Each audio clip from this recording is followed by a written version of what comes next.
你究竟是谁？谢九匍匐在脏污潮湿的地上，死死盯着眼前衣着华贵的女子。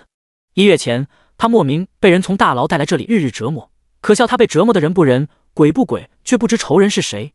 如今正主终于出现，华衣女子将帕子掩在鼻尖，抵挡屋里难闻的气味，娇笑道：“都说永宁侯府的望门寡，貌若天仙，美若惊鸿，便是女子见了都忍不住心动。啧，看看你如今这模样。”他嫌恶地看向地上的谢九，一头青丝被烧得七零八落，整张脸皮被剥落，血肉模糊，左眼被挖出，留下黑漆漆的血洞，破旧的球衣遮不住满身皮开肉绽的鞭痕，双手双脚皆被斩断。最令他满意的是，谢九的脊骨被一寸寸敲断碾碎，让他只能像只死狗一般趴在自己脚下。他抬脚踩在谢九背上，用力碾压，讥笑道：“真该让顾潇看看你现在的样子。”顾潇再度听到这个名字，谢九心脏骤缩。当年他随婆家流放边关，被他们送上皇长子顾潇的床，他却不自量力爱上他，可他于他不过是个消遣的玩意。他有门当户对的婚约，谢九知道眼前人是谁了。据岁先帝驾崩，3皇子登基为帝，原与大皇子顾潇有婚约的霓凰郡主改嫁3皇子，成为大夏皇后。霓凰乃镇国公长子唯一的女儿，镇国公长子长媳战死后，先帝便将他们的女儿封为霓凰郡主。眼前人便是我，与顾潇早无联系，与你更是无冤无仇，何故如此害我？谢九痛得牙齿打颤，声嘶力竭质问。他逃离顾潇，就是因为他要与霓凰成亲，虽不知为何两人没成，可与他有何关系？他从来都不是他们的阻碍。霓凰这恨来的莫名，无冤无仇。霓凰冷笑，妆容精致的面容变得狰狞可怖。我心心念念等着做他的新嫁娘，他却为了你一个寡妇和我退婚，你竟说无冤无仇？退婚？谢九心头一颤，不可能。想起什么有意思的事情，霓凰大笑，为了与我退婚，他被先帝关押3月，出来就跑去江南寻你，却见你大着肚子与别的男人卿卿我我。你没见他那痛苦绝望的样子，醉了几天几夜，便是这样，他还命人护在你身边，随时给他汇报你的情况。本宫得不到的幸福，怎会容许你们得到？本宫便让那人向他汇报，你与你那丈夫是如何日日恩爱。哈哈！谢九大脑嗡嗡作响，他只是顾潇的暖床工具，他从未说过爱他。可霓凰的话让他想起那年他孕中崴了脚，李文泽扶他回家，顾潇不期然出现在他们面前。现在细想他当时的神情，愤怒还夹杂着伤心失意，他竟是特意去寻他的。谢九莫名心慌，我们不是。霓凰得意打断他，本宫知道你们不是夫妻，孩子是顾潇的，是李文泽背着你对外宣称与你是夫妻。本宫还知道你离开前去找过顾潇，他避而不见，还让人将你赶出了门。谢九猛地抬头，是你在做手脚？霓凰轻蔑一笑，算是默认。郡主的身份很好用，我许他们一点好处，他们就能配合我将你们耍得团团转。你与顾潇的那个野种也是本宫让李文泽弄死的。再告诉你，李文泽没死，可笑，你还以为自己给孩子报了仇。谢九怒急攻心，一口血喷出来。李文泽杀了他的孩子，他杀死李文泽才被入狱，可霓凰却告诉他那该死之人还活着。原来一切都是圈套，怪不得杀人偿命是死罪，可他却被从江南送到了京城的刑部大牢，一关就是3年。你这般针对我，不只是因为顾潇。霓凰眼露嘲讽，倒是聪明了一回，因为你才是真正的霓凰，留你一命，本宫可用来拿捏顾潇。这不，你这棋子果真就用上了。陛下忌惮顾潇，我只给他送去你的脸皮。不，意识到什么？谢九凄厉叫喊，顾潇从不爱我，别拿我威胁他，他不会在意的。看到谢九满脸惊慌，霓凰笑容更盛，晚了，哈哈，他救你心切，只带3000人连夜赶往京城，可陛下早早埋伏了3万精锐等着他。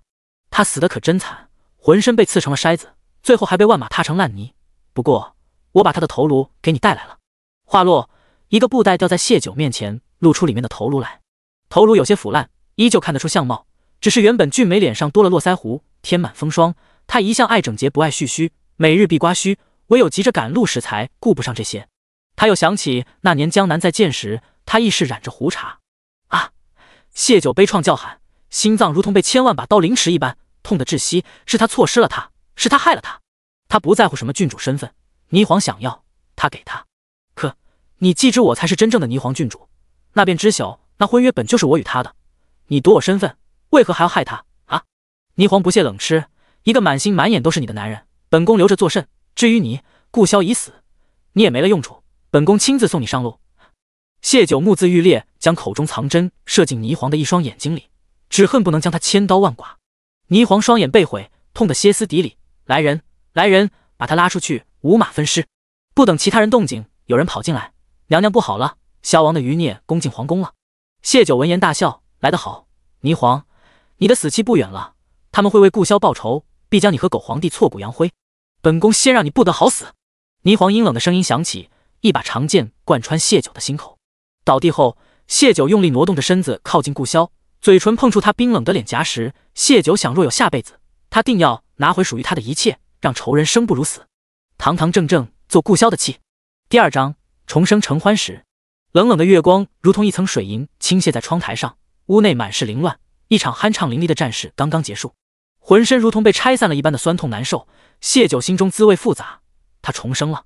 重生在永宁侯府杨家为了讨好顾萧，将他迷晕送到萧王府。他在顾萧身下承欢的时间点上，顾萧中了药。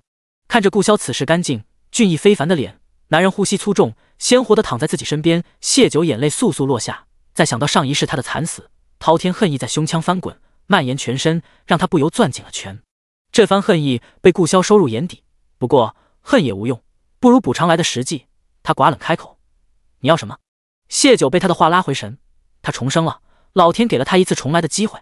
垂眸掩盖了眼中情绪，他道：“爷。”尾音拖得很长，一副撒娇的口吻。顾萧没想到他会是这样的反应，微微怔愣间，女人香软的身子就贴了过来，刚歇下去的势头又开始蠢蠢欲动。他极力想克制，可鼻尖若有似无的女儿香让他再次疯狂。一次和无数次没什么区别，顾萧仅存的理智这样劝慰自己。谢九身子配合，脑中却在想着顾萧刚刚的问题：“你要什么？”上一世他也是这样问的，当时他是怎么回答的呢？他什么都没回，只是掩面哭泣，哭自己的清白没了，哭顾萧禽兽不如，欺辱良家女子。顾萧被他哭得脸沉似水出了屋，可他体内的药性极烈，一场情事并不能散尽药性。他跳进了院中的莲花池，在冷水里泡了半夜。药物加冷水的作用让他病了月余，还落下了病根，这让极度护主的吴嬷嬷顾萧的奶娘因此怨恨上了他，是导致他前世悲剧的原因之一。大抵是男人察觉了他在分心，加重了力道，让谢九再也无暇思虑其他。许久后，一切才归于平静。谢九在顾萧怀中气喘吁吁，眼见顾萧要起身，他拽住男人的手指，娇弱道：“腿软，也能不能带我去洗？”许是刚刚哭着求饶，他声音有些嘶哑，眼中有水波泛出潋滟的光，格外妩媚。顾萧略作迟疑，用被子将人包了个严实，抱着往隔壁耳房的盥洗室走去。谢九柔弱无骨，一副累极的样子，赖在顾萧身上不肯撒手，任由他阴寒着脸将两人清洗干净，又抱着他回到已经换上新的床单被褥的床上。男子在旁边刚躺好，谢九便翻身滚进了他的怀里。前世他也时常这样为他清洗，就是这不经意间流露出来的柔情，让他对他动了心。可吴嬷嬷一句：“我家主子自己用的玩意儿，自己洗洗罢了。杨夫人莫要想太多，可别忘了自己的寡妇身份，那是给我家主子做通房都不配的。”他便信了。是他蠢，顾萧性子冷淡，能为他做这些，已是说明他待他是不同的。谢九伸手环紧男人的腰身：“爷刚问我要什么，我想请爷帮我护住父亲和弟弟，可好？”前世养父和弟弟被杨家人剁碎了，煮烂了喂狗，现在想来，必是他们在京城四处打听他的身世，惊动了霓凰，才有了这场劫难。眼下他还没有能力，只有借助顾萧护住他们。娇软在怀，顾萧体内隐隐不安分，听了他这话，那些不安分消散了许多。好，谢九知道顾萧重承诺，他答应的必定会做到。等回去，他再设法给父亲去信，让他别再为他寻亲，带弟弟回老家等他，前世的惨剧就能避免。心下主意刚定，他又听得顾萧冷冷道：“本王会让人去趟杨家，日后你安分留在府中。”这次他大意中招，不是非他不可。头昏脑胀间想起暗卫来报，杨家要将他献出去。杨家的望门寡，貌赛天仙，无论在京城还是边关都不是秘密。这样的容貌，杨家又起了那样的心思，他迟早会沦为别人床榻上的玩物。脑中闪现当年那张略显稚嫩却已美得令人心惊的脸，鬼使神差，他允了杨家人的进献。这一世，谢九只想做顾萧的妻，而不是被他随意留在后院的女子。他摇头：“我这样的身份不想给爷摸黑。”咬了咬唇，他又道：“今晚的事能不能不被人知晓？等我拿回属于我的一切，再堂堂正正站在你身边，嫁你为妻。”顾萧一把捏住他的下巴，狠厉道：“我碰过的女人，休想再跟别人，否则本王杀了你。”前世谢九很怕这样的顾萧，他久经沙场，身上气势凌厉，又总是寡冷着一张脸，一个眼神扫过就能让他心惊胆战。可如今谢九知道他冷硬霸道的外壳下藏着一颗柔软的心，他委屈捶打男人的手：“我嫁进杨家前，男人就死了，也是我的第一个男人，也会是唯一的一个。可人言可畏，我留下，大家会骂我这寡妇不检点，我总要活下去的。再说，将罪臣家的寡妇留在后院，朝中大臣和百姓们又会怎样看爷？等日后时机恰当，我会离开杨家的。顾萧幽深的眸子盯着他，似在辨认他这话的真假，手却是松开了他的下巴。他竟不愿留在他身边，边关有多少女子想成为他后院的女人？他恨他，可刚刚他那痴缠的样子，分明是想讨好他。他向来与女子疏离，也不通男女之情，一时竟看不透谢九的心思。谢九得了自由，杏眼一瞪，娇嗔道：“也就不能对自己的女人温柔些？”说罢，似不解恨般，狠狠亲在男人的唇上，趁着男人发愣的功夫，咬住了他的舌，力道不轻，却让顾萧刚压制下去的欲望一下子找到了出口。该死！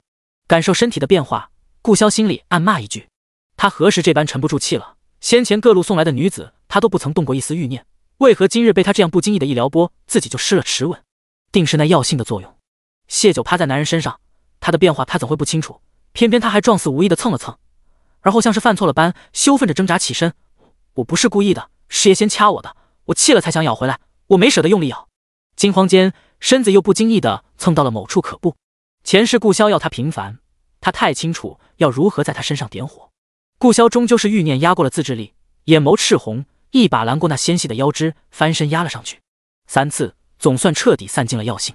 看着累极睡去的男人，谢九满腔爱意化作一吻落在他的唇边，扶着腰起身，轻手轻脚走到衣柜旁，轻车熟路地从衣柜底下的木箱子里翻出一套顾萧年少时的衣裳。半新不旧的衣裳尺寸他如今穿着刚刚好，束好发，谢九看了眼床上的男人，朝房门走去，没注意到他转身的一刹那，床上的人睁开了眼。第3章，一碗碧子汤。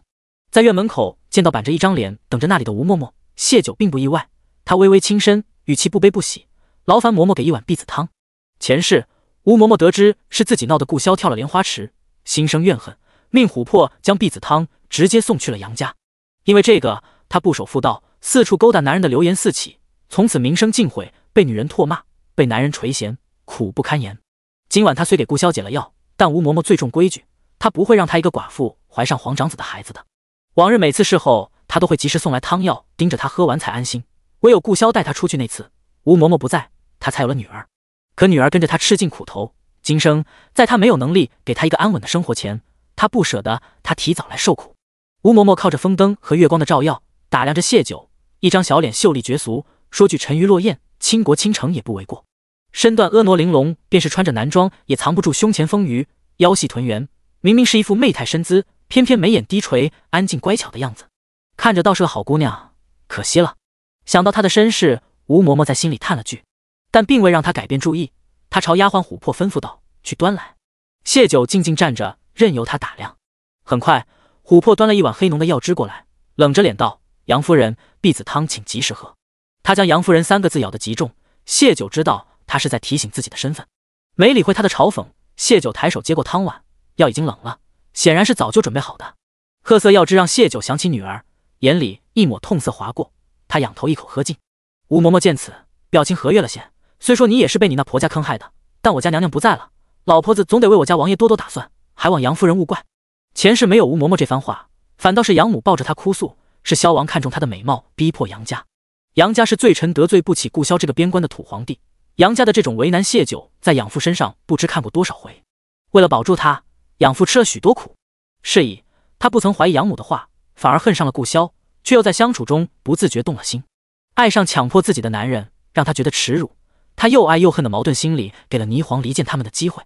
谢九将碗递还给琥珀，才道：“谢九明白嬷嬷苦心，只是嬷嬷可知王爷中的那药，并非寻常的助兴药，而是极损身子的情毒，若未及时疏解，便会暴毙而亡。便是得了女子疏解，药性未全部散尽，依旧会留下病根。我听闻王爷是嬷嬷一手带大，知道嬷嬷一心都是为了王爷好，只是难保别人不会利用嬷嬷对王爷的维护之心。”谢九提点到此，便又转了话头：“嬷嬷还是请大夫给王爷看看才好，若有不妥，好及时调理。”不等吴嬷嬷开口，琥珀厉声斥道：“你算什么东西，敢教训吴嬷嬷？别以为王爷今晚要了你，你就真把自己当个主子了。”他真是恨极，明明今晚该是他伺候王爷的，却被一个外来的寡妇捷足先登。谢九淡淡扫了他一眼，不再言语，朝吴嬷嬷微微颔首，转身离开。23岁的年纪，还未碰过女人，老皇帝疑心顾萧对女人没兴趣，便突发奇想，命人给他下药，想让这个不听话的儿子开开荤。吴嬷嬷在这件事情上是和老皇帝一样的心情，便对此事睁一只眼闭一只眼。可他想不到的是，那药早就被人调了包。吴嬷嬷掌管萧王府事务，很得顾萧信任和敬重。前世霓凰能在萧王府收买人心，和吴嬷嬷的放纵脱不开关系。他一直盼着顾萧能娶霓凰，得到镇国公的助力。点破情毒之事，是希望能提醒吴嬷嬷往后谨慎行事。他以为的是对顾萧好，到头来却是害了他。二来也是给琥珀上眼药。王爷说了，再美的美人玩久了也会厌倦，何况一个消遣的玩意儿罢了。王爷正忙着娶妻的事，没空见你，让我传话于你，往后别再来王府了。毕竟你是寡妇，让未来王妃知晓于他们感情不利。到死他才知道这些话是霓凰让琥珀说的，击灭了他对顾萧的最后一点幻想。备主和外人勾结，离间他和顾萧，琥珀死不足惜。琥珀见谢九无视他，气恼的跺脚挑唆道：吴嬷嬷，你瞧他那个德性，他算个什么东西？啪！吴嬷嬷一巴掌打在他脸上，是不是你换了药？皇上送来的药，他让府医看过，就是普通助兴药，药下在茶水里，那茶是琥珀端去给顾萧的。原本他没有这个心思，是琥珀一直劝说他，兴许王爷体验到了女人的好，就愿意娶妻纳妃了。他做梦都盼着王爷成家，这才动摇。琥珀捂着脸不甘道：嬷嬷别听他胡说，我没有。他说那药不是普通的药，兴许就是为了在你面前邀功。顾萧自暗处走来，冷声道：莫离，带下去。茶。莫离领命，点了琥珀，雅学拖了下去。吴嬷嬷见顾萧这态度，还有什么不明白的？谢九说的是真的，那药真的是害王爷的。他扑通一声跪下，一巴掌用力打在自己脸上：王爷，是嬷嬷糊涂，险些害了您。这一巴掌顾萧并没有拦。母妃生病，他们被藏在宫外那几年，吴嬷嬷跟在他们身边照顾，为他挡过刺客。到了出宫分府的年纪，又是吴嬷嬷替他打理府中事务。他对自己的忠心，他不怀疑，可这次他逾越了，也大意了。若那药是毙命毒，此时他已魂归地府，吴嬷嬷这一众人都活不了。吴嬷嬷也后知后觉的明白过来，反手又是一巴掌打在脸上，是嬷嬷猪又蒙了心，才过了几日安稳日子，便丢了警惕。再度要往脸上长乖时，手被握着。顾萧到底还是软了语气：嬷嬷，封地虽不是京中那般艰险，到底也是不能大意的。我活着就是碍了他们的路，他们不会放弃任何害我的机会。您是我信任的人，往后须得更加谨慎才是，早些回去休息吧。吴嬷嬷眼含泪花，心中懊悔万分，暗暗发誓要将王府管得如铁桶一般，再不给人趁虚而入的机会。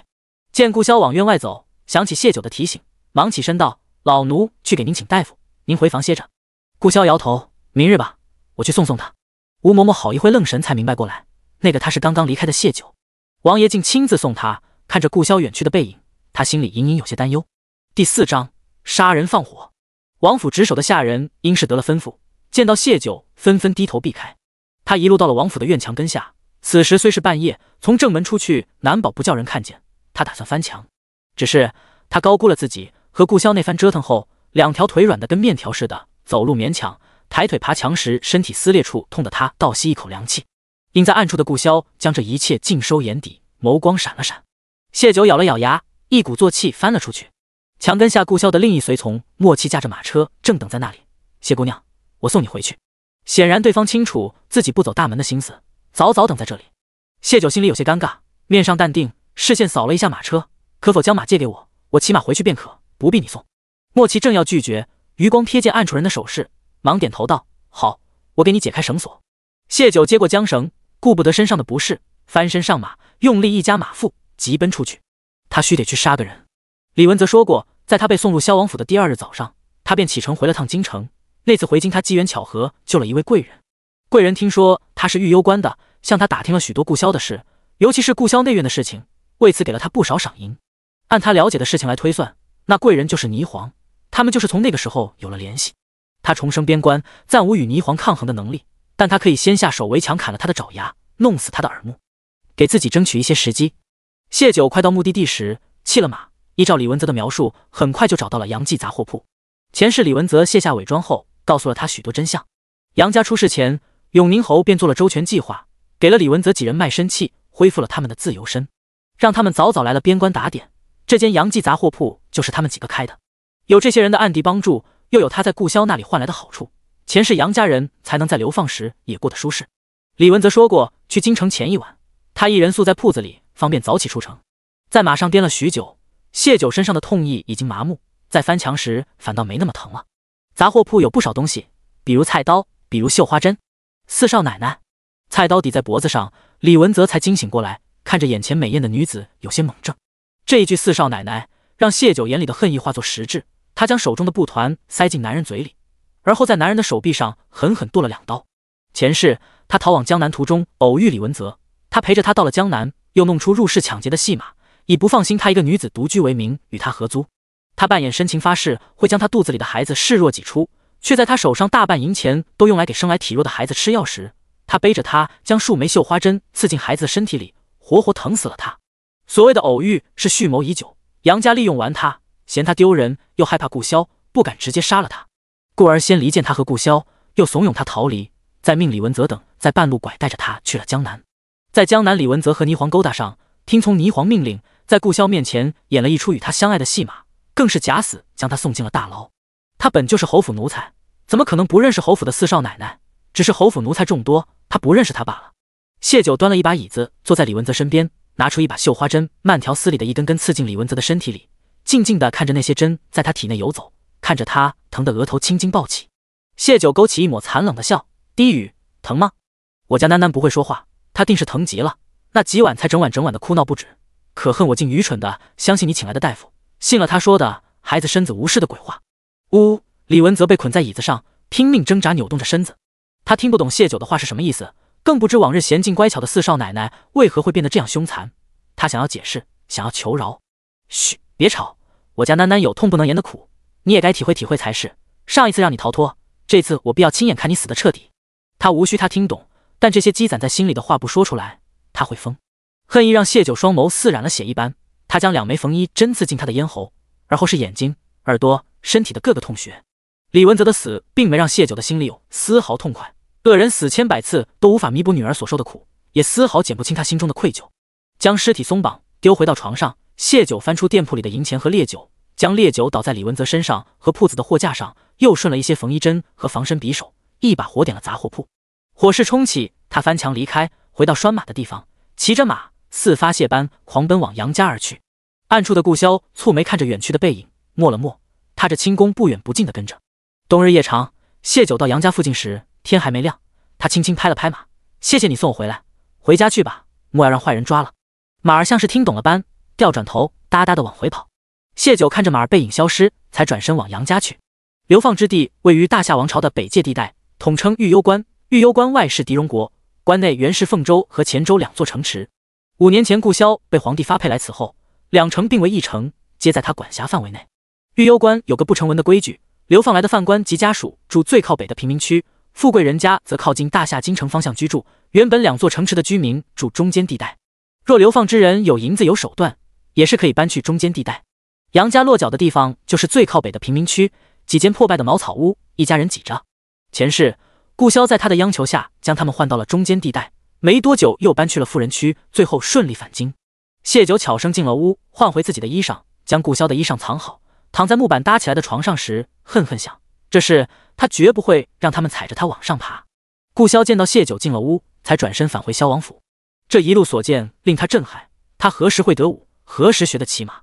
他离京那年，他还是连树都不会爬，风筝落在树上只会急得抹眼泪的娇小姐。他这些年经历了什么？又为何要杀那店铺的伙计？他没敢离得太近，听不清谢九说的什么，但他平静面容上是蚀骨的恨意。想到此，顾潇朝暗处吩咐道：查下那店铺伙计，再派2个人去京城护着谢家父子。树影浮动，有人应声退去。片刻后，莫离赶来：主子，查清了，是3皇子的人诱导琥珀说。顿了顿，莫离咬牙道：说是这要能让主子一晚上不停歇，定能让琥珀怀上您的孩子。顾潇眸心发寒，把人交给吴嬷嬷处置。老三那边我们也送份大礼过去。第5章没发挥好。明明一夜未睡，谢九却没有丝毫困意，满脑子都是从前的事。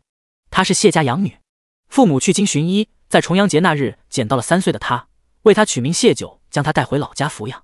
母亲去世后，父亲带着她和弟弟回到京城，试图帮她寻找亲生父母。亲没寻到，她貌美的名声却是传了出去。没有强大的家世，却有倾城之姿，对她来说就是祸患。京城遍地权贵，无数次媒婆上门要纳她为妾，有些不在意脸皮的，直接抬着小轿上门。父亲不舍她给人做妾，但也护她艰难，这才砸了半副身家，替她和永宁侯府的4公子定下亲事。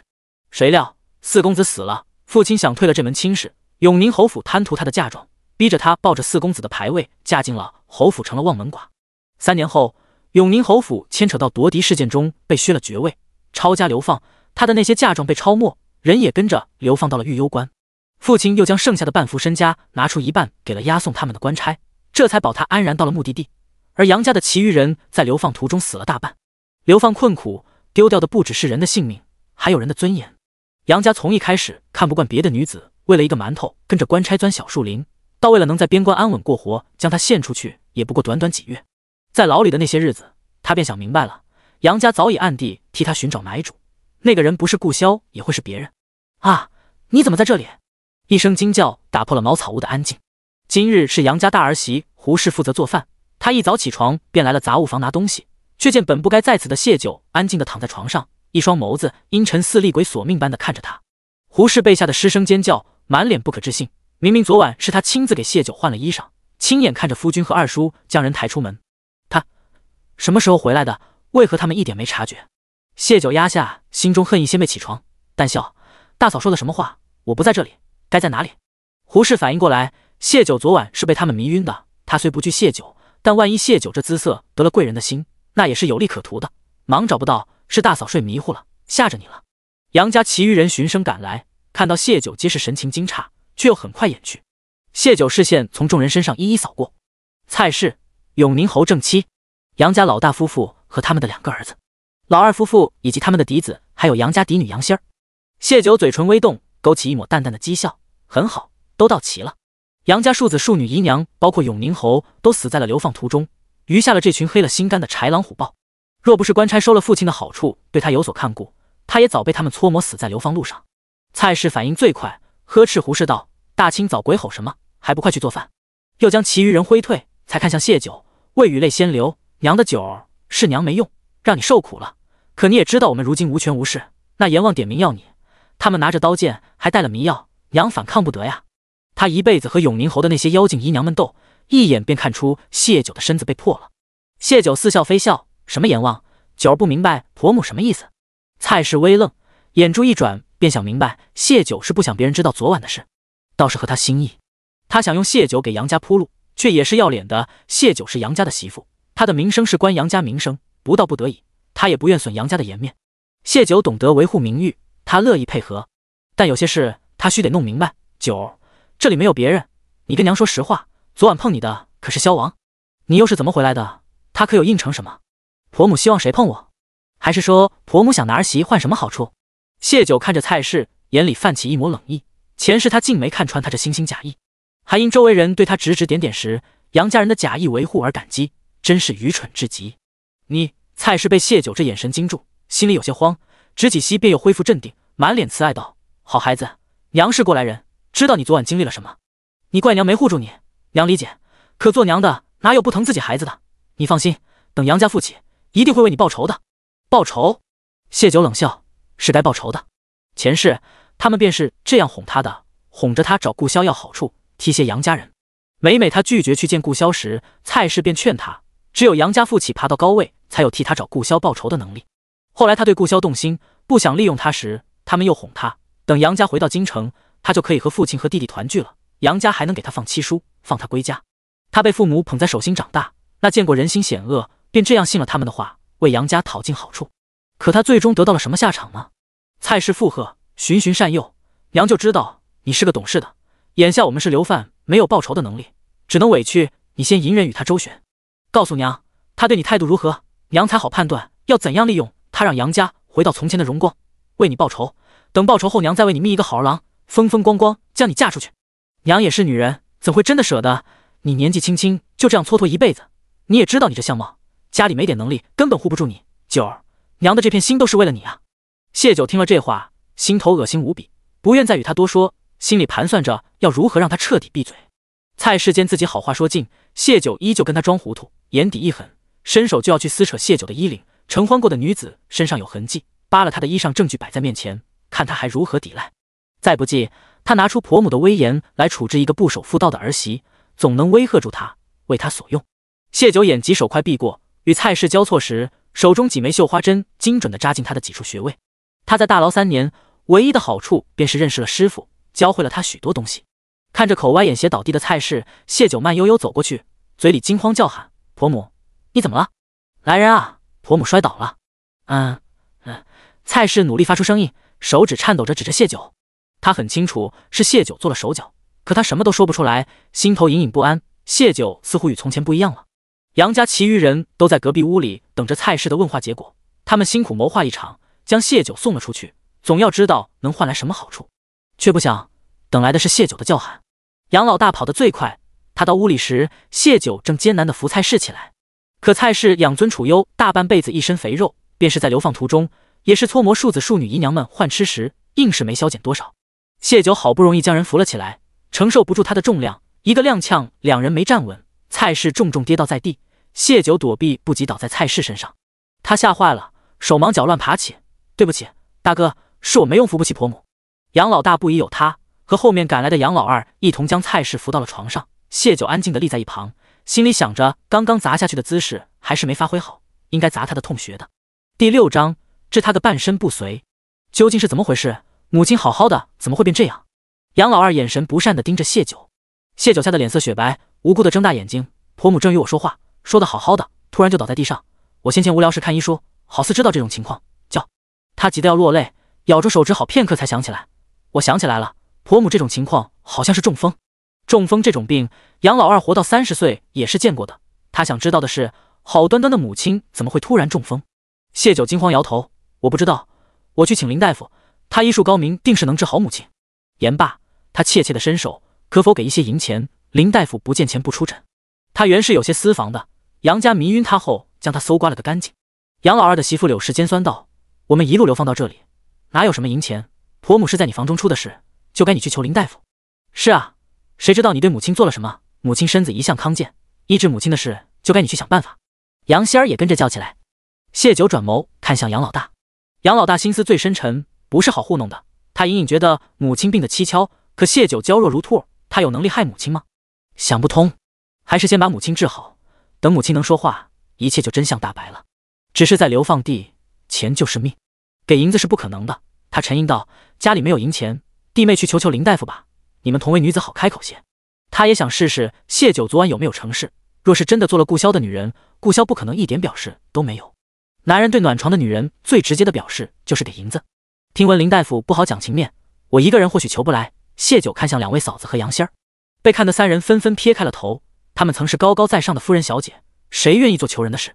谢九没法，只得一个人出了茅草屋。杨家人的骨子里就是自私自利的，什么母子亲情在利益面前不值一提。谢九早就算到了，他们不愿来。流放地只有一名女大夫林叔，父亲曾是御医，因犯错全家流放此地。如今林父林母皆过世，唯剩他一人。林叔继承了父亲的医术，并青出于蓝。人吃五谷杂粮，没有不生病的，尤其是流犯日子艰难，更是比寻常人更容易患病。且他有不错的拳脚功夫，在这片区域无人敢轻易得罪冒犯他。谢九敲响林叔家门时，他刚起床，见是他迟疑片刻开了门，寡淡道：“何事？”再见故人，谢九红了眼眶，忍不住将人拥住。林叔，上一世他不真的名声传开，所有人对他指指点点，避之不及，唯有林叔寻常待他，时间久了，两人相熟起来，成了好友。林叔外表冷淡，却给了他许多温暖。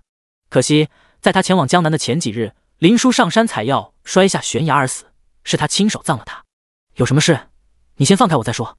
林叔有些不自在，母亲死后，他与父亲相依为命，还未曾被人这样抱过。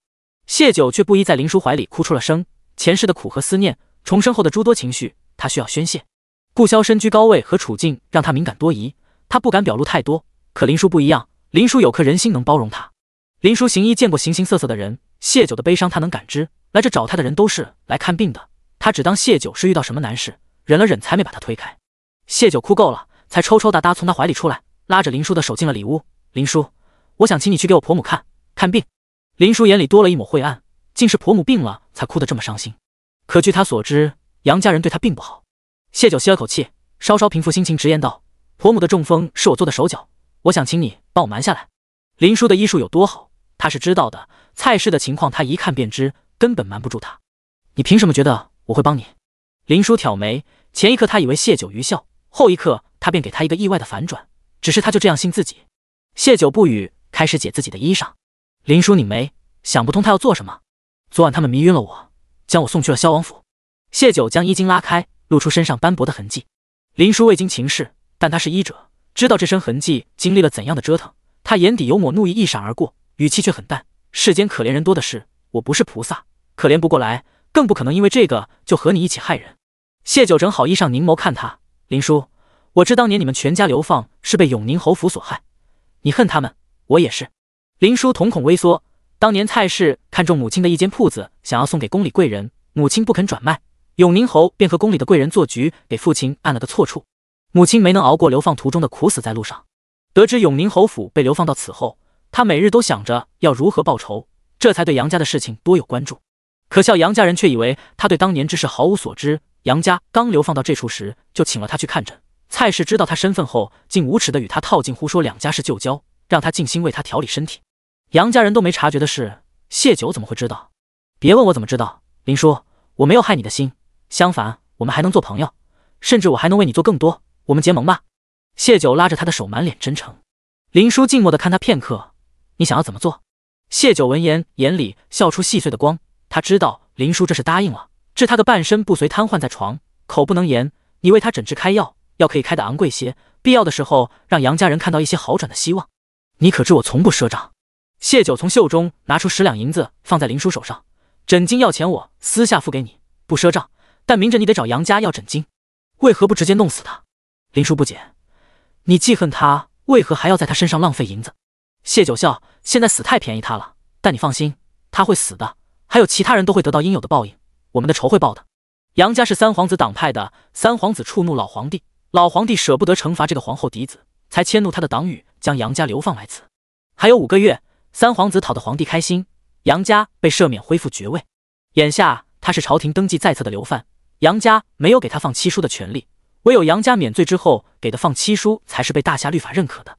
她没有丈夫，蔡氏这个婆母能代替她的丈夫给她放七书，有了放七书，她才能恢复自由身，所以蔡氏还不能死。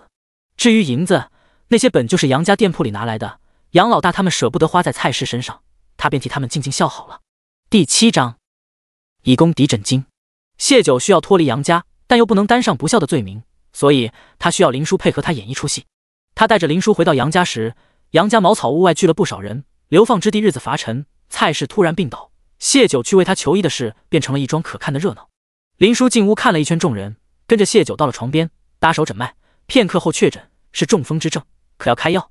他问的是杨老大，这里距城里不近，没有专门的药铺，附近患者一般都是去林叔家配药。大夫都请来了，自是要开药的。杨老大点头，开。林叔刷刷写了药方递给杨老大，先开半月的药量，拢共6两银子，带着银子跟我回去拿药。林叔亮银钱才出诊。杨老大见谢九将人请了来，心中暗喜，他果真是从顾销处得了银子，否则怎么请得来林叔？故而林叔让他拿钱时，他看向了谢九，他有银子，当然该他出，这是不是有点贵了？杨老二不知兄长想法，插嘴道：若是从前6两银子，他手指缝里随便漏点都不止这些。可在流放地，男子上工1日才10个铜板，6两银子就得他上工近2年才能赚到。谢九好似看不懂杨老大的意思，安静地立在一旁，见杨老大迟迟不动，眼里隐隐还有催促的意思。这个蠢货！杨老大心里骂道，又不好当着众人发作，只得压下怒火，好声道：弟妹，把银钱付了。谢九懵懂看他，我没银钱啊。你怎么可能没银钱？杨老大当即沉了脸，只当谢九是舍不得拿出来。林叔见状冷了脸，扬声道：你们杨家是在耍我吗？我出诊素有规矩，概不赊账，这片区大家都是知道的。是他跪在我家赖求，说你们有银钱可付，如今病看了，药方开了，你们推3阻4是何意思？若真是舍不得银钱替你母亲看病，我今日便认了倒霉，白跑一趟。只是往后你们杨家人休要再寻我看诊。跪求，这是他和谢九商量好的说辞，一是彰显谢九孝顺，二来也是避免将来大家稍微一点头疼脑热就赖上他。林叔的话清楚传到外面，只一会儿，各种议论声便传回了屋里。他们家就兄弟俩和谢九出去上工，其余人都在家闲着玩，肯定是有钱的，不上工还日日有饭吃，没钱才怪，只是未必舍得拿出来。连老娘病了都不舍得治，大不孝啊，还不如谢九一个儿媳呢。为了给婆母治病，都给林叔下跪了。杨家众人听了这话，脸色变得十分难看。从前流放狱攸关的犯人，男子去采石场或修城墙，女子则充作军妓。顾萧来此后做了整改，范官和家中涉事男丁依旧律去采石场和修城墙受罚，但会给每日10个铜板度日，防止穷急惹事。未犯事的女子不再充军纪，可去官府名下的绣坊、田庄做活赚钱。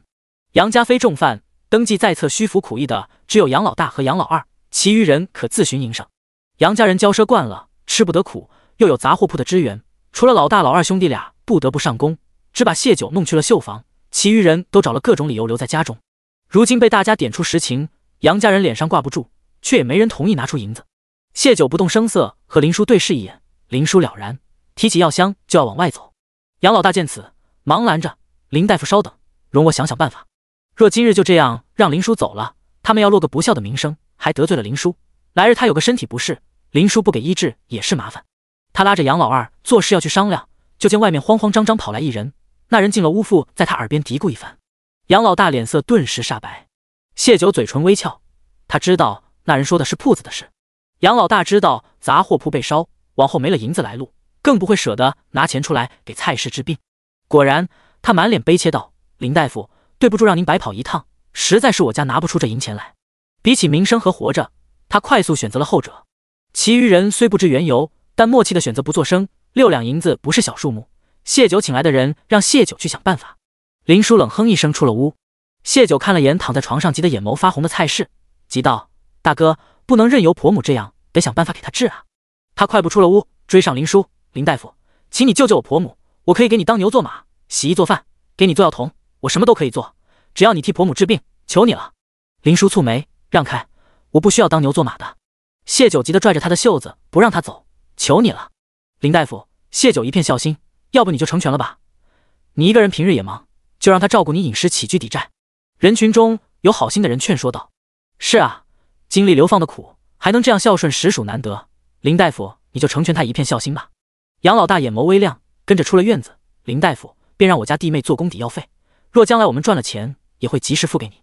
见林叔不说话，他又道：“若是弟妹一人不够，再让我小妹一起。”刚要跨出门槛的杨仙儿闻言，忙退回屋里，他才不要给人做奴婢。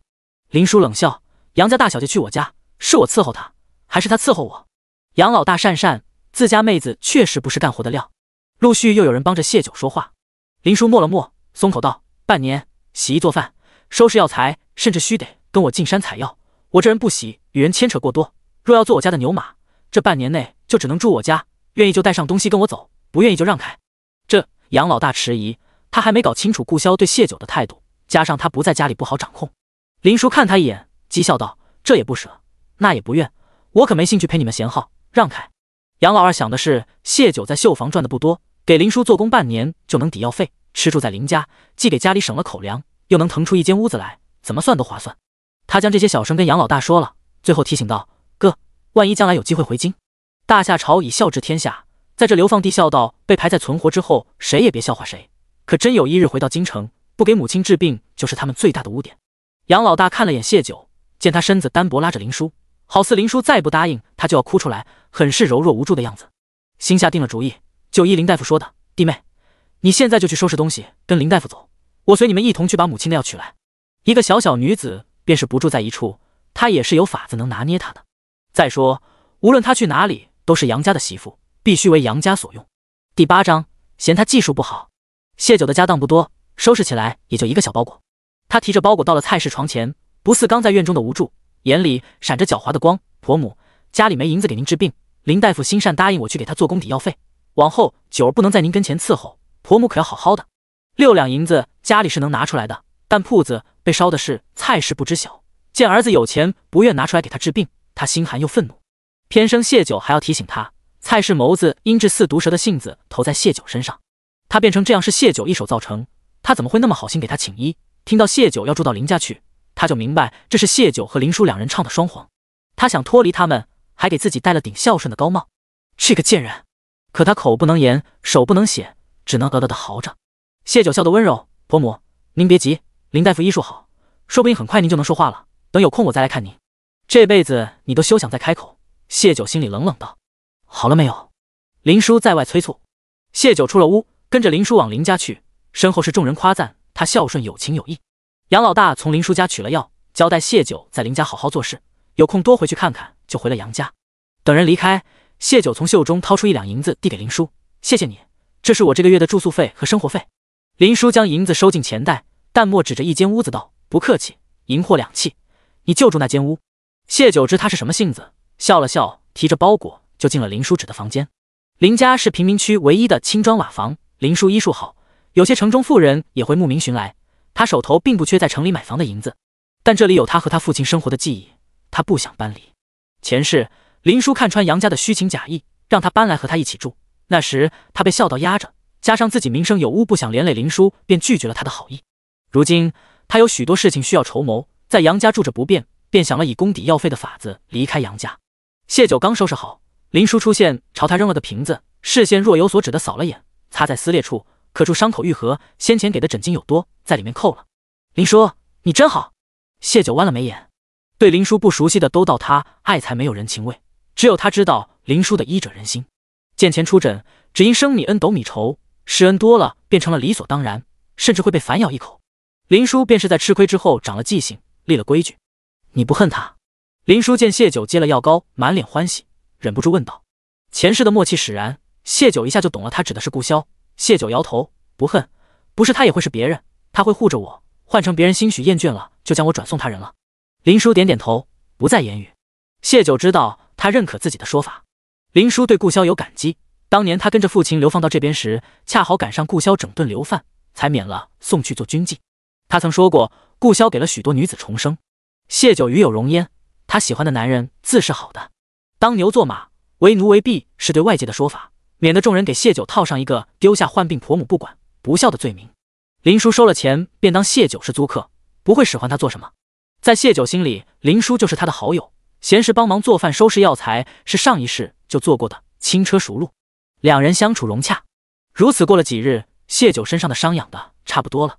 这日下午，谢九换上顾潇那套男装，给出诊的林叔留了信，交代自己要外出，可能会晚些回来，让他不必担心，便进了山。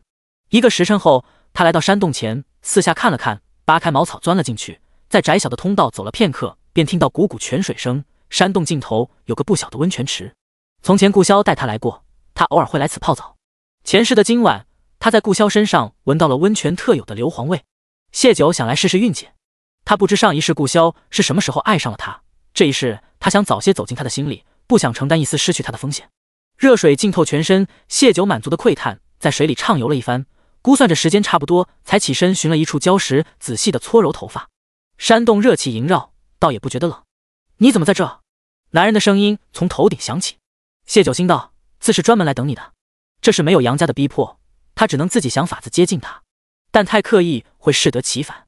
谢九惊呼一声，双手捂着前面柔软，待看清来人是顾潇，又放下手起身要行礼，行至一半，想到身上为着寸缕，又忙用手捂住重要部位蹲下水。嗫嚅解释，有水声，我没注意有人过来。隐隐雾气中，谢九的身子白得似一道光，顾潇喉结微动，再见他惊慌失措，手忙脚乱，想遮又遮不住的样子，莫名有些怒意。他一个姑娘家，胆大包天，跑到山里泡温泉，有人靠近都不知，今日是自己来，若是别的男子，岂不是被人看得精光？好在没带墨离墨气，他在心里想着。谢九敏感地捕捉到那丝怒意，心里有些开心，激发男人的占有欲势走进他心里的第一步。我不知这是王爷的地方，我现在就离开，能麻烦您帮我拿下衣服吗？女人软糯的声音响起。顾潇顺着他的手指方向，垂眸看着脚边一堆叠好的衣裳，并没有去拿，踱步到了谢九身边，神色锐利。你是如何找到这里的？这处温泉十分隐蔽，寻常人很难找到。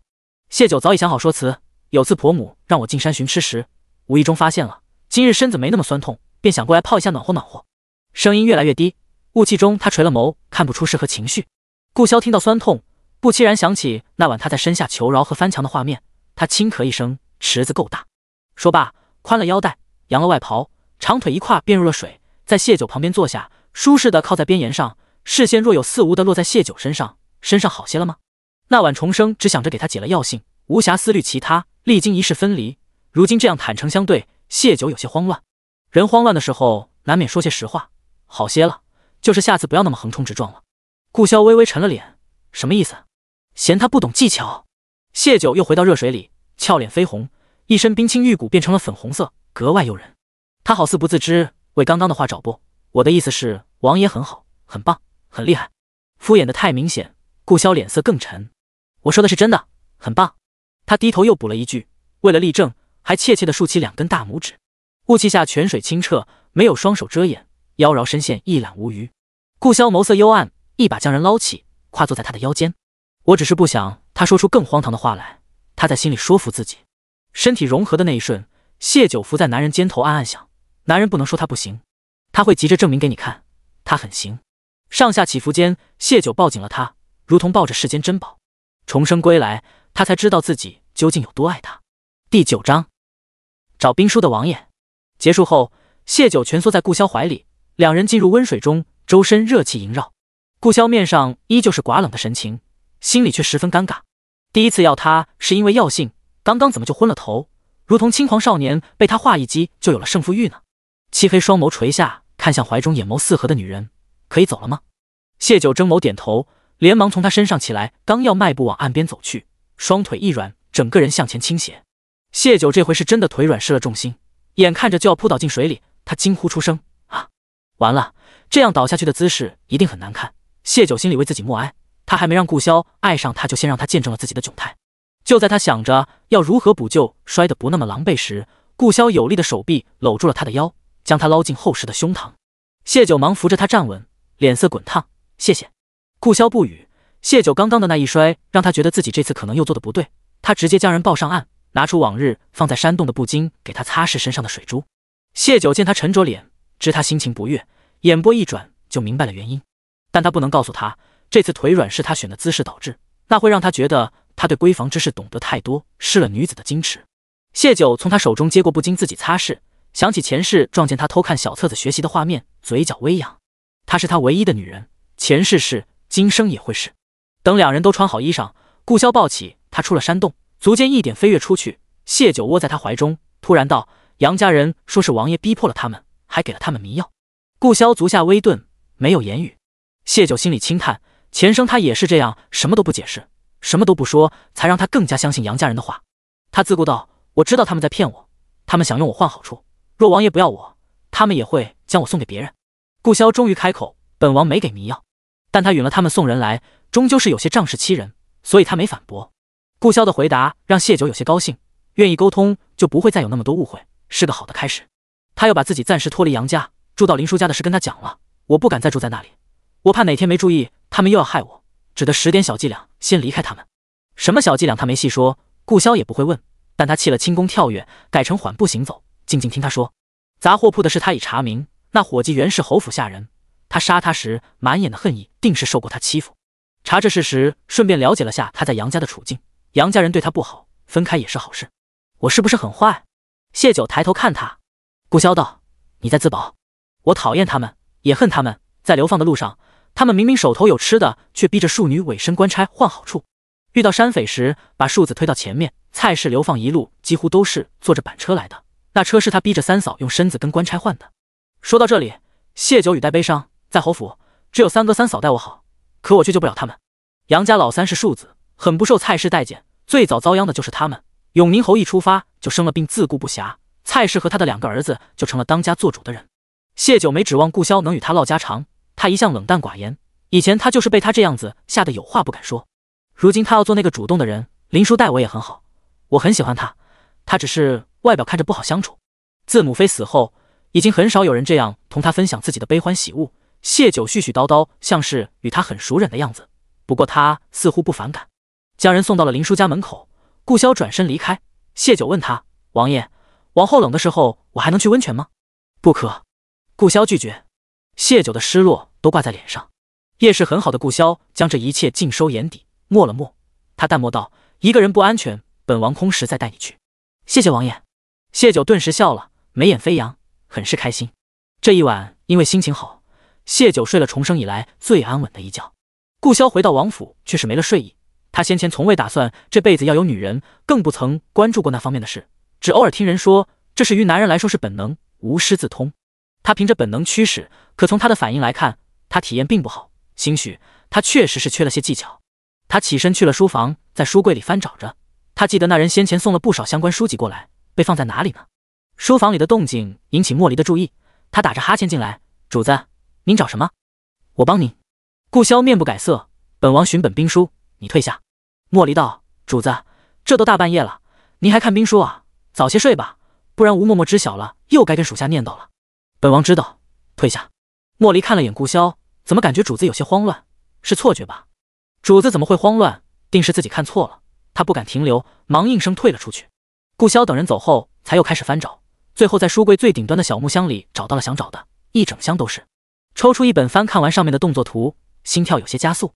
再拿起一本，依旧是令人血脉奔张的图画，旁边多了文字注解。翌日早上，莫离发现卧房没人，寻到了书房，心疼道：“主子，您怎么又在书房待了一夜？现在御幽关都在您的掌控之下，您可以不必像从前那般辛苦的，身体要紧。”扫了眼放回原位的木箱子，顾萧有些心虚，耳根也有些灼热，面上却四平八稳，睨了眼喋喋不休的莫离，啰嗦。莫离忙用手捂嘴，静了声：“主子喜静，最烦人话多。”顾萧起身往书房外走，至门口时顿足吩咐送几筐好炭去流放区，再拿500两银子给他，备些碎银，隐蔽些。谢九起得很早，他重生回来要做的事情很多，让顾萧爱上自己只是第一步，他还需要让自己足够匹配他。大夏朝不鼓励寡妇再嫁，他的路没那么容易走。顾萧能为了他和霓凰退婚，又何尝不知此路艰难？可他宁愿被皇帝关押3月，也要坚持，不惜得罪位高权重的镇国公。他为他付出良多，这是换他来。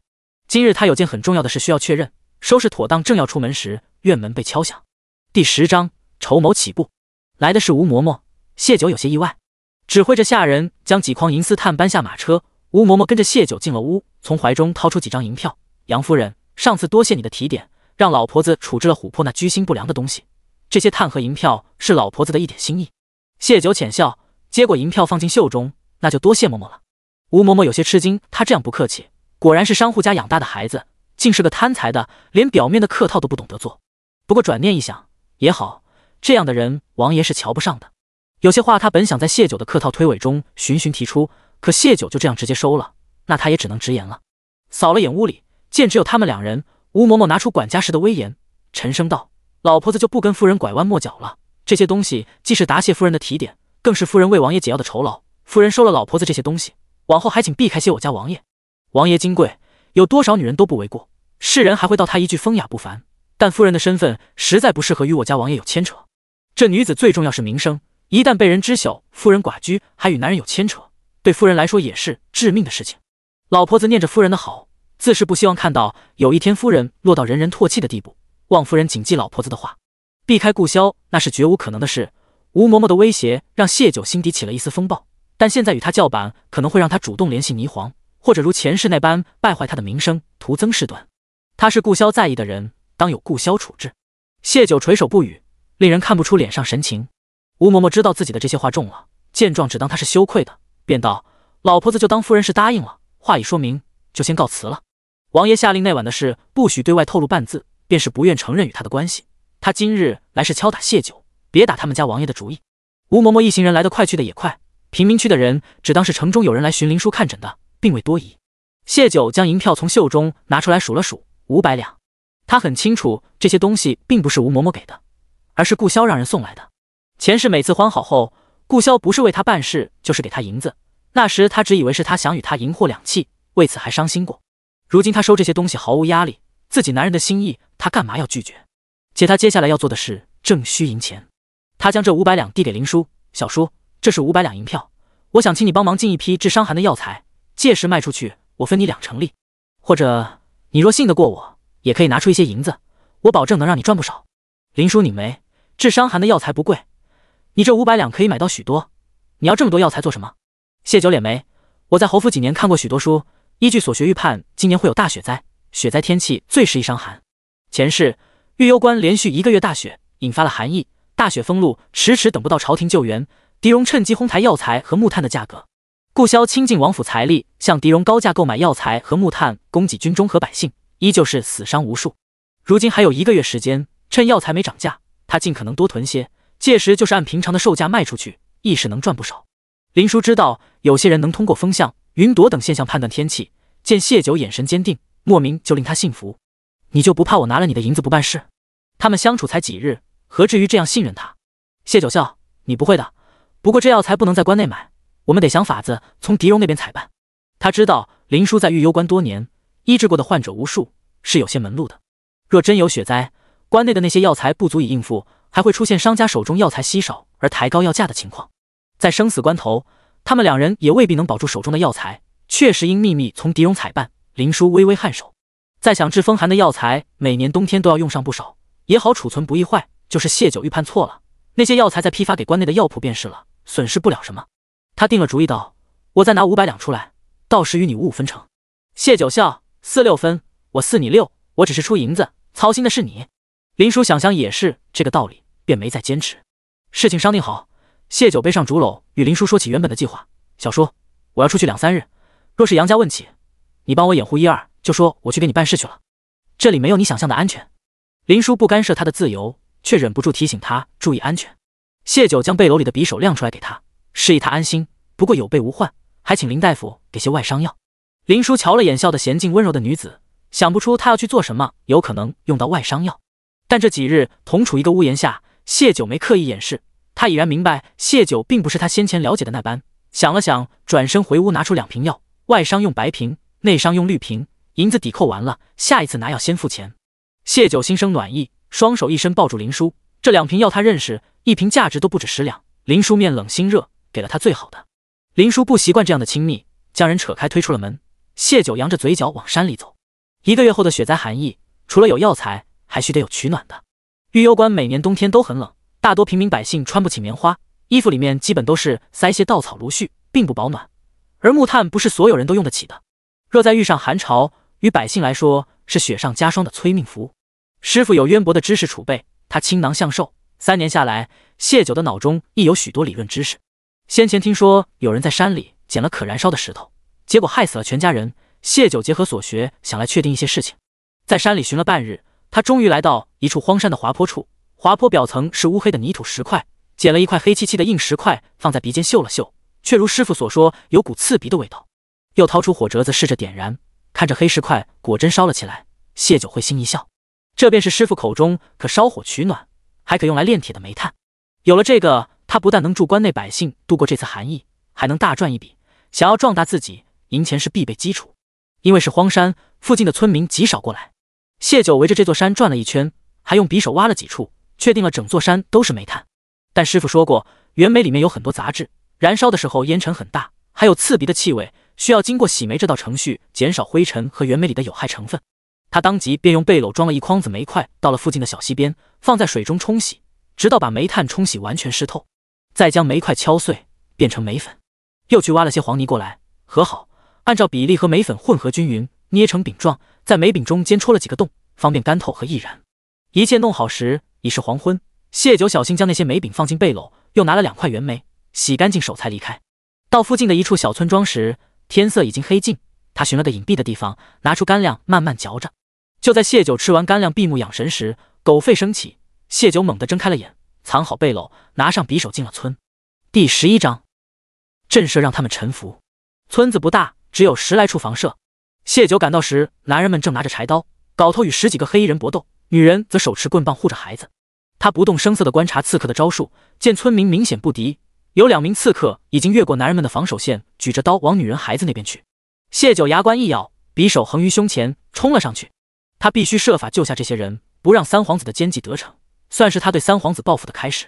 在牢中，师傅被铁链束了手脚，只能口头教他内功心法和一些近身攻击术。他对着空气反复练习。这是他第一次与人搏斗，准确的说是搏命。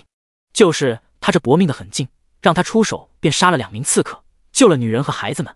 刺客原本并没在意这个突然冲出来的小个子，直到2个同伴在他手下丧了命，他们才将攻势转向了谢九。突然而来的猛攻，谢九应付得很吃力，很快小腿便被割了一刀。啊，姚伯，快救姚伯！一道女声惊呼出声。谢九转眸看去，一个老汉被刺客一掌拍飞，然后举剑要朝他心脏刺去。他将手中匕首掷去，划伤刺客的手腕，趁势将老汉拉起，往女人们那边推去。见村民们依旧不敢对刺客下死手，谢九捡起匕首怒吼：“他们是奔着你们命来的，不是他们死，就是你们亡，这是要人死给阎王看吗？”村民们似是被醍醐灌顶，也发了狠，柴刀和镐头合力收割了3条人命。敌人力量被分散，谢九握紧匕首，趁此机会如灵猴般一个跳跃，攀上1名刺客的背，匕首在他喉间利索狠力一划，鲜血喷涌而出。刺客倒下，谢九用力将他往旁边刺客身上推，就是一滚，避开了砍过来的刀剑。就在刺客以为谢九要再度避开时，他突然转身直面刺客手中的剑，任由长剑刺进他的身体。刺客显然没想到还有人主动往剑上撞地，就在他微正间，面前寒光一闪，脖间剧痛，有血汩汩冒出。他瞪大眼睛不敢置信，谢九竟以自残的方式快速割破了他的大动脉。另一刺客看到这幕，手中长剑一翻，指向了谢九。姑娘，小心！一个高个男子护在谢九面前，用手中的砍刀帮他挡了一剑。谢九趁机快速撕下衣襟，下摆缠于腰间，避免失血过多，而后与高个男子背靠背，眸光防备地看着余下的几名黑衣人，又是一个趁人不备，抬起匕首直冲人的面门刺去。就在刺客以为他又要以刺伤自己为代价重伤他时，谢九快速后仰弯身避开长剑，口中射出2枚绣花针，刺入他的眼睛。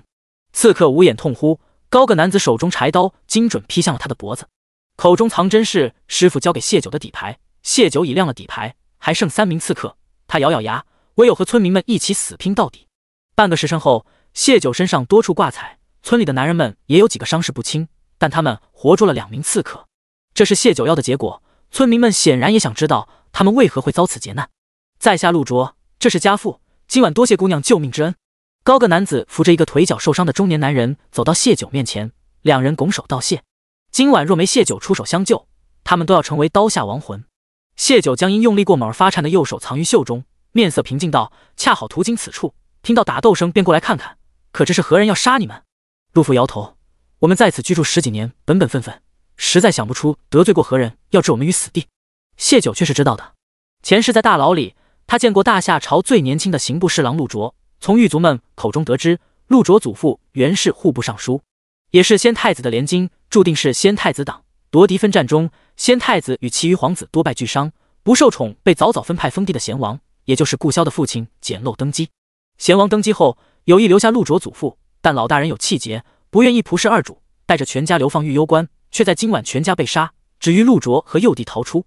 陆卓兜兜转转逃到京城，被三皇子所救，从此成了三皇子手中的利刃。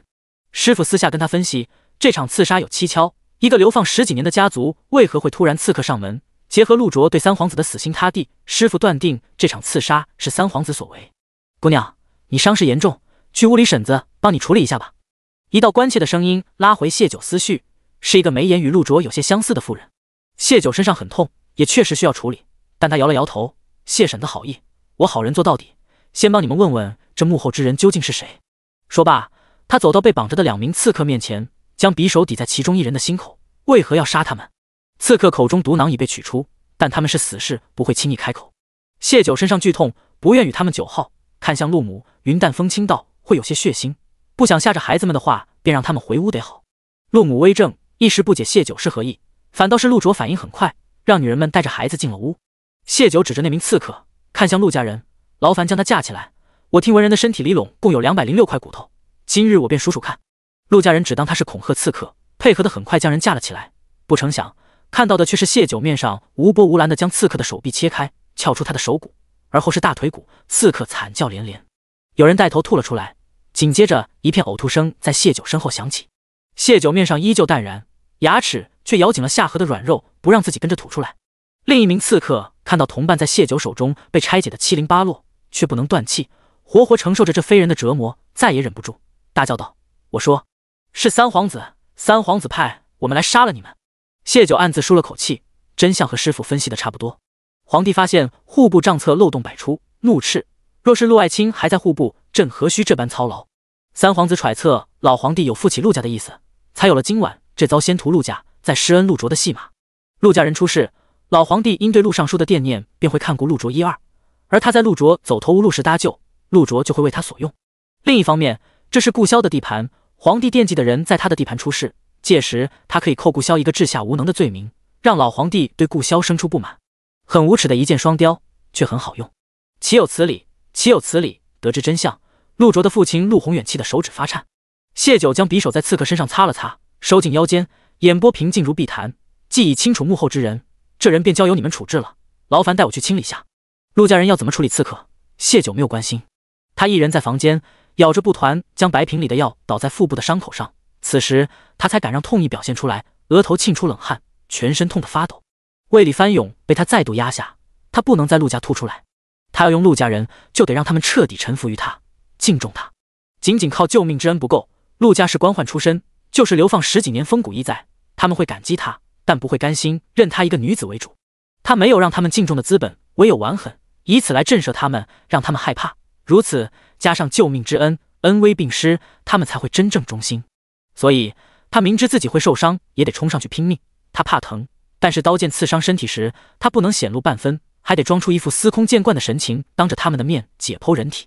软弱会让陆家人心疼，从而感激他，但强悍残忍才能让他们惧怕，不敢背叛。从陆家人的反应看，他做对了。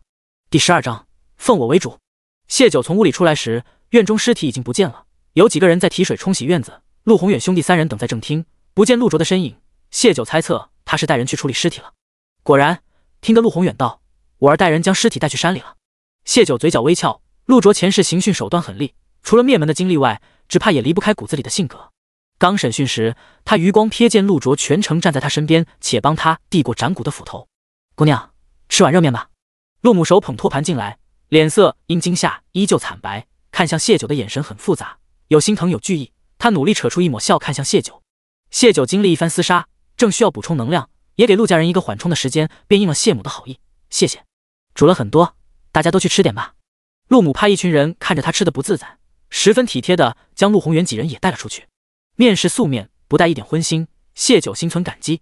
但若此时陆母端来的是碗肉，他也得咬牙吃下去。手拿筷子时依旧有些发抖，故而他吃得很慢。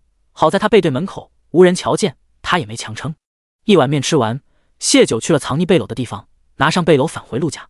陆家3对夫妻再次进了正厅，几人朝谢九深深弯腰：“姑娘大恩，我兄弟3人不知要如何才能报答，往后姑娘有事还请开口，我要你们今后为我所用。”谢九没有拐弯抹角，他的话让陆家人愕然。他们刚刚商榷过，若谢九要银子的话，他们便将家中银钱全数拿出；若是不够，再许谢九3件事，便是他们办不到，他们也会舍了脸皮求旧日的人脉帮忙。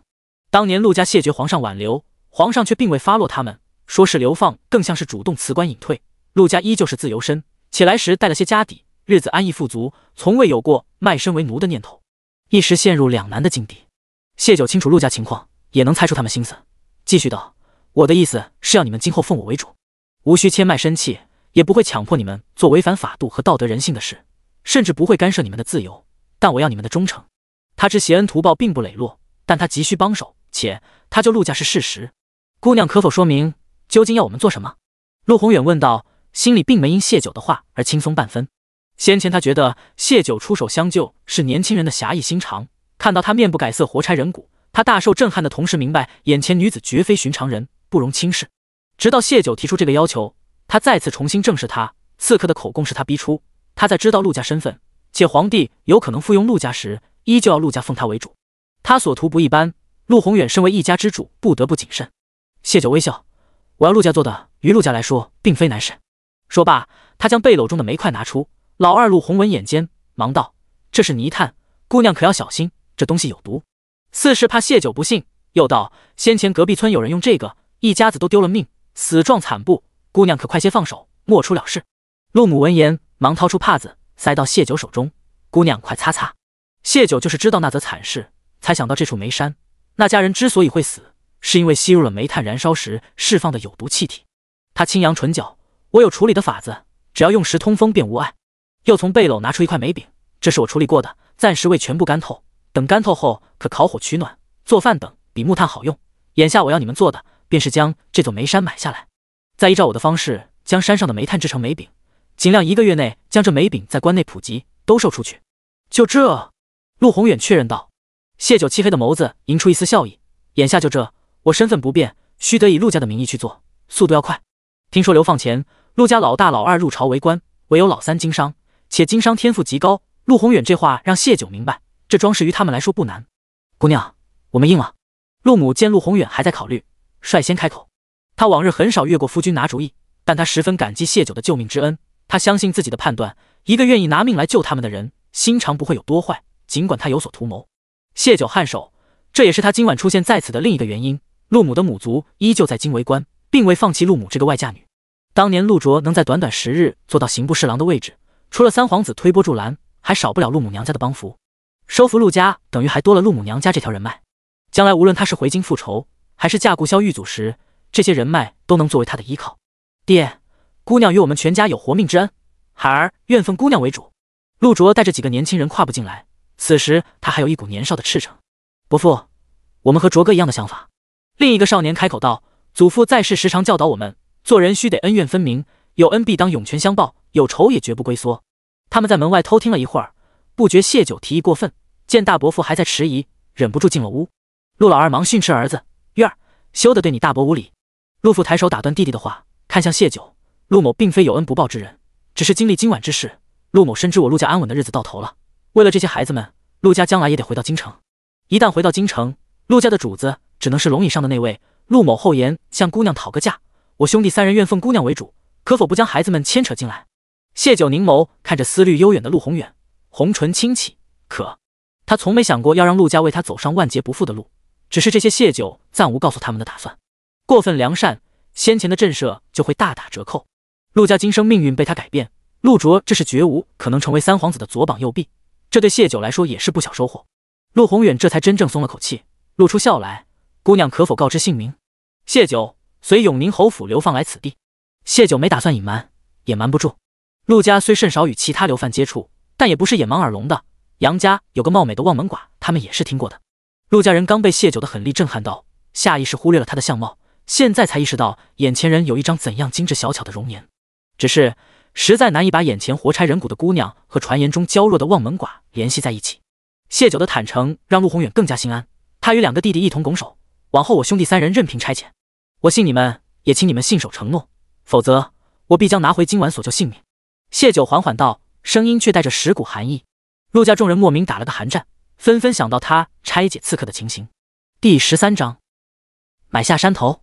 谢九当晚宿在陆家，将剩下的外伤药和治内伤的都给了陆家人。陆家也备有常用药材，但是林叔给的这样好用的药家里却是没有的。当年他们流放来此，有几个中仆拖家带口，坚持要跟来伺候。今晚受伤的便是仆从家的几个男人。林叔晚上不出诊，只接受病患上门。陆家虽有辆马车，可伤患有几个，其中被刺客拍伤的老汉情况最严重，更是不易颠簸，正愁苦怎么把他们送去林叔家医治。谢九的药是及时雨，效果还好，尤其是那瓶内伤药救了老汉姚伯的命。姚伯是陆家的老管家，自小跟着陆尚书的，在陆家人眼中算是家里的半个长辈。谢九赠药之举，让他们再次感恩戴德。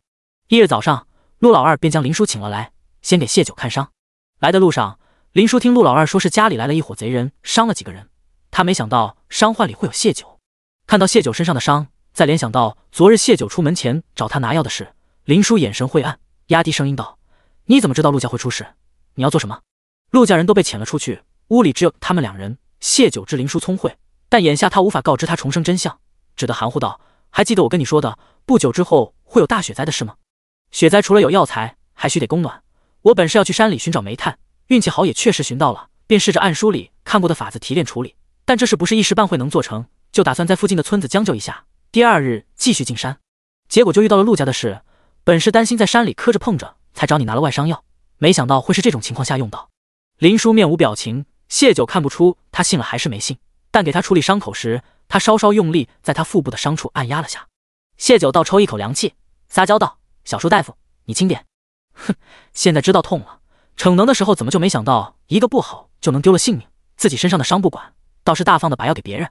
林叔瞪了他一眼，早知你这么不惜命，我还和你结什么盟？谢九有些讪讪，我最重的伤口是腹部这处，已经用了药，陆家那几个比我伤得严重，总不好看着人家去死。林叔不再言语。谢九想到后面要做的事，回他第二个问题：小叔，我想让陆家人帮我开采那座煤山，等我们有足够的钱报仇才更容易。杨家人身后是三皇子，现在弄死不难，难得是日后能不能经得起三皇子的怀疑，这才是他们没有贸然下手的原因。财富是实力的一部分，你确定此路行得通？林叔眸中有些狐疑。谢九点头：林叔，你信我，一定能行。等我们报了仇，我给你开一间大医馆，请专门的掌柜替你打理，你只安心钻研医术。这是林叔前世告诉他的愿望。不知为何，每谢九说信他时，林叔就觉得像有股魔力牵引着他去信他一般。这边给谢九处理好伤势，林叔又去给陆家其余几个医治。等忙完已经是中午，陆家几个女人在灶房做饭，谢九拿出昨日做的煤饼，让他们放进灶堂，看着煤饼点燃。而他们几人没有感到丝毫不适，想到谢九说的煤饼的用处，脸上都难掩喜色。为此，陆母还跑去告诉了陆家几个男人。陆宏远兄弟直接跟着来了灶房，弯腰去看灶堂里烧得通红的梅饼，大呼神奇。林叔也跟着进来，他走上前给灶房几个女子把脉，确定几人没有中毒迹象，这才真信了谢九说的能以此赚钱。而林叔的这个举动，无疑让陆家人更加坚信谢九说的话。用过午饭，谢九便要带陆家男人去荒山。一个中年女子带着2个少年抬了一把藤椅过来。那女子是老管家姚伯的女儿之娘，她感激谢九对父亲的救命之恩，见他身上有伤还要进山，便想用自己的方式报恩。谢九看了眼2个正长身体的少年，下意识想要拒绝时，听得林叔强硬道：“坐上去。”患者在大夫面前没什么发言权，谢九乖乖坐了进去。荒山距离林叔家须得走上半日，从陆家过去只半个时辰便到了。听谢九说，这整座荒山都是煤炭时，老三陆洪才的眼眸晶亮。从前他就痴迷赚钱，脑子里飞快盘算这一整座山谢九能赚多少，哪怕那些钱与他无半分关系，心中也是激动万分。陆宏远环视一圈后，对谢九道：“主家。”谢九抬手打断：“陆先生唤我谢九或者姑娘便可。”陆宏远自是不能唤他名字，改口道：“姑娘，单买这一座荒山难免叫人怀疑，不如将这附近几座山头都买下来，届时行事也更方便些。”这样当然更好，谢九也不是没想过，只是他身上只剩100多两，还是从杨家店铺拿来的，买不了那么多山头，只能先赚回些，再买下其余地方。陆父察言观色，看出谢九难处，笑得温和：“不知姑娘愿意拿出多少银子？”“不瞒先生，我身上只有这100两，先生看着能买多少便买多少。”谢九将银票递给陆父。流贩缺钱是正常，谢九没有丝毫难堪。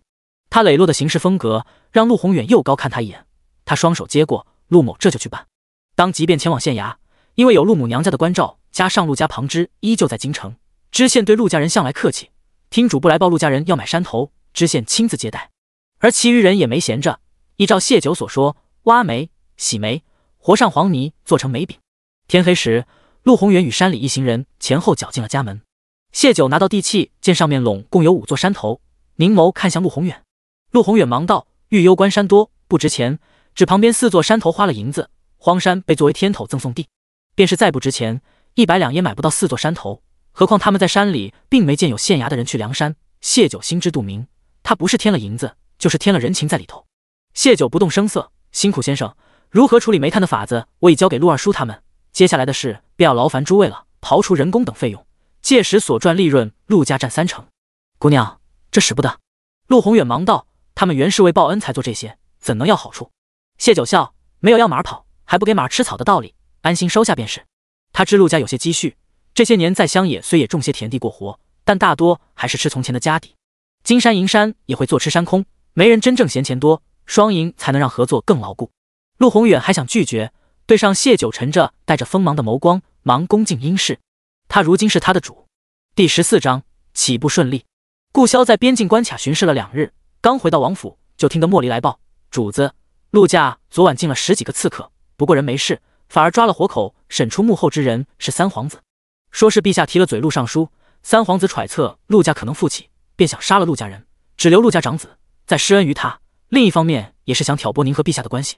他最近动作倒是多，看来禁足是轻了。”顾潇接过帕子捂着脸上，声音无波无澜的：“本王记得陆家无人习武，跟来的也是普通奴仆，10几个刺客不是他们能抵抗得了的，更遑论抓活口。”莫离迟疑了下，还是道：“属下带人赶去时，正遇到陆家人处理尸体，听了几嘴，才知是有人救了他们，也是那个人从刺客嘴里问出的话。”他看了眼顾潇，见他面上没有不耐烦，继续道：“帮他们的是谢九。主子，您是不知道那姑娘有多吓人，她竟把刺客活活拆解了，吓得另一个刺客屁滚尿流，什么都交代了。她不只对刺客狠，对自己也下得去手。为了近刺客的身，她主动将身体往刺客剑上送，这简直就是以命搏命。”顾潇听着莫离的话，脑中突然又闪过那晚他杀伙计的画面，眸中晦暗不明。莫离对谢九有些佩服，也有点害怕，碎碎道：“属下就没见过手段这么残忍的女人，到现在都后怕，幸好那晚她没对主子做什么。不过主子，您以后还是得小心点，我听说女人最记仇，她可是被迷晕送来的。她怎么会出现在那里？”顾潇冷声打断他。这个莫离还真关注了下，回道：“说是去山里寻可以烤火取暖的东西。”顾潇眉心微蹙：“本王让你送的东西你没送。”莫离察觉出顾潇的不悦，忙道：“送了的，属下准备好，吴嬷嬷亲自去送的。”他恍然大悟：“对啊，主子给他送了炭和银钱，他还进山去领100鞭。”顾萧冰寒的声音阻断他的话：“主子，莫离后悔没亲自去送了，但王爷要送的东西，吴嬷嬷不敢忤逆，肯定是送去了的。他还想解释150遍。”莫离吓得再也不敢多声，乖乖下去领罚。顾萧沉眸看向窗外，若有所思。星号，距离雪灾时间紧迫，谢九决定第2日便开工。陆老二去隔壁村子招了不少劳动力帮忙挖煤、洗煤。洗干净的煤块再背到陆家村一座专门腾出来的院落中敲碎，和上黄泥，做成煤饼。既是为了规范，又是为了提高效率，陆父让一个擅长木工的仆从在谢九的描述下，做了几个用来制作煤饼的模具。只需将模具往和好的煤泥里用力一踩，煤泥倒灌进模具里，轻轻一磕，一个十分漂亮工整的煤饼便落成了。这一步骤由陆家仆从操作，因人手不够，陆宏远又雷厉风行的去买了10个签死气的下人。处理煤块的方式并不难，外人一看就会，所以陆家将最后一道工序留在自家完成，并故布疑阵的在混合煤粉和黄泥时加上一小包草木灰，让人以为是什么独家秘方。这一步骤由陆老二亲自完成并监工，防止秘密泄露。其余做工的人虽好奇陆家这么做的目的，但陆家给的工钱不低，他们珍惜这份差事不敢深究，免得惹主家不快丢了活计。谢九根据师傅描述的样子画了一个下方开小口铁桶模样的图纸，让陆老三拿去铁匠铺子尽快做出来，并带些生石灰回来。陆老三沉淀10几年的心因为能再度行商而激荡，他加了银钱守在铁匠铺子，很快就将东西做了出来。在他进城的时间，谢九也让人准备好了黄泥和木屑，生石灰一到，他便将黄泥和生石灰搅拌和好，打算做一个泥桶子。陆老三见他姑娘家家又有伤在，还要亲自动手，连忙阻止。谢九也不逞强，便在一旁指导陆老三怎么做。很快泥桶子做好，拌干时放进铁桶内，再将隔热用的锯木屑和泥围着泥桶塞满，最后铁桶顶上用混合了生石灰的黄泥封好，只留泥桶子那个圆洞口，方便取放煤饼。一个用来烧煤饼的炉子便是做好了。第2天，煤炉风干后，谢九将先前做好的煤饼放在灶膛燃起来后放进煤炉，试用1、2。打开炉门，火旺起来，放上锅就能用来烧饭、做菜、烧水。将炉门合上，留一点缝隙，便能保住炉子里的煤炭1晚上不灭，可以提升屋里温度，随时用来温着热水。炉子做得很成功，使用十分方便。陆老三好似又看到了新的赚钱门道，卖煤饼的时候为何不能搭着炉子一起卖呢？他兴奋地跑去把自己的想法告诉谢九，问能不能再多订些炉子。谢九在画图纸时就是这样打算的，只不过他将炉子稍做了改良，铁是比较贵的，那么炉子的成本就不会便宜，到时普通百姓很难买得起。所以他决定炉子外围只用一层薄铁皮，防止炉子散架即可。泥桶底下也用耐烧的石块替代铁，这样炉子的价格便能大大降低。陆老三已经从大哥处得知谢九身上没钱，便决定自掏腰包先把定金垫上。谢九看穿他的好意也不说破，只提点他可以带着煤饼去铁匠铺子，铁匠铺每天需要大量的木炭柴火，煤饼对他们来说自然也是需要的。陆老三脑子精明，心思一转便明白了谢九的意思，冲他竖起大拇指，这样既推广了煤饼，又抵了银钱。好主意！陆老三确实有经商的头脑，炉子做好后，直接带着煤炉煤饼去了小吃街，见一家生意火爆的掌柜一边给客户煮吃的，一边忙着烧火洗碗。陆老三将自己烧旺的煤炉给手忙脚乱的老板试用后，当即生意便成了。如法炮制，1日的功夫拿下了好几家小吃铺的生意。谢九在陆家一连待了7日，期间林叔过来复诊过一次。谢九不爱喝苦药，只外用药，伤好的不如其余几人快。陆家人团结，办事效率很高，煤炭这桩事进展得很顺利。谢九便打算回去了。回去前，谢九让他们将这些日子赚的银钱规整规整，拢共600多两，他要全部用来采办治疗风寒的药材。距离雪灾还有20多日，快马加鞭跑一趟京城来得及。他看向陆宏远道：煤饼的生意一旦打开，煤山那边就会被人盯上，还需得一些有身手的人守着才行。陆宏远赞同，陆某也是这般想的，我会找些昔日的部下过来，另外跟姑娘请示下，我们想在我们的3成利润里拿出1成来分给我妻族徐家，求得他们的庇护。你们分内的3成利润自己做主便好，不过我不希望他们干涉扰乱我的规划。其实煤山在顾萧的地盘，谢九有把握让顾萧看顾不被人打主意，但他的野心不止于此。煤炭绝不只是豫攸关有，况且他也需要徐家这条路子。1成利润听起来不多，但多寻几处煤山，那利润就十分可观了。陆宏远行事稳重，敢提这个想法，也是有把握岳家不会贪得无厌。姑娘放心，陆某绝不会让那种情况出现。谢九颔首，将银钱递给他，那便劳烦先生亲自跑一趟京城，除了办妥刚刚所说之事，还请将这些银钱全部换成治风寒的药材，最多20日，请务必带着药材赶回豫攸关。稍作停顿，他又从袖中拿出一封书信，再劳烦先生将这家书送到我父亲手中。第15章，能让侄儿来替我吗？关于买药材的原因，谢九依旧是预判天气的说法。陆宏远没有质疑，这些日子的相处，他知谢九做事稳妥，和2个弟弟商量着陆家也跟着采办些药材，2人都没有意见，他便带着仆从连夜出发京城。陆家的决定在谢九意料之内，交代完该交代的，翌日一大早，谢九也出发回林叔家。刚到家不久，找麻烦的便来了。杨仙儿将2桶味道浓重的衣服放在谢九面前，趾高气扬道：“你这些天死哪去了？家里的活都不知道干了，快去把母亲这些衣服洗了。你忘了为给婆母治病，我这半年时间已经抵给林大夫了吗？”谢九静静笑着，只能做林大夫吩咐的事。你敢不洗？回头我就告诉母亲，等她好了收拾你。杨仙儿将桶往谢九手里塞，他当然没忘，也从林叔口中知道谢九出门办事了。但母亲的脏衣已经积攒了几日，他实在不愿洗那些沾满污秽的衣裳，正发愁，就瞧见谢九回来，眼珠一转，就将脏衣服提来林家。以谢九温顺的性子，往日只要把母亲搬出来，他就听话的不行，这衣裳他必定乖乖的洗干净。却不想这回似乎失灵了，谢九非但没接，反而退后一步，瞪大眼睛问：“你的意思是让我反悔，不再以宫敌枕巾给婆母治病？这样的话，大家会说杨家言而无信，大哥看重名声，我们还是跟大哥请示下再做决定较好。”我什么时候这样说了？杨仙儿一听这话就急了。自从谢九走后，嫂子和侄子们也去上工了，照顾母亲和家务就落到了他身上。他十指不沾阳春水，哪曾做过这些？起初他抗议，可一向疼爱他的大哥竟连着饿了他2天，还恶狠狠警告他，不听话就弄死他，正好省一个人的口粮。谢九的话让他想起大哥那狠厉的神情，莫名打了个寒战。但他不想在谢九面前露怯，嚣张道：“反正母亲的衣服你得洗，晚些我过来取。你若敢不洗，有你苦头吃的。”他前几日才知家里原是有个杂货铺的，却被人打劫，一把火烧了，官府至今未能抓到贼人，他们家彻底断了收入。见兄嫂为银钱犯愁，他提议过让谢九做暗娼，但大哥他们暂未同意。他至今觉得这个法子十分好，来钱快，兄嫂他们也迟早会同意。家里有了银钱，他就不必亲自伺候母亲了。这般想着，他得意地跑开了。杨仙儿脸上一闪而过的惧意，让谢九弯了唇角。杨记杂货铺被毁，杨家没了财路，以杨家兄弟自私怕死的性子，定是不会再娇惯杨仙儿。日子再艰难些，他们会将注意打到杨仙儿身上。谢九想起那晚他在杨家中了迷药时，听到杨仙儿那句商户家的下贱胚子就该做下贱的事，似乎这样也不错。谢九小声嘀咕了句，而后提着脏衣服避开人，寻了处地方，将桶连同衣服一并给烧了。林叔外出了，谢九一个人随意吃了些东西，便躺床上去了，伤口依旧很疼，在陆家忙时也没顾得上好好休息。他这一觉睡到第2日早上，他是被门外的喊声吵醒的。穿好衣服到了正屋时，林叔也从房里出来：“昨天傍晚杨仙儿来找你，我没让他进门，他似乎很急，你做了什么？”谢九便把昨日杨仙儿过来自己烧了脏衣服的事告诉了他。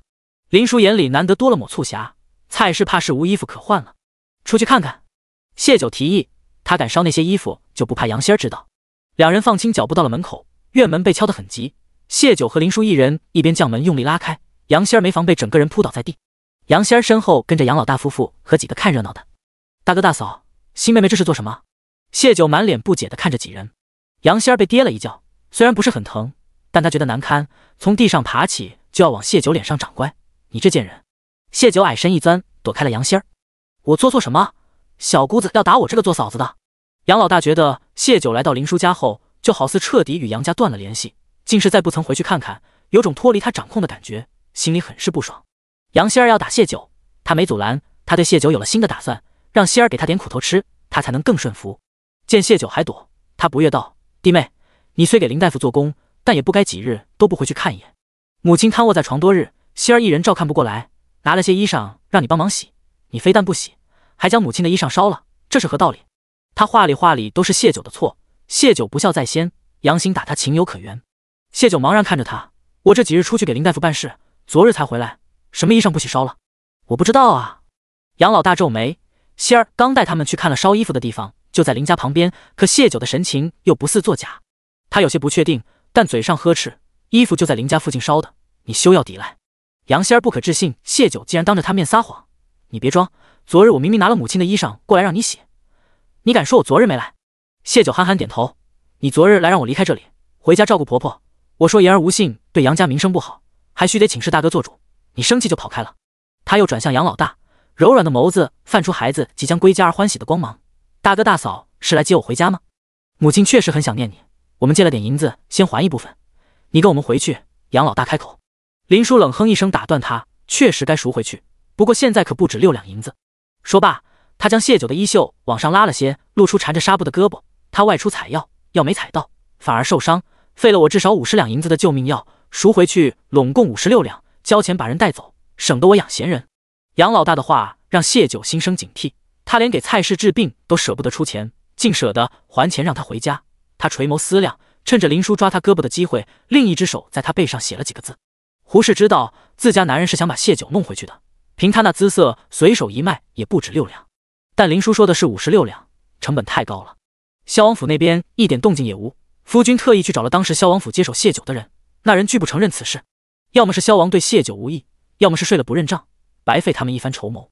他们如今是最没地位的流犯，再将谢九献给其他权贵，对方若也白睡，他们毫无办法，所以只能卖给有点积蓄又不敢惹事的普通商户，那卖价自是高不了。他嚷道：“什么要值50两银子？这可不是京城，你别讹人。”林叔冷冷看他一眼，不客气道：“救命药，眼瞎看不到他脸色吗？”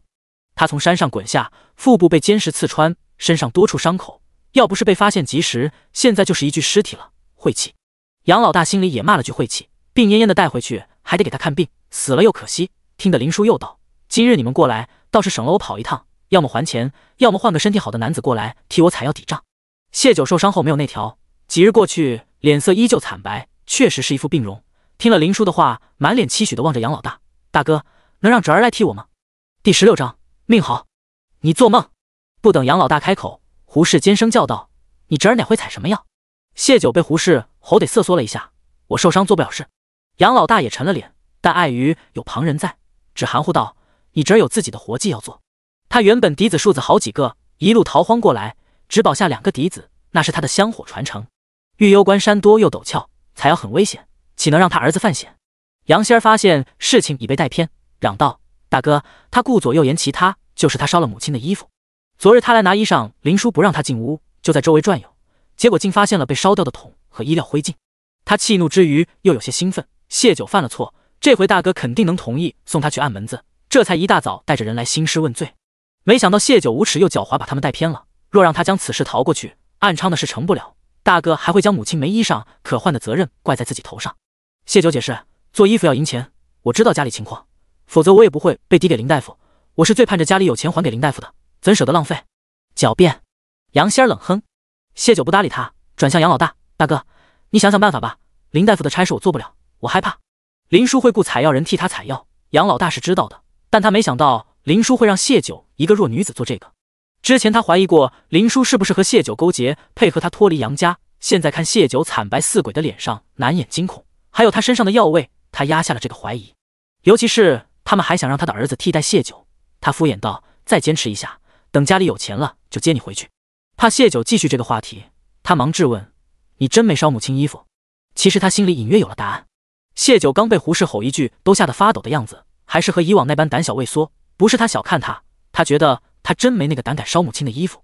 谢九摇头，欲言又止：“新妹是不是不会洗衣才烧了？又怕大哥责怪，才说是我。我没有，你胡说。”杨仙儿抱起要去撕扯谢九，他的举动落在杨老大眼里就是心虚。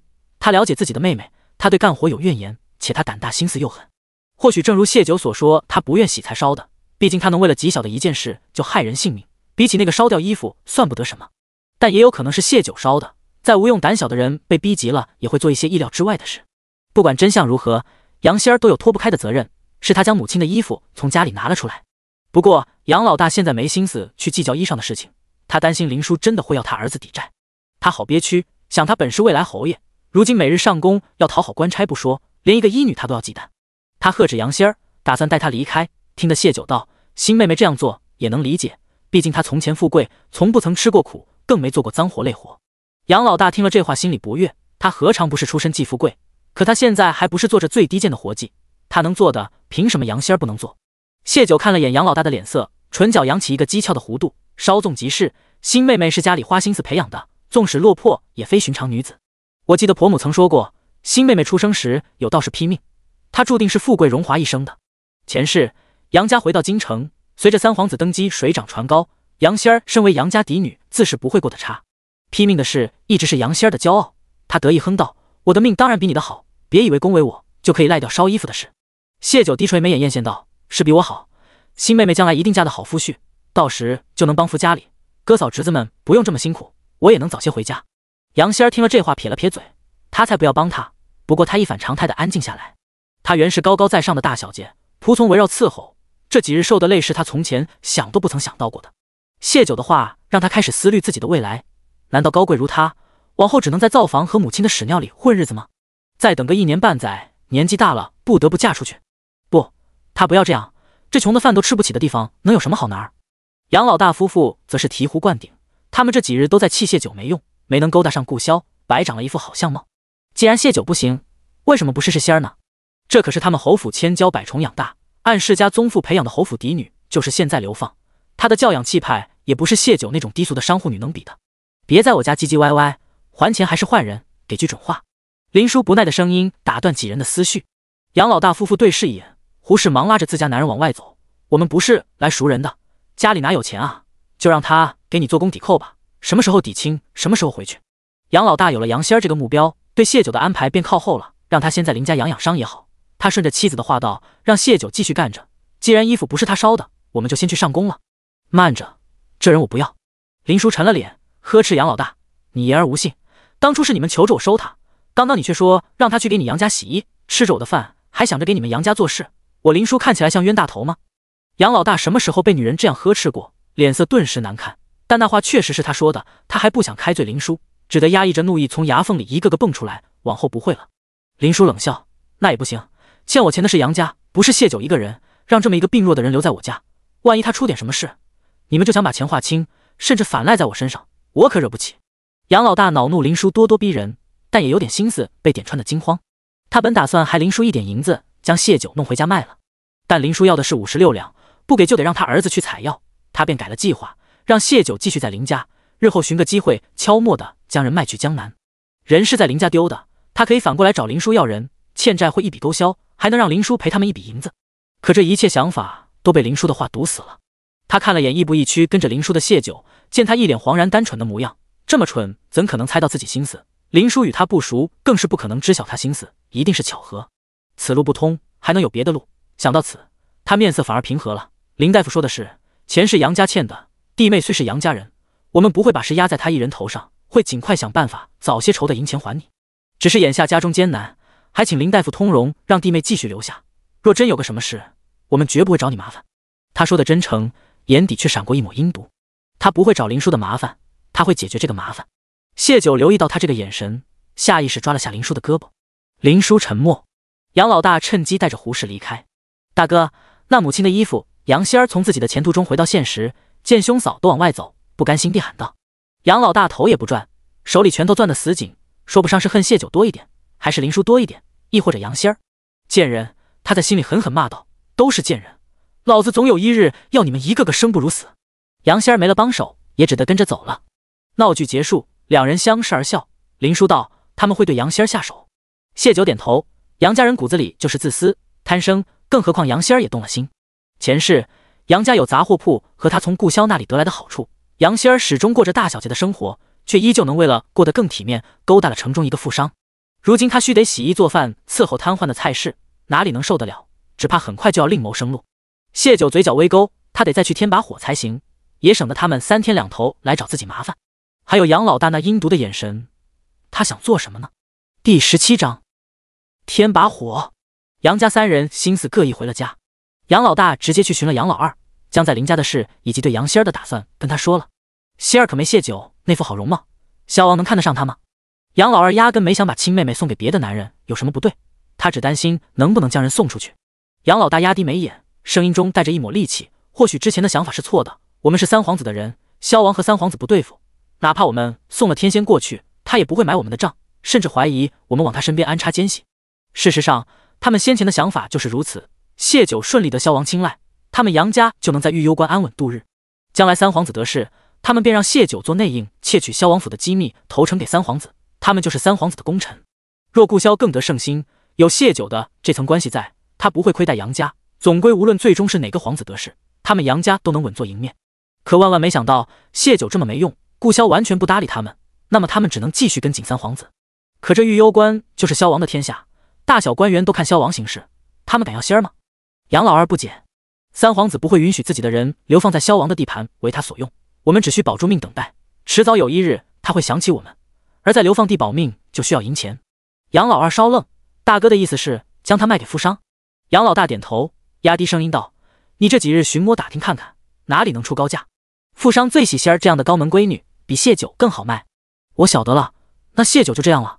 杨老大冲弟弟招招手，附在他耳边嘀咕一番。杨老二眼角露出一抹喜色，觉得大哥想法很好，有钱了他们就能贿赂官差，让他们对自己宽松些，不至于那么辛苦。杨仙儿不知两个兄长的心思，他此时烦躁得很，母亲又大策了。他忍着恶心给他擦洗，但衣服都被谢酒烧了，至于一身脏衣还在床底下，可没衣服穿的蔡氏啊的闹个不停。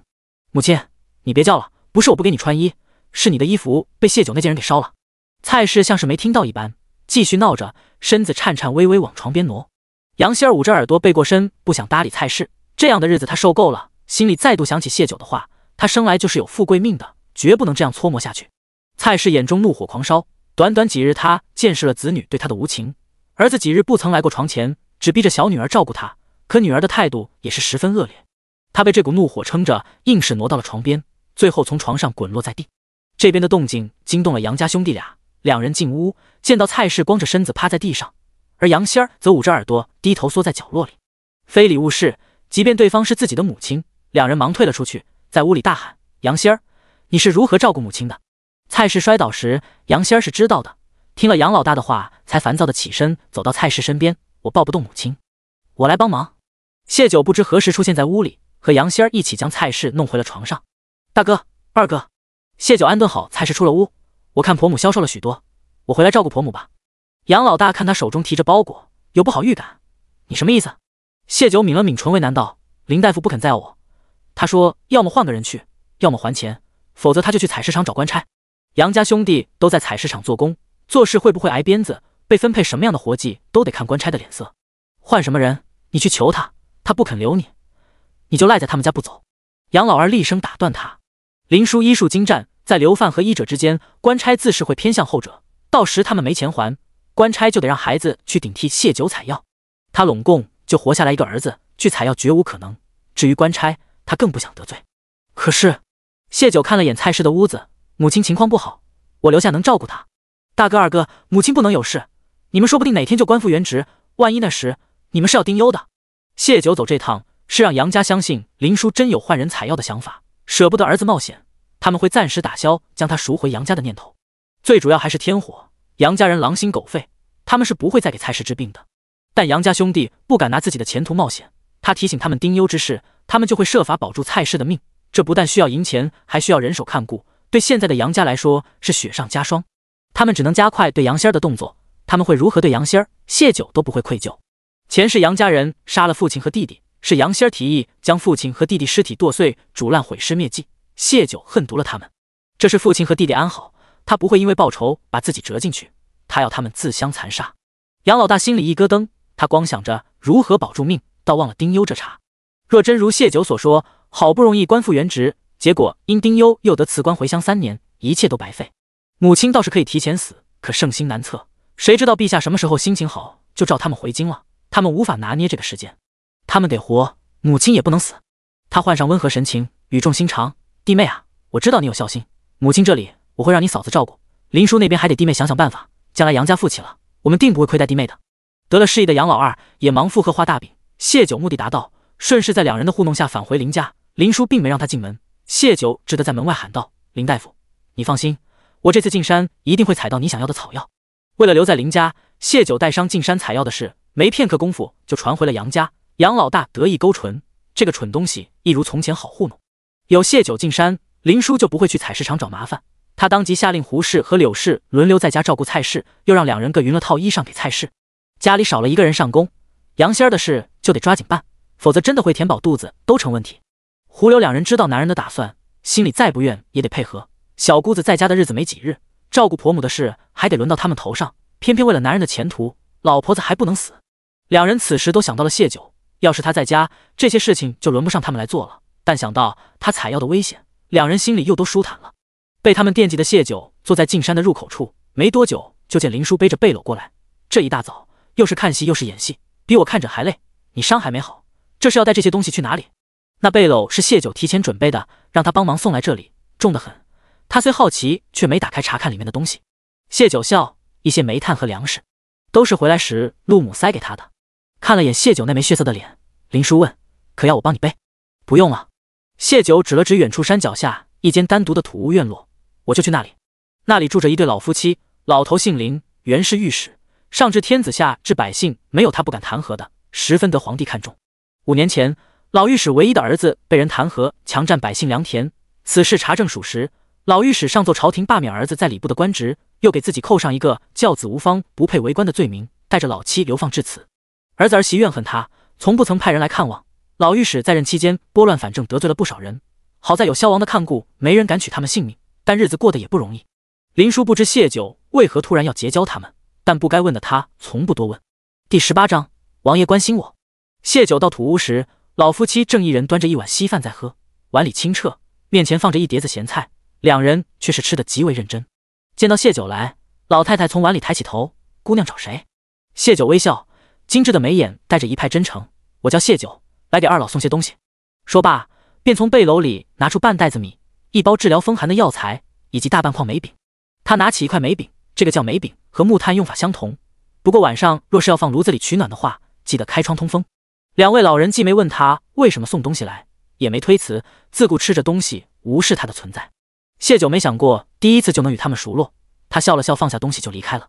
老太太看着他背影，悄咪咪问老御史：“老林，这姑娘图啥？”“我们有啥可图的？”老御史喝了一口粥，问老妻。老太太似是很认真的想了想，也大口喝了口粥，道：“那收下了。”“收吧，晚上给你们摆米饭吃。”老御史很是大方道。谢九听着两人的话，唇角微翘，他确实有所图。他想从老御史这里打听一些关于亲生父母的事情。他需要找到贾霓凰当年顶替他的证据，直接找上国公府太鲁莽，打草惊蛇不说，还有可能丢了性命。郑国公膝下只有2子，他的亲生父亲是郑国公长子，父母战死后，皇帝将父母的功勋放诸他身上，封他为霓凰郡主，并赐婚于他的皇长子顾萧。他是父母唯一的孩子，郑国公同时失去长子长媳，按理不会忽视这个孙女，可为何才3岁的他会被丢在京城街头？当年父母捡到他时就报了官，等了7日都无人来认领他，郑国公府也没传出丢孩子的事情。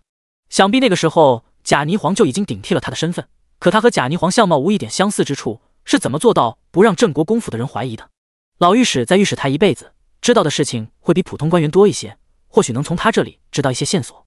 谢九很敬重刚正不阿的老大人，不愿将阴谋那些用在他身上，真用了也未必有用，他选择了阳谋。世上没有无缘无故的好，老御史精明，一辈子自是明白他有所求，他愿意收下东西，便是心里做过衡量的。当然也有可能他会耍赖，只收东西不办事，谢九便当是做好事了。离开老御史家，他在附近寻了个僻静处休息。做戏做全套，在杨家人眼中他是进山采药的，不能太早回林叔家。顾萧出现时，谢九有片刻的猛怔，继而是欢喜，好些日子不见，他有些想他。你在做甚？顾萧垂眸看着头帘裹着布巾，只余一双眼睛在外的女人。他从山上下来时，便瞧见他双手枕于脑后，闲适的晒着太阳。谢九双眸含笑：“我在晒太阳，王爷怎么来这里了？”顾萧看他笑得眉眼弯弯，漆黑的双眸璀璨绚丽，默了几息，吐出2个字：“路过。”一旁跟着的默契别过脸后退几步。今日本是要去营地的，暗卫汇报流放区的情况时，提了嘴谢九已回林家，杨家找麻烦的事。主子便问他是不是许久没来看林老夫妇了。如今想见的人已在跟前，林老夫妇那里只怕是不会去了。他也走远些，莫要搅了主子好事。谢九对顾萧的话没有怀疑，毕竟前世顾萧就是整日都很忙的，更不可能做出为了见他而假装路过的事。王爷接下来要去哪里？顾萧没答，幽深的视线在他面上停留片刻，而后抬手将他脸上的布巾拿下。谢九没防着他会扯掉他的面巾，下意识捂脸，双手却被男人握住。顾萧语气寒凉，脸色怎么这样白？伤还没好。御幽关是顾萧的地盘，自己受伤的事他会知道很正常，只是女为悦己者容，谢九不太想这副憔悴面容被他看见，他向来喜欢美好的东西，但已经被看见，遮遮掩掩也没了意思。谢九抬头迎上他的视线，好的差不多了。顾萧明显不信，拉着他往前走。谢九意识到他可能是要带他去找林叔，忙道：“我现在不能回林叔家。”顾萧眸光探究，谢九将自己出来假装采药的事情跟他说了。我不愿也没精力与他们日日纠缠，只能用此办法。最重要的是他不能脏了自己的手，名声有损，会对他所谋之事不利。顾潇看了他一眼，心道想脱离他们并不难，他却选了最麻烦的一条路。但他承诺过他们的事不被人知晓，他就不会再重复让他留在王府后院的提议。他弯腰将他抱起，足尖一点便跃出去老远。等到他的别院时，谢九已经在他怀里睡着了。他叫了大夫给他看诊，他都没醒来。大夫说是气血亏虚的厉害，需得好生调养。大夫去熬药的时候，他解开了谢九的衣衫和腰间缠裹着的纱布，他身上的所有伤口在他面前展露。顾潇瞳孔微缩，王爷会嫌他们丑吗？谢九不知何时睁开眸子看他，顾潇眸光冰冷，在他几处伤口扫过，语气不善，丑。谢九身子微微一僵，便听得他道：本王的东西从来都只能本王做主，你既是本王的女人，这具身子便是本王的，没有本王的允许，你竟敢让他受损至此。谢九，你记住，这是最后一次。顾潇脸色阴沉，语气冰冷，不带一丝温度。谢九定定看了他一会，倏儿心里明媚起来，王爷在关心我。重生回来，他反复回想他们在一起的事，还有顾潇的性格。顾潇刚刚的话不好听，若是前世，他会觉得他霸道没有人情味，可现在他听出了另一层意思，因为顾潇若不在意一个人，会直接无视他。顾潇没有承认，但眸光明显没有刚刚冷漠。谢九嘴角缓缓扬起，他猜对了。那会不会前世顾潇其实也是很早就对他有了感觉，只是那时自己听信了杨家人的话，以为是他逼迫了他，所以恨他排斥他，顾潇才将这种感觉压下或者隐藏起来。他向来内敛冷漠惯了，或许并不知道要如何关心人，所以才用那样的方式说出来。思及此，谢九觉得自己该向他明确态度，鼓励他。他轻笑出声：王爷关心我，我很高兴。顾潇动了动唇，看他的眼神似乎有些复杂。谢九还没来得及去想这一眼背后的意思，便听得门外有婆子回禀：主子要好了。他脸色顿变，双手猛地攥紧。因他脸色本就惨白，顾潇没察觉出异常，一把拉过被子，将他盖得严实。等送药的婆子退了出去，他拉开被子，露出他的脸，命令道：喝药。大夫刚跟他说了，谢九受伤后因是没喝药调理才恢复缓慢，想到某种可能，他眸光阴沉下来。谢九在听清婆子的话时便闭眼装死，他不想喝药，否则林叔早就给他开药了。顾潇见此，拍了拍被子，他没动静，手指在他脸上弹了下，他依旧纹丝不动，眼睛夹得死紧。他有些困惑，刚刚还笑嘻嘻的人突然就装死，余光瞥见药碗，他嘴角轻扯，还从未见过这样抗拒喝药的大人。默了默，他用手捏住他的双颊，迫使他张开嘴，他却把牙关咬得死死的。顾潇气笑了，他端起碗喝了口，唇贴上了他的唇，将药缓缓渡进他口中。第19章，他有些不对劲。谢九没防住他会这样喂他，惊愕之下张了嘴，想吐出来时，唇被他堵得死死的，嘴里苦味充盈，眼里瞬间湿润。女儿出生便体弱，还不会吃奶，就先喝上了药，药性太强，孩子承受不住，他便自己喝下，融入血液里，变成奶水喂给女儿。在大典时，女儿不肯喝药，每次都是他喝一口，女儿才肯喝一口，直到女儿死的那晚，体内的针痛的他哭嚎不止。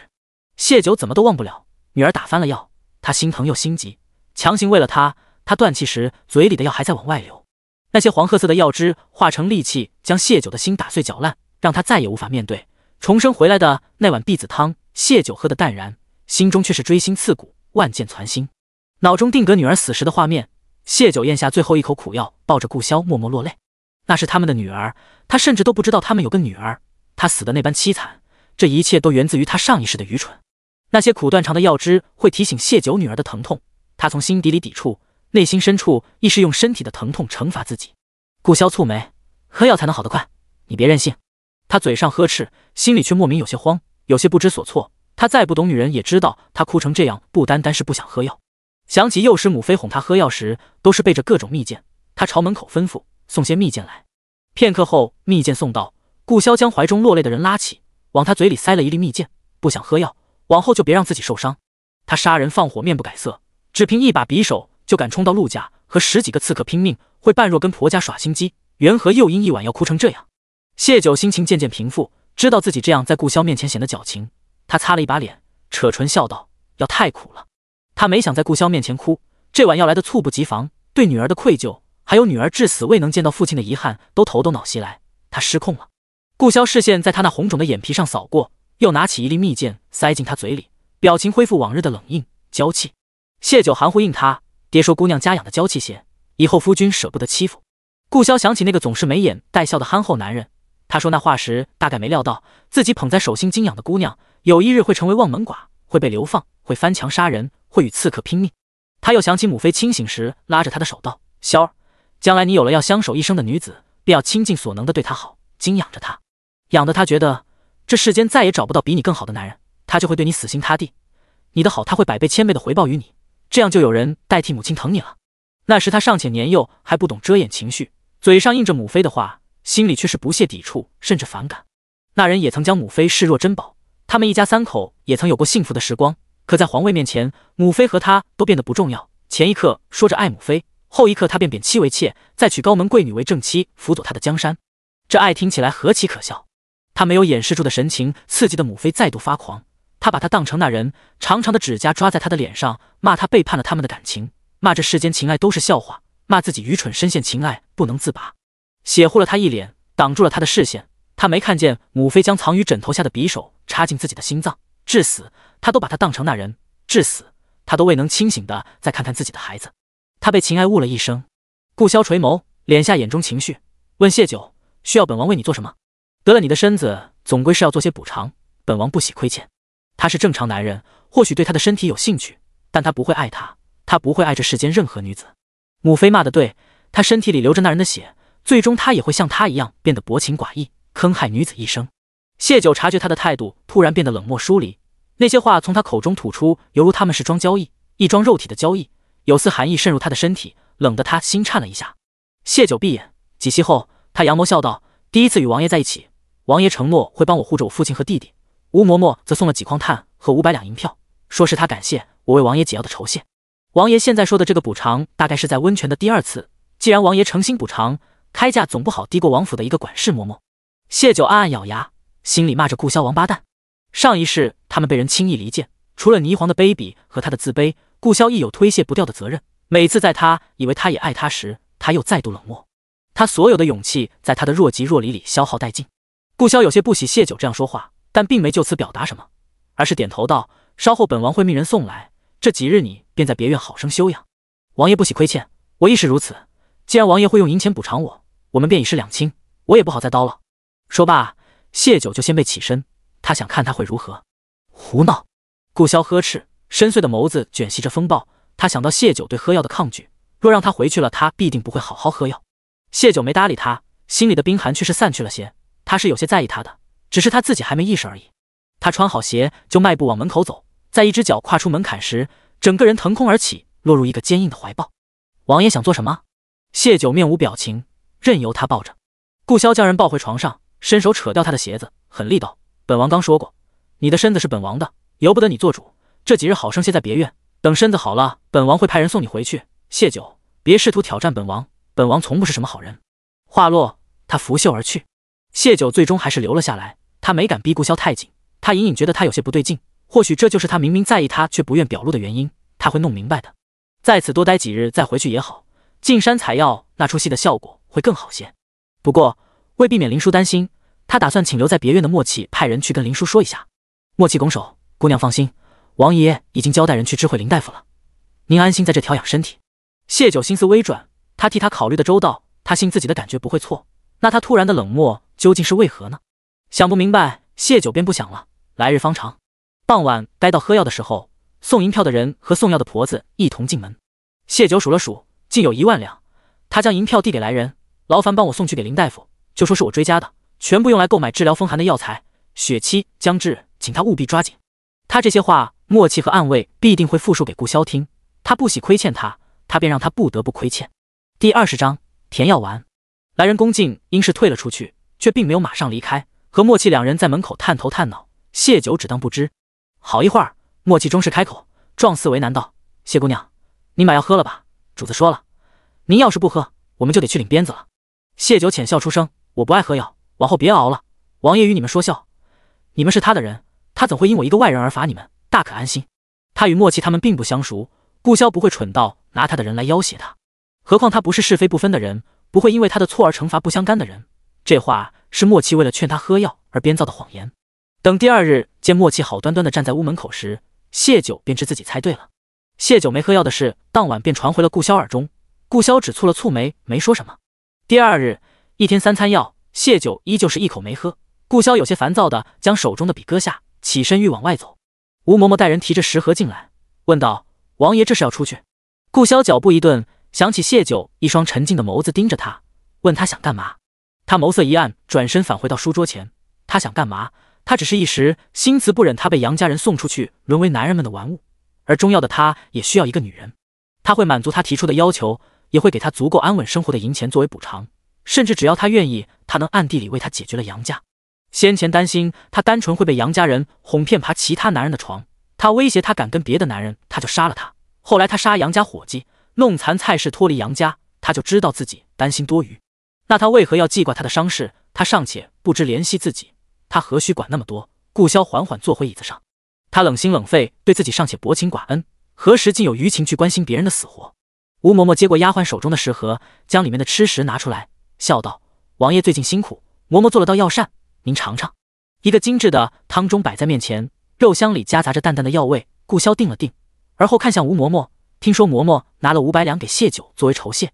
吴嬷嬷闻言，脸上表情一僵，但很快她便调整过来，如实将自己去见谢九的事说了，详细到每句话。王爷，老奴擅作主张，甘愿认罚。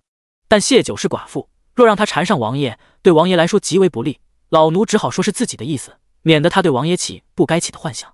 顾萧静静听着，半晌道：“本王的命在嬷嬷眼中只值500两，王爷的命怎是银钱可衡量的？可500两对一个流犯来说就是天大的数目。”吴嬷嬷在心里道，但她一时看不懂顾萧是何意思，试探道：“老奴这就给杨夫人再送些银票去。”顾萧微微颔首，从嬷嬷的私房里出吧。吴嬷嬷脸色顿变，王爷这是怪他了。莫离挨罚，他就知道自己做的事瞒不住，但他并不觉得自己做错。谢九是杨家人，杨家是三皇子的人，谁能说准这不是三皇子设的局呢？毕竟那药就是三皇子给王爷下的。先下药，再让一个寡妇缠上王爷，届时再把王爷和寡妇有染的事挑到陛下面前，甚至让御史弹劾，陛下必定会处罚王爷，以王爷对陛下的怨恨，两人关系会更僵。镇国公府那边知晓此事，也会对王爷有微词。王爷已经够难的了，他原以为王爷是懂他的苦心，知晓事情后才没发落他。可如今，吴嬷嬷心头犯苦。嬷嬷年纪大了，晚上不好出门，拿来这里，本王命人送去。顾萧神色淡凉，吴嬷嬷的心一下沉到谷底。王爷这是要他将银票送到书房来给他过目。王爷往日对他敬重，在银钱上也大方，所以他攒了一笔私房，王爷是知道的。可王爷现在却要他将私房拿给谢九。吴嬷嬷嘴唇发颤，看着眉目寡冷的顾萧，终究是什么都没说，走了出去。1刻钟后，他拿来1万两，王爷的命金贵，谢九救了您，老奴当给更多，但老奴身上只有这些。自是不止这些，他终究是不甘心都送给谢九，他得留给王爷。夜深了，嬷嬷早些回院歇息吧。顾萧扫了眼银票，声音平静，听不出喜怒。吴嬷嬷扑通一声跪下：“王爷，老奴盼着您好。1万两也不是小数目，王爷竟是全部收下了。御幽关最有名的继子，一晚上也不过1000两。谢九她长得再好，也是个寡妇，还是罪臣家的寡妇。”吴嬷嬷心里十分不安。顾萧头也不抬：“嬷嬷，事不过三。他敬重她，但有些事不是他能插手的。”吴嬷嬷重重叹了口气，在2个丫鬟的搀扶下出了房间。顾萧捏着那些银票，沉思良久，叫来暗卫，让他将银票给谢九送去。暗卫离开，他瞥见桌上那汤盅，脑中似是又听到了谢九的哭声，鬼使神差的他走出了书房，换了个陌生的地方。谢九睡得很浅，门口有动静时，他便醒了。昏暗的烛光下，他看见一道颀长身影往床边走来，眨了眨眼，看清眼前人。谢九不动声色地打量着他，直到看到他手中的药碗，他忙翻身，将脸闷在软枕里。在绝对的力量面前，他的逃避只是徒劳。顾萧一把将人抄起，按在怀中，端起药碗喝了一口，便俯身吻在谢九唇上。一碗药未完，谢九心头起了一股无名火，不由讥笑：王爷对这具身子还真是疼惜，不惜大晚上跑来喂药，可惜这身子现在不便伺候不了王爷。他虽没喝药，但外用的药涂抹的积极，他好不容易重生回来，怎可能不惜命？只不过是这伤并不会危及性命罢了。他小题大做了。顾萧不在意他的讥讽，淡淡道：明日若是还不喝药，本王就继续用这种法子喂你。谢九闻言猛地坐起，搂住他的脖子吻了上去。他吻得用力深入，带着点撕咬的报复。在顾萧推他时，就顺势放开了他，微笑：更亲密的事都做了，王爷的这个要挟没什么用处，我只是不爱喝药，并非作践自己，王爷大可放心。顾萧凝望他片刻，漆黑眸底深处犹如寒潭，语气低沉着蹦出2个字：随你。便起身出了屋。谢九的话让他大脑注入一丝清明。他在意他的伤势，大概是因为他主动往刺客剑上撞，担心他如母妃那般不爱惜自己，自残身体。他不是在意他，顾潇感觉一丝轻松。谢九看着走得头也不回的男人，气得直挺挺倒在床上。但想到顾潇前世为了他死的那样惨烈，他又不舍与他生气，他定是有原因的。往后的几日，顾潇没有再出现，却将默契留下，看着他，不准他离开。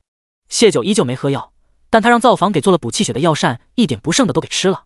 他也想快些好起来，吃好睡好，让他脸色看起来好了很多。在别院休养的这几日，他大部分时间都用来吃和睡，偶尔在纸上记录一些师傅教的东西。第5日中午，他告诉默契他要回林叔家，默契没有阻拦，递给他一个木盒子，姑娘，这是王爷特意让大夫配制的补气血的药丸，甜的，您带上。谢九接过，取出一粒放进嘴里，蜂蜜的甜味中合了药材的苦味，他的心里甜苦参半。默契又拿出他的背篓递给他，这里面的东西也是主子吩咐属下备好的，是一盒颜色过于惨白的脂粉和一些新鲜药材，还有他来时穿的那套衣裳，只不过那衣裳被划破了几处。谢九眸光落在默契脸上，你不怕我纠缠他，污损了他的名声？第21章，狂妄的追求。顾潇寡言少语，是绝技不会主动告诉他，那些都是他为他准备的。默契远也可以不说，甚至如吴嬷嬷那般将事按在自己身上，可默契非但说了，还着重强调了这些都是顾潇的心意。谢九还注意到，他从一开始就是称呼自己为姑娘，他是顾潇的心腹，他对自己的态度取决于顾潇对他的态度。默契没想到谢九会突然问他这个，微愣过后，他道：“属下只是如实相告。”谢九心头微暖，接过背篓，状似无意道：“真是被养馋了，你说句如实相告，我都能想起如玉膏来。铜锣巷王记铺子里的如玉膏莹洁如玉，却有一股浓郁的桂花香，听说是祖传秘方，别家模仿，要么保证了香味，却做不到晶莹剔透，要么是外表像了，味道却不对。姑娘想吃的话，回去的路上我们可往铜锣巷拐一下。”默契贴心道。谢九摇头：“我不喜欢吃那个，甜腻腻的。”默契一愣：“不喜欢吃，为何会馋？”谢九笑笑，拿着背篓进屋去换衣裳。默契虽有些不解，但他不是多话的性子，便也没再问。谢九换好衣服，默契亲自驾着马车送他。车帘晃动间，谢九眸光时不时落在他的右臂上。习武之人对视线最是敏感，加上谢九刚刚那番话，默契不由深思了下。谢九没再多言，他得老天眷顾重活一世，但也不会狂妄到以为自己能改变所有人的命运。默契若有心，他刚刚的提醒已经足够，避免被人看见。谢九提前下了马车，刚进入流放区，就有人打招呼：“谢九，你可回来了？你进山都好几日了，我们都担心你出事了。”有人打量他，见他衣衫破损，脸色惨白，担心道：“你没事吧？”谢九笑着摇头：“我无事，谢谢大家关心。”谢九往林家去时，身后跟去了一群人，有看热闹的，也有真心疼他的。这可是冬日的山头啊，他们这片区也有些壮汉帮林叔采药，冬日里都不敢在山里逗留太久。谢九还是个受了伤的女人。说到这个，大家私下里都不免唾弃杨家刻薄无情。谢九进山几日，他们这些外人尚且会关注下他是否回来，杨家竟是从不曾问过一句。可想而知，这些年谢九在杨家过的是什么日子。人总是容易同情比自己可怜的，纷纷对谢九表示自己的关心或者怜悯。谢九听着大家七嘴八舌的话，心绪复杂。这些人前世因他名声有污，对他避之不及，甚至恶语相向。现在他却是他们口中孝顺善良的女人，而没了蔡氏经营名声的杨家，则成了他们鄙夷唾弃的对象。民众的力量很可怖，谢九需要这份力量，为此他愿意继续伪装柔弱小白花。林叔今日刚好在家，看了看谢九背篓里的药材，沉默半晌后道：“不怕苦就留下吧。”那些看热闹的闻言，竟是比谢九还高兴，不是夸林叔心善，就是说谢九孝顺善有善报，好一顿夸赞，才纷纷离去。等人都离开，林叔关了院门，对谢九道：“你后来送来的2万两，我也全部拿去进药材了，已经送来了大半，你可要去看看？”自是要看的，只是谢九没想到，林叔家的地底下有那么大的一间地下室，竟是挖通了整个院落房屋的面积，此时堆满了药材。我这里已经没地方存放了，余下的药材你可有什么法子？林叔问。谢九想了想，剩下的送到顾潇的别院，有他的人护着很安全。这2万两银票是他给我的补偿，他不会占用我的东西，到时他需要的话，我们便把别院的药材卖给他。那些对顾潇的军营来说远远不够，但以顾潇的聪慧，听了暗卫的汇报，必定会想一想的。或许他不会因为他一句血气将至就大量囤购药材，但一定不会什么都不做。当年他被皇帝发配至此，只用了1年时间，便将边关牢牢握在手中，并治理得远胜从前，他绝非等闲。林叔知道谢九这几日都在顾潇的别院，听了这话，他直言道：“你要做他的外室？”实在是谢九说的那话，让他看不出两人是两情相悦的关系。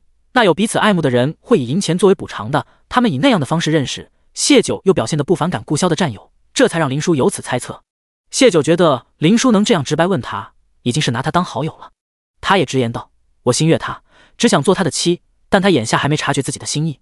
不过他并非不在意我，否则不会留下默契守在别院，更不会特意让大夫为他配制药丸。”林叔似乎是震惊他竟有这么远大的志向，好半晌才憋出一句：“会很艰难。”开祖皇帝的母亲年轻守寡，带着他和妹妹另嫁，继父对他们兄妹十分苛刻，为谋生存，开祖帝10几岁就参了军，被留在家里的妹妹却被继父凌辱致死。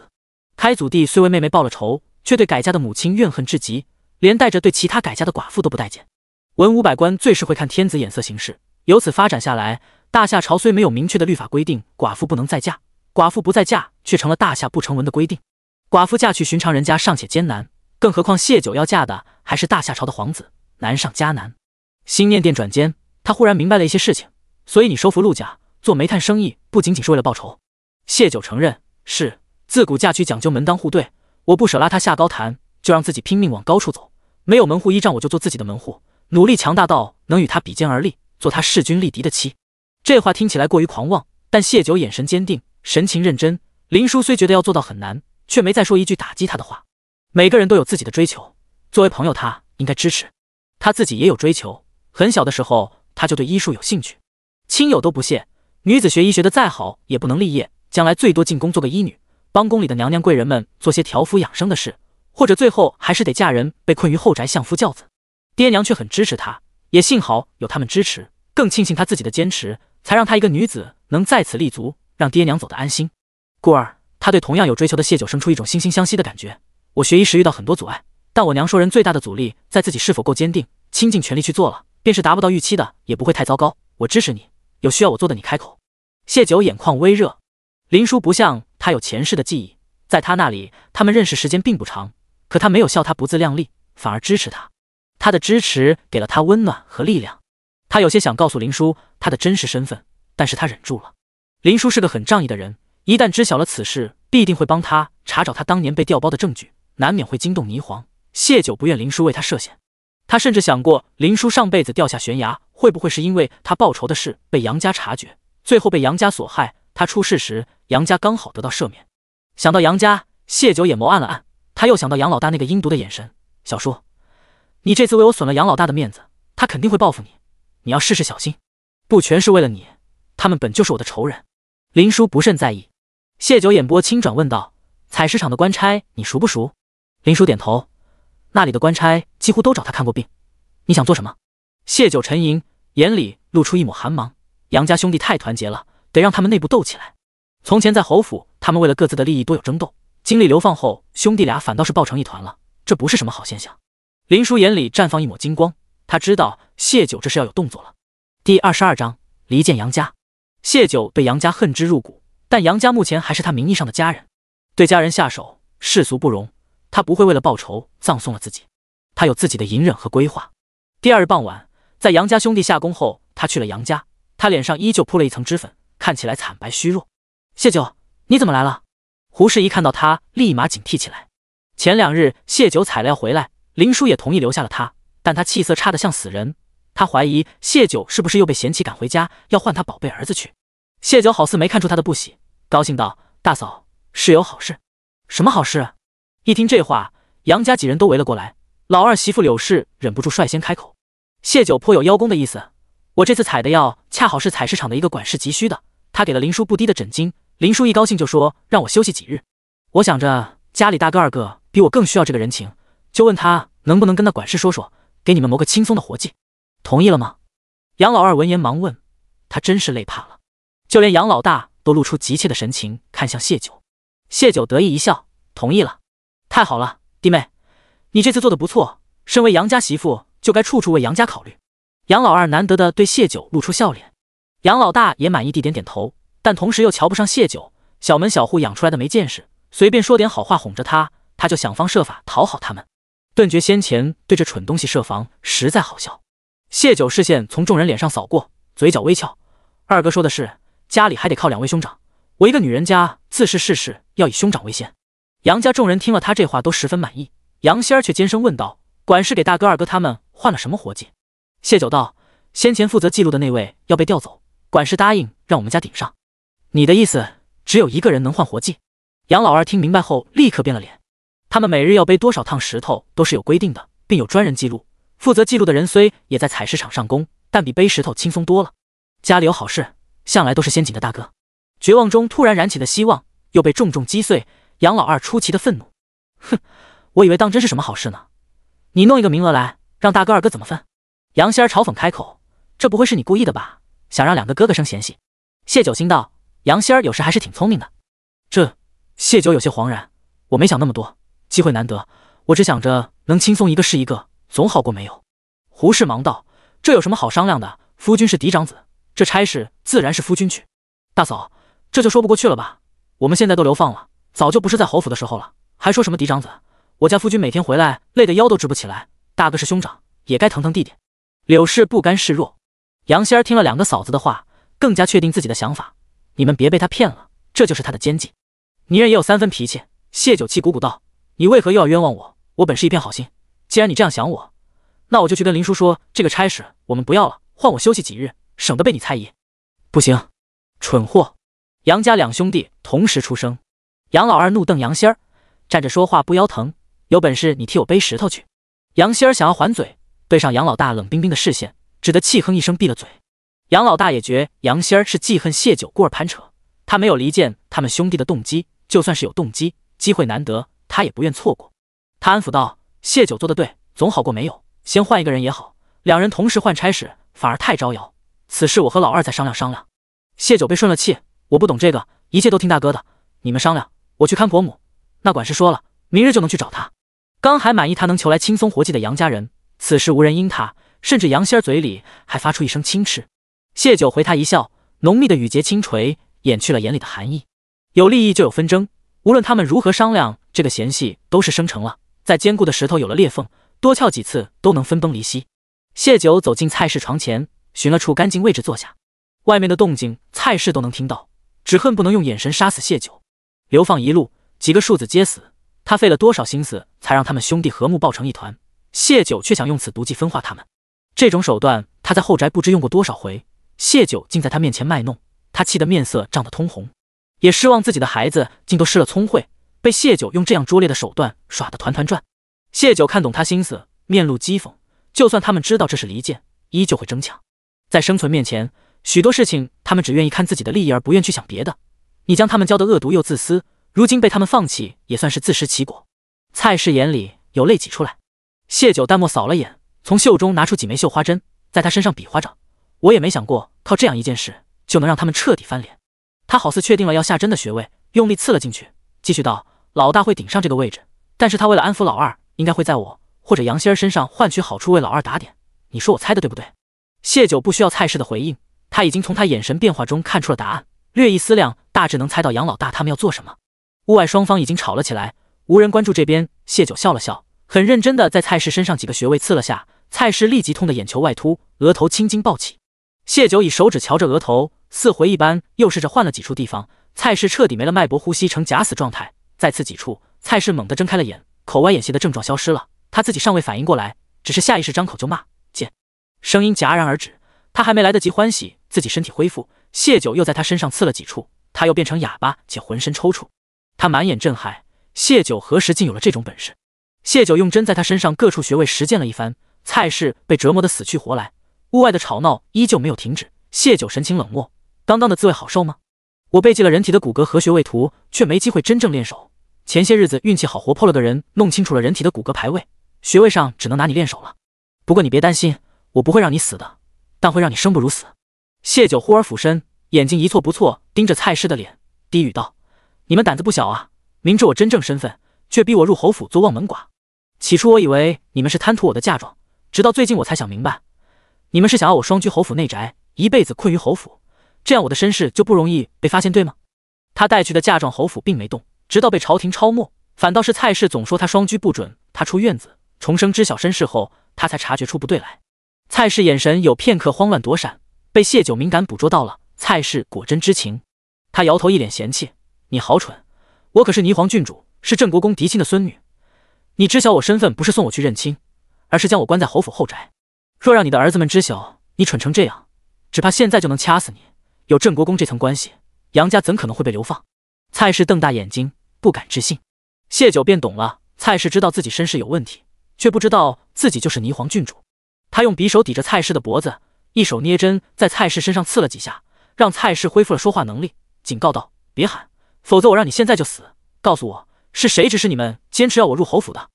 第23章，背后之人。蔡氏想喊救命，想告诉家里人谢九的真实面目，可谢九眼底杀意大盛，他不敢轻举妄动，但也不甘心如谢九的意。我不知你说什么。谢九勾唇，若我提出每日过来替婆母按揉身体，大哥他们必定会同意。婆母想不想每日都体验一下生不如死的感觉？你想做什么？蔡氏满眼惊恐，谢九刚刚在他身上刺的那些针，近乎要了他的命，甚至他觉得自己已经死过，又被他弄活过来。要你实话。谢九面容沉静，漆黑的瞳仁里有凛冽锋芒迸出，给他平白多了几分冷沉肃杀的气势。再想到他的残忍，蔡氏浑身不受控制地站立起来。他怕了，老实道：“我不知对方是谁，我本就不同意定这门亲。老四死后更觉你晦气，是侯爷坚持要你进门。”看见谢九指尖发的寒光的针，他又道：“我坚决反对。侯爷才告诉我是有人要你入侯府，其余不肯透露再多，只说对方允诺会助侯府更进一步，条件是不许你抛头露面，也不必苛待你。你真的是霓凰郡主？”谢九眸子微眯，能让永宁侯府更上一层的地位，只会比侯府更尊贵。那时贾霓凰还不知自己的存在，且那年她还是个未及笄的姑娘，永宁侯不会同一个孩子做交易。怕她身份泄露，最好的办法是杀她灭口，对方却将她藏在永宁侯府的后院。永宁侯按他的要求做了，侯府非但没更进一步，反而被削爵流放。永宁侯被戏耍，必定会将气撒在他头上，要他的命。背后之人不会想不到这一点，这又与他先前留他一命的做法相矛盾。流放路上，永宁侯和蔡氏确实好几次想对自己下手，是官差的维护让他一路安然。流犯中也有不少人贿赂了官差，但官差最多是不刻意搓磨，却不会那般护着他。先前他还以为是父亲的钱财给的足够多，如今看来应是还有人的授意。是调包他身份的人因为愧疚才留他一命吗？谢九觉得这种可能性不大，他是皇帝亲封郡主，调包他的身份往大了说是欺君之罪，诛九族的罪名。那人既能拿走他的身份，就不可能为了他仁慈到赌上九族。而且流放地困苦，更易丢命。前世他被杨家迷晕送给顾萧，他逃往江南，杀李文泽入狱，都不曾再有人护过他。时而留他的命，时而任他自生自灭，实在矛盾。还有永宁侯的死，他身体健硕，却在流放第2日就病倒，会不会也与背后之人有关？谢九一时想不通这背后关键，但想到有人可能在暗处关注自己，谢九决定往后行事更加谨慎些。谢九的沉默在蔡氏看来就是他对自己身份的默认。他喃喃：“你竟是霓凰郡主。”蔡氏满心后悔，他先前只当谢九是谁家见不得光的私生女，亦或者哪家后宅争斗的牺牲品。他那时该去查查的，早知道谢九才是郑国公的亲孙女，那他们杨家就是郑国公府的姻亲，何愁没有前途？我想办法帮你联系郑国公，让你拿回自己的身份，但你要帮杨家回到京城。谢九回他轻蔑一笑，蔡氏倒是挺会做梦。身后有脚步声传来，他收了匕首，手中的针快速刺入几个穴位，蔡氏顿时口歪眼斜。谢九，你在做什么？杨仙儿的声音在身后响起。谢九替蔡氏擦了擦脸上的汗和眼泪，缓缓起身。我劝慰婆母想开些，坚持医治总会好的。你有那么好心，就不会烧母亲的衣服了。杨仙儿冷哼，烧衣服的事让他知道谢九是个表里不一的人，但兄嫂都不信他的话，他们愿意在谢九手上吃亏，他也懒得再管。但谢九敢冒犯他，他迟早要收拾他的。没与他纠缠，谢九看了蔡氏一眼，便出了屋，恰好瞧见杨家兄弟往院外走。本能的他觉得那兄弟俩没什么好事。胡氏在收拾屋子，谢九便问：“大嫂，这记录的活计可是给大哥了？”胡氏斜了他一眼，有些得意道：“自是你大哥的，他是兄长，我说你也是，往后有这种事，私下同你大哥说就是了，非得弄得老二家以为是我们抢了他们的好处似的。”谢九面带愧色：“好，我明白了，那二哥会不会怨怪上大哥？你又不是没听见他们吵起来了。”胡氏有些迁怒谢九，不愿与他多说，便催促道：“你快些回去吧，莫要让林叔嫌弃你了。”想起什么他又提醒道：“我看你气色不好，你也别太老实，你现在是给林大夫干活的，就让他帮你也把身体调理下。”谢九佯装感动：“谢谢大嫂关心，我知晓了。”回到林家，谢九找林叔要了纸笔，画了一张人体骨骼图，上面标明了人身上所有的经脉穴位，吹干墨迹。谢九将这图送给了林叔，林叔啧啧称奇，惯常平静的眸子被惊喜填满，他忍不住赞道：“谢九，没想到你对人体竟这样了解。骨骼穴位标明就算了，连肌肉和脏腑的位置都标得准确无比。你也会医术吗？”谢九摇头：“我不会医术，是有人教我画的，想来你用得上。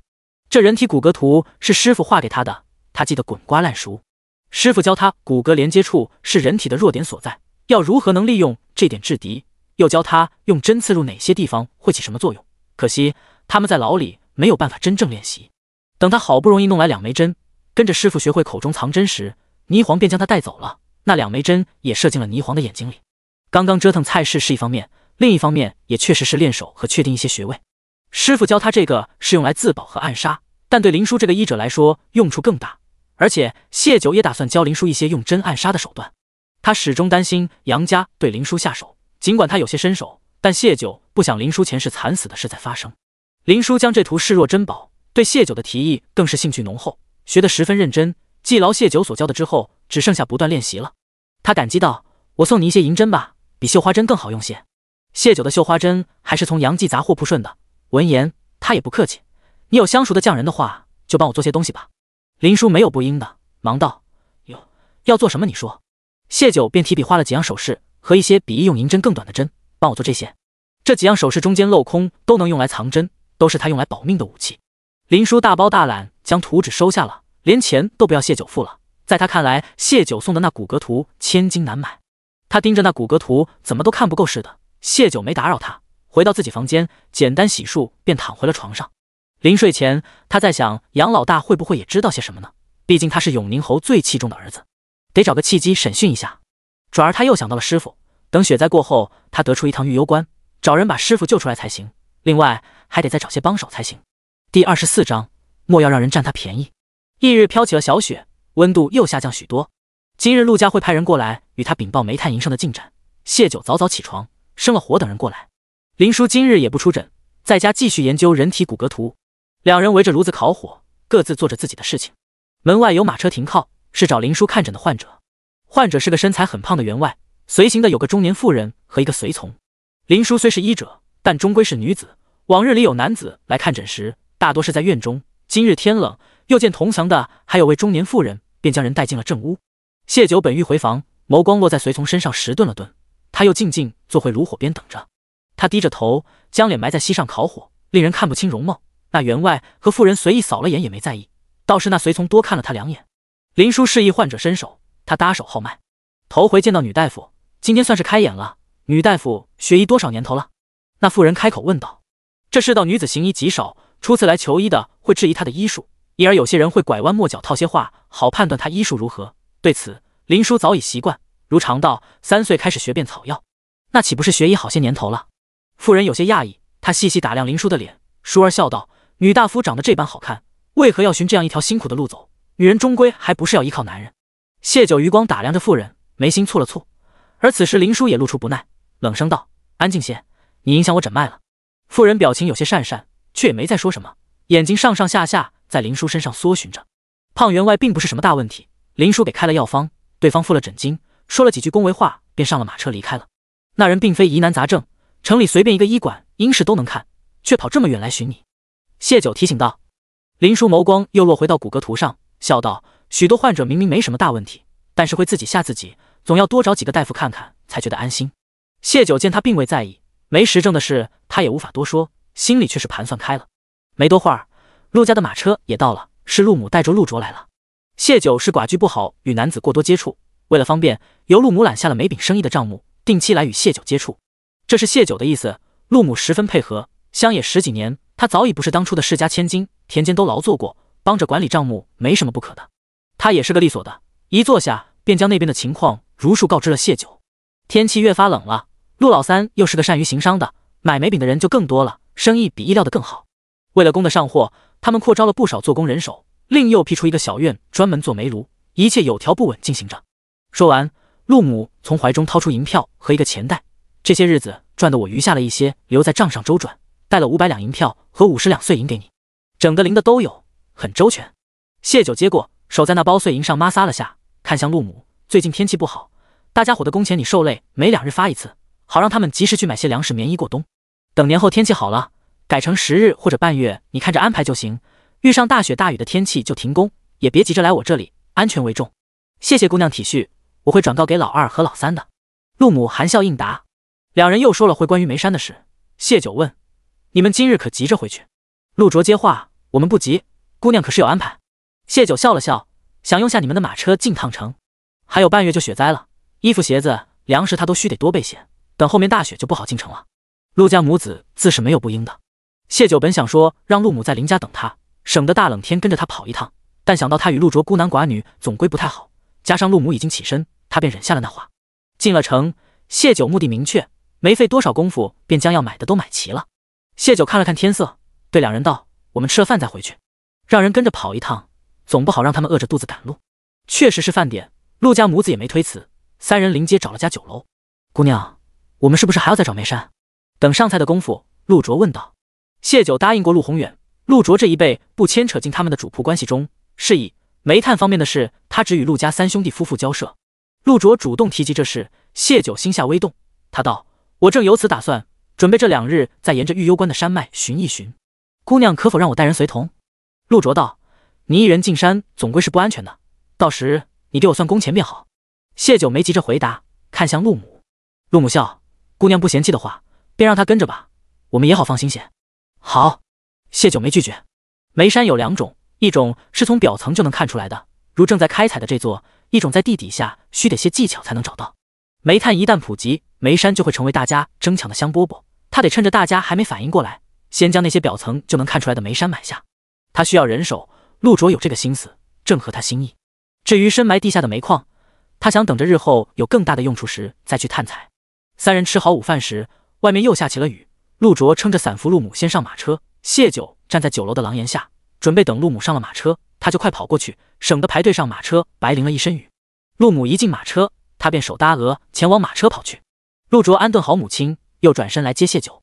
谢九没想到他会返回接应他，伞遮在头顶时，他展颜笑了笑，谢谢，便随着陆卓一同往马车走去。对面街上的酒楼包间里，顾潇刚走进窗前，谢九的抬眸一笑便落在他眼中，只不过这笑不是给他的。莫离上次挨了鞭子，在谢九的事上不敢再马虎，见顾潇一直注视着伞下的2人，他小声道：那是陆家小子。顾潇不语，眸光微沉落在那渐渐跑远的马车上。莫离见此，不敢再多言，倒是后进来的莫契说了句：陆家兄弟现在为谢姑娘打理煤炭生意，今日一同进城的还有位妇人，应是陆卓的母亲徐氏，她负责管理账目，想必今日见面是与此有关的。他知道王爷对谢九是不一样的。莫离挨鞭子后，他就将谢九为何去山里的事查了个清楚明白。刚在1楼瞧见谢九与陆卓，便去对面酒楼问了情况。不想王爷平白误会，徒添心事，才有此解释。顾潇脸上神情未变，等用完饭才淡淡道：买些煤饼到王府，若好用送一批去军营。陆家那边盯着些，别让他们占了他的便宜，也莫让其他不长眼的打着营生的主意。莫其应是，壮着胆子问了句：若那陆家小子有其他意思，可要干涉？良久未有回音，在莫其以为顾潇不会给他回复时，顾潇面色平静无波地说了句：陆家愿娶，他愿嫁，便与旁人无关。莫其懂了，陆卓若对谢九有心思，王爷只允他娶谢九做明媒正娶的妻。莫说谢九跟过王爷，就是这流犯还是寡妇的身份，陆家恐怕都很难同意。说到底，王爷还是不舍。莫其哀叹一声，但愿王爷心里的郁结能早些解开，莫要将来后悔才是。这边陆家母子将谢九送回林家，担心晚些时候雨下得更大，没再停留，直接打道回府了。路上，陆母问道：卓儿是如何打算的？陆卓知道他问的是一同进山的事，解释道：母亲，孩儿理解父亲的做法，但谢九是孩儿的救命恩人，这个恩不报，孩儿心中总觉亏欠。煤炭的事，他不是非我们不可，可陆家却需要这次机会。与其说是陆家报答救命报恩，不如说是合作。陆家得了30%利润，还能就此重新走出去。卓儿，你父亲和叔叔们将陆家的未来寄托在你身上，你的未来就是陆家的未来。他在京城，在仕途而非行商。陆母提醒道。陆卓笑着反问：母亲觉得谢九的目的只在行商吗？第25章，给他找个伴。陆母一时噎住，谢九若只是需要替他打理生意的人，并不是只有陆家一个选择。这流放地有的是缺少机会想走回京城的人，谢九敢孤身一人与刺客搏命救下陆家，定也有法子收服其他人为他所用。他的志向不止于此。陆卓道：母亲，孩儿明白了自己的路，也会扛起陆家未来，但孩儿也想看看谢九究竟要做什么，能做什么？他从前没什么志向，觉得眼下的日子挺好，直到那晚，他才意识到自己连保护家人的能力都没有。晃晃荡荡20载，他还不及一个女子有本事。陆母沉默半晌后，才道：“她是个好姑娘，母亲很喜欢她，但你须得答应母亲，不可再有其他想法。”陆卓早知母亲不会反对，否则饭桌上根本就不会给他开口的机会。对于母亲的提醒，他忍不住发笑。母亲想哪里去了？谢九虽没了丈夫，却也是有婆家的，我怎会对她有什么想法？陆母抿唇不语。男人对女子的倾心，往往从好奇开始。抛开谢九身份不谈，他与夫君奉谢九为主，有父母在前，陆卓便很难越过谢九。陆卓将来走仕途，他的妻子是陆家未来当家主母，是帮他打理内宅辅助他的人，而谢九从一开始就凌驾于陆卓之上，这种女尊男卑的姻缘是很难和谐稳固。作为母亲，她私心里希望儿子能娶一个事事以他为重的妻子，这是一个母亲的多思，她希望永远不会发生，故而是不可能主动与儿子谈论这些的。谢九不知道陆母的心思，此时他正对着2包点心若有所思。点心是胡氏送来的，说是感谢林叔和谢九帮杨老大调了差事。胡氏一走，谢九便将点心拿给林叔查看。杨家手上虽还有从他身上搜去的几两银子，可杨家那些人都不是干活的料，每日赚的工钱不够一大家人填饱肚子，每日都吃老本补贴。胡氏恨不得吸干他的血，怎么会舍得送礼？谢九大概知道他们想干嘛，但猜不到他们会如何下手，总归是没憋什么好水，谨慎些总没错。林叔也觉得胡氏行为反常，可仔细检查过后，点心没任何问题，先放着吧，别吃。谢九道：“看看他们还会做什么。”以不变应万变。到晚上的时候，胡氏又上门了：“林大夫，麻烦你去看看我儿子，晚饭过后一直腹痛的厉害。”林叔想说他晚上不出诊，让他们把人送过来，便见谢九已经提着他的药箱。林大夫，我帮你提药箱，去给我侄儿瞧瞧吧。林叔略一思忖，便同意了。他也想知道杨家搞什么鬼。两人跟着胡氏到了杨家，胡氏的小儿子杨琪正抱着肚子哎呀哎呀的叫喊着，额头豆大的汗珠滚落。一番诊断下来，是吃坏了东西。林叔给开了药，胡氏很爽快的付了银钱，将两人送出了屋。回去的路上，谢九握紧了林叔的手，点心没问题，病也是真的。他们的坑会挖在哪里呢？家里。两人回到家，将屋子里外检查了个遍，一切如常。睡吧，兵来将挡，水来土掩。谢九看着有些困顿的林叔道。林叔点了点头，迟疑道：“你一个人怕不怕？”谢九微笑：“有些怕的。你晚上能跟我做个伴吗？你有身手能给我壮胆，我心里踏实些。那你晚上睡觉老实点，否则我就不给你壮胆了。”林叔神情自傲，看着谢九，心里却悄然松了口气，忙去自己房间，将枕头搬到了谢九的床上。谢九有些心酸，林玉一去世后，家里就林叔一个姑娘家，起初晚上总有些不安分的，虽然都被他打了出去，但次数多了，就落下夜里害怕的毛病。冷傲持稳只是他的保护色，仔细算起来，林叔今年才16，比他还小1岁。许是刚检查屋子的举动，又勾起他那些不好的回忆，让他害怕今晚一个人睡。前世林叔为了说服他来家里住，告诉了他这个秘密，可惜那时他担心连累林叔的名声，拒绝了他，也不知他有无真正睡过一个安稳觉。两人并排躺着，没多久，林叔便发出均匀的呼吸声。谢九睁眼想着心事，杨家赦免后，他会暂时离开玉幽关，若是林叔愿意跟他走，他会想办法解决他的流犯身份，可林叔未必愿意离开这里，他得想个法子，不能让他连个安稳觉都不敢睡。一夜无事，翌日大早，林叔睡得正酣，就被谢九从被窝拖了出来。你要带我去哪？他难得睡一个好觉，被谢九破坏了，他有些抗拒，耍赖似的靠在谢九身上，由他扶着往前走。谢九纵着他扶着他往前，林叔反而不好意思，站直了身子。我们到底要去哪啊？谢九道：过2日我要进山一趟，寻找新的煤山，大概要在山里待几天，我想找个帮手，你帮我把把关。两人走了1刻钟的样子，在一个破败的土屋前停下。谢九将手中提着的包裹挂在林叔肩上，拉着他走了进去。有人在吗？谢九朝屋里喊道。伴随着铁链声响，屋里传来一道略有些稚嫩的女声：阿姐，阿姐。一个扎着双丸髻的脑袋从门后探出来，11、12岁的样子，脸上一派天真，见是不认识的人，小脸一沉，凶巴巴道：不是阿姐，你们是坏人吗？谢九拉着林叔走近了他，笑道：我们不是坏人，我们是来找你阿姐的，你知道阿姐去哪里了吗？姑娘捂着嘴拼命摇头，不能说阿姐进山找吃的了。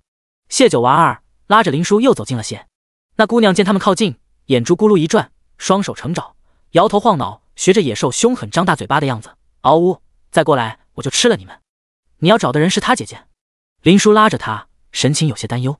这户人家姓封，原是武将之家，封将军因御敌时急功冒进，导致战败而被满门流放。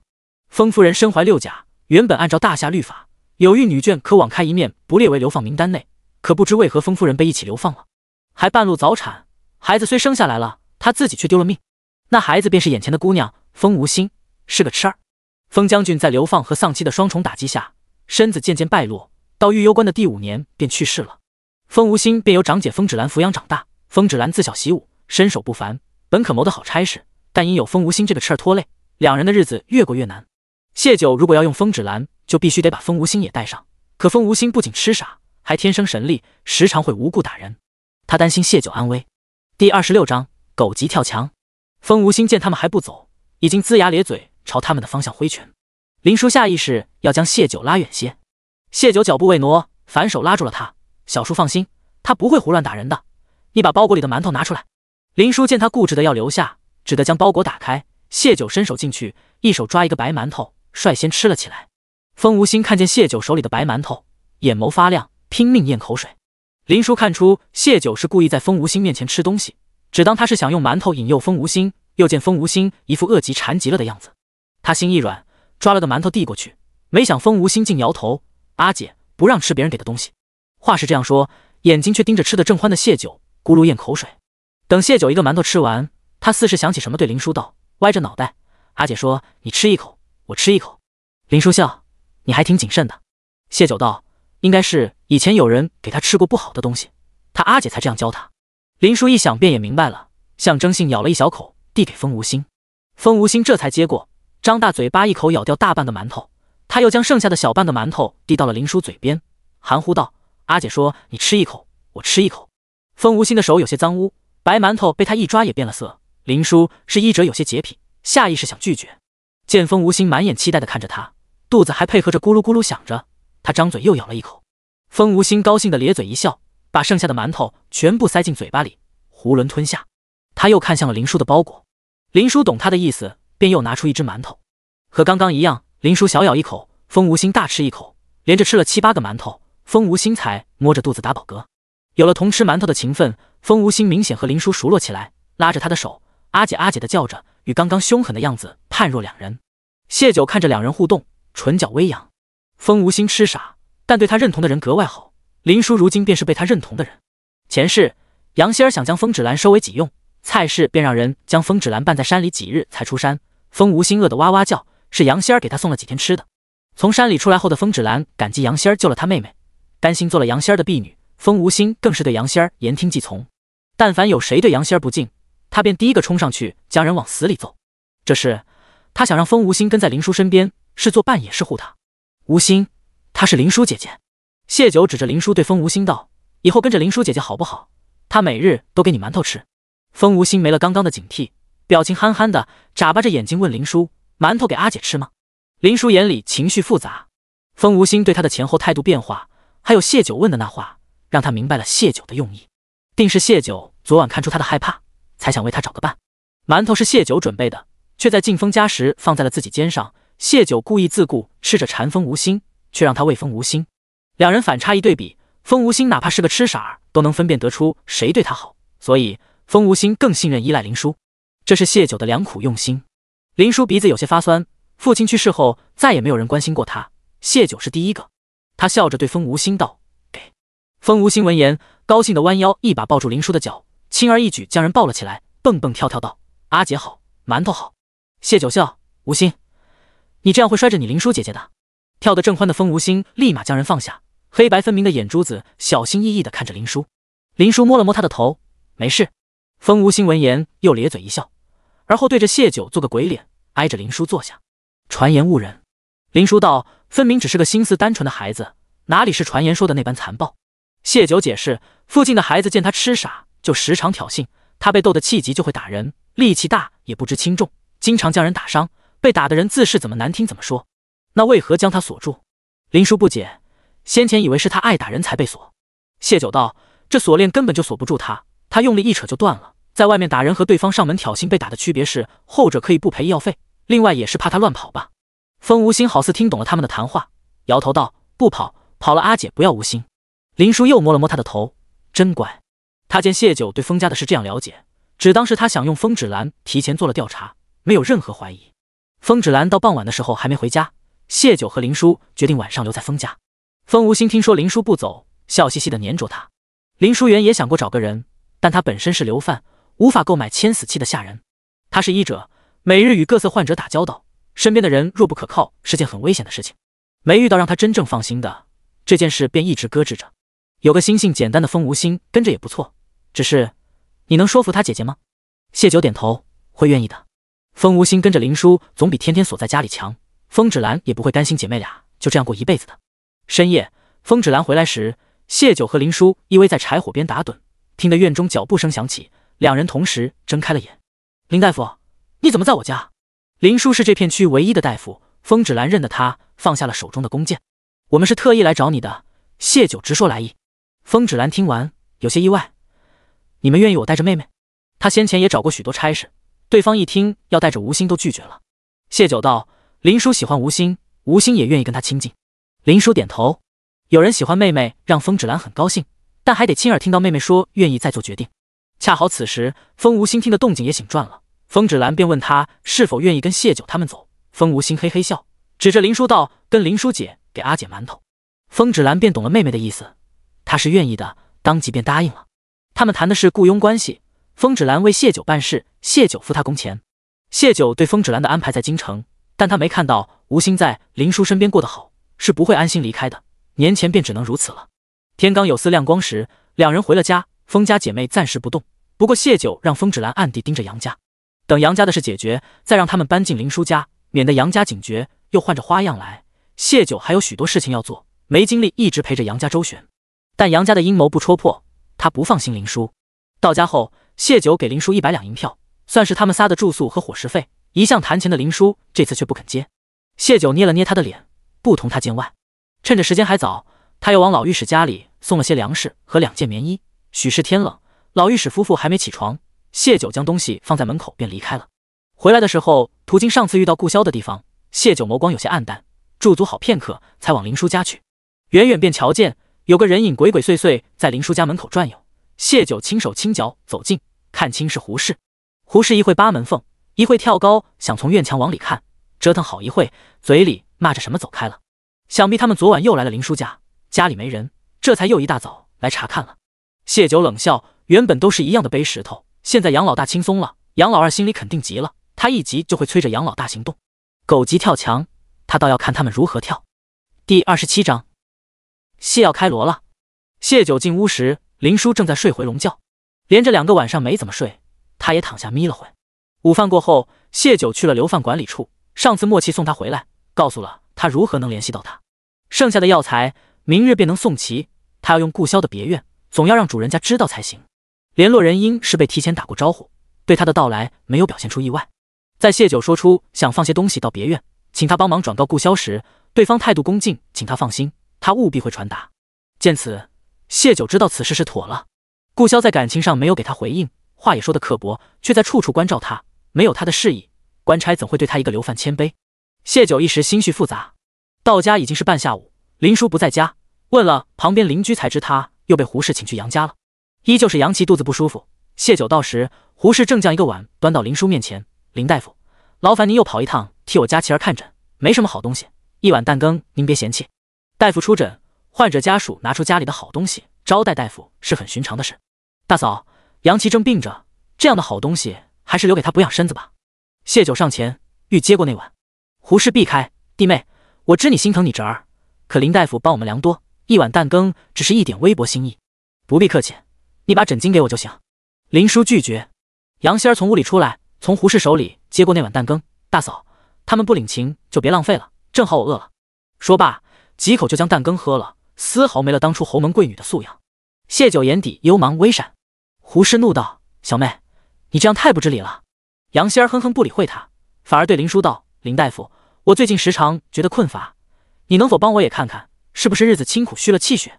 说话间，已经将手放在了林叔面前，脉搏正常，身子康健。片刻后，林叔将手从他腕上拿下，提着药箱要走。胡适忙给了枕巾，又跑去灶房遮遮掩掩地端了一碗肉来，对林叔低声歉意道：刚刚蛋羹的事叫你看笑话了，这是我家老大跟人进山猎地，你带一碗去尝尝。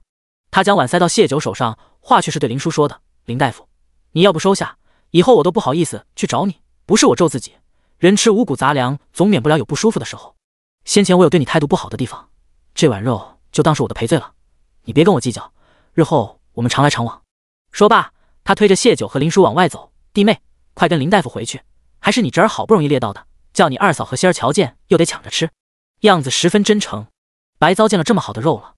回到家，林叔对着那碗肉叹气：“谢九笑，等这事了，我给你烧一锅，让你吃个够。”林叔检查了肉没问题，但谢九依旧不许他吃。他不是不信林叔的医术，他是信不过杨家人。杨仙儿刚喝得太快了。谢九道：“杨仙儿较蛮会抢东西，符合他的性格，但有些习惯经过时间的养成是刻在骨子里的。流放路上饿的时候都不见他这样急切过，何况杨家人还未真正饿惨过。”林叔恍然，他是刻意证明给我们看，蛋羹没问题，又让我给他诊脉，打消我们的疑心。点心没问题，蛋羹也没问题，我们就会下意识对真正有问题的肉放松警惕。可那肉我没查出问题。谢九眸色暗沉，或许单独一样没问题，和别的混在一起就有问题了吧？这是蔡氏在后宅惯用的手段。林叔从前家庭简单，流放后又不曾接触过后宅阴私，想不到也是正常。安全起见，谢九在院外挖了个坑，将那碗肉埋了。刚忙活完回到院中，便见人影出现，是莫七来了。只有他一人。听说谢姑娘要放些东西去别院，我过来问问是些什么东西，可否要我派人来帮忙？谢九压下心里微微的失落感，笑道：“是些药材，我们自己会送过去，大概是明日下午，只是需要劳烦你跟别院那边打个招呼。”莫七颔首，了解完情况便离开了。谢九理了理情绪，也回了屋。这晚依旧相安无事，两人一觉到天明。上午林叔在附近看了个诊，中午刚吃过午饭，有些困顿。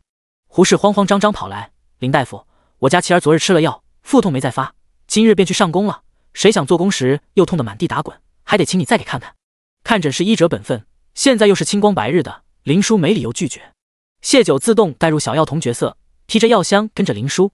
只是经过杨家门口时，又见杨仙儿急急地从屋里跑出来：“四嫂，母亲听说妻儿犯病，急的从床上滚下，还把床边的一盆水打翻了，衣裳全湿了，我一个人弄不动，你帮我一把。”不等谢九说什么，胡氏一把抢过谢九手里的药箱，催促道：“弟妹，你帮仙儿照顾下母亲，让林大夫先走，你侄儿还等着呢。”谢九现在虽为林叔做工，但事出有因，婆母摔倒，做儿媳的搭把手是理所应当，众目睽睽之下，又是一个无法拒绝的理由。谢九与林叔对视，彼此交汇了一个小心的眼神。杨家酝酿了几天的戏要开锣了。谢九跟着杨仙儿进屋，见蔡氏果真躺在地上，身下一滩水，他勾唇冷笑。为了做戏，杨家人还真舍得对这个蔡氏老母亲下手。把人弄起来啊，你愣着做什么？杨仙儿见谢九不动，心生不满，推搡他。谢九眉目陡然凛冽，指尖多出一根绣花针，转身便插入杨仙儿的脖颈，速度太快，快的杨仙儿还不知出了什么事，就陷入了昏迷。蔡氏看着这一切，无力的闭眼。他知道他的女儿凶多吉少了，他们谋划的一切都已被谢九看穿，他甚至都懒得陪仙儿演戏，就直接将人弄晕了。他们想对林叔做的，都让杨仙儿受着。谢九对空中吩咐着。风芷兰从窗口跃进，一把将杨仙儿扛起，想起什么，转头对谢九道：“地上那个要不要我帮你丢床上去？毕竟谢九这个儿媳是过来帮杨仙儿伺候婆母的，总是要走走过场。”谢九却摇了摇头，淡漠道：“不必了，他子女的一片孝心，就让他好生受着吧。你护好林叔。”风芷兰挑眉看了他一眼，扛着人跳了出去。谢九静眸打量整个屋子，最终在床角一个不起眼的位置发现了燃着的香。他泼水将香弄灭，用帕子包了点香灰，又从怀里拿出另一段香，燃在了蔡氏的床底下，再将蔡氏的一桶脏衣服丢出窗外。弄好这些，他寻了套杨仙儿惯常穿的衣裙换上，用他的纱巾将脸包裹的只剩两只眼睛在外，进了杨老大和胡氏的屋子。那间屋子有个通向外面的窗口，他静静等着。没过多久，有脚步声响起，直奔蔡氏房间。来人见蔡氏躺在地上，便往床上看，床上空荡荡没有人。他有些狐疑，人呢？怎地只有个老婆子？蔡氏回答不了他，他也没指望蔡氏回话，反而嗤笑一声：“不在这屋也好，老子可不想办事的时候有这么个半死不活的老东西看着。”他连找几间屋都没人，男人开始不耐烦。到最后，谢九藏身的房间时，粗鲁地踢开了门，在门口扫了眼，还是没人，心里烦躁得很。搞什么鬼？老子可是花了重金来睡那寡妇的，把人藏哪里了？这与他们先前说好的不一样，他本该怀疑的。可想到谢九那貌似天仙的脸，心里跟有虫子挠似的痒，也顾不上想太多，只想快些将人压在身下。不甘心，只得又跑到蔡氏屋子，看看能不能从蔡氏口中知道谢九下落。只是这一进去再没出来。第28章，他是来杀他的。蔡氏屋里闹得火热时，胡氏和杨琪回来了，两人听到了动静，只当事成了。想到即将到手的银子，胡氏嘴角噙着得逞的笑。有了第一个客人，就会有第二个。谢九那相貌总算是为家里谋了点好处了，只是得跟夫君说说，下次别带人来家里了，在外头找个屋也成，没得带坏孩子们。想到这里，胡氏有些尴尬，推了儿子一把，回你屋去，你是身子不舒服，回家养着的，什么都不知道。杨琪舔了下唇，往蔡氏屋里瞄了眼，娘，这次我出力不小，那药虽说对身体没害，可儿子腹痛是实打实的，你得让爹说话算数，往后不逼我去上工了。谢九听着这话，眼底一片阴鸷，杨家的底子彻底坏了。知道了，你爹答应你的是会作数的，快进屋。胡氏又催促，和儿子一起听这种事，他骚得慌，将杨琪推到了他房门口。他朝杨希儿屋里看了眼，见房门紧闭，想着他一个姑娘家应是也躲开了，便也转身回了自己的屋子。刚一坐下，忽感脖子刺痛，人就软了下去。谢九将胡氏从窗口丢进了蔡氏的房间。那男人纵使在药物的作用下失了理智，也知道胡氏比蔡氏更好。胡氏一出现，他便弃了蔡氏。谢九站在窗外，眉目疏冷地听了会屋里的动静。胡氏已经醒转，和那男人交缠在一起，确定蔡氏不会被弄死，便打算离开。离开时，余光往屋里瞧了眼，竟见杨琪双眸赤红地推开了房门，往地上缠着的两人扑去，那样子分明是中了药。谢九微一思量，便明白了，定是杨琪好奇屋里动静，躲在门口偷听，结果吸入了迷香。杨琪今年15岁，谢九有那么片刻的心软，但想到他为了不上工就伙同杨家大人害他和林叔，若不是他警惕，此时被那男人玷污的就是自己，心里那点子心软烟消云散。上辈子杀死父亲和弟弟，将他们毁尸灭迹，杨家没一个人无辜，这是意识他们先对他起了坏心。恶人还需恶人磨，老人不给报应，他便做那个恶人，一报还一报好了。出了杨家，谢九背着包裹慌慌张张往前跑，同路上一个中年妇人撞个对着，那妇人被撞倒在地，怒骂道：敢去投胎呢？谢九不悦，尖着嗓子道：撞一下又不会死，叫什么叫？我母亲衣服都沾了污秽，没得换，我得赶去城里给她买一套。杨仙儿，你撞人不道歉还有理了？那妇人往日对杨仙儿的印象就不好，被他撞到更是语气不善。你不说去买衣服，我还当你是去做贼呢，鬼鬼祟祟，你胡说八道什么？谢九像是被戳穿心思，厉声打断他后撒腿跑开。中年妇人被他这态度气得拍了拍身上的衣服，啐了一口，晦气，小贱蹄子一看就不是个好东西。且说谢九一路往前跑，出了流放区，到了一个偏僻无人的路口，他定住脚，四下张望。片刻后，有马车从远处而来，驾车的男子跳下马车，双手一伸就要去揽谢九的腰仙儿。谢九微一蹙眉，避开他，弯身上了马车。男子微愣，凝眸打量谢九片刻，倏而笑道：仙儿怎地变小气了？以后你我就是夫妻了，你身上哪处我摸不得？见谢九端坐马车上闭眸不语，男子嘴角歪起，扯出一抹不怀好意的笑。他舔了舔嘴，咂巴下嘴，也跟着跳上马车，扬手一挥马鞭，马车急速往前。谢九视线静静落在男子的背上，双手指缝夹着数枚绣花针。是他大意了，他没想到一向心高倨傲的杨仙儿会为了离开杨家，愿意被侯府的奴才占便宜。是的，谢九认出了眼前的男人。前些天他带着人来找林叔看病，谢九才从记忆的角落将他翻起。上一世杨家搬去城里后，这人便时常去杨家，是和李文泽一同被永宁侯提前派到御幽关的家奴之一裘武。杨家的帮手助纣为虐，他竟敢把林叔当成货物，带着老鸨子上门，假装看病，实则是相看林叔。谢九是来杀他的，他的伪装本就不高明，刚刚他那下意识的避开，已经让裘武起了疑，现在更无退路，他必须死。四少奶奶这样盯着我，莫不是心仪我？裘武突然开口。谢九笑笑：你同杨仙儿约好，要带他离开，知道换了人还将错就错，你就不怕他知道后会伤心？裘武扑哧一声笑出来：四少奶奶相信杨大小姐会看上我，我拿回卖身契，不甘心再做杨家的奴才，他想逃离眼下的困境，求我带他离开，不过是个取所需罢了。他装的再像，也难掩那颐指气使的跋扈模样，哪像四少奶奶这般温柔乖巧。再说你这相貌比他可胜多了，怎么都是我赚了？你一边听从杨家兄弟的安排，给我和林叔找买主，一边又私下和杨仙儿勾搭，带着他私奔，就不怕杨家事后找你麻烦？谢九悠悠道：我家大哥可是想着法子要回到京城，等他真官复原职，你这辈主可没什么好下场。裘武似是思考了下，才道：你放心，我们躲得远远的，他们找不到我们，况且靠卖家里女人往上爬，杨家的男人不行，未必能成事。谢九认同的点头，这一点你倒是和我想的一样。哈哈，四少奶奶认同我的话，看来我们以后会相处得很融洽。裘武高兴地笑起来。你这马车可是那个男人的？谢九转眸打量着，这马车看着不便宜，眼前人买不起。刚刚那个去杨家的男人倒像个暴发户。裘武虽怀疑谢九上马车的用心，但他没把这样一个弱女子放在眼里，并不避讳她。你猜得不错，他是二爷让我给你找的恩客，一个没脑子的色批。那日我带他暗中瞧了你，他便日日催我早些安排，这马车便是他给我的酬劳，只是没想到叫你逃出来了。你们既然想卖掉林叔，为何不将我一并卖掉？谢九虚心请教。这便是我看瞧不上大爷和二爷的地方。林叔失踪，林家便只有你一人，他们就能利用你打林家钱财的主意。男人颇为感慨，大概老侯爷也想不到，他死了才多久，他两个儿子便眼光浅到连林家那点子家财都要算计。是啊，眼光短浅还恶毒。谢九附和，竟想让他做暗娼。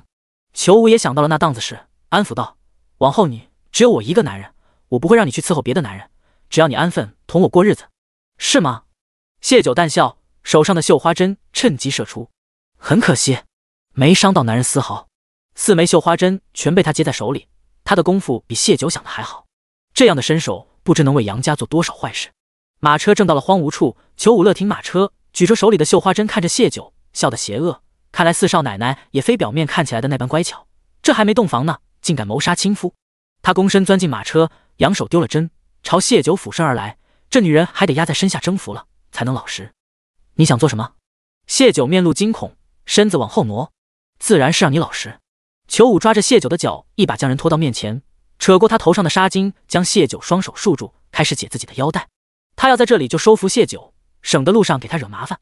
倏儿，他感到一丝危险逼近，眼前似有白光闪过，他意识到不好，想躲，身子却已僵住不听使唤。谢九口中的银针嗖嗖射入他的死穴，裘武重重栽在马车上，重重呼出一口浊气。谢九解了手上的束缚，打开包裹换回自己的衣裳，又搜了下他的身，竟有100多两银子。想来这就是他们卖他的银钱。裘武打算自己摊下这银子跑路。谢九将银钱揣进怀里，坐到前沿，驾着马车往不远处的悬崖跑去。临近悬崖边时，他深吸一口气，用力扬鞭，马吃痛嘶鸣着往前冲。谢九瞄着机会跃下马车，本以为会落在地上多少要受点皮外伤，却被人一把抄起，稳稳站住。第29章，放开本王。谢九不用抬头也知来人是谁，味道太熟悉，是他前世魂牵梦绕的清冽气息。只是他怎么会在这里？是瞧见他杀人才跟过来的？我杀人了！谢九像个做错的孩子，垂手狡辩。他是杨家的下人，提前被永宁侯放了卖身契，潜藏在玉幽关。他要掳走我，还要在马车上对我动手。谢九只略作思忖，便决定如实交代。这些事情瞒不住顾潇，只要他愿意花点心思，一查便什么都知道了。你可知你若跳车不及时，此时已是粉身碎骨。顾潇冷然的声音在谢九头顶响起。谢九扬眸抿唇，突然生出一丝委屈。他道：我想做成他坠崖的假象，不想被人查到我头上，更不想因杀人被抓入狱。可他必须死，他有功夫能为杨家做许多事，我迟早会落他手里。他也曾是爹娘精心呵护，连血都不曾见过的。重生后，他杀了不少人，沾了许多血，可有些事只能独自背负。往后有事找默契。顾潇想到他刚刚驾着马车不管不顾往悬崖冲，心头就是一紧，有些话不假思索就出了口。谢九心头的委屈不见了。他是玉幽关法纪的掌管者，他杀了人，他没追责，反而担心他因此伤着自己，让他指使他的下属去做。他在意他的。好。谢九软糯应声，紧紧抱着他的腰。顾潇身子微僵，俊脸幽沉，成何体统？放开本王！不放！谢九执拗上来，抱得更紧，眼里有了润泽。我刚快吓死了，还不能抱抱自己的男人，寻求一点安慰吗？顾潇感受到胸前的温热，要拎开他的手顿住，好半晌，才似无奈道：抱够了没有？没有。但谢九还是放开了他，他眼眸蕴着水光看他，软语道：我得赶回去，爷你送我一程好吗？得寸进尺。顾潇沉了脸，本王何时成了你的奴才了？说什么害怕要抱着他寻安慰，他都敢指使他这个王爷了，再顺着他的意，改明儿还不知要提出什么无理的要求来。他朝旁边杵着的人睨了一眼，默契，送他。谢九闻言，眼角是掩饰不住的失落和惆怅，是民女僭越了。顾潇移开视线，手不自知的握成拳。他第一次出现在他面前就不知分寸，以我自称，这次倒是知道自己是民女了，只是莫名让人听出些距离感。一直和莫离站在一边看戏的默契慢吞吞地站了出来。谢九眼里不着痕迹闪过一抹幽光，浅笑道：默契，我赶时间，能劳烦你背着我用轻功吗？莫契眼神哀怨地看向顾潇，好似在问王爷可以吗？谢九却是已经走到莫契身边，眸光清澈又单纯。我知男女授受不亲，但事急从权，我不及时赶回去，他们会将脏水泼我身上。他简单的将杨家人让他做暗娼，为他找恩客，他反击给他们点了迷情香的事说了。顾潇越听脸越黑，迈步走到谢九面前，拎着他的衣领就往山下跃去。谢九眼底有细碎的笑意闪过，他娇弱道：爷，我要被勒得喘不过气。话音刚落，他被稳稳地甩在了男人的背上。谢九嘴角笑意荡开，紧紧搂住了男人的脖子。身后莫离看得目瞪口呆，默契也有点装啊。想了想，又道：谢九更装啊。默契则是唇角含笑，连莫离这个呆瓜都看得出来谢九是装的，睿智如王爷怎会看不出？管他谁比谁更装呢，王爷高兴就成。谢九趴在顾潇背上，远远看到杨家院外围满了人。到了林叔家门口，谢九从他背上下来，王爷你先回去吧。他这种用完就扔的态度让顾潇很无语。见顾潇脚步未挪，谢九四下看了眼，无人。他踮起脚尖，在他脸颊亲了下，双眸溢满情愫。谢谢王爷送我回来，只是这些事情太污浊，我不想脏了你的眼。说罢，人便跑开了。顾潇只觉被他唇碰触的地方炽热无比，眼眸幽深地看着跑远的人影。他大胆！紧接着又蹙了蹙眉，他不想脏了他的眼，倒是不怕脏了自己的眼。听到身后跟来的脚步声，他转头看向默契，留下善后。默契拱手应是，忙跟上了谢九，心里生出一丝期待，期待谢九是王爷的救赎，一如多年前的那个夜晚，将王爷拉回到人世间。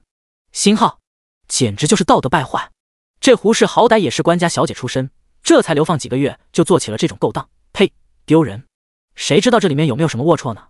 那男的也不是个东西啊，跑到人家家里还玩得那么大，真是没脸看了哟。谢九提着一桶湿衣服到杨家门口时，众人的议论声纷纷传入他的耳中。有人瞧见他喊开了：谢九回来了！谢九啊，你可回来了，你还洗什么衣服？你家出大事了。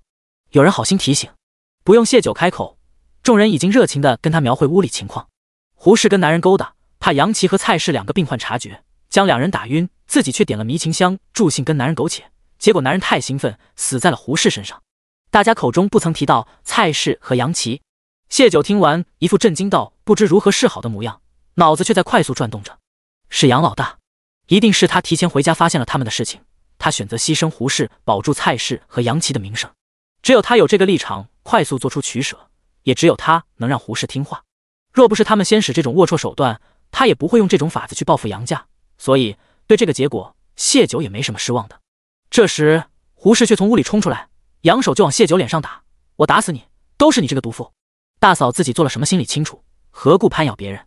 谢九避开，冷笑道：是他给我下了药，是他害得我。胡氏被男人折腾的早已没了力气，根本追不上谢九，一屁股瘫坐在地上，指着他歇斯底里的哭诉：那就报官吧。谢九正色道：大嫂认定是我害你，那就请差爷查清楚究竟是怎么回事，又是谁带了人来家里，出了人命也是要经过官府的。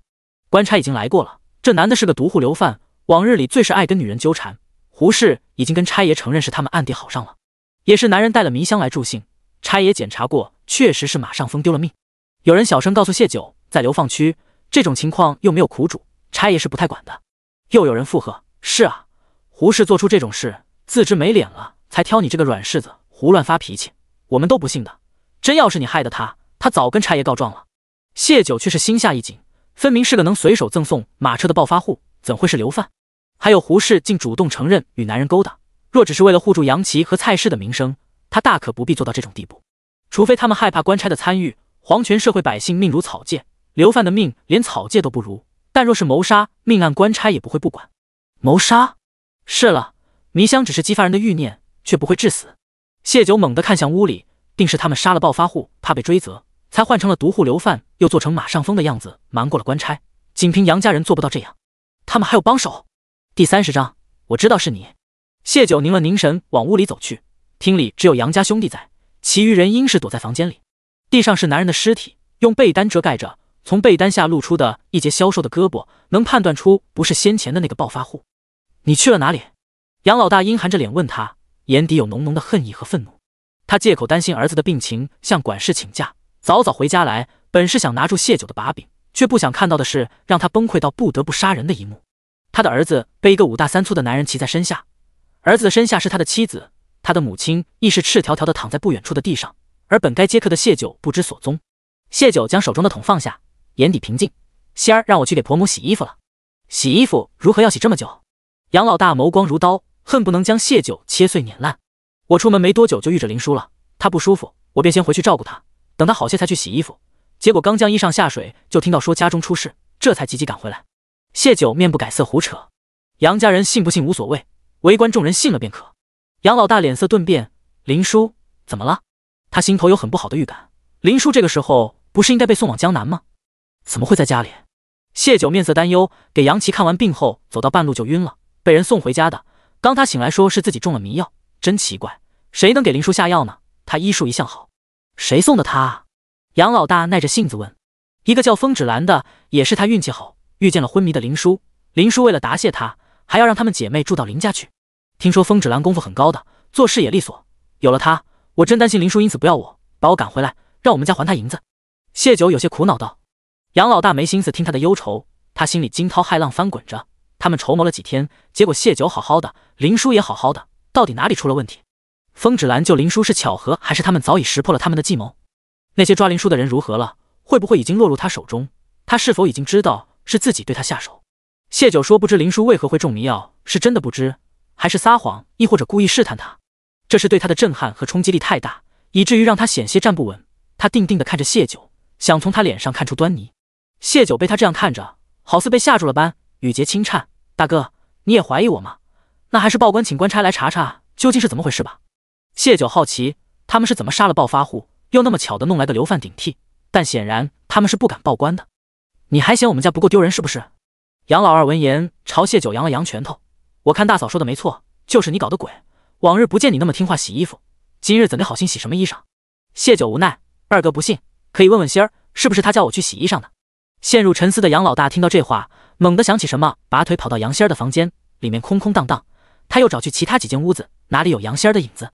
仙儿呢？他朝着杨老二怒吼，心口起伏，一股子心田不受控制往上涌。刚刚他狂怒之下杀了人，忙着善后，根本没空余心思去关注杨仙儿。现在才想起来，从他回家到现在都不曾见到过杨仙儿。他从来都不是安静的性格，家里出了这么大的事，他怎可能不出声？他不在家。杨老二也懵了，杨仙儿不在家？仙儿怎么会不在家？谢九也找了一遍，喃喃道：“他一直催我去洗衣裳，难道他去找我了？他好像是跑了。”这时，一个中年妇人站起来道：“下午的时候，他背着个包裹往外冲，我就说他那鬼鬼祟祟的，定是没做好事。果然你们家里有事，跑了。他跑哪里了？”杨老大急急走到那个妇人面前，问道：“这我哪知道？”妇人被他的样子吓到，他撞到了我，连句道歉都没有，说是急着进城给他母亲买换洗的衣裳，逃命似的。当时我还奇怪他买东西怎么还背着个包裹呢？对，我也瞧见了，发狂一样的跑。另一个人也说道：“他恰好瞧见了他跑开的背影。仙儿好端端的，为什么要跑呢？”谢九不解问杨家兄弟，谁也顾不上理他。杨老大忙推了杨老二一把，声嘶力竭：“找，快去找！”谢九垂眸，眼里划过一抹不易觉察的笑意。杨家这对兄弟真够狠的，为了钱竟把杨仙儿许给一个60多岁、牙都快掉光的老员外做23房小妾，定金已收，人却跑了，可不就得急？你说仙儿催着你去洗衣裳？杨老大死死盯着谢九。谢九点头：“是啊，一直催我快些去，见我动作慢，还推了我一把，害我一个趔趄险些崴脚。”杨老大沉默不语。谢九知道他开始怀疑了，他怀疑是不是杨仙儿知道了他们兄弟把他许给老员外，故而才逃跑，甚至在逃跑之前还报复了他们，让胡氏顶替了谢九。不，杨老大摇了摇头，不是他。仙儿讨厌谢九，让他做暗娼这个主意还是仙儿提出来的。真要报复他，不会连母亲都报复在内。还是谢九在搞鬼，但仙儿也是真的跑了。你大嫂做的肉好吃吗？杨老大突然厉色问谢九。谢九摊摊手，不小心摔地上了，没吃成。竟是这样。杨老大脸上的肉微抖，喉间一股子心甜再度涌出。他们花钱买点心买肉，实打实让儿子吃腹痛药，步步安排，结果竟是这样。我说你们是不是该把这尸体给弄去埋了呀？这天都要黑了。围观人群实在搞不懂杨家人的思路，自家的女人与人苟且，奸夫的尸体还在家里摆着，他们不先处理了尸体，反而有心思讨论吃肉不吃肉。杨老大颓然地闭了闭眼，几日精心筹谋一败涂地，但眼前的事还得处理。他对围观的人拱手道：“家门不幸，遭此劫难，还请诸位帮帮忙，搭把手把人给葬了。”杨家这档子是实在是膈应人，加上他们平日与大家关系也不好，只有左邻右舍的2个男人站了出来。他们也是没办法，家里挨着杨家，杨家的尸体不处理了，他们也觉得晦气。但是其中一人没好气道：“你家几个娃子都是能帮忙的，让他们跟着一起。”除了杨奇外的2个男孩只得出屋和杨老大一起，在2个邻居的帮助下把那尸体拖去后山。天色渐暗，热闹也没什么好看的，众人纷纷散去。胡氏丢了魂般呆呆坐在院中，柳氏这才从屋中出来，瞪了谢九一眼，定是你搞的鬼。遇事龟缩，谢九瞧不起他，不愿同他费口舌。他去了蔡氏的屋子，屋里一股难闻的味道还没散去，蔡氏被挪到了床上。他眼中蕴含着滔天恨意，盯着谢九。谢九朝他淡淡一笑，见他情况还好，便打算回林叔家。谢九，胡氏叫住了他，我知道是你。第31章，自作孽。谢九挑眉看向胡氏，然后呢？救救我的琪儿。胡氏走到他面前，他怎么了？胡氏掩面，他受伤了，不医治他会死的。谢九有些意外，但显然杨琪不可能是因为那档子事就要丢命。他静静看着胡氏，等着下文。谢九，是我们小瞧了你。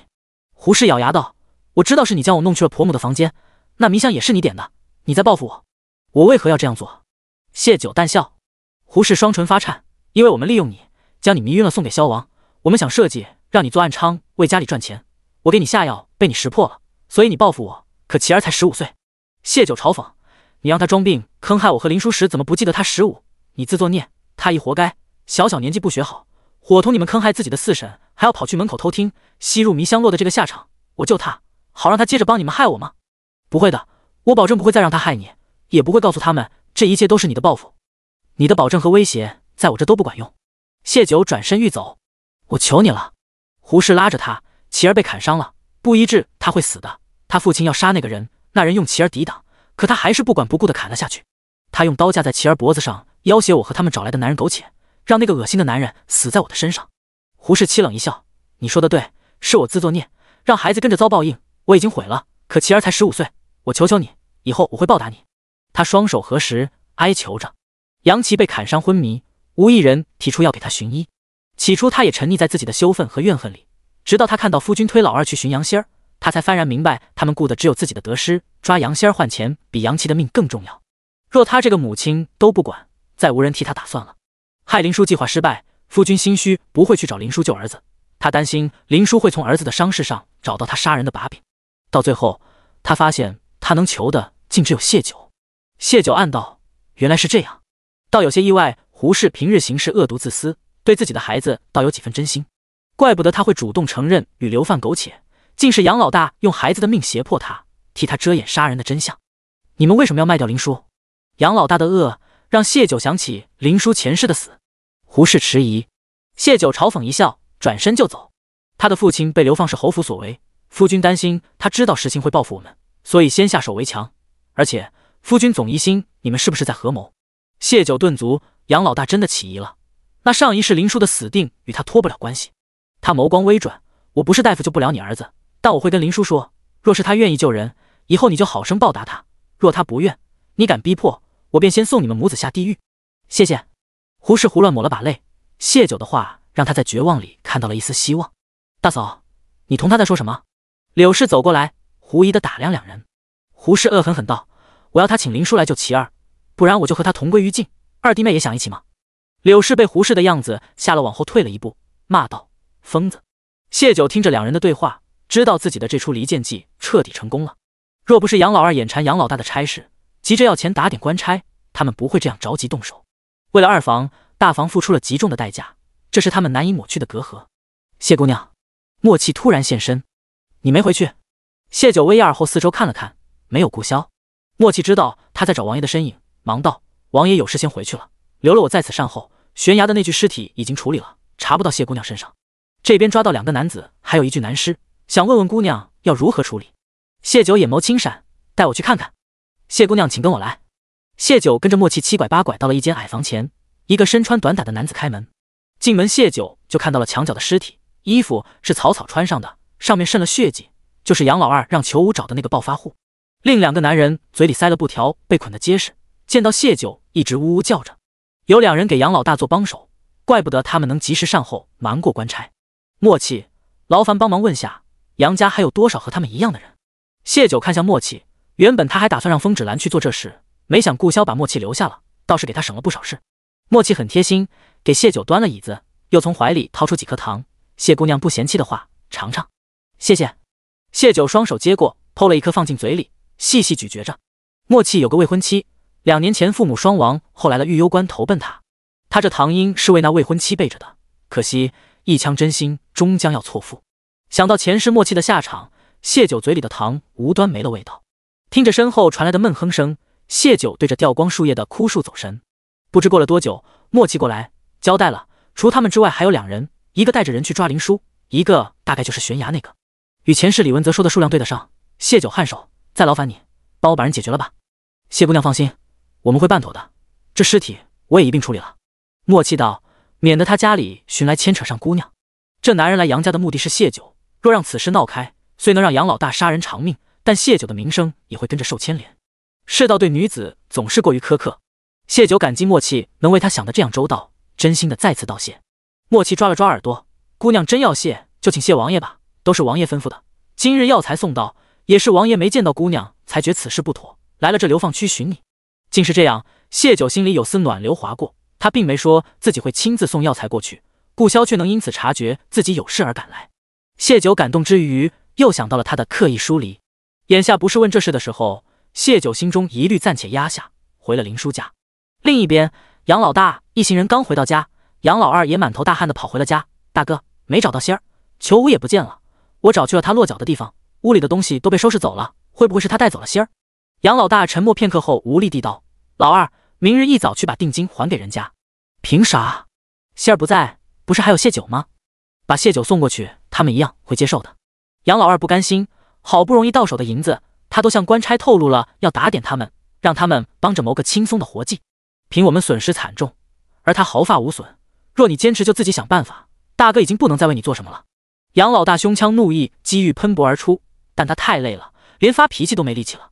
他身形佝偻着往杨琪的屋里走去，杨琪还昏迷着，他知道这个儿子凶多吉少了。他本欲上前再细细看他一眼，见胡氏守在床边，想到自己见到的那一幕，恶心和耻辱都头都脑袭来。他掉头就回了自己的屋子，一头栽在枕头上。第32章，他尤爱吃甜。杨家给林叔找的买家是个江南富商，这人手段暴力，凌虐女人成瘾，死在他手里的女子无数，所以专门派家奴各处网罗女子，以及时填补他后院的折损。那日被裘武带来林叔家看诊的2人便是富商的家奴。林叔虽容貌只有中等，但气质清冷又习得医术，是富商后院不曾有过的类型。2人看过甚是满意，同杨家一拍即合。杨家在那碗肉里下了无色无味的药，只中这一种药，没任何症状。但杨琪在工地犯病，林叔前去看诊，他们又在林叔回家的必经之路燃了和蔡氏屋中一样的香。那香对寻常人没作用，却能让吃了药肉的谢九和林叔立即昏迷。杨家下人早早等在那里，等林叔一昏迷，便将人送到那2人手中，一手交钱一手交人。林叔会被即刻带往江南。林叔在外失踪，杨家没有任何嫌疑，这是他们让杨琪装病的原因。杨家自以为步步为营，却不想谢九有前世的记忆，无论他们如何玩花样，他都不会信他们丝毫，并早已在心里将他们的盘算猜了个七七八八。他担心林叔一人应付不过来，没与杨仙儿纠缠，直接将人弄晕，让风芷兰扛着他一路跟在林叔和胡氏身后。为杨琪看完诊，胡氏介说要让杨琪歇会，让林叔先行回家。林叔有谢九的叮嘱，与风芷兰会合，合力抓了那杨家下人，从他口中得知了他们交易的地点后，将人杀了，再将杨仙儿送了过去。富商家的2人虽不甘心临时换人，但见林叔与风芷兰皆有功夫在身凶神恶煞的样子，林叔并非普通女子那般好拿捏，又看杨仙儿细皮嫩肉比林叔样貌还好，匆匆交了银子，逃也似的离开了。还好你谨慎，芷兰功夫也高，否则我就一脚踏进地狱了。林叔心有戚戚，那杨家下人功夫很高，我一人未必打得过，真没想到杨家被流放还能有这样多帮手，幸好当初我没妄动复仇，否则真是上门送死。谢九想起前世林叔摔得稀碎的身体，心中一痛，他轻拍他的背，安抚道：别怕，杨家现在无下人可用，都死了。林叔点头，将杨仙儿的卖身钱递给他，这钱给你。谢九没接，他知林叔也不想要，便道：先放着吧，改日用这钱换成药材，救济那些该救济的人，也算是积德行善了。谢九又把胡氏的话告诉了林叔，虽说杨家现在没有了帮手，但他们既动了害你的心思，你还是要谨慎些才好。救不救杨琪你自己决定，不过杨家人阴险如毒蛇，保不齐哪天就咬你一口，有个内应多少能规避些风险。一直默默听着两人说话的风芷兰突然爆了句粗口：“就个屁！上梁不正下梁歪，治好了也是个孬东西。江山易改，本性难移，我就不信他能就此改正。话糙理不糙。”但林叔道：“我愿意救他一次。这次若不是谢九警醒，他早就踏进杨家的陷阱里。如若前2次点心和蛋羹都证明是自己多疑，他对那肉就会放松警惕。”谢九说的对，杨家恶毒如毒蛇，他防不胜防，胡氏这个内应聊胜于无。何况谢九说的是救一次，杨琦若要作死，迟早会死。谢九见林叔想通，又拍了拍他的背，保证道：“放心，仇会报的。他从没指望杨家人会变好，但若他们活着比死了有用处，他可以稍微忍耐1、2。眼下胡氏与外男苟且，与儿子乱伦，又被丈夫牺牲，他知道杨老大不再是他的依靠，他在杨家已没了前途，所以他权衡后放下姿态，求到了谢九面前，既是想救杨琦，也是寻求谢九这个胜利者的庇护。既是投诚，短期内他都会想着法子讨好他们。至于以后，杨家只要得到朝廷的赦免，杨老大就会想方设法弄死胡氏，他怎可能带一个不洁的妻子回京？一如前世，他们嫌弃他，让李文泽拐带他去江南那般。那时若不是怕回京后被顾萧追查，只怕他们会直接杀了他。而对杨氏他们无需顾忌。既已做决定，林叔便和风芷兰潜入杨家，给杨琦处理了伤口，留下了一些药。胡氏知道儿子命保下了，给林叔重重磕了个头，往后你们要我做什么，我便做什么。风芷兰这时才明白谢九的用意，心里对他起了一丝忌惮。爹爹说，功夫高的不可怕，可怕的是善于用脑且懂得隐忍的人。谢九似乎就是这类人。杨家的阴谋被破解，家里又多了2个人，林叔不再怕了，便搬回了自己的房间。谢九洗漱后躺在了床上，把白日里的事捋了一遍，确定没什么遗漏的，便又转了脑子去想如何答谢顾萧今日的相助之情。想着想着，他倏地从床上爬起，往灶房走去，在存放粮食的柜子里翻出红豆，用水泡好了，才又回到床上。翌日一大早，天刚微微亮，谢九便起床去了灶房。顾萧爱吃红豆糕，但他喜吃的红豆糕与寻常做法不同，须得7成红枣3成红豆碾碎，再加10分糖。他尤爱吃甜，但许是身份原因，他极少表现出来。这还是有次他惹怒了他，他惩罚他按照他的要求做红豆糕，又逼着他当众吃下一块。看着他被哭得满脸皱起，旁人只当王爷故意为难他，却不知众人散去屋里，只有他们2人时，那些甜得腻人的糕点全进了他的肚子。后来但凡他为杨家的事求他，他都要他为他做红豆糕。在江南的那些日子，相思入骨时就会做些红豆糕，渐渐的自己也适应了这腻人的甜。上次搭陆家的车去城里时，他无意识的就买了这些东西。回忆着前世与顾萧的点点滴滴，红豆糕也终于做成。哇，好香！风无心闻着味进了灶房，抓起一块放进嘴里，只是没一会，小脸就皱成一团，又舍不得吐，耸着肩闭着眼，将嘴里的糕点咽下后，拔腿出了灶房，嘴里念叨着：“喝水，喝水。”谢九瞧着他那可爱样子，轻笑出声。还有风无心嫌弃的吃食，林叔狐疑的拿起一小块吃了一口，打了个寒噤。好甜，是糖罐子打翻了，还是你就好这口？他们的反应在谢九意料之内，不是所有人都能受得起这苦甜。除了顾萧，每次他都吃得面不改色，甚至享受。谢九指了指另一边的，对林叔道：“那些是给你们的。”林叔知道昨日是顾萧送谢九回来的，心念一转，猜到谢九这红豆糕是为顾萧而做。只是谢九确定顾萧那冷冰冰的性子会爱吃甜食，还是这般极致的甜。但见谢九已经将那些糕点装进食盒，他提醒的话咽了下去，兴许这是2人的情趣呢，他就不瞎掺和了。谢九不知林叔心思，提着食盒去了流放管理处，请那官差帮他将东西送去萧王府。回来时就见胡氏神色慌张的往林叔家跑来。谢九挑眉，杨家又闹哪出？第33章，王爷口是心非。胡氏是来通风报信的，杨老二想让谢九代替杨仙儿送去老员外家。谢九听完眸色平静，没起一丝波澜。胡氏便知杨家的动作，谢九早已知晓。他不知该庆幸自己投靠了谢九，还是该难受这辈子可能都无法找谢九报仇。想到自己先前像个跳梁小丑一般在谢九面前卖蠢，还自以为高明，结果被他轻松反杀。这次透露老二的计划，想讨好谢九，又是马后炮。他面上讪讪，是我卖弄了。谢九淡声道：“杨琦如何了？他们可有发现他被治疗？”林大夫的医术好，昨晚就醒了，没高热。想到什么，胡氏眸光暗淡，没人发现。除了昨晚夫君进屋匆匆瞧了一眼，无人再去看过杨琦，便是连他的长子都不曾关心过他的弟弟。对他这个母亲也是目露嫌弃，胡氏的心凉到谷底。谢九颔首，林叔说过，杨琦的伤并没那么重，只是看着吓人。杨家人从前娇生惯养，哪见过这样血腥的事，便都认定杨琦伤重。胡适正沉浸在悲伤中，下巴猛地被捏住，有什么东西被塞进嘴里，咽下旋即他腹部撕裂般的疼痛。他惊恐看着谢九：“你给我下毒！”谢九颔首承认：“虽你承诺会报答林叔，但我不信你。这毒我定期会给你解药，若林叔有事，你就等着长穿肚烂而死。我会盯着杨家，不让他们害林叔，给我解药。”只片刻，胡适就痛得满头大汗。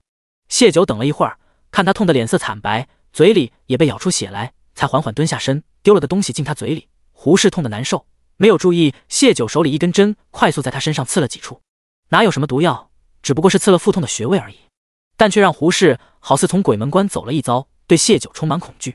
谢九却丢给他1两银子：“蔡氏那边你看着点，别让他死了，这是他的伙食费和你的工钱。他对你不好，你还记挂他的生死？”胡适愕然，想到那毒药，他忙保证：“只要我在杨家，绝不让他有事。”谢九见他误会，唇角微抿，微压眼睑，冷冷逆向胡适。明明他个子娇小，比胡适还矮半个头，可胡适却感受一种威严扑面压来。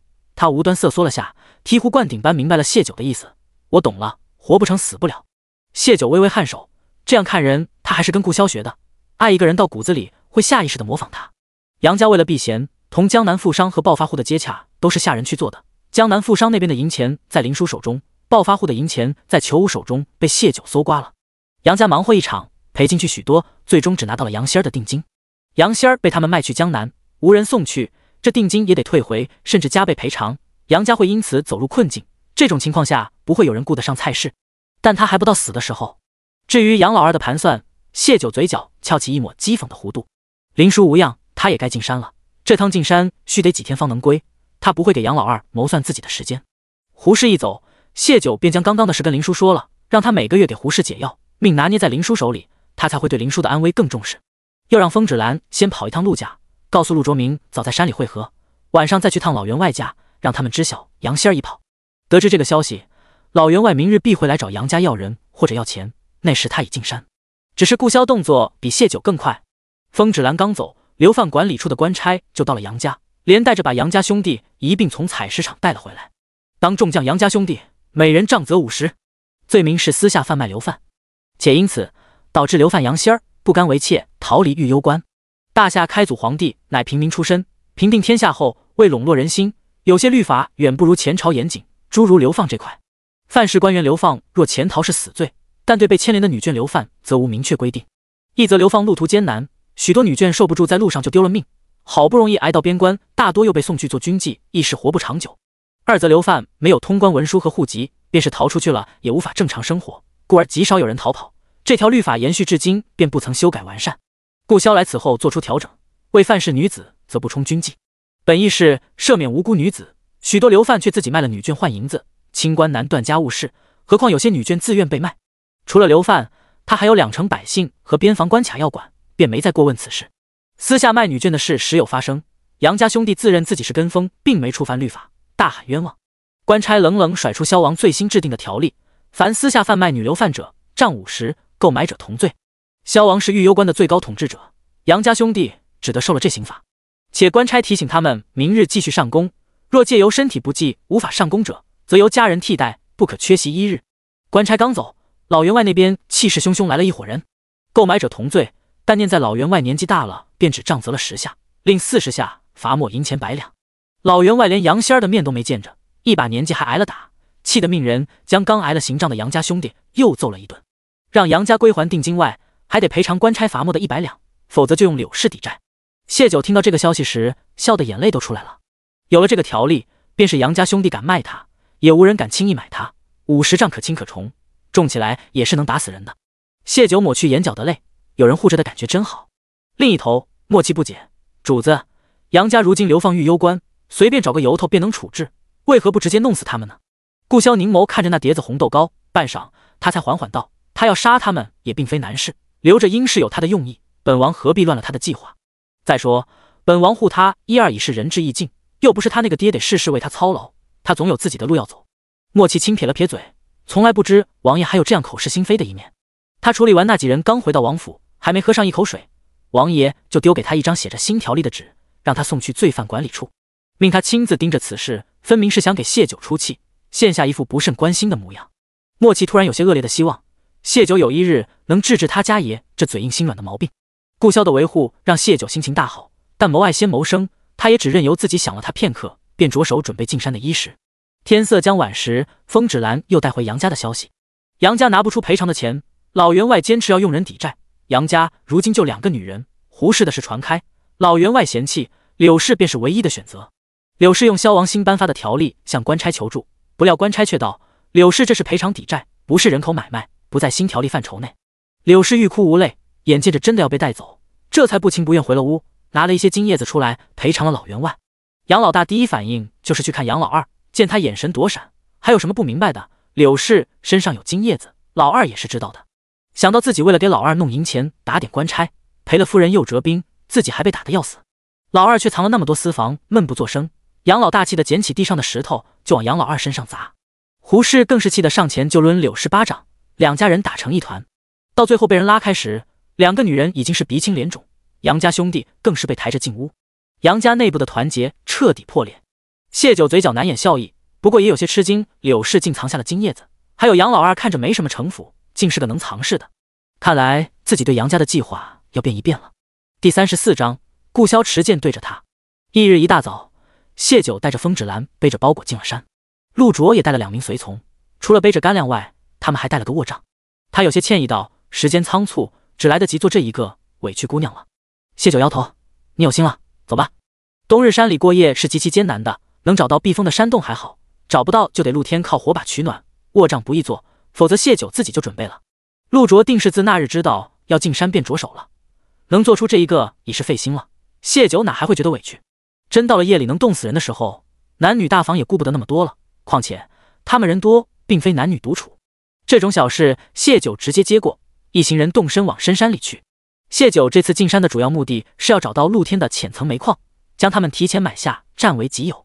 有煤矿的山很少能长得出草木，大多荒芜，甚至有些煤块直接裸露在外，一看便能认出。所以他们这趟的任务并不难，只需把玉攸关这附近的山脉挨个查看一遍便成。风芷兰时常进山打猎，对附近的山脉比较熟悉。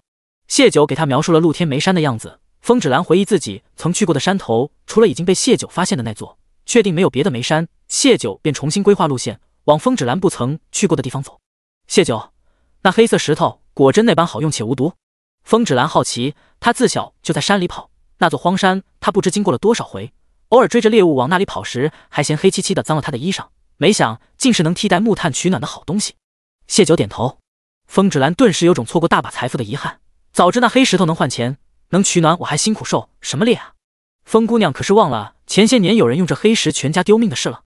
陆卓提醒他，准确的说黑石是有毒的，只是姑娘有特殊的法子处理而已，所以风姑娘就算知道了，没有处理的法子亦是无用。他有意维护谢九，担心风芷兰有旁的心思。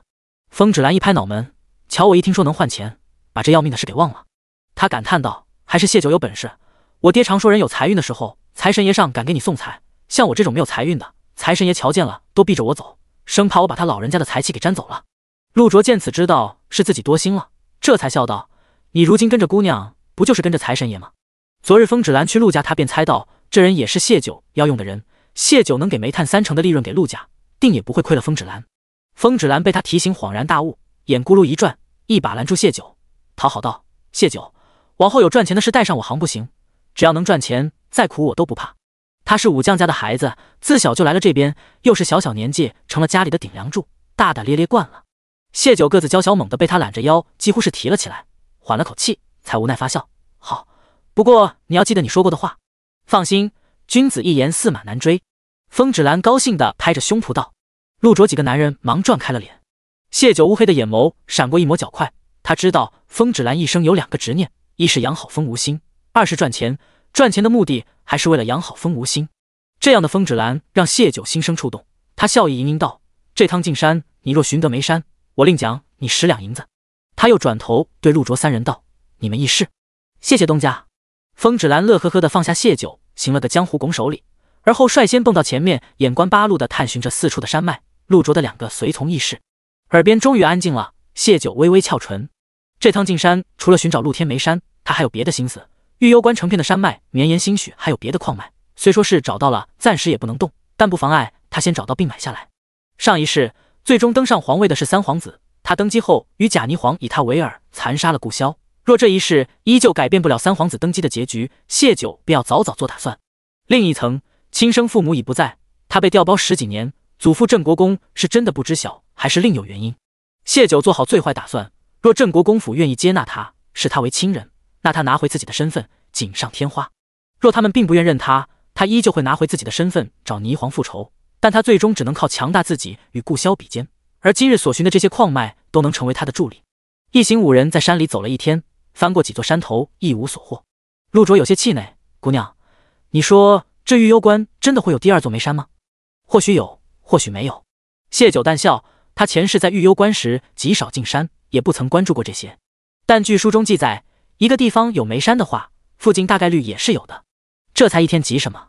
风止兰不以为意道：“我爹常说，狩猎最是要有耐心，做别的事亦是如此。我往日打猎，为了一个猎物蹲守几日都是有的，何况我们这可是寻找如同金山银山一般的梅山啊，10天半个月都值得。”谢九赞同点头。风止兰看着大条，做事却是极有耐心的，将来会是一个十分得力的帮手。不过陆卓几人恐怕没吃过这样的苦，又是背着卧帐那些不轻的东西，怕是脚都走起泡了。恰好这附近有个山洞，谢九便提议在山洞里燃上火把，今晚在此歇一晚，明日继续。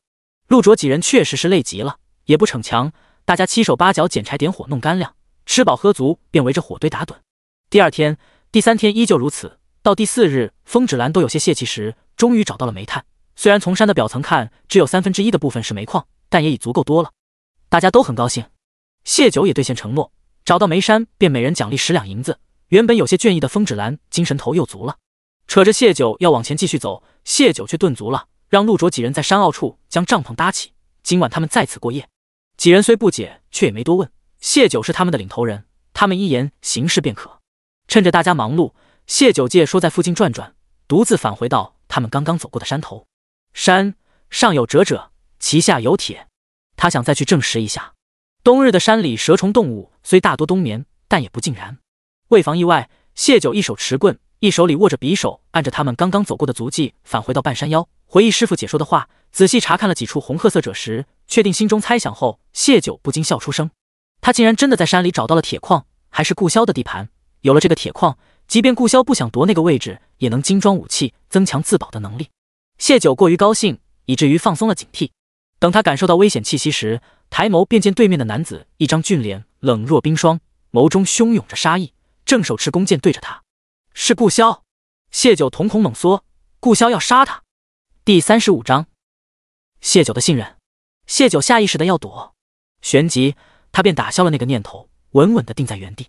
用弓箭对着自己的是顾萧啊，是那个至今未说过喜欢他，却始终护着他的顾萧，是那个前世从不曾说过爱他，却为了他抗旨退婚，明知有陷阱却依旧要来救他，最终丢了命的顾萧啊！他怎会杀他？眼见顾萧手中箭雨射出，谢九缓缓闭上眼睛。他信顾萧，他绝不是想杀他。箭矢破空而来，带着森森杀意，从他耳边擦过，噗的一声细响，而后是震天动地的一声嘶吼。谢九电光火石间反应过来，是这吼声是熊瞎子发出来的，他拔腿拼命的往顾萧身边跑去。顾萧，救我！谢九的信任让顾萧的心间一颤，一股酥酥麻麻的感觉漫遍全身至尾椎骨。见谢九狂奔而来，他踏着轻功伸手接应。谢九如乳燕投林般扑进顾萧的怀中，他稳稳将人接住，待到安全的距离后，欲反身去解决了黑熊。不远处的莫离莫气已经闻声赶来，同黑熊缠斗一起。谢九这才重重呼出一口气，正要问顾萧为何来此时，整个人被提了起来，按在了他的肩头。谢九一脸懵，不知顾萧要做什么，臀上便传来啪啪的2声空响，以及顾萧淬了冰一般的声音：“不是每次找死，你都能幸运的脱险。这2下是让你尝尝记性，下回再胡闹，本王会砍了你的双足，让你哪里也去不了。”他不知自己为何要这样气。他来巡视边界关卡，想着冬日百姓日子艰难，恐会有些进山捕猎的，便带着人进山驱赶猛兽，免得他们伤了进山的百姓。却不成想看到的是谢九对着几块石头傻笑，而他身后是悄然靠近的黑熊。只要他晚一步，他兴许就被那黑熊一掌拍成肉泥了。在陆家自己往刺客剑上刺，驾着马车直冲悬崖，一次又一次，他怎地如此不知惜命？谢九感受到顾萧滔天的怒火，他表露情绪的机会不多，对什么都是冷冷淡淡的，唯有几次好似都与他有关。是在意才会生气。被打了臀部的羞愤被另一种情绪替代，谢九乖顺地伏在顾萧身上，软糯糯道：“我错了，不该失了警惕，被黑熊靠近都未察觉。”顾潇的怒气并未因此消散，他还是没意识到自己错在哪里。他错在一个女子本就不该往这危险的地方来。他依旧冷沉着脸，打算将人放下，却被谢九搂住了脖子。他双腿夹在他腰上，软语低哄：“你默契了，往后我会小心的。”他也不想犯险，但他无法向他保证下次不会犯险。顾潇似本能般的去扶住他的腿，不让他掉下去。见他一双水眸透着诚恳，可怜兮兮的看着自己，又想到刚刚他持剑对着他时，他竟没有任何怀疑的信任他，心中已是软了几分。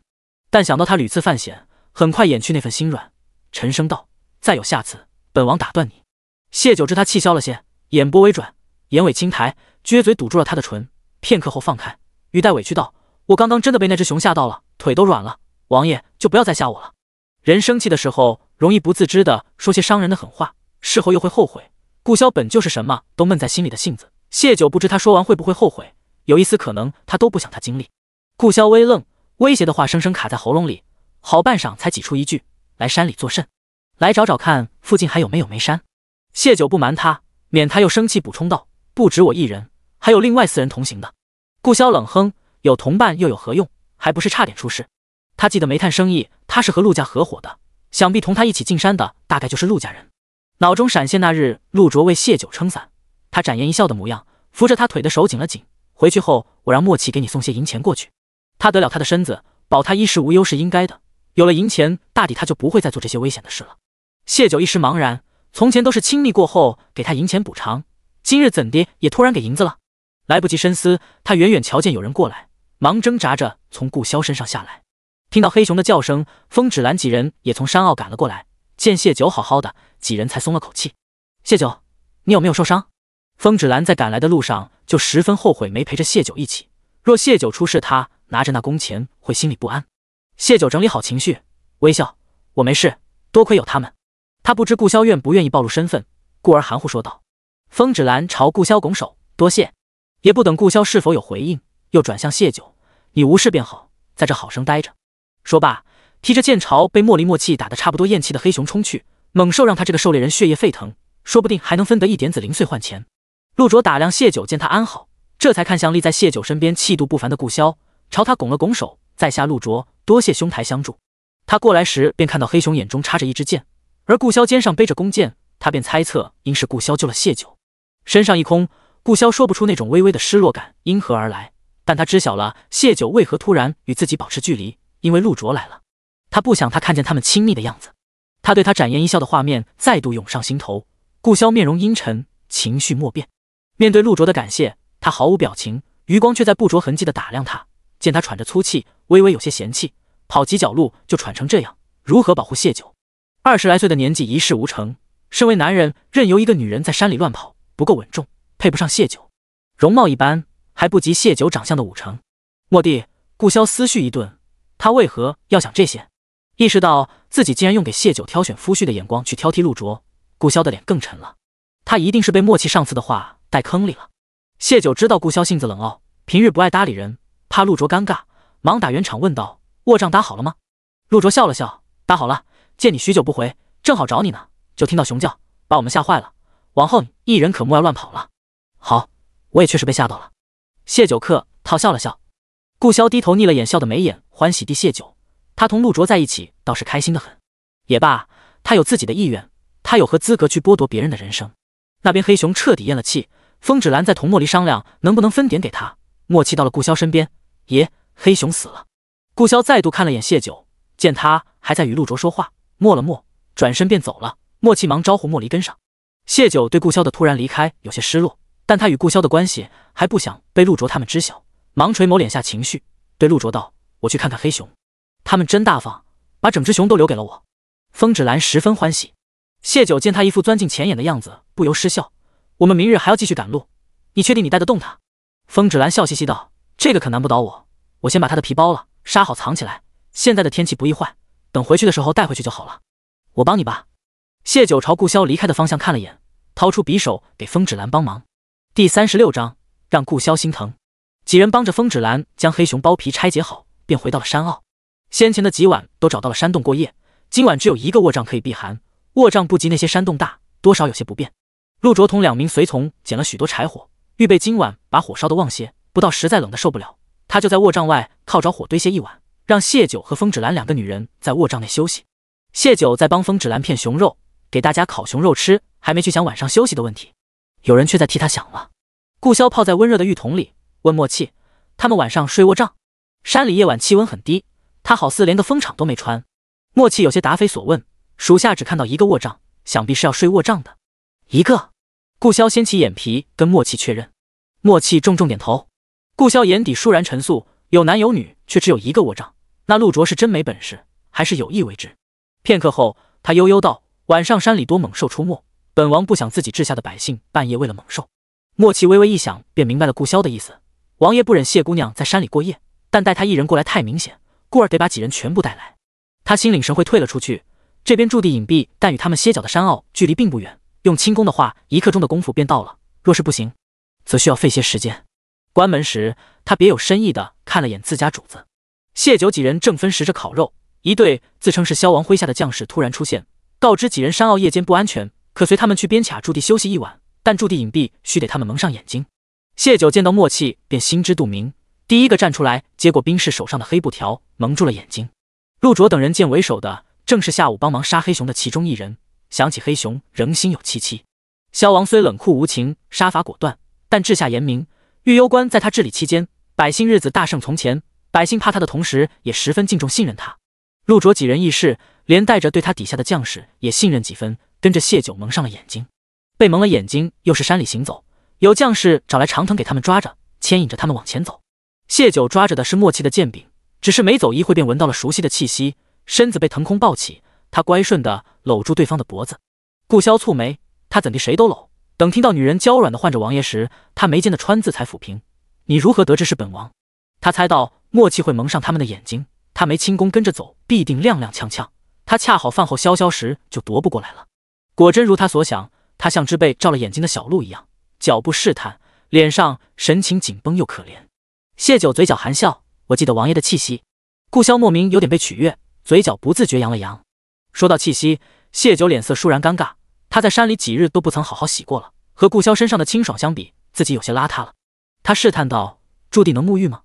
我在山里好几日了。”能，但驻地都是男子，条件粗糙，且那些沐浴用的东西都是旁的男子用过的，倒是可以在他的屋里清洗，只是叫人看到对他名声不好，如若他有想嫁旁人的想法的话。于是他撒了个善意的谎言：“不能，你若想洗漱的话，本王带你去温泉。”上次答应过他空时带他去泡温泉，但想着温泉里发生的事，总觉得刻意去找他泡温泉有种所求的暗示，便作罢了。谢九心里是高兴的，又冷又脏的，能在热水里泡上一会是极好的，最主要是他体验到了被偏宠的滋味。他不在身边时，他好似什么苦都受得，他在时，他总是容易变得娇贵，大抵是知道他会纵着自己的娇贵。一如现在，顾潇轻功极好，谢九感受风在耳边呼呼刮过，他没再说话，说话会让顾潇放慢速度。谢九身心踏实地窝在他怀里，不知今夕是何夕。不知过了多久，谢九感受到热气扑面来，他们到了温泉边，谢九被放下，便开始脱衣裳。顾潇转身打算去洞外守着，手被拉住了。谢九那长系带已被解开，他一脸茫然：“王爷要去哪？”外面冷，无论前世还是今生，他们都早已坦诚相对，实在不必为了避嫌躲到洞外受寒。顾潇这是又要与他疏离吗？谢九眸光暗淡几许，顾潇爱洁净，在此之前，他只想肆意的泡个热水澡，在心上人面前干干净净的同他多相处片刻，不曾想到那件事上去。他瞟了眼背着身对着他的男人，凄然道：“我是王爷的女人，如若王爷觉得需要避讳，那我改日再来吧。外面天寒地冻没的，我在这暖着，却让王爷冻坏了。”说罢，他弯腰捡起地上的衣裳。顾潇听着身后细所穿衣的动静，进退两难。诚如他所说，该见的早已见过了，甚至他的身体很诚实。你可想要嫁陆卓？谢九不知顾潇为何要这样问，但隐约知道他是误会自己与陆卓了。他似娇嗔似委屈，语声哽咽：“王爷不记得我那晚说的了吗？王爷是我第一个男人，也会是唯一一个，与陆卓有何干系？王爷可是嫌弃我是寡妇身份，亦或者是我哪里错了？王爷想要与我疏离，才随便拿个人来搪塞。”他拉着顾潇的手轻晃着，抿着唇，眼泪大颗大颗的掉。顾潇转身见他衣裳已经穿好，巴掌大的小脸上布满了泪珠，眼神好似一只被遗弃的鹿，惊惶不安。本王从未觉得你的身份与旁人有何不同，你莫要多想。真的吗？泪眸中带着不敢相信，小手依旧紧紧地抓着他的手。顾潇替他擦去眼泪，发现他身子微微在颤抖，他心中一痛，和声道：“真的，去水里暖暖，莫要冻坏了。”谢九不动，顾潇无奈低头帮他解开衣裳，抱着他入了水。他坐在他怀里，将头靠在他颈间，眼泪依旧汹涌，却不发出一点声音，只默默滚落，比大声哭嚎更令人心疼。顾潇突然想起军中一位被人嘲笑怕妻子的副将的话：“我不是怕他，我是舍不得他难受，他一落泪，我就恨不得砍了自己。”温热的泪水落在他的身上，他竟也有种心疼的想要砍了自己的冲动。他一个没有未来的人，怎能对一个女子有这样的心疼？顾潇一时心慌，下意识想要封闭自己，可怀中的人已如藤蔓一般缠了上来，他紧紧蜷缩在他怀里，好似这世间唯有他是他的依靠。热泪滚烫，烫疼了他的心，他不善安慰，俯身去亲吻他的眼泪。唇齿相缠中，谢九缓缓睁开眸，眸中情绪复杂。男人只有把女人放在了心里，他的眼泪才会让他心疼怜惜。顾潇此时比他想的还要在意他，而他不自知，真让他心疼无措了。谢九又不忍了，他小时候定是受过极致的伤痛，才让顶天立地的男人如此抵触感情。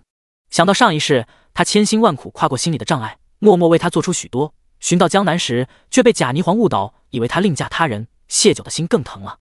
身体相融时，他双手捧着他的脸：“王爷，答应我一件事可好？”第37章，活不长久。女人杏眸依旧蕴着一层水雾，眼尾绯红，水雾底下丝丝妩媚中又夹杂着依赖。她声音娇柔似水，滴在他的心尖上，好似能将他的心也化成水溢出来。顾潇对这样的他没有任何抵抗力，将头埋进他的发间，声音暗哑：“你说，往后余生，王爷都做我的依靠好不好？”没有弄清顾潇为何不敢触及感情的原因，他不会贸然索取他的爱，让他答应做自己的依靠。以顾潇重诺的性子，往后行事就会顾及到他，牵挂着他。久而久之，他便成了他生命里挥之不去的存在。谢九觉得自己这算是曲线救国了。他知道自己在这段关系中过于小心谨慎，但他不觉得卑微。顾潇现在越是抗拒疏离，他越明白前世他一个人默默承受了多少，又是鼓起多大的勇气才决定与他共度一生。而那时他也从未告知过他，他爱他，愿意与他一起承担。按照前世的轨迹，他亦可什么都不做，顾潇也迟早会爱上他，但这是他不想等，也怕生出变故。好。顾潇在他耳边轻喃应诺。谢九转头去寻他的唇，满腔情意化作舌尖温软，在他口中撩动，柔软小手游离到了他的敏感处。顾潇觉得脑中好似有什么东西被炸开，好似一切都失控了。最后谢九累极，软软蜷在他身上昏昏睡去。醒来时天光已亮，他被顾潇抱在怀中赶路。他们昨晚在温泉过了一夜，再睡会还有一会才到。顾潇轻声说。谢九抬眸看他，便是这样的角度，她依旧是俊美无愁。他抱着她软软道：“睡够了。”也睡得足够沉，竟连他给他穿衣出山洞都毫无知觉。顾潇垂眸看了眼怀中眉眼娇媚的人，问道：“去驻地还是直接去山坳等他们？”谢九想了想，道：“直接去山坳吧。”他原本不想那么快让陆卓他们知道自己与顾潇的事，但昨日顾潇的误会让他改了主意。知晓便知晓吧，总好过被他误会将他推给其他男人。顾潇心里起了一丝波澜，第一晚他想护住名声，要他允诺保守两人的事，现下这事不打算瞒了。想起他昨晚委屈落泪的模样，说此生唯有他一个男人，顾潇默了默，确认道：“你真不想嫁陆卓为妻？女人大概都在意名分的，他给不了。”谢九心里翻了个白眼，垂下了眸，语声落寞：“一女不似二夫。”他只认顾潇是唯一的夫。夫那个字在顾潇心里轻轻荡了一下，他脚步微顿，放缓了脚步，语气有些郑重：“谢九，本王不会娶妻，也不会再有别的女人，甚至本王不会让很多人知道你的存在。你可想好了，还要跟我？但本王会护着你，只要本王活着一日，都会是你的依靠，便是有一日本王不在了，也会妥善安置你。”谢九水汪汪的杏眼眨了眨，这是默认了他做他的女人，但不会娶她，不会给她妻子名分。虽然知道自己已悄然入了他的心，再听这话，谢九还是免不了难受。他手指在顾潇心脏的位置轻轻打着旋转，心里暗暗记下一笔：顾潇，等将来的。谢九正暗戳戳想着将来要如何调教顾潇时，听得男人又道：“可有需要本王做的？”又来了，他给不了他感情，便想着实际的补偿。谢九心头一梗，只觉调教未来夫君的路道阻且长，但利息还是能先收一收的。王爷让我靠近你些。顾潇以为他是觉得这样聊天不方便，要贴近他的耳朵说话，故而手一转，如同抱孩子一般的姿势抱着他。不想谢九直接轻咬在他耳垂上，惊得他脚下一个趔趄，好不容易稳住脚步停下，谢九又移了地方，在他唇上作乱。胡闹！顾潇心里喝道，但身体却不受控制的被他撩起一丝炽热。他秦玉启刚要回应时，口中一空，谢九已经退出了，视线移向别处不看他，撅着嘴红唇轻启：“王爷是想补偿的话，就给我办张假户籍吧。”好。顾潇神色有些不自然，欲念起了，女人却没给他机会。但他长至今日极少与人亲近，也拉不下脸去主动索吻谢九。他调整了站姿，暗暗调整呼吸，平复心情。谢九嘴角不着痕迹翘了翘，心情颇好，得不到他的爱，就先勾着他身不由心好了。反正迟早他的身心都只能是他的。他补了句：“户名九霄。”九霄。顾潇呼吸微滞，凝眸看他，眼里有丝不自知的期盼。谢九眼眸幽闪，缓缓道：“大鹏一日同风起，扶摇直上9万里的那个九霄。”顾潇幽深的眼眸蒙上一层淡淡的惆怅。还有。谢九脸眸微微叹了口气：“王爷能让大夫给配些婢子的药丸吗？吴嬷嬷上次熬的汤药太苦了。”好。顾潇对谢九心生一丝歉意，跟着他注定是不能有自己的孩子了。身在皇族看似荣耀，可他很清楚，一旦老三他们登上那个位置，必定是容不下他这个皇长子的。想要活命，他就得去夺那个位置。可以牺牲他母妃为代价得来的江山，他不稀罕，亦不想牵连上更多无辜性命。顾潇很早就明白且接受了，他是个活不长久的人，既如此，何必娶妻生子，将来地位更迭，让他们白白跟着遭罪丢命？王爷怎么了？谢九抚上他的眉心，关切道。漆黑双眸幽深内敛，令人看不出情绪。他未答话，抱着谢九踏着轻功往山坳跃去。从小到大，他遭遇刺杀毒害无数，那些人从未放弃过想要他的命。他们杀不了他，便对他在意的人动手，便是连他在意的一只小宠物，他们也不允许他活着，不想牵连无辜。渐渐的，他活成了一只孤魂野鬼，一只无牵无挂，死亦或者生都无区别的鬼。谢九意外闯入，他便护他一程，但还不至于为了他去夺那个江山。夺嫡之争从来都是人命堆砌。第38章谢九的大丰收。他们到山坳时，陆卓几人还未到，莫离提着食盒等在卧帐旁。顾潇接过食盒，同谢九道：“莫七会领他们过来，你先吃些东西。”昨晚折腾一宿，谢九晚饭吃的那点烤肉早就消耗没了。他寻了个石头坐上去，臀上的不适让他眉心微拧，被顾潇捕捉到了，走过去将人抱起，坐在自己腿上。昨日明明没用力，还是去了手掌，用空心巴掌打的，就是吓唬吓唬他。没想他那般娇嫩，给他穿衣时，瞧见那处微微泛肿，已是青紫色，他略有懊悔。他跟自己一场什么，该对他更好些才是。顾潇在心里暗暗想着。先前被顾潇抱着，谢九没觉着被他打过的地方有什么不适，确切的说，一晚吃馋，他身上那都是酸痛的，便忽略了臀部，直到坐在硬邦邦的石头上。果然，有顾潇在时，他是娇弱不能自理的。男人腿上的肌肉硬邦邦，没比石头舒服多少，但谢九坐得安逸舒适。他依靠着他，拿起一个小笼包，慢慢吃着。到后来，无需他动手，顾潇直接投喂。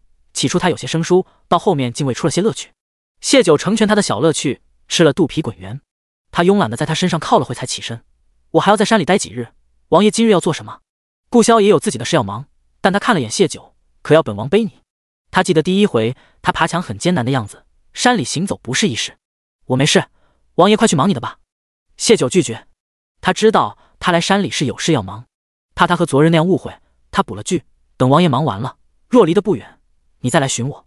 莫七带着陆卓几人到时，顾潇已带着莫离离开了。不知莫七是怎样同他们解释的，竟无人问他为何提前来了山坳。午间休息时，莫七就将一瓶药丸和一张户籍递给了谢九，是户籍和婢子药丸。谢九抹撒那瓶子，拿出一粒放进嘴里，甜的。半日时间就将要送到，谢九猜这山里有暗道直通萧王府，顾潇让莫七将要送来，就没想着防他。他好似从不曾怀疑过他是别人安插过来的奸细，这不符合他行事谨慎的性子。他想趁着这个时机问问莫七关于顾潇的事，只是还没开口，风止兰拿着烤肉过来了，莫七颔首离开。风止兰将烤肉递给谢九，低声问：你喜欢他？不等谢九回答，他又道：我知道是你自愿跟他走的。风止兰功夫不弱，即便蒙上眼睛也能察觉许多事情，谢九不意外他会知晓。他反问道：若我不是自愿的呢？你会如何？风止兰咬了口肉，那肯定是要打上一打的。你是我东家吗？付了工钱的。谢九眼里含笑，正是回他的问题。我喜欢他。那我知道了。风止兰好似就是为了过来确认一下，下回顾潇带走谢九时要不要阻拦，得了肯定答复，也就不多话了。有了他的这个打岔，谢九想问莫七的话也没问成。简单休息了下，一行人再度出发，只不过下午依旧无所获，倒是找到了一个不小的山洞。大家决定今晚就在此歇脚，谢九想着他们走了1日，离驻军地有些距离，顾潇应该不会过来。但天色近黑时，顾潇还是来了。他径直走到谢九身边坐下，递给他一瓶药，涂在水泡处，明日走路便没那么难受了。这是命府中大夫调配的，刚刚送到，他便给带来了。他的关心让谢九眼里迎着笑意，收好药预备等大家睡觉的时候再涂抹。顾潇视线在山洞环视了一圈，起身抱着谢九就往拐角处走，早些抹，好得快。谢九心中微微一荡，小声道：“大家都在呢。”顾潇淡淡道：“无碍。”谢九愿意让那几人知晓他们的关系，他便无需顾忌，他们是谢九的人，不会出去乱说什么，真要那样做了，他会解决。谢九也不矫情了，任由他帮他脱了鞋袜。你晚上吃了吗？我们有干粮和烤肉，默契他们会准备。顾潇看着他脚上的几个水泡，蹙了蹙眉。他的脚长得很好看，小小一只，莹润可爱，就是太娇嫩了些，如同他的身体，行事时稍微用些力就满身痕迹。谢九垂眸轻语：“过几天就好了。”上一世他逃往江南，不知走了多少路，脚上磨出许多水泡，那时孕期不敢乱用药，亦没有心情，最后都变成了疤痕。谢九骤然低沉的情绪及时斩断了顾潇心里的旖旎。擦了药，穿好鞋袜，他又抱着人回到火堆旁。陆卓走过来，躬身行礼：“草民见过殿下。”昨日见他气度金贵，便隐隐有些猜测，被带去边卡驻地已是确定几分。萧王治军严明，没有他的命令，普通将士不敢将外人带去驻地。他刚走进来时，面容冷傲，眼眸透出上位者的威严。听说萧王手下有2名得力随从，莫离莫弃。他听得谢九唤其中一人默契，心中便明了，眼前男子就是这御幽关的王。只是他没料到谢九竟是萧王的人，萧王可是有婚约的，而谢九是个寡妇流犯，真是可惜了。她这样优秀的女子，只能做萧王背地里见不得光的女人。顾潇微微颔首，免礼。再无其他话。莫离拿了吃食过来，陆卓拱手退下，转身前看了眼谢九。谢九敏感捕捉到他眼里的怜悯，略一思量，谢九也明白了这怜悯来自何处。在世人眼中，他与顾潇一个天一个地，永无可能。张嘴。顾潇的话拉回了他的思绪，他撕了一小条肉递到他嘴边，谢九顺势咬住。顾潇进步已在眼前，他便不再去想那些影响心情的事，因为有顾潇在，大家都很安静且有些拘谨，各自寻了地方窝着。谢九也被顾潇团在怀里，迷迷糊糊睡着了。如此又过了2日，他们才终于把玉幽关连着的山脉走了个遍，又找到一座小煤山。陆卓几人有些失望，但谢九却是收获满满。除了前些天找到的铁矿，他又找到了一条疑似玉矿的矿脉。山有宝玉，木旁之阶下垂，谓之宝苗。玉在山而草木润，这些都是师傅口口相传让他背诵的书。眼下正是寒冬，而那山竟是郁郁葱葱，丝毫不同于其他山的萧条荒芜。谢九算是大丰收了，就算之后在别处再找不到矿脉，有这些也足够他做许多事。他将这几座山头一一记下，交代陆卓回去，便将这几座山头以及周边的山头买下。顾潇带着莫离默契过来，恰好听了个正着。莫离欲言又止，被顾潇一个眼神扫去，忙低下了头。谢九不知几人没眼官司，将新办的户籍拿给陆卓，这几座山头记在这个户籍名下。九霄，陆卓轻念出声，先前那座煤山谢九因身份不便记在了陆家名下，九霄让他想到了萧王。谢九后面是要与萧王合作吗？那陆家岂不是也会与萧王牵扯上？陆卓一时想的有些多。陆卓的心思谢九明白，免陆家多想，他多解释了句：我欲成立九霄阁，往后这些产业便记在九霄名下。你想做什么？回去的路上，顾潇突然开口。第39章，成人之间的心照不宣。谢九重生以来，虽未能找三皇子和霓凰报仇，但他抢先收服了三皇子的人，让陆家恨上三皇子，杀了霓凰的耳目李文泽，整治杨家，开启商业之路等，都在顾潇眼皮子底下。他会有此疑问，也是迟早的。他做这些自然是为报仇，而后嫁给他，弥补前世的遗憾。实话无法跟顾潇说，他也不想撒谎骗他，便含糊道：为活着。顾潇深邃的眸光暗携了阴霾，他知谢九未全然说实话，他隐隐察觉他身上背负了一些东西。他的仇人恐怕不只是杨家，若只是为找杨家报仇，他大可直接像弄死那个伙计一般弄死杨家人。他知道他能替他兜住，但他只是逼着他们往绝境走，好似要等待更恰当的时机收割他们的性命。他不说当时有他不能说的顾虑，只要他所做不是伤害百姓的事，他便当作不知。他嗯了声，话题算是翻篇了。活着确实不易。谢九知道为自己打算其实是件挺好的事，每个人都有自己要走的路，别人最多从旁协助，却不能代替他走下去。若母妃当初没有把全部的希望寄托在男人身上，而是如谢九这般有自己的人生规划，兴许他们都会有不一样的人生。这般想着，顾潇对谢九的联系中又多了一丝尊重。出山回城时，谢九没有陆卓他们一起走，顾潇留下了他，谢九便让风芷兰护送陆卓三人先行离开。离开前，陆卓看着谢九欲言又止，眼神复杂。谢九只当看不懂，但笑着叮嘱他早些把山投的事办妥。风芷兰倒没那么多复杂心思，反而十分大胆地同顾潇道：“王爷，我东家就交给你了，请您护好他的安全，否则我只能形影不离地跟着了。”他的要挟顾潇不反感，反而有些欣慰。无论他同谢九是雇工关系还是朋友关系，一介流贩能为了谢九要挟自己这个亲王，他对谢九是有些真心的。他朝风芷兰颔首应诺。玉攸关的女流贩，只要不是自甘堕落的，都会感激萧王。当初风芷兰父亲是求了昔日同僚，才将他保下，没有在到了年纪时送往军营。他父亲去世，昔日情分不在，他的名字被列在军纪名单之上，是顾潇的整改免了他的劫难，让他能继续留在家中照顾吴心。他救了他们姐妹2条命。风芷兰敬重且信任他，得了应诺，率先转身往山外走。顾潇他们也没做停留，他带着谢九去了驻军边卡，而后由密道直接入了萧王府。如谢九猜想的一样，从密道到萧王府只用了1个多时辰。他略有好奇，挖出这样的密道是不是费了很多功夫？他来玉攸关也不过5年，彼时他18岁，玉攸关内兵荒马乱，凤州和黔州2城各自为政，互不融洽，关外狄戎时不时试探骚扰。他是如何做到让狄戎多年不敢来犯，将2城整顿归拢为一城，又在地底下挖出这样的密道来的？谢九觉得顾潇若为大夏天子，一定会是个很好的帝王，是大夏百姓之福，但他好似从没透露过有这个念头。他重生回来后，很后悔前世纠结在自己的伤春悲秋里，没有多多了解他。1年，顾潇回道。谢九猜想类似这样的密道应该很多，他问出心里疑惑：王爷似乎从不怀疑我是他人派来你身边的奸细。顾潇脸色平静，淡声道：这些密道主要是为防范狄戎，便于本王及时去往各处暗卡。除非你是狄戎奸细，否则知晓这些没多大用处。你是吗？曹首府他们向来是直接刺杀，哪愿意费心弄什么奸细？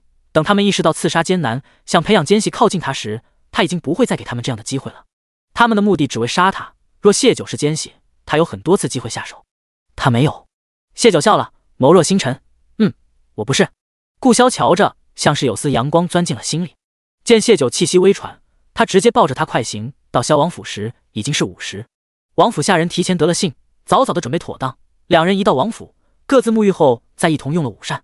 顾潇离府几日，有些事情须得他去处理。离开前，他带着谢九去了他的房间，下午好生歇会，过2日本王再送你回去。他让谢九在王府过夜。成人之间心照不宣的意思，谢九自然懂。他脸有奶意，在顾潇唇上轻轻落下一吻。王爷忙完早些回来。顾潇心里泛起一丝涟漪，但他有正事要忙，只轻捏了捏他的脸。晚些会有人给你送衣裳鞋子来，还有什么需要的，你吩咐他们便是。谢九柔婉点头，目送他离开。在屋里静坐了会，他微微叹了口气，他今晚不能让他如愿。他在领口处用力揪了2下，见那2处出现红痕，才躺到床上去闭目养神。过了大约半刻钟的时间，有脚步声传来，门被敲响，谢九没有应声。几息后，门再被敲响，谢九依旧没有作声，敲门声开始急促不耐。门外的人迟迟得不到回应，直接将门砰的一声推开了。谢九被吓了一跳般惊醒坐起，看清来人，他神色有些不悦：吴嬷嬷，我在睡觉，你怎地就这样闯进来？吴嬷嬷板着脸走到床前，老身敲了许久，未有人应声，担心屋里有事，才推门进来。他本想唤他杨夫人，但此时谢九在王爷的床上，唤他一声杨夫人是能羞辱他，但也拉低了王爷，便直接略去了称呼。他是什么身份，竟敢这样大大咧咧睡在王爷的床上？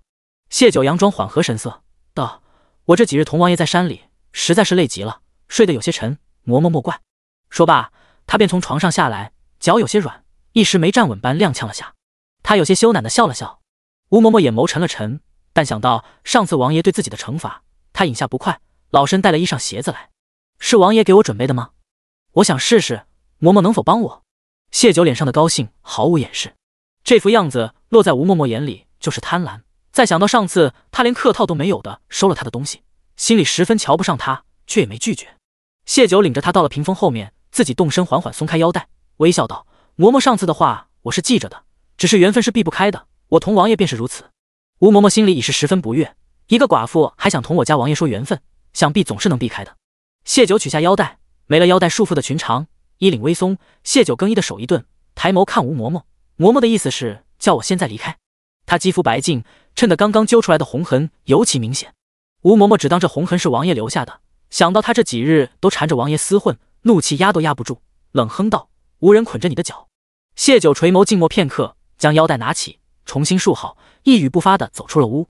第40章算计。吴嬷嬷认定了是谢九缠着顾潇，没想过他会真的说走就走了。顾潇的怒意，他也是怕的，但一时又不知怎样转还，让谢九回头。等他决定拉下脸皮去叫谢九回来时，人已经出了萧王府，哪里还找得到谢九的踪迹？谢九去了马氏，他是有意激怒吴嬷嬷，顺势从萧王府出来的。那日他亲吻撩拨了顾潇，却没给他回应的机会。后几日在山里，每晚他抱她入怀，因有外人在，只得忍着。他再冷傲也是血气方刚的年纪，又确定了两人的关系，留在萧王府，有些事就避免不了。但他今晚不打算满足顾潇，一来婢子要吃多了，他担心以后难怀上；二来他想要顾潇记住今晚的遗憾，欲念已经压制许久，他满心期待却落了空，得不到才会更加惦念。人性就是这样的，越是不容易得到的，他们越是珍惜，舍不得放手。顾潇也是凡人，最后他想借顾潇的手发落吴嬷嬷。吴嬷嬷不喜他，偏生又爱打着为顾潇好的名义做些事情。今日的表现看，他并没从先前的事情里醒悟多少。前世他让顾潇生病，吴嬷嬷为此报复他，败坏他的名声，他可以不计较。但今生他不想和顾潇在一起时，还有这么个人时常同他使绊子。倘若今日吴嬷嬷对他宽容一点点，他都找不到理由离开王府。真出了王府，他心里也不好受，他也不想将算计用在顾潇身上。这愧疚的心情让他一时失神，崴了脚。谢九心头苦笑，大概是老天爷看不惯他算计顾潇，给他的惩罚。顾潇过来时，他那只脚已经肿得近乎透明，他蹙眉，怎地这样严重？一不小心踩了石头。谢九闷声道：“林叔已经给看过了，明日便能消肿了。”顾潇已经知道下午发生的事了，猜想谢九是被吴嬷嬷逼着离开，心情不好才走路不注意伤了脚。想到这个，顾潇有点郁结，说好要护他做他的依靠，结果自己府上的人就让他难堪了。他拿起他的脚，轻轻推拿着：“吴嬷嬷去别院容养了，往后不会再过问你我之间的事了。你是本王的女人，谁也不能叫你从王府出去，可记住了。”对吴嬷嬷，他确实是生气的，但他形同自己的半个母亲，趁着这次机会将他送到安全的地方颐养天年，一来报答他多年的维护之情，二来免得他再为难谢九。谢九之前就介怀自己的身份，吴嬷嬷性子强势刻板，若从此处下手，谢九娇弱的性子哪里受得住那些难堪？是我小气了。谢九垂眸，我知道他是真心对你好，才不愿我这样的身份与你有牵扯。你是尊贵的王爷，或许在吴嬷嬷心里，霓凰郡主那样的身份才是配在你房里歇息的。顾潇停下手上动作，看着他正色道：“本王再同你说一次，本王从未介意过你的身份，无论是嫁入侯府，亦或者成为流犯，都并非是你做错了什么。嬷嬷她身为女子，本就该更理解女子艰难，而非区别待你。至于那则婚约，本王未想过娶妻。为何不想娶妻？”这个问题在谢九喉间机遇脱口而出，被他生生忍下了。此时问出来，会让顾潇误以为他想做他的妻，从而吓退他。谢九只得提醒另一件事：吴嬷嬷会不会将我与你的关系告知霓凰郡主？吴嬷嬷确实是很期盼自己娶霓凰郡主的，谢九的这个担心不是没有可能。若让京城那边知晓，只怕有些人就容不得谢九了。顾潇眼中多了一抹阴鸷，脸上却是云淡风轻。此事本王会处理好，你莫要担心，好好养伤。谢九见好就收，我的脚养养就好了，王爷早些回去休息吧。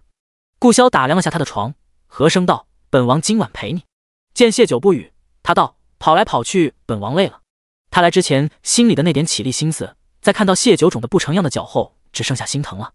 谢九莫名从他口中听出点撒娇的味道，很是新奇。再想想这几日在山里他休息的并不好，回来就去忙了，晚上又赶来这里，确实是累了，便点头同意了。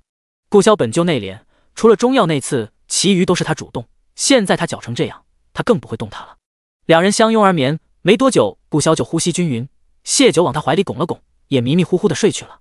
凌晨天未亮时，顾潇就起身了，见谢九还睡着，他轻轻在他额头亲了下。人一离开，谢九嘴角就扬了上来。这是重生后顾潇第一次主动亲吻他。人都走了，还傻乐呢。林叔抱臂立在门口，谢九坐起身，他只是睡觉，我们没。这毕竟是林叔的家，顾潇在此留宿，他有些尴尬。林叔走到他床边坐下，行了，你是交了租金的，我不干涉。看这情形，你们进展不错，只是你这脚又是闹得哪出？谢九往日做事谨慎，走路都能崴脚，他不太信。想了想，谢九便把下午的事告知了林叔。林叔听完安抚道：“世上没有无缘无故的好，我觉得他是喜欢你的。你这条路本就艰难，若他都不能明确对你的感情，你一个人多辛苦，只是用点小心机让他认清自己的心而已，不必愧疚。避子药丸给我看看，若不行，回头我给你调制一些对身体无害的。你现在确实不适合有孕。谢九抱着他的胳膊，林叔，你真好。他也有此打算。顾潇身边的大夫大多是军医，擅长外伤，若在王府待2日，少不得要吃几粒避子药。除去第2次在温泉是安全期，他已喝过1次避子药和吃了1粒避子丸。女儿未出生前，他还是谨慎些好。林叔又似想起什么，道：他不表露对你的感情，会不会是想保护你？我爹说过，大皇子曾几次处于濒死边缘，听闻他身边曾有4个随从，另2个都为救他而死，就是吴嬷嬷也有1次差点死了，还是我爹给救回来的。怎么会？谢九不知这些，他遇上他时，他已是御幽关的威风凛凛的王，只知他母亲原是皇帝原配，后因犯错被贬为妾，皇帝另娶当今皇后。顾潇从嫡子变成了庶长子，外界关于他的传闻极少。他记得前世他见过皇帝身边的太监亲自来请他回京，他连门都没让人进，就将人赶出了御幽关。事后皇帝也没责罚，他便以为他应是受宠的。林叔摇头，具体我也不知，我爹也是在宫里当值才知晓一些。不过我记得我爹曾说过，他能来御幽关是好事，对御幽关是好事，对他自己也是好事。我对他关心的太少了。谢九自责，他还得多了解了解他才行。想到这个，他也顾不得脚还肿着，就先背起身。他想到一处地方了。第41章，顾潇受伤。谢九想到了老御史，但他还没来得及出门，莫离默契就扶着顾潇匆匆而来。顾潇浑身是血，谢九惊得连脚伤也忘记了，嘴里喊着林叔快来，人就跑到了顾潇面前，走近了才发现他已昏迷。快扶我床上去。他声音不可抑制的颤抖，领着几人快步往房间走。将人安置在床上时，林叔也提着药箱过来。谢九忙又转身去灶房打热水，他身上那么多血，伤口一定不浅，定是要热水清理后缝合的。炉上就温着热水，谢九倒进盆里，端着往房间走。默契从他手上将水接过，谢九姑娘，我来。手上没了盆，谢九才发现自己的双手抖得厉害，他2手相握，跟着进了屋。屋里充斥着浓重的血腥味，林叔在救治，他帮不上忙，有些茫然无措，靠在角落里静静地等着。顾潇的上衣已被除去，谢九清楚地看到他胸前被划出一道深可见骨的口子，伤口泛着乌青，那伤口好似割在自己身上一样疼。他下意识咬紧了内唇，剑上抹了毒，有些麻烦，不过能解。林叔语气算不上凝重。谢九稍稍松了口气，紧靠着墙壁支撑。这时老御史夫妇互相搀扶着赶了过来。老太太道：他怎么样了？是不是很严重？默契回道：武器上有毒，林大夫说能解，能解就好，能解就好。老太太喃喃，跑得太快，胸口堵着气。她捶了捶胸口，她还这么年轻，何苦为了我这把老骨头挨刀？若她有点什么事，我该如何是好？老御史忙安抚，女娃子医术好，会没事的。老太太低低哭起来，怎么会没事？流了那么多血。林叔蹙眉打断她，人太多了，你们都出去等，再去烧些热水来。他又扫了眼谢九，缓了声音道：你也出去，有我在，你放心。谢九知道他们这些人在，帮不上忙，反而会影响林叔救治，迟疑了下，率先出了房间。他准备去烧热水，被默契拦下了。谢九姑娘，你在这等着，我去烧。顿了顿，他又道：王爷不会有事的，你放心。谢九点了点头，在椅子上坐下，眼睛盯着房门。老御史夫妇这时也认出他来了，时不时地打量着他。谢九感受到了他们的目光，却无心给予回应。他在想默契他们的反应，他们虽然担忧，却并不慌乱，好似这样的事情发生过无数回。谢九想到林叔说的话，他好几次险些丢命。谢九看向一旁立着的莫离，王爷他经常遇险吗？莫离见他唇色泛白，一副被吓怕的样子，好心安慰道：刺杀对主子来说是家常便饭，比这更严重的都活过来了。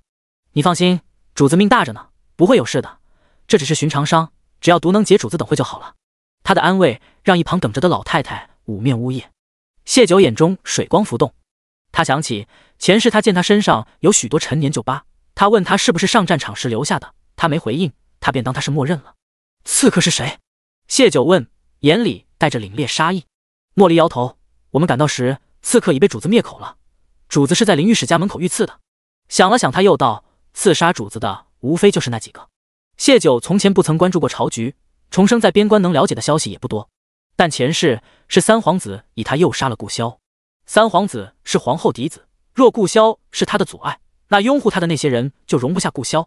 他问道：你说的那几个是皇后、三皇子，亦或者曹国救他们？对顾潇身边的人来说，这不是什么秘密。故而莫离点了点头。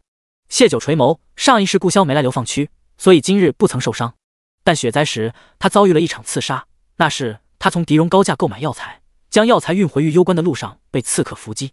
他不知他当时伤情如何，等寒役结束，他知晓此事时，他已恢复如常。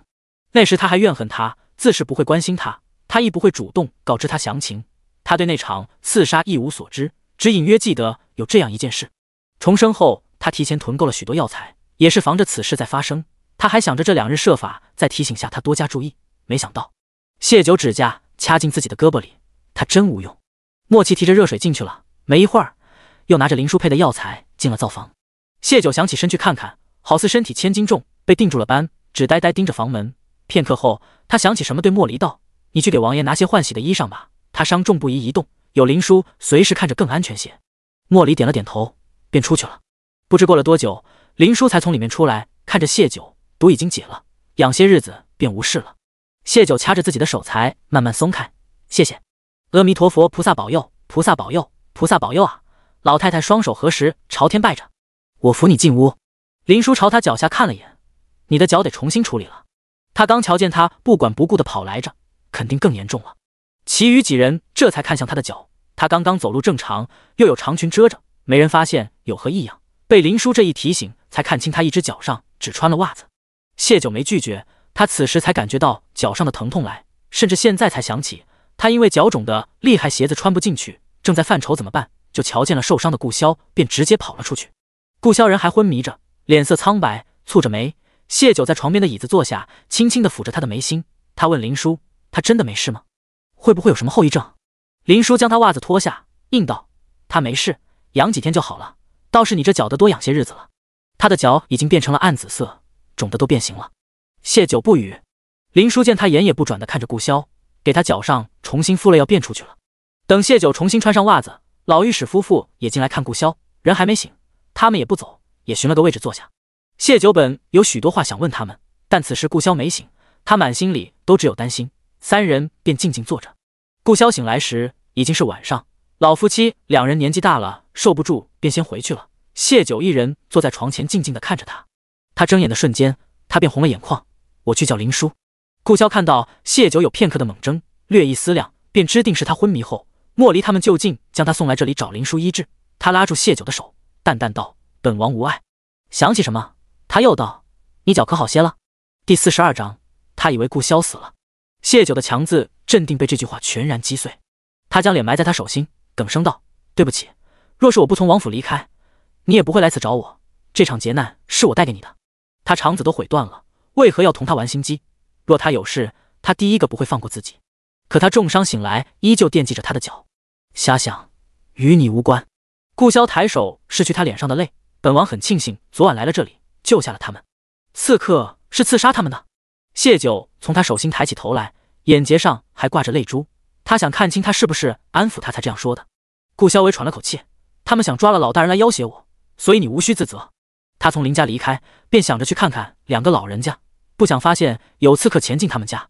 那一刻，他是真的庆幸自己昨晚来找谢九了，否则他不会一大早去看他们。谢九眨了下眼，泪珠掉落，匆忙间他咀嚼了下要挟这2个字，又想到第一次给老御史送东西去时，回来的路上遇到顾潇，顾潇与他们有关系，且他们对顾潇很重要，但具体是什么关系，谢九一点头绪也无。前世他根本就没关注过那2人，也没见顾潇与他们有什么接触。可若他们是顾潇很重要的人，为什么过得那样清贫？顾潇不是小气的人。不过这些想不通的都可以往后放一放，因为谢九看到顾潇抿了抿干裂的唇，他起身要去给他倒水喝，默契就端着水进来了。他将水递到谢九手上：“谢姑娘，劳烦你了。”谢九接过，见没有勺子，喊了默契送勺子来，舀了一勺水放在唇边轻轻吹着，不烫了才放到顾潇嘴边。顾潇有些不自在，已经有10几年不曾这样被人用勺子喂过水的。他喝了一口道：“本王自己来。”他欲爬起身，端着茶杯直接喝下，以往受伤都是这样的。躺好。谢九严肃了脸：“你伤口刚缝合，起身容易崩开伤口。”说罢，又吹凉了一勺水递到顾潇嘴边。他往日在他面前总是娇娇弱弱的，第一次这样严肃地板着脸，顾潇觉得有些可爱，像小孩子在他面前装大人一样。不过他是男人，没必要因这点小事就让女人不开心，便顺着他的意，一口一口接下了。他们这次没成功，会不会下次还对老大人他们动手？喂完了水，谢九用帕子轻轻擦着他的嘴角，这才重新说回之前的话题。不会。顾萧唇角扬起一抹薄凉的笑，知晓我们关系的人已被我杀了。那就好。谢九见他有些累的样子，给他掖了掖背角，你再睡会，多休息伤好得快。他的心疼不知要如何表达，只盼着他早些恢复。脚好些了吗？他又问了一次。谢九正欲说话，老御史夫妻进来了，老太太握着顾萧的手，你醒了？可有哪里不舒服啊？原来他们担心顾萧并没有回家，而是在林叔家的客房歇息。听说顾萧醒了，就过来了。我没事，过几天就好了。顾萧笑了笑，老太太轻轻拍了拍他的手，下回可不能这样了。我活到这把年纪，真丢了命也不亏。可你若有什么事，叫我怎么活呢？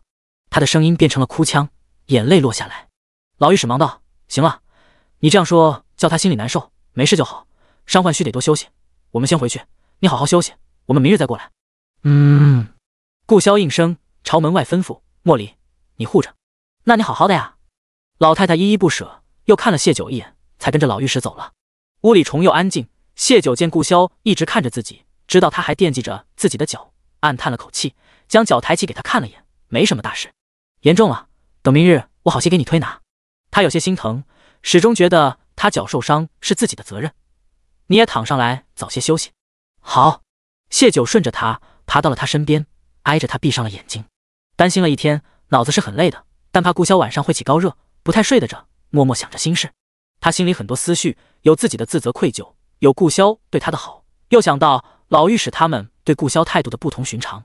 等半夜的时候，他探了探顾萧的额头，一片滚烫。他喊了林叔来，林叔弟给他一粒药丸，毒药的后遗症没什么大问题，给他服下，等会便能退热了。谢九一言将药送进他嘴里，喂了水，全程顾萧都是昏睡的。又等了一个时辰，他的高热已经退下。谢九脑袋重的抬不起来，窝在他身边昏昏沉沉睡下了。他入了一些纷乱的梦，梦里顾萧被人追杀，刀剑落在他身上，他浑身是血。他又梦见他吃着饭喝着水，突然嘴里溢出血来。梦里他在江南的画舫上醉得昏天暗地，他在御书房外跪着要与霓凰退婚，他被关在暗无天日的地牢里，他带着3000将士从御幽关赶来京城，他被砍下头颅，千军万马将他的身体踏成肉泥。谢九猛地睁开了眼，天色微亮，顾萧依旧睡着。谢九探了探他的额头，冰冰凉凉的，一如他在梦里亲吻的那颗头颅一般没有温度。他吓得呼吸一滞，几乎是破了音的喊着：林叔，快来！最先到的是门口守着的默契，怎么了？与他声音一同响起的是顾萧的声音，你怎么了？他被谢九的那一声喊惊醒了过来。谢九见他睁开着眸，眸色担忧地看着他，他重重喘了口气，他没事。顾萧察觉他脸色潮红，抬手去摸他的脸，你是不是不舒服？好像在发热。他不确定的又摸了摸自己的额头。这时林叔已经进来，在他额头摸了下，有些无奈道：确实是高热了。不是顾萧摸了温度，是自己温度太高了，知道是闹了个乌龙。谢九心里还是后怕，那些梦大多是前世发生的，他的心绪久久不能平复。林叔让他继续躺着，他带着默契去给2个病患熬药。顾萧将他往身边拢了拢，可是做噩梦了。想到那些梦，谢九骤然灵力凛然，伤你的刺客是谁的人？他要替他报仇。第43章，你别轻瞧我。谢九一改往日柔婉的模样，此时双眼露出锐利的锋芒，脸上尽是狠厉决然。顾萧端详着他，片刻后，他捏了捏他的脸，云淡风轻道：姑娘家好好活着就成，不必让自己太艰苦。他不愿染指那江山，但不代表他会对自己的仇人仁慈，何须将他拉扯进来？这些年他们绞尽脑汁要他的命，他又何曾让他们好过过？谢九突然爬起，俯身看着他，顾萧，我眼下不成气候，但终有一日我能护着你，你别轻瞧我。这是他第2次喊他的名字，第一次是全副依赖的投奔他喊他救命，这次他却说他要护着他，前后反差太大，在顾萧的内心冲击了一下。微怔片刻，旋即他嘴角挂起一抹笑意。长到今日，头一个说要护着他的竟是个小女人，一个前些天还说要他给他依靠的小女人。他将他拉下，圈在怀里，额头低着他的额头，笑道：本王没有轻瞧你，本王等你护着。他心里有些触动，却并未当真。谢九再度从他怀里挣扎起来，看着他的眼睛道：爹娘从前疼宠我，教养我，我亦没什么追求，不谙世事，身无所长。后来爹爹护不住我，我也没自保的能力，他只得为我谋得永宁侯府的亲事，希望他们能护我1、2，可人算不如天算。我知你承诺做我的依靠，便会护着我，但我也想成长，这次给你报仇，你就当是磨练我的机会，成与不成都有你在我身后，你让我试试好吗？顾萧渐渐收敛了笑意，他是决心要护他一程的。眼下龙椅上那位还在，皇后他们只能暗地刺杀，他能避开而后反击。可龙椅上那位还能活多久？等龙椅上换了新人，皇命一下，君要臣死，臣不得不死。搏命的代价是赌上御幽关将士们的性命，他将生死早已看淡。可谢九还年轻，他容貌倾城，又是流犯，没人护着，他能否安度余生？谢九看出他眸色松动，软语道：“授人以鱼，不如授人以渔。顾萧，你就答应我吧。胆子肥了，竟敢直呼本王名讳。”顾萧刮了下他的鼻尖，没有恼怒，反而眼中隐隐有些笑意，算是应承了。而后才告知谢九，这次刺杀他的人是国舅曹首府派人来的。那些刺客潜伏在御幽关一些时日，得知了老御史夫妇与他关系匪浅，故而想掳了他们伏击他。你想要磨练自己可以。顾萧淡声道，眼里却有锋芒，但你须得明白，眼下你们的身份实力悬殊，你招惹他，他要杀你，如同捏死一只蚂蚁般容易，所以须得步步筹谋，如何在不暴露自己的情况下将此事做成。他第一次养女人，没什么经验，先前以为只要给他准备足够多的银钱，便可让他安稳度日。但谢九提醒了他，若没实力，有再多银钱，也只能如他父亲那般砸下银钱替他寻求庇护，最终却落到流放的境地。他渴望强大，他便扶持他，至少将来他能有几分自保的能力。明白的。谢九乖顺应道，躺回他身边。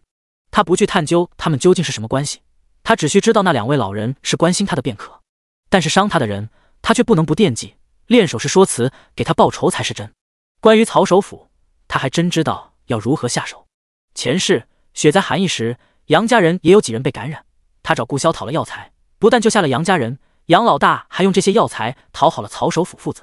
曹首府权倾朝野，后院女人无数，却唯独只有曹成旺一个儿子，全家将他当成宝贝疙瘩一样的宠着。曹成旺被宠得胆大包天，在京城要风得风，要雨得雨，玩腻了，被家丁怂恿着入了狄戎烈血湖。大夏权臣之子，在别国疯玩许久不回京，曹首府多次派人寻他回家，都未成功。这么一个宝贝独苗，他担心得很，只得乔装离京，亲自去狄戎接儿子。他们从狄戎出来，途经御幽关时，正赶着大雪天，被困在了御幽关，还染上寒意，恰好被杨老大所救。有恩于当朝首辅的事，让杨家人得意的，时不时就拿出来在家里说上一回，他也就知晓了此事。谢九攥紧了拳头，按时间算的话，此时曹首府还在狄戎那边寻儿子，他还来得及打算。在此之前，他须得快些把脚养好。很快，林叔端了药来，两人一人一碗。谢九看着那褐色的汤汁，下意识地咬紧了牙抗拒。可想到接下来的安排，身体不好，什么都做不成，咬咬牙便灌了下去。碗刚放下，顾萧将一颗糖塞进了他嘴里。他记得他不爱喝药，也不知从哪里寻来的糖。两人喝了药，也没再寻床位挪动，直接共床躺着。谢九握着男人的手时，生出一种难夫难妻却又岁月静好的感觉，想想嘴角便翘了起来。林叔见谢九昨夜几乎没休息，又起了高热，便在药里放了很重的安神成分。谢九没多久便沉沉睡下了。到傍晚醒来时，旁边已经不见了顾萧的身影。谢九心疼他身上有伤，才养一日就要挪地方，但也知在王府条件更好，且他有他要忙的事情。他这个人看着冷心冷情，这些年却为御幽关做了许多实事，是真正的把百姓放在了心上。雪灾很快就要来了，届时他只怕又得为御幽关的百姓奔波了。王爷让我转告你，等他空了再来看你，让你好生养着。林叔语气有些欣慰，他走之前还给你推拿了一会脚，我先前还有些担心他不够重视你，现下觉得自己担心多余了。顾萧身份尊贵，照顾谢九时没有一点王爷的架子。想起老御史夫妇瞧见他竟然给谢九按脚，眼珠子都要瞪出来的场景，林叔没忍住笑出声。谢九喝了那药睡得很沉，顾萧给他按脚，他是一点都不知道的。听了林叔的话，心头暖融融的。林叔他真的很好，这样对比下，伤他的人就实在可恶了。想起自己的打算，谢九同林叔道，若是芷兰明日还没回来，你帮我联系下陆家，请陆二爷过来下吧。林叔颔首。这时风无心跑进来，谢九阿姐，外面有人找你，带马车来的。这个时候来，还是坐着马车却没跟着进来的。谢九眸光一亮，大概猜到是谁了。他被扶着到了正厅，见果真是风尘仆仆的陆宏远，来的正是时候。第44章给他报仇。陆宏远见他被人搀扶着，眼露关切，谢九同他寒暄两句，便问起最关心的，我父亲和弟弟可还好？他们都还好，问了许多姑娘的事情，我也按照姑娘交代的回了。看了姑娘的信，他们就着手变卖京城的产业，回青城老家生活。我想着能顺路几日，便在京城等了他们2日，同他们一起离得京，半道才分开。他们本想跟来玉攸关，我给找了借口拦下了。这是他们给姑娘的信。陆宏远回道，将怀中书信递给谢九。想起什么，他又补充了句：对了，他们买了2个身手很好的护卫跟着。爹爹他们能及时离京回老家，他就放心多了。那2个护卫应该就是顾萧安排的，有他们在他更安心。此时他们来玉攸关确实不合适，好在陆宏远聪明，将他们劝住。谢九真心道谢，谢谢先生一路辛苦了。陆宏远不敢担他这声客气，忙又汇报了这次去京城的情况，还将与自己老岳父徐大人签署的让利一城的协议给了谢九，办事很是妥帖。谢九觉得那晚为救陆家所受的伤十分值得。姑娘，我此番带了30名有身手的护卫来，还在衙行买了4个功夫不错的武婢，你可要收下。说罢便将4人的卖身契呈上。谢九接过了卖身契，先生思虑周全，我确实需要人手，他们暂且留在陆家，过些日子我要用他们时再让他们过来。眼下有件更重要的事须得先生去做。陆宏远拱手，姑娘吩咐。谢九将曹首府父子去了狄戎的事跟他说了。陆宏远十分震惊，虽说2国这些年没有发动战争，但也算不上友好邦交，狄戎对大夏的蚕食之心一直都在。萧王来此前，他们蠢蠢欲动，时不时入关抢掠，被萧王打狠了2次才消停。曹首府身为当朝首辅，又是国舅爷，竟偷摸去了狄戎，实在很难不叫人震惊。更令他吃惊的是，谢九是如何得知的。他言辞凿凿，令人信服，身为他的仆从，他也不得不信。谢九道：先生找人把曹首府与狄戎勾结的事在京城传开，莫要让人抓到把柄，是你所为。我要那种一夜之间消息铺天盖地传遍京城，便是他们想压下都压不住的。他捏了捏下巴，沉吟道：你再收买一些近些年流放来此的官员。姑娘这事是不是有些大了？且我们人在玉攸关，陆宏远心里有些发虚，他们的身份不是能与曹首府抗衡的。曹首府背后可是皇后和3皇子，便是他那老岳丈都不行。陆先生，我知你在京中还有人脉，飞鸽传书过去来得及，此事只能成不容有失。谢九脸眉喝止，脸上顿时露出凌冽威严，令人下意识不敢拒绝。陆宏远心中一紧，忙道：姑娘放心，陆某定当做到。谢九这才又缓了神情，提点道：京城西城区3教9流鱼龙混杂，最适宜传播消息，且不好叫人查出，保全自己人的安全为上。先生不必替我省钱。是。陆宏远心头微松，有钱好办事。谢九又细细同他讲了一些需要他知晓的，他需要如何配合，什么时候配合。陆宏远一一应承，越听越觉得这个主意绝妙又狠毒，只是想不通谢九为何要对付曹首府，她一个闺阁女子怎会同当朝首府有恩怨？但想到他连曹首府何时去的狄戎都知晓，顿时觉得谢九深不可测，也不敢多问。谢九自也是不会给他答疑，他和声道：先生一路奔波，且好生回去歇着，此事办妥，我会送陆家一份大礼，若是办砸了，难免也是会有些惩处的。轻声细语却叫陆宏远听出了一身冷汗，不敢耽搁，转身就要回家给京城去信。到了马车旁，才想起来自己是带着药材来的，但林叔家放不下了，谢九便让他全部带回陆家。送走了陆宏远，谢九才将父亲和弟弟的书信拿出来，仔仔细细读了好几遍。父亲十分自责，没有保护他的能力，叮嘱再叮嘱他好生照顾自己。他原想来玉攸关打点，想办法将他带离玉攸关，可谢九去信向他保证半年后一定会回到他身边，请他切勿轻举妄动。他不知道谢九有什么规划，但他对先前将谢九送进侯府这一步错其耿耿于怀，担心自己会乱了他的计划，再度连累女儿，便依着谢九的话带着儿子回家等他早日归家。谢九眼里浮上水光，他大概是上辈子做了不少积德行善的事，老天才让他被调包后遇到了爹娘，成了谢家的谢九。他将他们的书信紧紧贴在心口，这是父亲和弟弟还活着，他们待他至真至诚，虽无血缘关系，却是如亲生，事事以他为先。可这样好的亲人，上一世却被杨家人那般残忍杀害。谢九咬紧了唇，再等4个月，等杨家被朝廷赦免，等他拿到放妻书，他便要他们为自己的歹毒付出代价。这一晚，谢九睡得很不安稳。天刚亮时，他便醒了。林叔的药效果很好，无论是身体还是脚都好了许多，脚消了些肿，已经勉强能穿得进鞋子。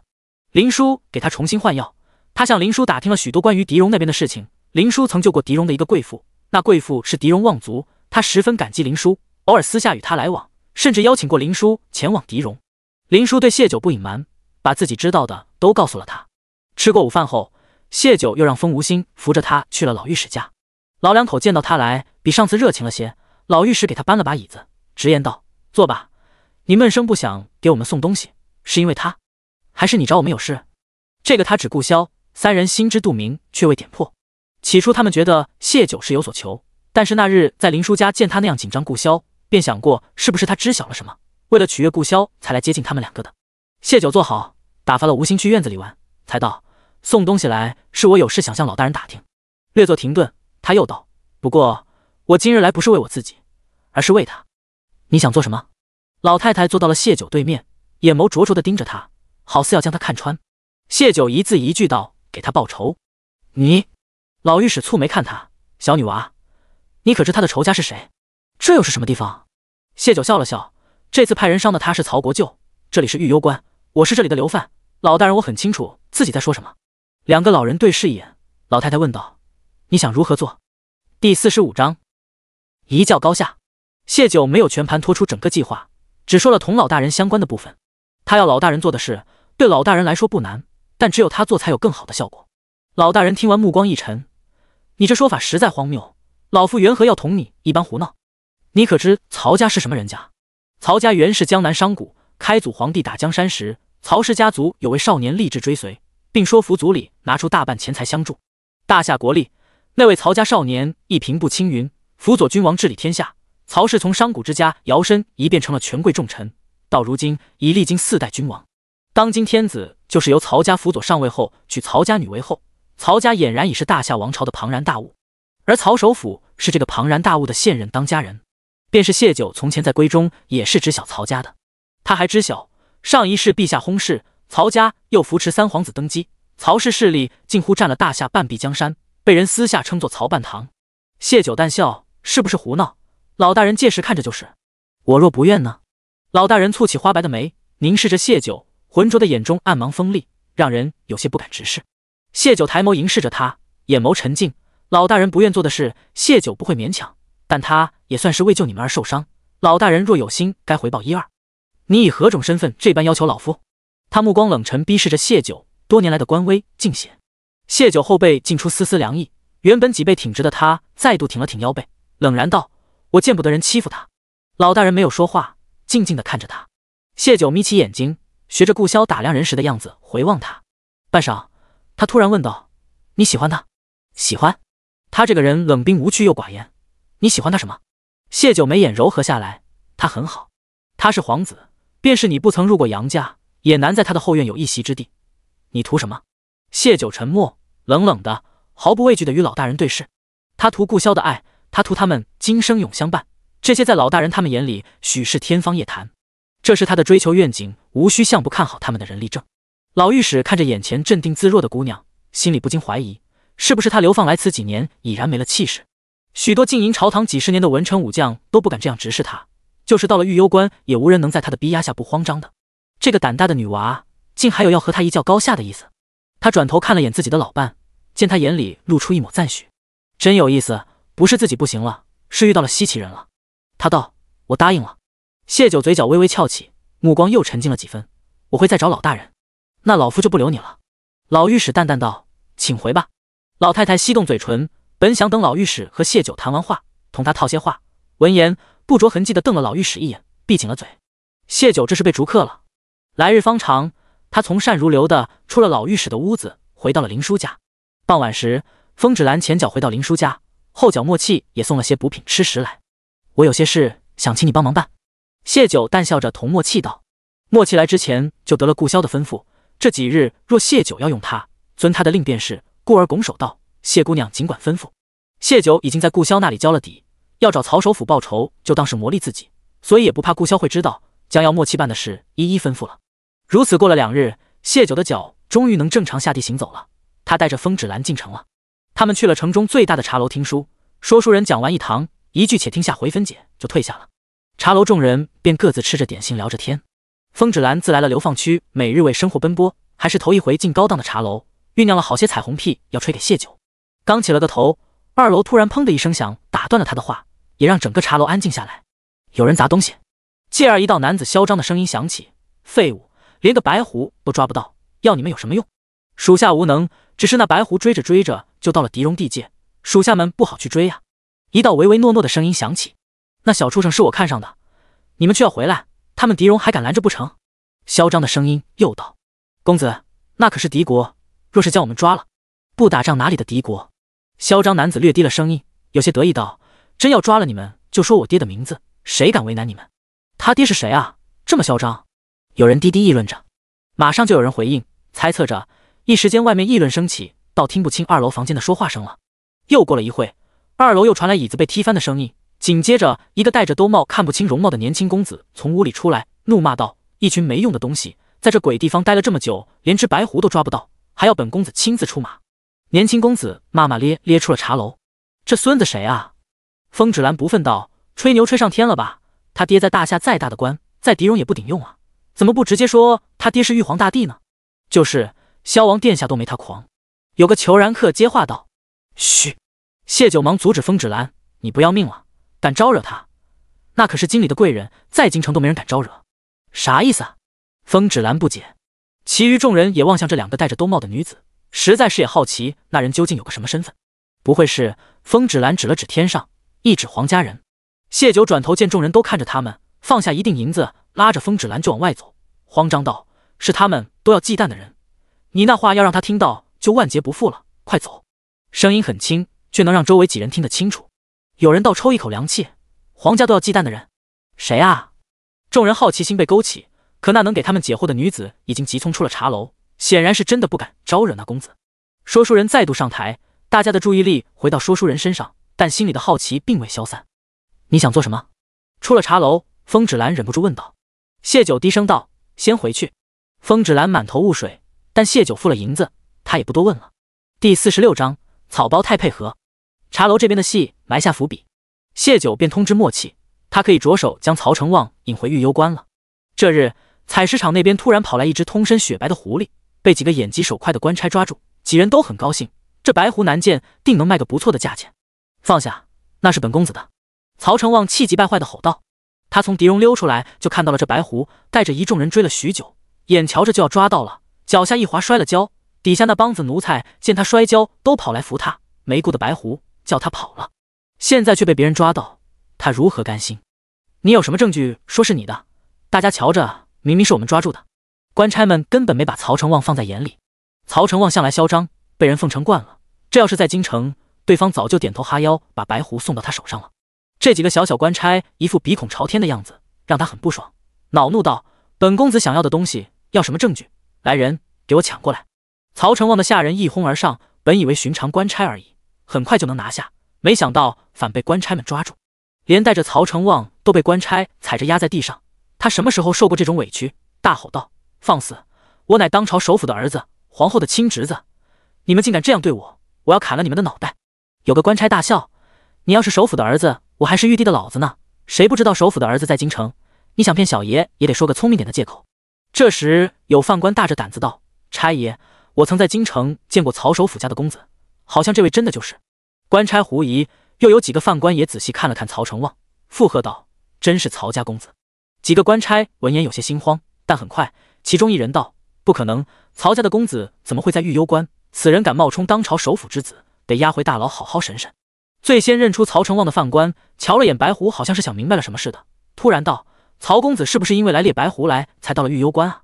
曹成旺十分后悔，为了躲避他爹的管束，只带了几个不中用的护卫，现在他爹不在，这几个官差又不承认他，听了那犯官的话，忙道：对，我就是专门来玉幽关猎白狐的，我就是曹成旺。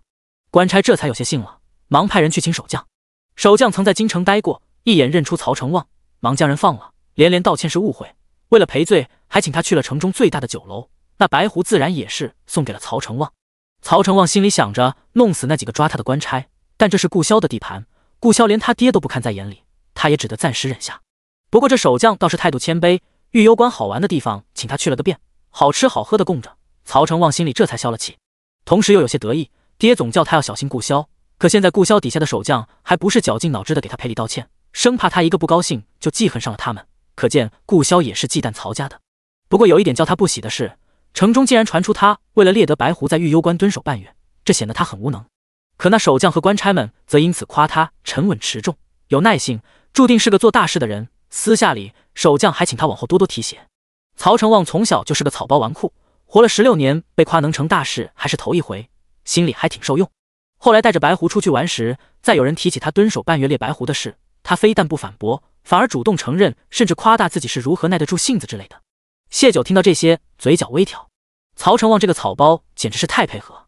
又过了2日，玉攸关突降大雪，许多百姓房屋被压塌，萧王命军中将士帮百姓修缮房屋、清理道路。原本要去采石场上工的流贩也因天气原因暂时停工。不少百姓感染风寒，城中药铺一时人满为患，但不是所有人都买得起药，比如贫民区的流贩。是以，在听闻有善人在边卡为驻守边境的将士起炉熬药时，有个家中妻子风寒严重，实在没钱买药的流贩大着胆子前去边卡求药。那善人虽是给将士赠药，但流贩求到了他跟前，他也没吝啬。流贩如愿求到了药，感恩戴德，将这事说过周围的人听。贫民区的流贩呼啦啦去了几十个，以病的喝药治疗，无病的喝药预防。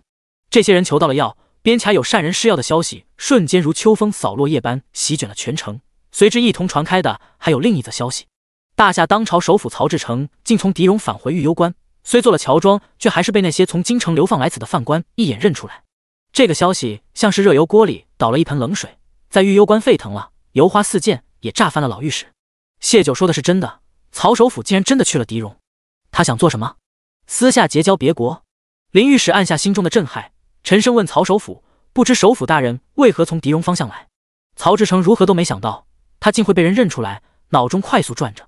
他一个当朝首辅，朝中重臣，乔装出京，偷偷去了别国，轻易就能被人扣上卖国的罪名。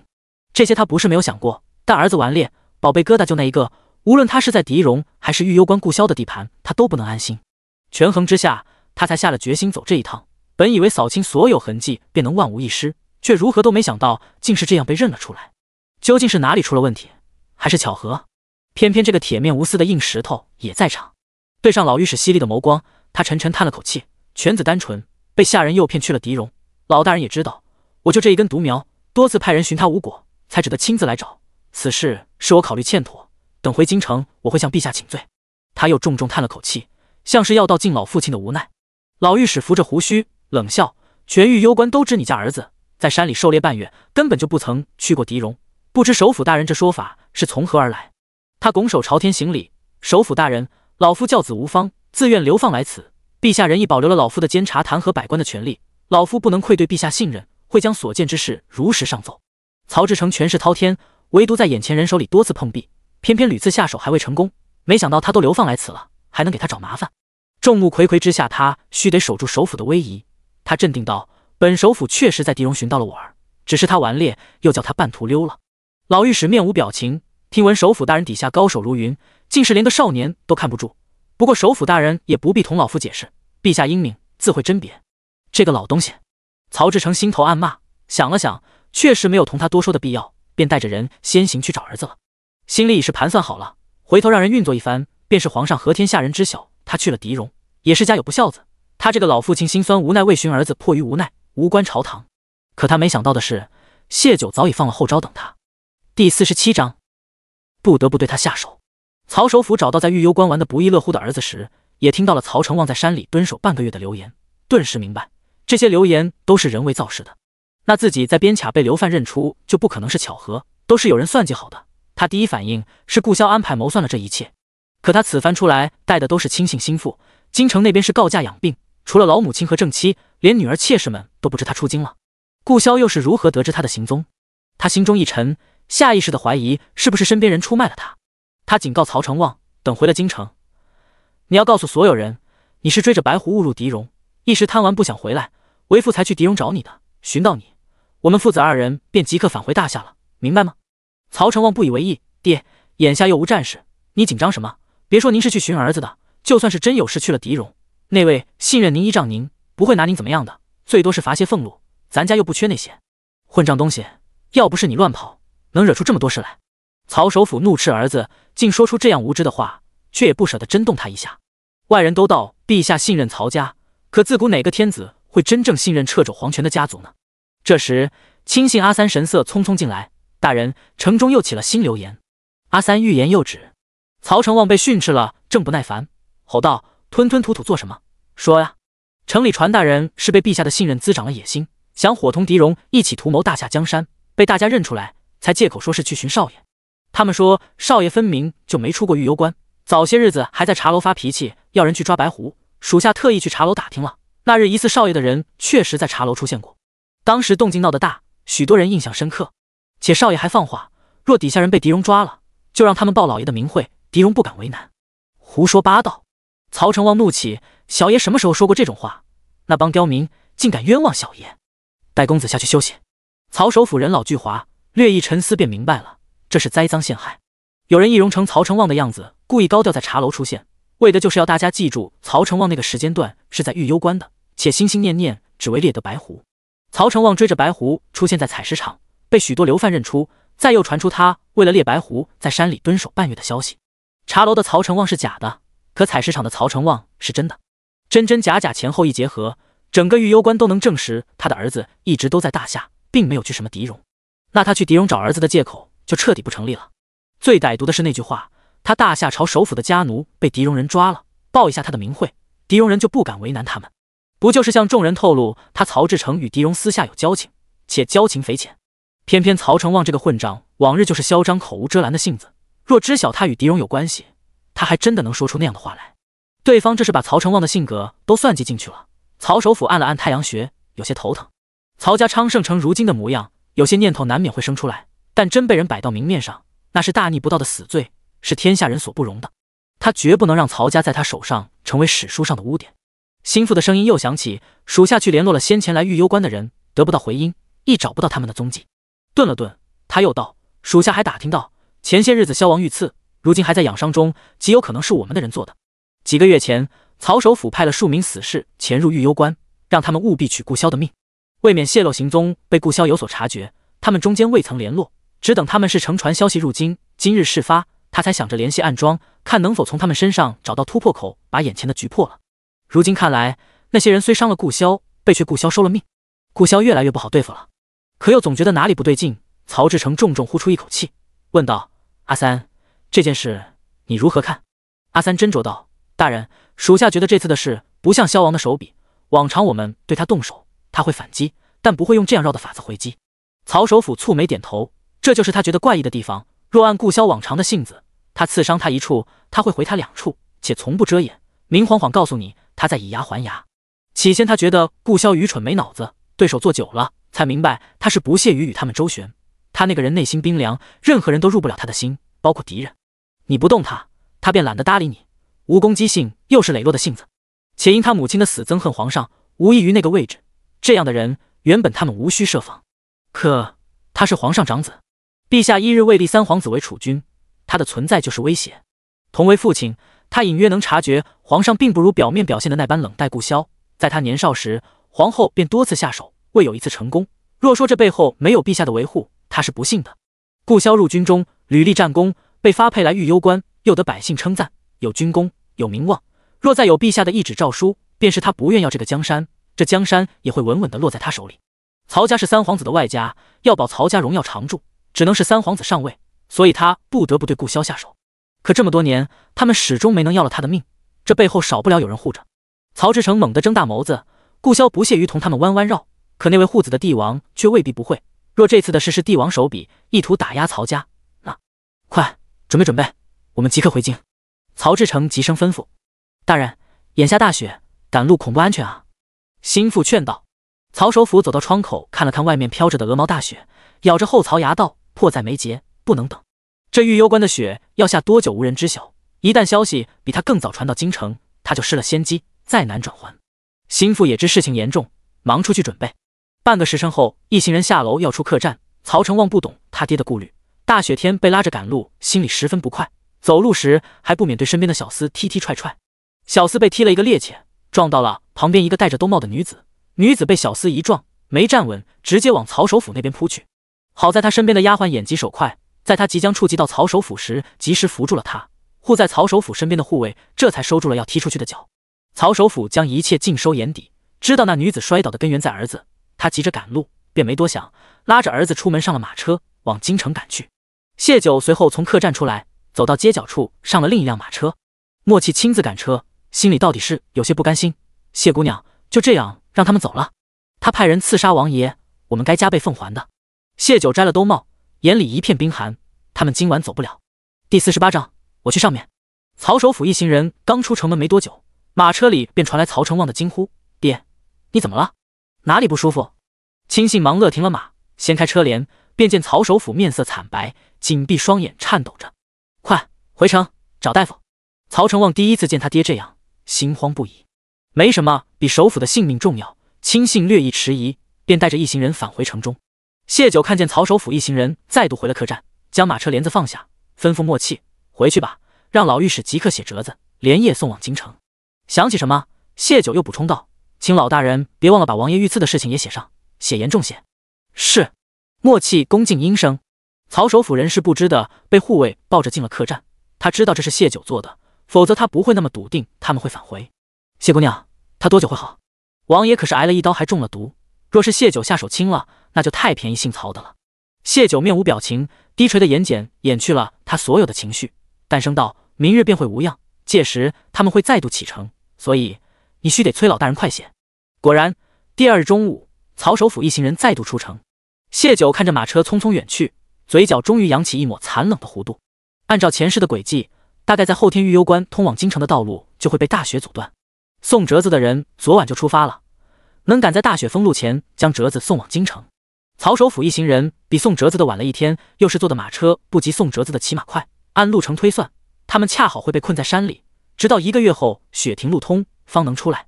位居高位者都多疑，曹首府也不会例外。有流言那些在前，他便会认定自己身体不适，是有人阻拦他回京城，身体一无恙就会马不停蹄出发。因为曹首府突然发病，寻遍城中大夫都找不到原因，底下那帮人焦虑不已的情况下，是顾不上多备干粮和药材的。这1个月能不能在山里熬下去，就看他们的命了。便是他们身边的护卫身手不凡，能在山里猎得野物充饥，他插在曹首府身上的那几根针也会让他时不时犯一次病，疼痛不已。他私下前往狄戎，返京路上被大雪困在山里，饿死冻死都是天灾人祸，一切自找，与萧王无关。萧王却在他来御幽关时被刺客所伤，其中内情由世人去揣度。而京城那边，他对大夏不忠与狄戎勾结的事会迅速传开，老御史在及时呈上弹劾的折子。老御史一生刚正不阿，是大夏难得的清官好官，从不参与党派之争，妥妥的孤臣，眼里只有皇上和百姓，他的话很有分量。曹首府结交狄戎的事再难争辩，就算皇帝这次没有发落他，曹家在百姓中的威望也是大打折扣。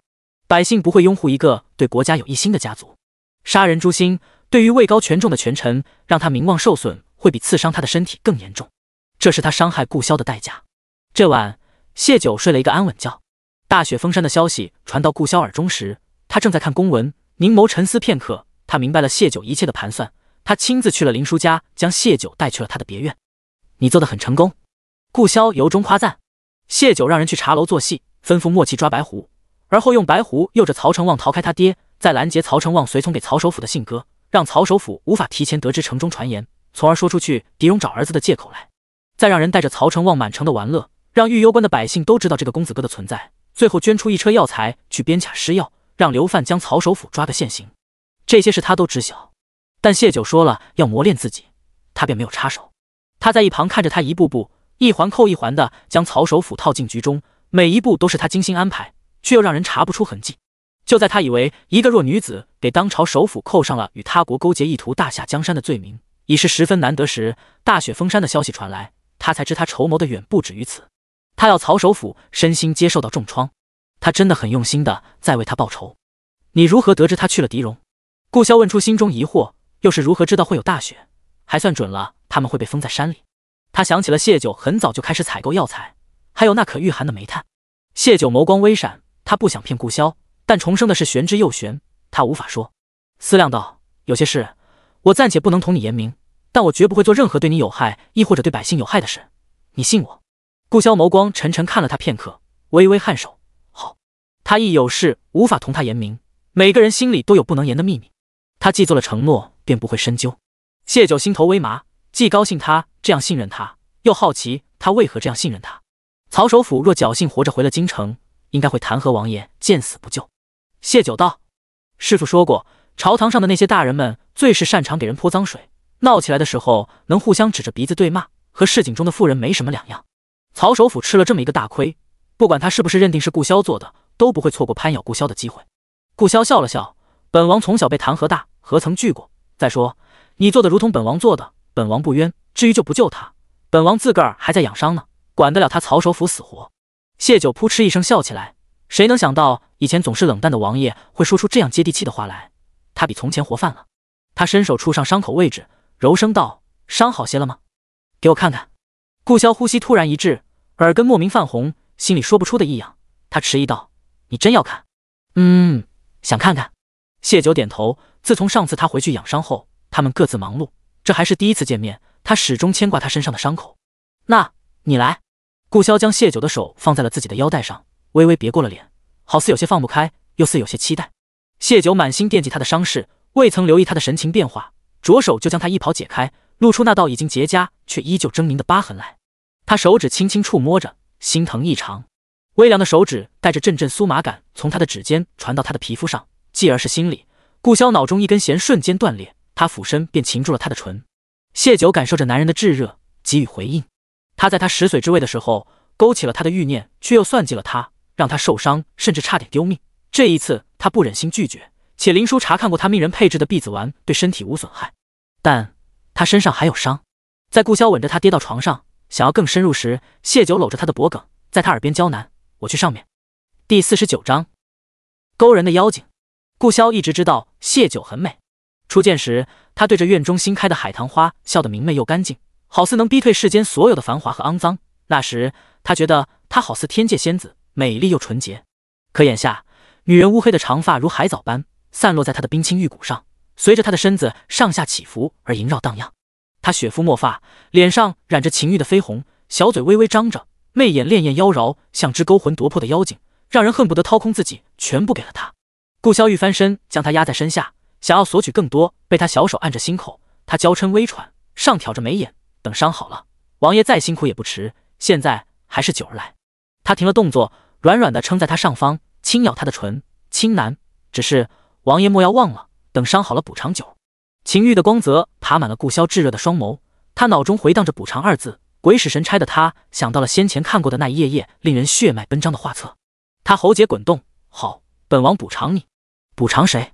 谢九身子起伏了2下，转而停住，唇落在他心口位置，轻咬捻转，一阵酥麻从脚底蔓延全身。顾潇心间狠狠颤了下，暗哑开口：“补偿你。”他正体验着从未体验过的滋味，炽热处陡然一空。上方的女子抿着唇，一双媚眼欲语还休地望着他。顾潇福至心灵：“补偿酒。”谢九顿时弯了眉眼，继续着他未尽的事。空虚再度被填满，顾潇有种说不出的无奈和厌足，真是个勾人的妖精，他毫无抗拒他的能力。事后，谢九泪极蜷缩在男人怀中，沉沉睡去。顾潇得到了极大的满足，整个人容光焕发，没有丝毫睡意。他用手轻轻描摹着他的眉眼，心里不知名的涌上一股异样的情愫。他素来爱整洁，身上的黏腻感令他有些不适，但见他睡得香甜，他有些不忍起身搅醒了他，拥着他闭目养神。谢九醒来时，顾潇已经去忙公务了。城郊慈幼堂房屋被大雪压塌，100多个孩子几乎全部感染风寒。顾潇带着药材和御寒的衣物亲自前往安置。如谢九意料的那般，顾潇对他的提醒并没有无动于衷。他命人假扮商贾，从狄戎大量购进药材和御寒之物。只是这场雪灾100年难遇，有太多人力所不能及的事情。便是谢九知晓有雪灾，也无法提前避免百姓房屋坍塌，道路受阻，更无法避免寒意来袭。重生后的1个来月，他能做的也就是囤购药材和制作供暖的梅饼。眼下这2样都是御幽关迫切需要的，只是曹首府的事给了他一些启发。他离开别院，回到了林叔家。林叔，我想同你商量一件事。流放区许多人病倒，林叔最近忙得脚不沾地，他在配药，忙得头也不抬。你说？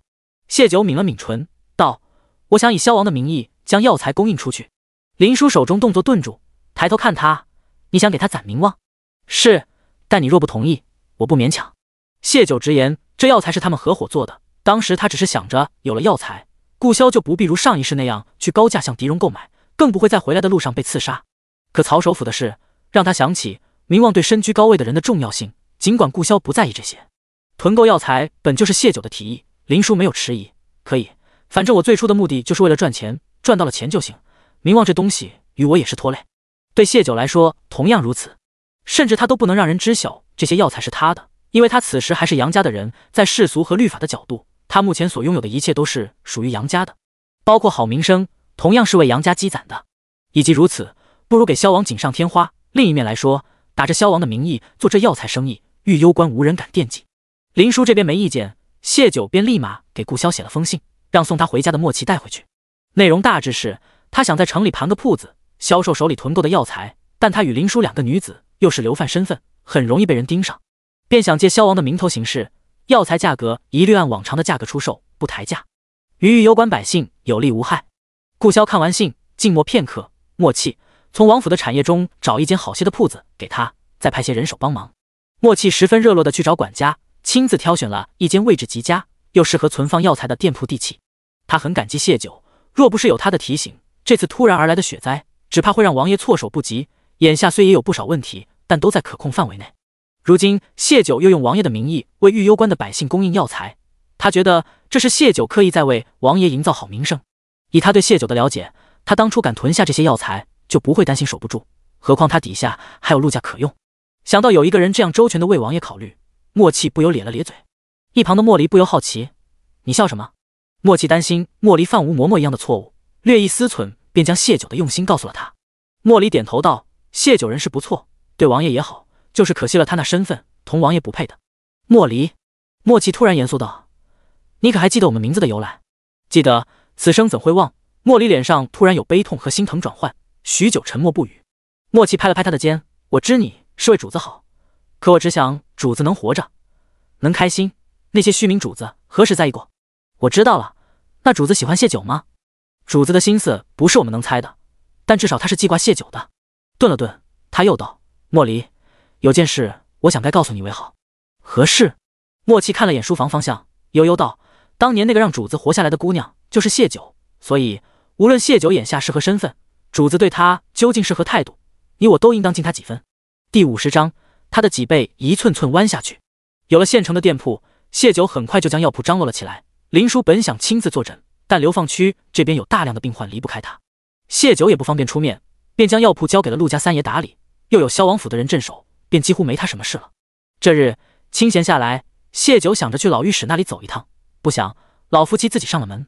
人是莫离送来的，雪太大，老两口的土屋住着不安全，莫离奉命接他们去萧王别院，两人收拾包裹，却转到来了这里。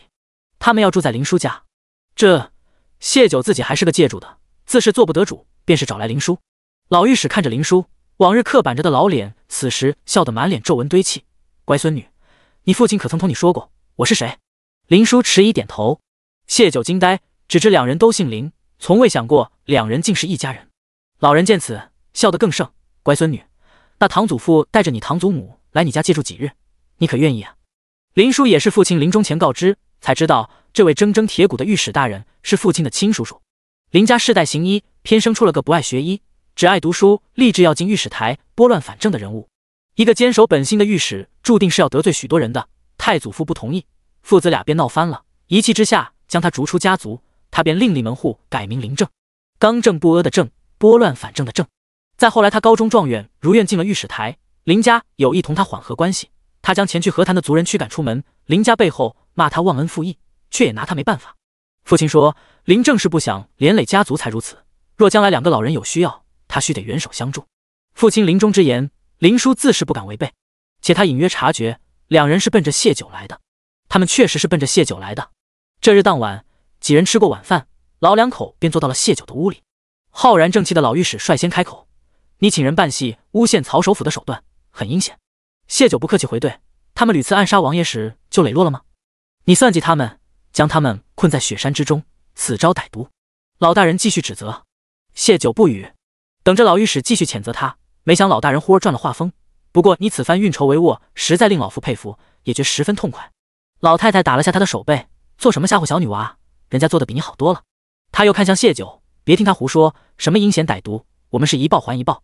论阴险歹毒也是他们，你做得很好，我还得感谢你。”说罢，他突然拉住谢九的手：“女娃，老太太问你，你能一直对她好吗？”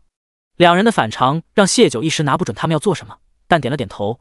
老天给他重生一次的机会，不就是为了弥补前世遗憾？他如何能不对他好？老太太得了他的肯定，似是欣慰。他道：“女娃，听老太太讲个故事，可好？”话虽这样问，却不等谢九应答就开始了。伯府承袭最后一代，家中子嗣无出息，便想着将来靠家中女子攀上富贵，可偏生伯爷无女，孙辈里又是清一色的男娃。伯夫人便起了偷换孩子的心思，事情还真叫他做成了。一同去寺庙上香的两个孕妇，同时受精早产，伯夫人如愿换来了一个孙女。孙女及笄后嫁入皇家，虽是嫁了个闲散王爷，终究也是皇家的姻亲，这爵位自是保住了。女子的父亲承爵成了新一任的伯爷，本以为这已是顶天的幸事，却不想那不受宠的皇子姑爷突然成了最有希望继承皇位的人。只是一个没落伯府出身的女子，如何能母仪天下？而此时曹姓大族向皇子透露愿扶持他上位，但须得娶曹家女儿为正妻。皇子犹豫，因为此时他已有皇子妃，且嫡子都已5岁。反倒是伯府知晓了这个消息，最先同意自家女儿退位，哪怕做新皇的妃子，也比做一个闲散王爷的王妃更能给家族带来利益。伯夫人亲自带着外男去了女儿的屋中，构陷女儿与男子有染。人证物证俱在，伯夫人亲自指证女儿不洁，请姑爷将女儿贬为妾室。皇子对此一切心知肚明，可他需要曹家的支持，便默认了这一切。家人的牺牲和陷害，丈夫的冷眼旁观和放弃，逼疯了那个可怜的女子。谢九早已按捺不住，被老太太压着手，才没打断他的话。这话说得太明显，他如何会听不懂？老太太口中的那个女子，便是顾萧的母亲。他竟不知他的母亲竟是遭遇了这样的悲惨而癫狂，那年幼的顾萧又能有什么样的好日子可过？谢九用力眨了眨眼，隐去眼中水光，看着两个老人：“你们是？”心里其实已经有了答案，问一句不过是想知道他们对顾萧的态度和立场。老太太重重叹口气：“我便是被那伯夫人偷换走女儿的产妇，那被他们逼疯的女子是老婆子10月怀胎生下的亲生女儿。你们是何时知晓顾萧母亲是你们的女儿的？”谢九再问。老太太眼里有泪花：“孕期我始终觉得自己怀的是个女儿，可生下的却是儿子。众人只当我是胡说，可我是母亲，有些事是有感觉的。终于在5年前叫我查到了真相。所以5年前，老御史弹劾了伯府换给自己的儿子，又带着老妻流放来此。他们是追随顾萧而来，可有什么用呢？”谢九喃喃：“5年前，他已长大成人，在此之前没人护着的那些年，他过的是什么样的日子啊？”老御史的脊背随着老太太的话一寸又一寸地弯了下去，早已不见了先前的正气凛然，仿佛一瞬间苍老了数十岁。他嘴唇颤抖着：“5岁那年，他母亲疯癫被他关了起来，他跟去照顾。那日帝后大婚，无人在意他。那时他母亲已有4个月的身孕，本是想瞒下前3月好保胎，一时给夫君一个惊喜，可还来不及说出来，丈夫便要另娶他人。他恨极当着顾萧的面弄掉了孩子，等人发现时，他身下已是血流成河，气息奄奄。顾萧在那滩血迹里，一边朝紧锁的门外喊救命，一边企图摇醒他母亲。6岁那年，他母亲开始自残，1月有小半月的清醒，慢慢的自残倾向越来越严重，清醒的时间越来越少。到他10岁那年，他几乎1年也没几次清醒。老御史双手捂脸，有水滴从指缝里透出来。曹氏成为皇后，第2年诞下3皇子，便意图对他们母子下手。皇上为此将他们母子藏于市井，他独自一人照顾他母亲4年，直到他自杀在他面前。谢九眼前早已模糊，心中揪痛万分。他咬着牙，世人皆传老大人一生刚正不阿，除尽天下不平事，为何却没替他报一声不平？他知道自己这是无理的迁怒，可他心疼啊。他想起前世除夕夜，顾萧将他掳去萧王府陪他吃年夜饭，他不忿骂着自己又不是他的家人，为何要同他吃团圆饭？他至今记得他冷着声音道：“他无人可团圆。”母亲疯癫而死，伯府这个外家和自己的亲生父亲都是逼死他母亲的凶手，同父异母的兄弟恨不得他早些死。他自5岁那年父亲放弃他们母子时，他就已无亲人。可按老太太说的，5年前他们便知道真相，为何前世的顾萧依旧是独自一人？老大人灰白着一张脸，苦笑道：“老夫一生无愧于天地，无愧于朝廷，无愧于百姓，却愧对自己的女儿和外孙。女儿已逝，我们只有那孩子了。”他惨淡嗤笑，可他却不愿争活。我们原是打算等那日他丢了命，我们也跟着去了，可到底是不甘心啊。他有什么错？为何却是要他放弃性命？怎么会？谢九脸色血色瞬间褪尽，顾萧怎会不愿活？第51章，己所不欲，勿施于人。老太太抹了一把泪：“我们跟着到了御幽关，可如你所说，他已长大成人，在他最需要人护着的时候，无人护他。他有能力自保时，我们又哪有脸去认他？老头子一生树敌无数，我们的相认于他来说反而是拖累。可那孩子，他精着呢。我稍没控制住情绪，就叫他察觉了我们的身份，我们怕成为他的负累，他亦不想连累我们。陛下依仗曹氏登基，最后又受制于曹氏，他越护着王爷，那些人越容不下他。自小到大，他身边的人死了一批又一批。后来老头子看不过眼，弹劾皇后无容人之量，加上皇上暗中维护，他身边的吴嬷嬷、童墨离默契才留了下来。便是如此，暗地里的动作依旧不停，犹如此次。他不是伤春悲秋的人，不会因此而放弃生命的。谢九回道。老太太叹气：“傻女娃，她这23年，唯有5岁前感受过快乐，可那点子美好，根本不足以抵抗她后面10几年所遭受的恶意啊。这世间于她无情，他亦不留恋，也没什么值得他留恋的，你明白吗？他不会寻死，但他不愿真活呀。谢九突然想到前世，吴嬷嬷每次及时送来避子汤，他有次闹脾气不肯喝，他毫无迟疑给他灌了下去。他对他拳打脚踢，他只是平静道：没有父亲护着的孩子会过得很凄惨，甚至活不到长大，你别任性。那时他以为他是把他当成消遣的玩意儿，从未想过同他有未来，所以才说出他的孩子没有父亲护着的话来。曹氏一族视他为眼中钉肉中刺，一旦三皇子或者四皇子登基，必会取他性命。老御史苦涩的声音拉回谢九的思绪，夺则生，不夺则死，这是皇家子的宿命。可他说为他死的人已经够多，夺嫡之路尸山血海，何必为他一人搭上众人的性命？谢九终于明白了他们来找自己的目的，也就明白了老御史从一开始就是愿意配合他为顾萧出气的，只不过他想试探自己的能力和对顾萧的心，所以才有了那一番眼神的较量。但事关重大，他陡然冷了声音：你没有说服他去夺那个位置。尽管老御史说的就是前世所发生的。老御史眸光悲楚：我们想他活着，来此5年，我们只见他对你上过心，想必你的话他能听得进几分，你也不想他早早没了性命，是吗？谢九缓缓垂下眼眸。当今陛下拢共4个皇子，老大老二皆出自原配，老三老四出自曹皇后。世人都说皇上对原配夫人情深意重，纵使他犯了错被贬为妾室，皇上还是让他腹中流吊上没成人形的孩子占了2皇子的名头。如今知晓内情，他只想冷嗤一声，狗屁的情深意重，没得恶心人。连他这个外人尚且如此愤怒，那顾萧呢？抛弃他们母子，导致他母亲疯癫，让那个不知是弟弟还是妹妹的孩子化成一滩血水，结果在世人眼中，皇帝还是个有情有义之人，他该有多愤恨？若是他连弑父的心思都有了，可顾萧骨子里是善的，他心系天下，一如他爱护御幽关的百姓。他的弑父也是弑君，成了会让大夏陷入混乱，江山旁落，败了与他有关的人全得死。他突然明白了，顾萧为何对什么都淡淡的，连江山他都不想要。那龙衣底下是他母亲和同胞的血，是以他们小家破碎为代价换来的，他如何会要？可老御史说的也没错，他不稀罕的江山一旦落入别人手中，就是夺他命的刀。谢九缓缓抬眸，看着老御史一字一句道：我尊重他的选择，但他绝不会让顾萧再有事。前世三皇子是在登基1年后才对顾萧动手，说明在此之前他拿顾萧没办法。他又想到他们在一起的最后那个月，顾萧带他去了别院，不再让他服用避子药，是否那时他已经爱上了他，想要同他有个孩子？他伤心他回京娶霓凰而离开御幽关，可结果他只是去京城退婚，那时他是否已然决定退婚后给他一个未来？谢九胸口发闷的厉害，他的选择就是等着别人坐上那个位置，而后来取他的命，你舍得吗？老御史沉沉道：大人，5年前你为何要弹劾你的儿子？谢九突然厉声质问。老大人身子一凝，谢九替他回答：因为他的祖母为了伯府的荣耀，用他换走了你的女儿，最终害死了你的女儿。你恨伯府，连带着也憎恨他。尽管彼时他只是咕咕坠地的婴儿，几十年的父子情尚且不能让你继续接纳他，为何你却要强迫顾萧？你养子的存在会时刻提醒你，这些年你认筹作子，会提醒你他们家事如何害你女儿性命，让你们骨肉分离的。而龙乙于顾萧来说，是他家破人亡，生命走向黑暗的根源。老大人己所不欲，勿施于人。2个老人脸色突然衰败，他们从没想过这点。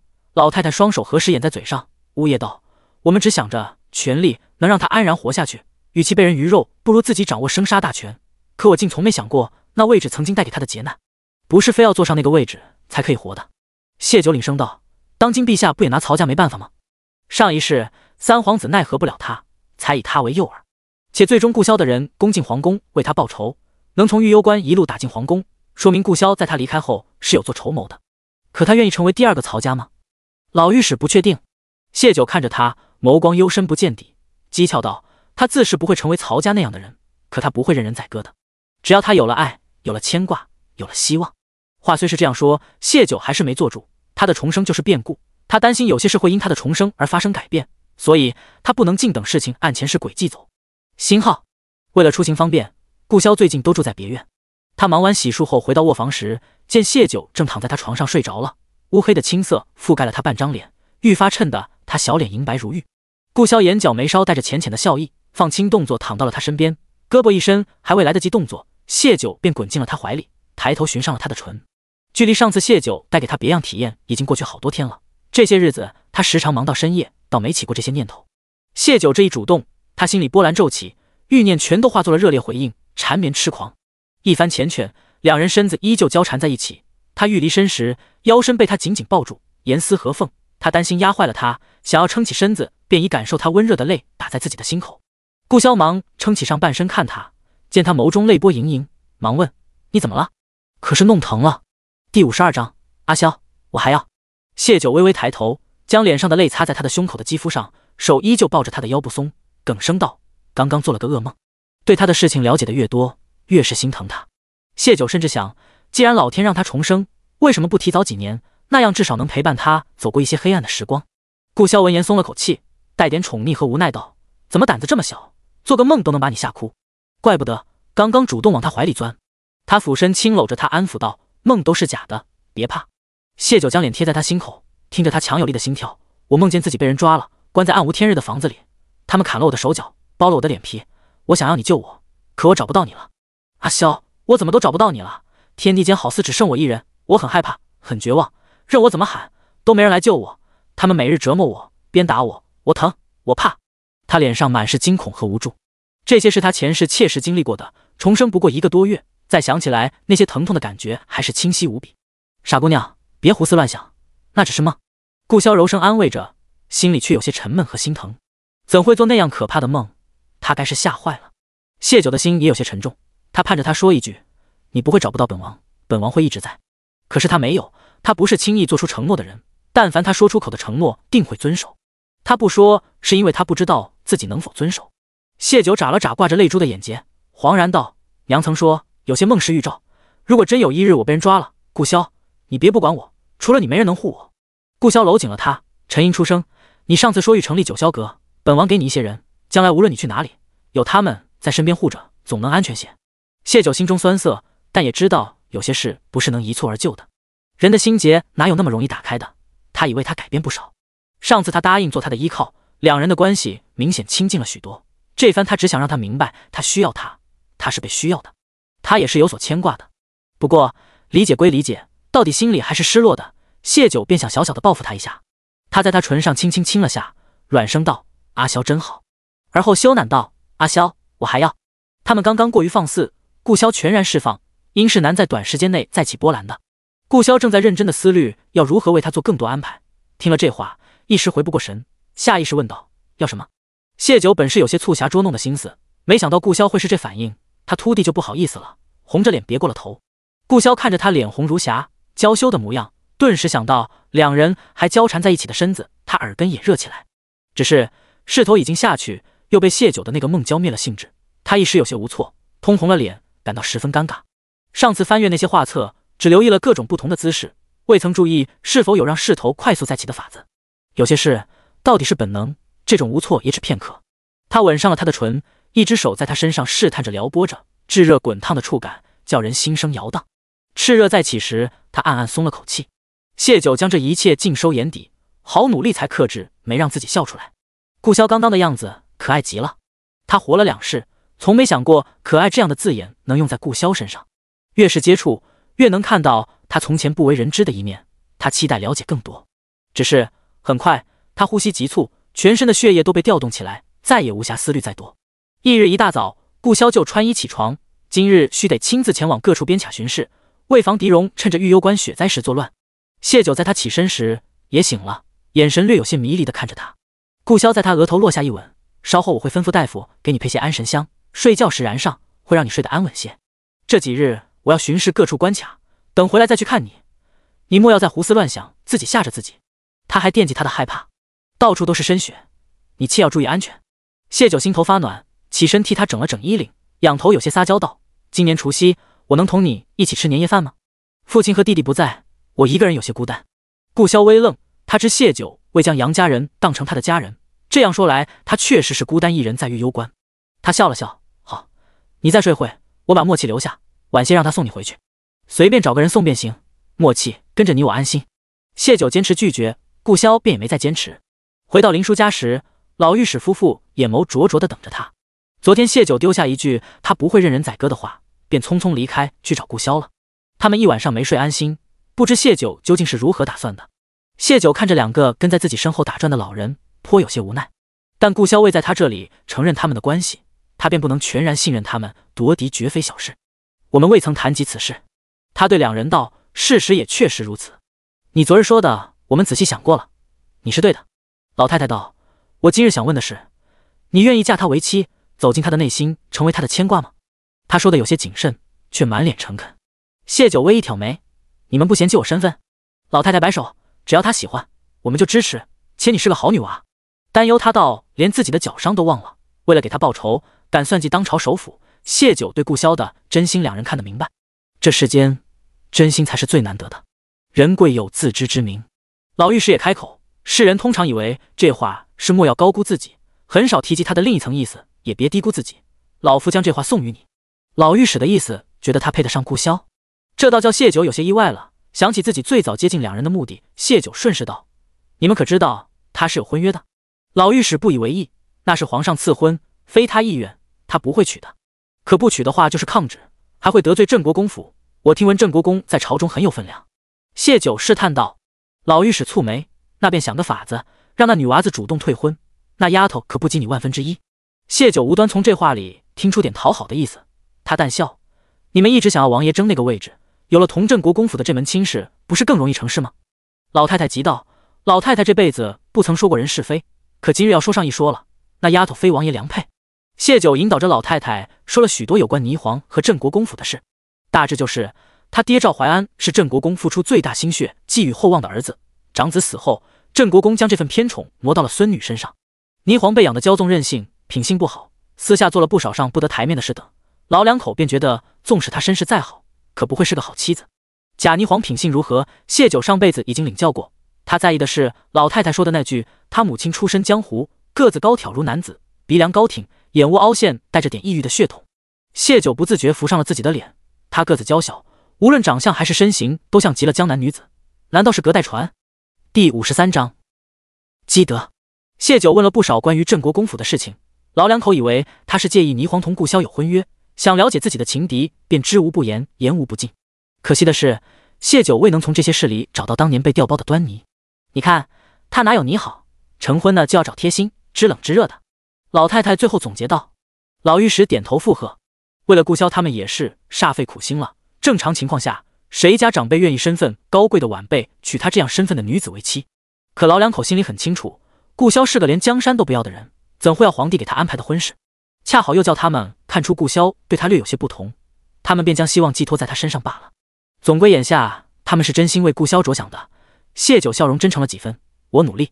老太太眼眸一亮，高兴地抓住了谢九的手：好女娃，他就拜托给你了。谢九回握了他的手，笑了笑，没有言语。人性复杂，谁能料定他们对他的态度今后不会发生改变呢？等将来顾萧对这世间有了留恋，愿意争活时，老两口会不会又对他衍生出别的期望，从而觉得他身份不够给他助力呢？人的要求总会随着欲望而变的，不过那是将来的事了。且无论他们态度如何，都动摇不了谢九的初心。将两个老人送走了，谢九拿起陆家那边送来的账册，温度骤降，梅饼成了抢手货，供不应求。考虑到安全问题，他先前的吩咐是大雪便停工，但整个玉幽关被大雪覆盖，樵夫无法上山砍柴，便是砍来的那些柴火也难以燃烧。而梅饼则不同，如今大雪已经连续10几日，梅饼店铺里的存货也不多了，这些日子都是限量销售，无法供应整个关内。这是谢九无奈的事情，他重生时距离雪灾只有1个月时间，已经尽可能的扩大规模去制作梅饼了。听陆家来报的消息，玉幽关已经有许多人家柴火烧完，连口热水都艰难，更别提供暖。谢九看着账册凝眸沉思，自古天灾受难的最终都是最底层的百姓，死人是无法避免的。顾萧在体恤百姓，他也无法与天灾抗衡，更无法给各家各户去送柴火和木炭，他亦没有那就是的能力。但谢九想力所能及的试一试。前世突然雪灾，又起寒意，耗空了萧王府，玉幽关还是有2成百姓在这场浩劫中丢了命。这时他们提前准备了药材，能减少一部分的死亡，若再将梅饼的供应跟上，或许还能再留下一些人，就当是为顾萧和女儿积德吧。他合上账册，出了屋。先前王府护卫送他回来时，将马车留给了他。好在去往陆家的路算是大路，顾萧下令军中将士在各处主道清理，保证城中百姓的通行。谢九带着风芷兰顺利到了陆家。姑娘，快来暖暖。陆家众人见谢九冒着大雪而来，忙出来迎他。两人被陆家女人拉着在炉火旁烤了好一会，身体才暖和起来。他来之前穿了加厚的棉衣，又披了风氅，尚且冻成这样，那些无棉衣御寒的穷苦百姓更是艰难。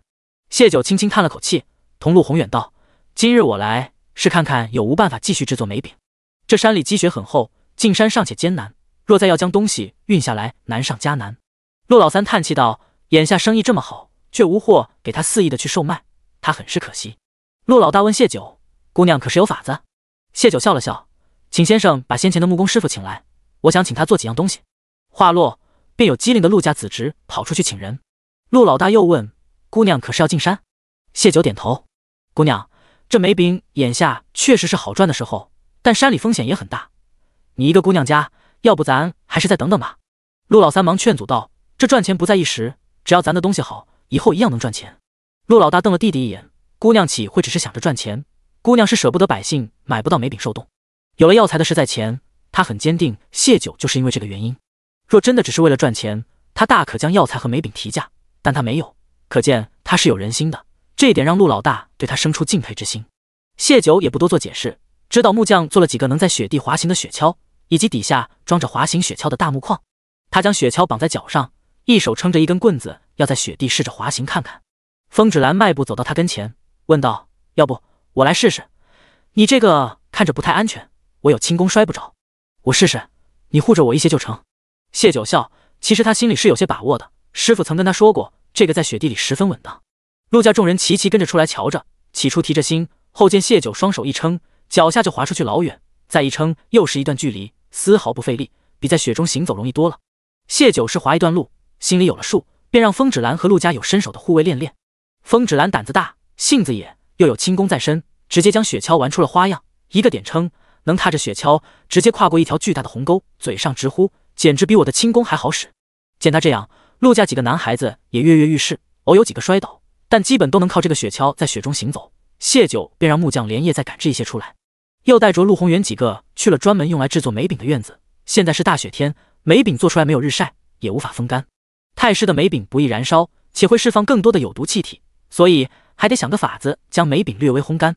谢九在几个房间转了转，最终定在一间较大的屋里，指着一处道：“陆先生，想个办法将这里改造一下，大致表面是平的，能摆放新做的湿梅饼，下面类似灶堂一样可以烧火。”这个我知道。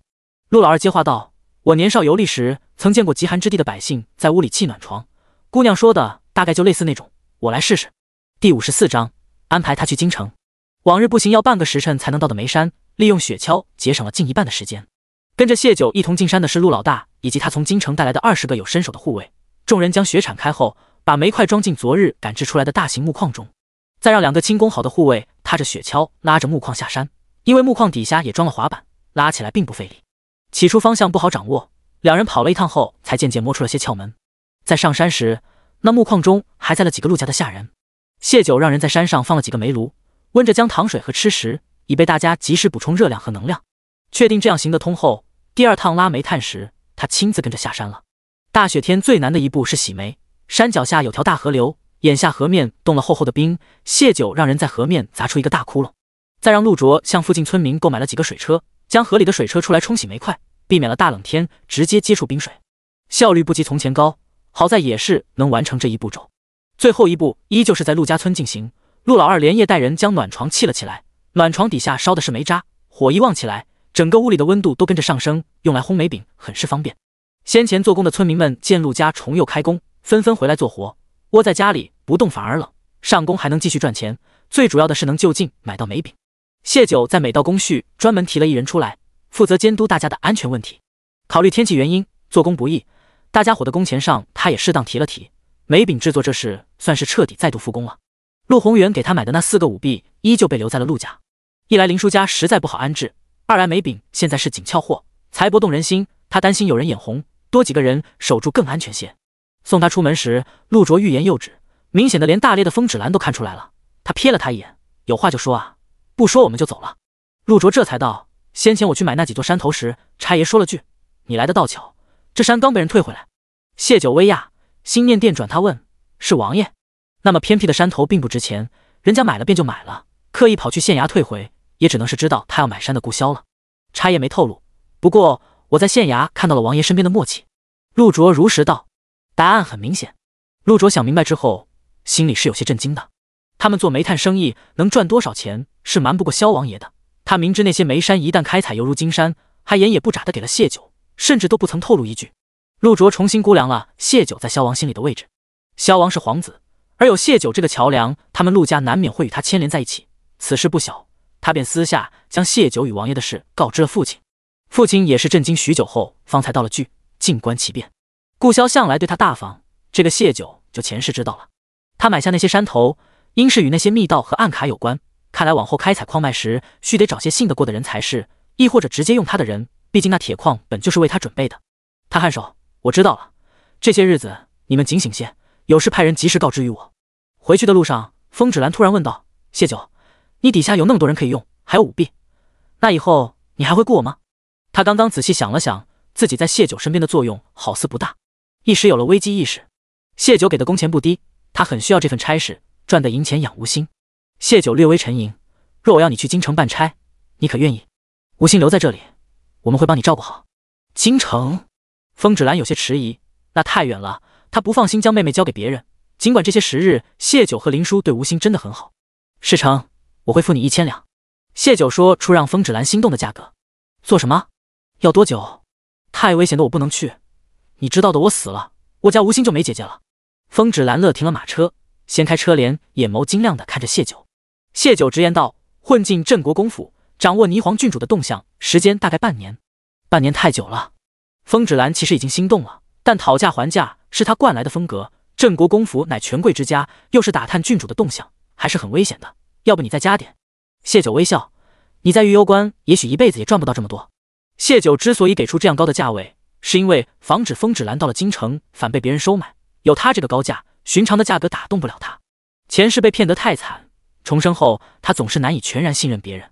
芷兰，你不想去京城查查你父亲当年的事吗？风芷兰惊诧，你什么意思啊？按大夏律法，有一女眷可网开一面，不列为流放名单内，可你母亲却被流放了，你也想知道原因吧？谢九继续道，我要你做的事情，只要不妄动，就不会有什么危险。况且你也是想进入镇国公府的，对吗？前世他就知道风芷兰想去京城查他父亲当年的事情，这次老御史夫妇的知无不言，更是给了他一个重要消息。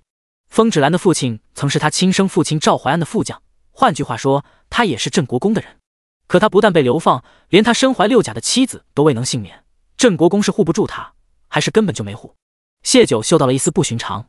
风芷兰不傻，谢九将他的事情摸得这么透，那先前找到他家里就不会那么简单。他道：你雇佣我，其实从一开始就想让我去京城，那你与镇国公府是敌是友？谢九承认，我确实是这样打算的，至于是敌是友，我暂且不知。风芷兰沉默良久不语。父亲临死时人已经迷糊了，可嘴里始终念叨着他的作战方案没有问题，他是被冤枉的。风芷兰那时便暗下决心，安顿好吴兴，他一定要还父亲一个清白。眼下是个机会，可谢九究竟要盘算什么？还有吴兴，他始终放不下。谢九静静等着，他知道风芷兰最终会答应的。在大雪覆盖了身后的车辙印时，风芷兰终于转身坐到谢九对面，正色道：谢九，我不要1000两，但你须得保证照顾好吴兴。你要我办的事，我给你办好。谢九颔首，人我会照顾，1000两是你的工钱。好，我应下了。风芷兰也不是扭捏的性子。马车继续上路，两人不再言语。谢九端坐车内想着心事，突然马车骤停，谢九身子前倾，他及时抓住了车臂，才堪堪稳住。怎么了？马车外没有回应。第55章，谢九被带走。谢九手夹着银针掀开车帘，看到的就是柳氏躺在地上，风芷兰蹲在他身旁看他。风芷兰见他从马车出来，忙起身看向谢九，有些紧张道：我没撞到他，是他自己在马车前倒下的。他真怕自己真的撞了人，要赔银子的。谢九暗暗松了口气，感情他是以为自己撞了人，吓到了才没应话。因为是主道被及时清理过，积雪并不深，路人的踩踏和马车的碾压，新落的薄雪很快化成了水，地面湿冷，一躺上去就湿了衣裳。这样低的温度，有知觉的人很难忍受那湿冷。谢九凝眸看着柳氏，见他眼睫似是轻抖了下，便淡淡道：既然没撞到，那便不是你的事，我们走吧。风芷兰挑眉看他，真不管啊？谢九轻眨下眼，示意他快上车。风芷兰得了指令，比谢九跑得还快，他可不想被讹。谢九，你怎么这么没良心？我好歹是你二嫂，你既要将我丢在这冰天雪地里。柳氏见两人都不搭理他，装不下去了，从地上爬起，指责道。谢九站在马车上俯视他，淡淡道：“二嫂喜欢躺地上，我怎好打扰你的雅兴？”柳氏忙跟上：“你稍带我一程。”走。谢九坐进马车，理也不理他。柳氏狠狠跺脚，在身后骂道：“谢九，你别猖狂，小心遭报应。”芷兰，你看见他从哪里来的吗？谢九问道。这里距离流放区不远，却也不近。柳氏一个人大冷天出现在那里，实在怪异。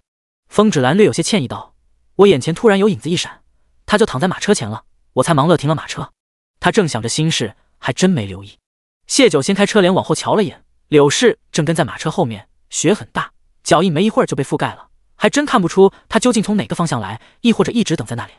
自从上次的事情后，杨家没再找过他麻烦，倒是二房闹着分了家。如今兄弟俩各过各的，时不时的就闹上一场。柳氏和胡氏两妯娌成日斗得跟乌眼鸡似的，但凡吵架，柳氏便将胡氏那件事拿出来说话，不但羞辱打压了胡氏，也提醒了杨老大和杨琦。胡氏这段日子犹如活在地狱，不过他交代的不能让蔡氏死这件事，他倒是记心上了。刚想到胡氏在林叔家门口，谢九就见到了头发蓬乱、一脸憔悴的胡氏。见到他回来，胡氏忙上前：“谢九，他感染了风寒，我给他买的药被柳氏偷了，他如今病得厉害，银子没了，你能给点药吗？”他指的是蔡氏，如今丈夫儿子都嫌弃他，便是蔡氏每次都拿眼神瞪他。先前他最憎恨的是谢九，后来他更恨杨家人。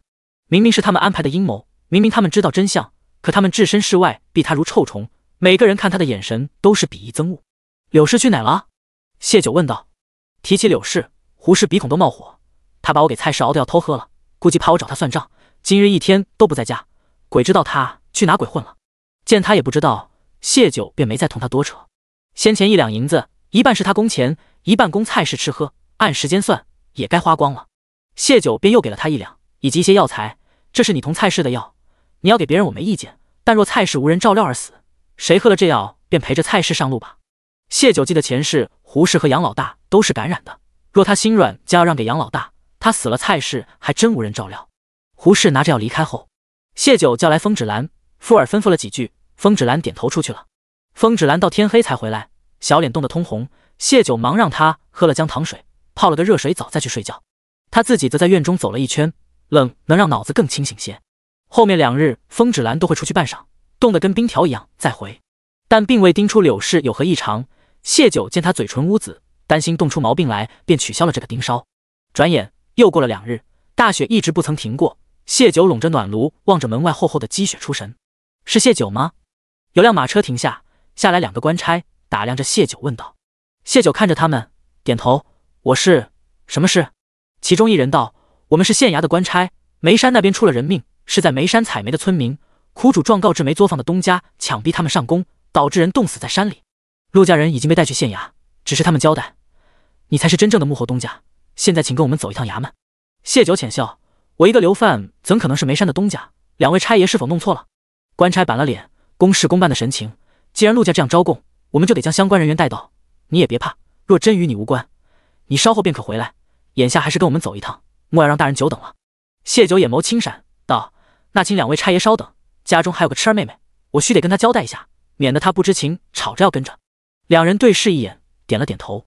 谢九便将暖炉放下，同吴心道：“我有事要跟着县衙的官差走一趟，等他们回来，你跟他们说一声。”林叔今日出诊的地方有些远，谢九便让风芷兰用马车送他。老御史夫妇则担心土屋被压塌，回去清雪了。家中只有他与吴心2人。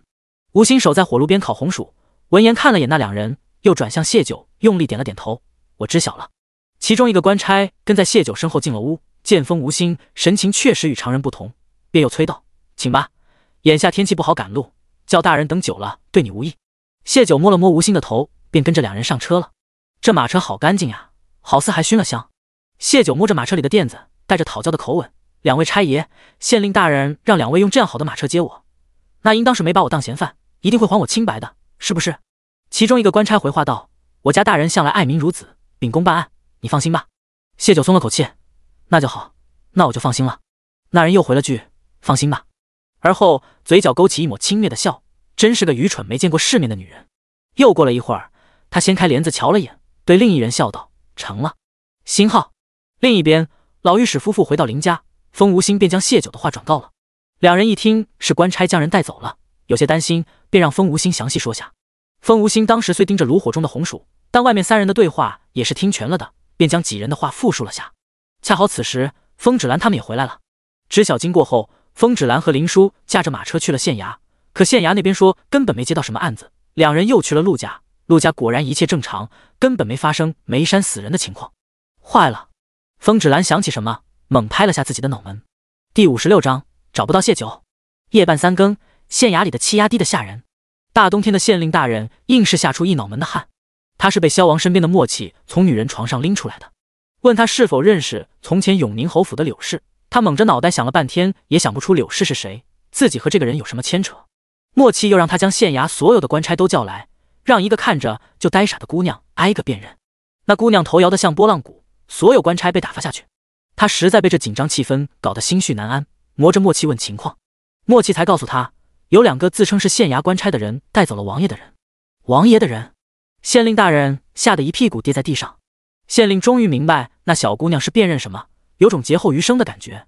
还好不是他底下的官差做的，转而又恼火，是那个该死的敢冒用他的名头带走萧王的人。可他们查了半天，除了查出库房被人偷了2套衙差的衣裳外，几乎是毫无头绪。看着默契冷沉着脸，县令心里打鼓的厉害。谁能想到向来不近女色的王爷竟然暗地有个相好的女人，偏生还与自己牵扯上了关系。看默契对此事的重视程度，只怕人若有点事，自己这乌纱帽也保不住了。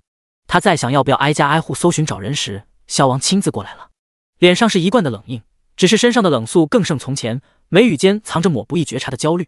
顾萧连着巡视了几日边卡，在最后一处暗卡落脚时被王府的暗卫找到，告知他谢九被人绑架了。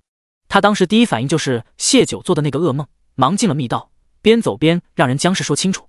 谢九被官差带走后，风止兰在县衙和陆家都没找到人，这才想起前些天谢九让他盯着柳氏，他觉察此事可能与柳氏有关，便去了杨家，结果柳氏根本不在家。谢九被人带走，一旦传开，名声就毁了。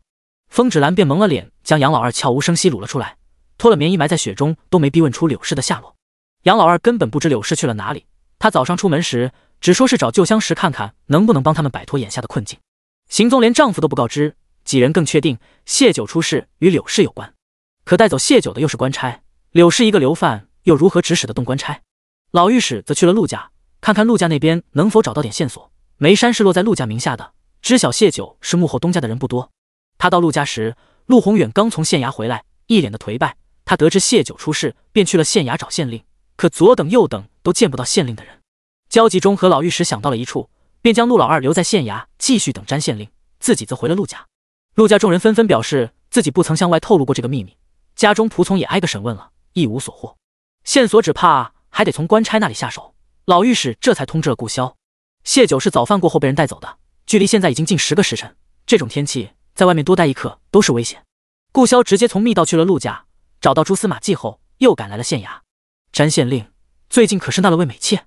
顾萧语声冷然，让詹县令无端瑟缩了下，他略有些结巴道：是。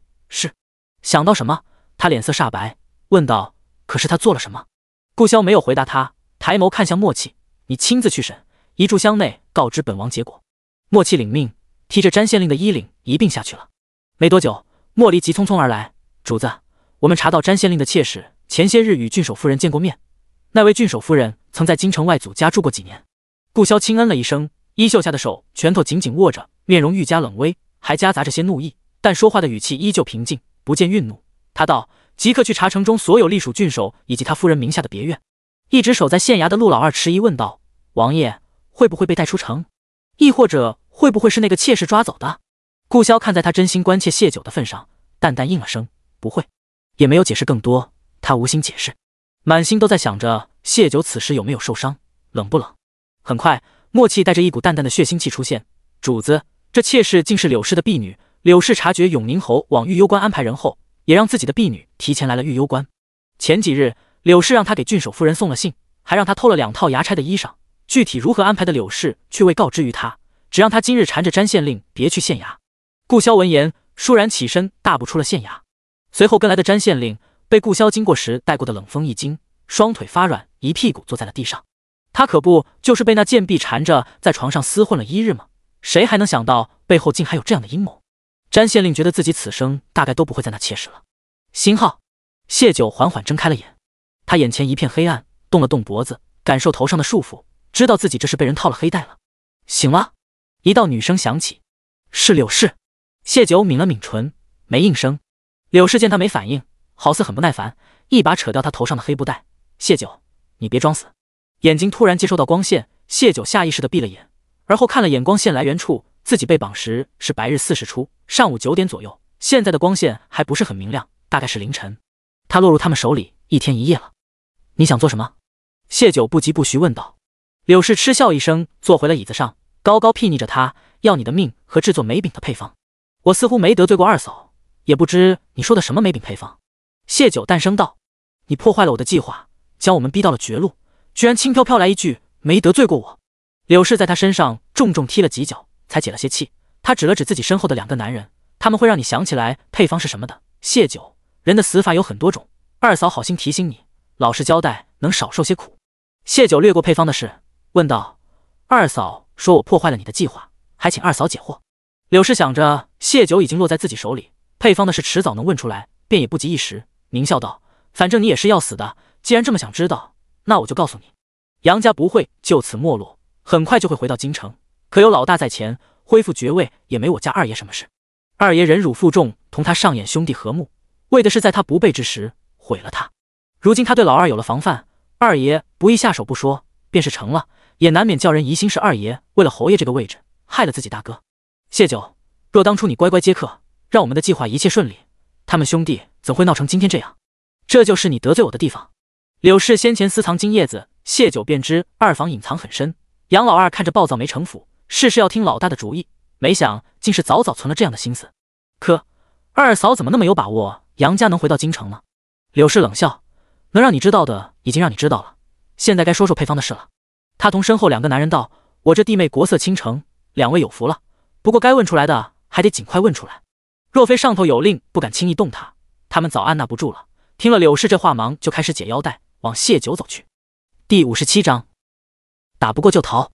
柳氏迈步出了屋，谢九看着2个渐渐靠近的男人，喝道，你们有几条命敢在玉幽关动萧王的女人？2人前行的脚步一顿。谢九说笑了，怎么，柳氏竟没告诉你们我是萧王的女人吗？他双手被捆在身后，人已经坐起身，抬头看着2人笑，他的笑很轻松，不见丝毫慌乱，让人觉得他底气十足。我现在落你们手上，自然无法反抗，但以萧王的本事，他很快就能查到你们头上为我报仇。你猜到时，你家主子能不能护住你们？哦，不对，王爷会最先弄死他，你们肯定也是好死不成了。老子盯你几日了，别以为我们不知道，你就是个流犯寡妇，怎么可能同萧王有关系？其中一人继续往前。谢九好笑道，那你说说我身后若没萧王，陆家为何要听命于我？你们冒用官差将我掳来这里，不就是不想被陆家人知晓是你们主子做的？连你主子都要顾及的陆家，怎会甘心被我一个毫无身份的女子驱使？真不知是柳氏骗术太好，还是你们主子太愚蠢。他朝门外努努嘴，不信你去问问柳氏，当初是不是他们将我送给了萧王？我不愿在王爷面前替杨家谋好处，他们才想除了我。若梅山真是我的，杨家作为我的婆家，直接占为己有便是。若我身后没有依仗，杨家何须大费周章借用你们主子的手杀我？去吧，问清楚了，顺便问问上次杨家兄弟为何会被萧王殿下杖责，你们再决定要不要动我。不许私下贩卖女流犯的条例，整个玉幽关都传开了，杨家兄弟因此被打的事，他们自然也是知道的。这让他们对谢九的话信了几分，其中一人已经将松开的腰带系上，对同伴道，你看着他，我去问柳氏。若谢九真是萧王的女人，别说他们惹不起，就是主子都惹不起，他们须得即刻回禀主子。终于出去了一个，谢九心头稍松，与此同时手上也渐渐松了。大雪天气，寻常人恨不得窝在家里不出门，以往惜命的柳氏却躺在冰天雪地里。事出反常必有妖，盯了柳氏几日都没发现异常，谢九便知风止兰暴露了，柳氏身边有比风止兰身手更好的人，这更让谢九确定柳氏在酝酿着一场针对他的阴谋。头上悬着一把刀的感觉很不好。2个假官差上门时，他便决定以身犯险。出门前，他在吴昕的头上摸了摸，以示安抚。实则从他的双丸记里顺走了一枚小银钗，那是先前林叔照着他画的图纸请人打造的。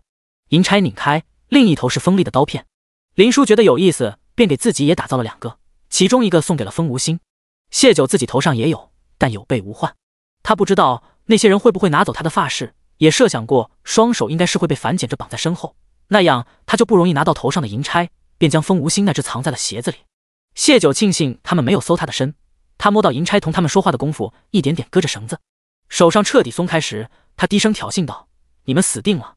等萧王找来，一定不会饶过你们，我会让他将你们千刀万剐，再把你们的家人剁碎了喂狗。”恶毒嚣张至极，没有人能容忍家人被这样咒骂，但想到他有可能真与萧王有关，男人咬着牙忍住了。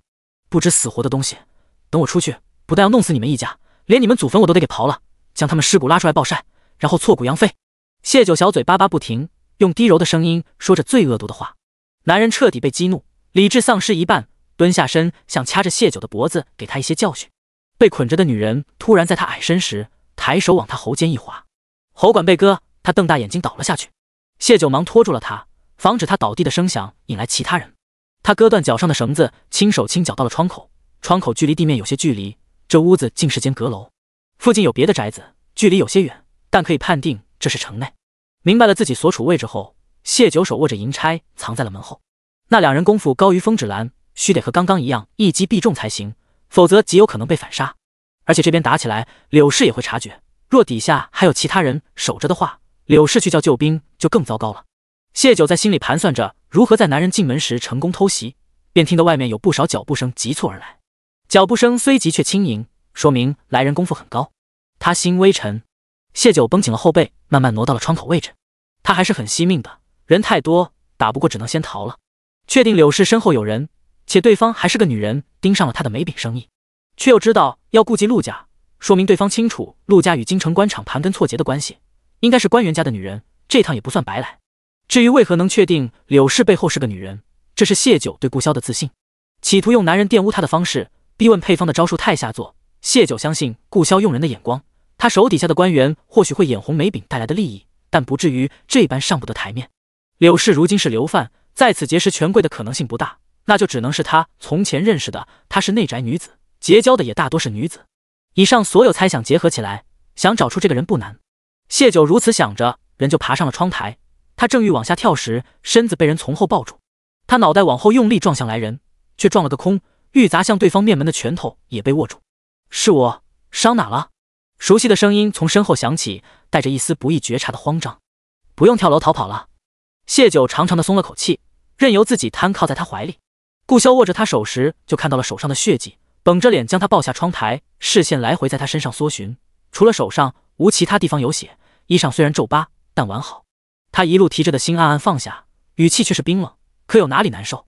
谢九抬眸见顾萧脸色阴沉的可怕，突然有些心虚的想，他是不是看出什么了？恰好此时窗口有风吹过，谢九不由打了个寒噤，他吸了吸鼻子，往顾萧身上贴了贴，冷。本就被冻醒，刚刚的紧张又让后背汗湿一片，如今心弦一松，只觉骨头缝里都渗着寒意，倒也不算撒谎。顾萧急急赶来，并没穿风场，看着谢九鼻头红红，嘴唇乌黑，饮下眼中所有情绪，弯腰手穿过他的膝盖，将他团进怀里，用身子暖着他。跨出门槛时，他朝被谢九杀死的那具男尸看了眼，谢九亦顺着他的视线看过去，眼神闪了闪。他问道：“柳氏还活着吗？”我有事问他。第58章，能放心他一人吗？怀里如同抱着个冰疙瘩，顾萧又气又心疼，抿着唇不应声。谢九心里咯噔，柳氏死了。他挣扎着想下来，我真有重要事要问他。和他勾结的是郡守夫人。顾萧手上力道不减，寒潭似的漆眸落在他脸上，终于淡淡开口：“原来是郡守夫人，符合先前的猜想。但谢九要问的不是这个。阿萧，柳氏说杨家几个月后会回到京城，我想知道他为何这样说。自己是重生才知晓前世的事，柳氏为何这样笃定？从他们之前接触的种种来看，柳氏不像是重生的，那就只能是他身后还有人，且还不是小人物。毕竟能定杨家生死的是天子。”寻常人如何能揣度甚至左右天子的想法？顾萧脚上不停，皱了皱眉，朝一旁跟来的默契道：“去审。”人还留着，谢九安心了。他想要的答案，默契会给他问出来的。大雪落在脸上，他身子又蜷缩了些，往顾萧怀里拱了拱，实在是太冷了。没有外伤，顾萧直接将人带去了温泉。他3下5除2将人包了个干净，见他身上有不少淤青，眉眼更加冷沉，他将人直接丢进了热水中。冻了那么久，不好好泡泡，必定会寒气入体，落下病根。谢九呛了一口水时就明白了，顾萧确实已经看出来，他故意以身试险的，并且因此生气了。想想也是，柳氏和郡守夫人不知道他和陆家的关系，所以假官差说出陆家在县衙招供出，他才是幕后东家的蹩脚借口。可顾潇一清二楚，他与陆家是满门救命之恩，陆家绝不可能在县令面前出卖他。一听就能分辨出的谎言，他还能被带走，只能是他自己主动跟着人走的。谢九悠悠叹了口气，男人太聪明，有时也不是好事。但他明白一切还是及时找去别院。谢九想自己该坦白，然后哄哄他，可怎么哄才能让他消气呢？他一时想不出好主意，兴许是动了太久，脑子有些不好使。谢九整个人都沉到了水里。顾潇正在岸上捏着眉心呢，听见水里咕噜咕噜冒泡，抬眸一瞧，只有乌黑的头发飘在水上，也顾不得脱衣裳，就跳下了水，一把将人捞了起来。他呵斥的话还没开口，就听得谢九嘟囔：“太冷了，我想让脑子也暖暖。”顾潇又想捏眉心了，你不做就不必受这趟罪。随后他又道：“你衣裳都湿了，等会怎么回去啊？”不等顾潇回答，他软语控诉道：“说起衣裳，阿萧，你都没怎么给我准备过衣裳。阿爹说，男人给自己的女人准备行头天经地义。”他眼神哀怨中带着一些勾人的魅惑。阿萧，是不是我做的不够好，让你时常忘记自己是我的男人？冰凉的唇抵上来时，顾潇气笑了。他在顾左右言其他，现在是说衣服的时候吗？但他好像确实没为他考虑过这点。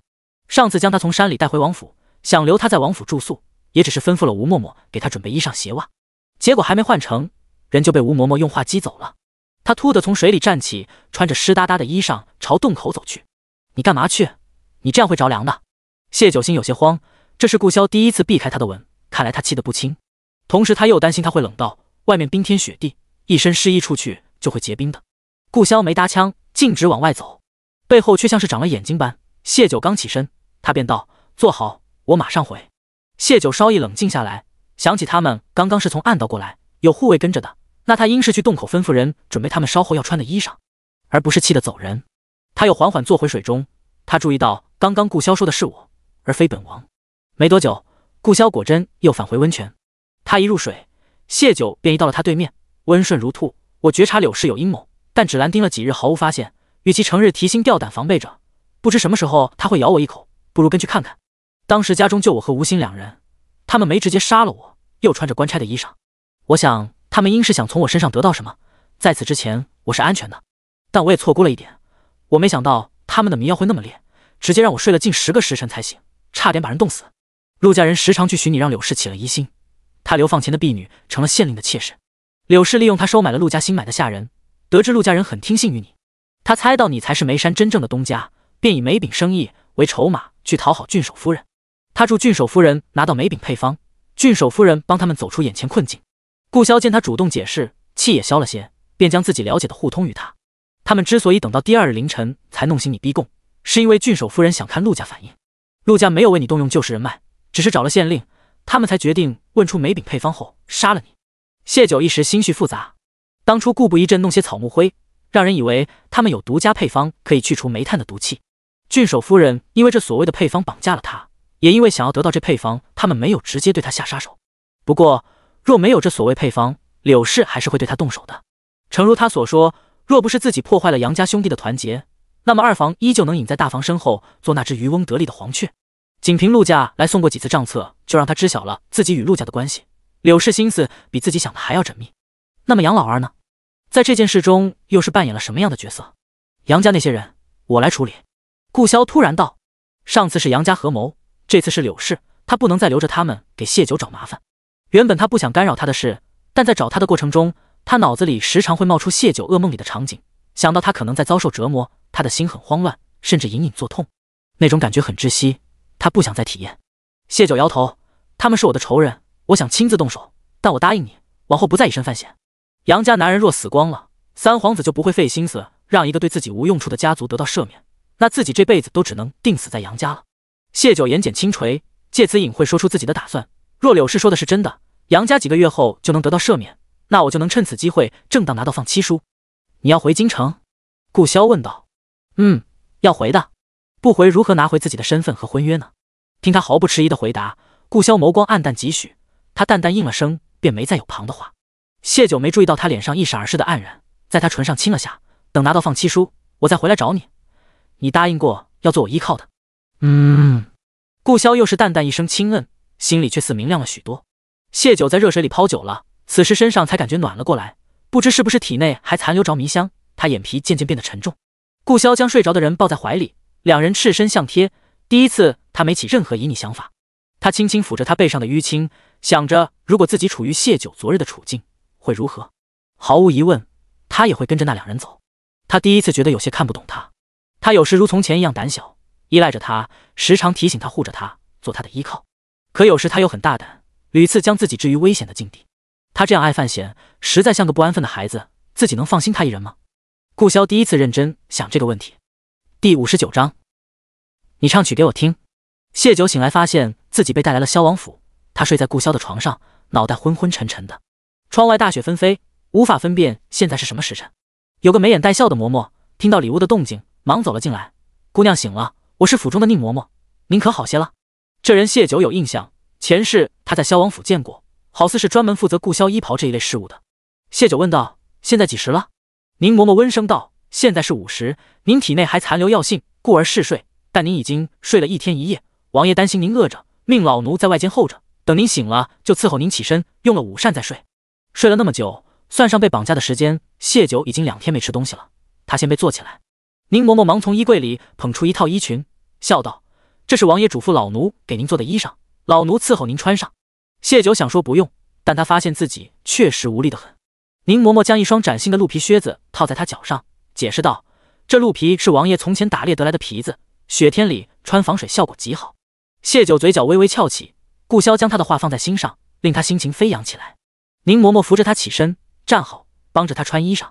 老奴暂时只敢制了这一套出来，姑娘先穿着，余下的那些老奴会抓紧。宁嬷嬷一边帮他更衣，一边笑道：这些款式可都是王爷亲自为您挑选的，您别看外表朴实，内里都是用着极好的料子。内里玄机谢九瞧出来了，他眼睫轻眨，做了很多。王爷让先做10套，等寒冬过去开春时再另做，还有2件大氅，大氅用的是上好的狐狸皮，很是保暖。不过王爷吩咐老奴在皮毛外再缝上一层棉布，自己眼下的流犯身份穿太好，太打眼。顾潇细致周全，是费了心思替他打算的。衣裳穿好，竟是出奇的合身，谢九不由赞起宁嬷嬷的手艺和眼力。他只当是自己睡着时，宁嬷嬷看了他的身量。宁嬷嬷笑道：姑娘这称赞老奴可不敢当，老奴本是想来给您量身的，王爷怕打搅了您睡觉，并没让老奴前去量身，这尺寸啊，是王爷报给老奴的。谢九不期然想到他知晓自己身量尺寸的方式，倏然有些耳根发热，掩饰性笑了笑：辛苦嬷嬷了。宁嬷嬷看破不说破，又指着另几口大箱子道：那些分别是王爷买的胭脂水粉、首饰头面，姑娘可要看看？谢九带着好奇的心情一一看过，心道：顾潇倒也不必这般上道，那一大箱子胭脂水粉，各式样色的，他怕是得用上几年才能用完。不过自己的男人愿意在这些事情上为自己花心思，谢九自是不会打消他的积极性，甚至在这种事情上，男人得到鼓励才会乐此不疲，久而久之养成习惯。他喜欢顾潇在他身上花心思，并期待他能将这个好作风保持一辈子。晚上顾潇回来时，他毫不吝啬地夸道：阿潇，你真是对我太好了，那些东西我都好喜欢，每一样都挑到了我心坎上。顾潇活了23年都不曾听到过这样多的夸赞，有些明显夸张的不成边。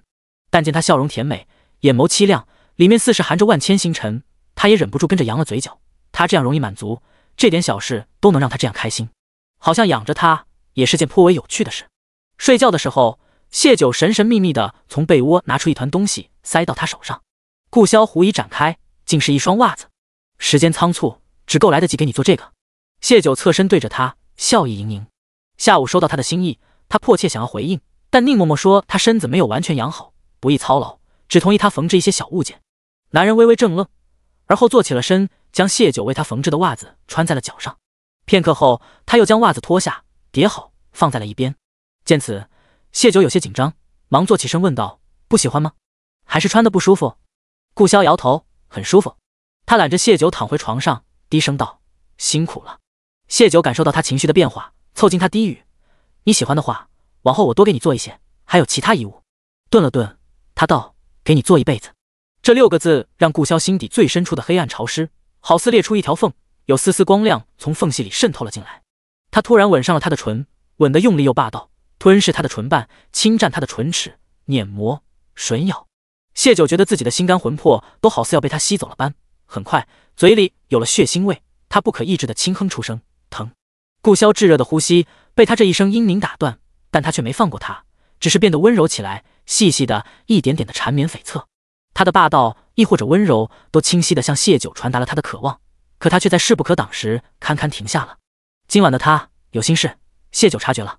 顾潇抬手遮住谢九迷离中带着点疑惑的眸子，暗哑着声线道：“睡吧，那迷香对身子有损，大夫说须得静养几日。他今晚尤其想要他，想狠狠地霸占，好似占有人世间独属于他的一抹温暖盘。可他不想在他脆弱时弄伤了他。”顾潇觉得自己一个大男人，不至于要靠损伤女人的身体来宣泄自己的情绪，他忍下了。谢九身子确实有些沉重，但也没有多大困意，且他担心他并不能睡得安稳。他手脚并用缠住了他，哼唧道：“阿萧，你闹得我一时睡不着，你唱曲给我听。”他会唱曲，他知道的。前世他醉酒没注意轻重弄疼了他，彼时他察觉自己对他动了情，唾弃自己的下贱，便借此狠狠哭了一场。最后是他唱曲儿劝停了他。顾潇眼眸深了深，咬牙道：“你可还记得我是个王爷？”这是他第一次提自己的身份，实在是谢九胆太大了。放眼望去，整个大夏谁敢像他一般，要一个王爷为他唱曲？他从不曾在人前唱过，实在无力满足他。他板着脸想下退他，可谢九却像藤蔓一样缠得更紧了，整个人都磨上来，语气撒娇：“可你也是我男人，男人有义务满足自己的女人。”他捉住他作乱的手，闭了眼，谁料他腿又不老实的蹭着他，嘴里哼唧：“我睡不着，曲儿能催眠，你哄哄我。”顾潇心头先前那压抑着沉闷的情绪，在他不停的念叨中渐渐散去，现在只剩头疼。女人怎么这么磨人？是不是自己对她过于放纵了，让她丝毫不畏惧自己，愈加得寸进尺了？阿萧，我有没有告诉过你，你声音格外好听，你唱了我就乖乖睡觉，不然我总想做点什么。阿萧，萧哥，他话声无赖，毫不讲道理，身子胡乱扭动着。顾潇看他耷拉着眼皮，显然坚持不了多久就会睡去，但他还是哼了起来。他已被他缠得燥热异常，同样需要事情来转移自己的注意力。谢九眼皮彻底合上前，总算是听到他低沉磁性中又带着些暗哑的歌声。他想，自己这样闹一场，他应该再无心力去想那些不开心的过往了吧。顾潇确实无暇沉浸过去，在谢九睡着后，他替他掖好被角，就起身站到了门外。第60章是何意思？外面的冷空气能平复他的心情，真是个磨人的坏东西。顾潇摇了摇头。等体内的热浪被冷风吹散后，他又返回了屋中，直直往床边走。想起什么，他又生生转了个弯，去了火炉边上。顾潇将自己身上的寒气烤去，才又返回床上。他将谢九缝制的那双袜子重又拿起来，放在了明日要穿的靴筒里。从前母亲也会亲手给他们缝制衣衫，那人总心疼他会累着，不许他亲自动手，母亲却坚持，两人僵持不下，最终找了个折中的法子。衣衫让府中绣娘来，他们两个的袜子却必须母亲亲自动手。偶尔一次扎了手出了血，那人会心疼地将母亲的手指放在嘴里吮着，还教导道：“臭小子，学着点，长大了要懂得心疼自己的女人。”母亲便会一脸幸福地揽着他，靠在那人身上。可后来他有了新的妻子，母亲自残将自己伤得遍体鳞伤，他再没心疼过，只打发了太医为母亲医治，甚至后来直接将他们母子送出了宫。意识到思绪飘远，顾潇嗤笑一声，收回思绪。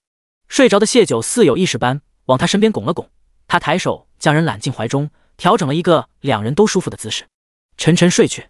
星号。谢九睡到自然醒，缓缓睁眼，便见宁嬷嬷正坐在不远处缝制着衣裳。他翻身坐起，脑袋还是有些沉，大概也不是很严重，因为大夫并没给他开药。宁嬷嬷见他醒来，忙过来伺候：“姑娘，军营那边有事，王爷过去了，今晚怕是赶不回来。王爷说让姑娘再歇2日，等他回来送您回去。”谢九垂眸想了想，上一世雪灾的时候，军营似乎没出什么大事，那就应该是日常公务，他心稍安。莫契他们也跟着走了吧？谢九觉得自己大概是问了句废话，他们肯定是跟着顾潇的，却不想宁嬷嬷道：“莫契留在了府里的，他刚回来过，说姑娘醒了若是找他，便让老奴去喊他。”谢九找莫契是想问问他审讯柳氏的结果，昨日原是想问顾潇的，见他情绪不对，他便没提。柳氏交代，他大哥礼部侍郎来信，皇后和三皇子觉得近些年御幽关流放了太多文臣武将，他们担心这些人最终被王爷所用，便打算在陛下的万寿节时讨得陛下欢心，召回一部分官员，杨家便在其中。莫契回禀道：“皇帝的万寿节在2月底，前世杨家接到赦免圣旨是3月，时间吻合。那柳氏现下如何？”谢九问道。柳氏以旧日交情要挟郡守夫人帮他，郡守夫人不同意，他一怒之下杀死了郡守夫人。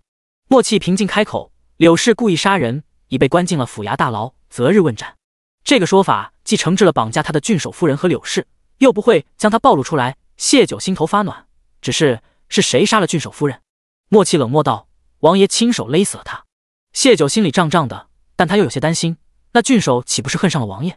若因此让他们上下级之间起了嫌隙，对顾萧来说是件很不利的事。莫气看出他顾虑，忙道：“姑娘别担心，郡守大人当年高中是被郡守夫人绑下捉婿，强行逼他入赘，两人夫妻关系并不和睦。郡守大人祖籍就是御幽关的，他在京城有岳丈一家压着，过得十分不如意。当年主子被陛下发配来此，郡守大人主动找上主子，承诺若主子能将他调来御幽关，他便终生效忠主子。此番郡守夫人瞒着他惦记梅炳的营生，也是想为京城的娘家筹谋，若不是主子动手快，郡守大人自己也会掐死郡守夫人的。且他原有个青梅竹马，在他入赘郡守夫人家后，那女子便被许了人家，只是没2年丈夫便死了，如今寡居。他早想将那女子接到府中，又担心郡守夫人会对那女子下手，才迟迟不敢有动作。如今王爷让詹县令认了那女子为义妹，又给了她一笔钱财做嫁妆，有了县令义妹这个身份和王爷给的钱财，做郡守的续弦也是可以的。等过几个月，郡守大人如愿取得心上人，只会感激王爷此番安排，姑娘宽心。谢九略微颔首，顾萧处理的这样妥帖，他确实无需再担心。只是王爷他此番安排，除了要笼络郡守的心，是不是也意味着他并不反对寡居女子再嫁？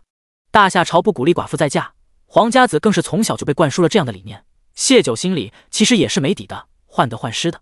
前世顾萧虽为他退了婚，但他未曾亲耳听到他说要娶她为妻，只是他觉得自己这样去想顾萧是小人之心，便不愿深想。姑娘，主子从未在意这些。莫气意味深长道。谢九这才惊觉自己竟将心里的话说了出来，他略有些尴尬。莫气很识趣的转移话题，告知他一些他失踪后的事。谢九才知风芷兰为了从杨老二那逼问出柳氏下落，将他埋在雪中，杨老二为此冻坏了双腿。也就是说，便是杨老二心思藏得再深，再会筹谋，这辈子也与侯卫无缘了。谢九还从莫气口中得知，他之所以被顾萧留下，一是奉命告知他柳氏的事，二是顾萧先前说的要给他的人到了，莫气暂时领着那些人为他所用，先在林叔家附近找间好些的屋子。谢九沉吟道：“等过2日我回去时，随同我一起回去。大雪大概还有10日左右便能结束，届时他需要出趟御幽关，正好需要人手。”莫气便领命下去了。谢九今日身子比昨日轻松许多了，养着无事，他便跟着宁嬷嬷一同做针线活儿。宁嬷嬷做的是他的衣裳，他做的是顾萧的衣裳。姑娘的手真巧。宁嬷嬷是个很爱聊天的人，她严守自己奴仆的本分，却又并不卑躬屈膝，让谢九对她的出身有些好奇。听得宁嬷嬷又道：“等做出来，王爷穿了必定好看。”谢九笑：“她本就好看。”宁嬷嬷附和：“除了姑娘，老奴还真没见过比王爷更好看的人，将来你们的孩子必定如仙同盘。”谢九没接这话，宁嬷嬷却道：“萧王府的路不好走，老奴倒是盼着姑娘能长长久久的陪在王爷身边，若真娶了那霓凰，反倒会拖累了王爷。”谢九觉得这宁嬷嬷不像是那种没有界限的人，他说这话是何意思？第61章以身相许。宁嬷嬷是在试探谢九有没有野心惦记王府女主人的位置，还是他也和老御史夫妇一样的想法？谢九没机会知晓答案。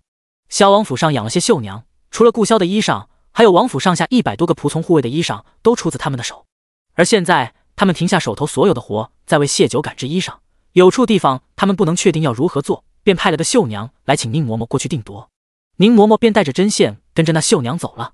聊天就是这样，有时候需要氛围感，否则便显得十分突兀。等宁嬷嬷再出现在谢九面前时，已经是晚上了。她是来催谢九早些睡觉的，自是不会同他闲话。这点疑惑便被谢九暂且按下了。顾萧是第2日下午回来的，见谢九为他做出一件外袍，他轻弹了下他的额头。大夫说：“你需要休息，本王不等着衣裳穿。”谢九撇了撇嘴，又成本王了。大概前天晚上是白撩了。顾萧见他好似小孩子闹别扭般，笑道：“怎么了？”谢九眼眸轻转，抿了抿唇：“我感觉你又同我生疏了，而且你迄今为止只换过我1次酒，还是在床上他逼着他叫的。”显然顾萧也想到了那次他是如何在关键时刻拿捏他，逼着他那样亲昵唤他的。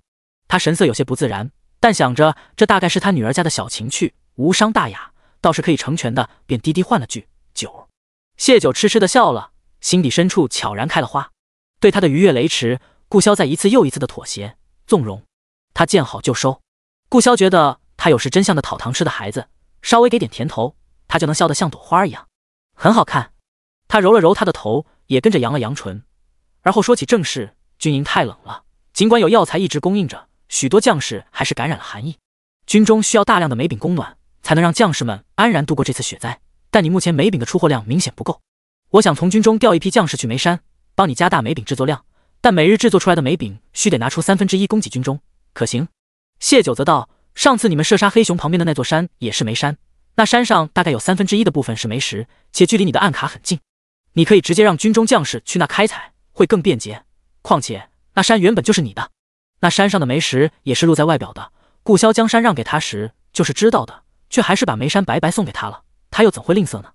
上次莫契在县衙遇到陆卓，顾萧就知道谢九会猜到山是他的，但他送出去的东西就没有再要回来的道理。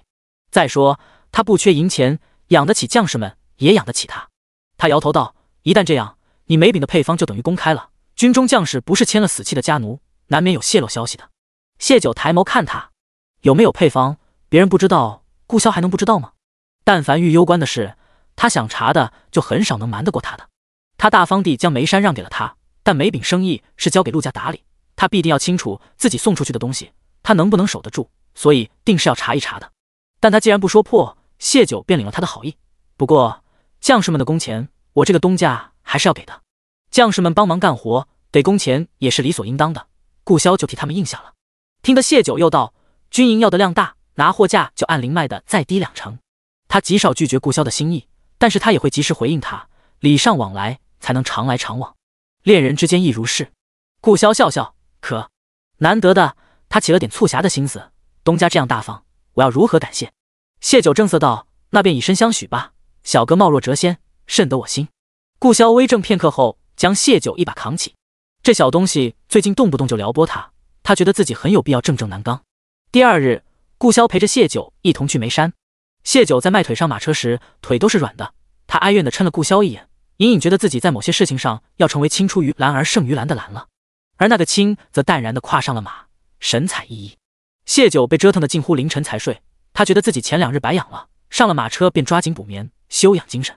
顾萧派人提前通知了陆家，他们到时，陆宏远3兄弟正等在山脚下，还带了不少的雪橇，是为顾萧等人准备的。谢九下了马车，也要去拿雪橇时，穿好雪橇的顾萧已经走过来，手一提，一抛谢九便落到了他背上。他忙搂紧了他的脖子。陆家几人见此，倒也没太惊讶。谢九被绑架时，萧王亲自来陆家审讯，他对谢九的重视不言而喻。只是陆宏远不免又想到自己是奉谢九为主的，若2人关系更进一步，那萧王也算是自己的主子了。可若将来登基的不是萧王，而是别的皇子，陆卓他们回到京城是要效忠新帝的，岂不是他们父子立场相左，要各为其主？从前的御攸关什么样，现在的御攸关什么样，没人比他们陆家更清楚，这都是萧王的功劳。若他坐上那个位置，想必能是个好君王。可上次回京城，身居户部侍郎的老岳常同他暗自感叹过，曹家势大，这位上位的希望不大。他穿好雪橇，悠悠叹了口气，大丈夫里当言而有信，他们兄弟既是认了主，就只能陪着主子一条道走下去了。真到了那时候，便父子割裂吧，总归陆家的前程要靠下一代。谢九不知陆老大一时竟想了那么多，他跟着顾萧很快就到了梅山。莫离已经领着一队将士等在那里，陆家几人也随后到了，谢九便将让军中将士帮忙的事情说了。顾萧淡声道：“他们只负责前面工序，最后一工序仍让你们的人来。”陆家兄弟便懂了，萧王这是要帮谢九护着那所谓配方了。梅山短短10日赚了10几万，有多盈利可想而知。自古财帛动人心，想谋事的人更是急需钱财，只有钱财才能招兵买马，才能拉拢人心。这位是真的没有那野心，还是对谢九过于用心？第62章，顾萧略有心虚。顾萧走一趟梅山，一来是让人知晓梅饼的生意是他护着的，让那些在想打主意的人有所顾忌；二来是震慑下从军中调来的将士们，免得他们不配合陆家行事，生出乱子。事情交代妥当，他便欲带着谢九下山。陆宏远上前：“姑娘。”顾萧看出他有事要同谢九说，便走远了些。谢九确实也有事需要交代陆家，便将陆家3兄弟都聚在了一起。姑娘，上次的事，陆某实在愧疚，竟没察觉家中下人被人收买，害姑娘遭此大罪。他十分歉意，若不是萧王及时查出幕后真凶，及时赶到，后果不堪设想。那人是人手不够时仓促买来的，也怨不得你。转而谢九加重了语气，但往后营生越做越大，人手也会越来越多，在用人这方面还是须得更谨慎些。陆宏远忙应是，他又解释，陆家并非不愿动用旧日关系救姑娘，实在是陆某愚钝，未能想到幕后之人是郡守夫人，只想着先找县令问清楚，请姑娘责罚。陆老二亲自跟着顾萧去的郡守府，清楚郡守夫人第2日才对谢九动手的原因，陆家忐忑谢九会因此怨怪他们。失踪才1日，陆家连县令的面都没见上，没想到用旧日关系也属正常。谢九没介意此事，他摆了摆手，打住这个话头，正式告知陆家3人自己打算成立九霄阁。届时每笔生意从陆家名下转到九霄阁阁主九霄名下，仍由陆家打理，先前分成等事项不变。这件事陆卓已经透露过，几人无一问点头应是。谢九吩咐陆宏远在城里买一座大点的宅子，作为九霄阁的落脚处。药材生意目前是单一的售卖治疗风寒的药材，这个营生谢九想保持下去，便让陆老三等雪灾过后补充其他药材，按寻常药铺经营，再盘一些铺子。至于还要做什么营生，他放权陆老三，让他依据市面情况规划，最后交由他定夺。谢九2辈子都不曾做过生意，他很清楚自己没有这方面的天赋，陆老三是天生的商才，他只需把握大方向便可。而他的这个决定让陆老三眼眶发热，他觉得自己得到了谢九的绝对信任。姑娘您放心，我定当竭尽全力经营每一项营生。他挺了挺胸膛，能得姑娘信任，做自己喜爱之事，陆某无以为报。我陆宏才在此起誓，最多5年，我会为姑娘打造一个富可敌国的商业帝国。陆家老大老二对视一眼，觉得自家弟弟有些狂妄了，但当着谢九的面也不好泼冷水，便忙附和道：我们会尽心协助的。谢九唇角微翘，陆老三有经商天赋，缺的是机会和本钱，而他不缺本钱，煤山、铁矿、玉矿都是他的本钱，一旦开采，富可敌国何须5年。事情交代完，他便跟着顾潇下山了。顾潇虽然走出一段距离，给了他们谈话的空间，但习武之人耳力极好，他将他们的谈话尽收耳底。回去的时候，顾潇陪着他一同坐马车。他道：你有没有想过，有一日陆家可能背叛你？谢九点头，想过，但如果背叛的代价过大时，他们便不敢起那个念头。尽管陆家人目前表现得很好，但这世上没有绝对的忠诚，谢九早已想过这个问题，所以他当初露出狠厉凶残的一面震慑他们，所以他才需要变强。背叛一个强大且残暴的强者是件很危险的事，陆家人聪明，会仔细斟酌的。你说的对，如若结果是你能承受的，你便放手让他们去做。强者不仅是自身强，懂得用人亦是他的本事。九，我会培养你。他将他的头搁在自己肩上，缓声道：咪会，到了我叫你。谢九听话的闭上了眼，却问了句很直白的话：阿萧好似对钱财不太上心。顾潇略作停顿，淡淡道：不缺。当年他被那人发配来此，直接带人搬空了一半国库，除了小部分带来了御幽关，大部分都作为本钱投往各处。如今的国库未必有他的私库充盈。想起什么，他道：说起来还得多亏你，否则雪灾突然而来，本王毫无准备，此时只怕要高价向狄戎那边求购药材和木炭了。狄戎向来贪婪，这样好的机会定会趁火打劫。这样说来，你可是为萧王府省下不少银钱。整个御幽关2成百姓，只怕他萧王府这边的家底掏空都未必能够。而大雪封路，他在御幽关外的钱财未能及时补足，那就真艰难了。谢九心道：上一世你可不就是被狄戎打劫一空了吗？他陡然睁眸，嘴角扬起一抹轻盈的弧度，对顾潇道：狄戎在御幽关北面，温度只会比御幽关更低，眼下他们虽没雪灾，但谁能说准后面大雪不会降到他那边了？若真如此，我供货没饼，阿萧找人收据狄戎，我们好好赚他一笔，报前世他们打劫顾潇之仇。他记得前世狄戎在御幽关雪停后，也是连续下了1个多月的雪，他们会需要煤饼的。好，见他那才迷样，顾潇不禁勾唇，促狭低语：九儿帮我量多，我是不是也该肉偿感谢一下？低语轻聊。谢九想到昨晚自己在他面前轻狂嚣张，反被收拾的求饶，浑身酸痛的感觉更明显了。他当即闭眼靠在他肩头装睡不语，心里却有些欢喜，他竟然也学会开玩笑了。顾潇见他怂得可爱，开怀大笑，大有一种翻身农奴把歌唱的架势，总算不再被他撩着鼻子走了。谢九偷偷眯起一条眼缝看他，他大笑的样子仿若冬雪初融，春光明媚。若他在正常的环境下成长，应也是个爱笑的男子吧。跟在马车两侧的莫离看向另一边的默契，也跟着咧嘴。他们跟了主子10几年，还是第一次听着主子大笑，心里莫名酸楚。当下赞同默契说法，管他谢九什么身份，主子开心就成。马车摇晃间，谢九装死变成真睡，等到了地方，他才睁眸。他认出了眼前的屋子是先前默契审问杨家下人的地方，距离林叔家并不远。开门的依旧是那个身穿短打的男子，男子朝顾潇行礼：属下见过王爷。顾潇颔首简短道：李胜，以后你跟着谢九。名叫李胜的男子忙又给谢九行礼：属下李胜见过主子。起吧。谢九略一思量便明白，这人大概是顾潇要送给他的人之一。而他先前应该是顾萧安插在流放区的暗桩，替他监察流放区的一切动向。果然，听得顾萧道：“李胜最擅长查探消息，又对流放区熟悉，往后杨家那边你可交由他去盯着，省得再叫他们折腾了你。”说到这里，顾萧想起来，当初杨家要将谢九献出去的消息，也是李胜探听到的。谢九若知道是自己默许了杨家的进献，他才会出现在他的床上，他会不会生气？顾萧略有心虚。第63章，啰嗦的谢九。顾萧给谢九准备了6个人，李胜将其余5人带到谢九面前时，谢九视线落在其中1人脸上，瞳孔骤然一缩，但很快他神色恢复如常。他对6人道：“我很感激王爷为我思虑周全，将你们送到我身边，用心为我办事的，我自是不会亏待。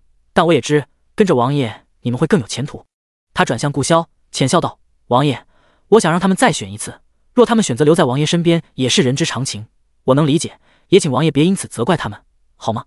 顾萧颔首，允了。虽然他下令，暗卫不能不从，但自愿和奉命自是区别甚大。谢九笑笑，继续道：“若愿跟着我的，往后就必须是我的人，从此以后只听我的命令，只是我的随从，与萧王府无关。你们想清楚了再做决定。”李胜最先站出来，属下愿追随谢姑娘。他的天职就是服从王爷的命令，王爷让他跟着谢九，他就是谢九的人。且他在流放区比旁人更知晓谢九的事，尤其是他收服陆家和收拾曹首府父子的事，令他佩服。而后另几人也站出来，属下也愿意。谢九眯了眯眼：“你们可想好了，一旦我收下你们，你们就再无反悔的余地，否则我便视你们为背叛我者。”他略作停顿，一字一句森冷彻骨道：“死无全尸。”顾萧略带审视的目光看向谢九，当着他的面重申这些倒是磊落，只是以他往日的性子，应是会以实际行动征服他们，而非言语上的恐吓。他拧着眉听谢九又重复道：“我再声明一下，将来跟了我就不能再与萧王府有任何瓜葛，我对你们的安排也不再遇攸关，你们可再想想，这是最后一次反悔的机会。”他今日啰嗦的反常。顾萧漆黑眼眸落在谢九身上，他在想自己是不是该帮他一把，或许他是真的不懂要如何御下。同时他回想起自己曾说自己不是他的爹，无需事事为他操心。他猛然心惊，他向来淡漠清冷，无牵无挂，怎么在谢九身上一再的打破规矩？顾萧沉思几息，他是不是把谢九当孩子养了，所以才这般不放心，事事想为他操劳？可这种想法转瞬即逝，因为他看到谢九一张一合说着什么的小嘴，红润饱满，他曾同他有过亲密无比的举动，他能勾起他的渴望。他是把他当成女人的，绝非孩子。他在心里做出了定论，便见谢九猛地拔出默契手中的剑，架在了一个叫陈从的脖子上。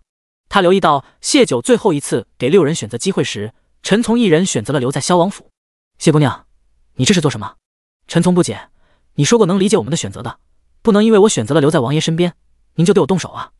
谢九则没有回他的话，眉眼森冷地问道：“说是谁派你到王爷身边的？”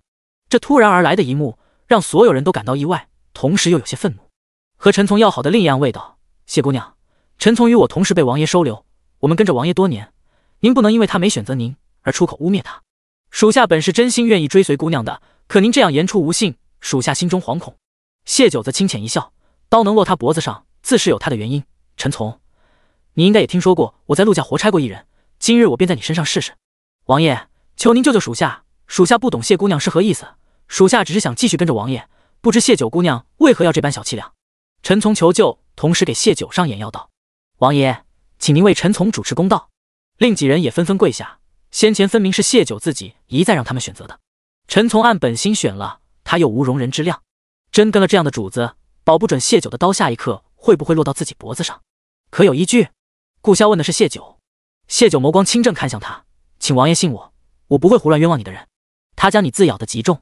顾萧对上谢九亮则坚定的双眸，想起他今日的异常，略作沉思后，他轻轻颔首，神情淡漠地看着这一切。王爷，这次连李胜和莫离都出声了，兄弟无故被谢九怀疑，王爷却未有表示，很令人心寒啊。甚至有人生出王爷被美色迷惑的担忧来，看向谢九的目光透着丝丝嫌恶，仿若看一个妖媚惑主的祸水盘。谢九淡淡道：“你们别急着替他叫冤，等拆他半副身骨。他若不说，我便拆了他全身骨头；若还不说，那我只能去挖他程家祖坟了。”陈从在听到这句话时，猛然抬头：“你是谁？为何会知晓他本姓程？这姓他太久没用，久到连他自己都险些要忘记了。”可谢九却知道陈从再难镇定。谢九却不搭理他，看向默契：“默契，帮我找把砍刀和斧头来，这是拆骨用的工具。”默契转身就去。众人这次都不作声了，陈从的反应已经说明一切，他们心底是震惊的，又有些迷糊。和他们一起长大的陈从竟有问题，可他们都不曾发现的，谢九又是如何察觉的？陈从心里此时也是疑虑重重，他固执地重复问道：“你究竟是谁？”他被指使混到王爷身边，这些年王爷待他不薄，他并不想做出背叛王爷的事，可他有自己的软肋。谢九既然知晓他的身份，那是否也清楚他的软肋？他生出一丝期许。谢九紧了紧架在陈从脖子上的剑，他猜对了。前世他生下女儿不久，隔壁搬来了一个姓程的男子，比邻住了几年，两人极少说话，但女儿在院中时，他时常会坐在墙头逗弄女儿，偶尔还会给她买一些小玩件。他第一次主动找她说话，是提醒她女儿是被李文泽害死的，第二次则是他被捕入狱那日，他背着包裹低声说了句抱歉。谢九以为他说的抱歉是未能阻止李文泽害女儿，直到霓凰告诉他顾萧安排了人在江南护他，可那人却被霓凰收买，时常编造他和李文泽的恩爱日常汇报给顾萧。那时他想，他的抱歉不只是对女儿的死，还有他对顾萧的背叛。那人便是眼前的陈从。暗卫认主的第一日起，便被灌输誓死效忠主子的理念，与主子一损俱损，一荣俱荣。陈从前世能被霓凰收买，谢九猜他极大可能是从一开始他就不是顾萧的人。他刚刚不厌其烦，一遍又一遍重申，跟着他将来与萧王府无关联，但顾萧已下令将他送给自己，为了不暴露，他也只得先服从命令。所以他直言再给他们重新选择的机会，并表示尊重他们的选择，且让顾萧当着他们的面允诺不会责怪他们。若陈从是带着目的来到顾萧身边，必定是要继续待在顾萧身边才有可能完全任务。若他还是选择了跟着自己，说明他并非别人安插在顾萧身边的棋子，而是到了江南后才被收买的。这比前者更可怕，一个能被收买的暗卫，他怎能让他继续跟在顾萧身边？结果是他选择了留在萧王府。谢九又用程家祖坟试探他，更加证实了自己的猜测，人目的不纯时才会连祖宗给的姓氏都不敢用。第64章，这人你可还要？莫契很快拿来了工具，这次不用谢九说什么，莫离亲自压着陈从，他们维护兄弟，但一个对主子有异心的人则不能再称之为兄弟了。谢九没有犹豫，一刀砍向了陈从的腿，鲜血汩汩流出，陈从咬着牙关闷哼出声，他问不出谢九的话，同样他也不会回答谢九的话，他不惧死。谢九在他脚上砍了2刀后，方才徐徐道：“如若你的命，你程家祖坟都不能让你说出背后之人的话，那加上你想护之人的命呢？”一个喜欢逗弄孩子，在背叛主子之后有歉疚的人，谢九猜测他大概是被人威胁了。他连姓氏都弃了，若为荣华富贵跟着顾萧就能得到，所以能用来要挟他的大抵是他在意的人。但他前世给顾萧传递他的假消息，导致顾萧至死都以为他嫁了人。他奉顾萧之命护他，却对女儿的死袖手旁观，看着他入狱，谢九就不能什么都不做。所以他砍了陈从2刀泄愤之后，才说出让陈从真正害怕、愿意交代的话。果然陈从目眦欲裂，我是被人派到王爷身边的，可我什么都没做，你别伤害他。不是你没做，而是背后之人还没让你做。谢九凝眸看他，眸光犀利而冷冽。陈从一下泄了气，捶了双肩，痛苦道：“父母双亡，只有我与妹妹2人相依为命。妹妹高热不止，我背着妹妹四处求医，医馆的伙计见我们没钱，用棍棒驱赶我们。我为躲闪棍棒，脚步不稳，摔在了镇国公府的马车前。里面的贵人非但没骂我们，反而拿钱给妹妹治好了病。我以为我们是遇到了贵人，却不想他们将妹妹带进了镇国公府为奴，让我设法接近王爷，留在王爷身边，否则就要了妹妹的命。是谁？”茉莉一把抓过陈从的衣领，恨声道：“皇后首府那些人已经够讨厌的，想不到镇国公府也插一脚，他们王爷招谁惹谁了，都来害他。陈从与他们一起生死关里闯了不知多少趟，早已彼此信任，若不是今日谢九揪出他来，谁会怀疑上陈从？只要想到有一日陈从对主子下黑手，心里就后怕的紧，也恼怒的紧。”陈从苦笑：“我若说我不知道，你们应当是不信的。那年我才9岁，妹妹3岁，马车里的人根本不曾露面，但我知她是个女子，与我们接触的是个嬷嬷。我在镇国公府门口蹲守多日，也哭闹过，让他们把妹妹还给我。当晚他们就将妹妹的手指送去了我家，若我再不照他们说的做，他们便会杀了她。我如愿接近了王爷，那嬷嬷便带着妹妹远远让我瞧了一眼。后来我学了武艺，试图夜闯镇国公府，可镇国公府岂是容易闯的？有次险些丢了命，都未能找到妹妹和那嬷嬷，也无从知晓那人究竟是镇国公府的谁。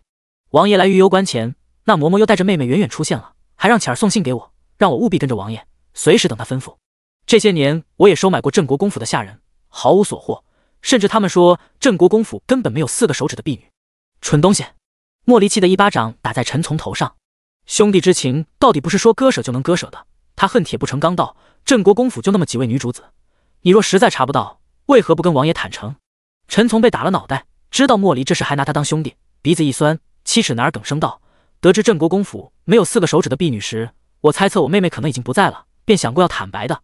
可没几日，我就收到了妹妹的画像和一封警告信。尽管画中女子已不是幼时模样，可依稀能从她脸上看到母亲的影子，还有她左手的4根手指，我便不敢轻举妄动。他对着顾萧重重磕头：王爷，属下认罚，但属下从未想过要害王爷性命，请王爷信我。若背后之人以你妹妹性命要挟，要你对王爷下手，你也不会伤害王爷吗？一直没有作声的默契冷厉道。陈从摇头：属下不会，真到那时，属下会舍了这条命。众人沉默不语，按理他们该信的，可又不知要如何信。谢九眼底阴鸷，前世陈从确实没有直接对顾萧下手，可他的背叛也间接害死了顾萧。若顾萧知晓他从未嫁人，他们一家3口就会团聚，这样顾萧也不会为救他而死。但这时他确实还什么都没做，他没有发落他的理由，那2刀可以算是逼供。让他想不明白的是，镇国公府的人为何要处心积虑在顾萧身边安插棋子？上一世陈从这个棋子的作用就是给顾萧传递假消息，离间他们。难道他安插陈从的目的就仅仅是为了让他被霓凰收买？可他又如何预知顾萧会爱上他，和霓凰退婚的？亦或者那人最初的目的就是要顾萧的命，只不过中途发生变故，陈从这颗棋子才没派上真正的用场。九儿，这人你可还要？谢九的思绪被顾萧拉回，他未作迟疑道：要。留着陈从才能揪出他背后之人。他隐隐觉得安插陈从此事与假霓凰有千丝万缕的联系，却一时想不到其中牵扯。陈从，你曾为本王挡过剑，看在这个情分上，本王会替你查查你妹妹的下落，从此以后你的生死由九儿决定。顾萧冷眼看着这一切，到此刻才开口。这6人跟着他多年，原是得他信任才送给谢九的，却不想陈从竟是被人安插在他身边的棋子。顾萧心下冷哼，那时他步步艰难，尚无清查身边人的能力，倒叫镇国公府钻了空子。陈从眼眶一红，再度磕头：承从谢王爷恩典，此生必誓死效忠谢九姑娘。一切坦白，他改回自己的姓氏，重新做人。顾萧摆了摆手，示意莫离带他下去治伤。只有健全的活着的承从才对谢九有用。你们几人如今可还愿跟我？谢九看向李胜几人，几人很羞愧刚刚对谢九的态度，但也是真正服了，彼此对视后拱手道：姑娘若不嫌弃，属下愿意誓死追随。那便好好追随，否则本王绝不饶你们。顾萧清冷的眸光在几人身上一一扫过。等众人退下，只剩2人时，谢九垂了眼睑，漆黑浓郁的眼珠在滴溜乱转。自己初见陈从就认定他有问题，这实在不好跟顾萧解释。倒也可以先把人收下，再设些圈套，让陈从往里面钻，从而暴露自己。但他是顾萧给自己的人，算计他有种算计顾萧的感觉。谢九不愿对顾萧撒谎，同时也不想再将算计用在他身上，所以他才当面试探。只是该怎么解释自己知道陈从有问题呢？谢九下意识咬了咬唇，好为难啊。第65章不欢而散。谢九细白如珍珠般的牙齿咬在粉嫩饱满的唇上，踌躇着要怎样应对顾萧的发问，亦或者还是直接沉默以对。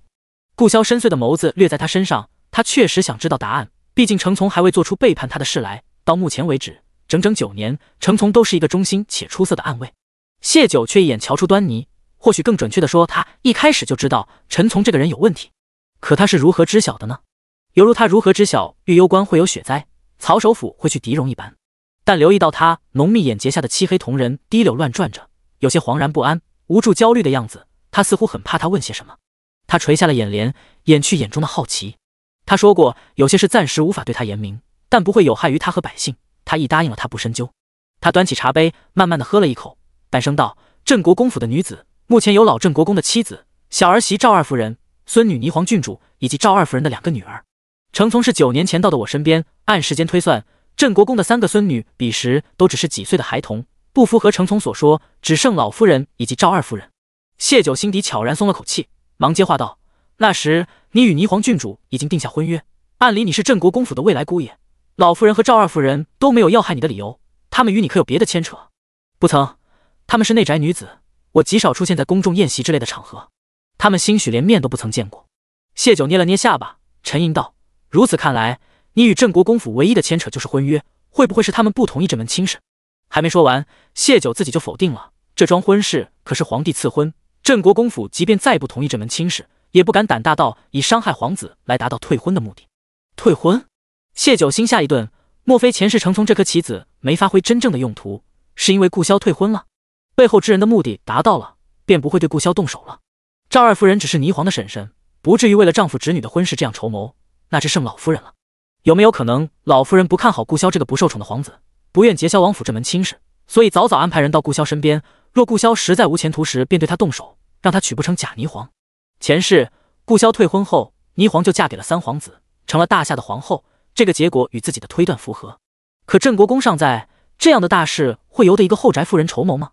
此事一旦暴露，谋害皇子可是诛九族的罪。老夫人总共就2个儿子，长子已死，只剩小儿子。据老御史夫妇说，老夫人对霓凰是很疼爱，但真正偏向的还是小儿子一家。毕竟长子已死，霓凰又是个要外嫁的孙女，镇国公府的荣耀还得靠小儿子延续。他会为了霓凰的亲事，让小儿子一家跟着冒这么大的风险吗？不会。顾萧回应他先前的话，赐婚前是征得镇国公府同意的。谢九哦了一声，那就不可能是因为婚事了。顾萧嘴角挂起一抹轻嘲，本王早已言明，此生不娶妻，镇国公是知晓的。若他们愿意，可随时求得皇上同意解除婚约，犯不着为了这件事安插人在我身边。谢九突然看他，皇上会同意吗？若这亲退不成，你会娶霓凰为妻吗？假霓凰曾说过，一直心心念念等着做他的新娘。从我决定来玉攸关那日起，便没打算再回京城。皇上赐婚的目的是为了笼络镇国公府，和他一起抗衡曹家。若我常年不回京履行婚约，霓凰年纪大了，镇国公府自是不愿等，皇上也不会得罪镇国公府这个盟友，强迫霓凰等下去，这婚约是注定要解的，我不会娶妻。顾萧脸色没什么表情，话也是说得淡淡的。谢九下意识咬住了唇，原来他一开始的计划就是耗着等霓凰主动退婚。他从未同意过这门亲事，但上一世他主动去了京城退婚。为了他突然想，若是现在就告诉他自己才是真正的霓凰郡主，他会如何？还是不肯娶妻，亦或者高兴自己的婚约对象是他？不，谢九渐渐回神，大脑恢复清明。顾萧刚刚的2次强调自己不会娶妻，未必没有说给他听的意思。他不能冒险。顾萧放下茶盏，站起身，转了话题。回头我命人把程从口中的嬷嬷画出来，届时派人前往京城查一查，总会知晓的。顿了顿，他叮嘱了句：程从留在你身边，你须得谨慎些，我先回去了。我知道了。谢九扯了扯嘴角。顾萧低头看了他一眼，他的笑容很勉强，他明白是何原因。女子大多都想要个名分。那日在温泉池，他同他说得很清楚，他只会有他一个女人，但不会给他名分。尽管他答应了，说起这种话题难免会让他不开心。但谢九刚刚的问题让他不能不提醒，他可以给他钱，给他许多帮助，甚至信任，唯独给不了他妻子的身份和家庭。看着谢九被咬得泛白的嘴唇，突然觉得自己卑劣异常。他无法继续这个话题，故而大步流星出了屋。谢九看着他决然的背影，苦笑出声。这一次他们算是不欢而散吧。等顾萧仪众人离开后，谢九叫来了李胜几人，除了受伤在医治的程从外，谢九给其余5人分别安排了任务。他将流放区划分为5个区块，分到5人手中，让这5人在规定的时间内探听出自己区块所有流犯的信息，何时因何事被流放来此，家中成员几何，目前家中情况，与谁交好，与谁有仇怨，有什么把柄，诸如此类的。谢九想要建立自己的情报网，先拿流放区给他们练手，等雪灾过去，能出玉攸关时再另做安排。流放区范围极大，仅靠这5人是很艰难的。谢九会给他们经费，允许他们发展自己的下线，但品行须得过硬。这是谢九对九霄阁情报网的初步计划。李胜暂任情报组的管事，这边安排妥当。谢九回了林叔家。自他被柳氏绑架后，已经是好几日过去。虽然知道他被萧王所救，但真正见到他安好出现，几人才真正安心。这晚谢九强迫自己停止想与顾萧有关的事，早早就睡下了。在已经得到和有可能失去之间保持距离，或许能让他更早认清自己的内心。以色示人，色衰而爱弛，他也有自己的事要做。谢九这一晚睡得还算安稳。第2日上午，他去了杨家。第66章，将挑拨进行到底。柳氏因杀人罪被关进大牢，杨老二则冻瘫了双脚不能出门。听说杨家无人去看过柳氏，但柳氏的儿子杨修却去了林叔家几次想找谢九。谢九疑惑他的目的是什么。风止兰审讯杨老二，他坚持称自己不知柳氏的动向。谢九觉得杨老二是只擅长隐藏的狐狸，与其摸不着头脑的揣度，不如直接过去瞧一瞧。他在院外敲门许久，才见胡氏裹着被子来开门。胡氏开门见是他，忙走出院子，带上门，低声问道：“那柳氏是不是做了害你的事？为何这样说？”谢九挑眉，他被绑架的事，除了亲近的人，消息并没传出去。胡氏左右看了看，眼里透着些惊光和快意。他那种趋炎附势的人，有郡守夫人这样的旧关系，为了求人帮忙，舔人脚后跟都是愿意的，怎么会傻到去杀人呢？定是他使了什么阴谋诡计想害你，结果他进大牢，老二断腿，自食其果了。和他当初一样，胡氏很笃定，他自己就是在谢九手里吃过亏的。谢九笑了笑，我倒听说是他手里有郡守夫人的把柄，以此要挟郡守夫人把他们弄出流放区，顺便解决二哥继承爵位的阻碍。因为金叶子的事闹翻后，胡氏也发现了柳氏是个很能藏事的人，他手中有郡守夫人的把柄，他还真信了几分。不过他好奇的是，什么爵位？你们不知道吗？谢九露出一丝讶异。二嫂娘家来信，三皇子计划在陛下万寿节时为杨家求情，届时杨家被赦免，永宁侯这个爵位自是要会恢复的。谢九眼也不眨的将挑拨进行到底，他不想给他们和好的机会，免得将来他们再度合谋给自己使绊子。郡守夫人怎愿意被他拿了把柄，要受他要挟去杀人呢？他便对二嫂动了杀念，反被二嫂所杀。谢九道：“我也很吃惊，二房往日看着没什么城府，原来心机这样深沉。他娘家真的给他来信了？三皇子真的会给杨家求情？”胡氏连番2个问题，有些不敢相信。当初他们被流放时，他娘家第一时间与他断绝关系，柳氏娘家也是从出事到他们被押着出城门都不曾出现过的。他只当柳家也和他娘家一起弃了这个女儿，怎会还给他来信呢？谢九道：“二嫂是这样交代的，既是书信往来，想必二哥那里应是还能找到点什么吧。书信是柳家命人送到了县令妾室手中，再由那妾室转给柳氏，千里迢迢送书信来，不可能只是送书信的。胡氏他们去搜，说不定能搜出点什么。”想到他们可能搜出银钱，谢九就怀疑杨修找自己，是不是要还清杨家欠林叔的钱，将自己弄回杨家，帮二房一起对抗大房。若真是这样，他可不能让他们得逞。我还听说二嫂流放者前就安排了婢女提前来到御幽关，那婢女后来成了县令的妾室，她肯定不会看着自己的主子受难，说不定上次那金叶子就是她接济的。胡氏其实也想明白了，谢九今日出现在这里，不会有的放矢。他又喜又怒，喜的是杨家有可能回到京城恢复爵位，怒的是二房一早就有了一心，隐瞒了他们许多事，将他们当猴耍。若柳氏婢女是县令妾室，又有郡守夫人那样的旧交，给杨老二换个差事并不是很难的事，却看着他们大房折腾。这时他是相信谢九说的，二房对大房是动了杀心的，至少他要毁了他们大房。真是该死的贱人！他低声骂了句，就进了屋去找杨老大。夫妇2人感情虽已不在，但事关家中大事，还是要一起商量拿主意的。谢九跟在他身后进了杨家的屋子，一股死气沉沉的气息扑面而来。许是天冷，杨家人都各自窝在自己的屋里。他在正屋站了好一会儿，才见胡氏扶着杨老大从房间出来。杨老大神情很憔悴，看着比从前老了许多，但眼里有些欣喜的光藏也藏不住。他问谢九：“你如何知晓这些的？”谢九道：“流放前，我爹拿出半副身家打点了差爷，许是看在这个份上，他们便跟我透露了些。他与顾萧的关系最好不要被杨家人知晓，含糊应付着，反正杨老大他们也不可能去问差爷。他们更关心的是那书信，也不再说什么。2人直接推开二房的门，闯了进去。谢九是弟媳，不好独自进杨老二的屋，不然也不会在正屋站半天。看着杨老大夫妇进去了，他也跟着到了房门口，亲眼所见才知大房和二房关系比他了解的还要糟糕。杨老大2人进屋连招呼都不打，一个搜杨老二的身，一个则翻箱倒柜。杨老二瘫了腿，动弹不得，气得大骂。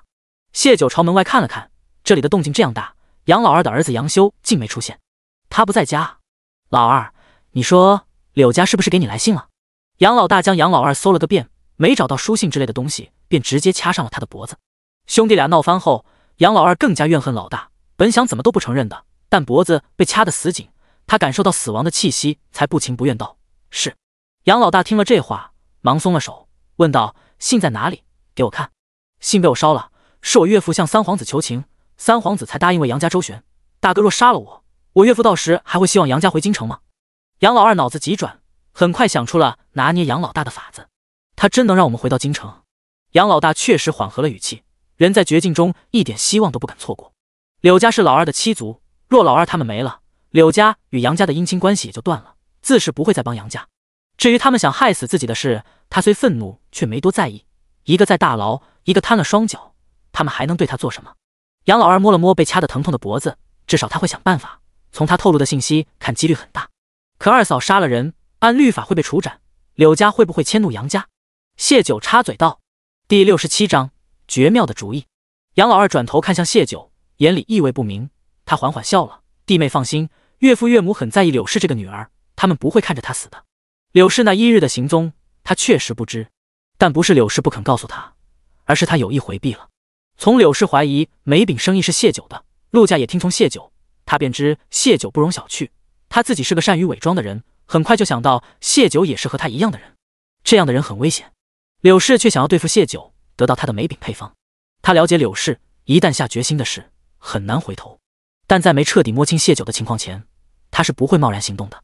故而他多次在柳氏面前叹气，儿子还小，若他们有点什么事，留下儿子一人如何艰难的话。柳氏对儿子很上心，虽然他觉得自己的筹谋万无一失，但他把杨老二的话听在了心里，万一他有什么闪失，儿子至少还有父亲护着。杨老二被人埋在雪地时，猜到是柳氏行动了，但他确实对柳氏的行为不知，故而扛过了那人的审讯。等柳氏杀人入狱的消息传来，他就知道谢九比他想的还有心机。他细细把他所有的行为全想了一遍，也就想明白了，家里最近发生的事都是谢九所为，甚至他觉得谢九被送到萧王府那晚是成功了的，只不过他想报复杨家，隐瞒了实情。谢九淡笑：“那就好。岳家上次送信来时还给了我们些贴补，弟妹为家中债务，在林家吃了不少苦，如今二哥手头有些银钱，自是要把这债给还上。”杨老二笑得意味深长，身后有梅饼生意，怎会还不起林叔的那点枕金？杨老二知道谢九是借此脱离杨家，如今知晓他是这样一个厉害的人物，他怎会放他离开？想明白谢九的伪装后，他甚至都没心情去担忧柳氏的事，他被谢九的深沉和手腕震惊到了。继而他想到了一个绝妙的主意，这样厉害的女人当为他所用才是。好啊，那我就等着二哥还清林叔的债务好回家了。谢九神色平静，心里了然，杨老二知晓了一切，他果然是动了将自己弄回杨家的主意。你竟真有银钱？杨老大脸色很不好看。杨老二道：“是，所以大哥往后对弟弟客气些，毕竟弟弟身后还有柳家看顾。他不再装了，如今他瘫痪，若再装怂，只会让大房将他们揉圆搓扁，就像刚刚他们肆无忌惮搜他的屋，掐他的脖子。”他又看了眼还在翻东西的胡氏，厌恶道：“不必翻了，柳氏只留了1两银子在我枕头里，其余的在我们需要时会有人送来。所以大哥大嫂收起那些不该有的心思，否则你们什么都得不到。”他的威胁和暗示很有用，杨老大马上示意胡氏停止动作。杨老大道：“老二，让我看看你枕头底下。”杨老二头一偏，将枕头让了出来。他知道自己这个大哥多疑，不让他看到点好处，他是很难相信自己的。1两银子真真实实捏在手里，杨老大对杨老二的话信了3成。他将银子收进怀中：“你我本是亲兄弟，前些10日虽有些矛盾，但打断骨头连着筋，何况矛盾因何而起？你我心知肚明，大哥没有对不起你的。你如今瘫在床上，这钱我给你收着，以后吃喝收拾上，我会让你大嫂多费费心。”谢九在场，他也不好重提为老二算计谢九的事。在杨老大看来，他尽心为老二筹谋，是老二一家背叛他，隐瞒他在先。夫君，我如何能进小叔子的屋？胡氏不敢置信，自家男人竟然让他去照顾瘫痪的小叔子。杨老大则不以为意：“你如今不是静吗？眼下家里除了你，还有谁能照顾？是在大牢里的柳氏，还是中风在床的母亲？”在他心里，胡氏已经是弃妇了，若不是眼下还需要这样一个人在家里操持，他早已容不下他。等赦免圣旨一到，他必定会抹去这里的一切，包括胡氏带给他的污点。胡氏的心越发凉了，这怎么能一样？现在是他们一起进来的，真要照顾老二，免不了他们叔嫂单独相处。看着杨老大不在意的神情，胡氏突然明白了杨老大对自己的打算，他求救的眼神投向了谢九。杨老二适时开口：“大嫂平日忙着家事，还要照顾母亲，确实很辛苦，不过大嫂也别急，过2日弟妹就回来帮忙了。”他看向谢九：“弟妹，到时要辛苦你了。”谢九微不可察地蹙了蹙眉，他在杨老二脸上竟看到了一丝邪念，他该不会是起了荒唐的念头吧？他试探道：“二哥刚说柳家会将二嫂弄出来，有二嫂在，他自是会将二哥照顾得很好。”杨老二微愣，而后回道：“周旋总是需要些时间的。”但其实他心里很清楚，郡守大人既然以那样的罪名将柳氏关进大牢，必定是有了充足证据。郡守是萧王的人，柳家想要救出柳氏，就得通过萧王这一关，能不能过尚未可知。真要过了，还有郡守夫人娘家，柳家要救出杀他们女儿的凶手，他们必定会阻拦。柳家不会为了柳氏这个女儿大动干戈的。刚刚的那些话不过是糊弄他们的，柳家愿意帮他的真正原因是他拿住了柳家大哥的把柄，柳家真正在意的是他，而非柳氏。谢九不动声色地打量杨老二的神情，没有及时处决。柳氏也是想知道柳家能为他做到什么地步。现在看来，柳氏没有留着的必要，但心底莫名有些恶心。他沉默不再言语。杨老二则认认真真打量谢九，以前只觉他光有好相貌，是个没用的摆件，唯一能利用的就是他那点美色。如今再看，觉得她真是个不错的女人。他看女人向来不是肤浅的，只看容貌，他更注重女子的内在手段。当初他便是看出柳氏和他同是扮猪吃虎的一类人，才娶的她。只是和谢九一对比，柳氏还是差了些。那就这样说定了，老二，你尽快拿出银子还给林叔，好让弟妹早些回家搭把手。杨老大最后拍板道，不需要他出银子就能让谢九重新回到他的眼皮底下，他很乐意。胡氏反对，现在日子这么艰难，还浪费银钱还债。他倒不是担心谢九，而是他体内还有谢九喂的毒药，他想征信的为谢九说句话。以他对杨家兄弟的了解，这两货色将谢九弄回家，绝对不是善待他。不过看谢九老神在，他又觉得自己想多了，到时谁算计谁还难说呢。在接收到杨老大扫过来的冷眼时，他顺势闭了嘴。第68章，断他3条腿。谢九肯定也是想要得到赦免，摆脱这流犯身份的。那在此之前，他就会注意分寸，不会将这两狗东西弄死的。杨老二依旧在看谢九，见他神态安静，脸上没有丝毫变化。他更中意谢九了，遇事冷静，临危不乱。若是换做旁地女子，好不容易脱离杨家，又要被带回，定是坐不住的。将来有他的眉柄生意和手腕在背后支持他，他的路定能走得更远。只要他能为三皇子出力，便是他腿断了又如何？该属他的荣光依旧会属于他。杨老二的视线让谢九不适，他转身出去，我该回去给林叔做饭了。那弟妹先过去吧。杨老二的声音很温柔，再辛苦2日，我们便接你回来。对自己有用的人，就该用怀柔的手段笼络，而不是与之为敌，这是杨老二素来的原则。他也想过，谢九已经是顾萧的人，但顾萧没留他在王府，说明是没这个打算的。也是，堂堂王爷怎么会将一个寡妇收入后院呢？顶多是给他一些好处罢了。等他们回到京城，谢九作为杨家的儿媳，只能跟着回到京城，如从前一样双居于侯府内院。他还这么年轻，一辈子很长，他会需要男人的慰藉的。不过他们的关系也只能摆在暗处，但只要谢九能助他，他也不会亏待他。若他需要，届时给他养2个年轻男子也是可行的。他自认自己是个要做大事的男人，没必要在女人是否清白的事情上纠结。青楼里的妓子还是千人枕万人骑呢，朝中官员有几个没招过妓的？想到这个，他就觉得杨老大过于矫情了，注定是成不了大器。他眼里划过一丝嫌弃，冷声道：“大哥，你们也可以离开了。”他又看向胡氏：“麻烦大嫂早些做午膳，再把我和修儿的脏衣洗了。”看出胡氏不情愿，他笑道：“我会催着柳家的，过不了几个月，我们就能回到京城，到时大嫂又可以恢复从前奴仆伺候的日子。”胡氏闻言果然没再言语，提着他的脏衣就出去了。杨老二轻吃，胡氏不洁，也不影响他为自己做饭洗衣，而眼下这是他急需的。女人啊，好用就行，可惜老大永远不会懂。杨老大看到了他眼里的鄙夷，不过他只当老二是嫌弃胡氏。他问道：“你对谢九起了心思？”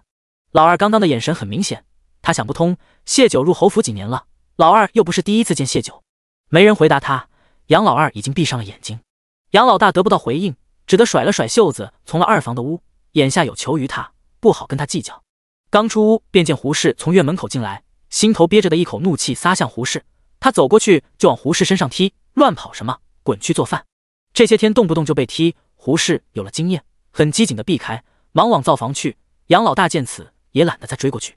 胡氏重重呼出一口气，他本是想去追谢九，看看他有没有应对的招数，结果他追到院门口，早就不见了谢九的身影。谢九出了杨家院子，七拐八拐去了李胜几个藏身的屋子。几人正在各自整理自己收集的信息，见到谢九来，忙出来集合。盯牢杨老二的儿子杨修，一旦发现他身上有钱财，一分不留的给我抢过来。谢九咬牙吩咐着，杨老二的眼神太令他反胃，他根本就不信他说的话。柳氏的婢女已死，不可能还有什么人给他们送银钱。他觉得最大的可能是柳家随着书信一并送来的银钱被他们藏了起来，而杨修今日不在家，许是去拿银钱了，绝不能让杨修将钱拿回杨家。想到杨老二竟将主意打到他身上，谢九眼里一片阴冷，断了2条腿都不能老实，那就第3条腿也不要好了。但此事当着众人的面却也不好开口，便单独吩咐了李胜。等事情交代完，他看向脸上沾了墨迹的吴为和青阳，可是遇到什么难题？2人被点名，略一迟疑，青阳老实交代道：“主子，属下打架杀人刑，写字实在太为难属下了。吴伟也挠挠头，写倒是也能写，就是写得慢，耽误时间，也不好看。谢九颔首，倒是我疏忽了，此事我来想办法。暗卫大多是孤儿，会识文断字的棘手，有些为了联络方便，跟了顾萧之后才学了点，但要他们像个书生一样，整日坐在桌前汇总信息，确实是为难他们了。谢九回了林叔家，便去找了老御史。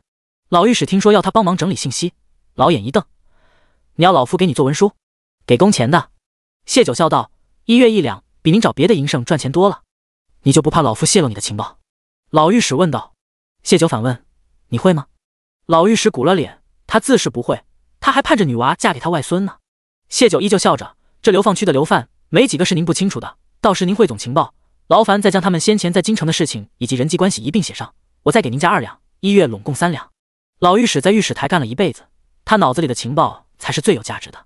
老头眼珠一转，同意了。他正好能借谢九的手，将自己的那些压箱底转到顾萧手上。两人各怀心思，达成合作。晚上，谢九在烛火下看书时，李胜悄无声息出现。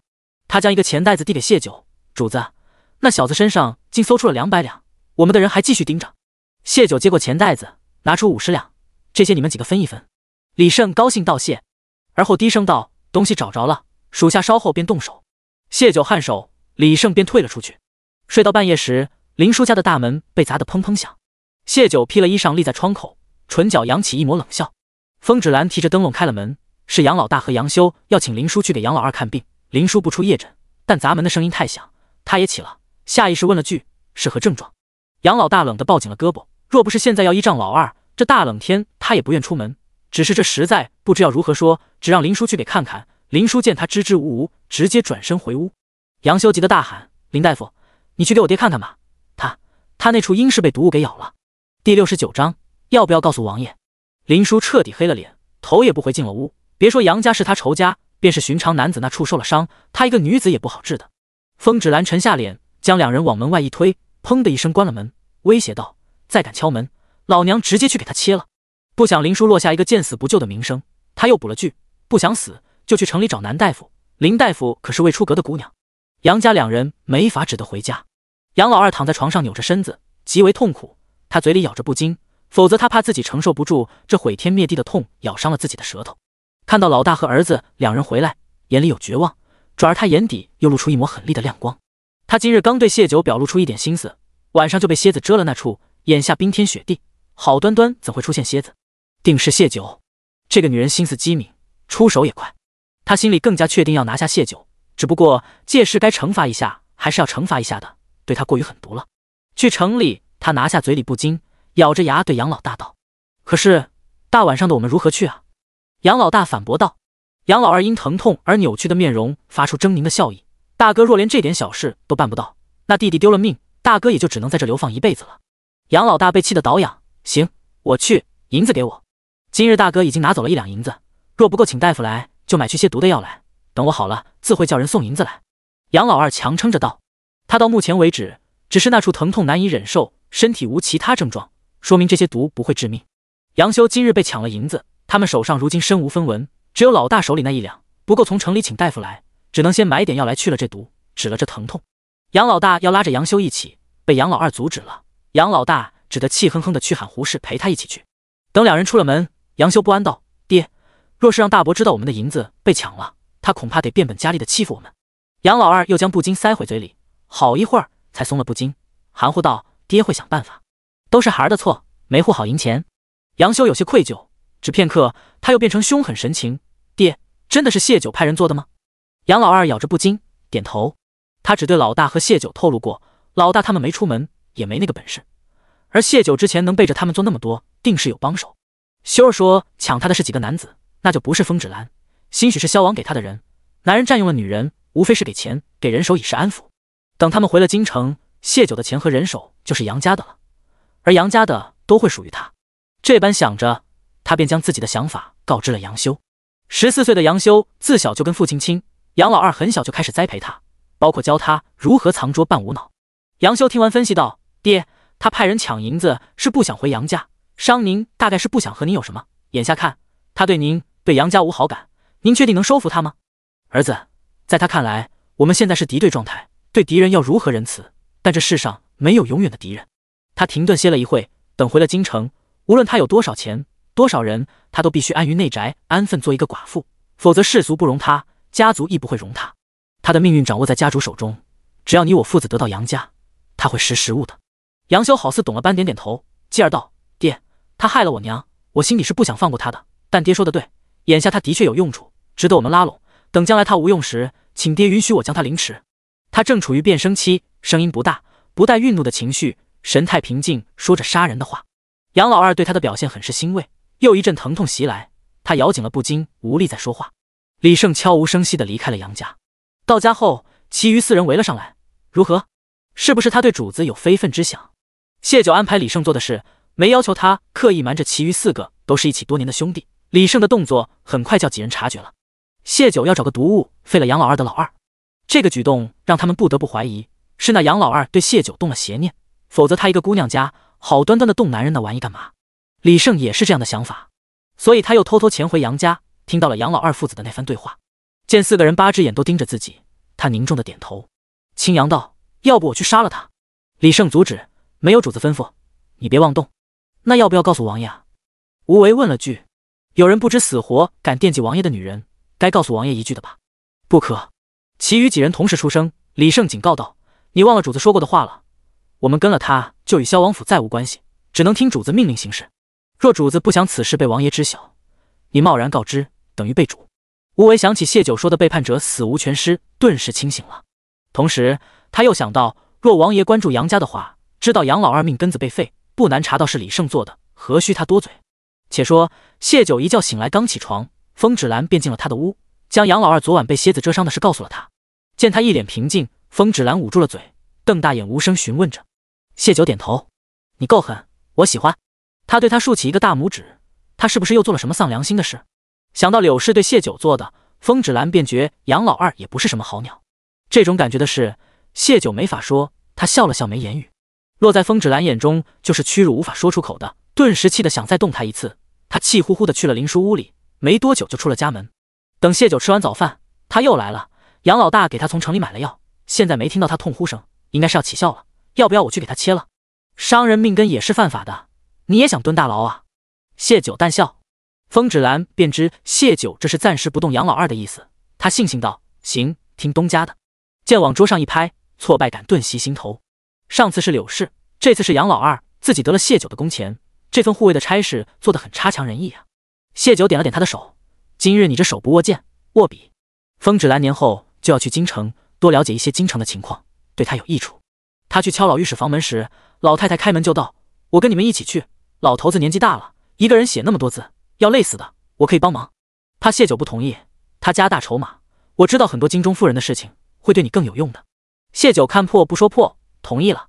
老太太现在一门心思向着顾萧，只怕是要将京城那些富人家的后院烟杂事整理成册了。第70章，舆论逼迫。2日后，萧王府天色将暗时，顾萧从军营回到了王府，立即有暗卫回禀：主子，杨家老二的命根子被毒蝎咬了，废了。莫离2条浓眉皱起，瞪向暗卫：这样恶心的事，为何要告知主子？就听得那暗卫又道：我们查到李胜前2日找人买了毒蝎子，是谢九让他做的。莫离问道。暗卫道：属下不知，问了李胜他们不肯说，但他猜定是与谢九姑娘有关的，否则李胜干嘛跟杨老二的命根子过不去？莫离顿时也想明白了，下意识看向顾萧。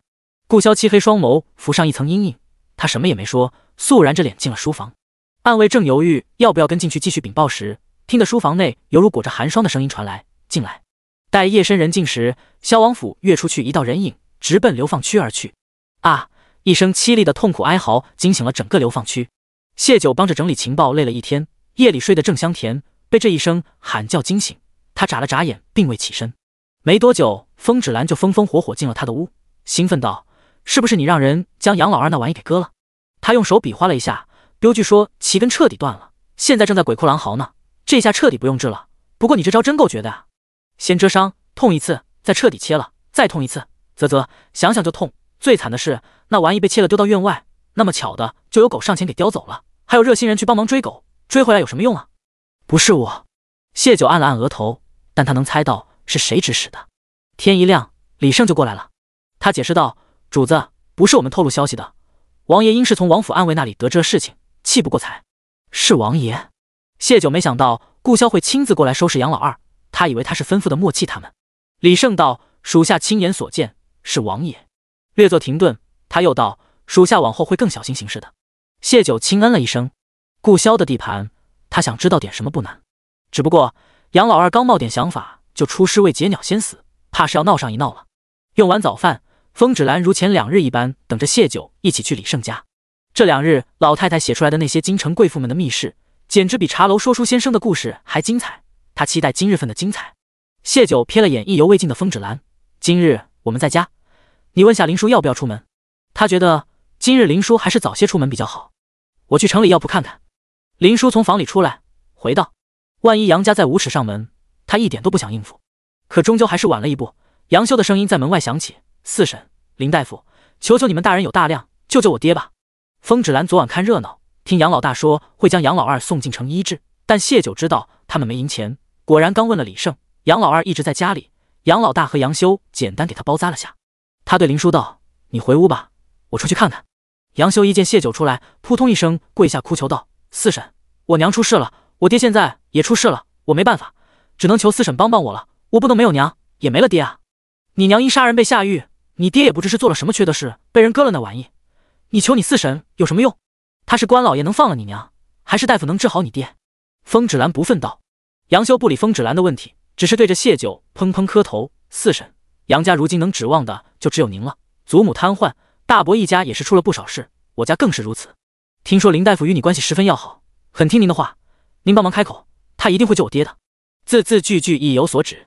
是啊，我们连饭都吃不起，四婶出门还有马车出行，我们连件厚实棉衣都没有，四婶身上穿的可真暖和啊。同为一家人，我们都过得这般惨，四婶不接济就算了，现在二叔都危在旦夕了，四婶还当没事人一样，就说不过去了。杨琦阴阳怪气附和。谢九静静看着两人一唱一和，杨老二父子还真有本事，轻易就能让大房摒弃前嫌，与他们同一条战线。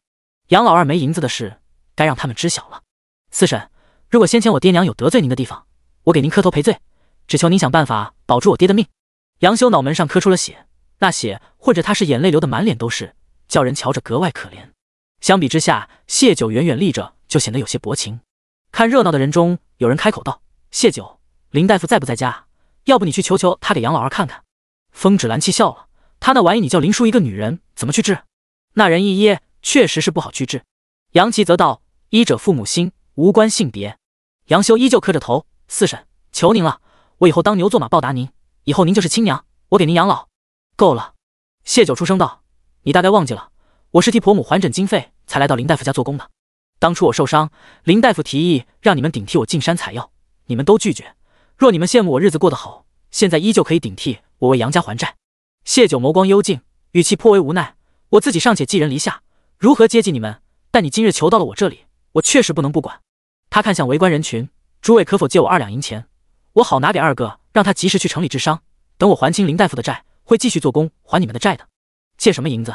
我们直接把二叔抬来，让林叔治就行了。杨琦忙道：混账！谢九突然变了脸，扬声厉喝：你礼义廉耻、仁义道德学到狗肚子里去了，总不能因为救二哥的命就搭上林叔的名节。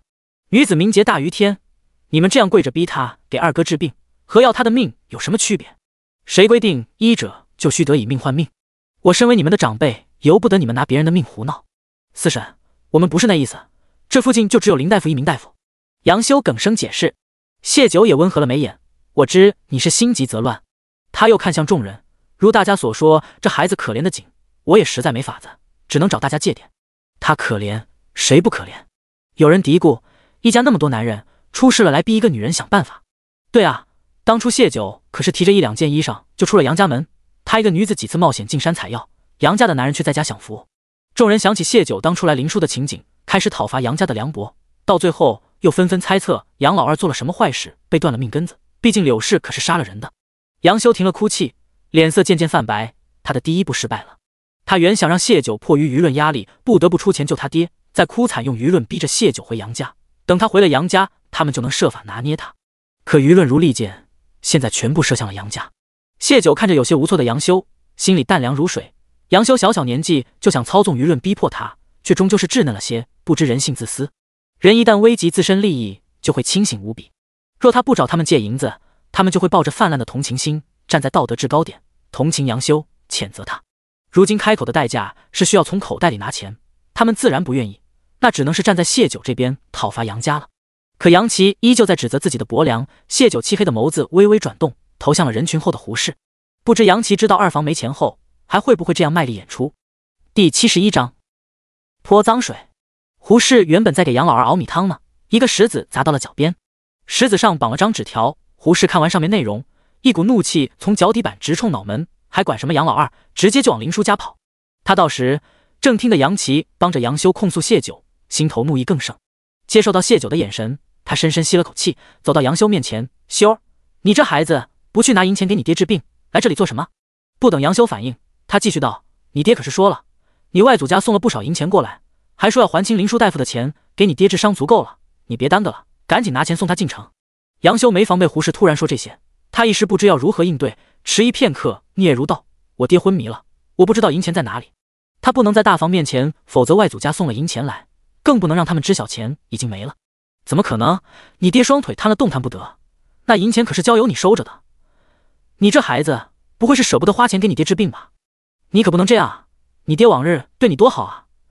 你这孩子小小年纪可不能不孝顺，你现在这样拖着，会把你爹拖死的。”说到这里，胡适顿悟般，一脸不可置信：“你该不会是故意拖延吧？天啊！虽说你爹没了，那些钱就归了你一个人。你爹那身子确实也要费不少银钱，可是你身为人子，不能做那糊涂事啊！听大伯母的劝，快些拿出银钱送你爹进城吧。”胡适焦急之下，口无遮拦说了许多。不想被谢九借钱的人终于找到了理由。众人七嘴八舌，他们家有钱，还让谢九找我们借钱，当我们是冤大头呢？这孩子瞧着可怜，刚我还心生怜悯呢，却不想是个黑心的，私藏银钱不给亲爹治病，却带人逼迫寡婶，小小年纪不学好，以后可是要远着点，没得被他坑骗了。杨修嘴唇颤抖，我真的不知银钱在哪里。他没想到自己会成为众矢之的，难听的话让他面色涨得通红。他以为自己是有些本事的，对付谢九不难，可现实让他再度领略了什么叫搬起石头砸自己的脚。他引来逼迫谢九的人，最后被谢九和胡适的话引导着，差点用唾沫星子淹死他。他低着头攥紧了拳，眼神阴厉，可很快他想到了父亲平日的教导，在抬头时俨然是一个惶然无助的孩子，哭道：“爹不会把钱给我一个孩子管的，前几日他是说过要还了林大夫的钱，好让四婶回家。我们和大房分了家，娘不在，爹瘫在床上，家里没有个顶事的大人，爹信任四婶，说以后让四婶辛苦些帮忙打理，四婶也是没反对的。四婶，爹是不是把钱给你保管了？”情急之下，他想到了往谢九身上泼脏水，先将他和父亲绑在一起。寡妇弟媳帮妻子不在家的二伯哥离家，众人会怎样看谢九？还能将银钱的事赖在他身上，转移大房的注意力。反正谢九也没证据证明他没拿。他等着四周看热闹的人猜忌谢九与爹的关系。爹曾说过，在男女之事上，男人顶多是添一桩风流韵事，而女人却能因此毁了名声，万劫不复。既然拉拢不了谢九，就先毁了他，等他被众人踩进烂泥里，那只愿意伸向他的手就显得难能可贵。或许他的临时起意会比先前的主意更好。杨修嘴角勾起一抹得逞的笑。那日我与你大伯都在，你四婶先离开的，你爹根本没给他钱，也不曾提过让他管家之事。你这人为了不拿钱出来，怎么满嘴胡话呢？胡适怒了。再说在京城你娘都给你找通房了，你还装什么孩子？纸条上说银钱在杨修身上，但被人抢了。老二被蝎子咬伤都不肯拿钱出来，想到二房以前对大房耍的心机，他就想激杨修说实话。他容忍不了再被二房耍弄。可杨修抹了把眼泪，很是委屈的样子。我没胡说，大伯母怎知四婶和我爹私下没见过面呢？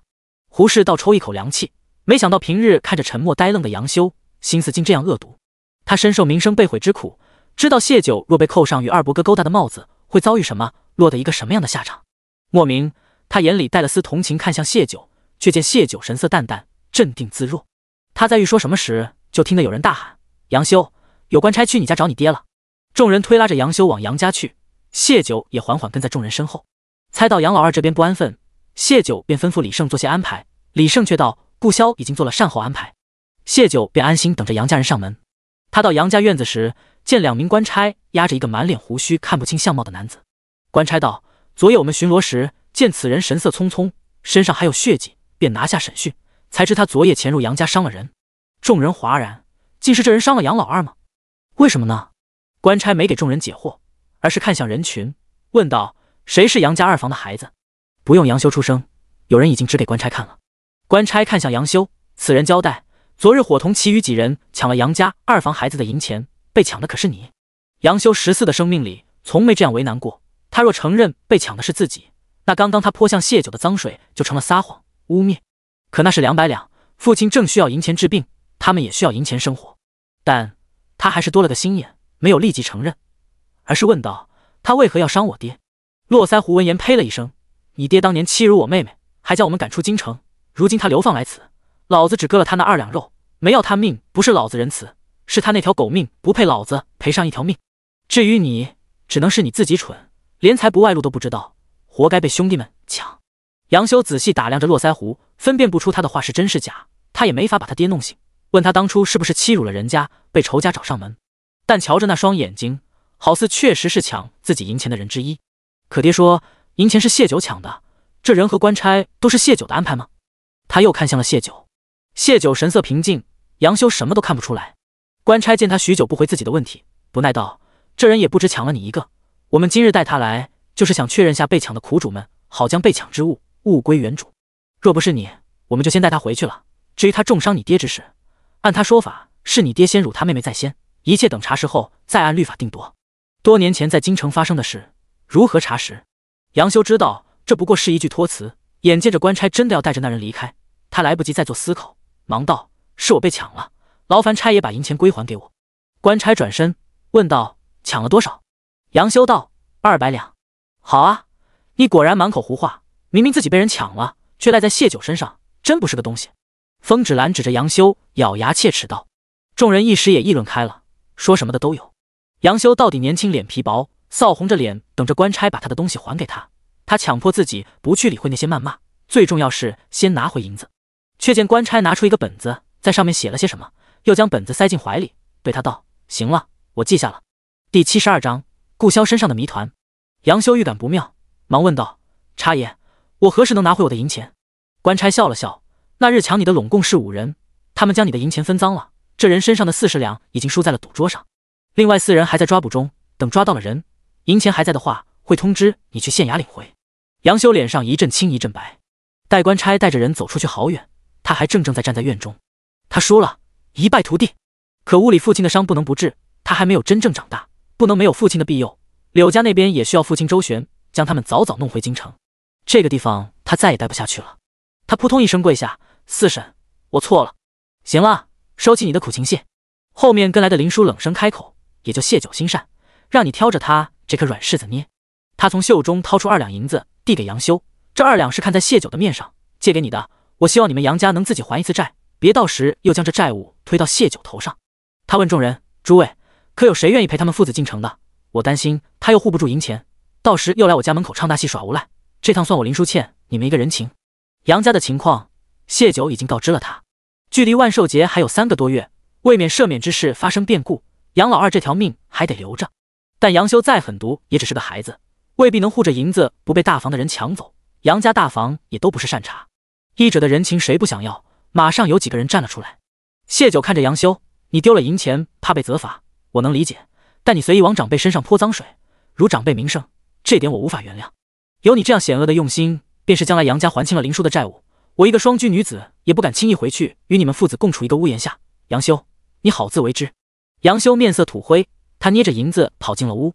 眼下的场面是他无力挽回的，第一次出手就将自己陷入了狼狈不堪的境地，他更不能失去父亲。谢九朝暗处使了个眼色，让李胜随同他们一起去趟城里。说来他还得感谢杨修这一通攀咬，如此将来杨家再闹幺蛾子逼他回杨家，他也可以借此不回去。众人亲眼目睹了这场诬陷，舆论会站在他这边的。刚刚看林叔面子站起来的几个男子，很快就将杨老二从屋里抬了出来。杨家大房此番一个人都没跟去。刚刚唱得很欢的杨琦如一只燃着的火公鸡般，满脸怒容，也不知是气杨修还是气什么，骂骂咧咧的拿着扫把驱赶众人。谢九和林叔几人顺势离开。一大早闹了一场，他有些饿了。回到家，他去了灶房。昨晚被杨老二的叫声惊醒后，一时睡不着，便将红豆给泡上了。距离上次的不欢而散后，他与顾潇已经有几日未曾见面。顾潇此番出手，他决定做些红豆糕以作答谢。他想借此保持距离，让顾潇早些认清自己的内心，但也不能太远着他，免得让他习惯了没有他的存在，若即若离才能让他更伤心。顾潇并非不喜他，否则也不会亲自来收拾杨老二，可他又留了他一命，以他王爷的身份杀一个流犯，何需要顾忌那么多？他顾忌的是他谢九，他总是尽可能的给予他尊重和信任，不干涉，不破坏他的规划，这更能证明他对自己的心。但有些阴影是刻在骨血里的，走出来需要时间。顾潇的心是残破不堪的，需得更多的爱和时间将它缝补起来。谢九给他自我修补的时间，但也会竭尽全力的给予他爱和温暖。红豆糕做好后，带上给他新做的袜子，谢九提着食盒去了李胜家。扮成络腮胡的吴为已经和官差分开，悄无声息回了家。谢九便让他将红豆糕送去萧王府，他留了一些给老御史夫妇，因为红豆剩的分量不是很多，故而只蒸了一锅，没有和上次一样分开做甜和不甜两个口味。老太太听说是专门给顾潇做的，心头很是高兴，但咬了一口后，得知顾潇爱吃这种至极的甜，她眼里突然就冒出了泪花。她哽声道：“定是他从前过得太苦，才想多吃些甜。”这个谢九也想过，他觉得老太太说的那个可能性不大，顾潇不是那种自欺欺人的性子。他更觉得有可能是有什么特殊意义，有没有可能是顾潇母亲曾做过这样口味的红豆糕，让他思念呢？但很快又被他否决了。伯府偷换来一个女儿的目的，就是盼着用她谋个好亲事，那必定是要精心培养的。权贵之家的女子虽有奴仆成群伺候，但厨艺也是要学的，为的是能做些吃食讨夫君欢心。一个被专门培训了厨艺的人，是不可能做出这样甜到腻人的糕点的。这种错误，重生前的他倒是有可能犯，那是因为爹娘疼宠他，对他从无要求。但顾潇的母亲是伯府换取荣华的棋子，伯府对他极为严苛，那有没有可能是其他对顾潇来说意义非凡的人呢？谢九拧了眉，顾潇都活成一个孤众了，还有旁地在意的人吗？谢九想破脑袋也想不出。同时他又想到顾潇身上的另一个未解之谜，便是他会唱曲儿。顾潇会的曲是江南风韵的那种女儿家心思的曲调，他母亲在他5岁时出的事，应是不会在他5岁之前就教他唱那种曲儿。在烟花之地听来的可能性也不大，顾潇在女人方面的生疏，没人比他更清楚。但总不能是凭空会的，定是有人教过他，或者唱给他听，他便学会了。甜的红豆糕，女儿家心思的曲子，谢九眼眸轻闪，该不会是顾潇身边曾出现过一个女子？他突然想到，顾潇身边原本是有4个随从的，有没有可能是其中一个？在想什么呢？想那么出神？老太太轻轻拍了他的手。谢九忙收回思绪，没敢告诉他自己所想的，含糊了几句，免得再惹老太太伤心。晚间，谢九在灯下看书时，屋门被敲响。吴伟领着萧王府的其余几个暗卫给谢九送来了几个大箱子，是上次顾潇安排宁嬷嬷他们给做的衣裳，如今做好，便让吴伟带过来了。那个脂粉和头饰，王爷怕您这不好放，便让宁嬷嬷挑了一些，让属下送来，其余的您什么时候想用，属下再随时去给您拿。吴为说道。谢九笑，王爷说的。吴为挠挠头，憨笑道：王爷提醒属下脂粉和头面少拿些，属下知道王爷就是怕您这不好放的意思，宁嬷嬷也是这样认为的，便给您挑着拿了些。谢九轻笑出声，这才符合顾潇的性子。等那日他能为他连点小事都啰嗦絮叨，事事周全时，那便就是真的爱上他了。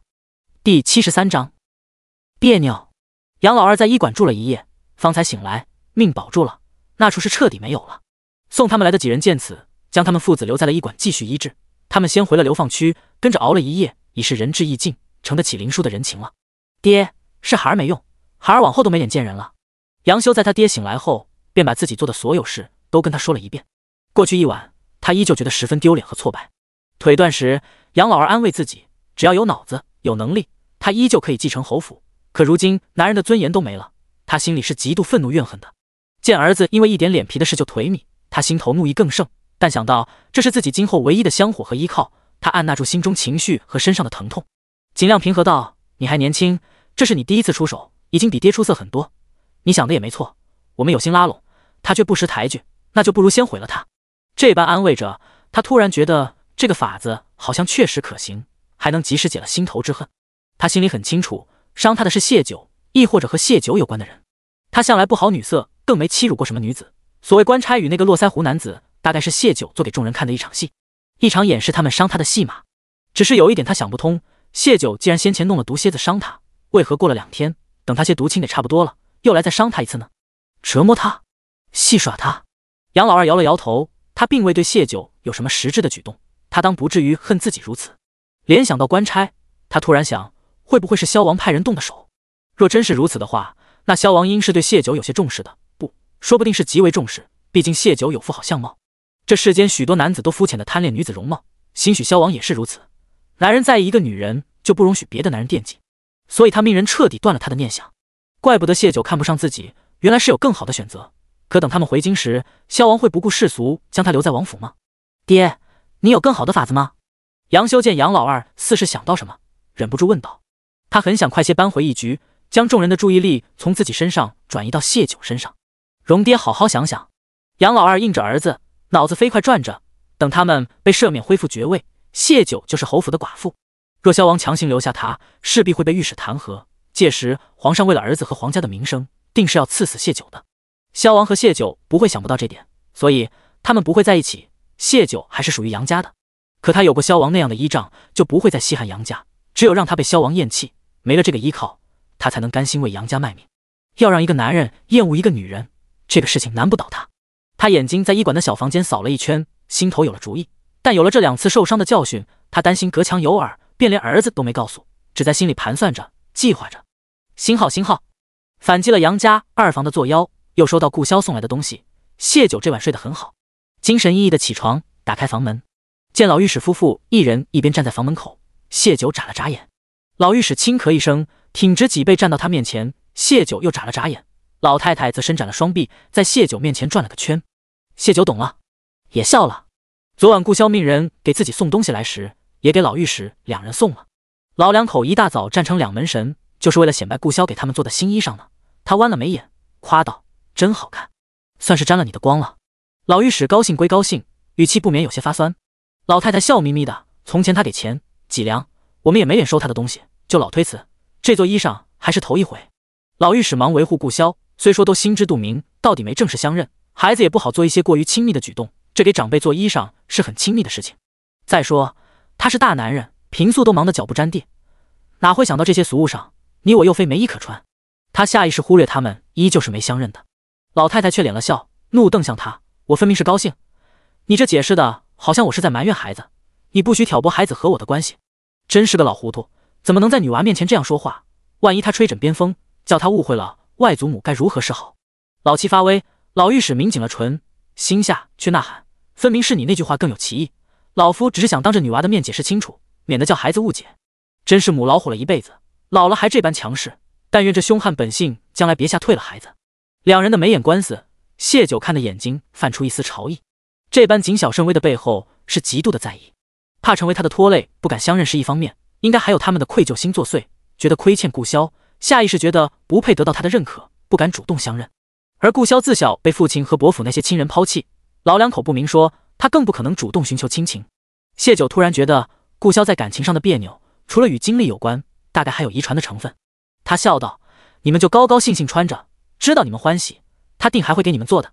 衣裳鞋袜是他跟顾萧主动争取来的，能在安排他的事情时想到老御史他们，说明他心里是有他们的。这回老两口不推辞，下次给他做衣裳时，他必定是会连这2个老人的一并考虑了。互动多了，有些事就自然而然了。”老御史头颅耿直，面目正色地看着谢九：“你知道他喜欢什么吗？按礼节我们也该回礼的吧？”他指甲下意识地抠着衣袖上的刺绣：“你要死了，衣裳都被你抠坏了。”老太太眼尖的发现了，忙拍打他的手。老御史恍然清醒过来般，连忙抬起衣袖，凑近老眼仔细检查：“没坏吧？老夫真不是有意的，实在是多年的老毛病，一紧张就容易抠衣服啊。”谢九心头微酸，帮他瞧了眼，笑道：“衣服没坏，回什么都是二老的心意，他会喜欢的。”虽没从谢九这里打听出顾萧喜好什么，但那句他会喜欢取悦了2人。老太太笑道：“那你去忙吧，我们在屋里转转。”说罢，拉着老御史往林书屋门去了。实在是他们与顾萧的关系，知道的就这几人，想大咧咧显摆都不成，只能挨个屋门口炫一遍，这可是大外孙的心意啊。谢九唇角微动，转身回房捻墨提笔，将今早的一幕勾勒在纸上，吹干墨迹，命人送去了萧王府。第74章，帮他美颜。画像很快到了顾萧手中，一张白纸上面几个场景，画工不算好，但顾萧看懂了其中意思，他眼里有抹融融的笑意，被掩盖在修长浓密的睫毛下。他吩咐莫离道：“和宁嬷嬷说一声，往后老御史他们的衣裳鞋袜也记着些，东西不必招摇，舒适便好。”是。莫离应声，眼睛却是再度瞄了下那纸。谢九姑娘画的画真不咋地啊。厨艺也不行。昨日送来的糕点，主子见他馋，不甚情愿的赏了他一块，差点没把他送走。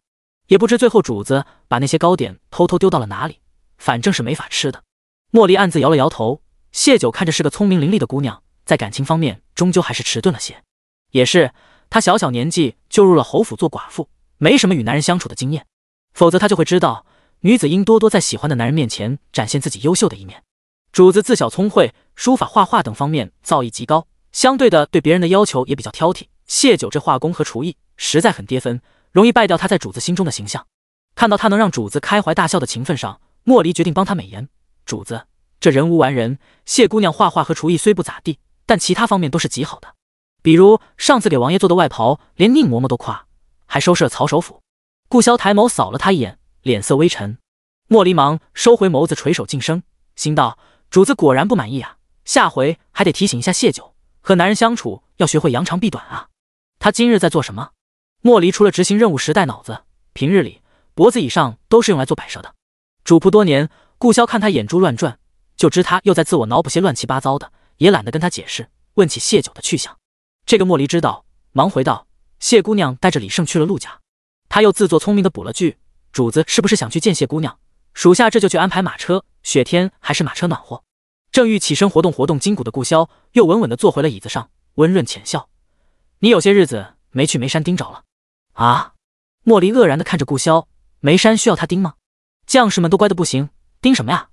顾晓又淡淡道：寒冷能让人醒醒脑子，你跟本王一场，本王不帮你一把，良心上过不去，出门左转，徒步前行。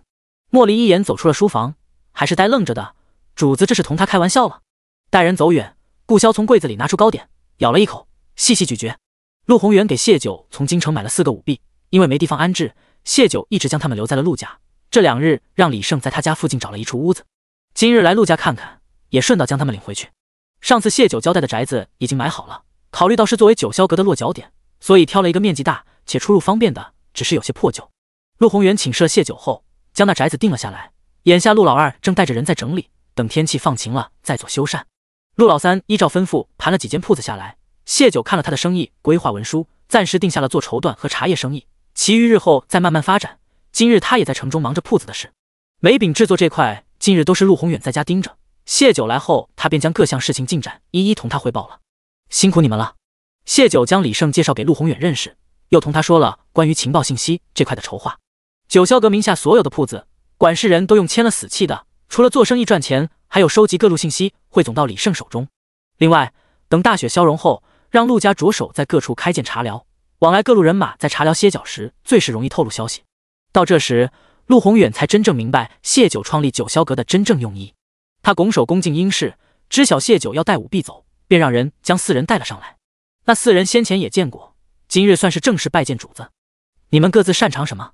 谢九望向4人，都是14、15岁的年纪，他们皆出自专门为权贵之家培养舞婢的组织，还未曾被发卖认主，背景清白。一个脸上略显沉稳的女子率先站了出来，行礼道：姑娘，我们4人皆会些拳脚功夫，奴婢略擅长编和数算，奴婢略善暗器和一些粗浅的医术，奴婢略善轻功和结识3教9流打探消息，奴婢略善易容和梳妆，还请姑娘为我们赐名。谢九心中明白，他们所说的略善并非谦虚，而是真的没有十分精通，但比寻常丫鬟婢女好上许多。真正将某些技能学到精通的婢女，通常都是权贵自己精心培养的。但对谢九来说，他们4人都是可用之人。谢九看着几人，依次道：你善算术，往后便叫青丘；你善医理，往后便叫梧桐；你善探听，便叫胭脂；你善梳妆，便名点翠。略作停顿，又道：日后你们忠心于我，我不会亏待于你们，但若叛主者，杀无赦。身为主子该说的这番话，还是要说上一说。4人齐齐跪下，谢姑娘赐名，我等誓死效忠。自小被迈进组织后，他们便只有编号，有些人都记不起自己原先叫什么了，如今终于又是个有名字的人了。谢九这边刚带着人准备回城，便见莫离从山上下来，眉毛头发都被大雪染白了。他瞧见谢九倒是热情，远远便招呼上了。他轻功加持，一路从王府到了眉山，转悠了一圈，日常敲打了将士们2句，就下了山。本还想着要不要趁此机会去陆家提醒一下谢九，就碰上了。他站在马车边，压低了声音道：谢九，主子做什么都是极好的，你知道吧？谢九摸不清他什么意思，但配合点头。你知道的，一个做什么都厉害的人，对别人的要求通常也高，你懂吧？”他见谢九还是没听懂的样子，就直言道：“你那画工和厨艺会让主子对你没好感的，你下回在主子面前做些擅长的、拿手的呀。”谢九默了半晌，问道：“可否说的详细些？”莫离一脸悲悯，摇了摇头，果然是感情迟钝啊。他便将事情和自己的心路历程原原本本告诉了谢九，而后诚恳道：“我跟着主子多年，我不会看错的。主子脸上是有些嫌弃的。”谢九，你个憨憨，你就没想过，你主子是嫌弃你？他原也想让莫离继续醒醒脑子，但有些话想问，便道：“莫离，你上来，我们捎载你一程。”赶马车的李胜便往边上挪了挪，挪出一半的位置给了莫离，心里对他颇有同情。谢九便隔着车帘问道：“莫离，你名字是王爷取的吗？为什么叫莫离啊？”第75章，王爷要纳妾了。莫离是最早到顾萧身边的，他原是要饭的小乞儿，抢不过那些守在酒楼和大户人家门前的乞丐们，就往寻常人家的巷子里钻，偶尔遇上好心人也能给他一些吃食，总归是饿不死。可这门道很快被同堂发现，巷子里乞讨的多了，他能讨到的吃食越来越少，最终饿晕在巷子里。醒来时，面前蹲着一个面容白净的小男孩，他手里拿着2个馒头。莫离饿太狠了，抓过来就往嘴里塞。他馒头吃完，还没来得及道谢，四面八方窜出许多持剑的黑衣人。小男孩被护卫夹起就逃，临走前他指了指墙角的狗洞。莫离趴在狗洞里躲过一劫，透过茅草缝隙，他看见男孩家的护卫死了一地。等所有黑衣人离开后，他壮着胆子摸去了屋里，趁着官兵来之前，从屋里拿走了半袋子米。这些米让他过了半个月没挨饿的日子。半个月后，他换了个巷子重新乞讨。他到底还是孩子，见了那么多死人，是不敢再去先前的巷子的。却不想又遇到那个男孩，他浑身是血，神色焦急，竟是要找大夫。看在拿了他半袋米的份上，他带他抄近路请了大夫，才知原来他家里还有个发了病就往自己身上捅刀子的娘。第3次见面是他被几个年纪大的乞丐围殴，小男孩提着棍子把几个比他高出半截身子的乞丐打跑了。他丢了棍子，老成道，想要不被欺负就得自己立起来。他从小就是靠乞讨生存的，不知道要如何立起来，但他知道跟着男孩有饭吃，被人欺负时他会拿棍子替自己打跑那些人。他厚着脸皮赖在了他身边。莫离眸光迷离，将思绪从往事中拉回，也只略略纠结，便决定跟谢九说实话。谢九是王爷的人，那就是自己人，是娘娘娶的。主子捡到属下时，娘娘正生病，他怕自己走了就剩主子一人，便说时常唤着我的名字，能提醒他别离开主子。那生病是疯癫，谢九心知肚明。他问道：“那时你们多大？”莫离摇了摇头：“我记事时就是乞儿，没见过爹娘，不知自己生于何年何月，应该比主子大1-2岁吧。那时主子6岁。6岁，按老御史的说法，那时皇后生下3皇子，容不下他们母子，赶尽杀绝，皇帝便将他们藏在了市井。他娘能给莫离取这样的名字提醒自己，啊，娘娘她不生病的时候对王爷很好吧？”“好。”莫离滚了滚喉咙，清醒的时候有多好，犯病时就有多变本加厉的折磨他，惨得连他这个乞儿都心生同情，又是生出无数次要带着他离家乞讨的念头，远离那个疯起来就重伤他身心的娘和一个连儿子都护不住的软脚虾爹。听说王爷身边先前有4个随从，他们叫什么？都是娘娘娶的吗？莫离声音沉重的嗯了声，回道：“无情无念。”谢九原本是想知道顾萧身边的4个随从里是否出现了一个女子，但听了莫离的话，他问不出口了，也觉得不重要了。莫离、默契、无情、无念，这是一个母亲对儿子态度的心理变化。寒意从脚底窜起，在周身蔓延开。他缓缓靠在马车上，双手掐着虎口，咬着唇不说话。莫离想到从前的事，心头充盈着悲伤，但他觉得或许卖点惨，谢九对主子会更用心。他是希望有人心疼主子的。主子捡到我后的第2年，娘娘有次生病，将主子打晕了，我气不过背着主子离家出走了。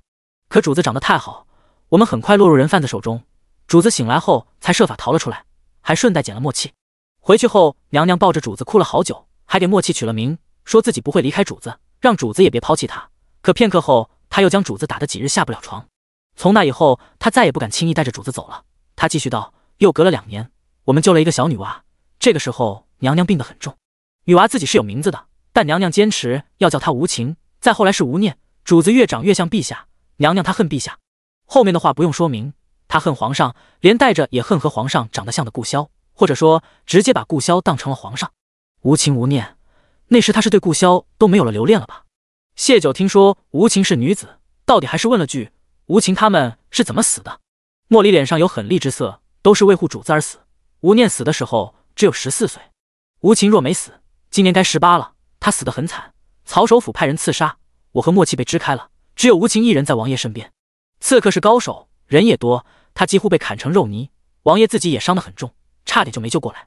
王爷伤好后，杀了曹首府的女儿，为无情偿命，又在宫里将三皇子打了一顿。陛下发怒，便将王爷发配来了御幽关。谢九沉默，让曹首府的女儿以命抵命，可见无情在顾萧心中的分量。让顾萧爱上红豆糕和会唱曲的人就是他吧。谢九无心拈酸吃醋，只觉心头酸楚。5年前无情才13，顾萧看着身边人一个个为自己惨死，心头该多沉重。莫离嘴唇动了动，转头看了几次马车内，欲言又止，可惜车帘挡着，谢九未能看见。李胜扯了扯他的袖子，莫离大人情伤低是众人都知晓的秘密，他跟谢九说这些，王爷乐不乐意啊？男人要面子的，大多不愿意悲惨过往被自己女人知晓的。莫离见谢九没有回应，到嘴边的话终究还是咽了下去。他知道是谢九救了王爷就好，有些细节也没那么重要。不过王爷和谢九有几日没见了，是不是可以邀请他去王府看看王爷呢？莫离在心里想着，就见远处有人打马而来，他从车辕上站起，定了定神，看出是王府护卫，担心是王府有什么事，足尖一点就跃了出去。护卫见到他，忙勒停了马，急切道：“大人，王爷出事了。”王爷怎么了？莫离问的急切，人就已经跨上了护卫的马。王爷要纳妾了。李胜也认出是王府的护卫，才将马车赶快了些。刚到两人身边，恰好就听到了这句话，下意识看向了马车内。谢九要掀开车帘的手一顿，又缓缓松开了。他凝神听着外面的动静，听得莫离问道：“王爷突然那什么妾？他出来大半日，王爷发生了什么事？”护卫已经渐渐喘匀了气，继续道：“你走后没多久，武侯夫妇带着他们家闺女去了王府，不知怎地就说王爷轻薄了他家闺女，大吵着要王爷负责。我来的时候，武侯夫妇已经离开了，将那姑娘留下了，直接就说那姑娘已经是王爷的妾室了。那王爷怎么说啊？没让人将那姑娘送回去吗？”莫离有些急，这武侯一家甚是难缠，王爷沾上他们家该头疼了。可话一问出口，他就想起来马车里还坐着谢九呢，他忙找补给护卫使眼色，让他别说。护卫却以为他是催促自己快说，忙道：“王爷什么都没说，将人留下了，还让宁嬷嬷安置那姑娘。”第76章，她叫什么呀？莫离心里一咯噔，将人留下了，难不成王爷针对那姑娘做了什么？那他有些担忧地看向马车，在想着该怎么替王爷解释一下，就听得谢九语声淡淡：“李胜，走吧。”王府护卫这时也注意到赶马车的是李胜，李胜被王爷送给了谢九姑娘，亲近的人都知道，那马车里就是谢九姑娘。护卫有些心虚，等马车走远，低声道：“谢九姑娘是不是生气了？毕竟他们这些近身护卫都知道，她和王爷什么关系，现在王爷又有新人了。”莫离觉得谢九是生气了的，女人嘛，都爱吃醋的。他一巴掌拍在罪魁祸首脑袋上：“你没事一惊一乍作甚？要不是他大喊王爷出事，他也不会以为是王爷又被刺杀了，吓得忘记了谢九的存在。纳妾算什么大事，弄这么紧张兮兮的？不对，别人纳妾不算大事，但他家主子何时想过纳妾？还是轻薄了对方不得不纳的？王爷这是出事了呀，定是被算计了。”护卫见莫离黑了脸，以为是气他，陪笑道：“属下这不是不知道谢九姑娘在吗？”转而他气愤道：“实在是武侯欺人太甚，咱王爷是那种占女人便宜的人吗？再说真要占也不会占他们家闺女啊，这分明就是污蔑，定是流放日子不好过，想赖上我们家王爷。”马车里，谢九心里突突跳着，他深深吐纳几次，才让心情渐渐平复。上一世没有这出，但武侯他是知道的，因当众殴打4皇子，被全家流放，和杨家一同来的御幽关。全家除了一个又哑又瞎的闺女和一个还在手上抱着的娃，其余男女大小几十个，所有人都会功夫。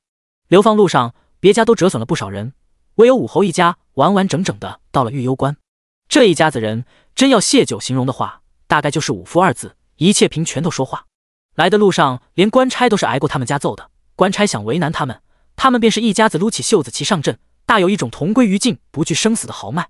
偏生武力值还高，官差也奈何不得。最重要是人家将4皇子打去了半条命，皇帝也没要他的脑袋，只是流放，官差也不敢针对他们下死手。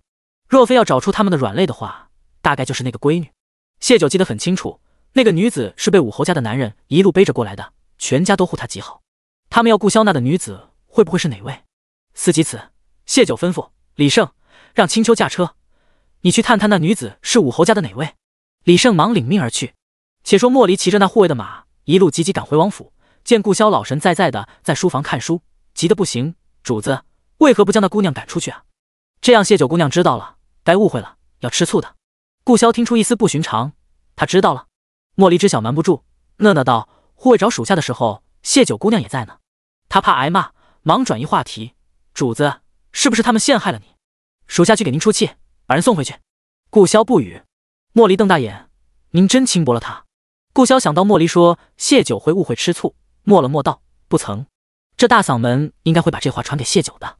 莫离不知自己被主子暗派了传话的任务，他恨声道：“我就知道，定是那群莽夫诬陷您，真是没想到，一向只知道喊打喊杀的人，也学会算计人了。想当初老武侯在先帝时期歼敌无数，立下赫赫战功，被赐丹书铁券是何等的荣耀，却被这帮鲁莽子孙给霍没了，眼下定是活不下去了，才学着人家卖闺女呢。”闭嘴！顾萧喝道：“本王几时教过你在人背后嚼是非了？卖闺女这种话，往后不许再提。那您真的要纳了那姑娘做妾？”莫离也知自己是冲动下口不择言了，他们可是在外头败坏您的名声。再说那家子太能惹事了，往后指不定给您找多少麻烦。本王何时在意过名声？先留在府里住一段时日，等过些时日再找个由头将人送回去。顾萧淡淡道。在莫离要问为什么之前，从书桌上抽出一封信递给了他。莫离接过看完，怒极：皇后这也太恶毒了！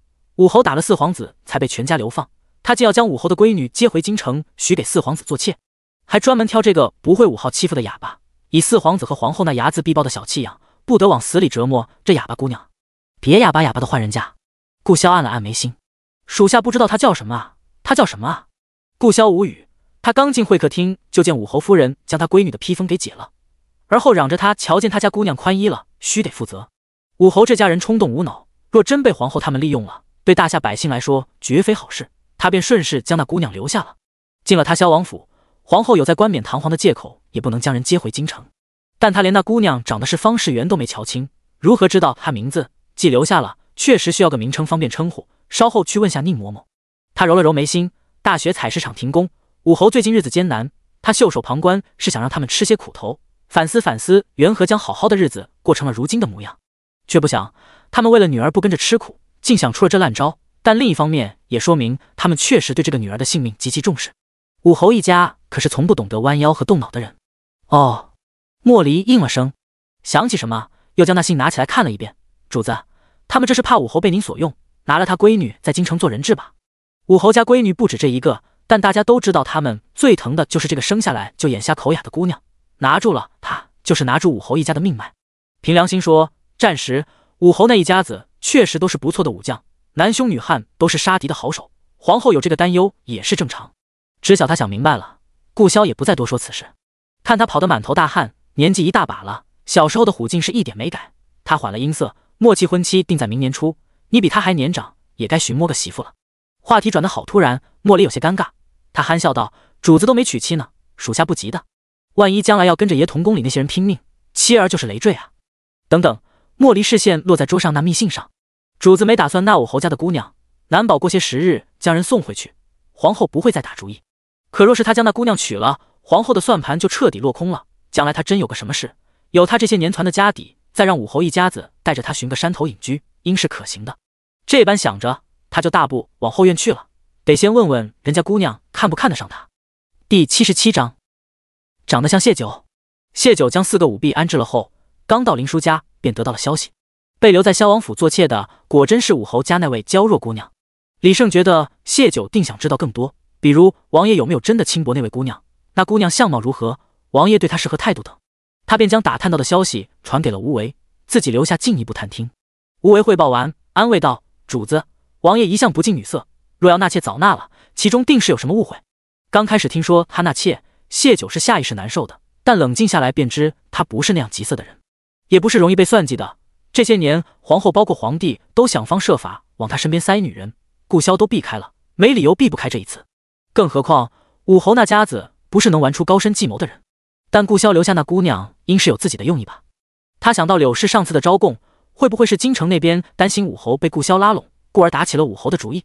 可这大雪封路，想到什么，谢九问道：“王爷是不是有海东青之类的通信法子？这样的天气，信鸽难飞行的，但猛禽就不一样了。”吴为点头，这就对上了。顾萧应是得到京城那边的消息，才留下武侯家的姑娘的。他的眉眼缓缓展开，我知晓了，你去探探武侯家目前的情况。他来的路上一直在想，为何这事与前世不一样，在确定了是那个姑娘后，大致想明白了。流放来的路上，那女子一直戴着兜帽，不过是有人说了句都流放了还娇贵什么，将来到了玉攸关还不是做妾的命，就被武侯家打得差点没了命。可见他们是没想过让自己的女儿做妾的，现在却主动将人送去萧王府，还嚷着是顾萧轻薄了那姑娘。他们以此讹上顾萧，却也毁了自己女儿的名声。人只有在生死面前才会将名声靠后。雪灾持续了将近1个月，不能上工便没了收入。武侯一家几十张嘴，若再有人染上寒疫，就是雪上加霜。所以他们将自己最宝贝的闺女送去了萧王府，只为活命。而前世顾萧为玉攸关百姓，倾尽王府家产，武侯才没打顾萧的主意。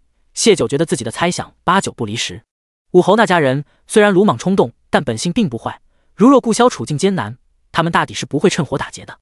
星号星号，莫离想着心事，一路到了安置那武侯之女的院子，在门口探了探，未见有人。他想着宁嬷嬷既然将人带来这院子安置，定是要给他留下佣人使唤的，毕竟他眼睛不方便嘛。那自己进去也算不得孤男寡女了，但是人太多的话，他也不好意思问他那些话，便直接走进了院子。到了正厅时，见一个圆脸姑娘坐在火炉边，她身上的衣裳单薄还破旧，一双手冻得通红，上面长了冻疮，伸展开放在火炉上烤着。走近了些看，脸上还皴裂了，两腮被冻得有些红，整张脸看起来有点像干旱天气长出来的有裂纹的苹果。王府中的婢女没有这样可怜的，那这位就是武侯家的姑娘了。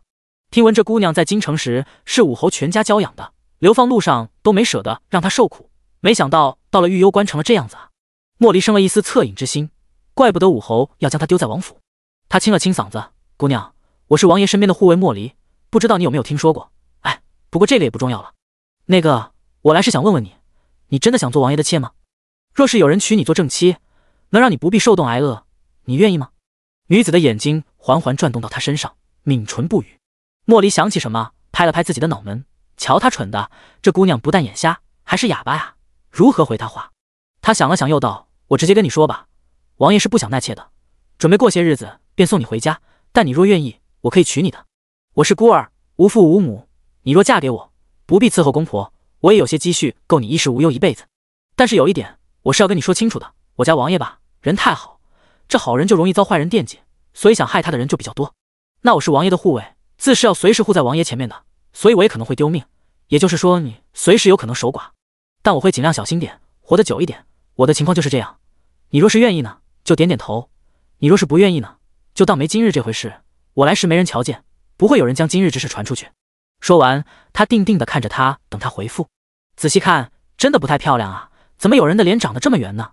眉毛也粗，眼睛倒是大，圆溜溜的，可惜瞎了。不过若不是提前知道他是瞎子，这还真看不出来。他以前见过的瞎子眼睛灰蒙蒙的，这姑娘眼睛乌黑晶亮的，她还会眨眼睛，而后重重点了个头。莫离猛怔片刻，明白过来他的意思，你同意了？天哪，他第一次跟女子表白，没想到这么顺利。最重要是这姑娘在他和王爷之间选择了他，他倒不是有意要把王爷比下去，但是这姑娘真是有颗玲珑剔透的心啊。再一瞧，这脸竟比刚刚瞧着可爱了许多。圆苹果不，圆脸又点了一下头，还缓缓笑开了，龇牙咧嘴的。算了，自己未来的媳妇包容点，女人嘛，踏实过日子就行，相貌不必太重要。至于他眼睛和不能说话，莫离觉得当初王爷都不嫌弃他是乞丐，他一个乞丐出身的怎么能嫌弃这姑娘呢？不过真是有点抑制不住的欢喜啊。他原是抱着试试的态度，人家同意再往深了想，现在对方同意了，他觉得需要进一步了解了。他拉着那姑娘红萝卜似的手往自己脸上按，你既然同意了，那我就当真了。你还不知道我长什么样，你用手摸摸看。听说有些眼睛看不见的人用手抹对方的脸，大致能知道对方长什么样，自己长得一般，万一这姑娘以后嫌弃自己长相后悔呢？莫离，你在做什么？宁嬷嬷的声音从身后传来。莫离转过身去，见他和另一个婢女扶着一个年轻姑娘缓缓走来。他还没来得及仔细看来人，就听得刚刚那个圆苹果道：“我答应嫁你了，你得说话算数来娶我。”能说话，不是哑巴，认错人了呀，真尴尬。不是只留了一个吗？没人告诉他武侯家留下了2个呀。莫离看向圆苹果的眼神有些哀怨。你能说话，你怎么不出声呢？圆苹果则从椅子上站起，窜到了宁嬷嬷扶着的人身边，欢喜道：“阿姐，他是王爷的随从莫离，他说他要娶我，他还有银子，等我嫁给他，我就能养你，你就不用嫁给王爷做妾了。”他刚还在想怎么样把阿姐带回家，这个大个子就说要娶她，真是老天开眼啊！那个，我认错。莫离想解释，他要娶的是那个能拿捏武侯一家命脉的姑娘，不许耍赖！袁苹果厉声咆哮：“你已经摸我手了，我不清白了，只能嫁给你！”凶悍异常，吓得宁嬷嬷身边的小婢女都颤了一下。莫离气结，武侯家的人果然没好人，明明是他先戏耍他在先，他还发脾气，另一个指定也是个不好相处的。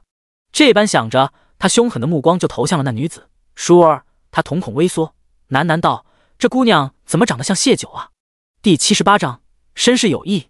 武侯家的那位姑娘叫吴婉清，确实和谢九长得有几分相似。刚取下她的帷帽时，宁嬷嬷也是暗自一惊。谁是谢九？袁苹果见莫离盯着自己阿姐看，忙挡在了阿姐面前。他阿姐是他见过长得最好看的人，这人却说他阿姐长得像别人。莫离没回他，而是问宁嬷嬷：“她就是那个姑娘，多大了？”宁嬷嬷点头：“17，年纪也和谢九一样啊。”莫离眉头蹙得老高，打量着吴婉清。袁苹果姑娘也就是武侯家的三闺女。吴三妹见她一个男人，眼也不眨的盯着自己的阿姐，狠狠地踩了她一脚，蹬犊子。莫离回神过来，也顾不得同吴三妹计较了，拔腿就冲了出去。他得问问王爷知不知道这个事。怎么这要巧？吴三妹在身后大喊：“你别忘了答应要娶我的事，敢不兑现，姑奶奶拧下你脑袋！”这人看着不聪明还好色，但爹说萧王人不坏，那他身边的人应该也坏不到哪里去。这个时候有人娶自己就是很难得的机会，他是一定不能错过的。吴婉清拉了拉妹妹的手，她看不见也说不了，但她听得见妹妹说的那些话。三妹刚还跟她闹脾气，不肯去换萧王府给的衣裳，就是不同意她留下做妾。不是萧王不好，而是她身有残疾，注定没有哪个男人愿意娶她为正妻，同样也不会有男人甘心娶她这样的女子做妾室。三妹担心萧王不会真心待她，自己留下是为难萧王，可回家又是连累家人，眼睛虽看不见，但能猜到家里窘境。只要她在，他们都会把最好的留给她，她终究是家里的负担。若是三妹再为了她还要胡乱找个男人嫁了，她心里难安。吴婉清紧紧抓住吴三妹的手，心里灰蒙蒙的，一如她眼前。顾潇听了莫离的话，微微怔愣了一下，有多相似？莫离想了想，大概5成相似吧，没有谢九漂亮，但是也足够漂亮了。主子，武侯家的闺女怎么跟谢九相似呢？以前没听说过啊，会不会是有什么阴谋？武侯5大3粗，武侯夫人也长相一般，怎么可能生得出那样貌美的姑娘？他们生出来的应该是像袁苹果那样的才是啊。她并非武侯的亲生女儿，而是已故吴二爷的女儿。顾潇提醒道，这个武侯一家没有刻意隐瞒，只不过那姑娘极少出现在人前，大家也就下意识忽略了这点。哦，那倒是有可能。莫离这才想起来，吴二爷算是他们武侯家唯一一个长了脑子且相貌好的。夫人是江南一个知府的女儿，据说也很漂亮，不过那夫人命薄，成婚1年生孩子难产死了。没多久，吴二爷跟着辽东王出征也战死了，他们唯一的孩子便被武侯这个兄长养在膝下。事情发生时，莫离还在讨饭呢，这些消息还是他们长大后搜集了解的，无关紧要的事情，他看过便忘了。不过还是巧了些，他抬眸看向顾潇，顾潇手指敲击着桌面。谢九非谢家亲生女儿，谢父一直在帮他寻找亲生父母。他曾见过他对着月亮落泪，问月亮是否知道父母为何要丢弃他，他是想知道自己身世的。顾潇抬眸吩咐，去叫武侯来一趟王府。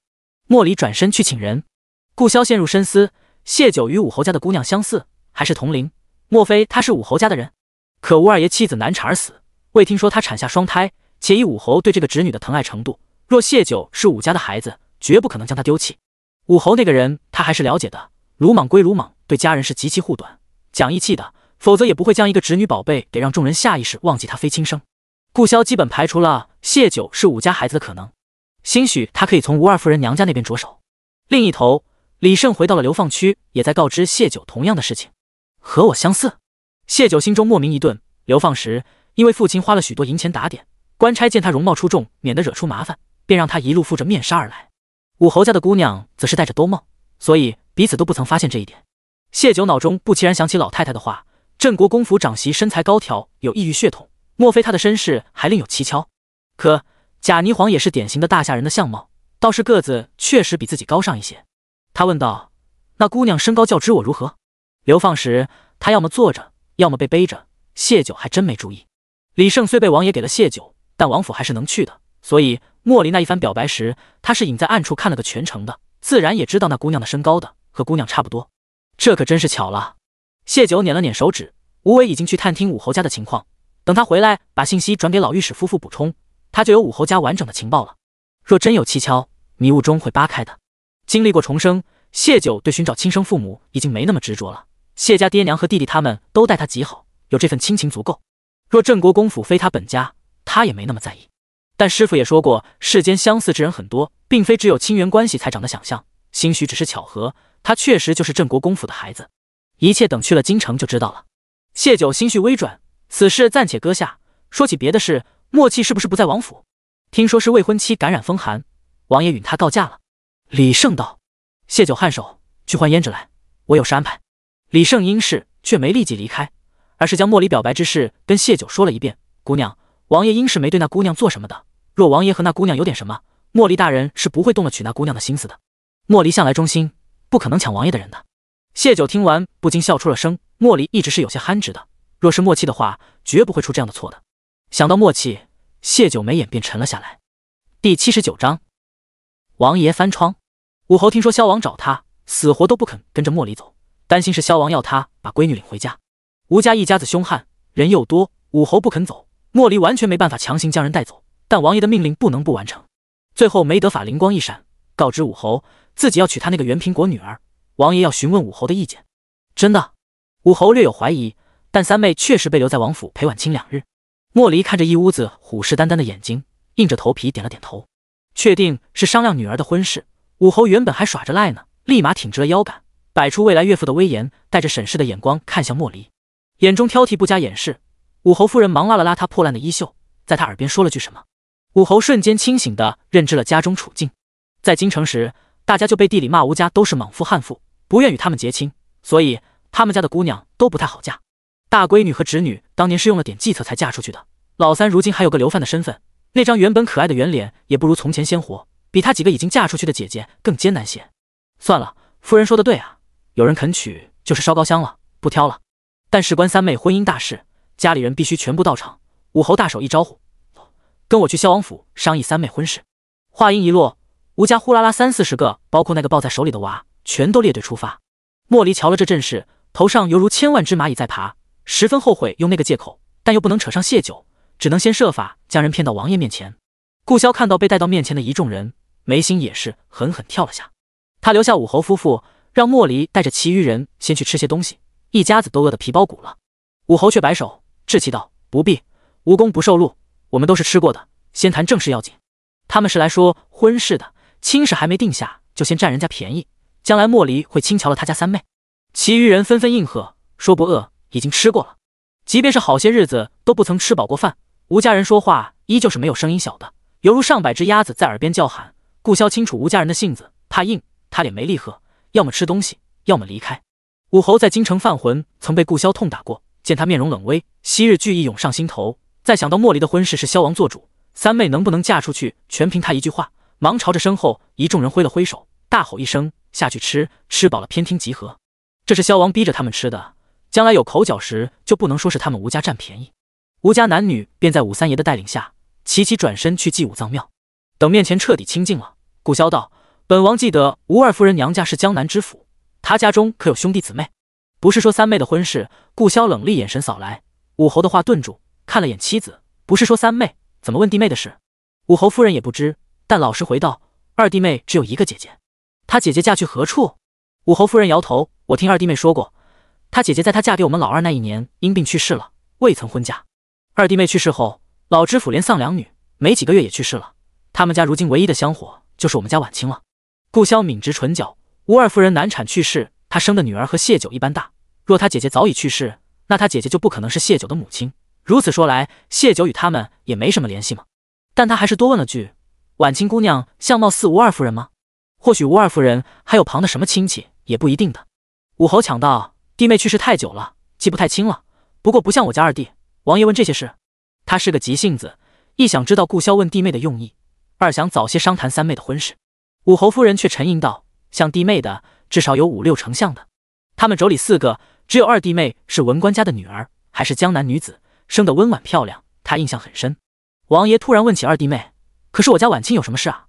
武侯夫人有些担忧道：吴家人都是直肠子，藏不住秘密，谢九身世的事不能跟他们说，等将来见到了又是另一回事。但皇后想将吴婉清接回京城的事，顾萧还是告知了他们，免得他们轻易被人利用了。你家闺女可暂时留在王府，但本王不会纳她。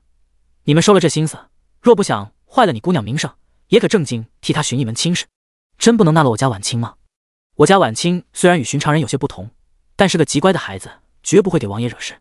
武侯放软了口气，原是想让他有口饭吃，现在知道了皇后的打算，更觉得将他留在萧王府是个好选择。除了萧王，无人拦得住皇后抢人啊！顾萧厉声拒绝：“不能！”不等武侯夫妇继续纠缠，他大声命令，近乎咆哮的声音喝道：“你们也下去吃饭！”武侯被他喝得一哆嗦，下意识就迈不出了门。等反应过来，还没说吴三妹的婚事，又返回去找顾萧，早已不见了顾萧的身影。武侯找不到人，只得去找莫离，殊不知莫离也趁着吴家人大快朵颐时溜了。主子，吴家人太可怕了！莫离和顾萧隐在暗处，看着武侯饭都不吃，像个发怒的狮子一样满府的找他，吓得他后背冷汗涔涔，把自己做过的事和说过的话一股脑倒给了顾萧。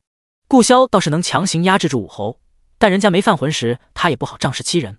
且这是莫离有错在先，幸得是吴家的姑娘，若是别家的姑娘被一个男人说那些话，还握了手，怕是要寻死觅活了。顾萧道：“往后不可随意拿婚事开玩笑，你若不愿，就同人家道歉说清楚。作为赔礼，萧王府可安排吴家10个成年男子去眉山做工。躲不是法子，依武侯的性子，得不到明确答复，他们会天天来萧王府堵人的。那我要不娶，他们会不会揍我呀？”莫离想起吴三妹的威胁，好凶悍，动不动就说拧掉人的脑袋，还有吴家其他人，又不能真跟他们动手，他心有点虚。却见顾萧施展轻功就离了王府，莫离忙追上：“主子你去哪？”顾萧淡淡道：“去给你争取10个眉山的做工名额。”莫离顿足，挠了挠头：“主子这是终于找到见谢酒的借口了呀。”他在犹豫自己要不要跟上时，就听到身后传来惊天动地的怒吼声：“莫离！”继二人就被吴家的人团团围住，吴三妹和武侯叉着腰，神情如凶煞一般，大步朝他走来。星号星号！夜色已深，谢九看完武侯家的情报信息，吹灭了烛火，躺在床上，因着心头有事，许久都未能睡去。窗户传来轻微的响动，而后吱呀一声，窗户被打开，有道人影轻身翻进来。来人直起身子，望向床上，床上的人亦睁着眸看他，四目相对间，顾萧莫名有种羞耻感。第80章哄他开心的方式。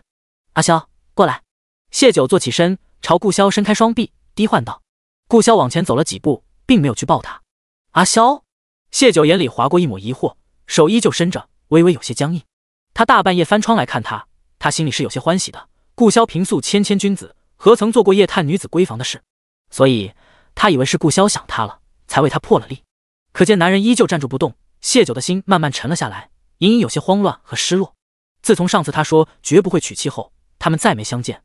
他来流放曲商养老2时，经过这边也不曾来看他一眼。他好似又回到了之前冷淡的模样。若是从前谢九定是会主动去抱顾萧，但今日他莫名觉得有些委屈。自重生以来，他始终是主动的那一个。他给他距离和认清内心的时间，但看现在的结果，似乎是他盲目乐观了。那他今日来是为何？为那个容貌与自己相似的吴婉清，还是要与他划清界限？谢九一时失了平日的冷静，胡思乱想了许多。他放下无所适从的双手，钻进了被中，将头埋进被子里，鼻头莫名酸涩。吴婉清被送进萧王府，他虽说信任他，但那件事也让他认知到，有些事情因他的重生而发生了改变。那顾萧对他的感情会不会也因此改变？谢九一切的主动和底气都基于前世顾萧深爱着他，他要的是彼此心意相通，是双向奔赴光明正大的情爱。若是这一世他不会爱上自己，不会娶自己，那自己的强求只会让2个人都痛苦，有何意义？他第一次对自己的感情没了底气，这份不自信化作泪水滚滚而落。顾萧听着被子里传来轻微的抽泣声，心头一颤，再也顾不得身上寒凉，合着被子将他抱进怀里。他扯掉他蒙着头的被子，轻声问：“你怎么了？”谢九沉默不语，脸上如湿。顾萧最是见不得他落泪，想替他擦泪，又想起自己的手实在太冰，默了2息。他用唇轻轻擦着他脸上的泪湿。他从王府出来后就一直在外面，身上过于冰冷，他怕冰着他，才想着在屋里散一散身上的冷气，再去抱他。但他好似误会了，他拍了拍他的背，轻声解释：“我刚从外面来，抱你会把寒意传给你。”谢九在他抱上来时就知道是自己想多了，但他也意识到了自己对这份感情的患得患失。他不知道要如何回他的话，说自己矫情，还是说自己担心他不会爱他。他只能沉默。顾萧见解释后，他依旧很难受的样子，他有些不忍。他喜欢看他开心的样子，他想哄他开心。于是他起身解了衣裳，钻进了被窝，将他揽进怀中，细细的吻着，从脸颊、额头、唇畔、下巴，而后往下，仿若爱抚一件稀世珍宝般，用尽了极致的温柔。这是他为数不多的主动。谢九的情绪已经从先前的低落转变为欢愉，但在顾潇一路往下时，他及时阻止了他。这是林叔家，这间屋子里住着许多人。顾潇却不理会，江玉推开他的一双小手，紧紧握住，缱绻流连在丰盈处，肆意撩拨。他们有些日子没在一起了，那里本就是谢九最敏感的地方。顾潇每一下的吮咬都能让他的身子软下去几分，他不敢发出声音，紧咬着唇忍耐着。不知他何时学得这些招数，一阵阵酥麻从他唇下蔓延全身。这天地间，谢九好似只听到自己剧烈的心跳声。被子底下的人到底还记得这是在哪里？没有继续往下，而是又缓缓地往上，一路吻至他的唇瓣，又一至耳垂。他轻喃出声：“九乖，心情是不是好了些？”谢九耳根绯红，脸颊滚烫的似要烧起来。是自己以往过于主动了吗？才让他觉得用这法子能让自己开心。想到这个可能，谢九感觉脸好似要烫熟了盘。他恃宠而凶，掩盖臊意，一口用力咬在他的胸膛。你把我当色女？男人不语，只用气音低低笑着，但笑里促狭味十足。谢九想扳回一局，阿萧怎么突然会得这些？是特意跟谁学了吗？他前世可是偷偷看小册子的，看他今晚表现，这是定也是看了的。他给他冷静的时间，他倒好，研究这些来了。顾潇眼眸微闪，神色有些不自然，幸好有夜色的遮掩，确实是最近抽空把余下的那些册子看完了。谢九嘴角隐隐翘起，又道：“听说王爷府里添新人了，怪不得这般好学。”醋味十足。顾潇失笑，哪有什么新人？原来他情绪不对，是误会自己同吴婉清有什么了。李胜今日就在王府，莫离竟没把话传给他吗？他捏着他的下巴，迫使他抬头，低语又郑重道：“我允诺过你，不会有别的女人，怎地老不长记性？学那些也只是为了让你欢心。”不过顾潇喉咙轻滚，刚刚他虽什么都没做，但带给自己的感觉新鲜又悸动，很不错。谢九哼哼，在他某处故意蹭了蹭。男人倒抽一口凉气，别闹。谢九刚不阻止，他也不会继续下一步，这里终究不方便。但谢九乱动，加上脑中回味着刚刚的感觉，心里的念头一下就起来了。他将他用力抱在怀里，好似要将他嵌入自己的身体里，缓缓平复心头的火热。否则他真的怕自己忍不住直接将人扛走，将他拆之入腹。但外面太冷，他舍不得他受冻，便只能自己忍着。谢九也知轻重，不敢再乱来，这样静静的心贴心的拥抱更能令他动容。待脑中旖旎心思散去，顾潇在他耳边悄声将皇后的打算告诉了他。谢九嘴角漾着一抹笑，他担心他误会，故而连这样的秘密都告诉他。阿萧也想用武侯吗？顾潇一愣，是的，他从不爱拉帮结派，如今竟下意识的笼络人才了。武侯那家子管理得当的话，算是人才的。他是从什么时候有这种想法的呢？顾潇在脑中追溯起源，好像是那日目睹他为了逃命，不管不顾要从2楼跳下。他想，或许自己该争取活得久一点，那样就能护他久一些。后来知晓杨老二那样的人都敢对他动心思，他异常愤怒，甚至在斩断他根源的时候，用了极大的克制力，才没要他的命。他本是要来瞧上他一眼的，但不知为何却有些不敢来见他。他对他好似有了很强的占有欲。原本他是打算等将来自己不在了，给他一个新的身份，留一笔足够他衣食无忧的钱财和护他周全的人手。他这样好，说不定还能遇到真心对他好的男人，然后再嫁，安稳幸福的过完后半生。可杨老二的事让他明白，他接受不了任何男人对他有想法，更无法容忍将来有别的男人将他压在身下。谢九揽着他的腰，将脸贴在他胸膛，静静地等着他思考。在听到他心跳比之先前加快时，他软语道：“阿萧，有你在我身边，我很安心。”安心二字触动了顾潇，他眼底微动，愈加搂紧了他。第81章，九儿，别怨我。前些日子他还能忍着不来见他，今日由吴婉清的相貌牵扯到他，他忽然想他想得紧。黑暗中，顾潇紧紧掐着他的腰，沉重道：“九儿，别怨我。”他已然决定了，谢九这辈子只能有他一个男人，哪怕将来他死了，但他会尽量陪他久一点。谢九在心里拆解着他这句话，再联想到他对武侯的态度，了然了他的意思，但也明白他对他的感情还只是占有欲。可当男人对一个女人有强烈的占有欲时，他离爱已经不远了。谢九刚刚的不自信消散了些，顾潇并不需要他的回复，那句话与其说给他听，不如说是他说服自己的。他在矛盾，一方面想霸占他，另一方面又因为不能给他名分而自责愧疚。若丝毫不在意他，他何须对一个床伴有愧意？谢九舒了口气，觉得自己刚刚真是矫情的厉害。他收敛心绪，全当不知顾潇心态的变化。说起吴婉清，他只能以萧王妾室的身份留在王府吧，否则皇后还是有借口将人接回京城的。可将来怎么办？有了萧王小妾的名头，他将来还能再嫁人吗？可将他一直留在萧王府，哪怕只是空顶个名头，他都不愿意的。他从他怀里抬头，双手捏着他的脸，宣示主权：“你是我的，我一个人的。”顾潇在黑暗中看见他小脸鼓鼓，十分霸道强势的样子，他想开怀大笑，但此时不合适，他便稳住了他，宣泄心里的那股愉悦，而后才回答他刚刚的问题：将他送进王府做妾的是他家人，毁他名声的也是他家人，将来他会如何，与我何干？我手没那么长，去管别人。谢九微怔：“是啊，顾潇向来都是清冷的性子，他缘何以为他会仁慈的去操心别人的前程？他操心的从来都只有他谢九。”想明白后，谢九痴痴的笑了，好似心脏都开出了花来。笑什么？顾潇喜欢听他笑，他亲吻他的耳垂，胡活自己刚刚那略显刻薄的话，怎么让他这样高兴？谢九在他唇上回吻了下，鼓励道：“我喜欢你管我，喜欢你事事为我操心，我开心。”顾潇眉梢也跟着笑开。谢九觉得爱情真是令人疯魔，前一刻他还在担心顾潇不爱他而落泪，这一刻又在为发现顾潇已然爱上自己而笑得不可抑制。顾潇宠溺地看着他，有一下没一下地亲吻他的唇。等他笑够了，才跟他说起让吴家男子去眉山做工的事情。能否让他们知道你是眉山的东家？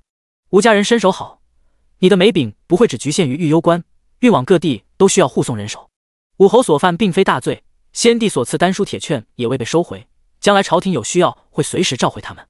好，谢九没有犹豫，顾潇这样安排是想吴家人承自己的情，只是听闻吴家人性子一冲动，恐不会服陆家管教。他们此番吃尽了苦，已经知晓银钱的重要性，若他们不服管教，随意打架闹事，便扣除工钱作为惩罚，实在过分了。还有我呢，别怕。他替他考虑的细致周全，谢九没什么需要再思虑的。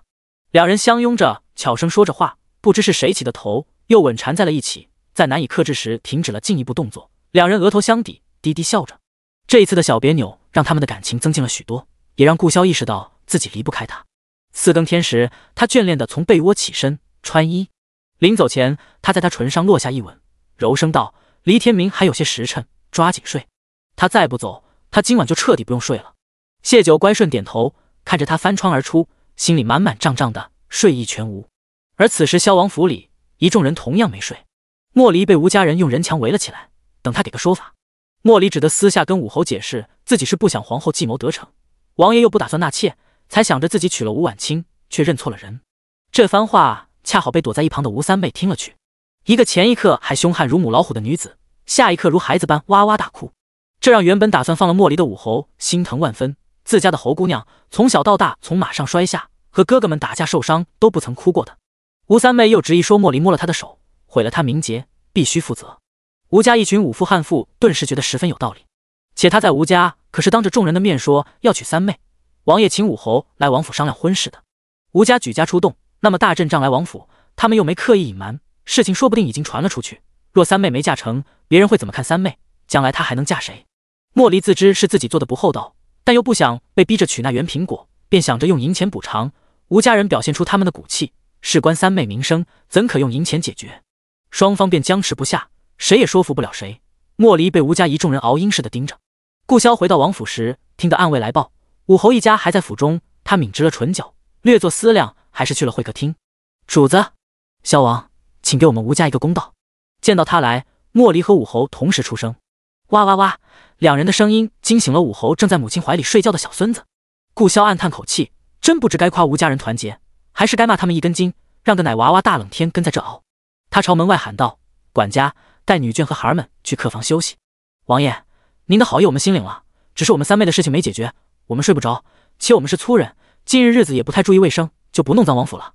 武侯夫人率先开口：“对，三妹名声被毁，没个说法，我们如何睡得着？”一个个声音大得出奇，那小娃娃被震得哭得更响亮了。顾潇揉揉眉心，对付吴家的人只能用强的，但今夜他心情好，不想破坏了这份好情绪。他看向哭得眼睛红肿的吴三妹，耐心道：“成婚过日子是一辈子的事，你与莫离未曾接触过，并不知两人是否合得来。若是草率成婚，将来合不来，彼此相看两生厌，于你于他都无好处。你暂且与你阿姐一同留在王府，和莫离有个互相了解的机会，为着你名声着想，便让你大嫂带着孩子一起留下陪你们。至于你父兄他们，就让他们早些下去休息。本王同眉山东家要了10个做工的名额，他们中有10人须得明日一大早就去眉山那边面试，合格便可留下做工。”他又看向武侯：“你们得趁着天亮前商定好具体哪10人，早饭过后我们就出发，不好让人东家等我们。”吴三妹垂手思量，小侄儿才几个月大，家里没什么吃食，大嫂饿得面黄肌瘦，连带着小侄儿也吃不饱。若能留在王府，至少他们不会挨饿。眉山那边的工钱是采石场的好几倍，只是他们如今招工特别严格，不是相熟的人很难被雇佣，且他们吴家易怒好战的名声在外，一般人也不愿用他们。若有10人可去眉山做工，家人就不会被饿死了。他眼珠快转，很快便有了决定。王爷大恩，三妹会报答的，只是我也不能白吃府中的饭食，请王爷给我安排差事。虽有些厚颜无耻，但家里如今的情况，他已经顾不得要脸面了。顾萧会心一笑，明日便让管家给你安排。第82章送他院落。吴家女儿功夫不弱，若真在意名声，就不会给莫离拉他手的机会。他这般做，只是想通过婚事帮家里摆脱眼下困境罢了。吴三妹见顾萧看穿他心思，却没拆穿，心里感激，朝他鞠了躬，又给莫离弯了弯腰，算是无声道歉。而后拉着武侯夫妇跟着王府管家出了会客厅，其余人也跟着下去了。主子，莫离挠挠头，有些歉疚，大半夜还要主子为他善后。刚刚他说用银钱补偿，惹来吴家一众人的声讨，以至于他说10个做工名额的声音被他们的叫嚷声淹没。见他们那样愤怒，他便也没再提做工名额的事，早知这样可行，他该大吼着告诉他们的。休息去！顾萧抬手打断他，若真和吴三妹处处感情，对莫离来说并非坏事。莫离自小是孤儿，从未感受过家庭亲情。吴家人的家庭氛围很浓厚，那个姑娘赖上莫离虽不对，但她愿为家人牺牲。他们过往的人生中，只遇到为自身利益牺牲家人的，若莫离能得他全心相护，他很愿意成全他们。不过顾萧不打算干涉此事，一切看他们的缘分。回到房间，他招来暗卫吩咐了些事情，便合衣躺在床上。没多久便听得院外有动静，先辈起身从窗外看去，便见吴家男子已经齐齐整整地站在院门口，正好10个。招呼他们吃了早饭，顾萧亲自带着他们去了陆家。这头谢九也是早早起床，带着风芷兰往陆家而去。路上风芷兰几次眼神瞟向他，意味深长。谢九便知昨晚他们的动静没能瞒过他，虽略有尴尬，但他并没打算与他讨论什么，闭目养神，一路到了陆家。陆家专门辟出了一个院子招待顾萧他们。谢九进正厅时，顾萧正端坐上方，吴家10人以吴三爷和吴四爷为首，规规矩矩立在他两边。武侯是朝廷登记在册的，必须在采石场上工，是以今日他没来。在谢九出现的那一刹那，有人惊呼出声：“婉清！”吴三爷则道：“二嫂。”他们打量着谢九，谢九亦在打量着他们。老武侯凭着能力从一个平头百姓做到被先帝赏赐丹书铁券的侯爵，而他的儿孙们又凭着实力从侯爵勋贵混成了流犯，如今食不果腹，衣不蔽体。谢九淡笑：“我是谢九，这眉山的东家，王爷向我讨要10个做工名额，但我见识过诸位流放一路，将人打得奄奄一息，也见识过你们潼关差发生龃龉，我有些担心，你们来我眉山做工，能不能受得了这管束？我须得斟酌一二。”吴家男子一听，下意识要反驳，但想到家中情况，咬着牙关忍住了。最后由吴三爷为代表：“东家，实不相瞒，我们十分需要这份差事，我们会克制自己的情绪，绝不打架闹事。实在是没了闹事的资本了。他们如今穷得连家里姑娘都养不起，须得赖着给人家萧王做妾才能活下去。将来去了地下，哪有脸面见二哥二嫂？”谢九微微颔首：“那便试用1个月，如若闹事，便双倍扣除工钱。吴家所有人皆解雇不用。同样，若你们表现良好，我亦会给予嘉奖，如何？”吴三爷忙领着身后众人道：“行的，行的，我们一定好好表现。”顾萧让他来的目的是让吴家人明白他们是为谁做事，是谁在他们艰难时施恩于他们。故而谢九未为难他们，简单说了些要求，便话头一转，看向吴三爷：“你刚看到我，下意识画二嫂，可是我与你家二嫂很相似。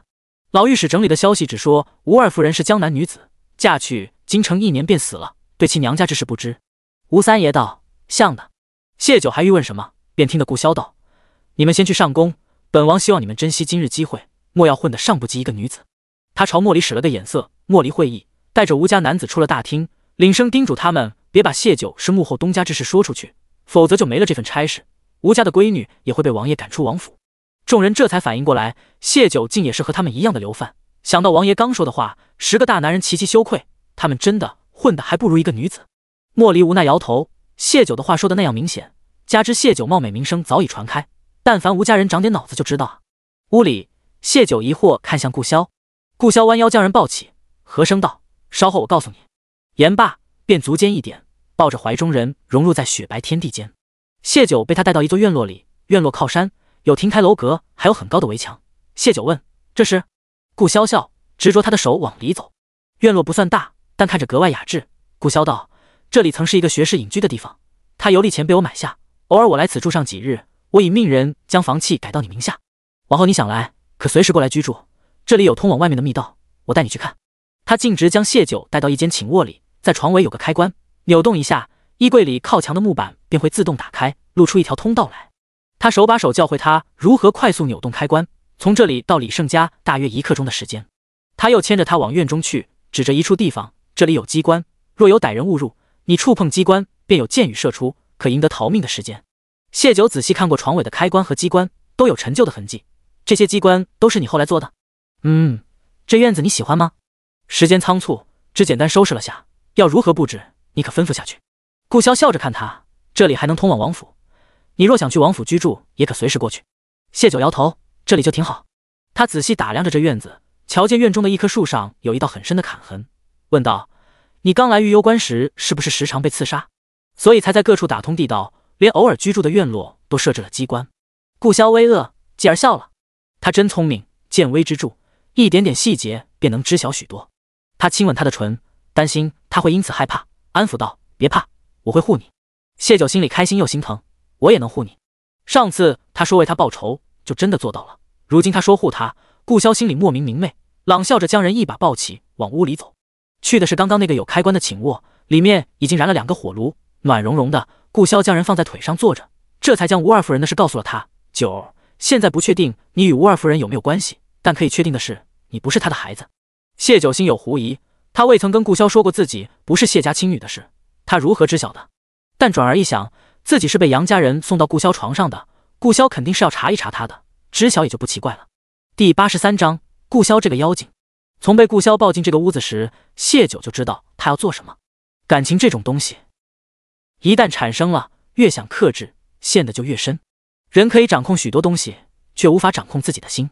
这种感觉，谢九上一世深有体会。他在动情之后极力挣扎过，越逃避着不去爱他，不去想他，越是思念彻骨。顾萧如今便是这样，他一直以来的信念便是不娶妻，甚至不会去爱一个人。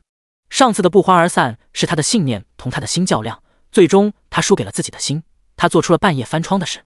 不同于自己上一世的事，他动心还不自知，但他想他的紧，所以迫不及待将他带来了这里。情动之时，鱼水之欢便是自然而然的事情。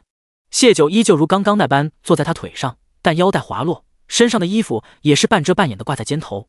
男人温热的呼吸洒在他身上，在他洁白肌肤上落下无数红痕，并非他用力，而是他过于娇嫩。他已经极尽温柔，但前些时日的分开和昨晚的隐忍已经将他的体内的情欲推到了顶点。但男人百忙之中还不忘关心道：“冷吗？”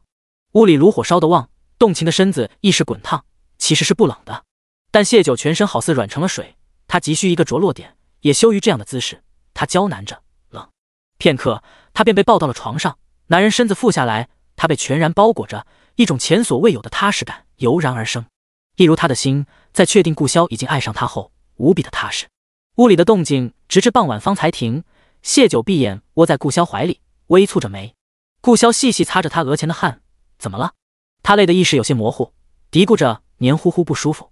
顾萧扫了眼凌乱的床，眸光轻闪。炉子上原是温着热水的，但他们折腾了几次，热水早已用光。他轻轻抽开胳膊，用被子将他拢好，而后起身穿衣出了屋。谢九昏昏沉沉间，感觉有湿热的帕子落在自己身上。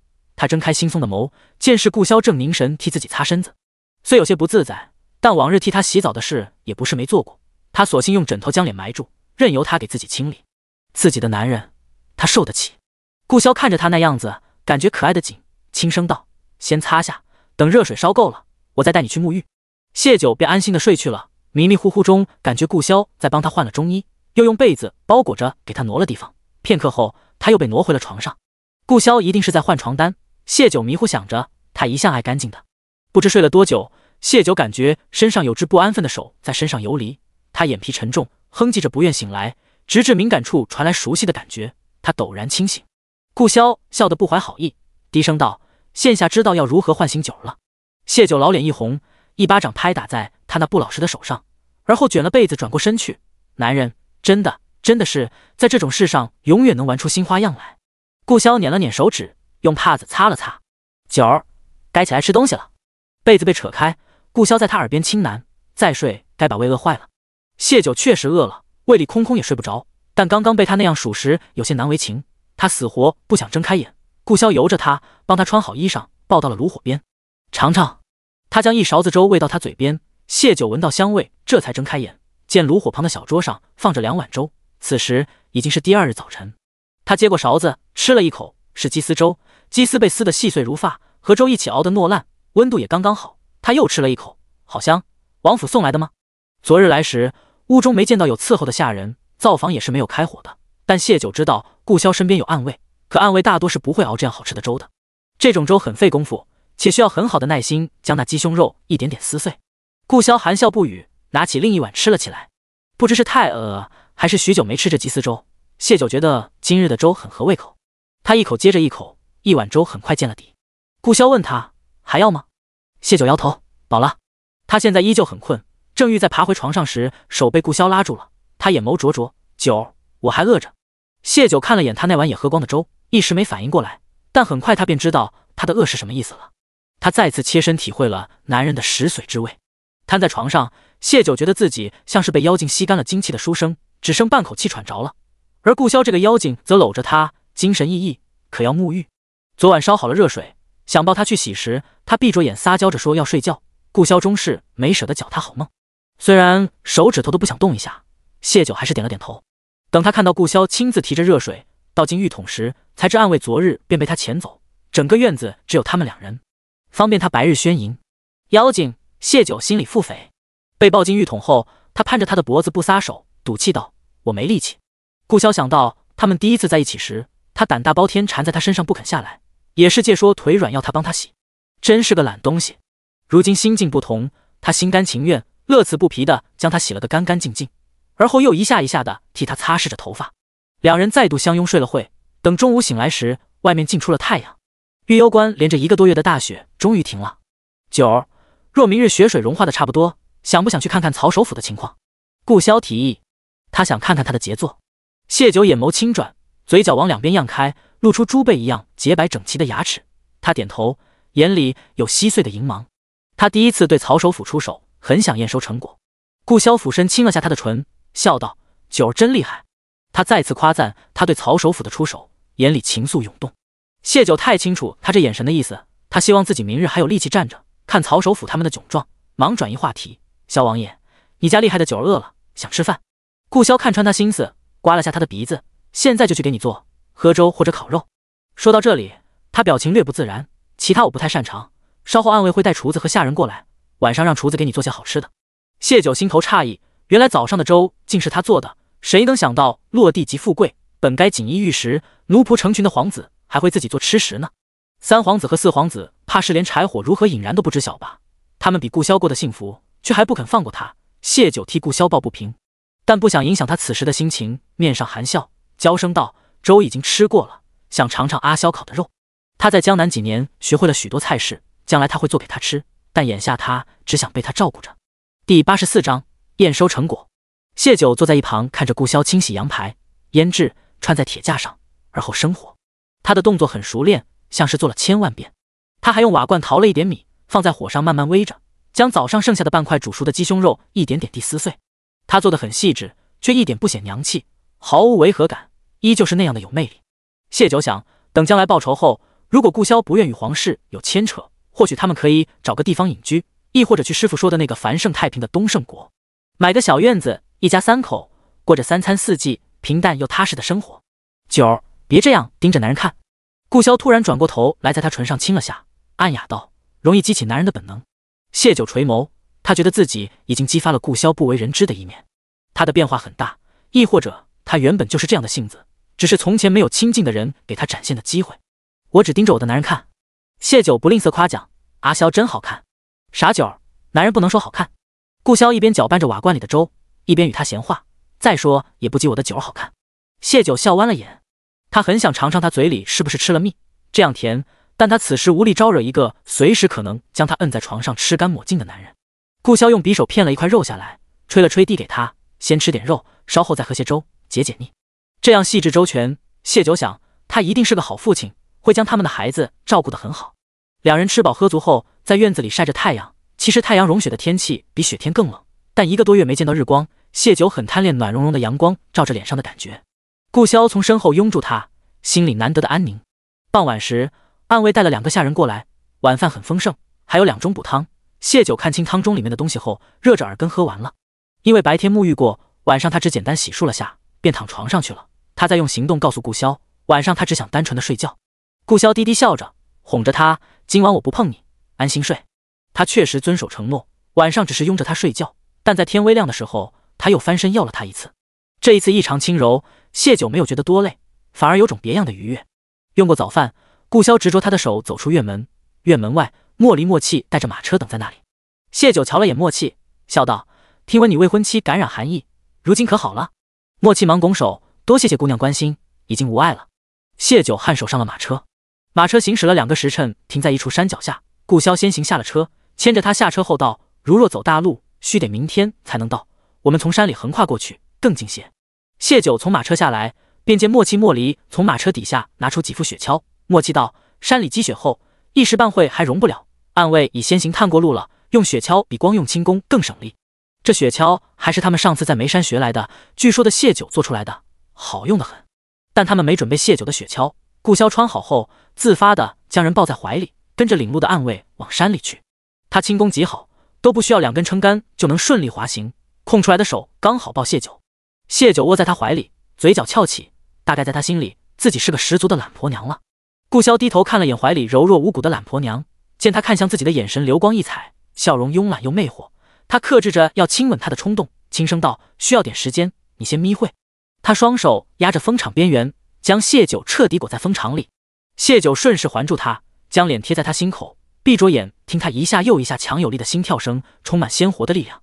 真好，男人臂膀坚实有力，怀抱又太温暖。渐渐的，谢九困意上来，他眼皮合上前试图挣扎了下，说道：“抱久了手会酸，我可以趴你背上。”等会酸了再告诉你。顾潇应着他，但心里是没有这个打算上，背上不如怀里用风场裹着暖和。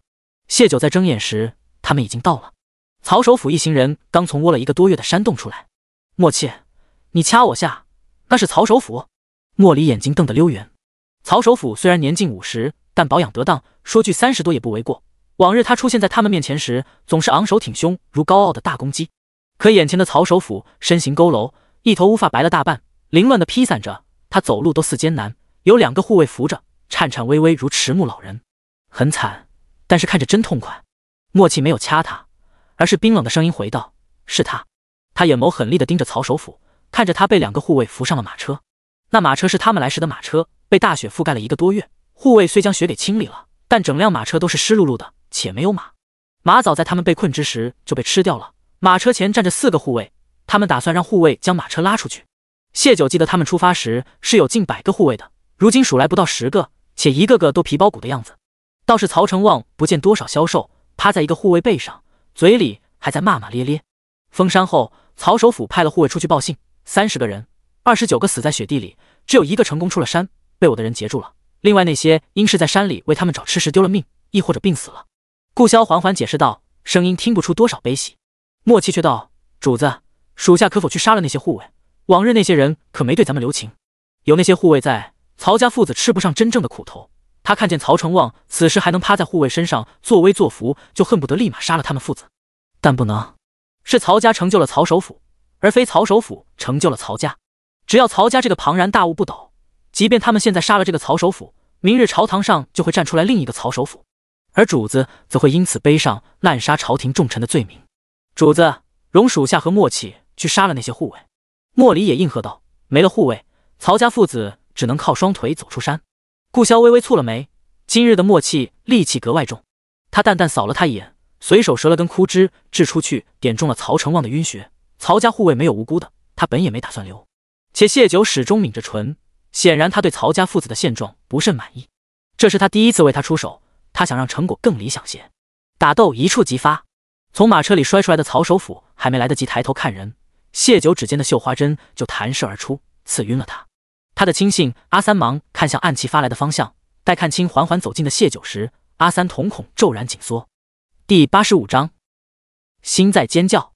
阿三的反应落在众人眼里，只当他是震惊顾潇的出现，因为他紧接着怒声道：“萧王，竟是你在背后谋算我家主子。无人应他，对一个即将要死的人，何须多费口舌？顾萧神情漠然地护在谢九身边，莫离、莫气双双提剑刺向阿三，这条曹首府身边的第一恶犬，从前不知为他出了多少歹毒主意，害他们主子早该死了。阿三功夫很高，若是平时，两人加起来都不是他的对手，但今时不同往日，他已经好些时日不曾正经吃过一顿，力气和反应都大不如从前。暗卫很快解决了其他护卫，留下两人护在顾萧和谢九身边，其余暗卫都去围攻阿三。阿三被默契一剑刺中了心脏而死，临死前，他瞪大着眼睛望着谢九和顾萧的方向。顾萧下意识挡住谢九的眼睛，死不瞑目的人面相总是可怖的。谢九心里暖暖的，任由他遮着，但他自己就是从地狱归来的罗刹，怎会怕死人？尸体很快被清理，连被血染红的血都被快速给掩盖了。他走向曹成旺，手上银针在他头上扎了几处，而后朝顾萧和身后人做了个嘘声的动作。众人不明所以，但很快听见曹成旺的叫骂声：“这是什么鬼地方？阿三，你在搞什么？小爷怎么什么都看不见？”他用力揉搓自己的眼睛：“爹，阿三，你们在哪？”顾萧见此，朝身后挥了挥手，默契等人默默往远处退了退。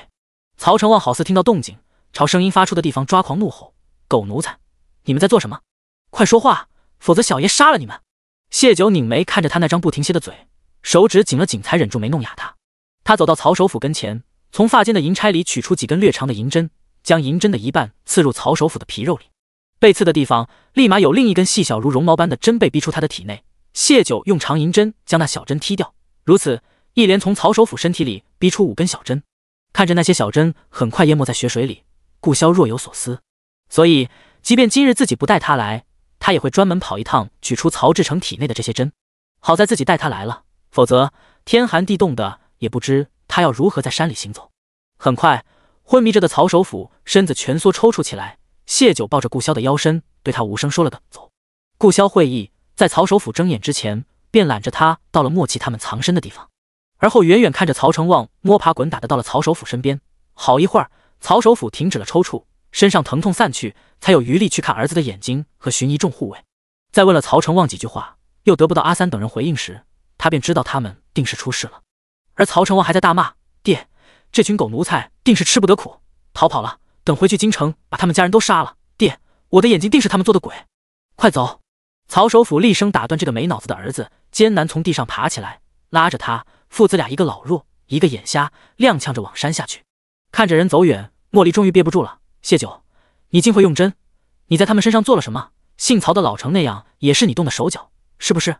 他刚还疑惑呢，曹家父子不拿护卫的命当命，曹成旺还活掀着，不至于同为主子的曹首府身子就破败成那样。谢九颔首，在他当着顾萧的面将指尖的针弹向曹首府时，便没打算瞒着他们，也瞒不住，除非将来他不再用针，那是不可能的。谢姑娘便是用这针让他那日发病，不得不返回城中，第2日再出发，结果刚好被困山中。而他们当时焦虑曹首府的病，又急着赶路，无心准备更多的食物和药材，才折损了那么多护卫。默契似发问，更似向莫离等人解释，继续问道：“谢姑娘，她那病症是不是时常发作？往后可还会发？”曹首府第一次发病时，默契是亲眼所见的，刚见谢九的动作，便一切了然了。谢九摇头，针在体内1日会发作1次，针被逼出，刚刚那便是最后1次了。莫离眼眸大亮，抚掌笑道：“怪不得会老成那样，谢九，你这仇报的痛快。”继而有些可惜道：“怎么不让他继续痛下去呢？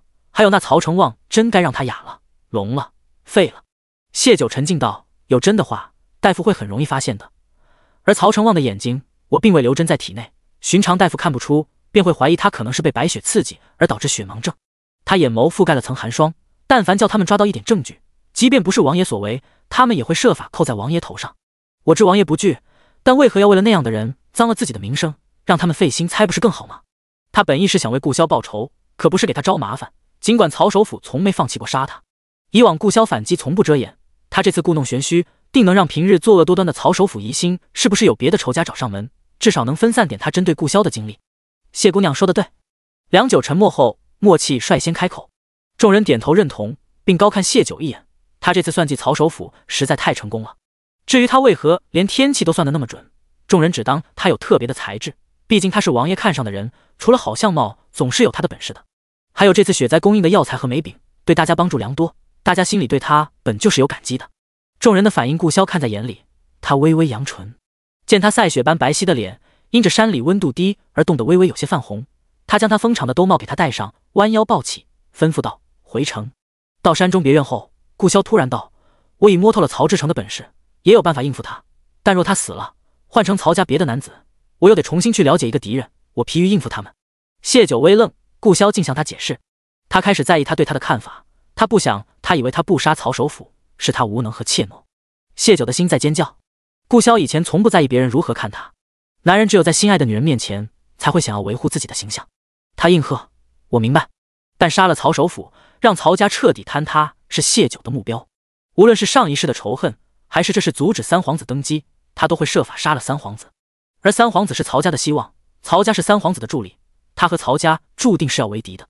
不，他们已经是敌人了。”接着顾萧又同谢九说起京城那边的消息，曹首府和狄戎勾结的事情已经传得沸沸扬扬，但曹家人坚称是有人污蔑曹家名声。消息传进皇宫，皇上并无动作，直到老御史的折子在早朝时被呈上，皇上便命人去曹家请曹首府，自是无人可请。曹家二爷这才代替大哥向皇上解释，因着寻找偷溜出京的曹成旺，曹首府才不得不秘密出京，并非如传言那般是为了私交狄戎，并陈述了曹家对皇帝的一片忠心。前朝有曹党一众官员说情，后宫有皇后哭诉，曹首府就一个独苗，且还顽劣，实在是没法才亲自去寻，请皇上体谅曹首府为父的心情。不管私下如何，表面上皇帝是敬重皇后和大舅子的，便答应等曹首府回京，给他一个解释的机会。所以曹家派了人来接应他们父子。谢九问。顾萧点头。第86章，你是谢九吗？意料之中的是，谢九也没多少失望。他问起关心的是，皇上会如何处置他？这是他第一次在顾萧面前提起皇帝。顾萧淡淡道：“当年他上位时须得依仗曹氏，很多事情就避免不了曹氏的参与。曹氏本就历经3代君主，朝中关系盘根错节，利用扶持他的机会，曹氏从一棵大树迅速长成了一片森林，根系深植皇权和朝廷各部。等他意识到大权难揽时，已经晚了。他想要彻底拔除曹氏，必定也要自伤根骨，甚至是损伤大夏江山的根基。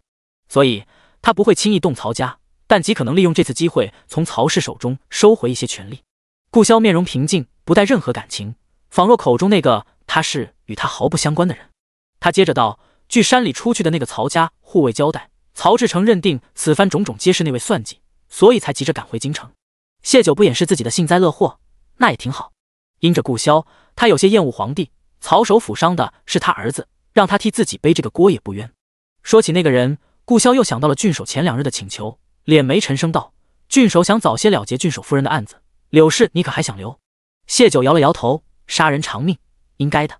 柳氏留不留已经没有多大用处，但谢九想到郡守急着处理柳氏，大概是想早些抛开旧人，迎娶新人。他的这种行为会让顾萧想起当初皇帝无情抛弃他们母子，迎娶曹皇后的事。他转移话题，告诉他是陆家的人在京城散布了曹首府勾结狄戎的消息。末了，他道：“我承诺陆宏远若此事办得好，我会送他一件大礼。”“什么大礼？”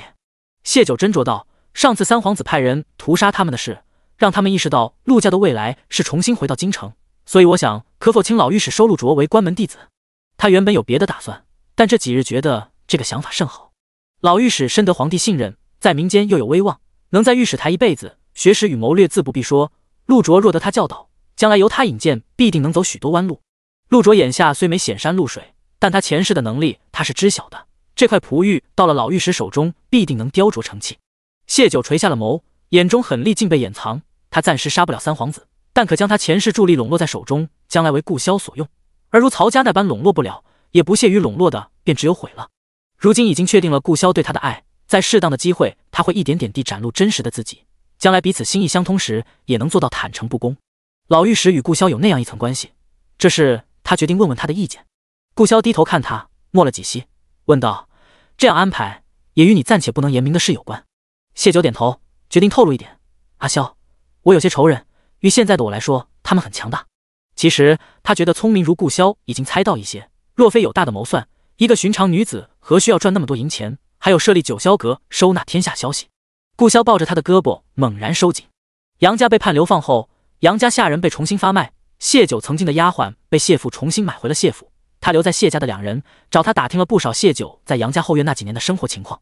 大门不出二门不迈，很平淡的双居生活，偶尔被杨家人刁难，但并未遇到什么大事。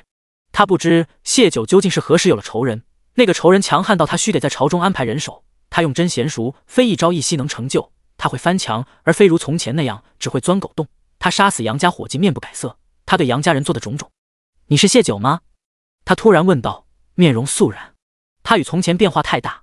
谢九一怔，旋即便明白他的意思。他心里有略微忐忑，很快便理直气壮，双手捏着他的脸往两边拉扯，骄恨道：“你说我是不是谢九？这世上还有人比你更清楚吗？”他当然是谢九，他只是重生，而非别的。顾潇突然就想到几年前，一个小醉鬼也是这样捏着他的脸，说些胆大妄为的话。他倏尔释然了。或许在他查不到的地方，他经历了什么，变得和从前不一样了。这世间有谁会一成不变呢？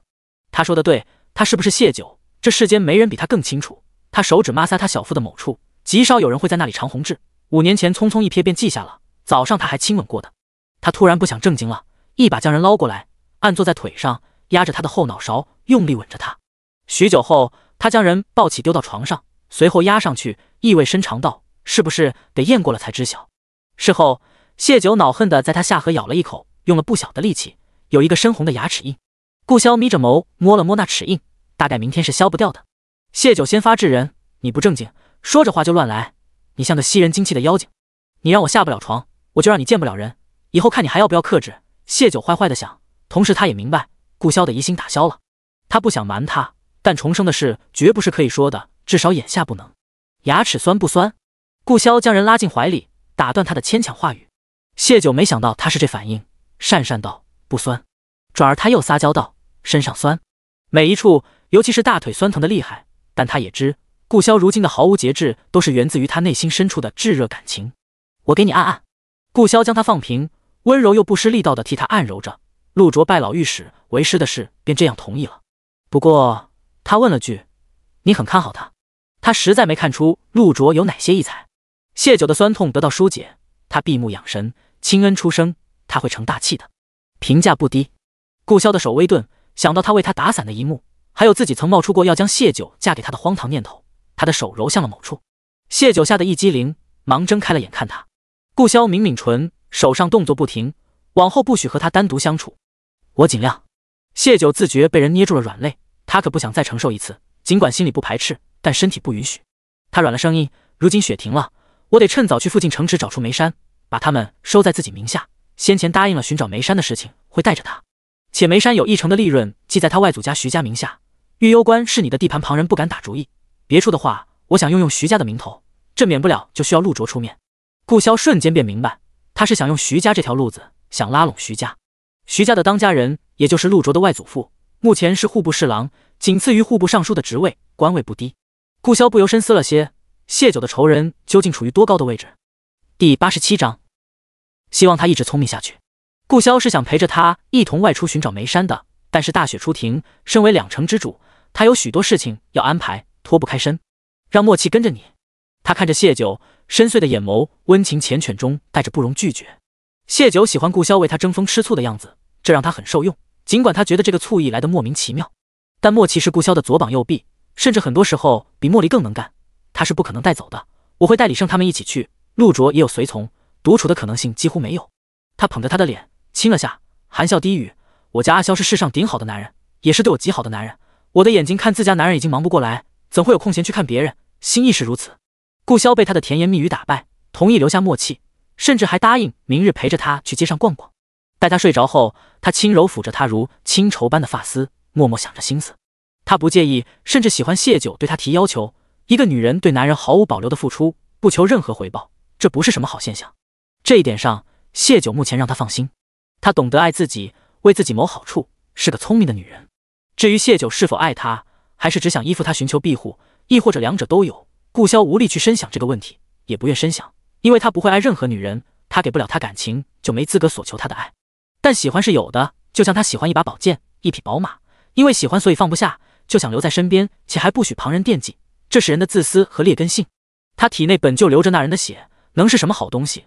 他想禁锢谢九，只属于他一人，但他终归还是有些羞耻心的，给不了感情和未来，就尽可能的对他好一些，满足他一些不违背原则的要求，略作弥补。他用手指轻描他的眉：“九儿，希望你一直聪明下去，别像母妃那般一颗心全然用来爱一个男人，没有给自己留丝毫的位置，最终连清醒活下去的勇气都没有。情爱最不值得。怀中女人睡相不老实，整个人都缠上来，绵软的身子在他身上扭动，寻找最舒适的姿势。顾潇想，大概还有一点，便是男人的色欲。他贪恋他的身子到了无法抗拒的地步，他也是头一回知晓自己原来这般饥色。果然，他的弊病会随着时间一点点显露出来，或许将来有一日，他也会如母妃诅咒的那般，变成一个薄情寡义的男人。在此之前，能待谢九好一些便好一些。早上，谢九坐在马车里，沿嘴打哈欠。他于睡梦中被他折腾而醒，偏生他还说是自己主动缠上去的。谢九无法分辨此话的真假，因为他早上醒来时，整个人都是趴在他身上的，以一种无法描述的姿势，加上他喜欢贴着他睡，所以还真有可能是自己睡梦中无意撩拨了他，只得忍下这口气，靠着他肩头补眠。顾潇见他从早上醒来一直气鼓鼓的模样，觉得十分好笑，手一动就将他揽抱在怀中，这样睡会舒服点。谢九也不跟他客气，叮嘱他胳膊别弄乱了他的发，便如一个孩子般蜷缩在他怀里，昏昏睡去。顾潇看着旁边搁置的兜帽，笑笑不语。今日跟来的原本是莫离，顾潇另有事安排莫契，但谢九提议让莫契跟着，顾潇只当他是习惯了莫契随后，那装饰莫离去也可。他今日专门匀出半日时间陪他逛街，便想让他舒心点，就应允了。可谢九并未怎么买东西，只随意逛了几间铺子，便说想去铜锣巷吃如玉糕。顾潇下意识想吩咐莫契去买，抿了抿唇咽下了。他已然意识到谢九不是简单的逛街了。莫契也看向了谢九，这已经是第二次从他口中听到铜锣巷的如玉糕了，但他记得十分清楚，他上次说甜腻腻的并不喜欢吃。他知道是谢九要带他出来，让他和莫离临时换了差事，他隐约已经猜到谢九今日出行目的与自己有关。他父母双亡，自小被王爷救下，成了他的随从，如今有他有关联的，除了王爷就只有未婚妻小莲了。想到小莲，他眸色暗了几许。马车到了铜锣巷，谢九却让车夫将车停在王记铺子对面的酒楼，他让其余人都在楼下等着，只让顾潇和莫契两人陪他上了酒楼2楼。他寻了处靠窗的位置，坐在那里，恰好能看到王记铺子的柜台。顾潇到此时已经明白谢九用意了，那王记铺子的柜台前帮着招揽客人的，正是莫契的未婚妻李小莲。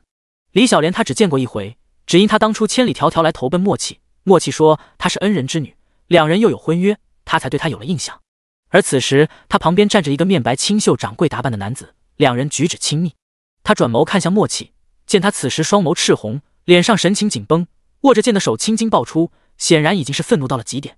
谢九也看向他，叹了口气，前世莫契被未婚妻和那王掌柜合谋下了毒，他将毒逼到手臂上，自断一臂才保住了命。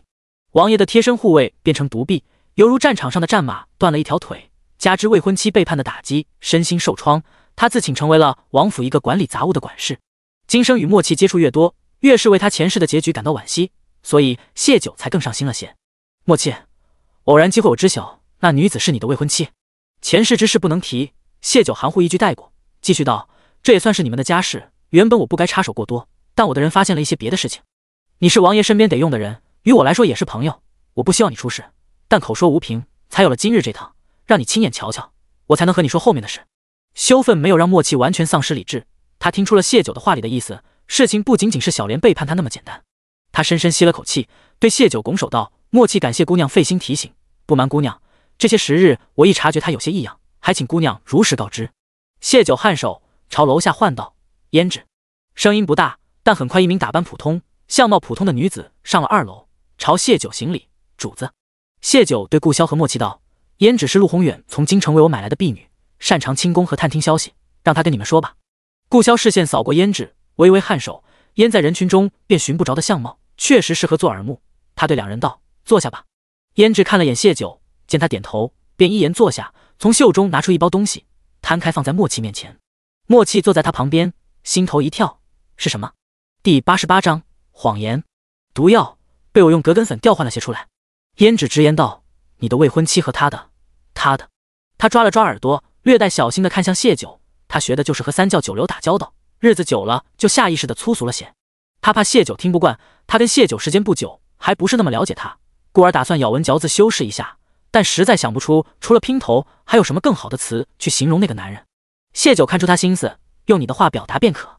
得了主子的同意，胭脂就不怕了，看着默契，他和他姘头打算将这毒药掺杂进如玉膏里，说是谢谢你前段时间告假照顾他，专门去王记排队为你买的。谢九在心里点头，前世就是这样的，所以他上次才提醒默契，王记铺子的如玉膏莹洁如玉，却有一股浓郁的桂花香。旁人模仿，要么有了样子却没了香味，要么有了香味，颜色却无法晶莹剔透。掺杂了毒药的如玉膏，自是很难颜色和味道都做得和王记的一样。他希望自己的提醒能让默契觉察出异样而不去吃，但如今想来，李小莲说是特意为默契排队买的，默契应是会尝尝的。好在他感念默契对他的善意，让胭脂去盯着此事了。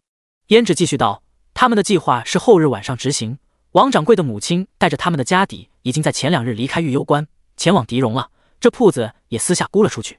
因这大雪时生意不好，铺子里有不少食材存货，加上你这2日都在萧王府忙碌不会回去，他们便想趁机时间将东西优惠些都卖出去，能赚一些是一些。生意太好，王掌柜的母亲又离开了。李小莲心疼王掌柜忙不过来，才出来帮忙。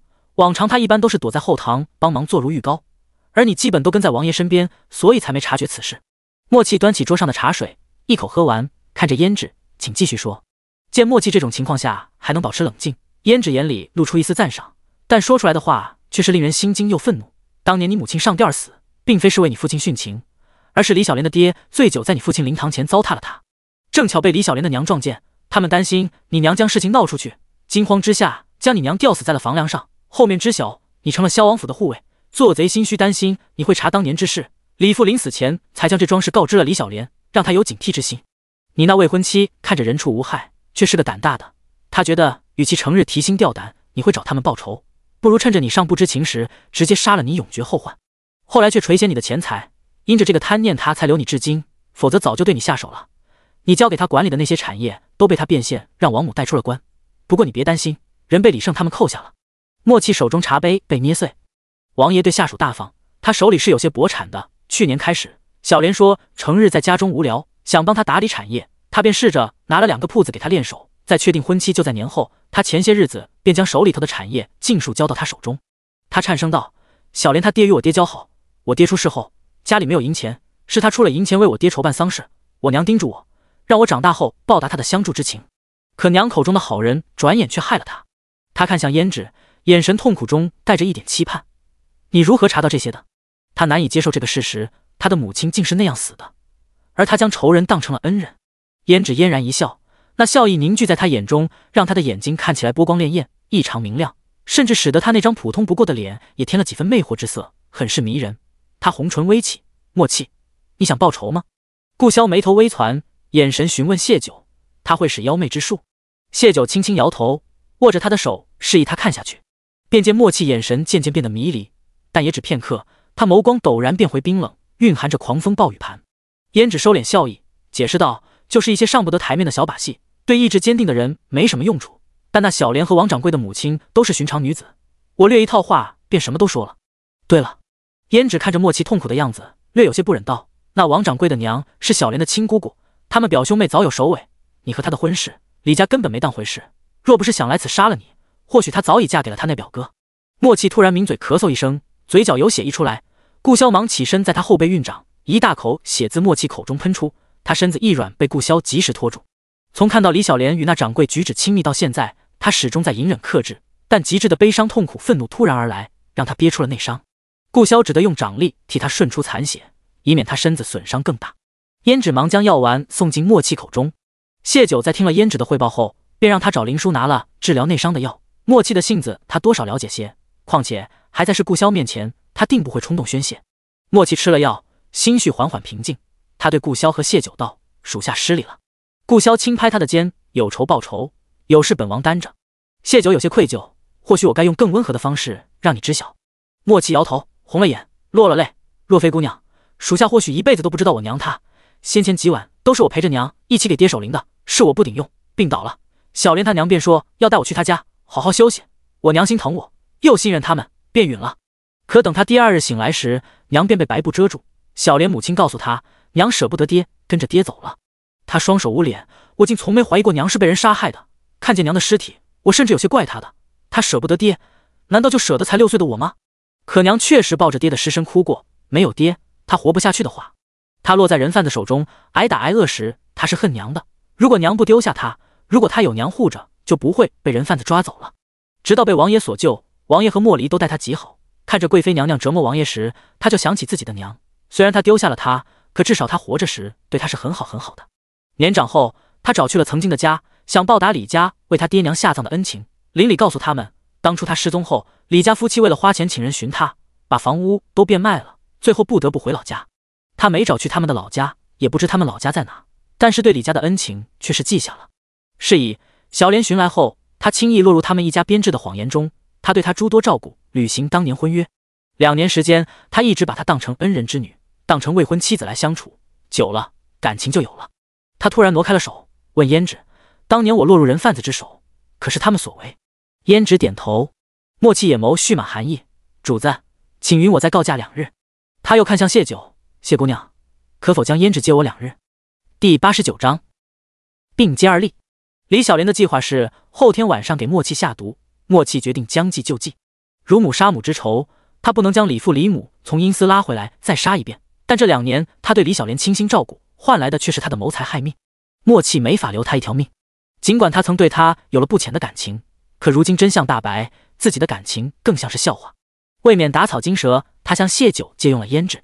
回程马车上，顾潇脸上僵硬的线条渐渐缓和，他将谢九抱坐在腿上，语气动容：“谢谢你救了莫契一命。”莫契很渴望有个自己的家，和李小莲定下婚期后，他是很高兴的。若不是谢九提前察觉，李小莲害莫契一害一个准。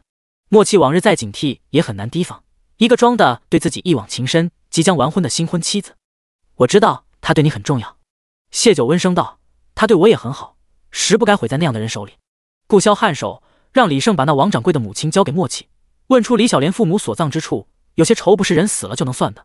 莫契心思重，不做点什么，怕是一辈子都会活在对他母亲的愧疚中。见他对莫契的事这样上心，谢九万幸自己多管了这个闲事。那李家3口确实该死。前世他只知李小莲红杏出墙，与奸夫一同谋害莫契，今生一查才知还有这样多的内幕。可怜莫契当年只有6岁，有他母亲说李家是好人在前，后又有李家葬他父母，花钱四处寻他的戏码在后。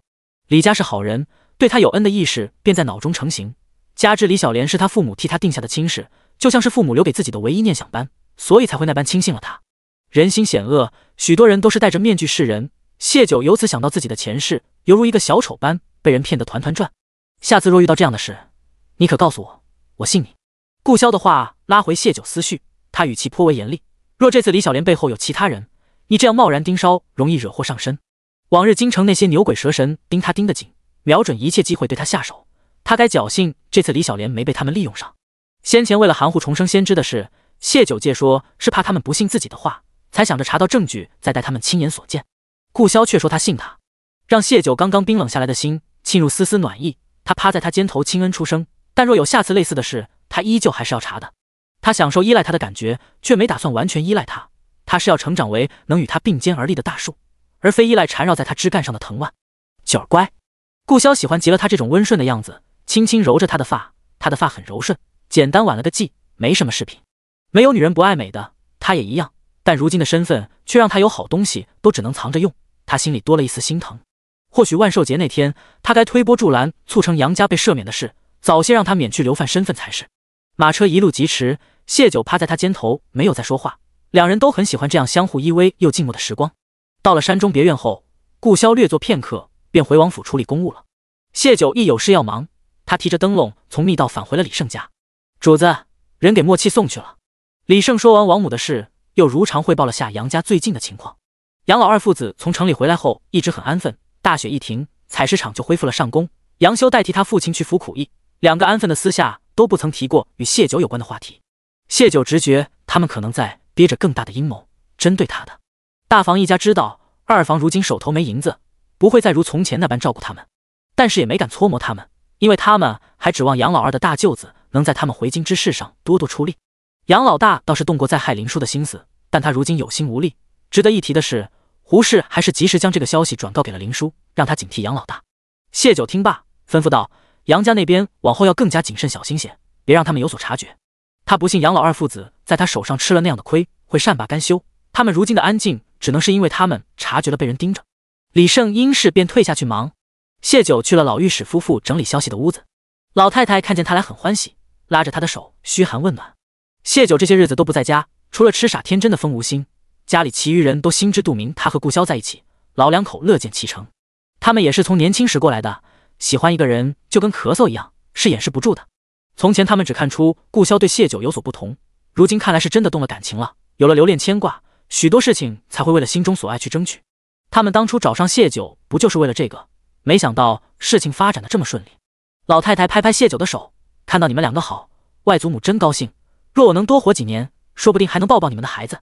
知晓送来的衣服老两口很喜欢后，顾潇便时不时的安排人送些吃的和用的给他们，在他们看来这就是外孙认他们了。故而在谢九这个未来外孙媳妇面前，也以外祖母自称。这个称呼让谢九恍惚自己再见顾潇的长辈，但转念一想，他们本就是顾潇的长辈，这个认知让他蓦然有些羞赧。这些日子终究是厮混了些。提到孩子的话题，一直沉默做事的老大人也插话道：“无论男孩女孩，老夫都喜欢，若是你愿意多生几个更好。”谢九彻底不自在了，他忙收回心神，说起今日过来的目的，请老御史收陆卓为徒。老御史听完，问了和顾潇一样的问题：“你很看好他？”掩去陆卓前世的成就，谢九把心中打算和那日在陆家活剖刺客时陆卓的表现都告诉了他。谢九收服陆家的事，老两口在莫离口中已经得知，亲耳听一遍还是有些震惊，但很快他们整理情绪，重新说回陆卓的事。如此说来，这个年轻人倒确实有些不同。你这想法，王爷可知晓？谢九点头。老大人同老太太对视一笑，咧嘴笑出一口老牙，老夫应了。顾潇同意老御史收陆卓为徒意味着什么？意味着顾潇已经在开始筹谋未来。陆卓入朝，即便顾潇将来不争那个位置，他也将是顾潇在朝中的人脉。老大人高兴啊，笑成了一脸的褶子。但在谢九下一句话出来时，满脸笑意敛去。谢九说：“老大人，过了这个年，您回京吧。第90章，我便跟着你吧。”老太太正高兴和顾潇的关系越来越近时，谢九却提议老御史回京，这让老太太很不解，更不舍。她忙问：“为何？”谢九看了眼沉默的老御史，淡声道：“回京了，才能为王爷更好的筹谋。”谢九能想到的，老御史如何想不到？先前知晓唯一的外孙竟是被发配来御幽关的萧王，对女儿和外孙的亏欠让他无力再报效朝廷，一门心思只想同老妻一起来此寻找唯一的血脉。谢九上次的说法，他事后细细琢磨后是认同的，不一定要登上那个位置才可以保命，拥有曹氏和三皇子他们无法抗衡的实力，依旧可以活得很好，甚至凌驾于皇权之上。这种大逆不道的想法，老御史活了一辈子从没想过。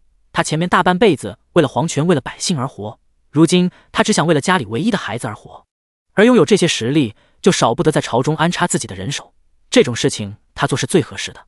谢九突然问起一件事：“皇上知晓你们与王爷的关系吗？”“应当是不知的。”老御史摇头：“我们做得很隐秘，当初我们被流放，陛下派人护送我们而来，后来我怕他们察觉出什么，便将人遣回去了。伯府一家早已被萧王找了由头，贬为庶人，更不敢让当年之事暴露出去，皇帝应是不知晓的。你恨他吗？”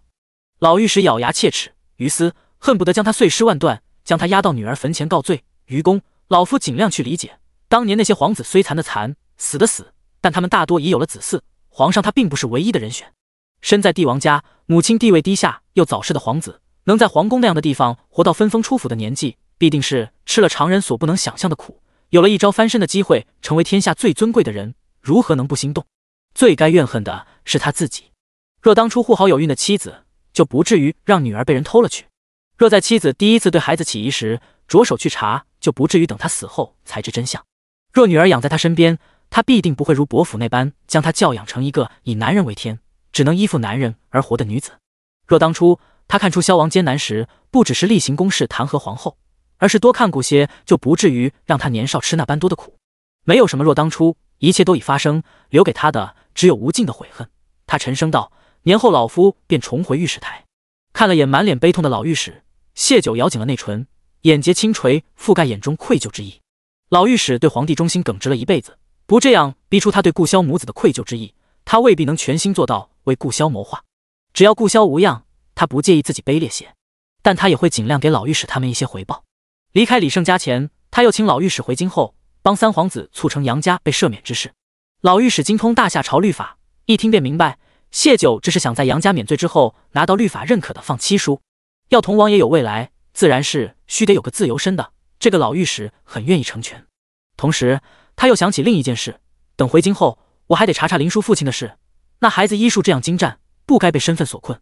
谢九颔首，这是他已经安排陆家的人在收集证据，老御史愿意出手，会比陆家更便捷。林叔父亲乃是被永年侯和梁妃所害，老御史可以先查出他们的证据，等杨家被赦免后，再拿此证据弹劾杨家和梁妃。届时，让杨家失而复得的爵位再度被收回。谢九会及时将杨家在流放区的荒唐事传开，彻底毁了他们的名声。三皇子费一场心思将杨家弄回京城，转头他们又成了无用的废人，甚至和他们牵连上，还有可能污了自己的名声。三皇子必定恨极了杨家，让杨家彻底绝望，这才是对杨家最大的报复。而梁妃是皇后的跟班，若是只有她和林殊，还真不易找她报这个仇。但老御史能做到。两个老人知晓谢九和林殊关系好，只当是林殊告诉了他这些，便也没起疑。就老御史找什么契机回京的事谈妥后，谢九便回了林殊家。进门，风无心一见着他，双手往他面前一伸，眼眸发亮：“九阿姐，好吃的呢。”谢九微一怔愣，便听得林殊和风芷兰扑哧笑出声，转眸一想，便知定是风无心这几日问他去向，他们哄他说自己给无心买吃的了。略有些尴尬，他摸了摸风无心的脸，晚些时候便给你。说罢，在风芷兰耳边轻声吩咐，让他找李胜去山中别院给风无心那些吃的来。风芷兰心头感激谢九对无心的疼宠，嘴里抱怨道：“我收了你不菲的工钱，如今天天闲置在家，难得有个事，还是这样简单的跑腿伙计，要不我提前去京城吧。”谢九笑：“还有1月不到就过年了，陪无心过了年吧。”风芷兰想想没拒绝，踏着轻功出门了。无心见吃的暂时没有，便自个去院子里玩了。谢九便将老御史打算为林父翻案的事跟林殊说了。原本不义的复仇，有了老御史和谢九的帮忙，指日可待。林殊捏了捏他的手：“谢谢你们。”谢九回捏他，小说：“你到时是回京城，还是继续留在玉幽关？”京城肯定是要回去的，总得亲眼看到宫里那位和杨家得到报应，才好到父母坟前告慰他们在天之灵。他看向谢九：“你将来是不是也得回玉幽关？”谢九点头：“顾萧在玉有关，他肯定是要回来的。但若顾萧回京城了，他便留在京城。他将想法如实告知林殊。”林殊沉吟：“那我便跟着你吧。京城那些族人在父亲被流放时便弃了他们，他也没必要再回族中，在他心里那些人还不及谢九重要。若不是与谢九结识，此时家里不会有风家姐妹和老御史他们，他依旧是孤单一人，甚至在不知杨家深浅的情况下贸然报仇，或许此时已经落入他们手中，甚至丢了命。”谢九笑：“原也是这样打算的，还要给你开个大医馆呢。”说起医馆，他又想起一件事：芷兰年后要去京城，我想让吴桐同他一起去，一来吴桐对京城比芷兰熟悉，二来他会点医理，关键时刻能救命。所以我想，能不能在他们离开前，你再提点一下吴桐的医术，注入一些应急的救治法子。林殊医术是家传，谢九后言提这个，也实在是有些担心风芷兰他们在京城遇到危险，尤其发现程从之事后，更觉镇国公府水深得很。可以，林殊很爽快答应。此时风芷兰刚好回来，听到这话，大咧咧将两人往怀中一抱：“遇见你们真好，真想和你们一结金兰，但还是等我从京城回来吧。若是还活着的话。”谢九和林殊都知他话中意思，他们三人身上都背负仇恨，谁知将来会如何？三人默契的没再说这个话题。难得的林殊性子活跃些，同他们打闹了一番，又一起去灶房做了晚饭。晚饭后，谢九陪风无心完了会，便洗漱躺到了床上看书。倦意上来，熄灭蜡烛，正欲睡觉，窗台便传来动静。第91章，一起学小册子。谢九看着翻身进来的顾萧，有些无奈，堂堂萧王爷怎地还翻窗上瘾了？顾萧轻抿唇角，合着被子将人一把捞起，跳窗而出。他忙完公务，回到山中别院，见屋里空空，原本想着已经入夜，就让他宿在林殊家，闻着被褥上他的气息，却是如何都睡不着。阿萧，明早他们找不见我会担心的。谢九低呼。顾萧在他额头亲了亲，低声道：“他们知道。他来时并没有过于隐瞒行踪，风芷兰和林殊有功夫是能察觉的，为的就是避免谢九担心的误会发生。”谢九觉得自己脸皮够厚的，但想到所有人都知道他半夜被顾萧带走，还是有些脸热。“阿萧，你变坏了，竟连外裳都不让他穿。”顾萧轻笑：“九儿教得好。”谢九在被褥中笑了，笑得轻松明快，可不就是他一步步将他带到这个样子的吗？上一世顾萧可没做出半夜掳人的荒唐事，那时的他如高山雪莲，让人喜欢却不敢轻易染指。同样，他亦不会轻易表露自己的感情，永远是一副淡漠的样子，让他猜不出他的喜恶。如今的他是个活生生的男人，他谢九的男人。他的笑愉悦了顾萧，不是他单方面的想他，他亦很高兴自己来见他。这个认知让他眉目清明，从而加快了脚步。风芷兰看着空荡荡的床，轻叹一口气：“我这护卫当的可真失职。”他问一旁的林殊：“这便是书中所说的一日不见如隔三秋？”没等到林殊的回答，倒是听到了老太太的笑声：“小芷兰，等将来你有了心爱的男子，就会明白了。老太太听到风芷兰和林叔的动静，也披衣出来了。林叔听了老太太的话，联想到风芷兰往日烽火的性子，打趣道：“没准真到了那日，芷兰才是爬窗的那个。”林叔性子冷淡，也只有同很亲近的人才会说这样的玩笑话，加上都是女子，风芷兰也顾不得羞了，回笑道：“你是医者善制迷药，说不定将来你连爬窗都省了。那我先送点迷药给你。”林叔去捂她的嘴。老太太看着两个年轻的姑娘笑闹，乐呵呵的当了会看客，才回了房。杨子也生了2个女儿，但与她并不亲近，更不曾这样在她面前打闹过。她时常觉得膝下冷清的厉害。他们虽怨恨伯父换走了他们的女儿，无法再接受同杨子住在一个屋檐下，但他们并不曾迁怒杨子，一切都是他咎由自取。发现他欺压百姓，老头子身为御史，不得不行使监察之责，弹劾他将他所犯之事公诸于众。到最后，孙子孙女们对他们2个老的只剩下恨了，更是不可能再亲近。没想到在林叔家借住，反倒是感受到了热闹和鲜活。是王爷来了吗？老大人披衣坐在床头等他，大晚上他一个男子不便起身，便让老太太去瞧瞧了。老太太依旧笑着，将人带走了。这孩子瞧着冷冰冰的，可见对谢九是真上了心了。想起什么，他嗔了老大人一眼，这点上倒是随了你。爬窗这事也是。他又补了句，老东西年轻时也是高冷不近人情的样子，一到夜里就换了个人似的，那回差点没将他闺房的窗台扒拉烂。老七提及年少轻狂事，老御史摸摸鼻子，讪讪道：“那会不是白日不便见你吗？王爷他们如今这样挺好的，我看着谢九那娃对王爷的感情不浅，你我回京城也放心了。”是啊，老太太叹气，语气中多了丝怜惜。一个女娃子这般图谋，为何我觉着她所做的都是为了王爷？老御史拍拍老七的肩，往后我们待她再好些，睡吧。他们口中谈论的谢九，此时已经被顾萧由密道扛回了山中别院，被男人牢牢压在身下。他的唇附上来，撬开了他的背齿，攻城略地，手一从衣衫钻入，游离着。谢九按住他作乱的手，支吾出声：“阿萧，节制，你要节制。”这次两人和好，顾萧尤其的粘人，那方面也是频繁的厉害。谢九有些吃不消，也担心他的身体过于损耗。顾萧离了他的唇，看着他似笑非笑：“节制。”谢九点头。他似是思虑了番，翻身坐起，下床走到桌前，拿起一本书看着。谢九这才注意到他们寝卧的小圆桌上多了一箱子书。阿萧生气了。谢九略有疑惑，但又觉得顾萧不至于那般小气。可现在已经半夜，大冷天，他穿着里衣不睡觉，看什么书？顾萧淡淡道：“你先睡，我看会儿书。”听着口气不似生气，谢九欲起身瞧个究竟，顾萧却像是背后长了眼睛般：“别起，外面冷。”说罢，便拿着书往床榻而来，眼里闪着奇异的光。九儿要我克制，我一时睡不着，就只能看看书消遣一二，九儿可要一起看。男人一旦起了反应，没得到满足，身体是有些不舒服的，怪不得他要看书平复心情。谢九想着刚刚拒绝了他的要求，便同他一起看会儿书，等他心思散了，就哄着他早些睡吧，遂点了点头。顾萧唇角勾起一抹意味深长的笑，先行坐到床上，而后将谢九抱在怀里，双臂将他身子包裹在怀里，将书拿到两人面前看了起来。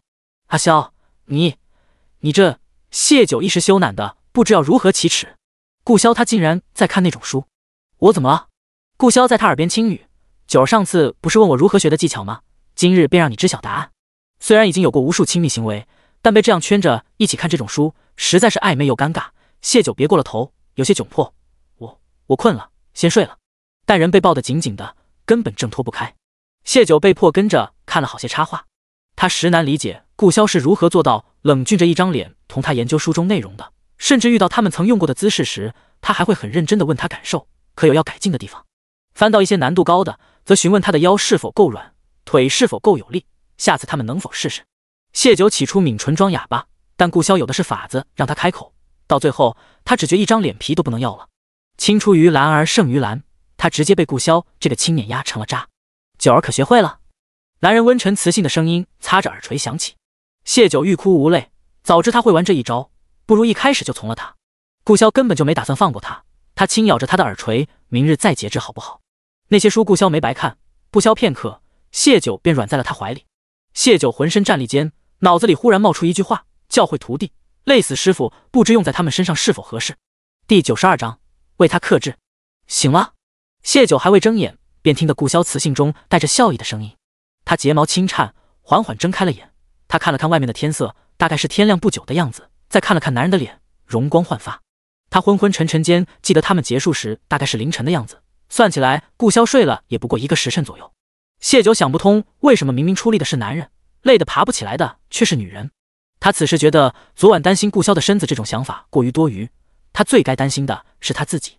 他嗔了顾潇一眼，指了指小桌上的茶盏。顾潇会意，忙起身给他倒了杯水来。谢九喝完，眼巴巴再看向他。顾潇失笑，又去倒了一杯。谢九喝完，这才又重新倒回床上。男人揉了揉他的发，你再睡一会儿，今日我会在外间处理公务，有事你唤我。谢九抬手无力地朝他摆了摆，闭着眼睛继续梦周公。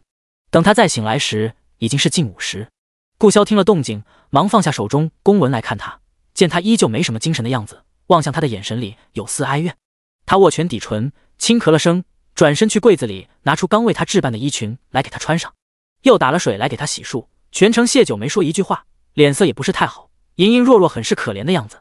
顾潇察觉不对劲，想起昨晚他眼里含着水雾，哽声求饶，他好似过于梦浪了，可能伤着他了，亦或者他是生气了。他软了声音道：午膳想吃什么？我让人去做。谢九摇了摇头，没什么兴致。那稍后我带你去温泉泡会能解乏。他先前很爱泡温泉，却见谢九依旧摇头，撅嘴说了个累，声音沙哑的近乎听不见。顾潇突然就有些内疚了，他释放男人本能，却未考虑他能否受得住。他也不曾料想过，这种事情一旦开始了，就那样的不可控制。且他发现自己在这方面似乎天赋异禀，若不是昨晚他一再求饶，他甚至都不会那么快结束。他很清楚，他并不需要靠节制来修养身体。但他将谢九揽在怀里，轻叹口气，往后我节制些，他的身子需要休养。谢九贴在他胸口，嘴角微微翘起，嗓子发哑，和累是真的，却没有这般严重，不装的可怜些。他担心这头刚从情欲里苏醒的狮子会让他一天到晚什么事都干不成，而他们都有不少事需要做。至于床子之欢，来日方长，他们有一辈子。午饭过后，顾潇依旧在看他的公文，谢九则让莫离将被子送回去，再将他床头一个记事的本子拿来。他打算等莫契的事有了定因后再出发寻找梅山，而在此之前，顾潇定是不会让他回林叔家的。莫离很快便将东西拿来，同时他又从怀里掏出一张银票，憨笑着：谢九姑娘，谢谢你救了莫契，这是我的谢意，请您收下。谢九注意到这是他第一次称自己为姑娘，从前他只唤自己的名字。他略有诧异地接过那银票，竟是1000两。陆老三很会赚钱，他现在不缺银子，且他帮莫契没想过要什么回报。他将银票折叠好，正欲递还给莫离时，顾潇走了过来，阻止了他的行为，温声道：收下吧。莫离很高兴，挠了挠头，问道：谢九姑娘，你喜欢吃什么？我去给你买。前世今生，莫离第一次对自己这么热情，前是因为他对顾潇态度不好，不停索求好处，莫离看他的眼神是有些厌恶的，所以他才更觉得莫契的善意弥足珍贵。谢九大概明白了些什么，笑了笑，想着怎么用简短的话表达出自己的意思，毕竟他嗓子不是吃顿饭就能好的。便听得顾潇道：你觉得什么好吃，便都买些来。好了，属下这就去。莫离笑着退下了。谢九看着他欢快的脚步，说了句：他们感情真好。顾潇见他声音依旧沙哑，给他倒了杯水，往里面添了些蜂蜜，而后解释道：他跟我之前是乞儿，被一个老乞丐养大的，老乞丐在他4岁时便饿死了。莫离对钱和吃食有格外的执念。他看了眼谢九，没有再继续说下去。谢九却懂了，因着自己帮了莫契这件事，莫离感激自己，认可自己，甚至把自己当成了亲近之人，所以舍得同他分享自己最在意的钱和食物。多年相处，或许莫离早已将顾潇和莫契视为亲人。谢九突然想起，前世莫契断臂成了府中管事，顾潇身边得用的只有莫离一人，那顾潇死后带着人攻进皇城，为顾潇报仇的定是莫离了。他不善谋略，能一路打进皇城，大概靠的就是那一腔孤勇和对顾潇的忠心了。但便是诛杀了三皇子他们，他最终也只能落得一个大逆不道的罪名，下场定不会好。谢九摩挲着银票道：等他成婚时，我再还给他。但愿这事他们都能有个好结局。听到成婚2字，顾潇眼里有丝触动，他捏了捏他的脸，道了句好。下午，谢九忙着自己的事，顾潇没有打扰他。到晚饭时，莫离果真送了许多吃食来，烤鸭、烧鸡、果脯蜜饯、包子、烧饼，种类繁多。谢九失笑，这大概是把街上的吃食铺子都买了一遍，好在数量没夸张，否则真不知要吃到几时。等人离开，顾潇就让暗卫将大部分打包送去了林叔家。心意领了便好，有些食物过夜了再吃，对肠胃不好。谢九不是莫离那样的糙汉，谢九已经习惯他的细心，抿唇而笑。晚上顾潇遵守承诺，什么也不做，两人相拥而眠。第2日，顾潇出去了半日，下午带来公务在别院处理。谢九依旧是在自己的本子上写着什么。晚饭后，谢九拉着顾潇在院子里散步消食，等天色彻底黑下来，有暗卫来禀，莫契去了为李小莲置办的宅子。今晚是李小莲和王掌柜计划对莫契下手的时候。又过了1个多时辰，暗卫在报，莫契在宅子久等李小莲都等不到人影，而隔壁街上王记铺子里则发生了命案。他身为萧王身边的贴身护卫，亦是在军中有品阶的武将，发生命案自是不能置之不理，便前往事发现场。却不想死的人竟是他的未婚妻李小莲和王记铺子的掌柜。他到时，县衙的人已经审讯了王母。原来是李小莲和王掌柜私下苟且，他婚期将至，便要王掌柜带他私奔。王掌柜已然厌倦他，自是拒绝。李小莲气怒之下，在王掌柜的吃食里下了毒。王掌柜毒发之时，王母刚好回家，目睹了这一切。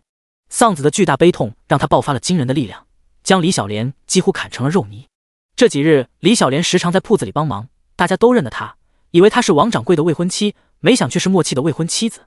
众人一边骂着李小莲活该，一边对莫契深表同情和怜悯。可重情义的莫契尽管气愤的双眼赤红，还是将李小莲的尸身带走安葬了。而后又有暗卫赶来禀报道，兄弟们将那女人的尸身丢进狼窝了，王母会在牢里因想念儿子而畏罪自尽。王母能顺利杀了李小莲，自是有他们暗中相助。谢九自觉自己不是什么好人，且这3人亦是死有余辜，在他心里兴不起一丝波澜。如今莫契逝了，他心里也算下放下一块石头。他拉了拉顾潇的衣袖，我明日该出发去寻找梅山了。顾潇听闻上午李胜来过别院，他便猜到是谢九吩咐他做安排，心里有些不舍。他问道：身子好些了吗？谢九头刚点，人便都腾空抱起。他顺势环住了他的脖子，即将分开10几日，他也会想他的紧。第93章，找人救师傅。这日，谢九早早起床，将自己裹得厚实，同顾潇用了早饭后，便直接从山中别院出发。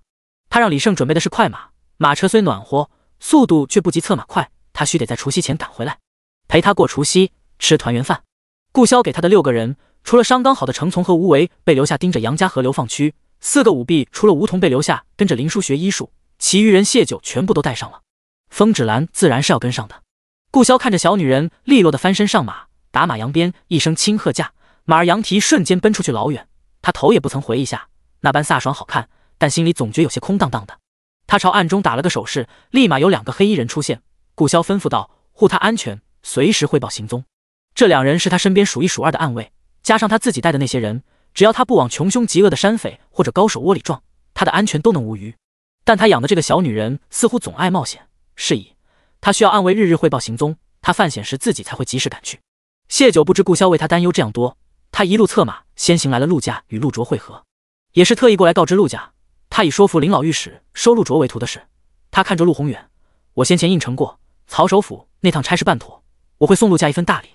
老大人立身清正，虽得罪了些人，但若他放出话要收徒，京中权贵都会争着抢着将家里的孩子往他身边送，这一点陆先生比我更清楚。是，陆宏远心里门清。老御史在百姓中，尤其是天下学子间颇有声望，大多学子未入仕前都存有一颗赤诚之心，想着做一个好官、清官。而林老御史坚守本心，做了一辈子他们心中想做的好官，学子们以他为楷模，为此推崇他。在皇帝眼中，老御史不参与任何党派之争，所参之人必是证据确凿，弹劾之事必是经过举证核实，箭无虚发，更不会为了一己之私滥用职责，是难得的忠臣，深得皇帝信任，故而他自请流放时，皇帝依旧保留了他监察百官之责。他一道弹劾曹首府，私下前往狄戎的折子城上，让曹首府往日精心塑造的忠臣形象大打折扣，可见他的影响力。能拜这样的人为师，对陆卓来说是天大的好事。陆宏远拉着陆卓对谢九深深一鞠，多谢姑娘为我陆家筹谋，我陆家上下感激不尽。陆家想要重回朝堂，只能走忠于天子的路子，谢九为他们找到了捷径。至于老御史得罪的人会不会因此迁怒陆卓，陆宏远虽有担心，却也是没法子的事。好在还有岳丈这个户部侍郎在，寻常人也不敢轻易找陆卓麻烦。至于那不寻常的人，只盼着陆卓能早些入了皇上的眼，让他们顾忌几分。老御史只有维持孤臣形象，他的话才更有信服力。谢九不动声色避开了这里，隐瞒了老御史与顾潇的关系，算是变相的算计了陆家。陆家若知道他们的关系，很大可能会和萧王避嫌而放弃拜师。无论将来顾潇用不用陆卓，他都不可能让陆卓再被三皇子或者皇后一党所用的。而陆宏远此时想的也是三皇子，为了施恩陆卓，三皇子不惜杀他陆家满门，这仇他们是记下了。可若将来继承大统的是这位，他们再不甘心也只能效忠。有父亲教训在前，陆家再不涉足党争，只效忠坐上龙椅的那位。他们想要报仇，除非有其他可能。想到这个，他便想到了萧王，从而又想到了谢九。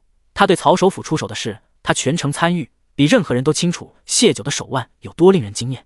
不知为何，他突然生出了一丝丝希望，再次行礼道：“陆某誓死效忠姑娘。”谢九眸色轻闪，这一礼他稳稳受了，道：“等我们此趟回来后，陆先生便带陆卓过去行拜师礼吧。”陆宏远应是。谢九又同陆家兄弟说了，他与萧王玉合作将梅饼买去狄戎的事，让青丘留下协助一二，也是方便陆家与萧王府两边传话。陆家没有不应的。事情交代完，谢九没多做停留，带着陆卓一行人出了玉幽关，往南边而去。已是深冬，有些积雪还未完全融化。虽然最近都是太阳高挂的日子，但策马飞驰还是件比较痛苦的事。谢九肌肤本就娇嫩，整张脸虽被裹得只剩2个眼珠子，他脸上依旧有干裂的痛感。好在林叔提前为他们准备了润肤的药膏，停下休息时，他都是抹上厚厚一层。如此，他们在官道上快马跑了3日，才到了下一个城池。谢九没急着进山，吩咐李胜在城中找了家客栈落脚。谢九下马的时候，感觉自己已经不会正常走路了。回到屋里，叫来热水沐浴，将事先准备的药膏抹在大腿两侧被磨破的地方。骑马真不是个轻松活，好在后面不用这样快马赶路了。寻找梅山重要，可是找人救师傅更重要。好不容易等到雪灾过去，能出玉幽关，谢九怎敢耽搁？翌日，他便让李胜将城中2个稍有名气，在各处流动巡演的戏班子的班主请了来。请2位来，是我这里有出戏，想请2位看看。说罢，他将提前抄好的戏本子分发到了班主的手中。这出戏讲的是一对江湖高手为3岁独女在草原上买了个5岁小郎君的故事。他们是小郎君为己出，让他和女儿从小培养感情，2个孩子如他们所愿，相处得极好。可在他们成亲前夕，小郎君外出游历，遇上了心仪的女子，才知自己对从小一起长大的师妹只有兄妹之情，并非男女私情。偏生心仪女子还选了家世比他好的另一人成亲，他自知愧对师父师母的养育之恩，愧对师妹的一腔真情，也伤心心仪女子对他的拒绝，便瞒着众人出海远行去了别国。多年后，他对感情释怀，也思念师妹一家，便回到了故国。可还没来得及去寻师妹他们，便听闻当初那个心仪的女子惨遭夫君抛弃，甚至为此丢了性命。他一怒之下，直接寻去了那女子夫家，想要为她报仇，却不知此时他的小师妹正满世界找他。故事就此结束。有个班主问道：“姑娘，这戏是不是还未写完？小郎君最后如何了？他那小师妹是否寻到他了？”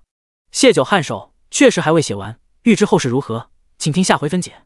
诸位觉得这出戏如何？可能火。故事与他们寻常演的不太一样，且还没有结局，但以他们走南闯北演戏的经验来看，确实有些吸引人。后面的留白或许更能勾起人的好奇心。我带回去让他们排演试试。其中一个班主开口，他往常也会找专门写戏折子的人买些戏来排，但眼前这位姑娘看着不像是以写戏为生的。他迟疑问道：“姑娘，这戏折子卖多少？”谢九摇头，从早已准备好的钱袋里拿出10两银子递过去：“这戏折子不要钱，相反我给你10两银子，但班主须得将我这出戏演出去，每到一个地方至少演上3场。若是火了，不用他要求，他们也会多多安排。”第94章，前世狱友。不用花钱，还到收钱。另一个班主也忙表示自己愿意演。谢九也给了他10两银子，并交代若有人寻到他们，问戏折子出自谁手，便说是玉幽关九霄公子。2人忙应是，拿着银子欢欢喜喜地走了。风止拦道：“谢九，你就不怕他们拿了银子不演你的戏？”怕，但这是没办法的事，他不可能为了10两银子成日盯着那些人，只能广撒网。总有识货的班主会认真排练，甚至演火了这出戏。师傅的师娘和师妹最爱听戏，只要他们听到了这出戏，定能想到这戏讲的是他们的故事。若是他们还挂念着师傅的话，会来找他要师傅的线索的。按时间推算，师傅被关刑部大牢已经5年。虽然他不肯透露关押他的人是谁，但谢九明白，能在刑部专门设个牢房，用世间罕见玄铁打造枷锁囚禁师傅的人，那人身份不会低。这也是谢九那出戏留白的原因，写得太详细，太吻合实情，同样也会引起那人的注意。他眼下自己没有能力从刑部大牢将人救出，也不能将顾萧牵扯进这件事里。且师傅说过，困住他的锁链，天下间唯有他师傅的劈日刀和他师娘的断月剑可斩断。谢九只能祈求他们还记挂着师傅，那2个老人也还在人世，亦或者师傅的师妹继承了他父母的武艺和武器，否则等他想法子救人，师傅要在牢里多熬些日子了。谢九又换了护卫青阳过来，给了他一笔银子，让他一路往南，多找一些四处流动的戏班子排演这出戏。姑娘，属下已经探听过了，这一带有座猛兽山，山上猛兽多是其次，山上还有个山寨，上面的山匪凶横霸道，尤其是那山匪头子，听闻生吃人肉，喝人血，人称阎王仇。能否让属下先陪您进山，等您安全出山，属下再前往江南？或者直接避开那山？天下山脉多的是，实没必要犯这个风险。青阳心里这般想着。谢九知他是一片护主之心，心下微暖，但眉眼微压，厉声道：“这件事于我来说，比寻找梅山更重要，你务必尽心办好。至于山匪之事，你且放心，我不会有事。”青阳只能遵从，拿着银钱出发了。谢九，我们是不是避开那山？风芷兰问道。若那山匪真的那般横行，即便他们在附近山头找到了梅山，将来开采也是个问题。谢九道：“先不急着进山，你同李胜他们出去打听打听。前县令之女苏梦娇在那间庵里修行，最好今日就探出结果，这样他明日便可去会会那女子了。”谢九，我怎么觉得你这次出来寻梅山是幌子，干别的事才是真呢？先是找了戏班子，现在又是找尼姑庵的。上次寻梅山谢九可是很积极的，这次他一点没看出他的急，这不得不让风芷兰狐疑了。谢九笑：“不是幌子，是真的找梅山，以后你就知道了，快去吧。那你在客栈注意安全啊。”风芷兰知道谢九这是没打算解释，也不多问了，临走前叮嘱了句。谢九颔首：“放心，我今日不出客栈。”他得好好睡上一觉，让脑子更清醒点，想想怎样能更好更快地将事情办完。风芷兰说的也没错，此趟出来除了找人救师傅寻梅山，他还有别的目的，便是青阳口中的土匪头子阎王仇。这个人说起来还是谢九前世的狱友，两人比邻关了2月，谢九对他印象深刻。那是一个相貌极其出色的男子，若说故乡是高山雪莲，阎王仇便是黄泉路上烈焰的彼岸花。生吃人肉，喝人血并非谣传，此人心狠手辣，唯独对一人柔软，便是谢九要打探的前县令之女苏梦娇。两人一见钟情，情根深重后，苏梦娇才知那个洗着红衣、五官绝美如仙子的男人，竟是猛兽山上令爹爹时常头疼不已的山匪头子。县令大人怎会同意女儿嫁给一个土匪？阎王仇原就也是尹氏大家的嫡子，家中惨遭灭门后，他杀光仇敌，带着随从来了猛兽山占山为王。金尊玉贵养大，后来又做了山寨的头，有底下人捧着，从不曾弯过腰低过头。可为了能娶苏梦娇，他在前县令的书房前跪了1天1夜，并承诺只要他们答应婚事，他便解散山寨，做些正经的营生。前县令依旧没有松口，反而将阎王仇赶了出去，又以最快的速度给苏梦娇配了门亲事。苏梦娇断食拒婚，并立誓非阎王仇不嫁。本以为能以此要挟父母成全他和阎王仇，却依旧被塞上了花轿。花轿半路被阎王仇所劫，苏梦娇还来不及高兴能与心上人双宿双飞，便听闻父母和夫家皆惨死，凶手就是自己一心想嫁的阎王仇。所有证据都指向阎王仇，他无力辩驳。苏梦娇一剑刺进阎王仇的身体里，彻底断了两人的情缘。他自己则入了空门。前世阎王仇被斩首前1日，苏梦娇入了京，去了刑部大牢。谢九看见他满头青丝，便知他并没有真正放下阎王仇，而阎王仇亦是为了他才犯了杀头的大罪。他们如同前世的自己和顾潇一样，因误会耽误了一生，但他们又比自己幸运，至少死别前还见上了一面。谢九按了按眉心，将思绪转回到阎王仇身上。他想要收服阎王仇为自己所用，就只能从苏梦娇身上下手。山匪常年在山中，哪座山头是什么样，有没有他们要找的梅石，没人比他们更清楚，会比他们自己满山找更省力。但这前提是拿下阎王仇，且他的九霄阁亦需要壮大。到傍晚的时候，风芷兰他们带着消息回来了。苏梦娇原本是在城外的净月庵修行，1年后不知为何出了净月庵，去了另一座小庵，没2月又被那小庵请了出来，如此接连换了3座尼姑庵，都是被请出庵的下场。最后他回到了苏家祖宅，自建佛堂清修至今。谢九眼波微转，便明白了，阎王仇爱苏梦娇至深，他又是个不顾世俗的人，定是没少去庵里骚扰。知晓了苏梦娇的下落，谢九便让大家晚上早早休息。第2日天刚微亮，他带着风芷兰去了苏家祖宅，而陆卓则奉命带着李胜去拜见现任知县。第95章，和我一起杀了他。苏家祖宅在城外不远的苏家村。苏家祖上是耕读之家，苏县令当年中举后就将家人接到了城里，后族中子侄要么于读书上有些天赋，要么凭着他的关系做了些营生，苏家几乎都进了城，苏家祖宅就空了下来。不过谢九两人到了地方，才知道苏梦娇自建的佛堂离苏家祖宅，或者说苏家村是有些距离的，几乎在半山腰的位置，有些偏僻。想想也能明白，若真将佛堂建在村里，怕是阎王仇会搅得他连村里都待不下去了。他们到了佛堂门口时，一个身穿灰色呢袍的女子正背对着他们在清扫院子，听得脚步声，她缓缓转身，皮肤有些蜡黄，眼角鸡尾皱纹，但五官长得极好，即便布满沧桑，依旧看得出当年绝色倾城，否则也不会让阎王仇一眼相中，再难自拔。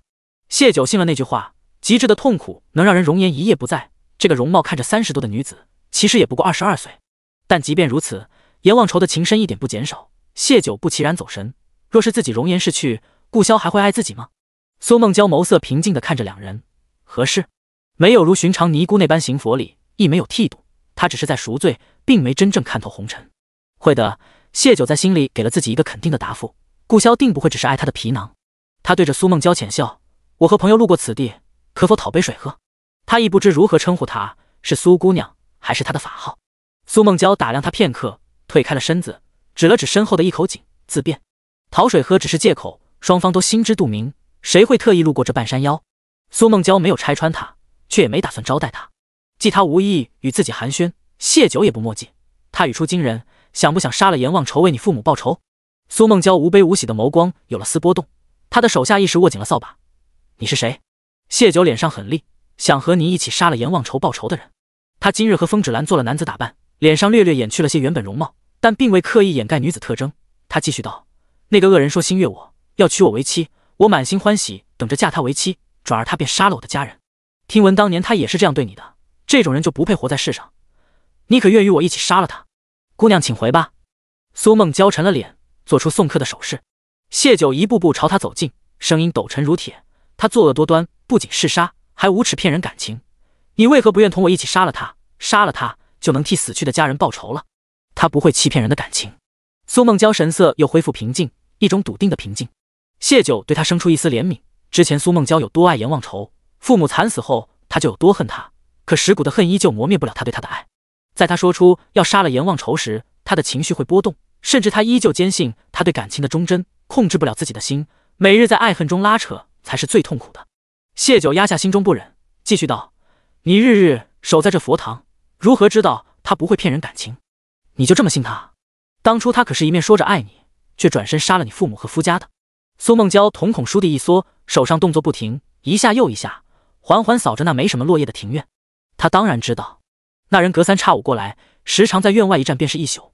他倒希望他能对别的女子上心，好让他能恨得彻底。谢九变本加厉，你真可怜，你恨他杀了你家人，却依旧控制不了自己的感情爱着他，可他却在外面勾搭一个又一个的女子。他不会。苏梦娇厉声打断，余光不动声色地瞟了眼院外，我不知你究竟有何目的，我也不想知道，请速速离开。风芷兰也朝院外看了眼，思忖着他带着谢九能不能打得过外面守着的那些人。转而他又想到，谢九不是活腻了找死的人，这样刺激，这人定是有自己的把握，再不济暗处还吊着两尾巴呢。他们也不会看着谢九出事的。这般想着，他安然当梳妆了。谢九确定了苏梦娇对阎王仇的感情依旧，便也不再刺激他，声音温和几分，你既信他对你的感情，那你为何不信他没杀你家人？他都已经打算结花轿，大可带着你远走高飞，何故要杀了你的家人，让你怨恨他，甚至差点死在你手上？若不是阎王仇的心脏异于常人，苏梦娇的那一剑就已经要了他的命。苏梦娇盯着谢九，沉默片刻，淡淡道，你不是想要杀他，你是他的说客。谢九摇头，我不是他的说客，我是要他命的人。这话也不算撒谎，成为他的下属，命自然是要归他的。苏梦娇看了他一眼，再次下了逐客令，你杀不了他，回吧。谢九仿若未闻，在院中石凳坐下，黑石如宝石般的眸子打量着这个院子。我确实奈何不了他，所以才来寻你合作。我看你这院中的青菜种得极好，想要再讨顿饭吃。苏梦娇沉默不语。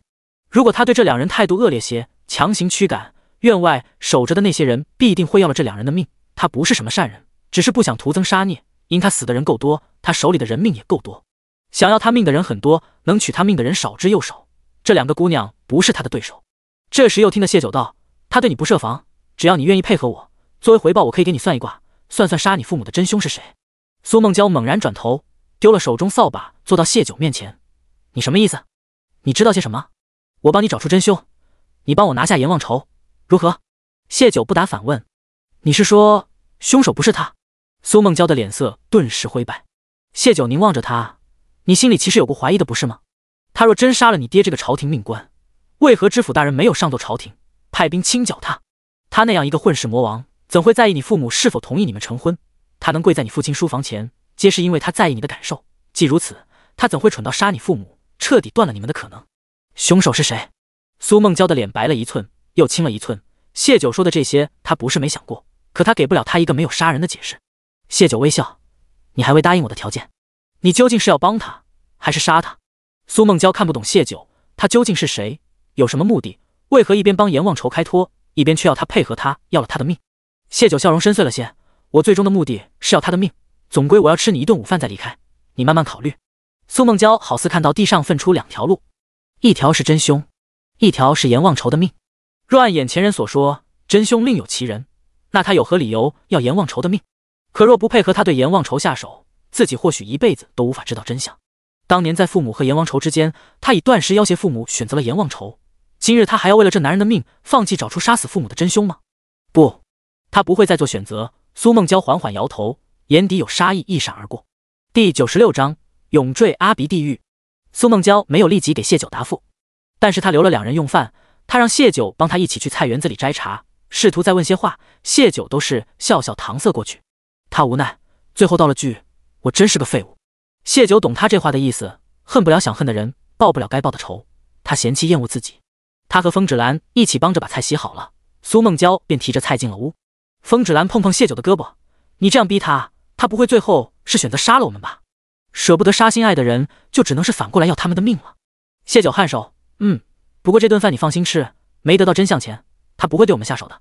爱情真可怕。”风芷兰摇了摇头，双手抱臂，摩挲着胳膊上的鸡皮疙瘩。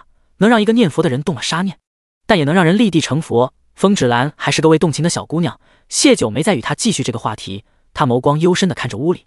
一开始苏梦娇催他们快些离开，是怕阎王仇的人对他们下杀手。后来他以真凶要挟他配合自己拿下阎王仇，他自己反而对他们起了杀念。阎王仇的命让他打破了原则。不多久，屋顶上方升起袅袅炊烟，苏梦娇开始做饭了。风芷兰到底不放心，进了灶房说是帮忙，实则监视。他怕苏梦娇为爱痴狂，现在就对他们下毒。3碗米饭，2个素菜，菜的味道炒得真不好，还不及生嚼的好吃。饭也是半生的，风芷兰扒拉一口，心中懊悔，早知道苏梦娇有本事将饭菜做得这样难吃，他亲自来啊。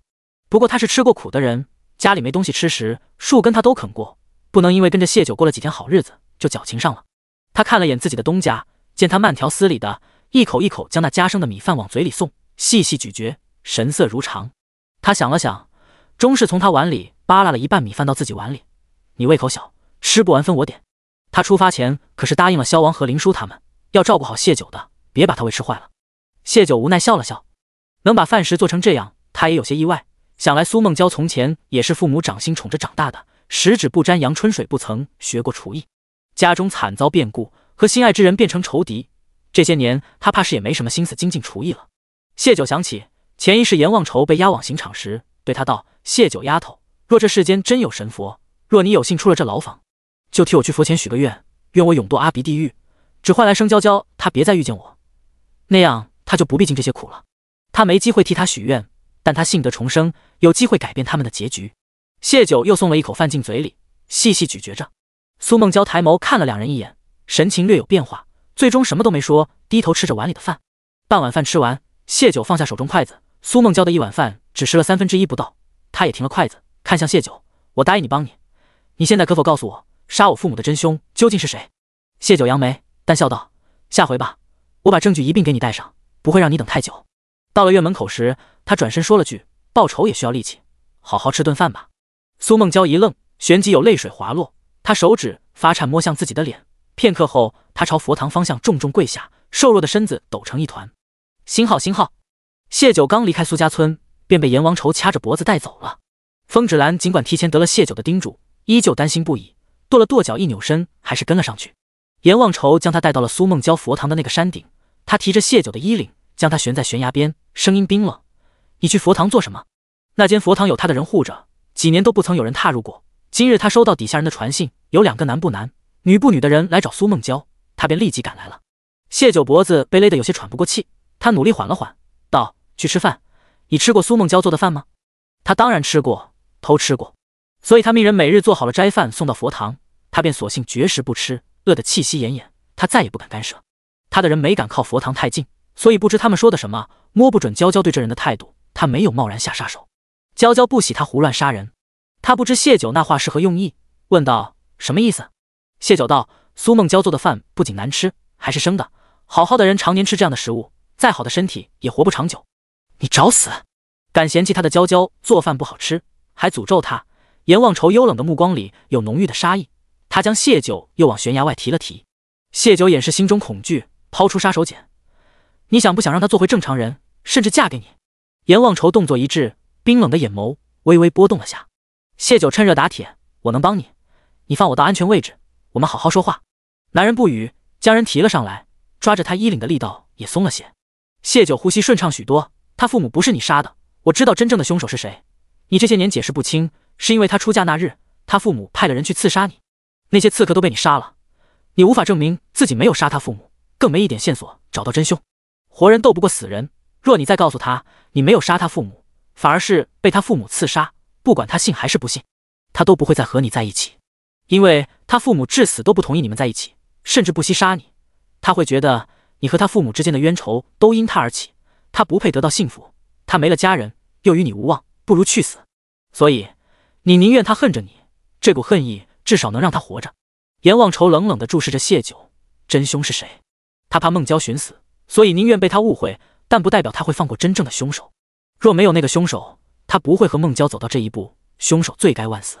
谢九指了指旁边的一块大石头，去那里坐着说。男人眼神闪了闪，扬手一抛，谢九稳稳地落在石头上。他不怕谢九耍花招，杀他于他来说犹如捏死一只蚂蚁般简单。谢九坐稳，语气颇为诚恳：“我是来帮你们的，不是你的敌人。你让你的人别伤了我的人。”阎望愁手指放在唇边轻吹了2下，给底下人下令后，便催促谢九：“快说。”谢九微笑，笑容恬静：“我是有条件的。”知道这人心急，他也没买关子：“你奉我为主，我告诉你真相，帮你们2个和好如初，让他心甘情愿嫁你。”好。阎望愁想也不想答应了，他家人都死光了，活着唯一的执念就是苏梦娇。若这个人真能让他如愿，他可以给他这个面子；若是他吹嘘，他抬手便能杀他。谢九点头，真正的凶手便是苏梦娇的堂兄，现任县令。阎望愁身子一动，正欲飞身下山，衣袍被谢九抓住。谢九道：“你别急，听我说完。你没有证据就去杀他堂兄，只会让他更恨你。再说，你觉得杀了真凶，他就会同你和好如初吗？不会。”阎望愁绝美的容颜上蒙上一层颓败，他缓缓蹲在谢九面前，楚楚可怜：“你有法子。”第97章识时务的谢九。在谢九笃定点头说他有法子后，阎望愁才又重新在他对面坐下。30而立的年纪，容貌绝尘，此时神情乖顺的如同一个听话的大男孩。但谢九心里很清楚，一旦自己未能让他如愿，他能立马翻脸扭断自己的脖子。相反，只要事成，他就能彻底为自己所用。前世只因苏梦娇去牢里探监，被狱卒催着快些离开，自己向相熟的狱卒帮着给他说了剧情，让他们多相处了片刻，阎望愁便感激的要同自己结拜为异姓兄妹。他略微组织了下语言，准确来说，凶手并不只是他的堂兄，还有知府。男人薄唇微动，谢九抬手阻止道：“我知道你有能力杀了他们，但是杀害朝廷命官，一旦被查到，你会被通缉。你丢不下苏梦娇，届时肯定要带着他一起逃。且不说他愿不愿意跟你走，就是愿意你忍心他跟着你东躲西藏，过颠沛流离的日子吗？所以我们需要从长计议，将证据摆在苏梦娇面前，先让他相信此事。你答应我不能轻举妄动，否则我不会帮你。”他担心阎望愁如前世那般冲动之下，一夜之间杀了县令和知府，最后被朝廷围剿，落得个斩首的下场。阎望愁见谢九眼眸沉静地盯着自己，好似他不点头他就不会再开口般，最终点了点头。好。谢九这才同他说了自己的计划，派人刺杀你的也不是他父母，而是他堂兄。他母亲身边曾有一个叫小黎的丫鬟，你晚上让人将他悄悄掳来。阎望愁没有任何迟疑的给随从发了号令，待随从得令去执行任务后，他才问道：“你为何知道这些？”他一直没放弃过查找真凶，可什么都没查到，谢九却什么都清楚。尽管眼下证据还没呈上来，证人还没审，但他觉得谢九说的就是真相。娇娇堂兄中举后成了他父亲的副手，叔侄俩一个县令一个县丞，这是极少见也不符合官场规则的事，但却在苏家出现了。阎望愁眼里装不下别人，懒得去好奇这些。不过苏父死后，娇娇堂兄就被知府举荐为县令，是最终得益者。他先前没怀疑过此人，是因为那堂兄自小与苏家关系极好，对苏梦娇犹如亲妹般，且是唯一一个支持娇娇嫁给他的苏家人。这些年他依旧十分关心娇娇，也是娇娇很信任的人。谢九眨了眨眼：“我算出来的，你信吗？”阎望愁没回这个问题，而是问道：“你还算出来什么？谢九笑，就知道他这个人是这样，对什么都不在意，哪怕谢九直接告诉他自己是重生的，也在他心里掀不起多大的波澜。他所有的关注点只有苏梦娇。我算出来，明年朝廷就会派三皇子来此剿匪，你的部下损失惨重，但因着苏梦娇在这里，你不肯离开，最后你解散了山寨，只有几个心腹留在你身边。我还算出来，便是今日我不出现在佛堂等你，几年后也能查到真相。而后你替苏梦娇的父母报仇，最后入狱被斩首。你死了，苏梦娇在这世间只剩他一人了，所以替你敛尸下葬后，他一头撞死在你的墓碑上。算得不好。阎王愁脸色阴沉下来，不再言语，提着谢九的衣领就要施展轻功飞下山。等等！谢九扭身去捶打他的胳膊，我是来帮你的，你再这样对我，我就不管你们的事了。我不碰娇娇以外的女人。阎王愁松了手，淡漠的脸上略一蹙眉。谢九理了理衣襟，点头道：正好，我也不喜碰我男人以外的男人。你让我的人上来，让他带我走。太慢，语气里满是嫌弃。谢九坚持，我们不赶这点时间。他可不想再被他提货物一样的提着。阎王愁好似懒得跟他争这个，朝空中吹了声响哨，一名黑衣男子出现。阎王愁丢下一句带他们去小屋，便率先走了。风芷兰被放了上来，打量谢九有没有事。我没事，你呢？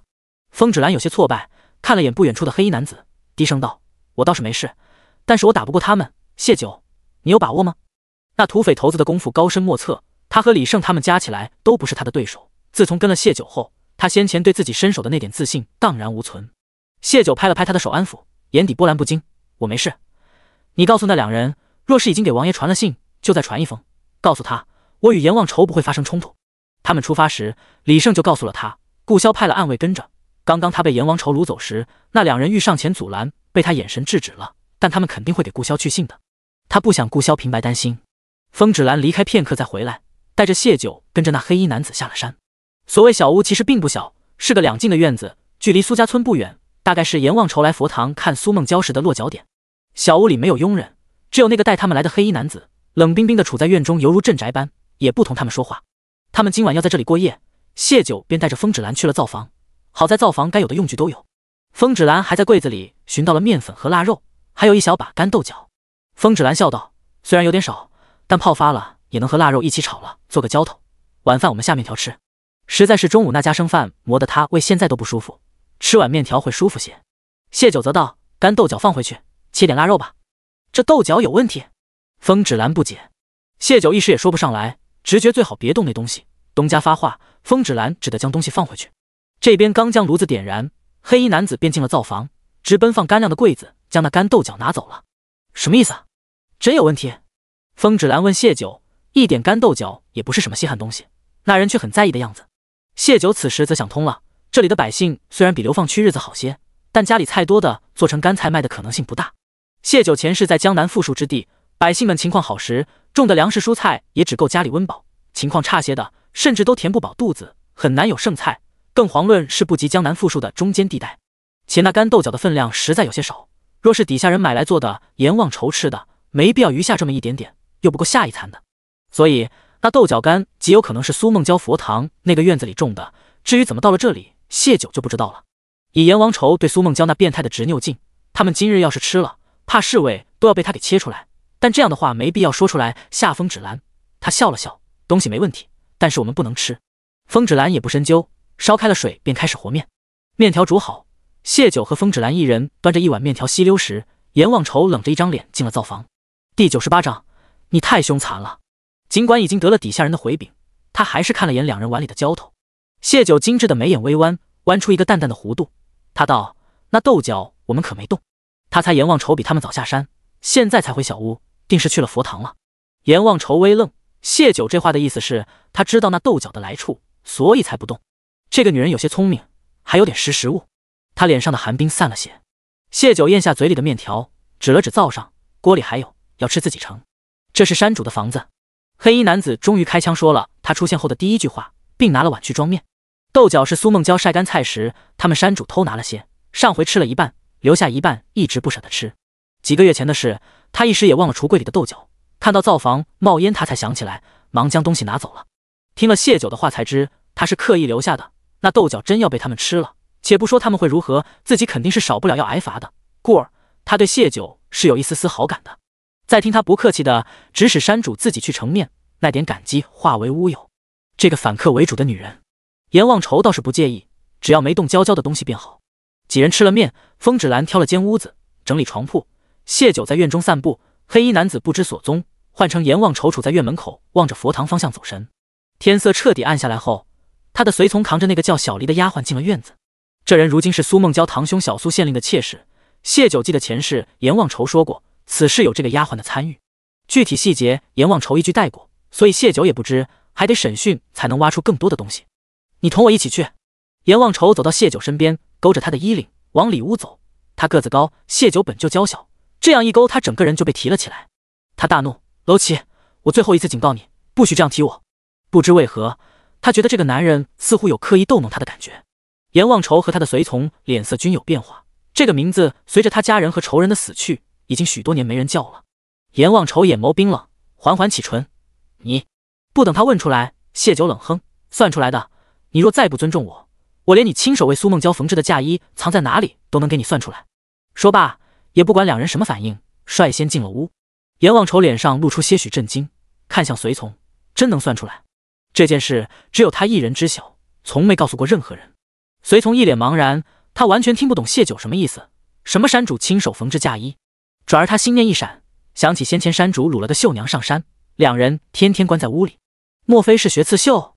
阎王愁不觉得给娇娇做嫁衣是丢脸的事，但被属下们私下揣度又是另一回事。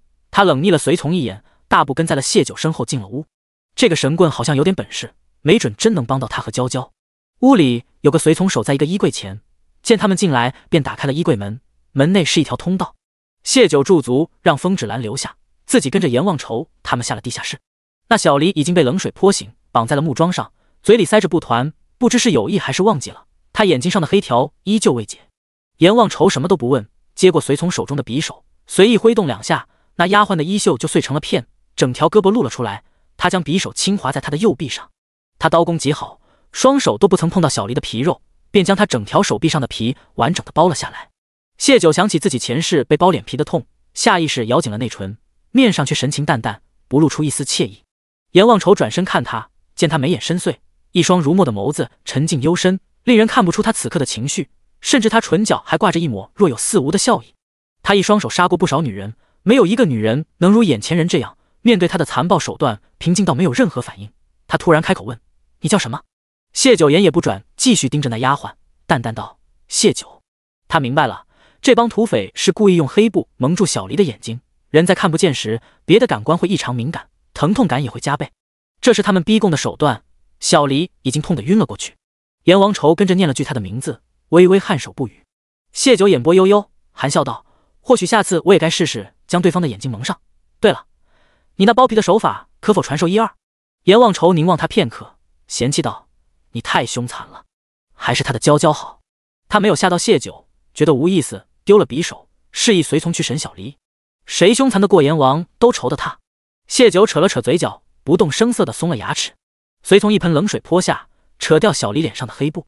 小黎悠悠醒来，看到自己血淋淋的手臂，差点再次昏厥过去，便听得阎王愁冷声道：敢晕就剥了他另一只手。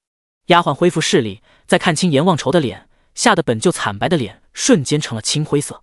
当年这个山匪头子跪在老爷书房前，他是见过的，想到自己突然被他掳来，心里已经明白了几分，他吓得浑身发抖，但是绝不能认的。落在这个阎王手里，认了就是死路一条。但他没想到，不认的下场便是想死都难。那些山匪又在他身上用了2次刑后，他便什么都招了。当年苏梦娇堂兄承诺收小黎做妾室，要他以苏母的名义收买杀手去刺杀阎王愁。阎王愁的功夫很高，那些杀手根本不是对手，他的目的是引开他。另一面，知府给了他一个功夫很高的人，乔装成阎王愁的样子，在他送苏梦娇出门后，那人以极快的速度一剑封喉，杀了苏父苏母。阎王愁从前喜穿红衣，大家都是知道的，知府的人并不需要乔装的多像，只要穿上他一样的衣裳，使出他的招数，再由站在苏母身边的小黎带头认出那人是阎王愁。那人踏着轻功进了屋子，杀人离开，不过就是片刻功夫，还未散去的宾客根本就来不及看清他的相貌。可小黎站在苏母身边，他认定杀人的是阎王愁，其他人也会下意识地认定是阎王愁，毕竟他有动机。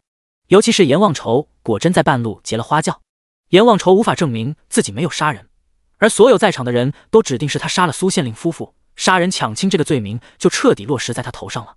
谢九问道：“你就没想过，既然你罪名坐实，为何这么多年朝廷没派人抓你？”第99章，步步引导。抓过，没抓到。阎王愁觉得谢九问了一个很低级的问题，因而他的语气里带着一丝不易察觉的鄙夷。谢九却是双眼盈盈笑着看他。阎王愁对着这样的一张笑脸，莫名读出了些什么，让他也不由深思了起来。片刻后，他冷淡无绪的眸子顿时变得暗沉愤怒。当初娇娇是打算杀了他为父母报仇，再自枪的刺的那一剑他没留情，让他昏迷了好些日子。在他昏迷的那些日子里，州府派官兵去过猛兽山，他底下的人维护着他和官兵打了起来。猛兽山易守难攻，兵士不是他们的对手，却也闹出不小的动静。他没杀人，自是不会伏法，但他们是山匪，和官府对抗下去，他很难再安然在猛兽山待下去。他不想离开猛兽山，娇娇在这里，所以他身子略好后，便带着全部银票去了知府的书房，将剑架在了知府的脖子上。在此之前，他一直以为是自己的恐吓和那些银票起了作用，知府才将此事给平息了下去。现在想来，确实太顺了。杀害朝廷命官的案子，一个知府怎能轻易就将事情压了下去？小丽刚刚的交代，他听得清楚，也确信在他们刑讯下，他不会说谎。知府和小苏县令就是真凶，那他们定不会将娇娇父母死亡的真相如实上报，极大可能是随意给娇娇父母的死编造了一个理由，再举荐他堂兄顶替县令位置。谢九见他想得出神，站起身时扯了扯他的衣袖，示意他跟上，两人出了地下室。风芷兰依旧站在衣柜旁，见他出来，朝他点了点头。谢九会意，肯定阎王愁心中所想到，他们很清楚你不是杀人凶手，若强行捉拿你，你肯定会奋起反抗。你们山上的势力不薄，真闹起来，定会惊动朝廷。那苏县令被土匪杀害的事就瞒不住，一旦朝廷派人下来，他们担心会被查出真相，所以他们比你更害怕事情闹大。你夜闯知府书房，顺势给了他们平息此事的理由。该死，我被骗了！阎王愁顿时眸中杀意涌动。你虽想找到真凶，但你满腔心思都在苏梦娇身上。谢九顿了顿，察觉不出也正常，当局者迷。这话安慰的没什么诚意。谢九继续往正厅走。阎王愁跟上，理由？谢九知道他问的是知府和苏梦娇堂兄杀死苏父的理由，他没有立即回复。到了正厅，见陆卓、李胜一行人已经等在正厅。阎王愁无心去管谢九的人为什么会找来自己的小屋，他只想等谢九快些解惑。谢九则问陆卓如何，他在县衙，但没见我，只打发了师爷敷衍了事。陆卓回答，谢九让他打着他外祖父户部侍郎的名头去见小苏县令，要求在本地买1000亩上好良田，届时收成可分他1成。正四品的户部侍郎在京城不算高官，可对于一个小县令来说，那也是需要巴结讨好的存在。陆家在御幽关这些年备受关照，县令很大程度也是看在外祖父这个户部侍郎的面子，可小苏县令却丝毫不将他看在眼里，连见都懒得见，只能说明他身后有更大的靠山，且这靠山与外祖父还不是一派的。大夏朝明面上一派和谐，暗地里却分为2派，一派追随曹家，一派忠于当今陛下。外祖父追随的是陛下，那小苏县令就只能是曹党一派。阎王愁不知他们说的什么，不耐催促道：“理由？”谢九听了陆卓的话，心里亦有了答案，这才回了阎王愁的话：“税务，知府想瞒下城中真实税收，苏梦娇的父亲不配合，让他动了换人的心思，而他的堂兄恰好有野心，两人一拍即合。”这是前世阎王愁告诉自己的，但谢九觉得一个知府还没达到手眼通天的本事，能瞒下整个府城的税务。他一时拿不定知府身后的人是曹党还是中皇党，忠于皇帝的官员也未必是清官，这才让陆卓去试探小苏县令。如今心中明了，他便对阎王愁道：“知府是曹首府的人，也就意味着这瞒下的税务有一大半是进了曹家的钱袋。你杀知府就是与曹家作对，你们这个仇不容易报，但我会帮你。”阎王愁年少时随着家人隐居，生活简单，家门被屠后，他又做了土匪，杀父劫财，动手多过于动脑，没经历过那么多弯弯绕绕。如今听说这里面还牵扯到京城高官，顿时有些头大。同时他不得不对谢九怀疑，一个突然出现的女子对他们的事知之甚多，会不会是曹家的对手，借此来利用自己？因而他对谢九后面说的话起了疑。他冷眸投向谢九：“证据？”谢九缓缓勾唇：“证据就是知府和小苏县令手中真实的账册以及往来书信，这些还需得你亲自去拿。”阎王愁的功夫好，对知府府邸和县衙也比他们熟悉，他去偷那些最合适不过。若一开始就让他偷这些，他不会配合的，所以才让他先审讯了小黎，亲耳听到真凶就是苏梦娇堂兄和知府，但小黎终究只是个丫鬟，不会知道更深层的东西，所以谢九一步步引导他问理由找证据。阎王仇想要帮苏梦娇报仇，就会用心挖出背后的一切，一旦确定自己所说情况属实，哪怕知道自己对他另有图谋，他也会同自己合作。他对苏梦娇的事情从不含糊，且他不是个墨迹的人，当即就往外走。谢九了解他性子，早有防备，再度拉住他的衣袖嘛，无奈道：天即将亮的时候，人的警惕会放松，那个时候是找东西最好的时候。现在还有些时间，我们仔细规划，事关你和苏梦娇的未来，不容有失。后面这句话让阎王仇瞬间变得乖顺，他坐到了谢九身边，虚心求教：怎么做？你说。谢九道：兵分3路，你去知府府上，再给我一个轻功好的、对县衙熟悉的人，带着我的人去县令府上。这是避免打草惊蛇，他们将东西葬得更深，所以你们最好这一次就将东西拿到手。可以。阎王仇点头。还有一路，便是我带着小黎去见苏梦娇，让小黎告诉他真相。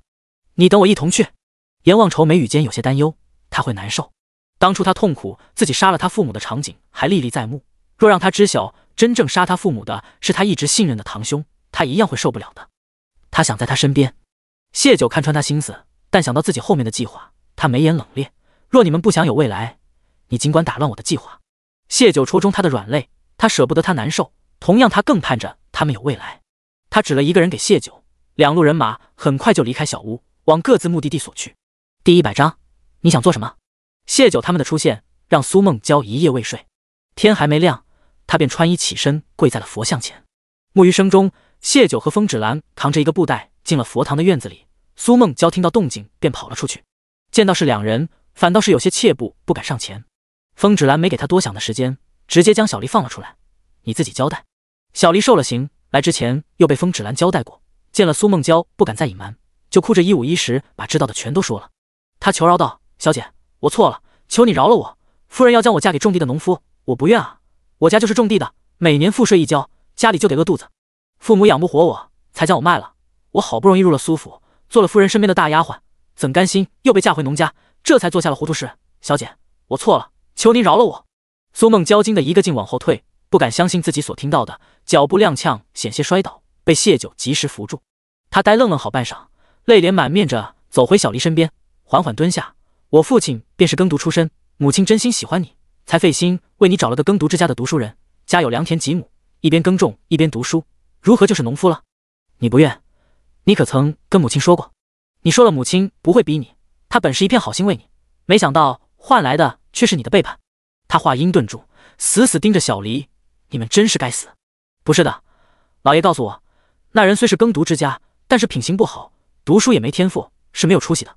小黎辩解，他口中的老爷就是现在的小苏县令苏梦娇的堂兄。苏梦娇突然笑了，笑得满目狰狞。你信堂兄，却不信一心为你打算的母亲，怕是你们早有勾结。他还告诉你什么？母亲为小黎选夫家的事，他是知道的。那人算是母亲家的远方亲戚，却不是小黎口中读书无用之人。小黎摇头，他知道的都说了。苏梦娇看向了谢九，谢九便将小苏县令和知府勾结的事也一并告知了苏梦娇。苏梦娇比他想象的要平静，只是声音发颤。父亲曾说过，堂兄是个有志向的人，将来一定会比他更有出息。父亲很重视家族，他一直盼着苏家人能光耀门楣。是以他帮扶族里人，对读书用功的堂兄更是处处周到，费尽心思将他留在自己身边，就是想亲自带带他，好助他将来走得更远，让苏家更荣耀。但父亲万万没想到，他不只是有志向，还有一颗恶毒的心。他怎么狠得下心？苏梦娇捂着胸口，痛苦地闭上了眼。良久后，他看向谢九，他知道吗？他问的是阎王仇。谢九颔首，你真的要他的命？苏梦娇枯黄的脸因痛苦而扭曲。谢九再次点头。苏梦娇重重叹出一口气，抹了把脸上的泪，道：那请姑娘再帮我先忙吧。好。谢九毫不犹豫答应。阎王仇。苏梦娇突然大声朝门外喊了句。很快，阎王仇的属下出现在院中。苏梦娇指着地上的小黎，对他道：这个人让他尝遍你们山里所有刑法，不必留有全尸。他的声音很平静，平静到听不出一丝波澜，却让小黎吓得嚎哭起来，就连风芷兰都莫名打了个寒战。他下意识挡在谢九面前，谢九伸手握着了他的胳膊，示意他别担心。有些人能互相吸引是完全相反的性子，而有些人能一眼万眼，是因为骨子里有相同的属性，能被吃人肉，喝人血的阎王仇看上的女人，岂会是真正的良善之辈？他若对待自己的仇人仁慈，谢九反而瞧不起他。小黎很快被人带走，苏梦娇看向谢九，劳烦姑娘等我换件衣裳。谢九，他不要那婢女做证人吗？等人进了屋，风芷兰小声问谢九。谢九低语，他不会将此事公开。从苏梦娇说出他爹很重视家族，谢九就知道他不会对外公开小苏县令的罪行。于公，他谋害一县县令是死罪；于私，他为一己私利谋杀善待自己的亲叔父，为世俗所不容。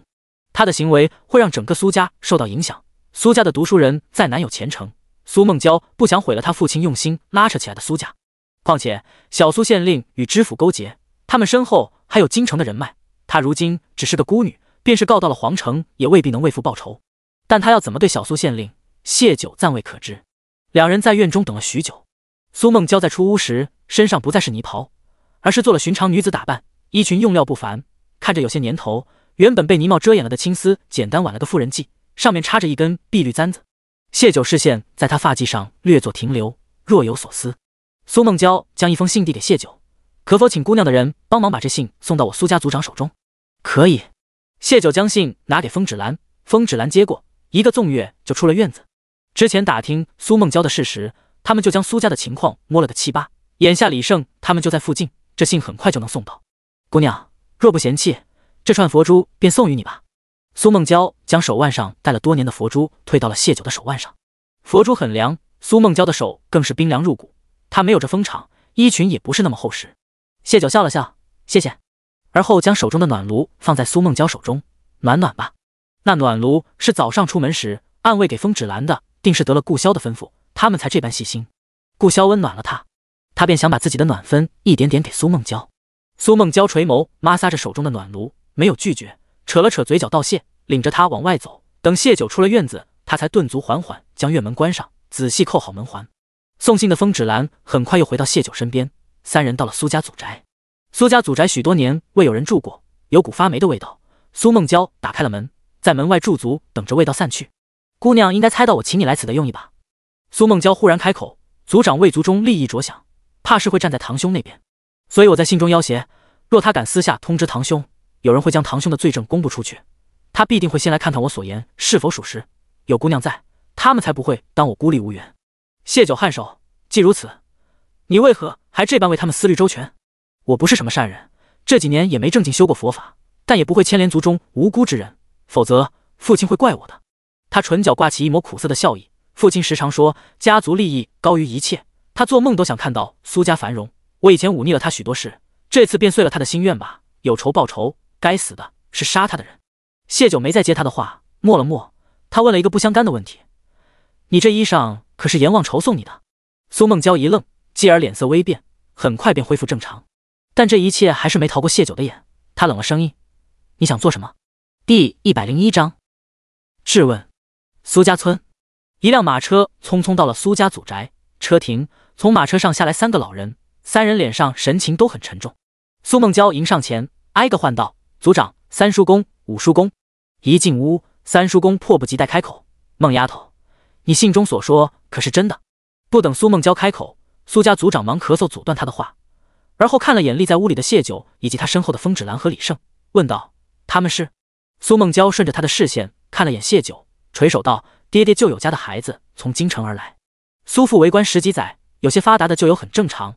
三个老人没有怀疑苏梦娇的话，尤其那三人气度看着也不是寻常人，这让他们的心更加沉重了。苏梦娇果然有帮手。三人对视一眼，族长率先开口：你父亲他真的是被，可有证据？苏梦娇点头，他应该快到了，届时让他亲口告诉族长和两位叔公吧。在预估族长收到信后往这边来后，苏梦娇请谢九帮他又送了一封信到小苏县令手中，就是为了错开他们，免得他们遇上，让他们避开些吧。族长低声跟苏梦娇道。苏梦娇猜的没错，族长从收到信后就是想着如何悄无声息地平息这件事。若真相却如信中所说，他们虽痛心小苏县令做出杀叔这样猪狗不如的事情，更同情苏父的遭遇，但身为族长，他不得不为族里其他的孩子们考虑。家丑不好外扬，他们忌讳让外人插手此事，谢九他们便是这个外人。苏梦娇淡淡道：他们不会说出去的。他心里就是这样想的，谢九他们若要将堂兄的罪责传出去，早就传了，何须找上他？但想到谢九提的要求，他的手下一时攥紧。族长还欲说什么时，谢九朝身后打了个手势，风芷兰和李胜同时出手，将三人都定了穴位，带去了后堂。他们来的马车也被李胜他们驱走了，连车辙印都一并处理了。苏梦娇给他堂兄的信上说，他发现了父母被杀的真相，小苏县令做贼心虚，命车夫一路疾驰而来。他心里有事，故而也顾不得和苏家村的村民寒暄，就无法从村民口中得知苏家祖宅刚刚也来了辆马车。他进屋便见苏梦娇立在正厅中间，一身还俗的打扮，眼眸晦暗地盯着他。他心下有些慌乱，故作镇定道：“堂妹这是和阎王仇冰释前嫌了。”来的路上，他设想过苏梦娇知道真相后，他能做的各种补救措施，只要阎王仇没参与此事，他便有法子处理。他虽贵为县令，底下的那些官差却敌不过阎王仇的手指头，偏生那个杀人不眨眼的恶魔对他这个堂妹唯命是从。所以这些年，他极尽挑拨他们的关系，一次又一次地暗示堂妹，他父母之死皆因他爱上那个阎王，2条人命在前，他怎能原谅那个男人，怎配得到幸福？否则他父母死都不能瞑目。他又告知阎王仇，若他强行接近堂妹，很可能会逼得他自杀，阎王仇再不敢轻举妄动。他挑拨得很顺利，这些年他们毫无可能。他甚至看得出来，堂妹在爱与恨之间熬干了心血，一个人在这样极致的痛苦中是活不长久的。若他是病死的，阎王仇再悲痛也不会迁怒怀疑到他头上，余生他便可高枕无忧了。可当看到堂妹那身打扮时，他的心提到了嗓子眼。他忌惮他们和好，准确地说，他忌惮阎王仇成为堂妹的依仗。父亲是堂兄为亲子，堂兄收到我的信，竟不是问父亲和母亲被杀之事。苏梦娇压抑着心中滔天恨意，平声道：“莫非堂兄心中有数？”小苏收敛心神，沉沉叹气：“我若心中有数，早就为叔父和神母报仇了。只不过是私人已逝，我更该关心活着的你。这些年你这样折磨自己，兄长心里不好受，叔父他们定也是盼着你好的。父母惨死，大仇未报，我如何还有心思想自己的事？我与他不可能了。”苏梦娇神情痛苦，低声呢喃：“再无可能了，是真的再无可能了。”这话小苏县令听得清楚，他暗自松了口气，又环视了一圈屋子，仔细打量了地面，未见其他脚印，屋里没有其他人，这才问道：“堂妹说的真相是什么？”他不错眼地盯着苏梦娇，却见她眼神陡然变得愤恨：“堂兄还要装吗？小黎都跟我说了，就是你找人杀了我爹娘。”小苏县令后院女人不少，他最近新纳的妾室在那方面很有手段，让他乐此不疲。已经好些日子没去过小黎的院子，而小黎被掳走时，谢九让人留了纸条，说有事要偷偷外出2日，他身边的丫鬟便不敢声张，故而小苏压根不知道小黎失踪了。他设想过苏梦娇知道真凶是他，但被他这样直接说出来，还是被震惊的有些语无伦次。堂妹是魔障了吗？竟听一个奴才胡言乱语，我怎么可能会害叔父他们？那狗奴才在哪里？我要亲自问问他。是他大意了，总念着小黎为他生下了庶长子，又自信苏梦娇和小黎都在自己眼皮子底下，才没有及时杀小黎灭口。他死了，堂兄，我如今只是一个孤女，堂兄是县令之尊，还有必要在我面前伪装吗？你敢做，为何不敢认？苏梦娇厉声打断他：“我爹娘往日对你那般好，你如何做到狼心狗肺伤害他们呢？你这个卑鄙小人！”见他依旧不承认，苏梦娇突然塌下双肩，腰全部佝偻下去：“堂兄，你知道的，父亲最重视苏家的前程，为了苏家，我也不能拿你如何。可我活不成了，我只想求个真相，好死的瞑目。你怎么了？”尽管他觉得苏梦娇是个短命的，但还是很谨慎，他担心这里有诈。苏梦娇抬眸已是满脸泪痕，他突然从袖中抽出一把匕首，刺向小苏：“我要杀了你！你这个恶魔，养条狗都尚且知道感恩，你却恩将仇报，忘恩负义。”他的匕首没刺中小苏，却也划伤了他的手臂，手上的疼痛让他很愤怒。加之苏梦娇动手了，都不见阎王仇现身帮忙，他便彻底信了，这屋里真的只有苏梦娇一人。他不再装了，夺了苏梦娇手中的匕首，一巴掌打在他脸上：“我恩将仇报！你口口声声说他为我好，你岂知他没有自己的私心？他们自己生不出儿子，才将心思寄托在我身上。你以为他们是真心待我好的，不过是想死后有人供奉香火罢了。人不为己，天诛地灭。我想往上爬，有什么错？知府大人有意栽培他，他配合就好了。这样他能继续往上升，我也就能接替他坐上县令的位置。皆大欢喜的事，他却不愿。他还不到40，难不成我要在他手底下等个10几年才能当上县令吗？”苏梦娇被他打倒在地，他艰难爬起，声嘶力竭：“隐瞒税务，贪没朝廷赋税，这便是你说的栽培？你可知此事一旦暴露，死的不仅仅是父亲，还有苏家全族。”第102章，你想怎么死？小苏县令心里不是不怕，但他绝不可能承认自己选的路是错的。他嗤笑道：“没见识的东西，自古富贵险中求，何况知府大人身后有靠山。他们敢这样做，便是有他们的把握。你父亲为官10几年，连当朝局势都看不懂，不如早早让贤，一了百了。靠山再硬，也有靠不住的那一天。你杀亲疏在前，拿全族性命陪你冒险在后，你真该死！苏梦娇怒目瞪向他，眼神如刀。小苏见他手无缚鸡之力，只能逞口舌之快，笑道：“堂妹自己的事都管不好，就别操心族里的事了。我升官他们跟着沾光，既沾了这荣耀，自是也要承担风险的。倒是堂妹你，该操心操心自己了。你如今知晓这一切真相，堂兄再心疼你，也留不得你了。死有何惧？只是不知堂兄想让我如何死？是像当年让人冒充阎王仇杀我父母那般，来个栽赃嫁祸，还是又有别的手段呢？”小苏县令看了他一眼，将地上的匕首捡起，笑道：“堂妹不是自己选好的吗？父母被心爱之人杀害，你清修佛法，依旧无法得到解脱，故而今日自杀于祖宅之内。”说罢，他走到苏梦娇身后，将她禁锢在怀里，将匕首塞进她手中。堂妹可要握好了，一刀死不了，又得再来一刀，白白遭罪。苏梦娇原本就是个女子，这些年身体又衰败的厉害，没什么力气，根本挣脱不开，嘴里叫着：“你就不怕阎王仇知道真相后为我报仇？”不远处，阎王仇双眸赤红，惊得肝胆俱裂，生怕那匕首真的会刺进苏梦娇的身体里。但他被李胜和自己的随从压着，他并非甩不开他们两个，而是随从的话让他不敢轻举妄动。随从道：“山主，你不能去，想想谢九说的话，此时苏姑娘还未走出心里的魔障，便是你就下了她，她依旧不会同你在一起的。谢九不会让苏姑娘有事的。”阎王仇想要和娇娇有未来，他蛰伏了下来，眼睛却死死盯着小苏县令，手里的小刀亦是蓄势待发。他想着在小苏县令有下一步动作时，便掷出手中小刀，先要了他的命。但是他不会知道的。小苏握着苏梦娇执匕首的那只手，调整一个看起来像是他自杀的姿势，说道：“堂妹还不知道吧？这些年我可没少拿你会自杀吓唬他，他怕得很。要不然，你当他为何不敢进你的佛堂，不敢近你的身？他可是土匪，土匪眼里哪有什么伦理道德？他是怕逼急了你，你会自杀啊！”阎王仇看着他握着苏梦娇的手高高举起，再也按捺不住，手腕运力，可手中小刀还没发出，就被李胜定了穴道。李胜道：“抱歉了，此时还不是你出现的时候，你该信任我家主子的，我家主子做事向来有分寸。”阎王仇此时哪还管得了谢九的计划，他满心都只有及时救下他的娇娇，哪怕他依旧不肯同他在一起，只要他活着就好。他强行运力想要冲破穴道，便听得随从道：“山主，苏姑娘无事了。”小苏县令看着从里屋走出来的几人，满脸震惊，不敢置信。他分明看过地上没有任何脚印，苏梦娇挨打也没人出现，为何突然出现这样多的人？很快他就明白了，这是一个局，一个引他交代实情的局。苏梦娇怕是想要杀他。他看了眼，好在没有阎王仇，他提着的心悄悄落回了些。族里的3个长辈他不惧，他们会为了族里的荣耀站在他这一边。至于那2个女人，他没见过，想来也不是什么大不了的人物，否则刚刚苏梦娇挨打时，他们为何不出现？但这种侥幸也只维持了几息，他的心又慌乱了。他完全动不了，刚刚只觉身上似被蚂蚁咬了一口般的轻微痛楚，他整个人就被定住了，以一种僵硬的姿态。风芷兰将苏梦娇从小苏的怀中解救出来，他狠狠在小苏的脸上甩了2个耳光。呸！本姑娘最见不得打女人的男人，猪狗不如的东西。小苏想要骂人，却说不出话来，打在脸上的力道，还有他身不能动口不能言的状况，让他不敢再轻瞧了这2个女人。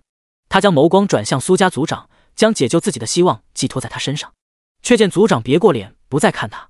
族长在听到他和知府狼狈为奸，贪没朝廷赋税时，他就已经放弃了这个他曾以为能给族里带来荣光的年轻县令。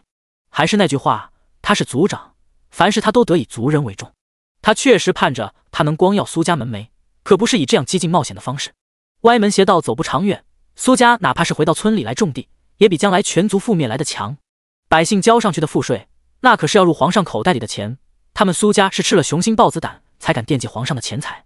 三叔公和五叔公亦是同样的想法。三叔公性子略微暴躁些，且他与苏梦娇的父亲关系最好，他伸出一双枯瘦的老手，也在小苏的头上重重打了2下。养不熟的白眼狼，苏家怎么会出你这样的东西？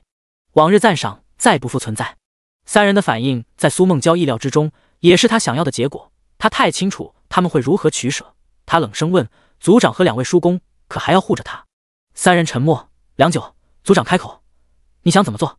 苏梦娇道：“请3位陪同苏县令回县衙吧，就说此次回乡是想商量修缮苏家祖宅之事。”谢酒的人将信直接送到小苏县令手中，除了他和车夫，无人知晓今日之事。孟丫头，你要放他回去。三叔公当即便坐不住了，他以为苏梦娇闹这一出是想为父母报仇，可无需苏梦娇回答，他便明白了，因为从内堂又走出一个人来，一个相貌和苏县令一模一样的人。片刻后，小苏县令身上的官袍被扒下，穿到了那人身上。那人理好官袍，清了清嗓子，对3个老人道：“族长，2位叔公，修缮祖宅事宜，还需随本官回县衙再行商议细节。”孟丫头，族长已然明白了苏梦娇的打算，他欲言又止。苏梦娇神情肃然：“族长，若不想苏家全族毁在他一人手中，便配合着演好这出戏吧。”族长重重点头，再不问苏梦娇会如何处理小苏县令。他们走到马车边时，见小苏县令的马夫从暗处走来，但他们都明白，这个马夫亦是被调包过的。苏梦娇交给他们的任务，就是要他们全力配合这2人，让所有人都相信小苏县令是安然从苏家祖宅回到县衙的。2辆马车离开，苏梦娇缓缓转身看向小苏县令。小苏县令此时满脸皆是惊恐，他知道苏梦娇这是不打算留他的命。那人虽易容成了他的样子，但装不了太久，他是一线县令，时间久了很容易露出破绽，所以他会在那人露出破绽前就让那人假死，然后换上自己真正的尸体，这样苏梦娇没有任何嫌疑。他第一次知道自己这个堂妹竟有这样的本事，不，这不是堂妹想出来的，定是他身边那2个女人帮他的。但他已经无力细究这些，即将死亡的恐惧让他额头冷汗如雨。他想求情，苏梦娇却只是淡淡看了他一眼，转身往谢九身边走去。第103章，谢九的2巴掌。苏梦娇对谢九深深一礼：“谢姑娘相助，接下来还劳烦姑娘再出手。”谢九颔首，示意风止兰解了小苏的穴道，将他双手双脚困住，便施展针法，让他浑身骨头犹如被一寸寸敲断，皮肉犹如被一点点撕碎。偏生他哑穴被封，连痛都呼喊不出来，只有一双赤红的眸子充斥着哀求和绝望恐惧。苏梦娇搬来一把椅子坐在他面前，咬着牙龈静静看着地上疼得在地上翻滚的人。易容成堂兄的人会在今晚假装突发心疾而死，所以尸体上不能有别的伤痕。谢九说他有法子能让他比死更痛苦。看到堂兄生不如死的样子，他有了报复的快感，但更多的是悲哀。地上的人曾是他视为亲手足的人，是他以为的依靠，他却毁了他的一切，害他失去了父母，放开了爱人，现在也没了亲人，没了族人，他害得他一无所有。他本想让族长和叔公知晓堂兄的罪行后和他同归于尽，他以为自己隐瞒得很好的心思被才见过2次面的谢九看穿。他问他想做什么，那一刻他是羞愧的，他利用了谢九，却想着以死来逃避对他的承诺，甚至一开始他对谢九动了杀念的，可他明明看穿自己的杀心，依旧嘱咐他好好吃饭。他便明白自己杀不了谢九，现在他也杀不了自己。谢九他善算人心，自己每一步打算都在他的意料之中，他在做出更周全的计划配合自己，但这一切都是有代价的。他双手紧紧攥着衣裙，问道：“你要我什么时候对阎王仇动手？”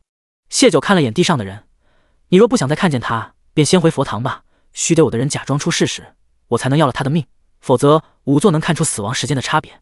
所以他今晚须得亲自走一趟，在县衙外动手，再将尸体换进去，伪装成小苏县令突发疾病而死的假象。”他转向苏梦娇：“至于你答应我的事，明日我会去找你，别想着寻死。苏梦娇，杀了你堂兄，你父母的仇也只是报了一半。”苏梦娇的手突然一僵，又缓缓松开：“是啊，还有知府，那是只靠他自己对付不了的人。”他看向谢九：“你还会帮我？”谢九颔首：“会，但也要看你表现。芷兰，送苏姑娘回去。”他急着想看看阎王仇从知府府上偷来的东西，若罪证属实，他不会错过这个打击曹党的机会。或许老御史也有了更好的回京理由。等风芷兰和苏梦娇一离开，阎王仇就闪身在谢九面前，他满脸寒霜，掐住谢九的脖子：“为何要让娇娇冒那样的风险？若是你未及时阻止，她伤了分毫，你赔得起吗？”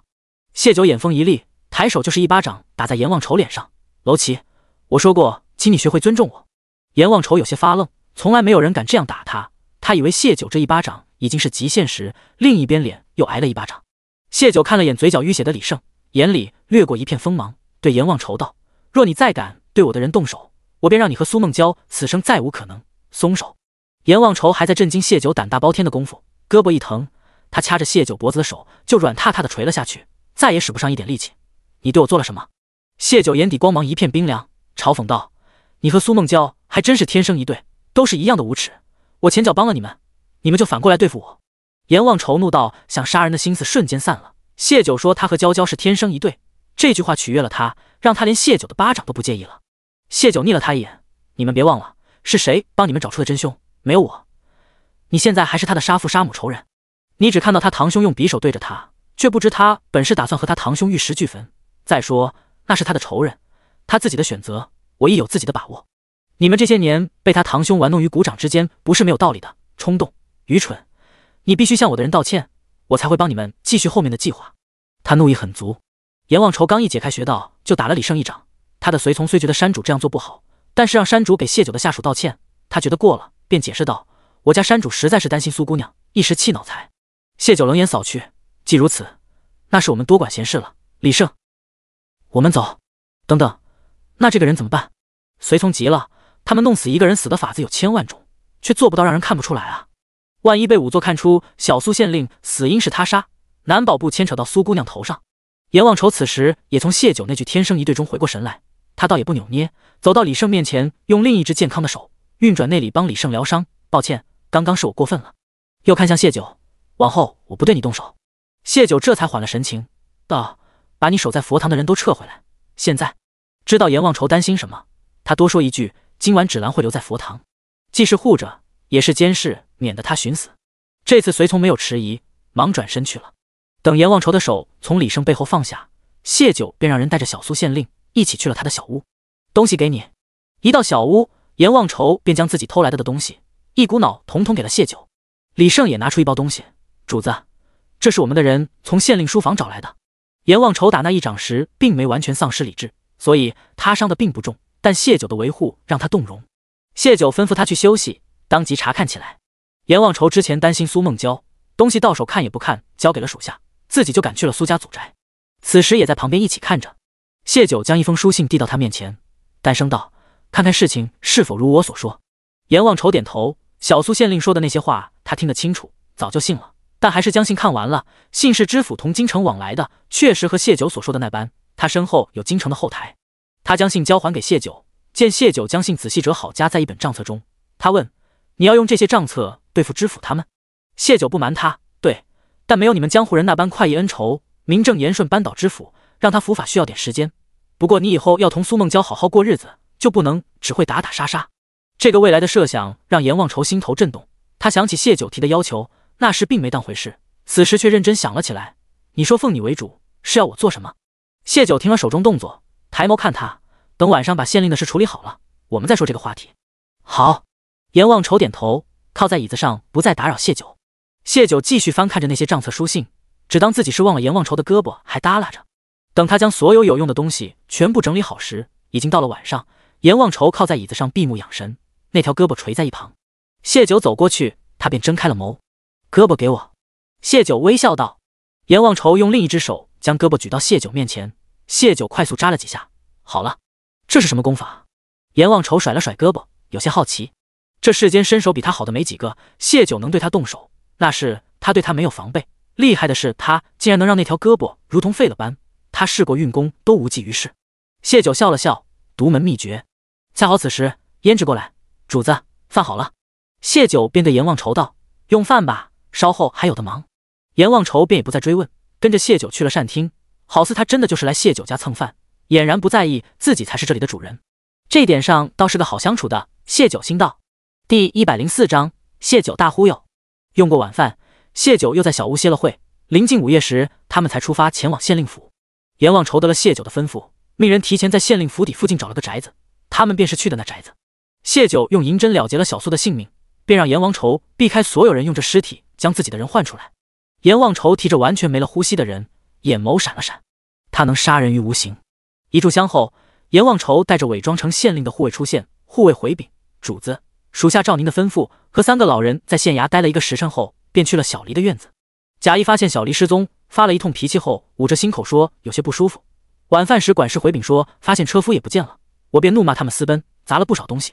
县令夫人和管家见我怒极，都不敢进前。到晚上，属下便顺势跟着小妾回了他的屋。睡前属下再度抱怨最近几日心口难受，等会大夫来了，他不想承担魅惑县令的罪责，必定会推说县令本有心疾，加上小黎私奔的刺激才发病。谢九颔首，几人先行离开，留下李胜和阎王仇的随从盯着后续。半个时辰后，李胜2人回来，一切顺着主子预想的发展。县令夫人请了几个大夫前去，没人看出端倪，族长他们也被请去了，没敢透露半点。另外，我们留下的证据也被他们找到。县令白日发脾气，认定小黎和车夫私奔，县令夫人没有怀疑，眼下县令又死了，他更顾不上细查此事和寻人，三人的死都有合理的解释。你很狡猾。一直沉默听着的阎王愁突然道，不过他死有余辜，他将我和娇娇害成现在的样子，不能活着折磨他一顿，心里总有些遗憾，等下葬了，我总能为所欲为了吧。他怕坏了谢九的计划，故而征询他的意见。谢九淡漠道，随你，只要别让人看出墓被动了就行。他的恻隐之心从来不会给坏人。放心，他们山上有擅长盗墓的能手，这不是难事。转而他又重提下午的话题，你现在能告诉我，你要我做什么吗？谢九微笑，我要你们整个山寨效忠于我，你要做我们的大当家。阎王愁觉得谢九一个女人想要他的山寨，野心有些大，不过也没迟疑。行，从此以后你是大当家，我是二当家。谢九说的对，以后不能一言不合就杀人，还得多用脑子。若此番依他以往的性子行事，定是直接就将两人杀了。那样的话，自己成了杀人犯，被朝廷通缉，娇娇也会被他牵连。他身手再好，也不是朝廷的对手。而谢九的这个法子，既帮娇娇报了仇，还让娇娇全身而退，丝毫不沾身。这件事情让他看到了谢九的谋略。审讯小黎那晚，谢九展现了他的胆识。谢九做大当家，他服。谢九却摇头，我不做土匪，你也不能再做土匪。将来你和苏梦娇会成婚生子，你若再做土匪，她便是土匪婆子，你们的孩子也只能是小土匪。你愿意苏梦娇往后被人叫土匪婆子吗？不愿。阎王愁回得很快，当初苏父苏母就是用这个借口拒绝他的。我名下有九霄阁，你可带着你的人入住九霄阁，从此为我所用。我们有自己的正经营生，也有自己的情报网，他们可以成为九霄阁名下店铺的伙计、掌柜、护卫，可以成为我的耳目，为我四处搜刮情报，亦可以用他们的功夫赚得安身立命的本钱。届时你就是九霄阁的副阁主，而你的妻子将会是副阁主夫人，你们不再是土匪，你的手下人依旧归你管理，但你须得听从我的命令，如何？阎王愁脑子简单，但胜在功夫好，底下可用之人多。谢九不需要多擅长谋略的下属，他要的是他们的执行力和能力。阎王愁他们很符合自己的要求。谢九画的蓝图，阎王愁很心动，但我不曾听过九霄阁，你现在听过了，将来整个大夏朝的百姓都会知晓九霄阁的存在。话虽如此说，谢九莫名有种自己是个大忽悠的感觉，但他了解阎王愁的性格，也明白什么最能打动他。意料之中的，阎王愁答应了，而后又问道：你怎么不怕我背叛你？谢九笑，所以我们先小人后君子，我会在你身上施展一套针法，以后每3个月你都须得找我行针，否则你就会走火入魔而亡，届时娇妻在怀，想必你舍不得死。可娇娇不愿跟我。谢九画的大饼每一句话都戳中他内心的软弱，是他做梦都想要的生活，可想到现实，他塌下双肩，很是无助迷茫。谢九道：这便是今日我让李梦阻止你出现的原因，他心里的芥蒂需要一个契机才能化解。如何解？阎王愁顿时来了精气神。谢九意味深长道：在生死面前，许多事情都会变得微不足道。阎王愁蹙起眉头，什么意思？谢九端起茶杯抿了一口，而后将自己同苏梦娇的交易和自己后面的计划告诉了他。我这次定好好配合你。谢九为他们思虑周详，他态度虔诚，让谢九在他身上行了针，只要谢九不对娇娇不利，他愿意追随他。针法行完，一到天明，谢九捂嘴打了个哈欠便去睡了，而阎王愁却睡不着，将谢九交代的话在脑子仔仔细细的来回想，唯恐哪里有疏漏没做好，达不到效果。谢九睡到中午，吃了午饭才去佛堂。风芷兰巧声对谢九道：昨晚他偷偷起床了，去了院外找人，应是想给阎王愁报信，告诉他们你要对付他。意料之中，所以谢九才命阎王愁将人撤走了。找不到人，苏梦娇才会更着急，更担心。苏梦娇又是一夜没睡，谢九知道他昨晚睡不着，小苏县令那边的事一办妥，就让人来佛堂告知了他。他的精神看起来很差，谢九刚一坐定，他就迫不及待问：你究竟要我做什么？谢九接过风芷兰手里的茶杯，轻轻抿了一口，淡声道：在这待着便好。什么意思啊？苏梦娇连着2夜没怎么睡，情绪又经历大起大落，他脑袋有些混沌，满心都是焦虑，谢九要如何对付阎王愁。他昨晚设法从风芷兰口中套话，一无所获，唯一得到肯定的便是谢九对阎王愁下手的决心。谢九凝眸看他，脸上神情柔婉，却让苏梦娇看出了似笑非笑的残冷。电光火石间，他突然明白了，你要以我为饵。第105章，野马。谢九笑笑没有说话，苏梦娇便当他是默认，他脚下一软坐在了谢九身边。若是以前，他对阎王愁的功夫很有信心，觉得谢九杀不了阎王愁。经过堂兄的事，他对谢九有了更深的认识。或许他和他身边的这些人武力值不及阎王仇，但在谢九这里杀人未必需要武力。他心思诡诈，自己和阎王仇的脑子加起来都不敌他1/10，就像他现在依旧想不明白谢九要利用他做什么，拿捏他，要挟他。这样的话，他不必多此一举帮他报仇，在他第一次进入佛堂时就可将剑架在他脖子上，以此要挟阎王仇。阎王仇一直派人关注着佛堂，谢九的出现瞒不过他，可他却不曾出现，这不符合他的性格。你和他是不是也做了交易？除非他自愿，否则千阻万难他都会来佛堂找自己的。谢九轻轻嗯了声。你们做了什么交易？苏梦娇直觉这交易与自己有关，阎王仇同他说过，他在这世间再也没亲人了，他只有他苏梦娇，他是他的命。可他却不信任他，折磨了他这么多年。苏梦娇压下心中懊悔，哆嗦着嘴唇，再度发问：你是不是以帮我报仇为条件，让他答应了你什么？阎王仇比他更希望找到真凶，还他清白。如果谢九以此为条件，他不会拒绝。谢九依旧是轻嗯一声，再不多说其他，这让苏梦娇几近崩溃。谢九越是不说，他越是胡思乱想。他想到了谢九的手段，她明明是个很厉害的女子，却大费周章需要自己的帮助，那他要对阎王仇做的事绝不简单。他又想到处置堂兄时，谢九告诉他，生不如死比直接杀掉更能让人痛苦。他还想到了被剥了皮的小黎，到最后他甚至想到阎王仇此时是不是已经万劫不复了。恰好此时佛堂外传来刀剑相撞的声音，苏梦娇心头一跳，瘫软无力的身子瞬间变得灵敏如豹，她奔向了院外。风止兰比他更快，挡住了他的去路，但不妨碍他看清阎王仇满身鲜血的应付10几个人的攻击。这就是谢九的手段，以他为饵，让人刺杀他。若只是如此的话，何须等到今日？他的大脑越发的混沌，眼睛死死盯着阎王仇。他从没见过他那样狼狈，他武功很好，能伤他的人不多，可他现在看起来很吃力，他定是伤得很重。为何只有他一人？他山上那几百号人呢？这佛堂外原本是有他的人守着的，可昨晚他找不出他们出事了，否则他们不会任由他一个人重伤至此。他的衣袍看不清原本的颜色，比当初他刺他那一剑时染的血还要多。脑中想起他当年气息奄奄倒在自己面前的场景，苏梦娇如坠冰窟。小心！有个人的剑刺中了阎王仇的胳膊，他拼尽全力冲阎王仇大喊，眼泪夺眶而出。此时谢九也从屋里出来，立在了苏梦娇身边。看清院外场景时，他眉头深深蹙起。又有一个人手中的刀砍向了阎王仇的后背，他躲避及时，但还是被划破了衣袍，伤到了皮肉，鲜红的血流出，在他被血染红的衣袍上又添了一团猩红。那一团红击碎了苏梦娇的心，疼得刺骨，好似阎王仇身上的每一处伤口都疼在他身上般。阎王仇说苏梦娇是他的命，他当时有少女的羞涩，羞于开口告诉他，他亦是他苏梦娇的命。他对他的爱从未消失过，即便他从前以为他杀了他父母，他依旧深爱着他，爱与恨共存中，他早已习惯了他的存在。他看见有两人齐齐高举着大刀朝阎王仇砍去，他用手中的剑抵挡，脚步踉跄着往后退，而另外几个黑衣人举着剑四面八方朝他身上刺去，他双拳难抵四手。他以前总以为他在外人面前是无坚不摧的，他第一次见到这样柔弱的阎王仇，苏梦娇清楚地意识到他也是能被人杀死的，就在他面前，他无法承受。他猛然转身朝谢九扑去，被风止兰挡住，他便推着风止兰的胳膊嘶吼，谢九，让你的人住手，你要我做什么都可以，我不要你帮我找知府报仇，只求你放了他，他与你的恩怨我来替他偿还。阎王仇做了近10年山匪，虽不滥杀好人，但树敌无数。在谢九初次开口说要阎王仇的命时，他便认定谢九是来找阎王仇报仇的。风止兰也看向谢九，用眼神询问究竟怎么回事。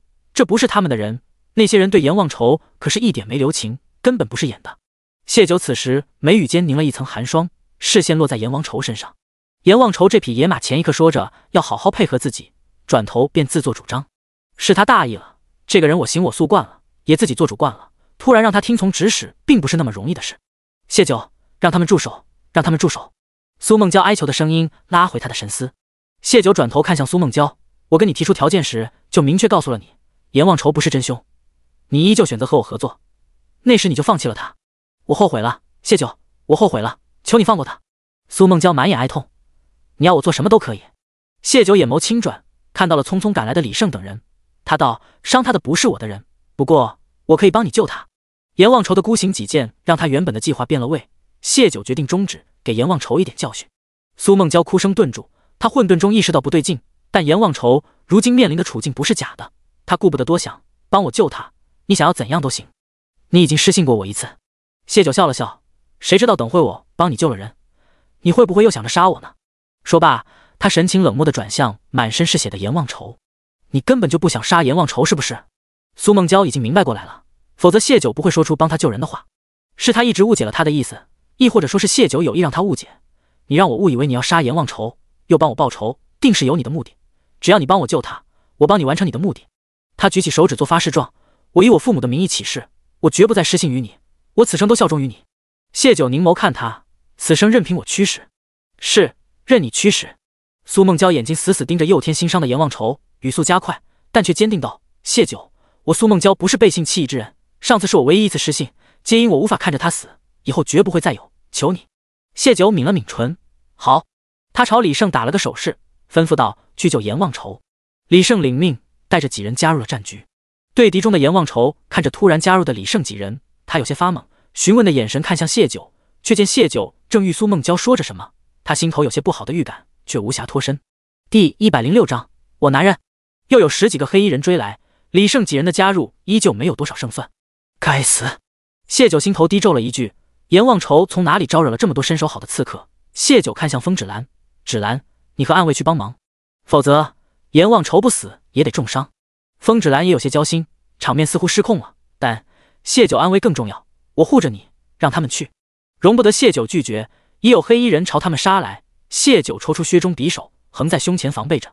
暗卫和风芷兰挡在了他面前，黑衣人被暗卫斩于剑下，这让更多的黑衣人注意到这边，在他们看来，帮阎王愁便是一伙的，而被暗卫护着的谢九显然是一行人的头领，他们想擒王。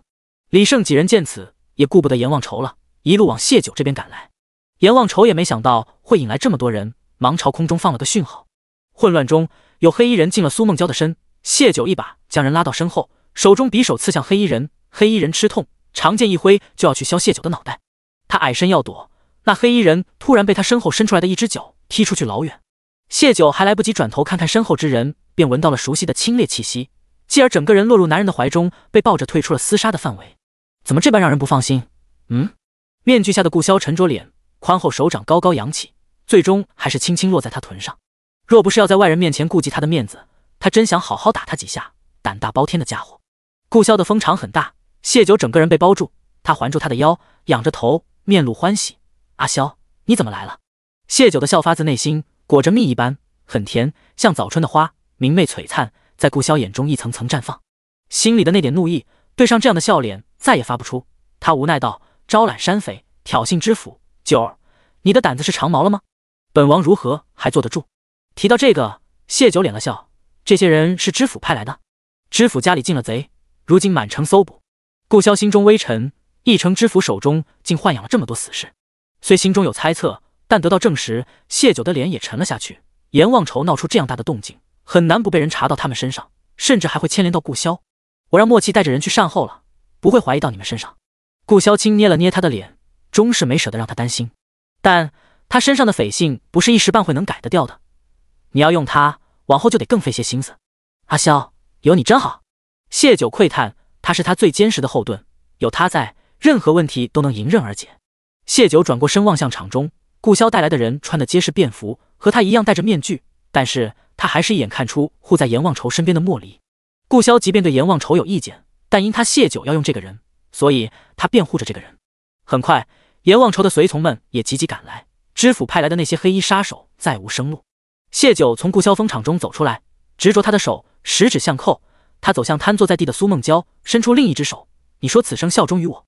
阎王愁无事，苏梦娇心头松了口气，他握住谢九的手，顺着他的力道起身，绝不食言。谢九颔首，做我的婢女，跟我回玉幽关。好。被随从扶着赶来的阎王愁听了这话，急了，忙道：谢九，娇娇不能做你的丫鬟，她怎能伺候人？她将来是要做我的副阁主夫人的，但当着苏梦娇的话，她不敢说出来，怕惹得苏梦娇不快。谢九淡漠着眸子看他，我帮他救了你，他此生效忠于我，这是我们的约定。阎王愁目瞪口呆，而后他急了，急得嘴里喷出一口血。谢九告诉他，苏梦娇依旧对他情根深重，只是他内疚父母的死，又被他堂兄过于洗脑，觉得他不配得到幸福。他打算让人假意刺杀他，让苏梦娇亲眼看着他生命受到威胁时冲破心里的枷锁。但是他担心假刺杀达不到效果，便再度去了知府书房，偷了点东西，引来真刺杀，也有意让自己受了些伤，看起来更真实些。可他没想到杀手会那么多，超出了他的掌控范围，更没想到谢九会利用这个机会将主意打到他的女人身上，两边通吃。他不知该高兴苏梦娇愿意为了他甘心为奴，还是焦虑他的娇娇竟要为奴。我以后听话，绝不乱来。他从怀中掏出一本册子递给谢九，知府藏得很隐蔽，应该对你有用，别让娇娇做婢女。谢九接过册子，打开外面裹着的一层油纸，将册子放进顾潇怀中，看向苏梦娇，你要失信？苏梦娇摇头，你已是我的主子，一切听从主子吩咐。谢九笑了笑，看向阎王愁，你看到了，他自愿的，至于你，我的九霄阁高攀不起，往后继续做你的山匪吧。刺杀真相不能让苏梦娇知晓，阎王愁一口气哽在喉间，发不出，咽不下，便听得谢九又对苏梦娇道，回去我请大夫给你好好调养下身子，你还年轻，等将来遇上合心意的，我为你们主婚。阎王愁眼前发黑，谢九真狠，他却再也对谢九狠不起来，娇娇在谢九手里。且刚当他无暇分身时，他看到是谢九救了娇娇。林叔也来了。顾潇看穿谢九心思，配合道，他医术好，稍后让他看便可。谢九很高兴，他在哪？林叔一定是担心他才跟着来的，被我暂时安置在城中。谢九脸色微变，现在城中不安全，我们这么多人进城，难免叫知府察觉，这里也容不下这么多人。你让人把林叔带回来，我们即刻回城，如何？好。谢九看向苏梦娇，你收拾一下行李，我们稍后便出发。见苏梦娇毫不犹豫转身进了佛堂，阎王愁焦急万分，谢九，你不能这样。谢九蹙眉，我不能那样，不能不要你入九霄阁，还是不能不应他的要求救你。枸杞，什么事都是需要付出代价的，我要的是绝对服从忠诚的下属，而不是肆意妄为随意搅乱我计划的人。你可知要不是我男人及时出手，你这次会惹来多大的麻烦？阎王愁知道自己鲁莽了，善然，那你们歇几天再走。你男人赶路过来一定辛苦，去我山寨休息几日，我山寨地方够大，容得下你们。先将人留下，再想办法说服谢九，实在不行他跟着一起去，但山寨这边需要时间安排。谢九捏了捏顾潇的手，示意顾潇配合。那句我男人让顾潇身心舒畅，面具下的脸唇角高高扬起，九儿便去他的山寨歇上几日吧。对，谢九，去我山寨看看。阎王愁生怕他不同意。谢九眨了眨眼，似考虑了一会儿，道：那好吧。顾潇心下发笑，小狐狸。第107章，被打屁股了。等顾潇的人和山匪们一起将尸体清理干净，苏梦娇也从佛堂出来，锁了屋门。他将一张纸递给谢九，这是我的卖身契，您收好。苏梦娇已然从谢九和阎王愁的对话中清楚了，谢九所谓的要阎王愁的命，是要阎王愁成为他的下属。至于谢九为何要误导他，他也大致明白了些，他没有去深想。他虽不够聪明，却看得出来谢九虽有自己的目的，对他始终抱着善意。父亲曾说过，朝廷不会任由山匪横行，猛兽山上的山匪迟早会成为某个皇子或者某个大臣积攒功绩的踏脚石。谢九能带着阎王愁脱离山匪这个身份，对苏梦娇来说是善行，总比将来他被朝廷盯上强。就是为了这个，他也愿意成为谢九拿捏阎王愁的棋子，跟在他身边。苏梦娇主动写卖身契，谢九便知他什么都想明白了。其实他并不反感苏梦娇第一次的失信，换作是他也会这样做的。一面是父母的仇，一面是心上人的命。父母的仇不能不报，心上人的命不能不护。若是有人想要顾潇的命，他只会做得比他更狠。他接过苏梦娇手里的卖身契，对风止兰道：进山时你顾着他点。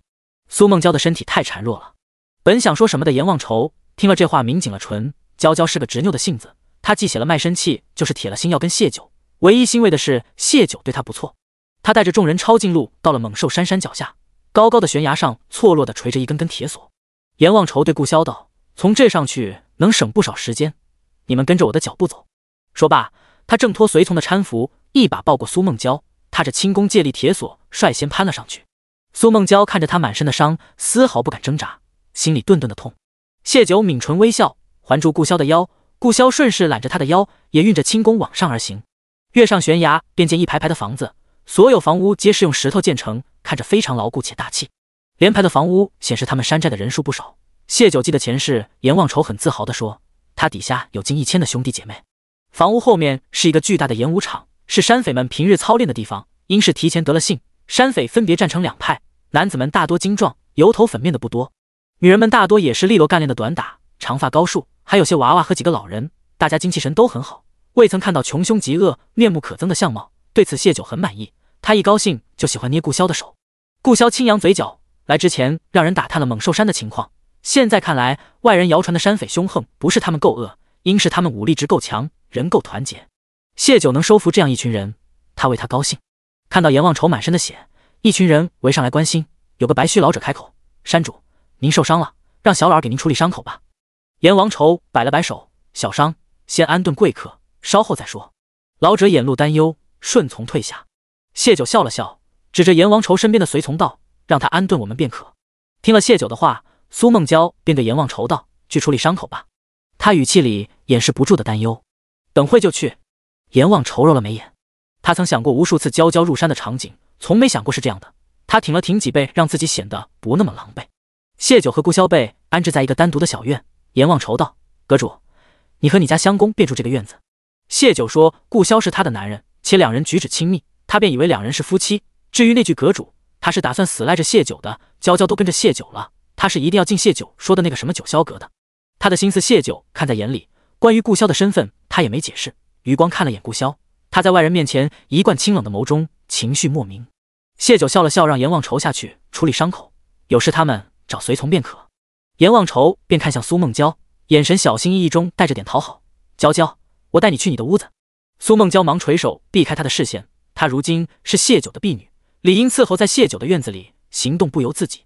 谢九没错过苏梦娇眼里的心疼，他顺势道：“梦娇，这几日都不必伺候，你自去忙吧。”他虽有意为难一下阎王愁，但最终的目的还是盼着两人好的。经历那场刺杀苏梦娇的心结也解得差不多了，端看他自己如何对待阎王愁吧。谢九便不再插手了。阎王愁闻言朝谢九投去感激一笑。等他拉着苏梦娇走后，风芷兰等人也有眼色的退开了，屋里便只剩谢九和顾萧两人了。顾萧含笑看他，九儿这次收获不小，大概是觉得他过于大胆冒险。顾儿笑容里带着一丝丝恶劣，这野马可不好驯服，费了我多少脑子。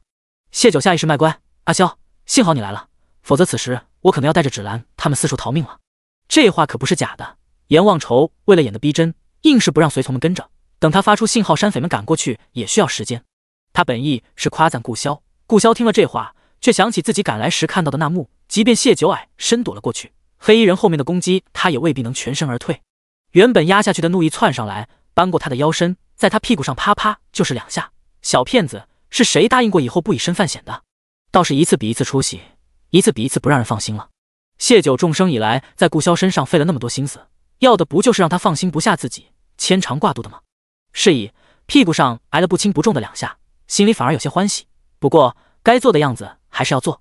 他嘴一撇，委屈道：“分开这么久，我日日想你，你却见面就打我。”顾萧每日都会收到安慰的信件，知晓谢九这些日子忙得很，只怕压根就没时间想起他，只是听着他那撒娇的语气，说着日日想他，心情还是被愉悦了。他将人抱起坐在腿上，用唇吻了吻他眼角不存在的泪：“我这是担心你，再说我没用力。”谢九之静静靠着他不说话。顾萧说不出自己也想他的话来，便俯身附住了他的唇。第108章，直觉与京城有关。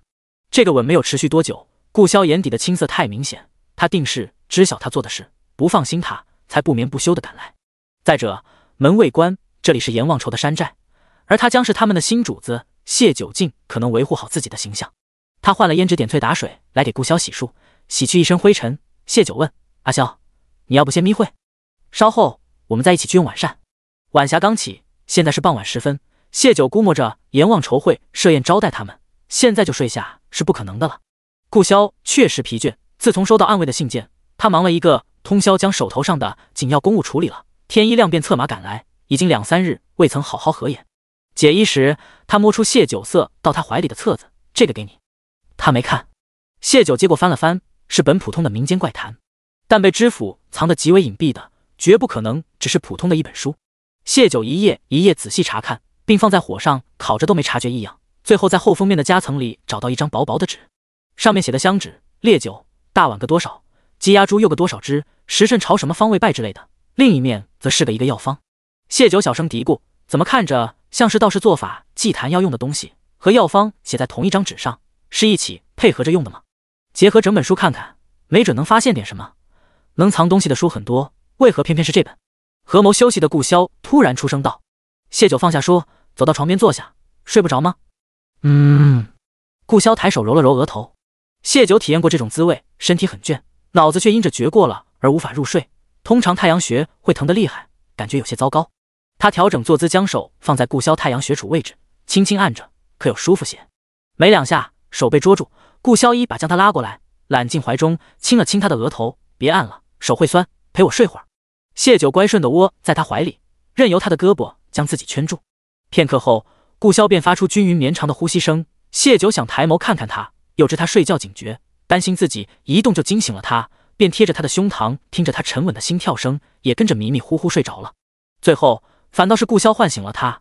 阎王愁果然派了人来请他们去山寨大厅用餐。因着阎王愁有伤在身，顾萧又连日赶路疲倦，谢九便让苏梦娇叮嘱阎王愁少喝些酒。这么多年来，苏梦娇今日第一次与自己说话，两人关系终于有所缓和。阎王愁自是听他的话，加之对顾萧也不甚了解，便一众人安静地吃了一顿晚饭，散得还算早。这边刚散，默契带着林殊也上山了。谢九让顾萧和阎王愁各自先回房休息，自己留下来陪林殊用了晚膳，带着他寻了房间安置，同他说了会话，才又回到自己屋中。顾萧并没有睡，而是在看那本怪谈，见到他来，招了招手示意他坐下。这本书里有狐仙和书生的故事，有小鱼变成女子报恩的，有苦命鸳鸯爱而不得，死后化蝶等10几个故事。他将书往谢九面前推了推，指给他看，唯有这几张纸被翻得略旧，有些褶皱，应是他时常看的，你看看。谢九顺着他指的地方往后翻看，这故事讲的是一个男子生就2父性子，两父性子过着完全不同的人生，还分别组了2个家庭，一个性子是爱妻如命的镖师，一个性子是酷爱流连青楼的富商。镖师时常出镖，富商更是需要外出，故而2重身份如此生活了好些年，都未被人发现。直到镖师的妻子无意中发现，本该出镖外地的丈夫去了青楼，她追着打上青楼，却发现那男子完全不会功夫，她便怀疑孤儿出身的丈夫是不是有孪生兄弟，一番查探下来才知真相。而那男子的2父性子对彼此没有一点印象。作为镖师时，他不记得任何富商的事，只能靠走镖赚取银钱度日。成为富商时，他也不记得自己会的功夫，手无缚鸡之力。故事发生到后面，便是2个妻子对男子的抢夺战。由于镖师习武意志力更强，最终是镖师压制着富商，长久占用了这副身子。谢九看完骇然，不由想到那张纸上记载的东西，莫非那知府也如这男子般？顾萧则摇头，可能性不大。那知府姓于，祖籍江南，是通过科举一路走到现在知府的位置。他的身份与故事中的那2个身份不同，一旦有2重性子，是极容易被发现的，无论是中举亦或者身在官位，都是众人关注的对象。这个说法谢九颇为认可。不是知府，那极有可能是与他相关的人，若是他的家人，他用了那法子，也没必要那般珍藏那本书。谢九心念电转，有没有可能这是他拿捏别人的把柄？把柄，2人异口同声，而后相视一笑。把柄、保命符之类的东西才需要深藏着，以备将来关键时拿出来用。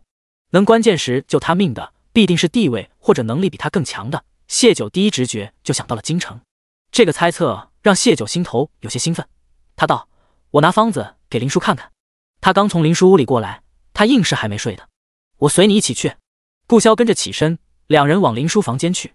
因着是晚上，顾萧没进去，在门外等着。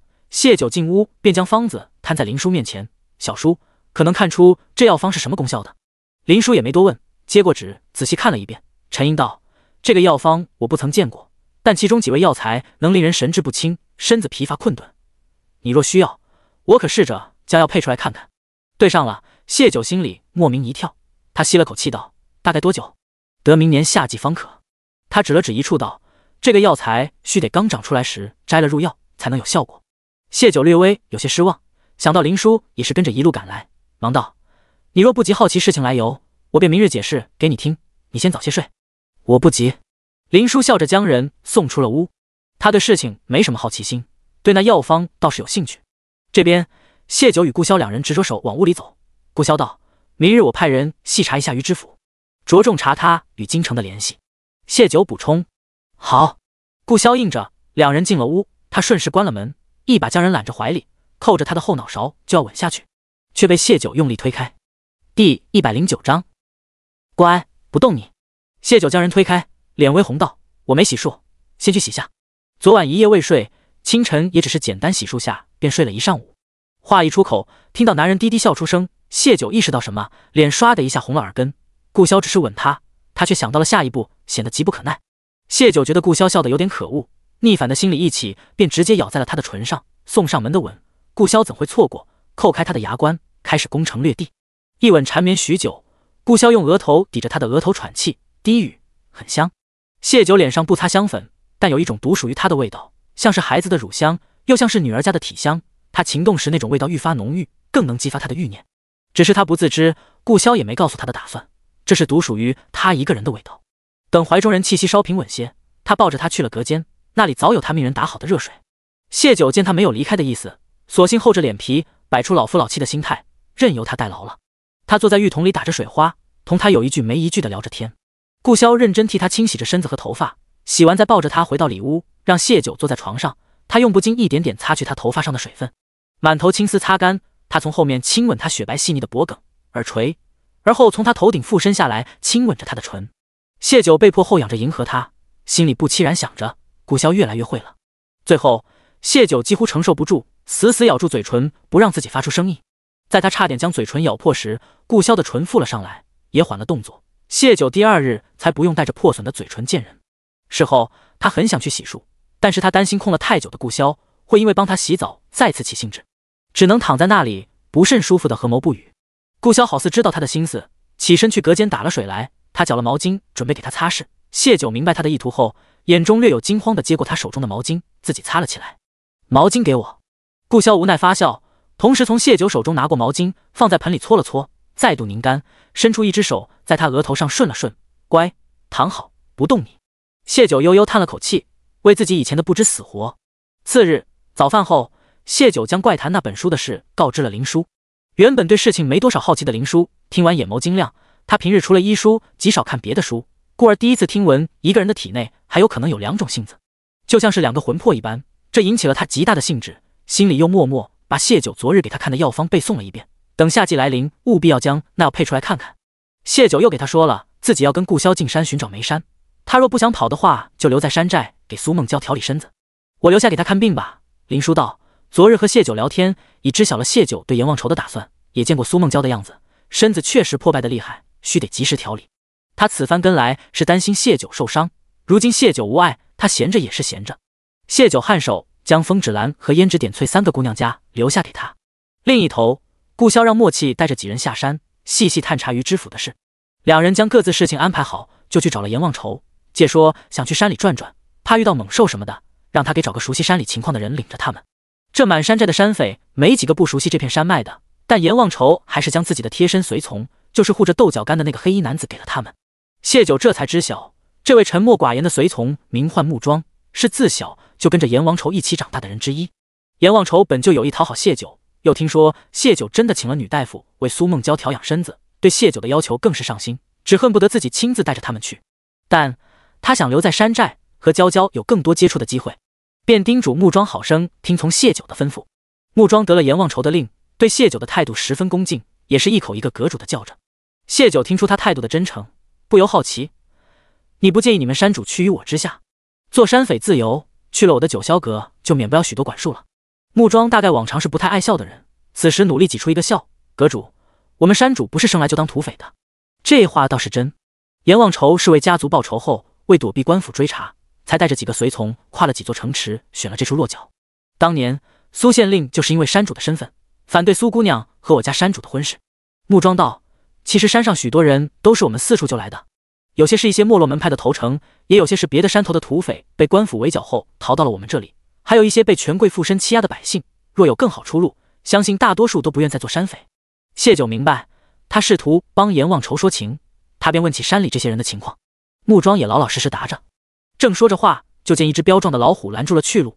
顾潇下意识将谢九拉到身后，莫离等人也是拔剑严阵以待，却见木庄朝那猛虎发出一声虎啸，老虎便悠悠转身走了。这老虎竟听你的话？莫离收回剑，瞪圆了眼珠子。木庄摇头，算是互不干涉，万物有灵，尤其是这些大猛兽，比寻常动物更通人性。这满山的猛兽大多在我家山主手下吃过亏，久而久之，他们便不敢对山寨的人下手。猛兽山之前并不叫猛兽山，是后来山主驱赶了许多猛兽过来，才由此得名的。为何要将猛兽驱赶到这里来？莫离不解，下推进山的人吗？确实有这个原因。木庄道，还有就是我们山主从前跟着家人隐居，也是在深山里，老虎、狼这些动物是我们自小的玩伴。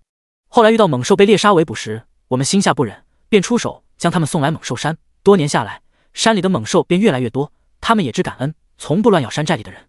有了话题，又知道山上猛兽因着木桩在，不会轻易攻击他们，大家便同木桩越聊越热络起来。最后，陆卓问起这片山脉有没有草木很少的荒山。木桩想了想，点头道：“还真有个山头，如你所说，长不出植被，常年光秃秃的。”谢九便示意陆卓将随身携带的煤块原石拿给木桩看。木桩歉意道：“属下没太在意那山上石头是否是黑色，要不我带你们去看看。”第110章，卖你去做压寨夫郎。好。谢九点头，转向身后道：“陆卓、李胜，你们几人随木桩去看看，我和阿萧去别处转转。离除夕没几日，他们不可能在猛兽山逗留太久，分开行动速度更快。”木桩闻言，从身上取下一个鼓哨递给谢九：“阁主若是遇见猛兽，吹响这个，他们正常会避开，不会攻击您。”他是看出来了，谢九一行人进山是为了找东西的。他们这些年虽霸占了这处，但这连绵山脉都隶属朝廷，并非他们山寨的，所以讲道理的话，他们是没有理由干涉他进山找东西的。且山主现在一心想带着大家跟着谢九，他更只有顺从。好，多谢。谢九接过，尽管顾萧身手好，能省些力气还是省些力气。等木桩等人离开后，谢九和顾萧往相反的方向去寻找别的矿脉，莫离几人不远不近的跟着。谢九自认没那个本事能将整个大夏朝的煤山全部吃下，这趟出来若能寻到一处露天煤山，对他来说就是很不错的收获。若是再能寻到点别的矿脉，那就更是意外惊喜了。故而他心情放松，执着顾萧的手，当时是一边游玩一边寻宝了。只是冬日的山头虽没了绿叶葱葱，但因着这些山头没什么人来砍柴，行走也不容易。在他一群差点被枯枝勾住后，顾萧半蹲下身子在他面前：“上来，我背你。”谢九看了眼错乱横生的茅草野丛，有些高度几乎到自己的脖子，他顺势趴在了顾萧背上。顾萧背着他，大家的脚程反而比刚刚更快上许多。谢九趴在他背上，笑道：“你竟也不问我要做什么，就跟着我乱走，也不怕我将你卖去别的山寨，给人做压寨夫郎？你不会。”顾萧将他往上掂了掂，也就他胆大包天，只把他当成顾萧，放眼天下哪个山寨的土匪敢买他？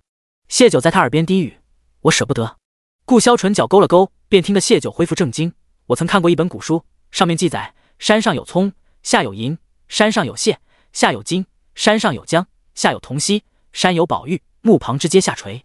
我们便照着这些去找找，看看有没有旁的矿脉。”顾萧默了默，怎地突然告诉我这些？谢九反问：“你上次将山头让给我时，应该就猜到了吧？”顾萧确实早有猜测。寒冬腊月，他带着风止兰和陆卓翻山越岭的一个山头一个山头的查看。当时他看着手里的赤红色石头傻笑，连黑熊到了身后都不知道。他便猜到他定是发现了什么了不得的好东西。他会将煤石制作成对人体无害的煤饼，又多买了几处山头，他心里的猜测便已经有了7、8成。刚刚他要与木桩他们分开行动，这猜测便10成了。他轻轻嗯了声，问道：“你看了许多书？”谢九想到自己初到这里就去找戏班子排戏，又将青阳派了出去，顾萧定也是知晓的，他便道：“阿萧，我有个对我很好的师傅，大多是他教会我的。你排戏是为了找他？”顾萧问道：“可要我帮忙？”从暗卫的信中得知那戏，他就看出谢九是想找人，但不知他究竟想找谁。那出戏讲的是江湖中人，据他了解，谢九身边没有江湖人。现在听他提到师傅，他便明白了。他不由想到谢九会的那些本该在侯府后院不该学会的东西，原来他竟是认了个师傅。顾萧果然什么都知道。谢九沉默着没有说话，他没想过要将他拉进这件事里来，亦或者还不到时候。见他沉默，顾萧只当他是想到失踪的师傅难受，便也不再多问。两人在山里走走停停，偶尔聊会天，如此到了半下午，谢九突然拍了拍顾萧的肩头，指着一大片类似葱的绿植道：“阿萧，带我去那边看看。”顾萧颔首，脚步轻移，两人便到了地方。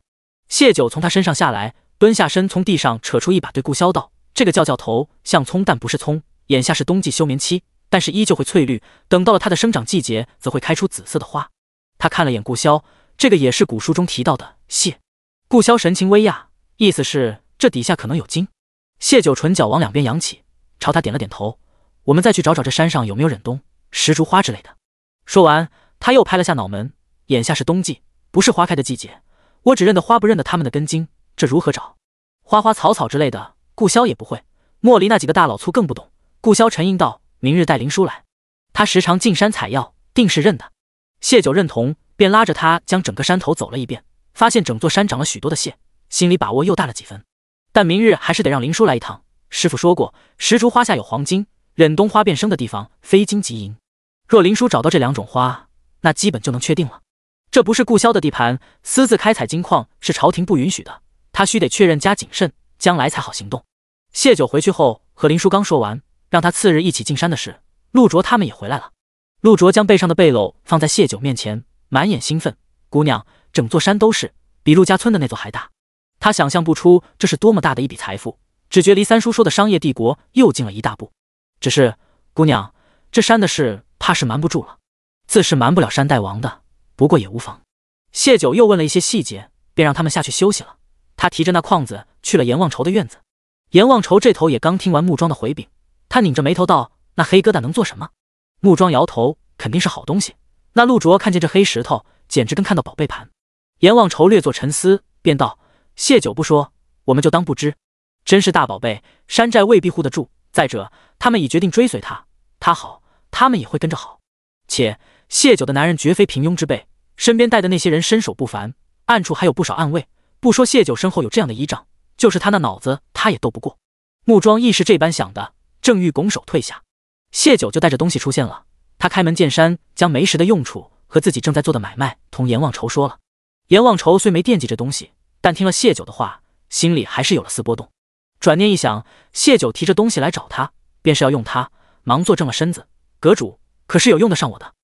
第111章，收下山匪们。谢九轻笑出声，上次说不要他入九霄阁的话，本也是吓唬他，他倒也是没有架子，一口一个阁主先叫上了。谢九也就不矫情了，直言道：“给你1天时间，清散不愿入九霄阁的人，九霄阁会出这笔遣散费。他是缺人，但不需要被迫加入的人。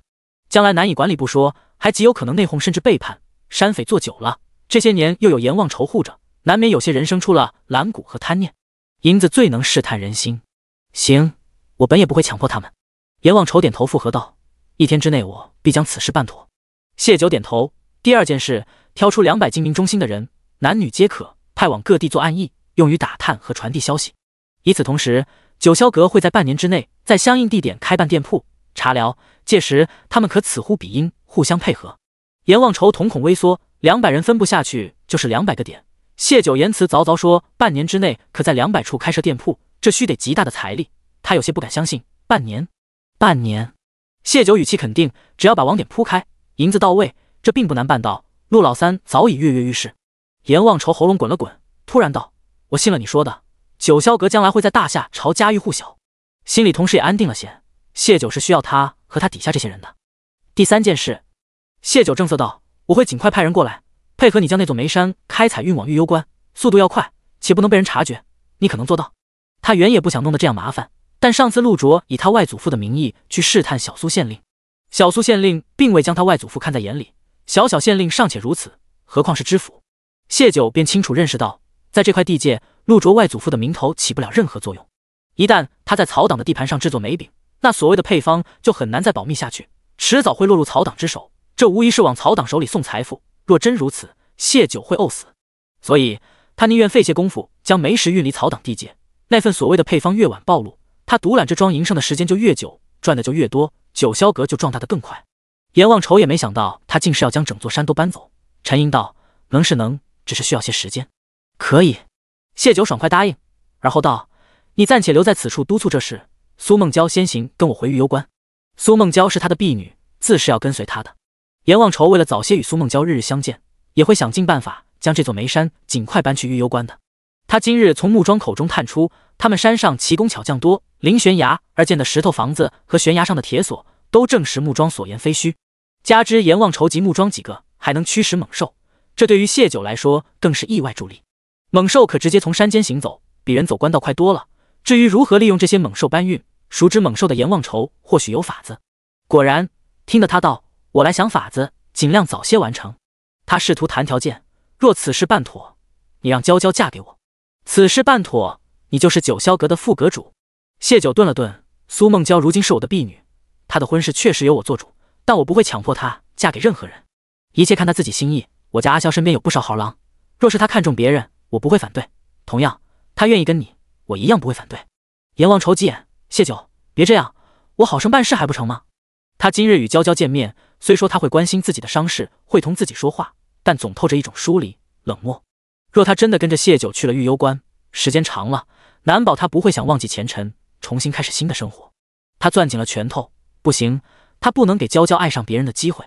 谢九将他反应看在眼里，微笑道：“那就这么说定了。”想起什么，他又道：“对了，往后你可不能再叫阎王愁了，用以前的名字吧，楼奇。”叫什么对他来说无所谓，他随意点了点头应了。眼下最重要的还是快些将谢九吩咐的事办妥。等谢九人走了，木庄唤他：“公子，主子以后不做土匪了，那就不能再换山主了。”听到这句，公子阎王愁有些恍惚，好似回到了跟着养父一家隐居在深山的日子。木庄几个成日跟在身后公子公子的叫着，养父除了教习武艺时严厉，其余时间同养母一般待他极好。他们常说的便是不求我家妻儿大富大贵，但求他堂堂正正活在人世间。养父母他们也是不愿自己做一辈子山匪的吧。木庄本是想提醒自家公子，谢九都要调走他们200人手了，就是已经接纳山寨和公子做九霄阁的副阁主了。可见公子出神，他不好打扰。转而一想，他家公子聪明，等会自己也能想到的，便安安静静陪着公子发呆了。谢九走出楼奇的院子不久，就遇到了苏梦娇。谢九问：“去看他？”苏梦娇摇头：“我在此等姑娘的。”谢九与顾萧同住，眼下他还没被叫到跟前伺候，有顾萧在，他不便去他们的屋里找他。谢九颔首，领着他往亮着火把的演武场踱步。何事？他并非全然做戏给我看，他是真的惩罚自己。他觉得我这些年过得艰难，是他的责任，他没护好我，也没及时查出真凶，让我痛苦了这些年，所以才引来了真正的杀手。苏梦娇顿足：“姑娘，还有一层，他不想用你的人，是不想将来我知道你们是假意演戏，而迁怒你。他这个人自小做主惯了，但其实是个很讲义气的人。他告诉你的？”苏梦娇笑着摇头，抬手捂住自己的心口：“这里看到的，从前是我自己愚笨，自打我们心意相通，他所行所思皆是为了我，怎可能会杀我父母，让我痛苦？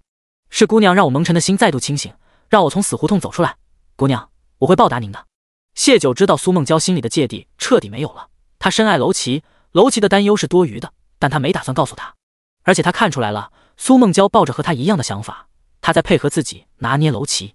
他说的报答不是随口说说，楼奇的性子需要打磨，苏梦娇用自己打磨他。谢九轻拍他单薄的肩膀：“你不怪我算计你便好。”苏梦娇忙道：“我知姑娘用心良苦，只会感激。”略一迟疑，他道：“姑娘从前认识他，亦或者我们吗？”第112章知情报网。为何他越了解越觉得谢九似是专门为他们而来，好似就为了让他们有个圆满。谢九没想到苏梦娇会这样问，他突然想到前世苏梦娇跟着囚车一路到了京城，为他敛事后殉情的事。好在两人结局终于改了。他笑了笑，没有直接回答，而是说了句：“我喜欢看有情人中的圆满。”苏梦娇心里已有了答案，她心头动容，谢九竟真的是刻意帮他们解开误会，但他还是担心谢九会因为阎王愁先前的表现而不想收下他，故而厚着脸皮道：“姑娘，您能再给他一次机会吗？我会管束好他，绝不会让他再乱来的。”他不知道谢九刚刚找楼奇说了什么。谢九视线望向远处缓缓过来的顾萧，问苏梦娇：“你就不怕我带着他走歪门邪道？”苏梦娇也顺着他的视线看了眼，垂手道：“我并非嫌弃他山匪身份，而是朝廷不会容许他们的存在。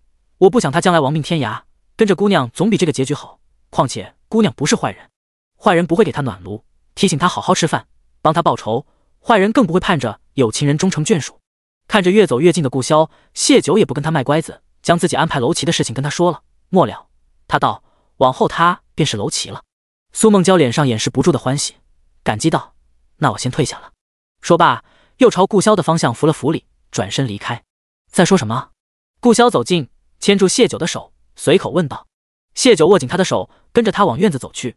路上将去楼奇那边的事和苏梦娇的谈话都告诉了他。谢九缓缓说，顾萧静静听着，时不时还应和一声。他不排斥反感用情至深的人，他只是对自己的感情没有信心。母妃的话好似诅咒，诅咒着他将来必定背叛感情，是以他才不想谢九对他用情过深，步母妃后尘。他更希望谢九最爱的是自己。两人执着手到了房间，洗漱更衣，知道明日还要进山，顾萧没舍得闹他，相拥着一夜好眠。翌日，他们带着灵书直奔昨日发现谢的山头。忍冬和石竹都是药用花，时常进山采药的灵书一眼便能认出。在他每样找出一颗后，顾萧让莫里几人瞧清楚了样本，将整座山头又转了一遍，发现有类似的，每个地方的都拔一颗回来给灵书辨认。何该谢九运气好，几人很快会合，山上确实有不少石竹和忍冬，这几乎就是90%的能确认这山下有金矿。知道后面不需要再用到自己，林殊便不肯再跟着他们在山里转了。顾萧就派了2个护卫送他下山，他们则继续往别的山头，将昨日未查看完的地方查看完。不过这次速度快了许多，因为探寻矿脉的口诀，顾萧几人也知道了。习武之人眼神比寻常人更好，在日落之前就将猛兽山这连片的山脉跑了个遍，没有再发现其他矿脉。回到山寨，谢九便让陆卓翌日将眉山和有金矿的山头，以及他们中间连着的几个山头全部买下。县令虽死，县衙的公务却不会完全瘫痪，还有县城等人在。陆卓很顺利就将那几座山头买到了手，而楼骑这边也清理了100多人，只有几个是想拿着银子回家乡安稳度日的，其余大多如谢九预料的那般，觉得山匪日子逍遥，依旧想换个山头做山匪的。除了谢九给的遣散费，楼骑也将山寨里的钱财按那些人往日抢劫的功劳分了分。加入九霄阁的具体详情，只有亲近的几个随从知晓，他其余人只知他们的山主不想再做山匪，改做别的门道，但他们却愿意继续追随他。追随他的人，楼骑没动用谢九给的遣散费，也将山寨的钱财按功给分配了，算是对过往山匪生涯的一个了结。用来做案役的200人，谢九和顾萧从山里出来，他便亲自将人领到了谢九面前。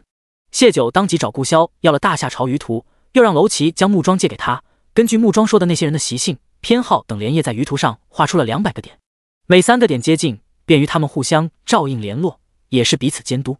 每10个点再设一个大点，管辖他下面的10个点，每4个大点再设一个分站，最后这5个分站所有消息汇总到九霄阁总部。至于那些大点和分站的管理人员，由谢九的人和楼骑的人互相配合而来。为长远计，谢九不可能将整个情报网全然交到楼骑手上，他们并非合作关系，而是上下级关系，这点楼骑也明白，并无任何想法。在案役分布时，顾萧也给出了许多有价值的意见，让谢九这张网织得密集且牢固。楼骑更加确定他非寻常人，同时对九霄阁未来的发展，他心里隐隐有些兴奋，那是一个男人对前途的追求。尽管他暂时连2人真正身份都不知，但能再将整个大夏朝织进网里的绝非等闲之辈。他对谢九先前给他画的蓝图更加期待。天明破晓时，这200人也被安排下去，只等今日他们收拾妥当，明日便带着使命奔向各处。而他们到了各处后，第一个任务就是先查找当地可有露天的煤石。谢九合上舆图，抿唇打了个哈欠，对楼骑道：“你也回去休息，早些把伤养好，除夕过后我的人便会过来。”顿了顿，我们明早便出发回玉幽关。楼骑，届时我们玉幽关见。明日便走。楼骑听了这话，哪里还休息得了？娇娇明日就要离开了。看着楼骑脚步匆匆离开，谢九无奈笑笑，拉着顾萧休息。一觉睡到中午，2人刚用过午饭，默契回来了。主子，谢姑娘。默契禀报道，属下查了于知府及其家人，并无反常行为，但他被调任此地为知府，乃是曹家出手的。他原本在江南燕城做县令，且还曾拜在燕城知府门下。燕城？谢九看默契欲言又止的样子，问道：“燕城有何不妥？”顾萧解释道：“你可还记得与你容貌相似的吴婉清？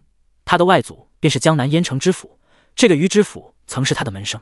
自从发现吴婉清和谢九相貌相似，他便派人去了江南。虽暂时没有什么有用的消息传来，但可以确定的是，燕城知府非曹党中人，他的学生却投靠曹党。”谢九突然想到，他们先前的猜测会不会不是投靠，而是他拿住了曹家人的把柄？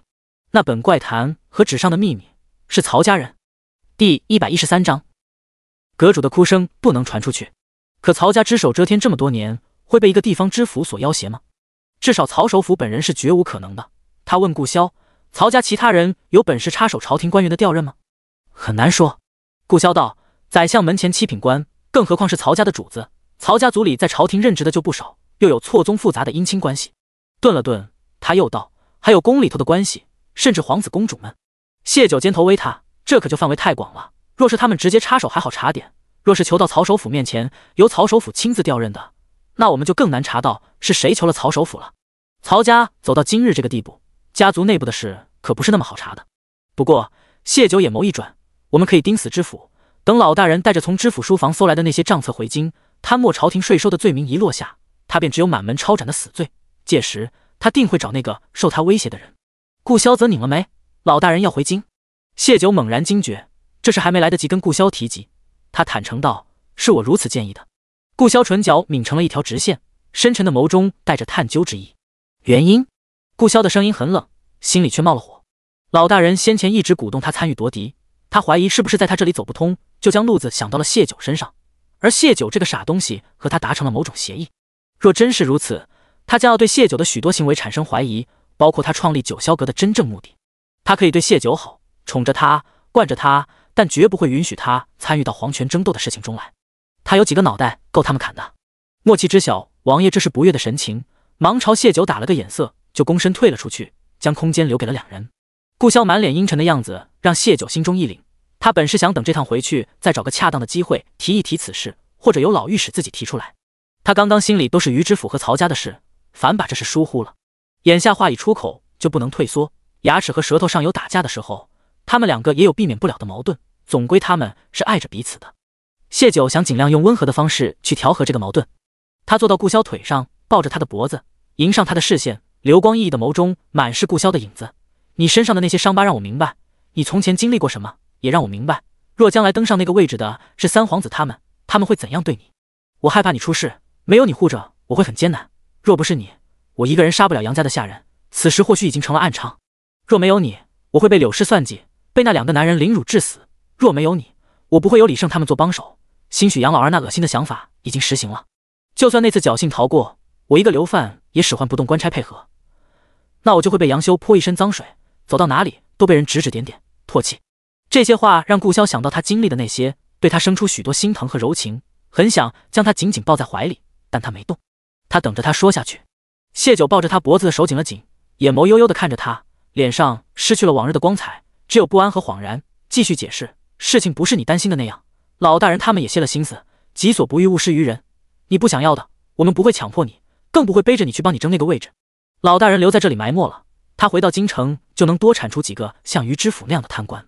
谢九这些话顾萧并未全信，他早已不是从前那个风筝挂在树上只会抹泪的姑娘，他能只身一人救下陆家，他刚收服了猛兽山上的土匪，没有他，他会吃些苦头，却不会如他说的那般凄惨。可他舍不得他再如在陆家那般以命相搏，见不得他再吃一点苦。谢九说他和老大人未曾参与那些事里面，他信了，这种事情最终须得以他为主导，他此时骗他，将来就无法收场。他是聪明人，不会说这种轻易就能拆穿的谎言。他神色略缓和了些。谢九如何不知道顾萧已然心软了，他缓缓道，我知道你看似薄凉，其实心底最良善，你真是人命。可是想到前世他的惨死，他鼻子一酸，眼眶泛红，轻颤着嘴唇道，你可以不争，却不能没有振臂一呼的能力。你总说我爱犯险，那是因为我知道身后有你，我知道你会庇护我，不会不管我。然而我也想在你的庇护下快速成长，能用自己微薄的力量去护着你。老大人他们亦是同样的心情。顾萧听不得他的哭腔，很没原则的双手环紧了他。傻东西，我一个大男人，何须轮到让老人和女人来护着？话虽如此说，心里却有动容。他声音有些发涩，难得的解释道，自古夺嫡皆惨烈，不说史书上的那些冤魂，便是本朝死的何止是我那10几个叔伯和他的子女们，还有他们身后千千万万的追随者。若老大人透露出我有这个心思，定能拉拢到不少想冒险想赌个从龙之功的人。可一旦失败，这些跟着我的人都会死，包括老大人夫妇，包括你，甚至你的父亲和弟弟。当然也有成功的可能，但是在此过程中，你们都有可能成为争斗中的牺牲者。久而，每个夺嫡成功者都是踏着尸山血海走上那个位置的。这尸山里不只是有敌人，还有自己的盟友、亲人，你明白吗？他身边亲近的人就剩这么几个了，何须为了那个不想要的位置搭上他们的性命？谢九贴着他温热的胸膛上，双手紧紧地抱着他，软声道，明白了。顾萧将他的身子扳正，看着他的眼睛无奈笑道，我何时给了你一个无能的错觉，让你觉得我会成为别人砧板上的鱼肉？谢九眨了眨眸，眼里含着的一滩汪水滚落在洁白如玉的脸颊上。他没有言语，心里却软成了一片。顾萧他为了他已经在筹谋未来了，那个未来里有他和他。眼泪掉得更凶了，他将自己闷在他的脖颈，哽声道，我只是害怕。温热将顾萧的脖颈打湿一片，他怜惜地轻抚他的背，别怕，我不会让自己有事，更不会让你有事，我会护着你。谢九闻言扬起脸看他，一直吗？眸中蓄满晶莹剔透的泪水，水光下有期盼，有忐忑不安。顾萧对上这样的眼神，下意识想回避，听得谢九哽咽的声音再度响起，你会一直护着我吗？他心中蓦然一片酸涩，轻视他的脸颊，回道，会。谢九说的对，他可以不屑于那个位置，可以不牵连无辜，却不能任由宰割。他有要护的人，就要有护人的能力。至于母妃的那个诅咒，他压下心中疼痛，轻轻抚摸着谢九的脸。他会努力不成为母妃口中的那种人。谢九知道这个承诺意味着什么，他一把撕开他的衣袍，将脸埋在他心口，哇的一声大哭起来。顾潇被他哭得心慌不已，心里有些自责，身为男人却没给自己的女人安全感。他极尽轻柔地替她顺着背，可谢九哭了许久不见停，甚至还打起了哭嗝。他想将她从怀里捞起，谢九却将她的衣袍抓得紧紧的，嘴里断断续续哭道：“我是阁主。”哭声不能传上去，遮住。第114章一起过除夕。顾潇顿时又心酸又好笑，他连在自己男人怀里哭，都在顾忌着不能丢了他这个阁主的威严。他真的在努力成长。他轻叹一口气，依从他，任由他再次钻进自己怀里，用自己的衣袍将他的头包住。他轻轻替他拍着背，见他哭得似喘不过气来，心疼得要命，单手将谢九挎抱在怀里，起身去倒了一杯温水，自己坐定后，让他坐在自己腿上，给他喂水喝。谢九的哭已经渐渐停了，只是哭嗝依旧不受控制。他张嘴抿了2口茶，还是没能缓下来，便索性趴在他怀里，任由他抱着。顾潇便一下一下替他顺着背。屋外，林叔拧着的眉头这才舒展开来。谢九在用衣袍蒙着头，站得近还是能听见。他来找谢九有事，走到门口便听到谢九哭声，他不放心，就一直在门外站着。如今听着没什么事，才又放轻脚步离开了。顾潇听出脚步声不是莫离莫气两人，转眸一想，也就猜到了是林叔。他同谢九关系不一般，很关心他。风芷兰对谢九也不错，但依着他的性子，即便不闯进来，也会守在门外问个缘由才会离开。等谢九缓过来了，他将他放在椅子上，拿着盆出了门。他的眼皮因为哭泣有些透明的水肿，冷水能让他舒服些，也能消肿。他惦记着他阁主的威仪，他便替他守好这威仪，故而他没使唤随从婢女们避开人，亲自去打了盆冷水来给他敷眼睛。见他敷完眼睛，依旧垂眸，一副不好意思的样子，他打趣道：“第一次知道我的九这样能哭，差点用眼泪就将我冲走了。”谢九闻言吸了吸鼻子，哑声道：“那我就跟着你一起被冲走。你答应我的，会护我一生，以后休想甩掉我。”顾潇眼眸一紧，心中一股酸酸软软的异样情绪肆意蔓延。他搂紧了谢九，用下巴细细摩挲着他的头顶。他眉目间的严寒褪去，染上了些许温润。等回去，我跟老大人谈谈，若他执意要回京城，就让老太太留下。上次他弹劾了曹志成，让曹志成失了一些权力不说，还损了名望，必定被曹家记恨上了。老太太年纪大了，留在御幽关，我能护她一二。好。谢九明白顾潇这是同意老大人回京了，他主动留下老太太，老太太知道了定会很高兴的。至于老大人那边，顾潇定也会派人护着的，等将来是定，他也是要跟着顾潇的，分别只是暂时的。他又想三人都是羞于表达，别扭的性子，顺势道：“阿潇，今年除夕，我们和老大人他们一起过吧。”好。顾潇没有拒绝。听得谢九又道：“还有林叔和芷兰，算起来林叔还是你的表妹。阿潇，你有外祖父、外祖母、表妹，还有我，还有莫离莫气，大家同住一个屋。顾潇同老大人的关系，大家虽没言明，风芷兰却也是知晓的，故而谢九也不想冷落了她们姐妹。”顾潇应着好，心头恍惚，他竟有那么亲人了。老大人的事翻篇，谢九重又说起于知府的事，不知为何，我心里总想去查清楚那本怪谈的秘密，没由来的，他竟觉得那秘密与自己有牵扯。顾潇便道：“我会派人盯着他。”同时他又提醒道：“九霄阁要建立完善的情报网，就得再往深里挖，往广了挖。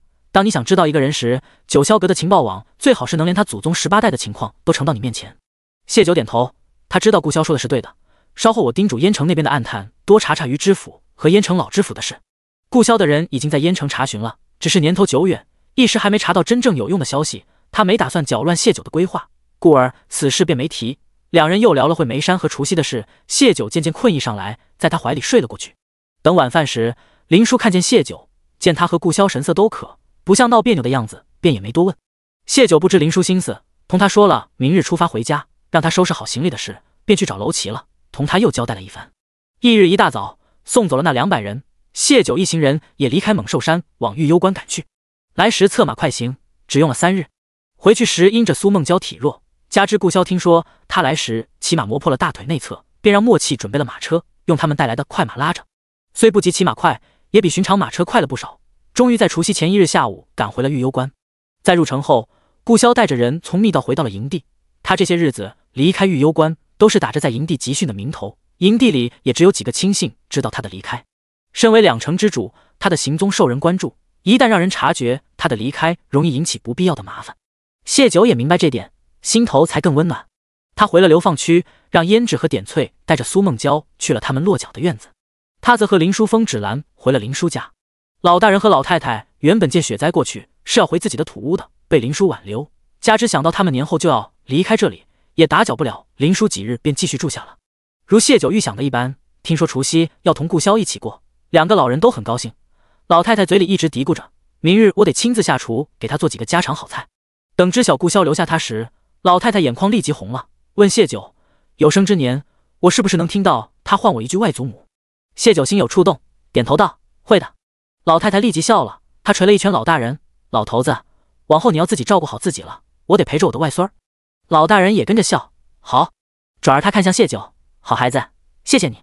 他知谢九功不可没，没有谢九，他们祖孙还停留在彼此客气的地步。为了不泄露老大人与顾潇他们的关系，谢九决定到山中别院过除夕。翌日，他一大早给了李胜一笔银子，让他们几个带着苏梦娇他们过年。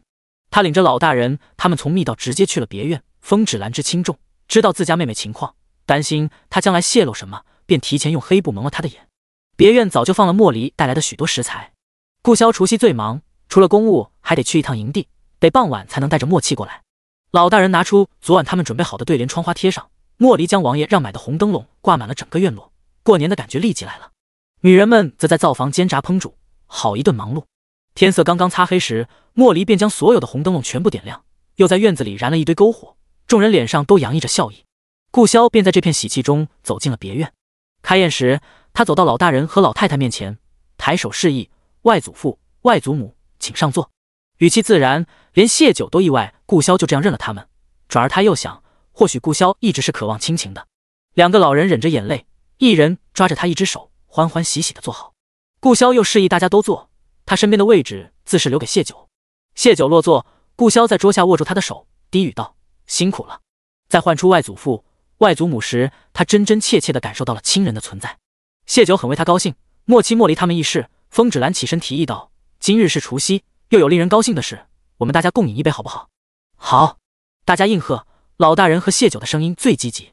顾潇那个不好声声被卡在喉咙里，今日谢九很高兴，大家也都很高兴。他不想扫兴，但视线一直关注着谢九，以便在他微抿一口后及时拿过他手中的酒杯。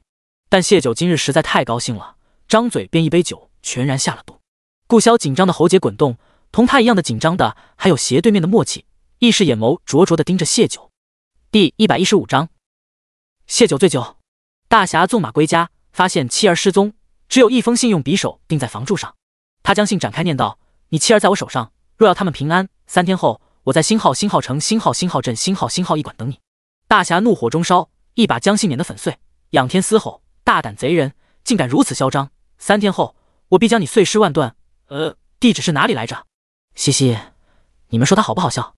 都不记得地址，怎么将人碎尸万段？谢九聪明，就不会犯这种错误。这是谢九讲的第10个笑话了，每个笑话之后都不忘自夸一下自己。除了顾潇和默契，满桌子人谁也没想到，那么小小的一盅酒就能让他醉了。相对于他平日的沉静稳重不同，醉酒后的谢九话痨自恋爱撒娇，大家起初有些担心，尤其是风芷兰，那酒是他倒的，因着今日过年高兴，那酒也算不得是什么烈酒，便每个人面前都倒了1酒盅。看谢九喝酒那豪爽劲，显然他自己也不知道自己不能喝。一杯酒下肚，他便一屁股坐下，对着众人傻笑。林叔替他把脉，他抱着林叔道，小叔，我没事，我还要保护你呢，我得让小叔长命百岁，不能叫坏人害了，就是你们别转，你们一转我就头晕。好，我们不转。他喝醉了都还记得要保护自己，让林叔心头有些感动，对其他人道，他没事，睡一觉就好了。谢九听了这话，头摇得像拨浪鼓，很是坚定道，不能去睡觉，今日是除夕，我们得一起吃团圆饭，这样才算团团圆圆。本就有些晕的头，摇得头更晕了，他闭着眼睛喊，阿潇，阿潇，快捡一下我脑袋，我脑袋飞起来了。顾潇从身后抱住他，企图固定他的脑袋，不让他再摇，但又不能过于用力，免得伤着他脖子。醉酒后的谢九很固执地用摇头表示，他不要去睡觉，要同大家一起过除夕，故而他的脑袋依旧在晃荡。风无心是全桌唯一一个从头到尾安心吃饭的，他不知谢九怎么了，原本吃的头也不抬，听了这话，忙看向谢九，见谢九脑袋长在脖子上好好的，忙道，九阿姐，你脑袋没飞起来。安慰完，他又低头吃自己的。谢九竟把这话听进去了，终于停止了摇头，两只手捧着自己的脸，嘀咕道：“没飞啊，没飞就好，就是还有些晕。”他还记得要给吴昕道谢，末了，他对着空气道：“乖吴昕，好好吃饭，好好长大，九阿姐疼你。”原本还担心他的一众人都已经禁不住笑了起来。谢九便是在此时开始给大家讲笑话的，知道他没事，多说说话反而能将他的酒气散得快些，大家也就边吃东西边给他捧场。10个笑话讲完，谢九终于安静了，睁着一双醉意迷离的眼睛看着大家，痴痴笑着。顾潇无奈又宠溺地环着他，将他的头搁在自己肩头上，好让他休息一会。若不是谢九早就盼着一起过除夕，又亲自忙碌了一天，若不是今晚是难得的团圆宴，他真想即刻带他回房，因为他太清楚谢九讲完笑话的下一步是做什么，唱曲儿，带着他唱曲儿。果然，谢九歇了片刻后，就抬手在桌子上打着拍子哼唱了起来。他唱一句，就用另一只手捏着顾潇的腰，要他跟着唱一句。顾潇不唱，他便眼泪汪汪地看着他。若只是如此，顾潇还能狠狠心，忍着不看他的眼泪。他的力道不大，捏在腰上也不疼。但谢九有更多的招，5年前他就见识过，只能跟着他一句一句地哼唱起来。老大人老太太笑得嘴都快咧到脑后了。先是外孙认了他们，转而又听到平日话都少的外孙竟然跟着唱曲儿，顿时觉得他更亲近了些。顾潇瞧见两人脸上的欢喜，眼里也带了抹笑意。一曲中，他低声对谢九道：“唱了这首，我们便好好吃东西。今晚是除夕，我们不好好吃，大家也都不能好好吃。”好，谢九乖顺应好，他脑子是清醒的，很清楚这顿除夕宴对顾潇、对老大人他们的意义。但他的行动完全不受控制，甚至他没什么力气，脑袋晕乎乎的，满桌子菜都似在旋转，更别提去拿筷子了。他两只手用力地捧着自己的脸，撑着自己努力坐在位置上，同大家一起吃完这个团圆宴。顾潇又心疼又可笑，也顾不了旁人的眼光，舀了半碗肉糜汤，一勺一勺的喂到他嘴里，期间也没忘用公筷给2个老人夹了菜。他不善言语表达，但谢九会啊。顾潇的菜刚夹过去，他的话也送过去了：“外祖父，您多吃点菜，我们阿萧家的菜可好吃了。外祖母，您尝尝我们阿萧家的鱼，吃了肯定和谢九一样聪明又漂亮。”他还不忙把全桌人都照顾了一遍了。最后临到顾潇时，他甩了甩头，将拖着脸的手挪到了眼皮上，把眼皮往上撑开，方便让他看得更清楚点，嘴里嘀咕道：“这是我的阿萧吗？怎么看着不像呢？是变老了吗？”从他喝酒到现在，顾潇一直在他身后护着他，担心他摔跤。这是醉鬼谢九第一次正面去看顾潇的脸，他好像还是看不真切，双手放在顾潇脸上，捏着他的两边脸皮往自己面前拉。顾潇知道他又要作妖了，大家宴席也用的差不多了，他便给他擦了擦嘴，准备同老大人他们招呼声，先送他回房。不想怀中的人吧唧一声亲在他脸上，还咂巴了下嘴，舔了舔嘴唇：“是我的阿萧啊，怎么不告诉我就偷偷长老了呢？”顾潇认命的闭了闭眼，只是眼眸刚合上，谢九的小手就开始扒拉他的眼皮，委屈道：“你闭上眼睛是觉得我不好看吗？爹爹说谢家九儿貌美无双，阿萧也说九儿最好看，你若嫌弃我，那你肯定不是我的阿萧。”顾潇握住他的手，看向莫离莫气，照顾好外祖父他们，又朝2个老人颔了颔首，一把抱起谢九，转身就走，脚步匆匆似落荒而逃。谢九的声音却远远传来：“让我摸摸，我摸摸就知道是不是我的阿萧了，你别抓我的手。”莫离和风芷兰一晚上忍笑忍的腮帮子都疼了，虽然也没多忍着，但顾潇在，他们终究没敢太放肆。等人一走远，2人爆笑出声，风芷兰笑的眼泪都出来了，她擦了下眼角的泪。谢九喝醉了，怎么是这样子？明日他想起来该不好意思吧？莫气闻言，沉默片刻后道：“他不会记得的，我们也别告诉他吧，免得他醒来难堪。”他猜想王爷也是这样想的，只不过刚刚走的匆忙，大概没顾得上嘱咐大家。第116章，谁救了谁？林叔知道谢九是被杨家送去萧王府才认识顾潇的，在此过程中谢九不曾醉酒过，那只能是谢九和王爷从前就认识，而且谢九还在王爷面前醉过，所以身为王爷的护卫莫气才会清楚。自己刚刚的话已经透露了，莫气便没隐瞒，点了点头。林叔好奇，可谢九并不知道他和王爷从前认识。想到莫气刚刚的话，他问道：“不会是醉酒时认识，清醒后又忘记了吧？”莫气扯了扯唇角，确实如此。看王爷刚刚的反应，他们从前应不止一次见面。林叔确定道。现在去想刚刚的事，他们对谢九最后的反应都很惊讶，甚至担心。顾潇却很淡定，甚至像是熟悉的习以为常盘。莫气解释，在京城时，谢姑娘与我家王爷曾是邻居，但每次相遇都是她最后，故而她不记得与王爷相识。邻居这个词让莫离微诧，谢家是商户之家，不可能在萧王府旁边买宅子，萧王府四周都是达官显贵，只能是文渊巷。王爷在京城只有这2处地方。莫契点头，莫离蹙紧了眉。老大人则问道：“可是陛下曾安置他们母子的地方？当年皇后要对顾萧母子动手后，皇上便将他们母子藏于市井之中。知晓和顾萧关系后，他试图查过他们母子曾经落脚的地方，想去女儿和外甥曾生活过的地方看看，却没查出是何处。是，主子就是在那里长大的。”莫契不知是不是自己也喝多了，突然想老大人多问问主子以前的事。其实今晚他是高兴的，主子认亲了，有家人了，这样的除夕夜往后年年都有，主子再也不必如从前一个人孤零零的吃点东西就早早睡下了。竟是哪里啊？老大人沉沉叹了口气。那是一条再寻常不过的巷子，住的也是再寻常不过的百姓，但凡有点身份和钱财的人都不会住到那条巷子去，怪不得他查不到。谁能想到陛下会将尊贵的皇长子和贵妃娘娘安置在平头百姓间？或许陛下觉得出人意料的地方更安全些，可却也苦了他们母子了。一直沉默的莫里突然提高了声音，有些激动：“你刚说谢九每次和王爷相遇都是醉后，那当年他救下王爷时也是喝醉的？像今日这样？”见莫契点头，他顿时重重一拳捶在胸口，有种劫后余生的后怕，喃喃道：“老天保护，真是老天保佑，王爷还能活下一条命来，真是不容易。这是怎么回事啊？能说吗？”2个老人一看莫离这反应，就知道当年定是出了什么大事，忙问道。他们的关切之情太明显，虽然这份关心迟来了这么多年，但莫契还是为主子高兴。当年陛下将主子从战场急召回京城，因着圣旨是突然送到，那边还有些善后的事情，主子便将我和莫契分别派了出去。他带着无情先行回到京城，从宫里复命出来，主子就发现自己被跟踪了。曹首府花重金买了大批江湖高手，他们不给主子一点喘气的机会，一部分引开了暗卫，一部分在各处伏击主子。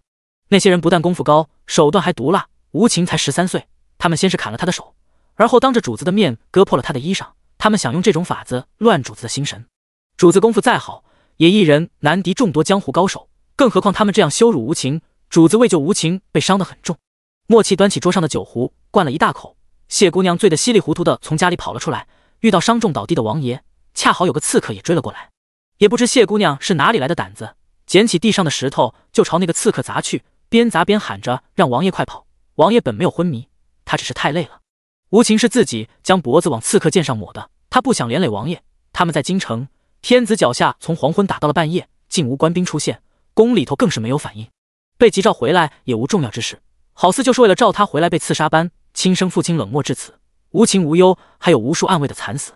王爷的身体倦了，心也倦了，他不想动了。谢九姑娘突然的相助，让王爷重又拿起了剑，拼着全力杀了那个刺客。他不想看着有人在因他而死。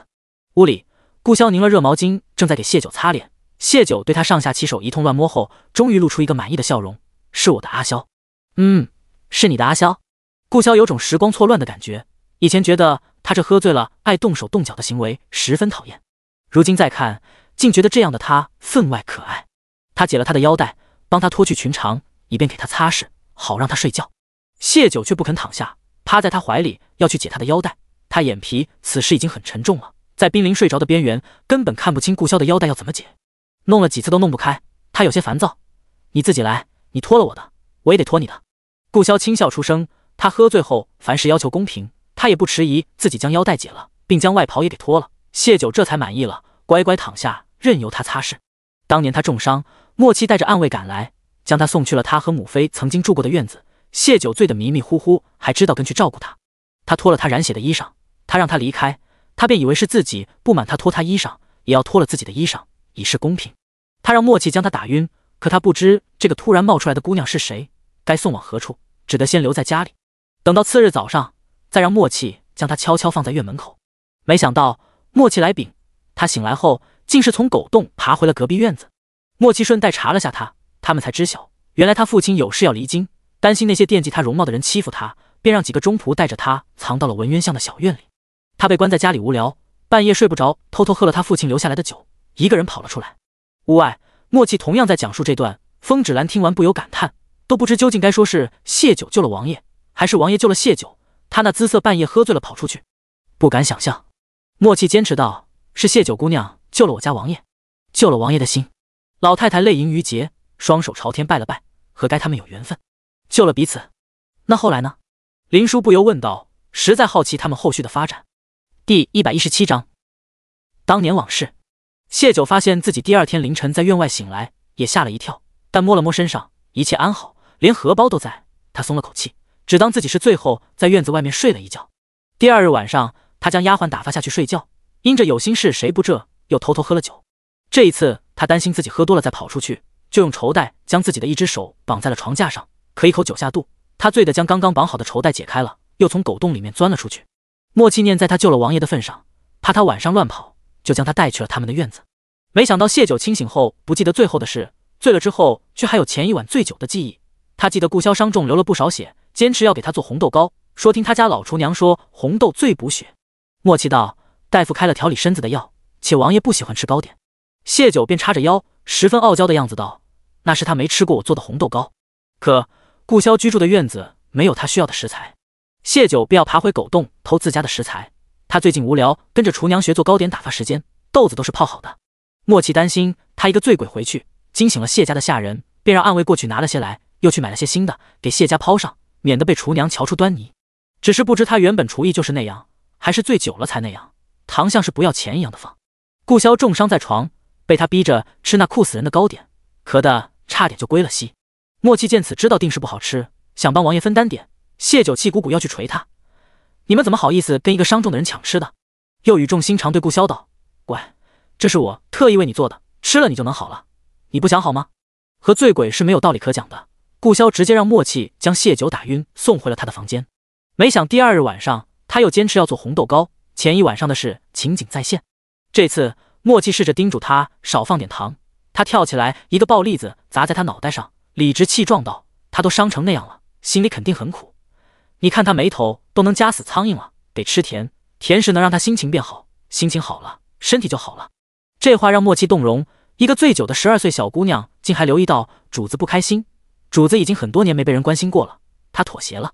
只是顾潇本就心头有事，被谢酒闹得烦躁不已，再次让默契打晕送回去。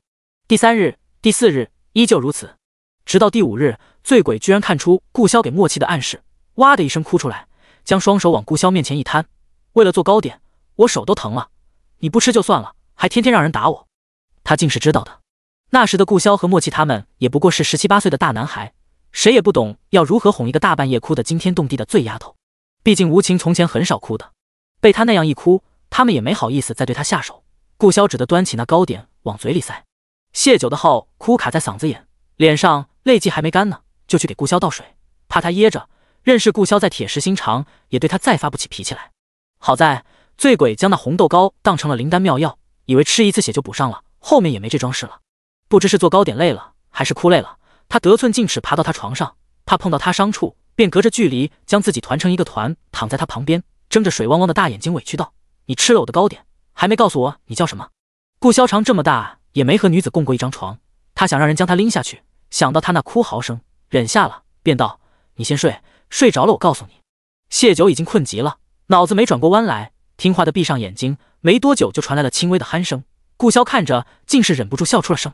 可次晚，他还是缠着他问了名字，顾潇只简单说了个萧字，他便道：我叫谢酒，你怎么比我少一个字？不行不行，得一样多，我给你补一个，叫阿萧吧，这样我们都是2个字了。说话总比闹他好。顾潇闭着眼睛轻嗯了声。谢酒又问：你知道我为什么叫谢酒吗？不用顾潇回答，他自顾道：因为我爹娘是在重阳节捡到我的，99重阳节的那个重阳节，所以他们叫我九。我好想知道生我的爹娘是谁。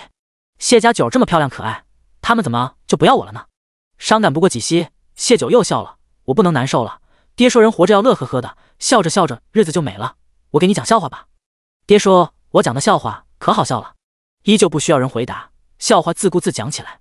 他在醉酒后总要闹腾个1、2时辰才能犯困，笑话讲完便又是唱曲儿。顾潇不唱，他就挠他痒痒。顾潇呵斥，男女授受不亲。他会睁着无辜的大眼睛，那你挠回我。顾潇也不知是什么心理，就真的去挠了他。他很怕痒，笑得花枝乱颤，在床上滚动着，衣裙撒开。他瞥见他肚脐下方竟有个红艳艳的痣，他倏然红了耳根，觉得自己放浪了，不能趁着人家醉酒就不顾及人家女子名声，手刀一劈，就让默契将人给送了回去。屋外，风止拦几人听完啧啧称奇，他家的奴仆就不曾发现吗？默契笑：怎么可能，是我们几个自私了。谢姑娘醉酒了，虽爱闹了些，王爷心情却是好了很多。我们希望他在王爷养伤期间多陪陪王爷，便帮着他隐瞒了些。他父亲留下的那坛子酒也被他喝完了，我又偷偷买了一坛放在他房间。他挠了挠头，这件事王爷至今不知晓，只当谢姑娘是有酒瘾。所以半个月后王爷要离开文渊巷时，担心谢姑娘再这样喝酒跑出去会出事，就将谢姑娘打晕了，让她在谢家院子里睡了一晚，还将酒坛放在了她身边。第二天被奴仆发现她睡着院子里，几人才终于知晓她偷偷喝酒的事。那些人再不敢大意。没2日，谢父回家了，知道这事后，严厉叮嘱他身边人不许他碰酒。谢姑娘也只当自己是喝醉了，跑到院子里睡了一晚，冻病了，再也不敢喝酒了。王爷事后就没再和谢九联系吗？林叔问，以他对顾萧的了解，当不至于眼睁睁看着谢九被逼嫁入侯府，后又流放的。无情死得那样惨，王爷自己也吃了大亏，他总要给无情报仇，给自己讨个公道的。默契神情悲戚，曹首府有个女儿，尚未出阁就在府外囚禁了不少男子，王爷趁他出府胡来时杀了他。曹首府女儿尸体还没凉透，陛下就派人将王爷宣进了宫，质问他为何杀人。风止兰愤愤，自己的儿子在皇城脚下被人追杀，大半日时间他都不知晓。曹首府一个作恶多端的女儿死了，他倒是耳聪目明，立马知晓了。默契点头，所以王爷打了3皇子，陛下发怒，将他发配来了御幽关。第118章女登徒子。谢九抱着顾萧的胳膊睡着了，顾萧欲抽出胳膊去外面看看老大人他们，谢九却警觉地将他的胳膊抱得更紧了，嘴里不满道：“别动，我好困。”他只得坐回床沿，用另一只手一下一下替他顺着背。睡着的谢九很乖，一如他从前不醉酒的时候，亦是十分乖巧。那时他有离开文渊巷去报仇的计划，便故意让谢家下人发现他醉酒的事。他在那里多留了2日，想看看他是不是真的把酒给戒了。白日里，他坐在屋顶的隐蔽处，看他因风筝吊在树上抹泪，看他安安静静的在院中一坐就是一下午，说话也不多，言语轻柔，与醉酒时的样子截然相反，乖得令人怜惜。他被那人发配来御幽关时，再度去了文渊巷，正巧遇上谢父接他回家。他从他面前走过，他戴着兜帽，丝毫不认得他。2人错身而过，各奔东西。胳膊再度被抓紧，顾萧垂眸看了眼熟睡的人，知道今晚自己是走不开了，便也索性躺下了。屋外的几人也收拾好餐桌，将炭火烧得很旺，除了风无心吃饱睡下了，其余人都围着炭火守岁聊天。说起来，这几人都是多年不曾这样热闹的过除夕，大家都很珍惜。谢九大概是心里惦记着今日除夕，竟然半夜就醒了。他一动，顾萧也醒了。难受吗？谢九缓缓点头，看了眼窗外，呆愣片刻后，我喝醉了。他的记忆只停留在仰起头豪迈地干了那杯酒，余下都是空白。顾萧扶着他坐起，给他倒了杯温水。谢九喝完水，有些羞赧道：“我好多年没喝过酒了，一高兴就忘记自己酒量不好了。”但其实是他觉得那一小盅酒应该没事，当年他偷喝爹爹的酒是抱着酒坛子灌的，定是他好多年不沾酒，酒量更小了。我没破坏今晚的团圆宴吧？他又担心道。顾萧似认真的想了想，没有，哪怕醉了也很努力的和大家过了年，还义务提供了10个笑话，1首曲子，并把全桌的人夸了一遍，很尽力了。谢九拍拍胸口，那就好，我这人一喝醉就喜欢睡觉，现在还没天亮，我们一起去守岁吧。顾萧没动，默了默，他问道：“你要现在去守岁？”谢九很坚定，前世他将他掳来陪他吃年夜饭，他言语讥讽，2人最终闹得不愉快。谢九重生后一直很遗憾这件事。那或许我得先跟你说点事。顾萧沉吟道。一开始他想将今晚的事瞒下来，但谢九如今是九霄阁的阁主，他有自己的事和应酬，不可能时时待在他身边。就像这次他去猛兽山，还有几个月后他可能需要回一趟京城。他最终选择告知他实情，免得将来他在此事上失了警惕。他无法忍受他在别的男人面前喝醉的，万一他对别的男子动手动脚，他定会杀了对方。且今晚这么多人也不好瞒，还有个没什么心眼的风无心在。如今的谢九敏感聪慧，很容易看出端倪。谢九见他面色有些凝重，心头莫名有些虚。什么事？你醉酒后并非只是睡觉。顾萧扳正他的身子，将他昨晚醉酒后的事情尽数告知。谢九听完，眼神都呆滞了，只恨不得地上有个缝让他钻进去。他那是给他们讲什么笑话？分明是自己演了一场笑话给他们看。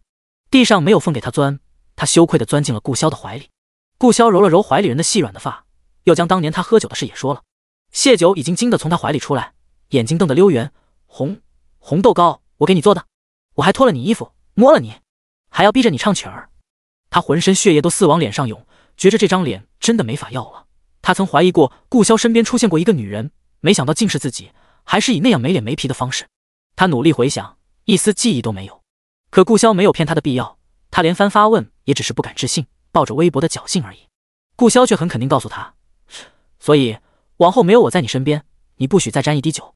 他似觉得谢九受到的震惊还不够，意味深长地说了句，你最后就像个女登徒子，对我上下其手，隔着衣服还不行，你还要解我的衣裳，并不是所有男子都能如当年的我那般坐怀不乱。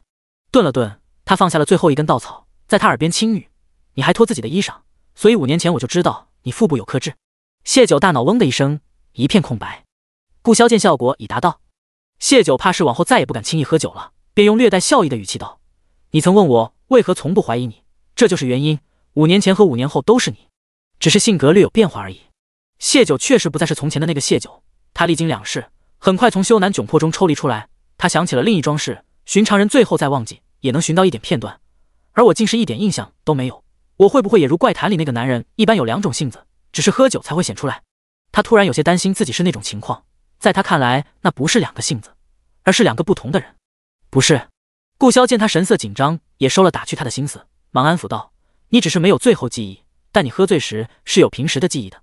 大多数人喝醉了都会展现出和平时不一样的性格，这是寻常情况，别胡思乱想。你不是，你若担心我稍后问问大夫。他的这些话并没有真正安抚到谢九，但这也不是揪着不放就能解决的事，谢九便将担忧暂时压下了。他在心里决定以后再也不碰酒了。若真是2重性子，万一那个性子趁着最后出来永远占了他这副身子，他就永远失去顾潇了。想到这个，他就有些提不起精神。他缓缓穿着衣裳，想要去大厅和大家一起守岁。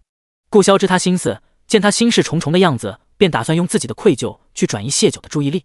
他亲了亲他额头，当年的事，对不起。什么？谢九正愣片刻后回神，凝眸一想也明白了，顾潇的对不起，指当年侯府逼他做门寡时，他没出手。谢九结合上次从莫离那里探听来的话，知道他伤好就被发配来御幽关了。便是他不说，他也能想得到，他们一路不会顺遂。他杀了曹首府的女儿，打了皇后的儿子，他们都不会轻易放过他。而到了地方，扎根下来亦是一场硬仗。他道，我知那时你自己尚且艰难。顾潇替他理好衣裳，终究是我没护你。他说的是实情。他将御幽关的事情理顺后，也知道他和侯府定亲的事，他从未想过娶妻，故而对他定亲与否没什么感觉，只是觉得侯府非良配，便让人多留意了下。谢九果真再没心思去想2重性格的事了，他想到了先前蔡氏的话，问道，我流放来此，官差对我颇为照顾，是不是你授意的？第119章2个看不见的敌人。顾潇颔首，确实是他授意官差对谢九关照1、2，他太清楚貌美女子在流放途中会遭遇什么。现在的谢九聪慧敏锐，刚知晓他们从前相识，就能猜到流放路上是他的关照，所以关于杨家进献的事，他决定坦诚，那晚是我允许杨家把你送过来的。他面上沉静，心里有些忐忑。谢九则在想蔡氏的话，先前他怀疑和永宁侯做交易，要他入侯府做寡妇的和在流放路上关照他的是同一个人。当时他觉得那人对他态度矛盾，时而留他的命，时而想要他的命。如今知道在流放路上真正护着自己的是顾潇，先前想不通的事现在通了。和永宁侯做交易的人根本没想过留他的命，但他却不想自己动手，故而失信于永宁侯，甚至在永宁侯府被流放这事上推波助澜。他料准了永宁侯到时会迁怒于他，对方想借永宁侯的手杀他，却被顾潇横加插手，未能得逞。什么情况下对方想要他死，却不能亲自动手，而要借刀杀人呢？是忌惮？忌惮郑国公吗？因为知晓她是郑国公的孙女，对方担心将来事发，郑国公会为他报仇。若这样设想的话，和永宁侯做交易的人就不会是当年调包之人，调包之人若有忌惮，就不会做出调包之事。谢九沉思良久，得出一个结论，他身后至少有2个看不见的敌人，一个是当年调包他和贾霓凰的人，这人极可能是贾霓凰的亲生父母。上次他疑心是郑国公府老夫人将程从安插在顾潇身边，以便关键时出手破坏这门婚约，但始终觉得老夫人不至于糊涂到为了孙女冒着全家获罪的风险去做伤害皇子的事，他便想到了贾霓凰的亲生父母。他们调包的目的极有可能是为了荣华富贵，那破坏女儿和不受宠皇子的婚约，从而让女儿攀上一门更好的婚事，这也说得过去。另一个是将他逼入永宁侯府后院，不许他抛头露面，想要他死却不能亲自动手的人。对这个人谢九没什么头绪，唯有一点猜想的是，对方不许他抛头露面，那就说明对方不愿更多人看到他的相貌。是他的相貌能让人看出他的身世吗？据从老御史那里得来的消息，他与郑国公府的那一对父母并不相像，自己有可能不是镇国公府的人，这个念头又隐隐冒了出来。可若自己不是镇国公府的孙女，背后之人忌惮的又是谁？他谢九真正的身世又是什么？九儿，顾萧的声音打断了他的思绪。谢九缓过神来看他，见他神色隐有担忧，还有点心虚。他刚刚的话，谢九是听见的了，略有意外，却没生气。还是那句话，不是顾萧也会是别人。若换成别人，他此时不知辗转在几个男人身边，亦或者成了最低等的暗娼。但他饮下真实情绪，只轻嗯了一声，算是应了。他在思量，现在告诉顾萧自己身世相关的事，是不是恰当时机。顾萧刚见他蹙眉沉默良久，现在又是态度淡淡，只当他是生气了。他一直觉得当初默许杨家送谢九过来是仗势欺人，心里始终觉得亏欠谢九，如今见他态度，心下更有愧疚。他揉着声音道：“我任你罚。”语气诚恳，丝毫没有王爷的架子。谢九抬起清澈如水的眸子，回望着他。他和顾萧刚因老大人回京的事起了别扭，虽以顾萧妥协收场，但顾萧不愿参与夺嫡的态度明确。若此时让他知晓自己可能和镇国公府有关，只怕他会重新定义两人之间的关系。谢家九儿可以不要名分做他身边的女人，霓凰郡主却不能。便是他谢九愿意，皇帝和镇国公府也不会愿意。他们会逼着他娶妻，甚至被迫参与夺嫡，最终的结果可能导致两人分离。更何况他如今对自己是霓凰的事都心存怀疑，若最终查出他也并非霓凰，却因此与顾萧起了嫌隙，那真是得不偿失。此事还需得查清再说。让顾萧生出娶妻的想法这件事事关心结，谢九不能操之过急，得徐徐图之。但他很不喜欢这种有话不能言明的感觉，他心绪低落，起身抱住了顾萧：“是你救了我。流放路上，若不是顾萧让官差护着，他已经被永宁侯弄死了。”顾青以为他说得救是指若自己没要他，杨家会将他送去别人床上的事。他不知要如何回他的话，那是他曾经历的不堪，而自己是杨家帮凶，若真计较起来，他恨他都是应当的。可他却没有，或许是他明白自己不能恨，他需要他这个庇护。这样想着，顾萧就很心疼他。没有哪个女子不在意自己的贞操，他却连恨的资格都没有，他愧疚更甚。如今自己是他的男人，再不能让他受一点委屈了。顾萧如此想着。谢九在他怀里深深吸了口气：“走吧，我们去和大家一起守岁。过完这个年，该做的安排他也需要及时安排起来了。”好。顾萧清揉了揉他的头，执着他的手出了房间。出现在众人面前时，谢九神色坦然地面对众人的目光。相较于刚刚思虑的那些事，今晚自己闹的那点子糗事就算不得什么了，何况这些都是他亲近的人。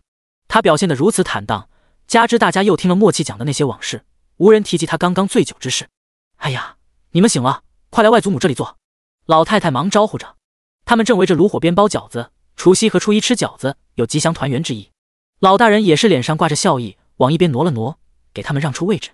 两人坐下，谢九笑了笑：“我刚好有些饿了。”刚刚起身的默契已经从灶房拿了碗筷回来，接话道：“老夫人担心谢姑娘和王爷醒来会烧好了水一直在炉子上热着，只要把饺子放下去，很快就好了。”谢九看向老太太：“谢谢您，下回我注意些，不沾酒了。”他没有避讳这个话题。无妨，谁没有醉过的时候？老大人不甚在意道：“你外祖母年轻时也醉过，醉了连我都认不出呢。她今日是一个慈祥的祖父，试图安慰醉酒的晚辈。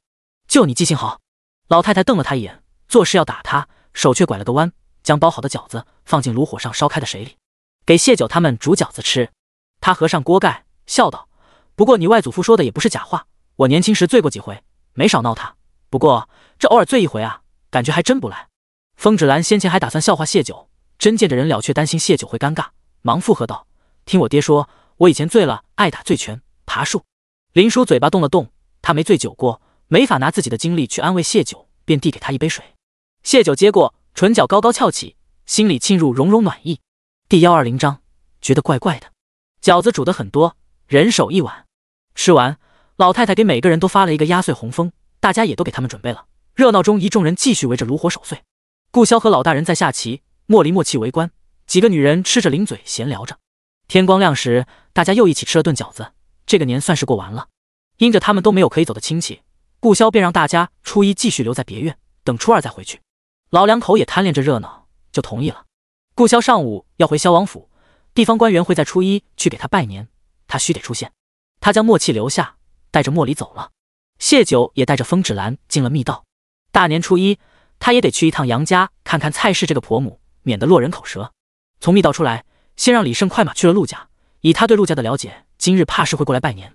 老大人他们昨晚熬了一宿，身体吃不消，谢九便同老大人商量，让他们今日上午都不补觉，明日初二再让陆卓过来拜师，让李胜去通知，也是免得陆家今日白跑。再就是让他们准备好拜师事宜。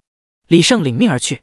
谢九将风芷兰和梧桐叫到面前，将郑国公府的霓凰郡主是假的事情告知了两人，他要他们找出他是假郡主的证据。初三早上，你们便出发前往京城，着重盯着霓凰和与他亲近之人。明日陆家人过来，我会找陆宏远要一个京城的联络点，所查探的消息可通过那个联络点送到我手里。离出发还有2日时间，你们跟着点翠学一下易容，前往京城途中不可用真容，免得叫郑国公府的人查出端倪。假霓凰的亲生父母费心将自己的女儿调换成了郡主，定是要从他身上谋取好处的。哪怕眼下他们未告知假霓凰真实身份，定也会以某种方式与他有着千丝万缕的联系的。只要盯紧假霓凰，一定可以查出蛛丝马迹。同时谢九又道，时有遇到难处时，可向老大人求助，假霓凰之事别告诉任何人。老大人睿智，让他知道自己查假霓凰，他窥一斑而知全豹，很快就能猜到自己的身份。谢九并不想他知道，一来怕他再起心思，他先前不愿与郑国公府联手，是因为他觉得假霓凰品性有问题，顾萧也不愿娶假霓凰。而自己和顾萧走到今日这一步，老大人是盼着自己有个好出身给顾萧助力的。二来，老大人是御史，所行备受百官关注，若他插手此事，很容易引起郑国公的注意，反而不及风芷兰两人扮作丫鬟便于行事。是，我们明白了。两人应声。风芷兰知晓谢九有自己的故事，就像他身上也有父亲的冤情一样，故而他不去问谢九为何要查这些。而梧桐是谢九的婢女，她的天职就是听命行事，尽可能替主子将事办好，所以更不会多问。又做了一些交代，谢九便让两人下去找点翠学易容去了。他出屋往杨家而去，听李胜汇报，杨家昨日没银钱过节，随便吃了点，各自早早睡了。倒是杨老二屋里父子俩小声嘀咕了一会，因着几乎是附耳说话，盯梢的人并未听清说的是什么。这般谨慎，谢九知道他们很快要出招了。四婶还知道回家啊？瞧你面色红润的，昨晚怕是大鱼大肉的吃着吧？可怜我们连个白馒头都没有。谢九一进杨家，杨琪便阴阳怪气叫喊着。他昨日去了林叔家，想找谢九占点便宜，看看能不能从林叔家弄点吃的，在门外叫了半天也不见开门，气得很。林叔家昨日有顾萧的暗卫在，屋里是亮着灯的，他并不知道谢九他们昨日并不在流放区，只当是谢九不愿理会他，才假装没听到他在门外的叫喊。谢九不接话，新年第一天，他不愿破坏了心情与他纠缠，直接往蔡氏屋里走去。胡氏在身后低声劝着杨琪，新年别闹事，等过几个月我们就好了。他害怕杨琪得罪了谢九，被谢九处置了。杨老二大舅子的来信在杨家已经不是秘密，大家都抱着希望，等着万寿节后他们得到赦免回到京城。杨琪也是靠着这个信念支撑着自己，但胡氏的话他不爱听，口气很不善道：新什么年，连顿像样的饭菜都没有，还不是你没用，废物。蔡氏屋里气味不好闻，谢九也是走个过场就出来了，正好听到这句话，他嘴角勾起一抹淡淡的讥笑。杨家的男人无用，遇事只会怪女人，依靠女人。杨琪看到了，顿时满脸愤怒，伸手就要去推搡谢九。你笑什么笑？谢九本能的觉察到杨琪的反常，他是心思恶毒没个人样，但不至于因着自己的一个笑就突然对他动手。再想到他进门时他的那些话，像是有意激怒他，为了靠近他，谢九脑中飞快思索，脚下一拐便去了胡氏身后。杨琪没打算放过他，跟着追到了胡氏身边，依旧是推搡的姿势。谢九漆黑眼眸打量他的双手，他双手是打开的，手里没有东西。琪儿，好了。胡氏也不知儿子怎么突然就发起脾气来，他试图劝阻，可杨琪压根不听他的，眼看着要推倒谢九，谢九矮身踢在他的小腿上，杨琪没防备，跌倒在地，哎呦叫唤起来。杨老大和大儿子还有杨修听到动静都从屋里出来，见此，杨修忙去扶杨琪，杨琪一爬起来又朝谢九扑去，谢九快速避开。杨琪今日举动本就奇怪，他一时想不到他究竟要做什么，见杨修与他有接触，他更是防备着这两人。杨琪再度扑过来时，谢九闪身往门外走，却不料杨老大的大儿子杨凡突然往前一步，谢九险些撞到他身上。四婶走路小心些。杨凡口气不善，是他一贯对谢九的态度。谢九没与他们多做纠缠，快步出了杨家，但总觉得那里怪怪的，尤其是杨凡的突然靠近，明明没碰到他，谢九却觉得好似碰到了，似乎耳后还有蚂蚁轻咬了下盘。他直接返回了别院，去找了林叔，小叔，替我把下脉。林叔有个毛病，熬夜过完白日也睡得很浅，谢九一进屋他就坐了起来，闻言忙将手搭在谢九腕上，只是搭了半晌也没发现什么异常，又换了另一只手，依旧如此，这才问道：“脉象正常，你怎么了？”谢九便将刚刚在杨家的事告诉了他。林叔听完，查看了谢九的耳后，没异样，再度给他号脉。上次杨家给他们下药就是用的那副佳然香，他一时没也查出来，不知这次他们又做什么鬼。但最终结果还是什么都没查出来。林叔有些发躁，杨家究竟哪里来的那么多歪门邪道，让我怀疑自己的医术？谢九见他烦躁，安抚道：“你学的是救人的医术，他们使的是害人的手段，如何能一样？也或许是我多心了，他们只是因为昨晚过得不顺遂，才想找我晦气。你接着睡吧，若我有什么不舒服，再找你。”话虽如此说，到了晚上顾潇回别院后，他还是将这件事告诉了顾潇。顾潇忙仔细查看了他耳后，没发现任何伤处。他蹙眉略作沉思后道：“我们回趟王府，宁嬷嬷对蛊虫略有研究，让他看看是不是杨家人给你下蛊了。”谢九点头，两人进了密道。极有这个可能，杨家上次就知道他不会随意吃他们的东西，喝他们的水，所以定不会再在这些方面给他使坏。可若真是蛊虫的话，杨家落魄至此，又是从哪里弄来的蛊虫？第121章运蛊。顾潇面色凝重看着宁嬷嬷：“如何？可是被下了蛊？”回禀王爷，谢姑娘体内确实有刚被重伤的蛊虫。宁嬷嬷微微蹙眉，但眼下还不是将蛊虫引出的最好时机。杨家对谢九向来心思歹毒，听了宁嬷嬷的话，顾潇神色焦灼，十分担心谢九何时能解，对身体有何危害。谢九轻轻握了握他的手，他虽不知这蛊虫对身体危害有多大，但他知道杨老二的目的是要利用他，绝不会轻易要了他的命。他示意顾潇安心。宁嬷嬷见谢九神色镇定，眼底划过一抹赞赏，回道：“这蛊名为孕蛊，凡中蛊的女子，半个月后有怀孕症状，脉象也会转为孕脉。”假孕？谢九眉心一跳，杨老二竟是用这法子对付他？是的，假孕有一切孕妇的症状会如正常孕妇一般开怀，而女子开怀显度时，就是引出蛊虫最好的时机。宁嬷嬷神色肃然，蛊虫引起，一切有孕症状皆会消失，但往后也再无有孕可能。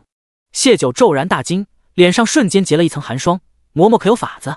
女儿还没出生，她绝不能伤了身子。宁嬷嬷点头，蛊虫入体10日内引出，不会影响子嗣，但姑娘须得吃些苦头。什么苦？顾潇拳头攥紧，眼里压抑着怒意，仿若下一刻就要去杀了杨家那些鸡零狗碎。须得承受一次女子生产之苦。宁嬷嬷看着谢九，解释道：“孕蛊最怕绝育草，若用此草煮水泡澡，蛊虫不安，会在体内肆意作乱，最后钻出皮肉。在此过程中，姑娘会浑身皮肉像被撕裂，全身骨头被敲断般疼痛，犹如女子生产之痛。若等开怀再引起，是否就不需承受这痛？那绝育草可难寻，10日内嬷嬷可否解蛊？”两人异口同声，却决定相左。顾潇舍不得他吃痛，谢九不想损了身子。宁嬷嬷看向两人，沉默片刻后，先回了顾潇的话：“开怀之后再引出，无需承受痛苦，但谢姑娘往后再无子嗣可能。而后回谢九，恰好我手中有此草，随时可解蛊。”九儿，顾潇在此之前从未想过要孩子，他知道谢九也一直在吃避孕丸，是以他先想的是避免谢九的痛。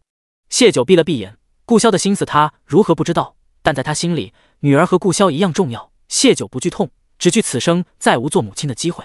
他睁开了眼，眼中寒冰尽数化去，平静道：“烦请嬷嬷明晚替我解蛊。”转而他看向顾潇，眸色坚定，没有言语。宁嬷嬷抬起眼帘打量着谢九，见他没有惊慌和害怕，而是满脸的平静温然。同为女子，宁嬷嬷理解也支持她的决定，但她是萧王府的人，谢九还不是萧王府的主子，故而她也看向顾潇。顾潇看了眼谢九，心中微沉。谢九极少在他面前露出这样强硬的姿态，他示意宁嬷嬷先下去，起身走到谢九身边，将人抱起坐在腿上。他斟酌道：“九儿，我不舍你痛。阿萧，我不想失去做母亲的资格。”谢九打断他的话，眼里有痛意蔓延。或许将来我们会有个女儿，她乖乖巧巧，眉眼像你，脸型像我。她唤我娘亲，唤你爹爹，她会在爹娘怀里撒娇，亦会贴心将自己爱吃的糕点留给爹娘。我们陪她15看灯，中秋看花，我想看着她开开心心，健健康康的活着，想听她开口唤我一声娘。前世他的女儿到死都没能叫一声娘。他眼里盈满泪水，牙齿死死咬着嘴唇，不让眼泪流下。他曾用眼泪对付顾潇，这一次他却努力将眼泪逼回去。这次是他大意，着了杨老二的道，别说只是经历生产之痛，便是下地狱历18般刑法，他也须得及时解了这蛊虫。顾潇的心突然皱成一团，不知是因为谢九说的那些话，还是心疼他即将要受的苦。他终是重重叹了口气：“九儿，我冷心冷肺了23年，如今倒是越发没有原则了。别哭了，依你就是。他舍不得他受苦，可若将来他渴望做一个母亲，却不能如愿时，他又如何宽他的心？昨日他还在心里告诫自己，作为他的男人，往后少让他受委屈才是。杨家真是该死。谢九的泪终于滚滚而落，顾潇再次为他妥协了。谢谢你。谢九擦干了泪，同他说起自己的猜想。他想要我为他所用，但又担心我身后有你，故而想离间你我。他知半个多月前我离开玉幽关，与你不在一处，若半个月后查出我有身孕，你会疑心我不洁，从而厌弃我，他的目的也达到了。可惜杨老二不知顾潇会追去猛兽山，便是他真的有孕了，顾潇亦不会怀疑。九儿，我要杀了他！顾潇手指紧紧攥了起来，指关节发白，这不是询问，而是告知。无论谢九对杨家有什么计划，这次他都不会绕过杨老二。却不想，谢九点头道：好。他漆黑的瞳仁里暗携了阴霾，阴霾里裹挟着狂风暴雨，在他浓密的睫毛下藏匿着。他淡淡道：但不能脏了我们的手。杨老二这次触及他的底线，他不会留他的命，但隐忍至今，他也不想因此改变自己的计划。杨家人必须死在杨家人手里。他们彼此妥协，很快商议了计划。晚上是要回别院的，老大人他们还在那里呢。临出发前，谢九想去见见吴婉清。顾潇只要想到他明日结骨要吃尽苦头，心里就开始疼了。这种小事自然会依着他，他亲自带他去了吴婉清的院子。吴家在谢九的煤山做工后有了收入，吴家大嫂便带着儿子先行回了家，只有吴三妹和吴婉清留在了萧王府。两人到时，吴三妹正扶着吴婉清在院子里散步。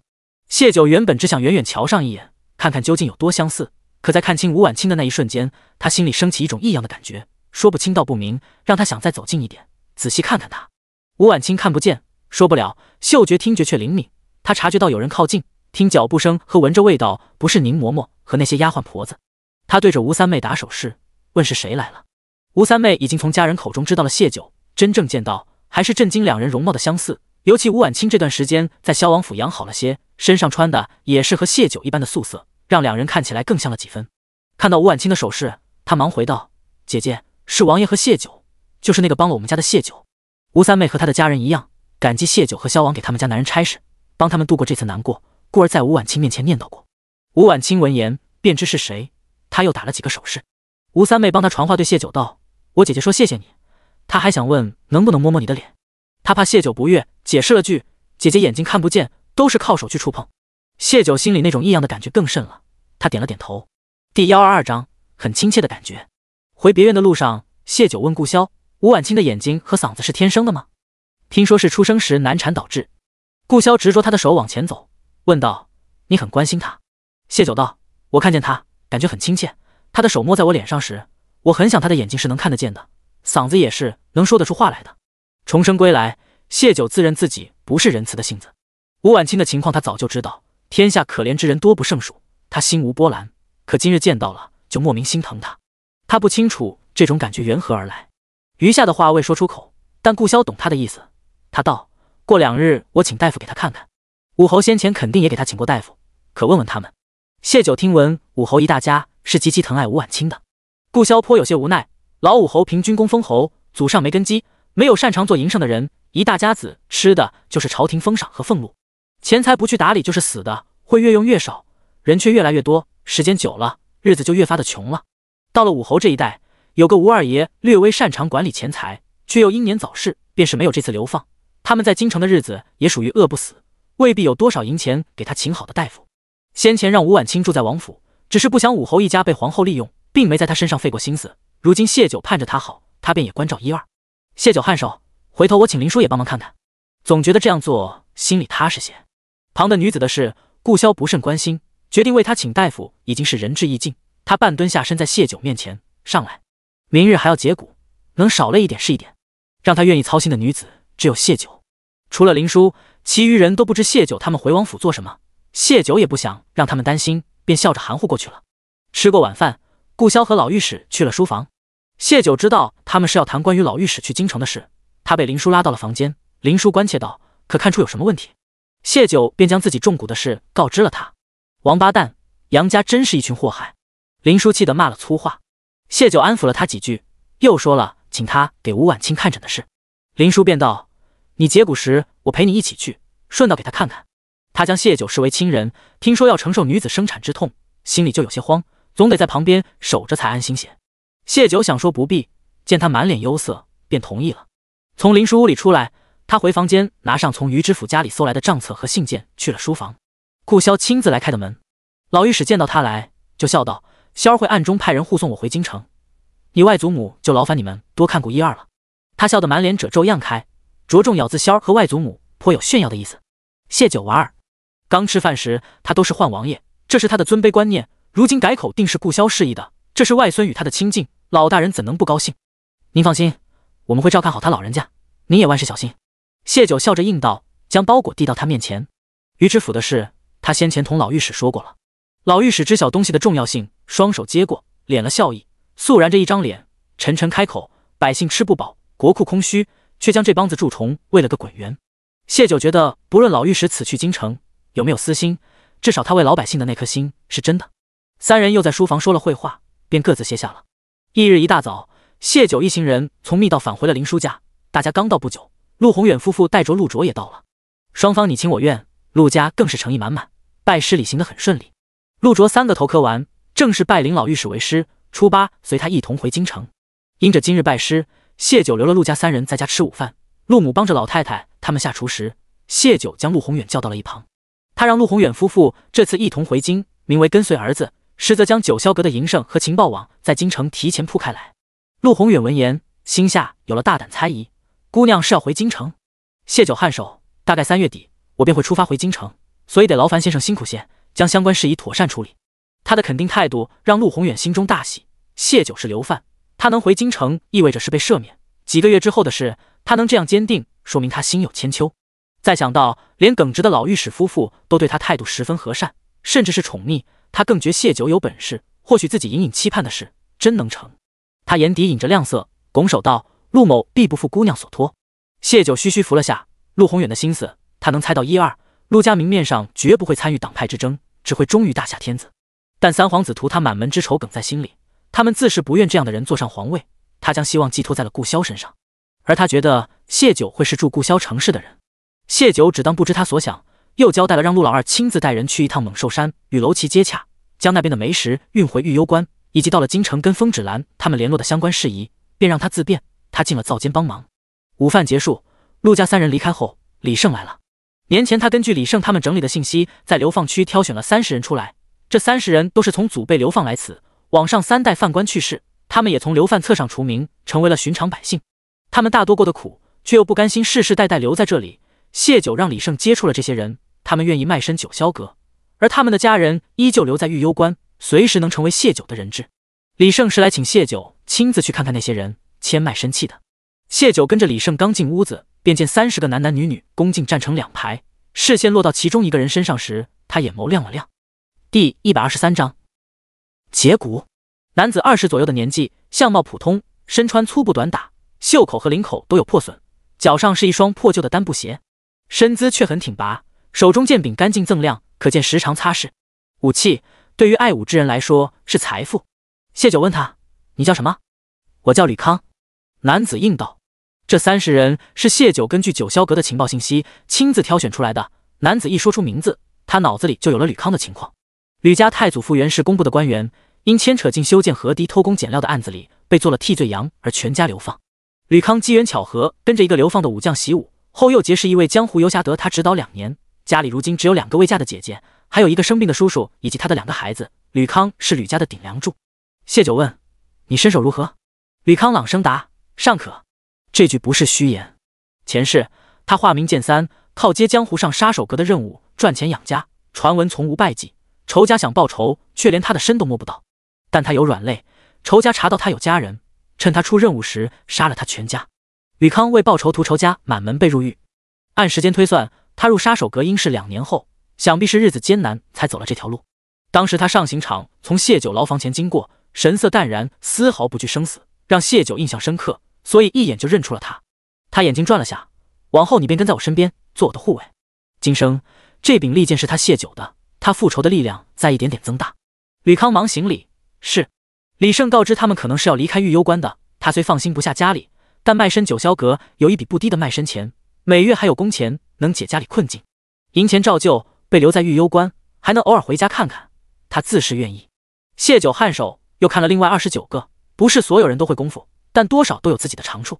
他将他们全数交给了李胜，由他亲自带着这些人前往京城，协助陆宏远。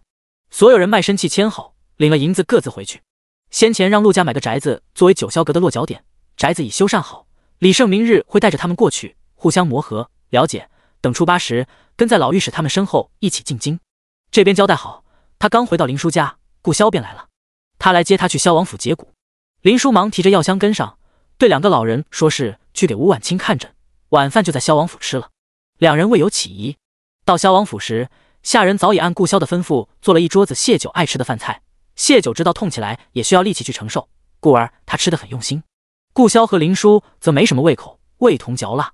谢九见他们比自己还紧张，饭后就提议陪林叔一起去给吴婉清看诊，好分散点林叔的注意力，免得他比他还紧张。林叔摇头，等你的骨解了，我再去。顾萧认同林叔想法，吴婉清的问题已经10几年了，不急这一时，而谢九此时更需要林叔这个医者。他们态度坚定，谢九无法，只得依着他们。半个时辰后，宁嬷嬷一切准备就绪。谢九除净衣裳入了水，宁嬷嬷将一根软木带到他唇边，谢姑娘，若痛的难受就咬着，莫要伤了自己。好。谢九将软木咬在嘴里，起初还能忍受，片刻后巨大的疼痛袭来，他的额头很快就冒了冷汗。他咬着软木，尽量不让自己叫喊出声。顾萧被他挡在了外间，2人私下共浴的事没少做，可当着宁嬷嬷和林叔的面，他不好意思赤着身子与顾萧相处，这是谢九的小别扭，也是不想顾萧看见他因疼痛而狰狞的面相。他却不知宁嬷嬷刚告知顾萧，男子气息会让引起蛊虫兴奋，让谢九更痛。嬷嬷还要痛多久？林叔替谢九擦着额上的汗，问道。宁嬷嬷低声道，大概还有1个时辰，运蛊很顽劣，不得最后时刻，他们不会从人体内钻出，但他会在人的5脏6腑作乱，让人痛不欲生。这话他没说出来，林叔却是懂的，他无法帮谢九承受这痛，只能握着他的手，好让谢九痛时用力抓着自己，吸取一点力量。他们说话的声音不大，顾萧在外间听不真切，好似听到谢九压抑着的痛哼声，他难掩焦灼。嬷嬷，酒如何了？此时蛊虫因势钻入了腹部，谢九只觉腹部撕裂的厉害。听了顾萧的话，他压住了宁嬷嬷的手，深吸一口气道，尽量平静道，尚可忍受。他怕自己不出声，顾萧会闯进来，亦或者直接去杀了杨家父子。谢九在克制，敏感如顾萧还是听出他的隐忍，但他却不能静。九难受你就喊出来。好，你在外等着。谢九应完，咬紧牙关，闭上眼。腹部的撕裂刚结束，腰上又传来剧痛，他用力咬紧了牙关。还有1个时辰，他得转移注意力才行。缓了缓，他问宁嬷嬷，嬷嬷如何善蛊？一眼就看出他中了运蛊，熟知解蛊之道。据他所知，南疆人善蛊虫，但宁嬷嬷看相貌是大夏人。宁嬷嬷又往浴桶里倒了些农药汁，一边搅拌一边回道，自小跟我的乳娘学的，嬷嬷出身定然不错。谢九闭着眼深呼吸，缓解疼痛。穷苦人家请不起乳娘，他很守规矩，却又没有奴才的卑躬屈膝。后宁嬷嬷又主动提及，希望他和顾萧在一起。谢九好奇他的身份和立场。我祖父曾教导过先太子。他好似不避讳，缓缓道，先太子死，祖父被砍头，家里男子流放御幽关，女子则进了教坊司。得故人相救，我入宫做了罪奴。到了25出宫的年纪时，家中女子皆惨死，来了这御幽关，父兄侄儿也早已亡故，我替他们敛了蛊，便留在了御幽关。后得王爷搭救进了王府。他用平淡的语调说着全族覆灭的惨烈。谢九只觉同他的经历相比，身上的这点皮肉痛都算不得什么，抱歉，不该勾起人的伤心事。痛过了。宁嬷嬷依旧语声淡淡，全家将生的希望留给了我，我就得好生活下去。什么安慰的话都是多余。谢九轻嗯了声。能成为先太子的师傅，宁嬷嬷祖父必定身居高位，家族也定昌盛，如今只余他一人。谢九更加理解了顾萧口中夺嫡之路的尸山血海，但皇宫也是黑暗残忍的地方，宁嬷嬷能活着出宫，护他之人绝非寻常。他心念电转问道，你口中的故人可是皇上？第124章，如何让他自杀的？宁嬷嬷不答反问，谢姑娘为何认为是陛下？谢九脑子痛得像要炸开般，他趴在浴桶边缘，简单说了2个字，直觉。皇宫里真正的主子就皇帝和皇后2人，若宁嬷嬷是皇后的人，顾萧不会留她至今。谢姑娘聪明。宁嬷嬷笑了笑。谢九抬眸看了她一眼，顾萧知道这事吗？宁嬷嬷懂他意思，解释道，陛下当年救我，是为还祖父一个恩情，那时他还只是皇子，能想的办法只有那一个。陛下登基后，我在宫里头的日子也好过些，在王爷接触过，他知道我的一切，所以我在御幽关遇到麻烦时，他出手救了我。出宫时我已恢复自由身，入了萧王府，我便只有王爷一个主子。他坦诚自己从前是皇上的人，现在只忠于顾萧，浑身骨头都疼。谢九咬着软木，从牙缝里挤出一句话：“嬷嬷说的接触是奉命护着王爷吗？”顾萧母亲死后，他便被接回皇宫。曹皇后少不得要对他动手。顾萧是皇上长子，将来可能是他对抗曹党的棋子，他自是不希望他早死。5年前，他在文渊巷被刺杀。谢九事后问过顾萧，是皇后和三皇子搞的鬼，最后却让一个嫔妃做了替罪羊。顾萧为此打了三皇子，借机惹怒皇帝，离开了京城。他不愿成为他的棋子，但谢九却明白了，不论皇帝对顾萧有没有父子情，他都不想这个儿子早死。是，宁嬷嬷承认，又往里面加了一次漆黑的药汁，对谢九道：“这是最后一次加药汁，蛊虫也会闹得更凶。”谢姑娘受不住就喊出来。顾萧负手而立，站在门口，刚刚隐约听到他们说话的声音，还稳得住。现在屋里安静，他心里焦躁不安，是不是谢九已经痛得无力开口？没一会儿，在听到屋里谢九发出一声凄厉的嘶喊时，他死忍住，才没有推门进去。嬷嬷，还有多久？快了。宁嬷嬷盯着谢九的脖子，蛊虫怕药汁，只会在药汁进不到的地方破皮而出。波涛汹涌的巨大痛意都头脑袭来，谢九眼前一阵阵发黑。他觉得宁嬷嬷没有说实话，这痛比生产时痛多了，也超出前世被霓凰的人一寸寸敲碎了骨头剥去脸皮的疼。那时他的心是麻木的，现在他是鲜活的，所以才能清楚地感知到痛苦。这种痛苦机遇撕裂了他，在他差点承受不住时，他又想到了前世失去亲人爱人的痛不欲生。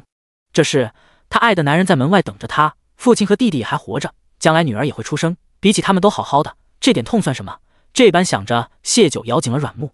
顾萧凝神听着，屋里的每一声难以忍受的呻吟痛哼，都似一块巨大的石头重重砸在他心上，让他呼吸顿痛。他拳头攥得死死的，因为过于用力，指节都泛了白。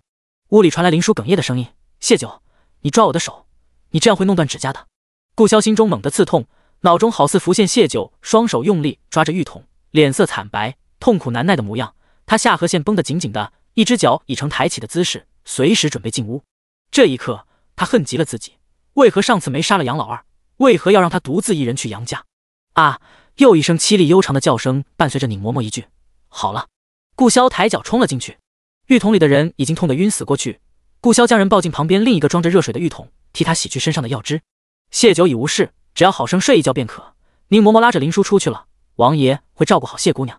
翌日早上，风芷兰来了萧王府，她今日要去京城，谢九和林叔昨晚却未归。他不放心，临行前还是拐过来瞧一眼。谢九昨晚昏迷后一直未醒，林叔去见了他。谢九不出现就是最大的反常，不说清楚反而叫风芷兰挂心，他便如实告知了，蛊已经解了，谢九没事，无心我们也会照顾好。芷兰，你安心办事，照顾好自己。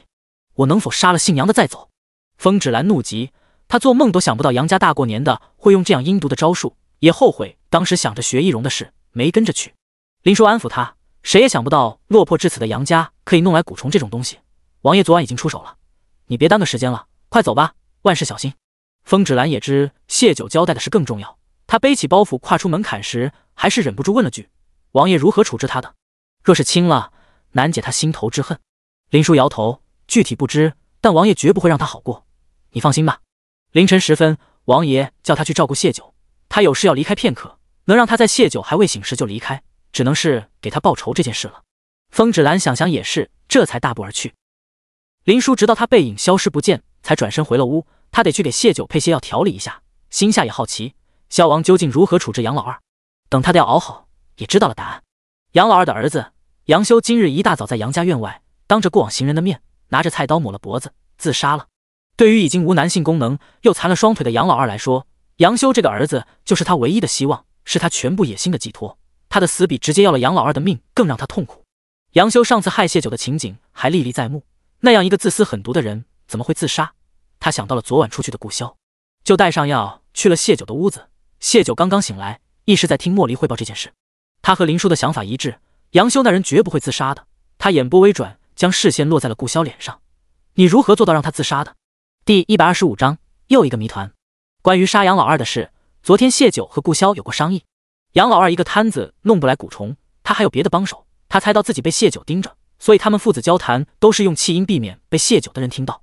而他费心给谢九种下运蛊，等半个月后谢九有了孕脉时，他一定会拆穿谢九，从而将他拉进泥潭。谢九打算在那时将计就计，收走杨老二的命，只是没想到杨修先死了。动手的自然是顾潇。谢九好奇顾潇是怎么做到让杨修当着众人面自杀的。话一问出口，他就有了猜测：蛊虫。宁嬷嬷能解蛊，自然也会养蛊。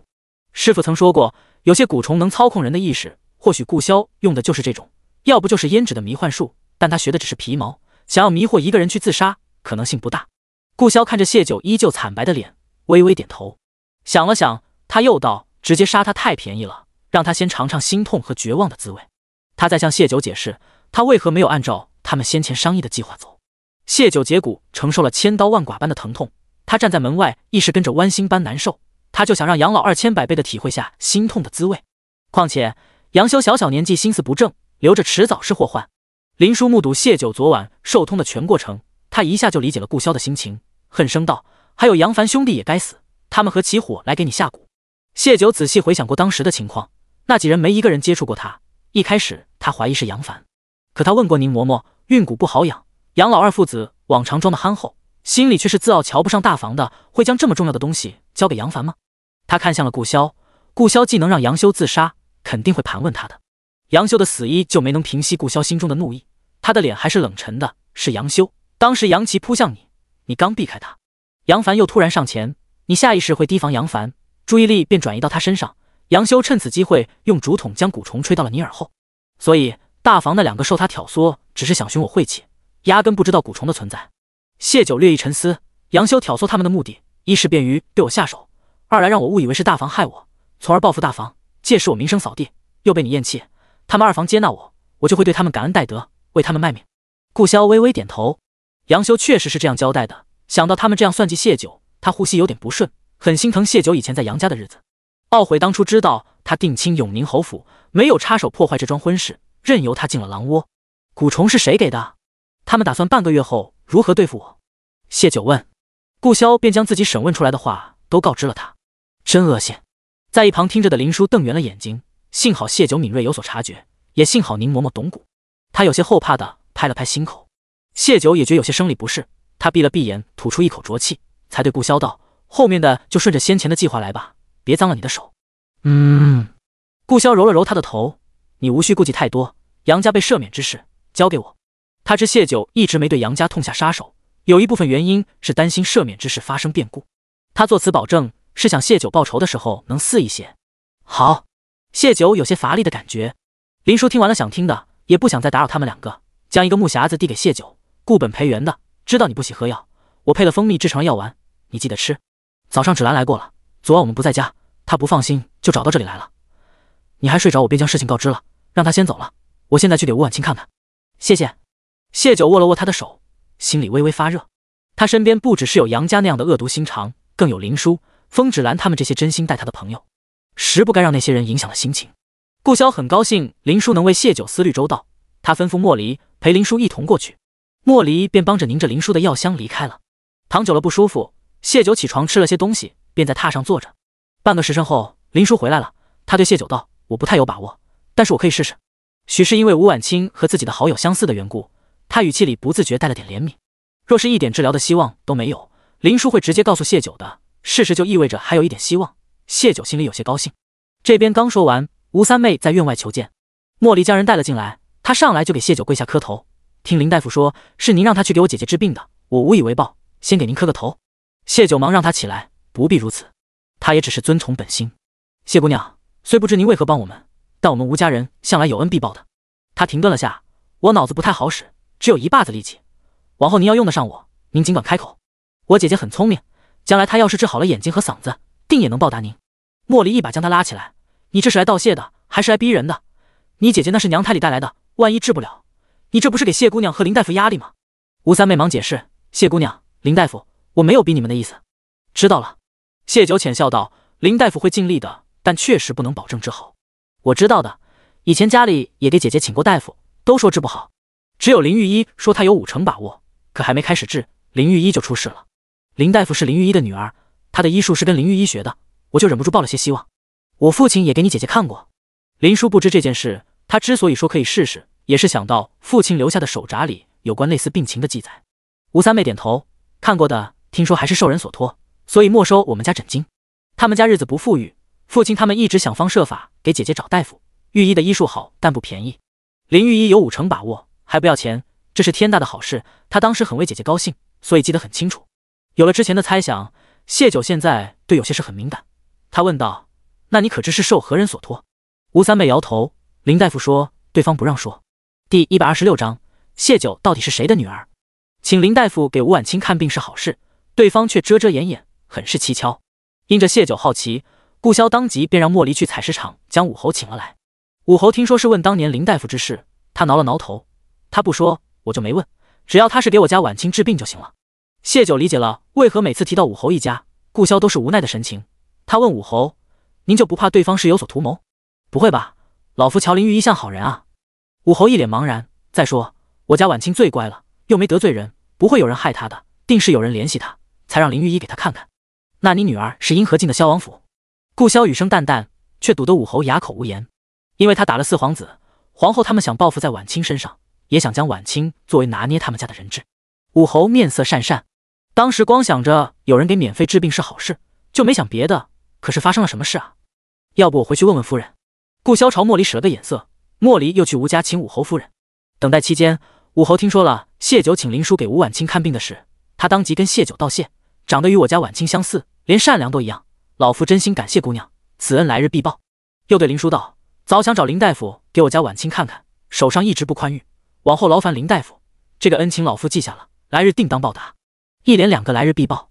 吴三妹听着突然有些脸热，他们家现在也只能说这一句空话来表达感激之情了。偏偏刚刚他也说过，他得同母亲商量下，他们家不能再这样下去了。谢九笑：“若有需要，我们必定不跟侯爷客气。”武侯是个很纯粹的人，爱恨分明，他不会拐弯，因而也喜欢直爽的人。听了谢九的话，很是欢喜，不由哈哈笑起来。只是没笑2下，想起萧王还在，他又收敛了去，轻咳2声，同谢九寒暄起来。顾潇不喜，他开口闭口说谢九像吴婉清，九儿独一无二，为何要像别人？但见谢九很愿意同武侯闲聊的样子，他就闭目养神，对武侯眼不见为净。武侯夫人来时，武侯俨然已经把谢九当做自己的亲侄女了。他同他妻子道：“夫人，你看这孩子像不像婉清？性格也是一等一的好。”武侯夫人怔了怔，点头道：“像。严格说来，你比我家婉清更像弟妹，近乎一个模子刻出来的，世上怎有这样想象的人？”冒昧问谢姑娘，你父母是哪里人？听在眉山做工的男人们说谢九与吴婉清长得像，他就打听过谢九，只知她是江南商贾的女儿，几年前才去的京城。现在见到谢九，他就想弟妹也是江南的，会不会与谢九的父母是什么亲戚关系？否则怎么会长得那么像？与吴二夫人近乎一个模子刻出来的话，让谢九心里荡起一丝波澜。他想了想，自己是谢九养女，不是什么不能说的秘密，便道：“夫人，其实我也不知自己父母是哪里人，养父母在京城捡到我时，我才3岁，没什么记忆。那会不会是二弟和弟妹的孩子啊？”武侯惊道。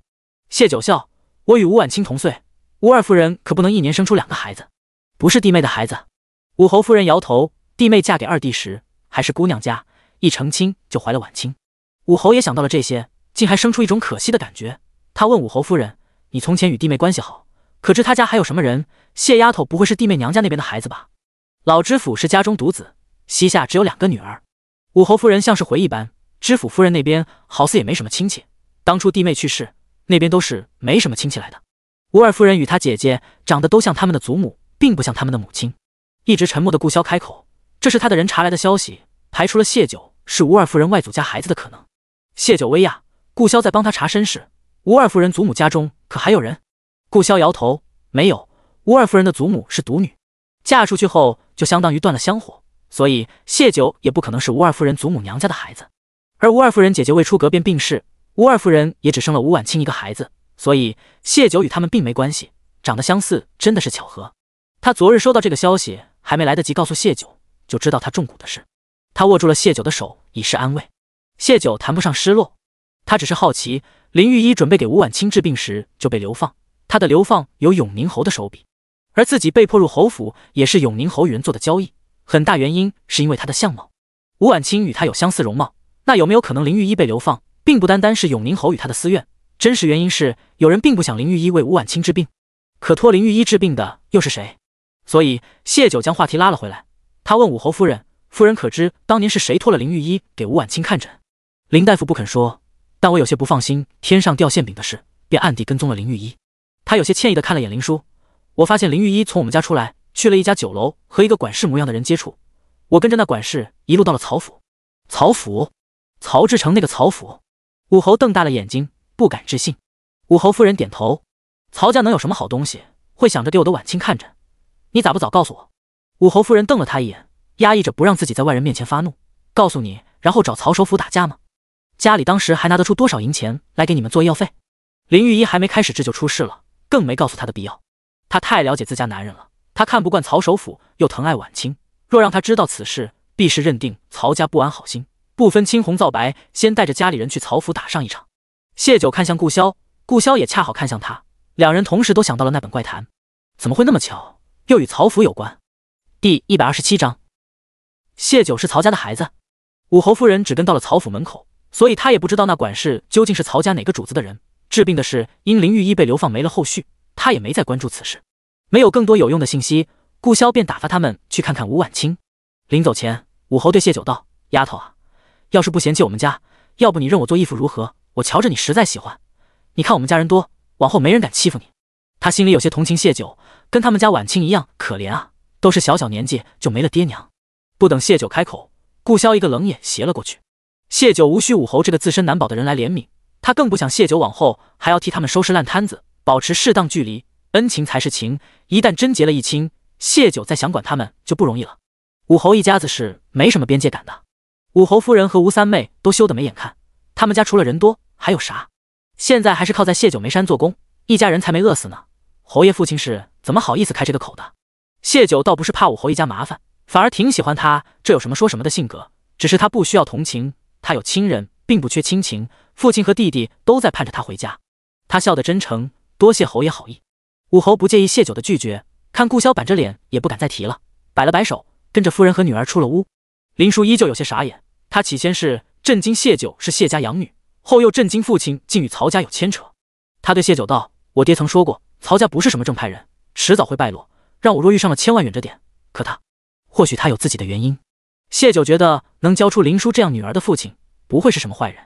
子不言父过，林叔也从震惊中回过神来，父亲已不在人世，他从前做过什么他不能平白猜疑。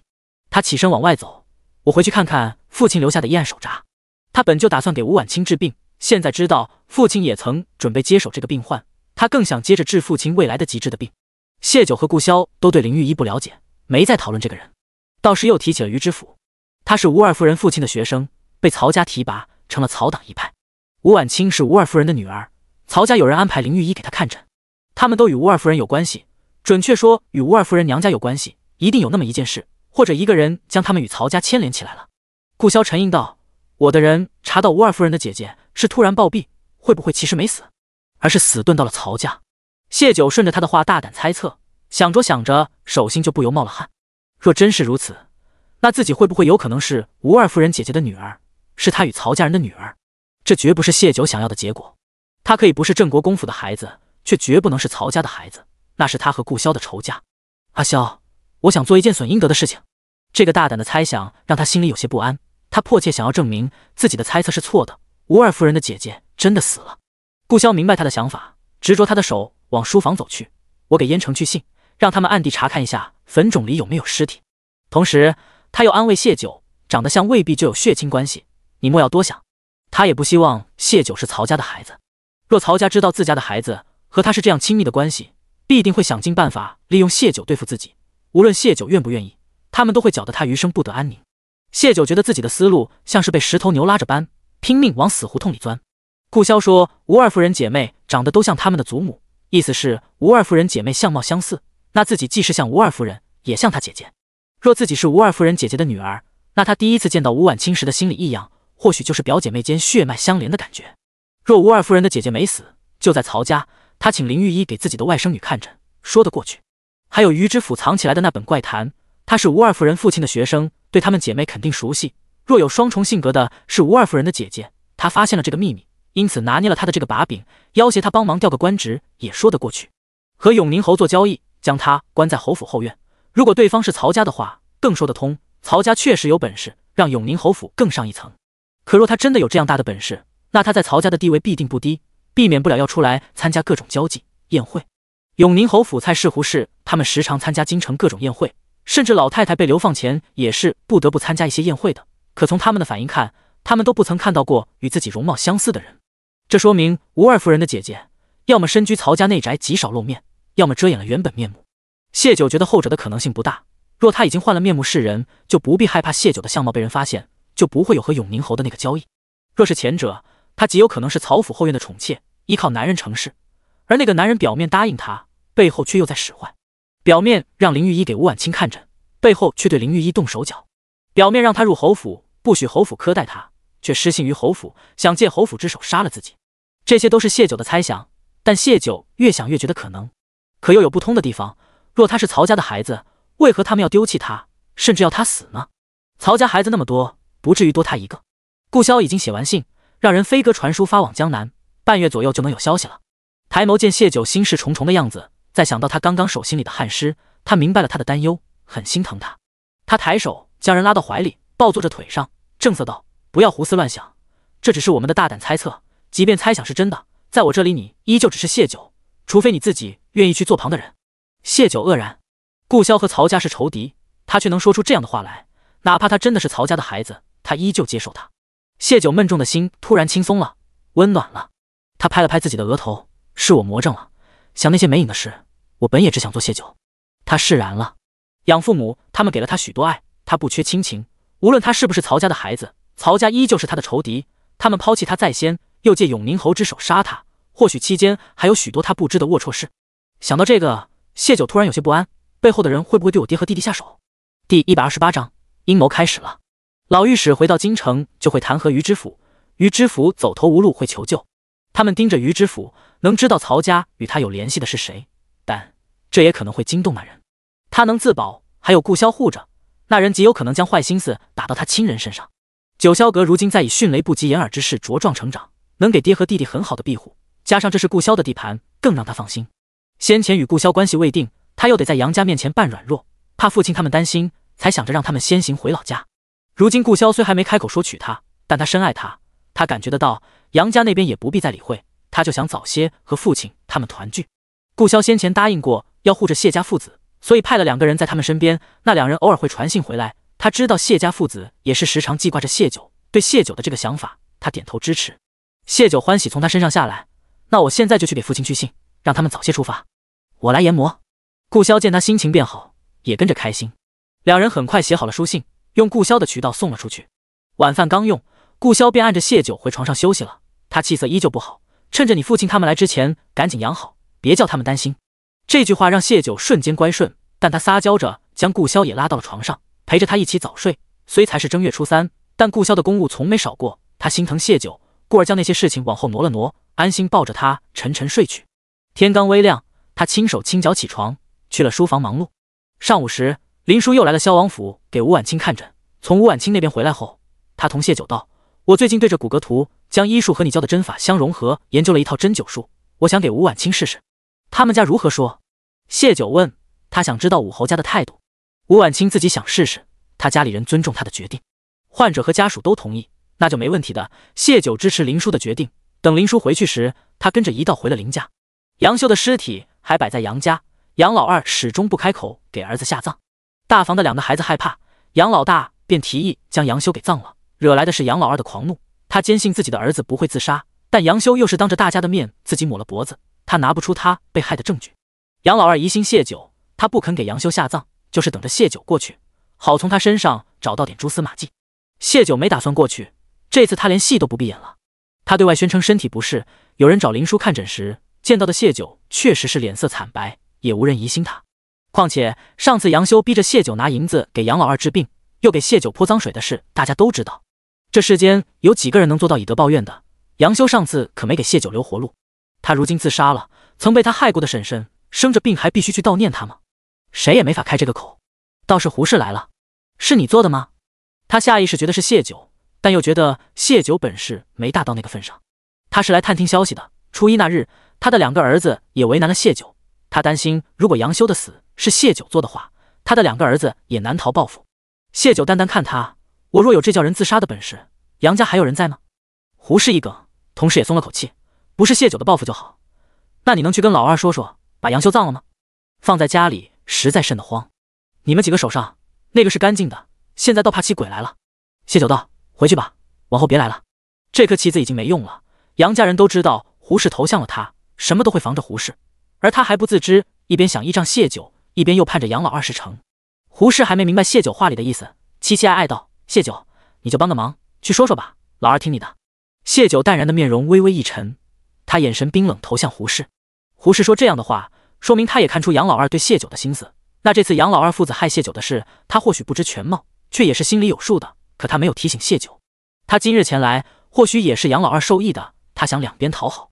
看见谢九的脸色，胡氏意识到自己说错话了，解释道：“我就是想着你聪明有法子。蔡氏若死，你和你的儿子也会死。”谢九打断他的话，不愿多说，挥了挥手示意他下去。胡氏同人一下子收紧了，再不敢多言，心里发慌的出了林叔家。他觉得谢九这是要弃了他，但又觉得自己想多了，蔡氏还需要他照顾。他体内还有谢九喂的毒药，谢九若是弃他，应该会给他解药的，否则他会担心自己将他做的事说出来。谢九不怕胡氏乱说，他演戏是演给流放区的人看的，是演给世俗看的。杨家自己的名声在这已经烂透了，很难再有人信他们的话。胡氏体内压根没什么毒药，当初是谢九用针让他痛，给了他错觉，接下来谢九会动他儿子，他们迟早会翻脸。不再理会杨家事，谢九安心养着身体和陪着风无心玩。晚上顾潇忙完会过来陪他，这次他是光明正大在林家留宿，偶尔来得早，还会陪老御史下两局，老两口别提多高兴。吕康从谢九回家便来林叔家上工了。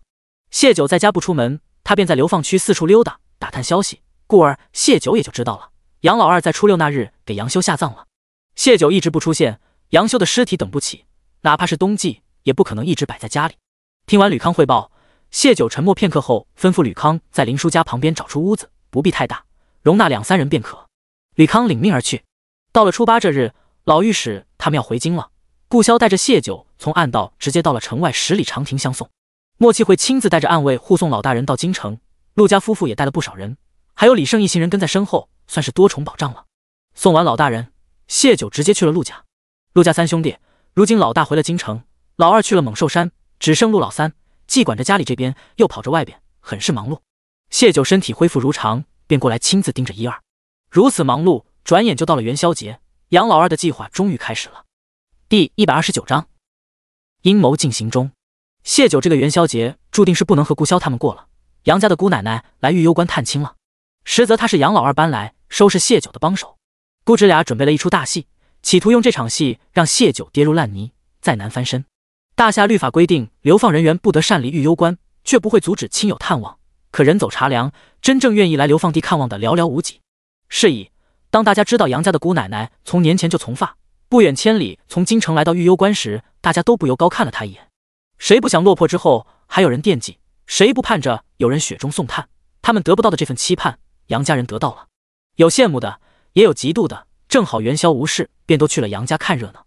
杨家的姑奶奶是永宁侯嫡亲妹妹，闺名杨清，夫家姓王，官居4品。杨清40多岁的年纪，依旧是肤若凝雪，岁月没有在她小巧的脸上留下什么痕迹，反而是添了份成熟女子的魅力，比同龄女子显年轻许多。到了杨家，她先是为流放路上死去的哥哥永宁侯哭了一场，而后让身边奴仆们帮着将蔡氏和杨老二清洗打理了一番，再是向外面看热闹的人道谢，往日多谢大家对我娘家的关照，小小心意，还望大家莫要嫌弃。言罢，仆从们提着篮子给大家分发谢礼，每人2个雪白的馒头和1只大肉包，这对许多连饭都吃不饱的流犯来说是很珍贵的东西，比他们往日在京城吃的那些华而不实的糕点更实在。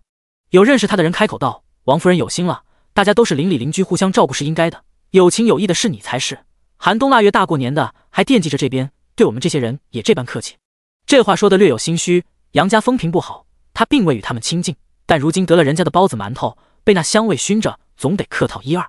杨清却是很认真的再次跟大家道谢，神情哀婉道：“幸亏有你们，听说先前有贼人来杨家作乱，是大家帮着将贼人拉去埋的。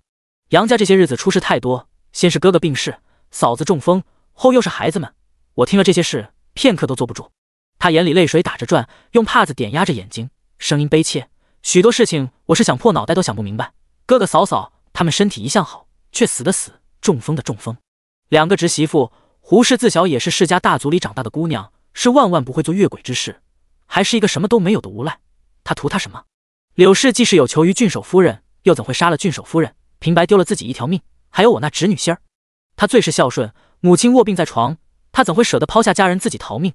只怕他们都是被人害了呀！”听了这话，当初被杨仙儿逃跑时撞倒的大婶忍不住想反驳，但被身边人拉了拉袖子，对方示意他看看手里的东西。杨家的姑奶奶想给杨家洗白名声，他们白得了东西，听不惯不听就是，没道理跟吃食过不去。但也有墙头草两边倒的，附和着杨青：“你们家的事确实是有些蹊跷。”杨青重重叹了口气，眼泪簌簌落下，哭道：“娘家成了这个样子，我如何还能安心在京城过年？紧赶慢赶，还是晚了。修儿那孩子连顿饱饭都没吃上就去了。”杨老二此时也被奴仆整理干净后抬着到了正屋，闻言他竟呜呜哭起来。修儿他前一天晚上还同我说要努力赚银子帮我治腿，是不可能自杀的，他是被害了呀。可大家都看见是他自杀的呀。有人好奇，难不成还有谁能隐身握着他的手不成？杨老二哭道：“我们杨家这些日子出了这么多事，是招了邪了。不瞒大家说，我这双腿就是半夜睡得好好的，突然就到了雪地里，被冻了一晚上才冻残的。这些日子我夜夜梦到修儿，他跟我说他是被邪祟附体，不受自己控制才丢了命。我们家先前发生的许多事都是邪祟在作怪。”这样说就解释得通了。杨青擦了擦眼泪，拍拍侄子的手：“我就说杨家人在京城都好好的，怎么到了这边竟做下这些糊涂事？原来竟是邪祟闹的。”来杨家看热闹的越来越多，大多是冲着这包子馒头来的。杨青有备而来，从城里订了不少馒头包子，但凡在场的无一人漏发，面面俱到，让原本对杨家印象不好的众人也忍不住顺着他们的话帮杨家开脱几句。这样说确实是邪祟作怪，你们还是请道士给好好驱驱邪吧。杨青顺势道：“是要请的，但我初到这，对地方不熟，大家可有介绍？”许多人摇头，他们都是流犯，日子艰难，填饱肚子都困难，哪里关注过那些？这片区是玉攸关最穷的地方，道士出来营业大多也是为钱，不会往这边来，真要请也得去城里打听。杨青便让身边的仆从去城中打听打听，务必明日请道士来杨家。这场热闹持续到傍晚，杨青带来的仆从开始准备杨家的元宵晚宴了，大家才纷纷离去。吕康一字一句的把在杨家听到的话学给谢九听，可要属下去跟着那请道士的仆从。他跟着谢九的这些日子，已经从吴为他们口中得知了杨家和谢九的恩怨。他觉得杨家人口中的邪祟大概是指谢九，怕他们买通道士，才有此疑问。谢九摇头：“不用，你先去灶房吃些东西，今晚我会去杨家。”届时吕康就得在暗中护着。今日元宵，谢九不想自己的属下因着杨家那些人饿着肚子。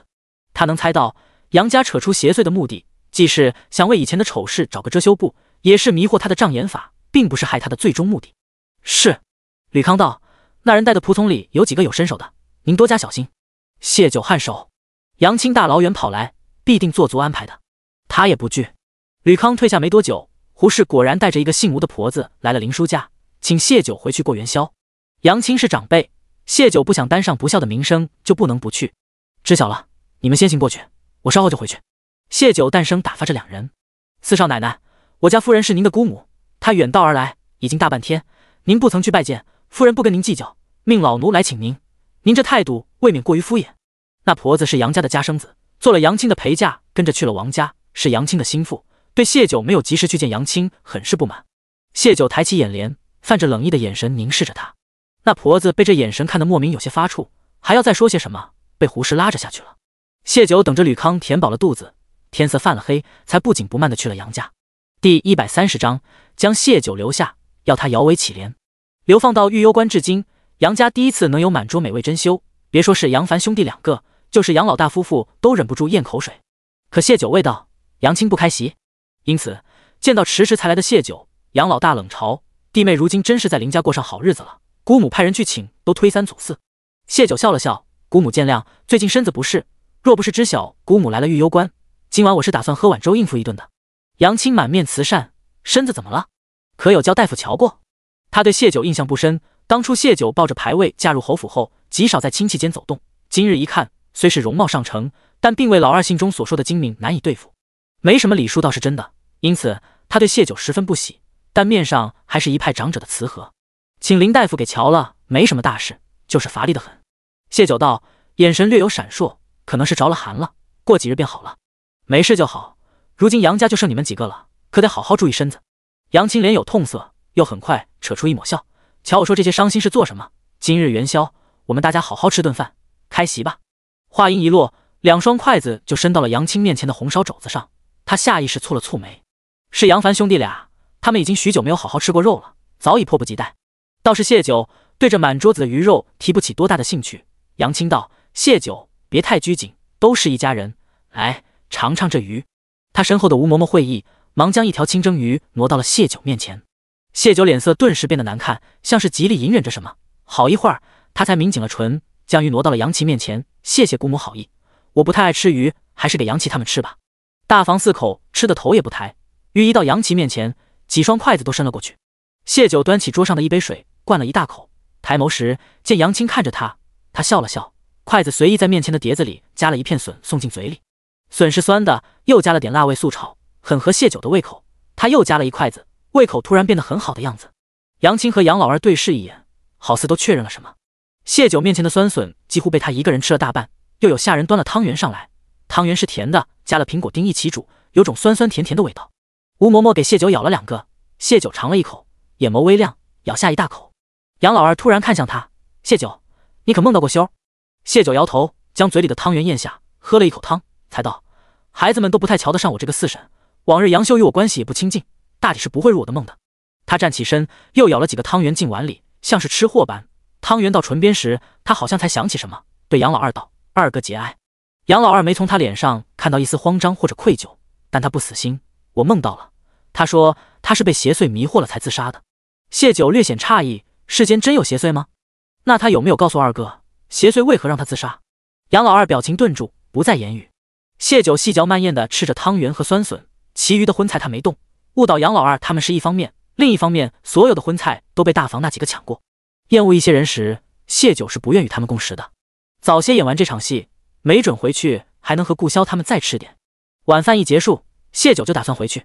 杨青叫住了他：“谢九，听说当初你为了给大嫂看病，以功抵枕经在林家做事，让吴嬷嬷跟你一起过去，把林大夫的钱还了，收拾东西回家来吧。”谢九有些错愕：“家里住得下吗？”杨青看向杨老二，他带的人不少，其他人可以在外面挨一晚，他和贴身的嬷嬷丫鬟是要在屋里的。来的路上就知道附近没有客栈，弟妹再在林家住一晚吧，明日姑母会在附近给我们换个大点的屋子。杨老二做了主张。杨青不喜他一个晚辈命令自己，但这个破茅草屋他确实不愿住，便笑道：“对，明早你就回来。”谢九似有为难：“上次林叔说我表现得好，再做1个月就能抵了工钱了，要不就做满吧，有始有终。之前你们受苦了，现在姑母来了，怎还会让你受苦？”杨青言语温和，却不容拒绝。可是上次杨修当着大家的面给我和二哥泼脏水，我若再同二哥一个屋檐下，难免会叫人说些难听的话。谢九又找出一个借口：“你我本就是一家人，自该住一个屋檐下，何况还有大嫂。”杨老二强硬道：“明早便回家。”谢九没法，只得应是。只是离开杨家时，尽管极力掩饰，眉宇间还是透着愁苦。他知道自己有孕了，在极力遮掩。杨青让下人将杨老二抬回了房间，挥退下人，只留2人在房间说话。鱼和酸笋都是他们特意为谢九准备的。杨老二因为儿子的死变得很阴沉，他冷声道：“他很狡猾，今晚或许是他做给我们看的。”他趁着谢九专心吃东西时，突然提及杨修，又让他离开林家回杨家，都是想试探他是否察觉自己是中了孕蛊。若是他不知晓自己中蛊，那或许杨修的死真的与他无关，明天的计划便可照常进行。杨青则不认同：“你是不是太高看他了？一介商贾之女能有什么大造化？”在他看来，谢九就和他家后宅那些妾室们没什么两样，或许有些小聪明，但没杨老二说的那般夸张。那孕蛊可是我高价寻来的，极为难得，拢共就2只，其中1只被送进宫里，连宫中御医都没看出来。谢九身边那个女大夫能看出来吗？难保萧王身边没有懂蛊的人。杨老二打断他，不耐听他多说：“明日若未成，姑母便住到我们回京城之日吧。”老二，杨青精致的眉眼倏然凝聚一层薄霜：“我到底是你姑母。且不说这里环境如何，他丢下家中一切，急急赶来已是不易，怎可能在这里常住？老二这是拿着他的把柄，不给他活路。”杨老二似笑非笑：“姑母刚不是对自己的蛊虫很有信心吗？老二，我会帮你做成这次的事。”杨青面露气容：“事成你须得把那些东西给我。”杨老二点头。杨青有些费解：“你若怀疑是他害了修，我帮你杀了他便是，何故非要留在身边？姑母实在没看出他有何不同。万一那萧王到时气恼了他，直接要了他的命，或者将他的东西全部收回，你岂不是白忙活一场？若真是被萧王杀了，我也认了，否则我一定要他留在我身边。”杨老二恨声道：“他只是起了收下谢酒的念头，就废了双腿和男人的根本，如今连儿子也搭上了，不达到目的他如何甘心？好在明日就能看到谢酒对他哀求，摇尾乞怜了。第131章，他察觉了吗？谢酒回到林家时，顾潇几人正等着他，他陪着大家又过了一个元宵，便被顾潇带去了山中别院。之前养身体，他足有半个月没舍得碰他，今晚吃了个厌足。事后他抱着谢酒去清洗，谢酒软在他怀里。宁嬷嬷那边的东西准备好了吗？顾潇道，到时我亲自动手，你安心。顾潇做事谢酒很放心，便问起心中疑惑，宁嬷嬷善用蛊虫，当初如何还会被人欺负？能用蛊虫操纵人的意识，这是一项了不得也很可怕的本事。谢酒觉得寻常人欺负不到他，他始终还是因为宁嬷嬷曾是皇上的人，而担心他对顾潇不利。顾潇以前得到的善意不多，故而潜意识里对帮过他的人多了几分宽容，他担心他灯下黑。在宫里养蛊是死罪，若叫人发现他这个能耐就是催命符。他是几年前进了萧王府，才又重新捡起当初学过的，试着养了些。顾潇道，那他很厉害。谢酒由衷道，顾潇不置可否，蛊虫不好养，能操纵人一时的，宁嬷嬷这些年也只养成了2条，沙阳修用了1条，另1条他也一并给了他。宁嬷嬷往日将那蛊虫当成宝贝似的，给谢酒用倒是大方，想来他确实喜欢谢酒。不过这些顾潇没同谢酒说，免得他有心理负担。两人洗好，换上干净衣裳，相拥而眠。天色微亮，他将谢酒抱回了林叔家。谢酒吃早饭时，胡氏又领着吴嬷嬷来了林叔家，和林叔结清了欠债，要领着谢酒回去。见谢酒两手空空，吴嬷嬷提醒道，四少奶奶以后就在家里住了，您的行李也该带上。谢酒笑，吃穿都是林叔的，无东西可收拾，等回去姑母必定会给我置办些。我记得你来时提了个包裹。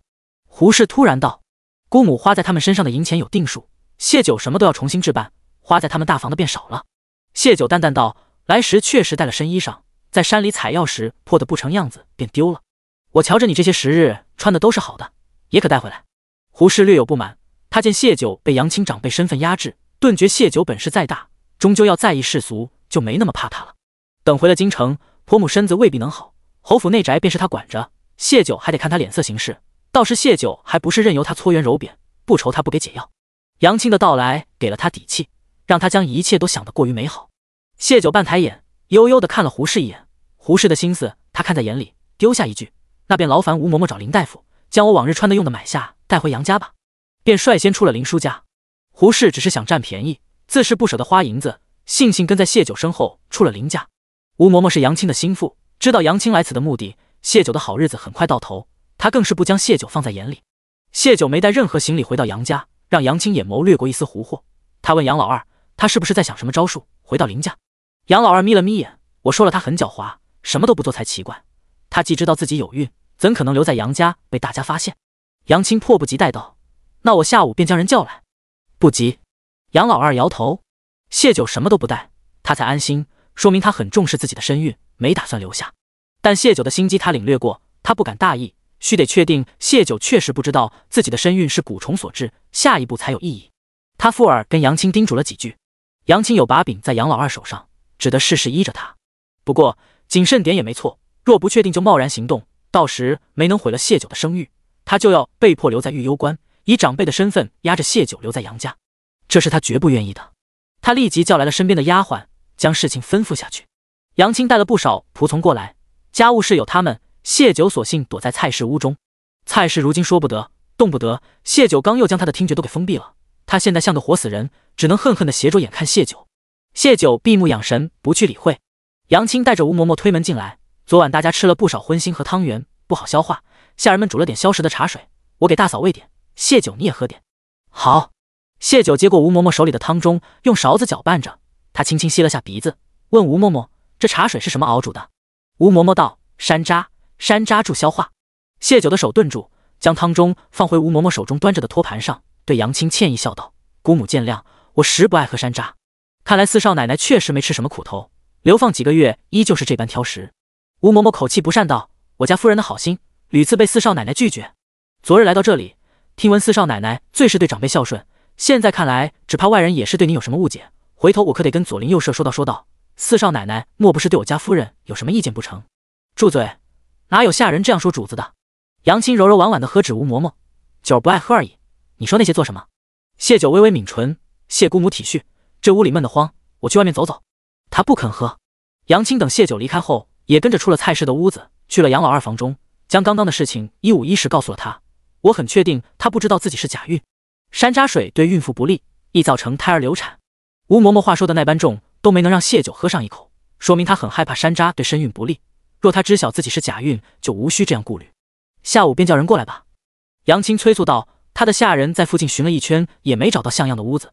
他从小身娇体贵，实在是一刻都不愿在这种地方多待。好，按计划行事。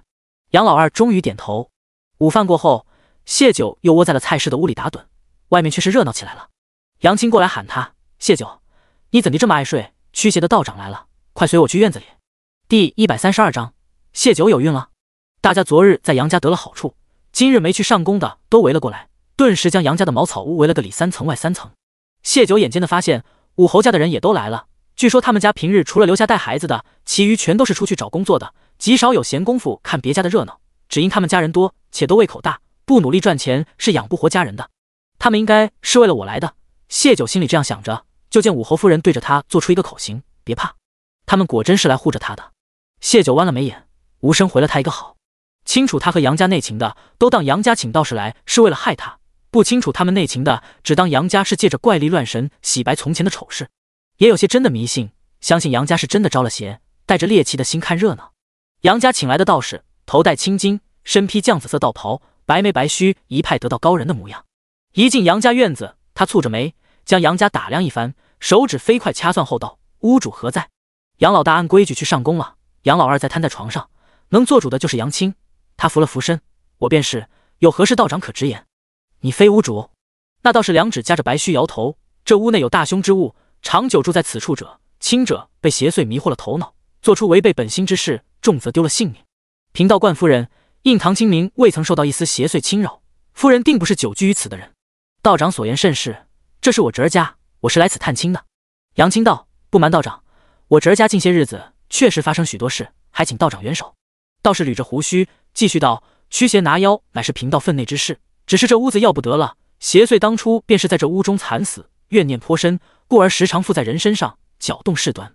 邪祟生前或被杀，或被奸辱，因而着了他们道的人，要么动杀念，要么犯淫邪。我想起来了，这屋子最早的主人家不就是一家几口？男的被杀，女的被那什么了？你不说，我们都不记得了。过去好多年了，看来这道长是真有些本事。现在想来，杨家之前的那一家3口流放来此没1年就都死了，也没落个好结果呀。那这杨家先前做的那些事，真是邪祟闹的呀。道长，您帮帮我们吧，我真的是被害得都没脸活了。”胡氏突然扑通一声跪在道士面前：“我真的是冤枉啊！那人平日见都不曾见过，怎会？我怎会啊？”道士一脸悲悯：“你莫哭，此事非你所为，乃妖邪作祟。但凡在这屋里久住着，无一人能逃脱。”杨青闻言看向谢九，幸好谢九你这段时间不住在这里，没让邪祟害你。那道士也顺着他的视线看了眼谢九，道：“这位夫人确实未沾染邪气，但其他人便是搬离此处，也须得做一场法事才行。这也是万幸了。”杨青叹了口气，给道士行礼：“法事的事就麻烦道长了，我杨家上下安危就全靠道长了。”道长回礼：“分内之事谈不上麻烦。”话落，便命道童将蜡烛、香案等物摆上，做法所需事物一应俱全。道士一扫拂尘，迈步上了法坛，口中念着什么，四处门窗上贴的符咒迎风飘扬，狂风顿起，打得人脸上生疼。原本不信鬼神的人都不由对道士的本事信了几分，便是谢九也不由多看了那道士几眼。一通高深莫测的做法后，道士拿出符咒，口中念念有词，符咒凭空点燃，在道士手中燃成灰烬。众人见此，只觉他道法果然高深，对他所说之话更信了几分。最后，道士将那灰点在杨家人的眉心，对杨家众人道：“这符咒乃神力加持，往后邪祟再不敢靠近你们。”他给杨家所有人都点了，唯独剩下谢九，有人便提醒道士。杨青帮着解释道：“可是谢九未沾染邪祟，故而不必点这个。”道士点头，意味深长道：“这位夫人所行之事，乃是他本性所致，与邪祟无关。”道长这是什么意思？杨青不解，问道。道长讳莫如深，转了话头：“邪祟已被贫道封存此屋底下，往后不会轻易出来作祟，但未免日后有人不经意将邪祟放出，最好是另择他处。”杨青感激道：“是，我们会尽快寻得屋子搬走。”道士颔首，又道：“你们家人长期被邪祟侵染，虽说邪气已被贫道拔除，但身体已然孱弱，还是请个大夫好生调理一番才是。您说的是，我也有此考虑，已经命人去请了大夫来。说着话间，便有下人领着一个提着药箱的老大夫进了院子。刚到是做法时，杨家人都到了院子里，如今大夫来了，便索性直接在院子里诊脉。围观的人刚看完法事，热闹劲还没散去，又见杨家请了大夫来，也好奇邪祟除了迷惑人之外，还能把人身体霍霍成什么样，便都留了下来。老大夫先是给蔡氏看了诊，再是杨老二、胡氏，依次来，按辈分该轮到谢九了。谢九道：“我身体无恙，让大夫给杨凡他们看看吧。修儿出事时，弟妹不是不舒服吗？怎地大夫来了，反而说无恙呢？”杨老二阴恻恻发问。他弄这么一大堆铺垫，不就是要大夫当着众人的面诊出谢九有了身孕吗？寡妇有孕，杨家其他人所犯之事都是邪祟迷惑，只有谢九与男子苟且是他天性放荡，他谢九此生就只能在烂泥里苟活了。偏他有孕的时间不对，萧王再喜欢他，也容忍不了他给他戴绿帽子，必定会弃了他。从此他就只能在他们杨家苟延残喘。我在林大夫家住，他自是不会看着我一直病下去，如今已经好了，就不浪费姑母的银钱了。谢九拒绝。四少奶奶该不会是怕什么吧？吴嬷嬷突然大声道：“昨日我家夫人好心让夫人尝尝清蒸鱼，四少奶奶将鱼推得老远，只吃了点酸笋和酸甜的汤圆。今日上午我们煮了开胃的山楂水，四少奶奶也是不肯喝，如今连看诊也拒绝。四少奶奶这是对我家夫人有意见，还是做了什么亏心事，不敢让大夫把脉？谢九，你该不是有孕了吧？”话一出口，杨青用手捂住了嘴，一脸不敢置信：“傻孩子，你可不能也做糊涂事啊！定也是邪祟迷惑的你。”哼，贫道刚说过，这位夫人未沾染邪祟。那倒是法事做完，竟也没离去。他一脸的恨铁不成钢，对谢九道：“女子该遵从妇德才是，夫人好自为之。”他这话就是肯定了杨青的猜测，人群里顿时炸开了锅。怪不得道长刚刚点符灰毒毒漏了谢九，这是他法力高深，早就看出谢九行为不妥，不愿与他沾染啊。大家看向谢九的目光有谴责，有嫌恶，也有些惋叹。放你娘的狗屁！一声暴喝从人群发出，武侯夫人带着吴家的女人大步到了谢九面前。我就说你们整这一出，又是捉鬼，又是诊脉的，感情是为了冤枉谢九呢？是不是冤枉？让大夫给看看便知。吴嬷嬷似笑非笑看向谢九：“四少奶奶，你敢吗？”第133章，帮亲不帮理。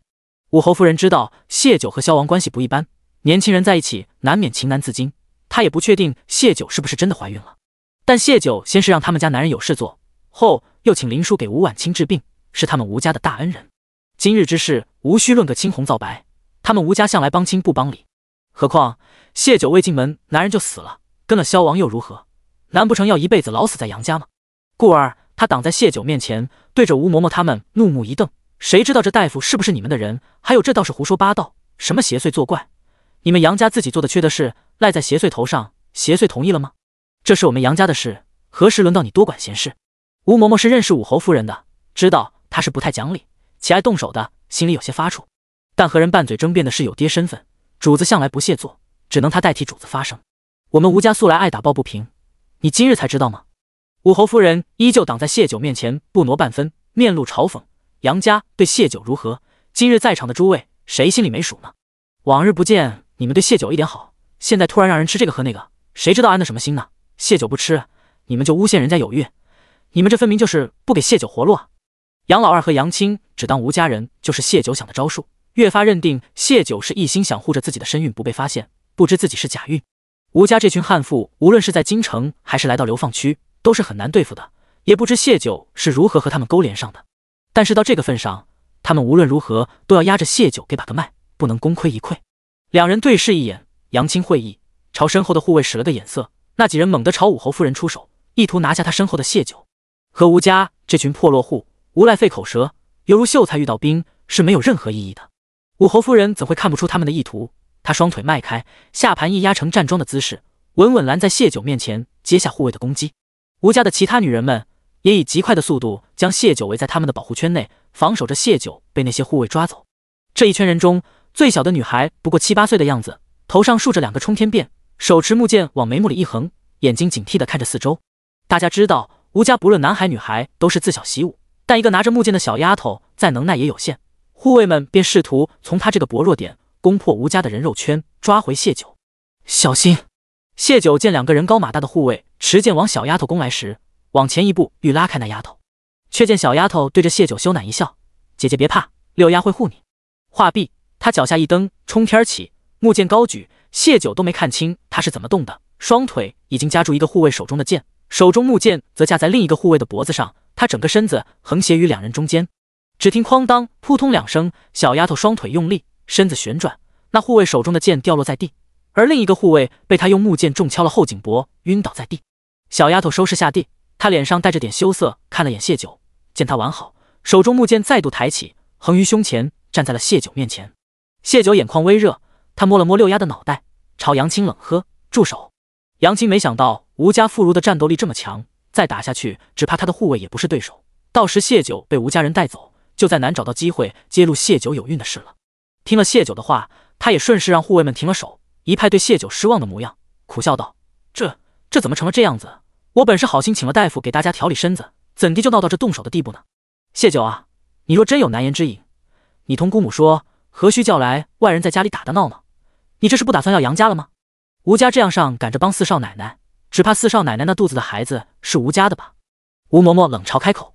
谢九大步走到吴嬷嬷面前，抬手就是一巴掌打在她脸上。姑母可真是好教养，教出这样出色的下人。他反手又是一巴掌扇在吴嬷嬷脸上：“你们口口声声说我有孕，除了凭空猜测，可还有旁的证据？把了脉，证据自然就有了。”吴嬷嬷没想到谢九竟敢打他，捂着脸愤恨道。谢九颔首，扬声道：“也就是说，你们根本没有任何证据，只是信口胡说。既然你们这样想替我诊脉，那我依你们便是。只是武侯夫人说的没错，这大夫是你们请来的，我须得再请林大夫来一并诊脉。”不等杨青开口，一直沉默的老大夫突然道：“老夫是城中余家医馆的大夫，姓余，来至此前只当是寻常看诊，不知还有这内情。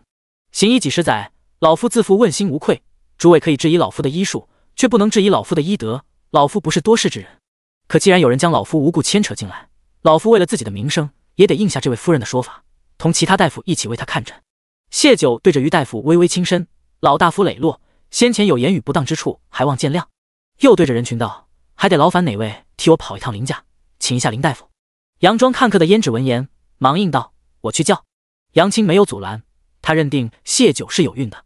他命人去请大夫之前就打听过，这位余大夫性子最是耿直，稍后诊出谢九有孕，就是林叔想帮谢九隐瞒，他也不会允许的。林叔很快被请了来，上来就替谢九把了脉，摇头，谢九并无身孕。他的这个结果在杨青和杨老二的意料之内，倒没多在意，而是看向余大夫。余大夫也不墨迹，手指搭在谢九手腕上，很快他也道：“这位夫人无孕。”杨青倏然一惊，瞪大双眸脱口而出：“怎么会？大夫没诊错吧？老夫虽说过你可以质疑老夫的医术，但老夫还不至于连个简单的滑脉都诊不出来。这位夫人脉象如常，并未孕脉，怎么可能呢？”杨青拧紧了眉，明明谢九那般小心翼翼，还找了吴家那群人来搅局，莫不是他提前知晓了自己请了这大夫，提前买通了他？大夫莫不是受了我这侄媳妇的好处，要替他隐瞒？谢九笑：“姑母可是忘了，余大夫是你请来的？”哼！余大夫也当即沉了脸，对着杨青怒道：“夫人刚质疑完我的医术，现在又质疑我的医德了。既如此，结账走人，你们爱找谁看找谁看，没有身孕就是没有身孕，空口诬陷的事，老夫做不来，怕打雷。”说罢，他手往杨青面前一伸，结账。杨青何时被人这样对待过？贤柔的面孔都差点装不下去。他看了眼吴嬷嬷，吴嬷嬷会意，只得拿出银票给了老大夫。老大夫收了银钱就要离开，却听得杨青对谢九道：“姑母身边的丫头也懂些医术，就让她再给你看看，如何？”第134章，好一出母子乱伦。杨青在闺中就得父母疼宠，到了婆家更是将儿子丈夫拿捏在手里，各种手段在王家后宅无往不利，且这蛊虫用在宫中都不曾被发现，他就不信谢九能发现。他笃定是谢九提前买通了余大夫。原先他不叫随行的医女给谢九看诊，而是另请当地大夫，也是想让人更信服。如今请来的余大夫反水，他便只能将身边医女叫上来。谢九垂眸坐下，伸出手道：“姑母非要看，那便让你的丫头看看吧。”杨老二此时狐疑地看向谢九，他好似不怕。那医女在杨青开口时，便走到了谢九面前，为他诊脉。片刻后，他脸色泛白地看向杨青，暗自考虑要不要当众撒谎。便听得谢九道：“这位姑娘若是看不准，御幽关还有许多旁的大夫，今日都可请来给我诊诊。”谢九的警告他听得明白，他若强行诬陷谢九有孕，谢九便可请更多的大夫来为他诊脉，到时他的谎言不攻自破。医女咬了咬牙，只得如实对杨青道：“夫人，四少奶奶确实无孕。杨青大惊失色，怎么会？怎么可能？他的医女是不可能被谢九收买的，那只能是谢九早已发现中蛊，并且解了蛊，却在故意装作一切不知，戏耍着他们。他看向杨老二，见他脸上阴沉可怖，杨青终于意识到杨老二说的谢九狡猾如狐，心里深沉，并非夸大。他们屡次试探，谢九都不动声色，将计就计。老大夫冷哼一声，挎着药箱往外走，嘴里鄙夷道：“看来不是老夫医术有问题，而是有人心术有问题。”这句话说的是谁？大家都清楚。杨青面色煞白，谢九好似听了于大夫的话，才明白杨青的意图。他泪如泉涌，哽咽道：“姑母究竟为何要害我？”“我没有。”杨青尽力维持脸上的慈和，笑得僵硬。“我只是想让大夫给你调理身子。你这孩子，你早说就不会闹出这些误会了。”谢九却只是掩面哭泣，不再言语。众人看到现在也明白了，谢九根本没怀孕，是杨家这位姑奶奶有意误导大家，毁谢九名声。先前因着他大老远跑来玉攸关探亲，和分发馒头的好感消散了，回寡妇清玉等于取他性命，何等恶毒！人群里的谴责声传到杨青耳中，他指甲深深掐进肉里，想着要如何挽回局面时，便见几个官差拥着郡守进来，其中一个官差指着杨青的方向道：“大人，骗子在哪？”郡守顺着他指的方向，怒道：“给本官抓起来！”那道士留下，原本是想帮着杨青毁了谢九，等事了好讨点赏钱，不想惹来了官差，他脖子一缩就要逃走。谢九朝人群中的吴伟使了个眼色，吴伟几人会意，很快帮官差拿下了道士。胭脂大声问道：“官爷，道长道行高深，刚还替杨家驱了邪，您为何抓他？”官差踢了道士一脚：“狗屁道长，一个招摇撞骗、四处敛财的骗子而已。”随着官差的解说，大家这才知道，那道士根本不是什么修道之人，而是学杂耍出身的，却扮作道士四处骗人。前些日子，他寻到了郡守府上，骗说郡守夫人亡灵不得安宁，以给他做法为名，骗了郡守家公子不少银钱，还让他喝下所谓的符咒水，差点害郡守公子被毒死。郡守大人气急，亲自带着官差来抓人。原来竟是骗子啊！胭脂恍然，那他说什么杨家被邪祟缠上，也是骗人的呀？呸！我早说了，杨家能有什么好东西？武侯夫人指着杨青骂道：“分明就是这老钱婆搞的鬼！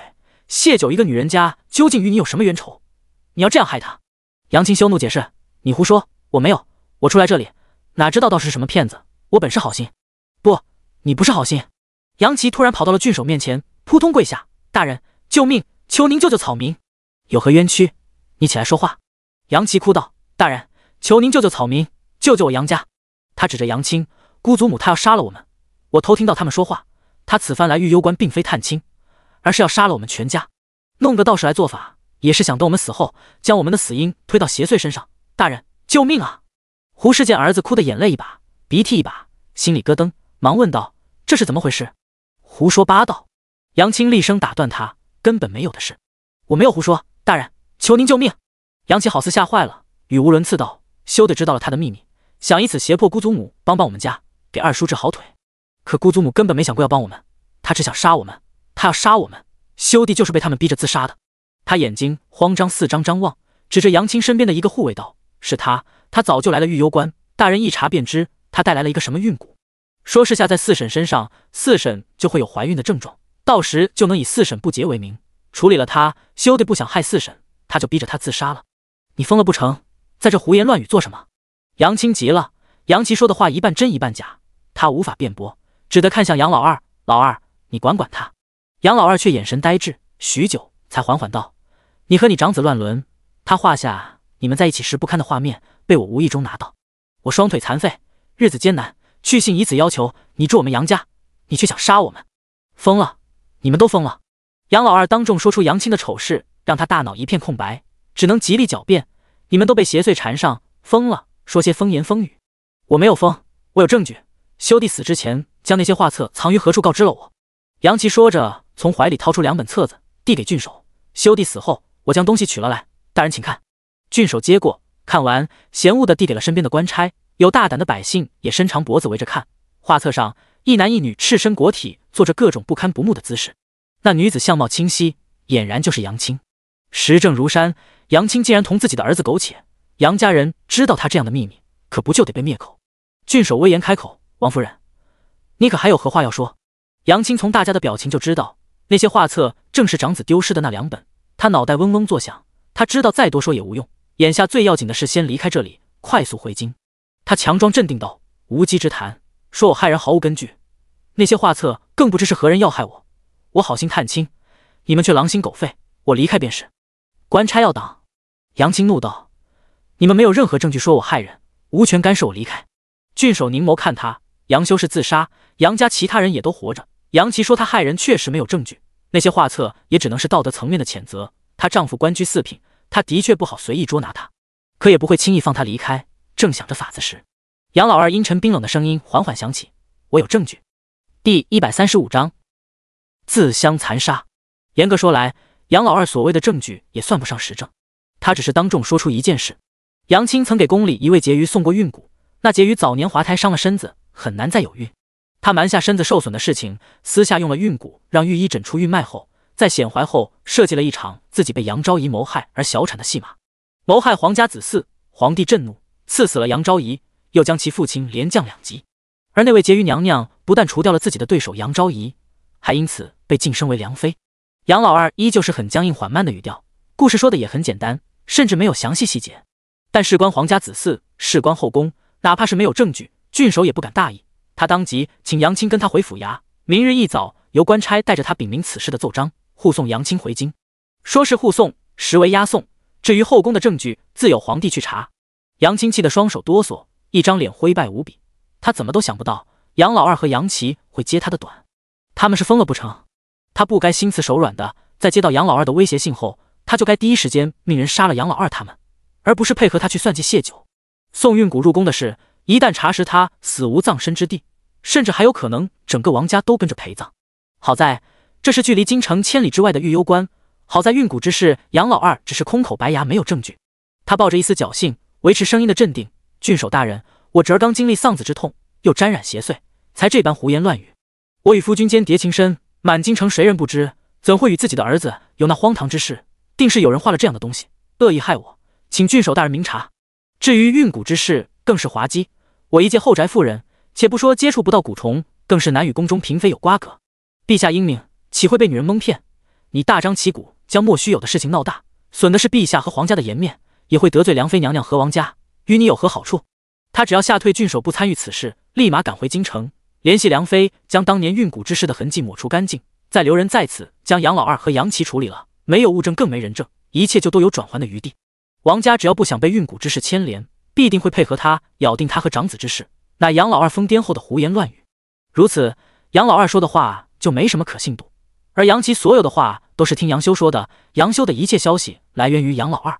他见郡守沉默，心里隐隐升起希望。夫君官居四品，良妃父亲也非小官，但凡善钻营的地方官都不会想着去得罪他们。他觉得这位郡守大人只要不蠢，都知道怎么选。在他几乎认定郡守被他的话说动时，便见郡守倏然一笑。所谓空穴不来风，那倒是都是假的，杨家就不存在什么邪祟。事关皇家，偏生又在本官的治下范围发生的事，本官马虎不得，还得委屈夫人跟本官去趟府衙了。杨青没想到郡守这样一根筋，既然在他这里说不通，那就只能先要了他们的命，来个死无对证了。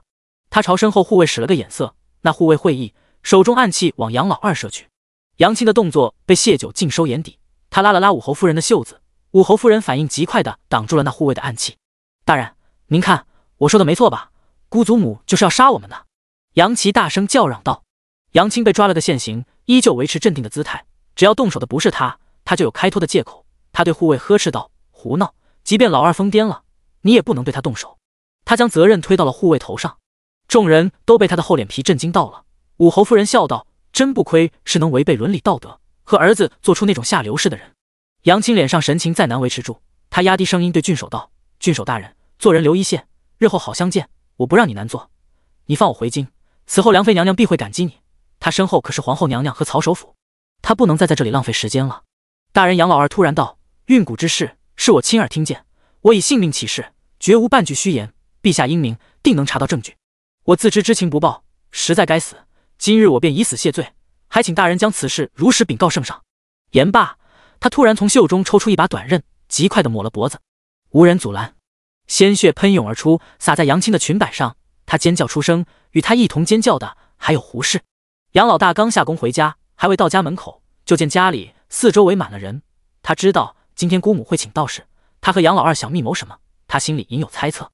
他他不在意眼下家里杨老二做主，等真正回了京城，以老二现在的身子，又没了儿子，那爵位迟早是他渔翁得利。他慢悠悠往家走，心里猜度着姑母究竟被老二拿住了什么把柄，让他那么听老二的话。就听到胡氏他们惊慌的叫喊声，他心里一咯噔，忙拔腿往家里跑，好不容易扒开人群，便见老二歪着脖子倒在椅子上，他的小儿子心口插着一把匕首，瞪大眼睛死不瞑目，而胡氏正惊慌失措地抱着他哭喊。所有的一切都失控了。杨青在后宅打杀过不少人，被血溅到身上还是头一回。真正让他惊恐出声的是，杨老二居然会自杀。杨琦也死了，杨老二用自己的命将他定死在这些事情上。他突然不管不顾往外冲，他得快点逃回京城。他带来的人会意，立马跟上。谢酒的人早已挡在门外，同那些护卫打了起来。杨氏指使护卫杀人，给本官拿下。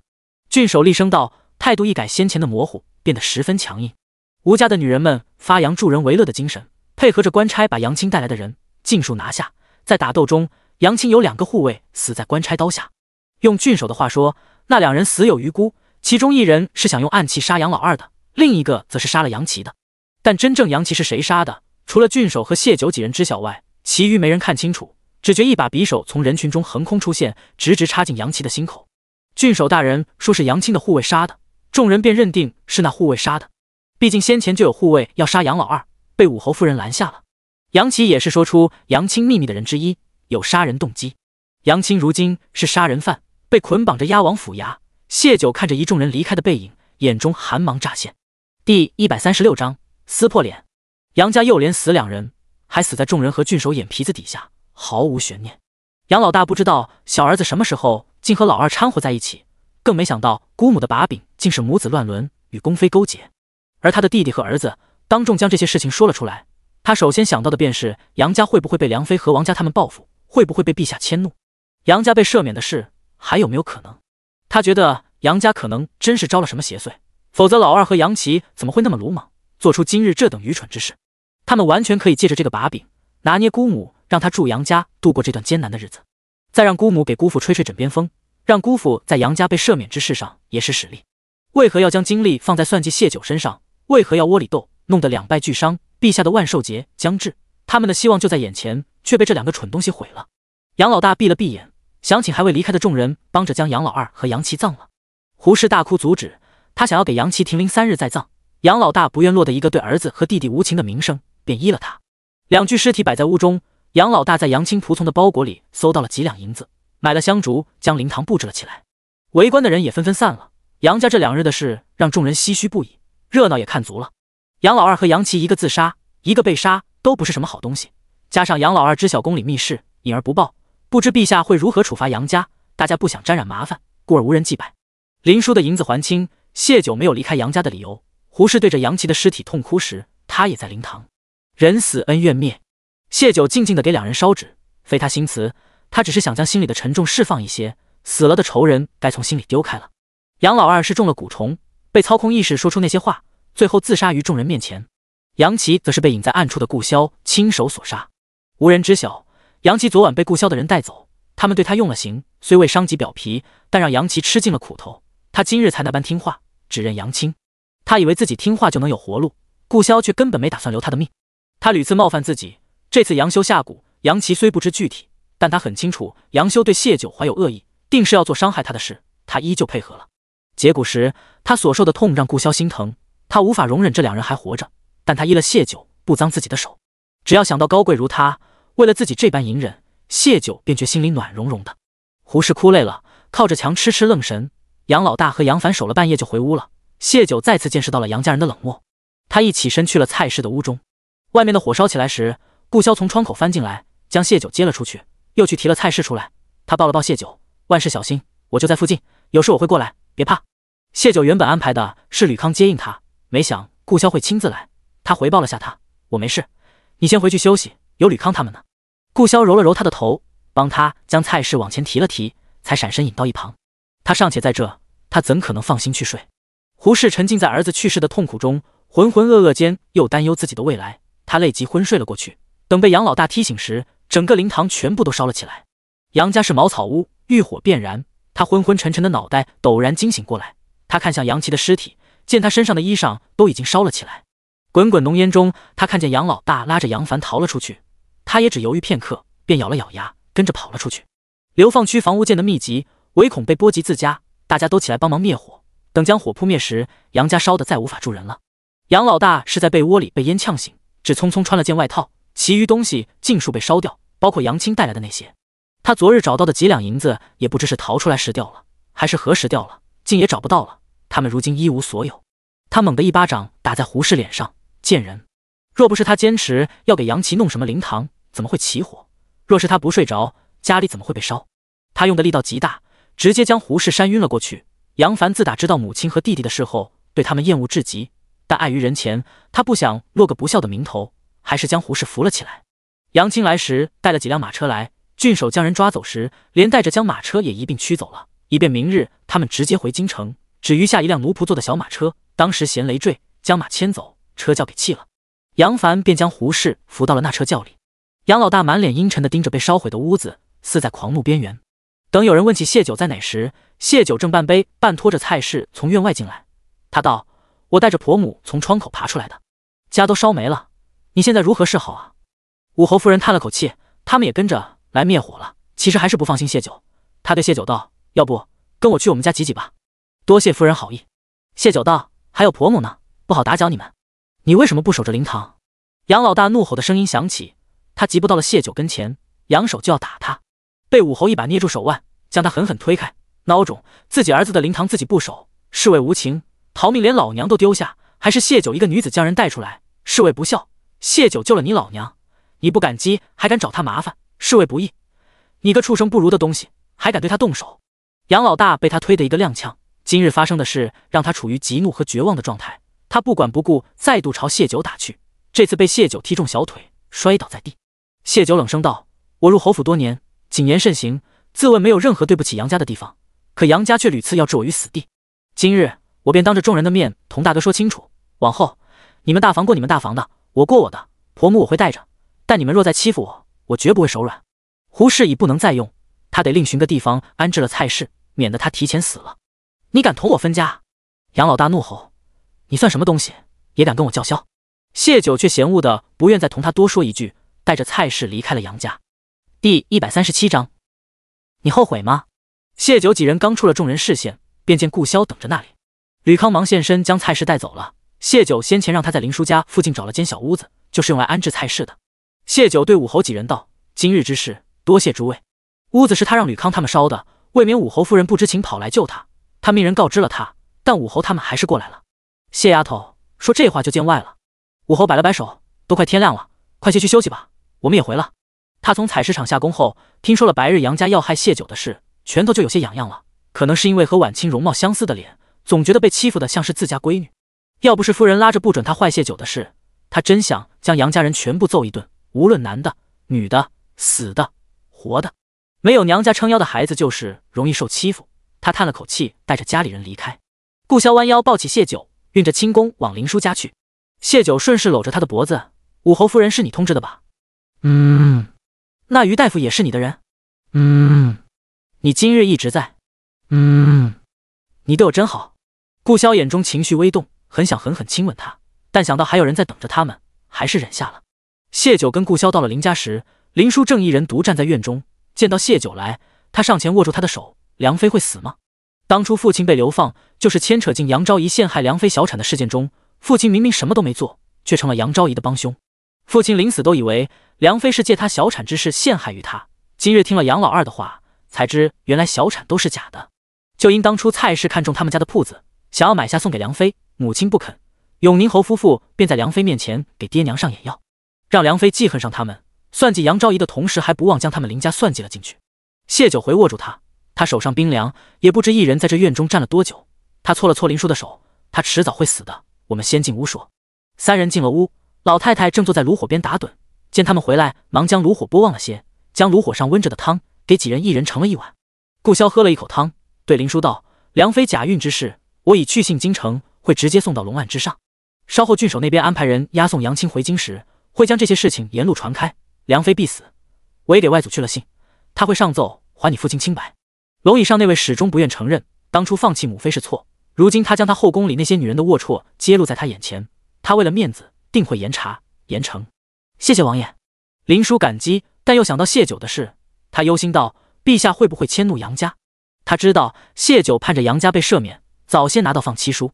谢九安抚杨老二并未参与，只是隐瞒不报，他已经以死谢罪，且二房已经没人了。这也是为什么他们要浪费蛊虫，做成杨老二自杀的假象。他用自己的命向皇上赎罪了，皇上为了显示君王的仁慈大度，也不会再迁怒杨家，但心里的怒火还在，就得梁妃和王家来承受了。原本还以为要等到京城才能找梁妃报仇，没想到杨清上赶着给他们送了机会来。只是他的放妻书还没拿到，就得先给杨家脱罪，才能彻底了结他们的恩怨，总归是有些憋屈的。好在也不用等太久。林殊依旧有些担心，我记得父亲说过，他被冤枉之事亦有永宁侯的手笔，届时他们查这事时，只怕梁妃也会供出永宁侯来。有些痕迹我已命人处理。顾萧解释道，杨昭仪的父亲和梁妃父亲本是平等身份，都依附于曹首府，梁妃和杨昭仪也都是以皇后为命侍从。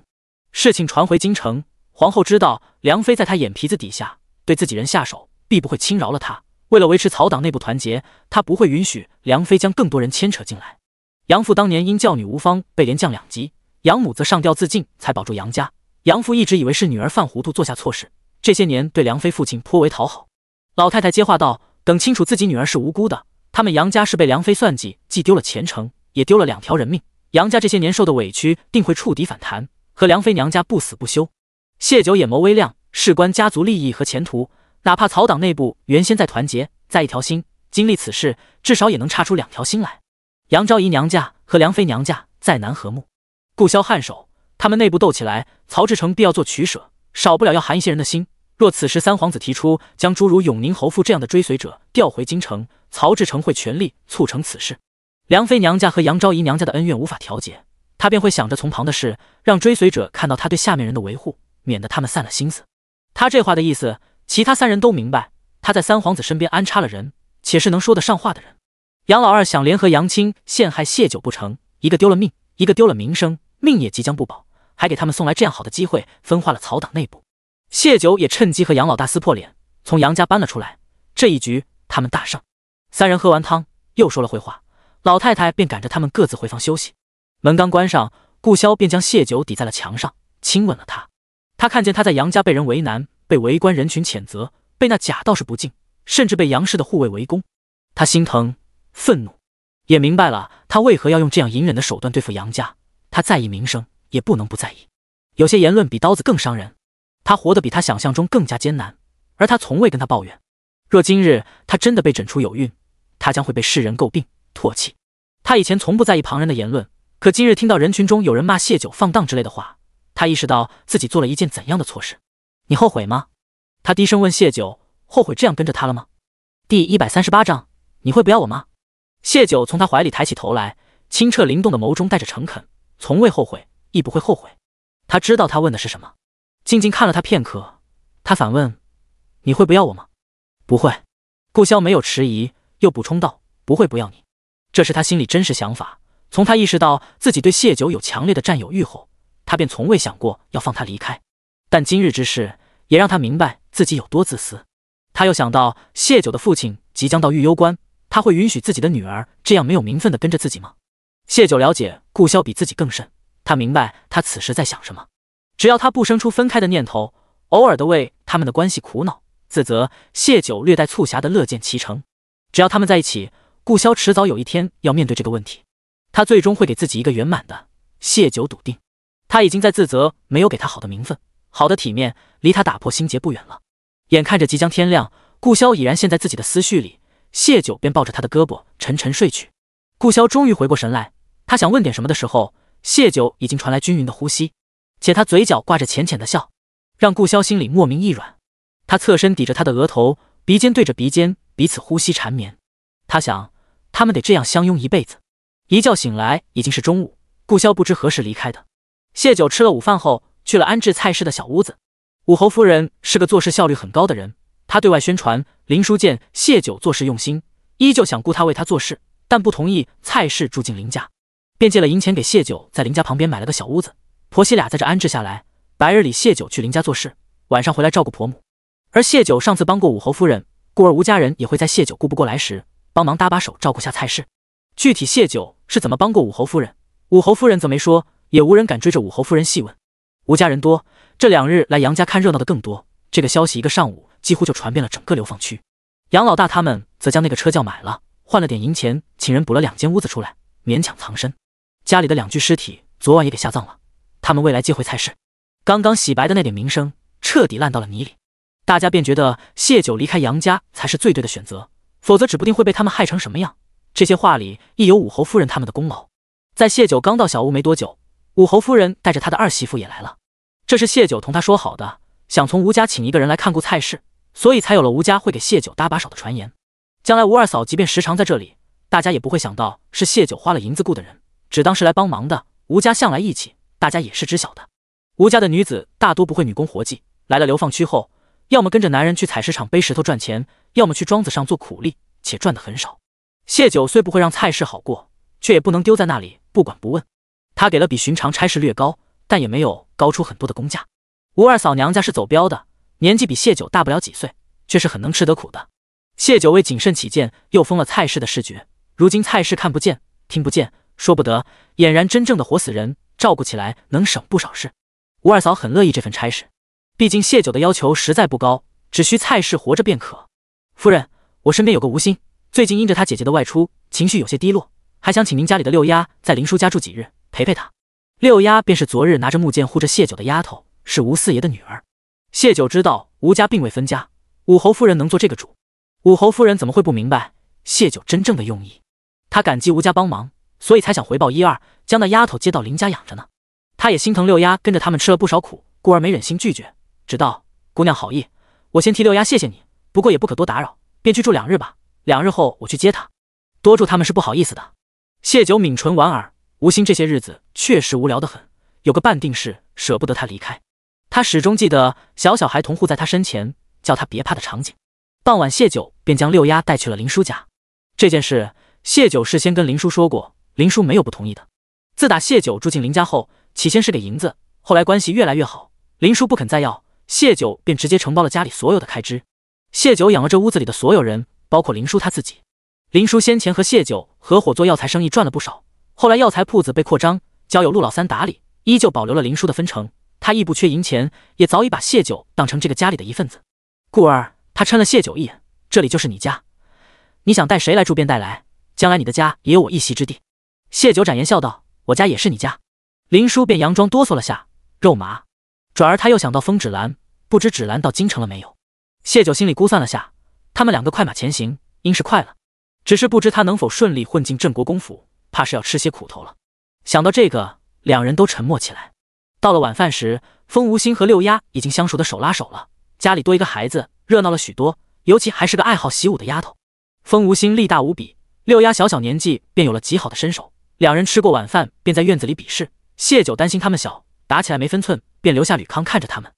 他去了李胜家，李胜带人去了京城，如今是吴为几人住着。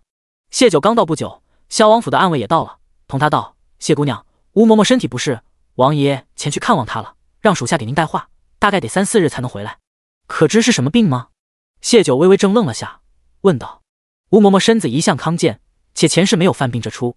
暗卫道：听说是摔了一跤，年纪大了，这倒是有可能。谢九提着的心微微放下，见他颔首，暗卫又拿出一封信给他，便退下了。信是京城发来的，顾萧上次让人查带走程从妹妹的那位老嬷嬷，查到那老嬷嬷确实镇国公府的奴才，只不过后面犯了错，被发到庄子上，没多久便去世了。程从，谢九将人唤了过来，把信递给了他。老嬷嬷死了，却无人见过他身边有什么4指的姑娘，程从的妹妹依旧没有消息。程从看完信，他的肩头，神情颓败。谢九漆黑的眸子落在他身上，淡声道：或许我们可以试试引蛇出洞。第139章，他休想干净的死去。车轿卖的钱足够修缮出3间屋子出来，本就是茅草屋，费不了多少钱。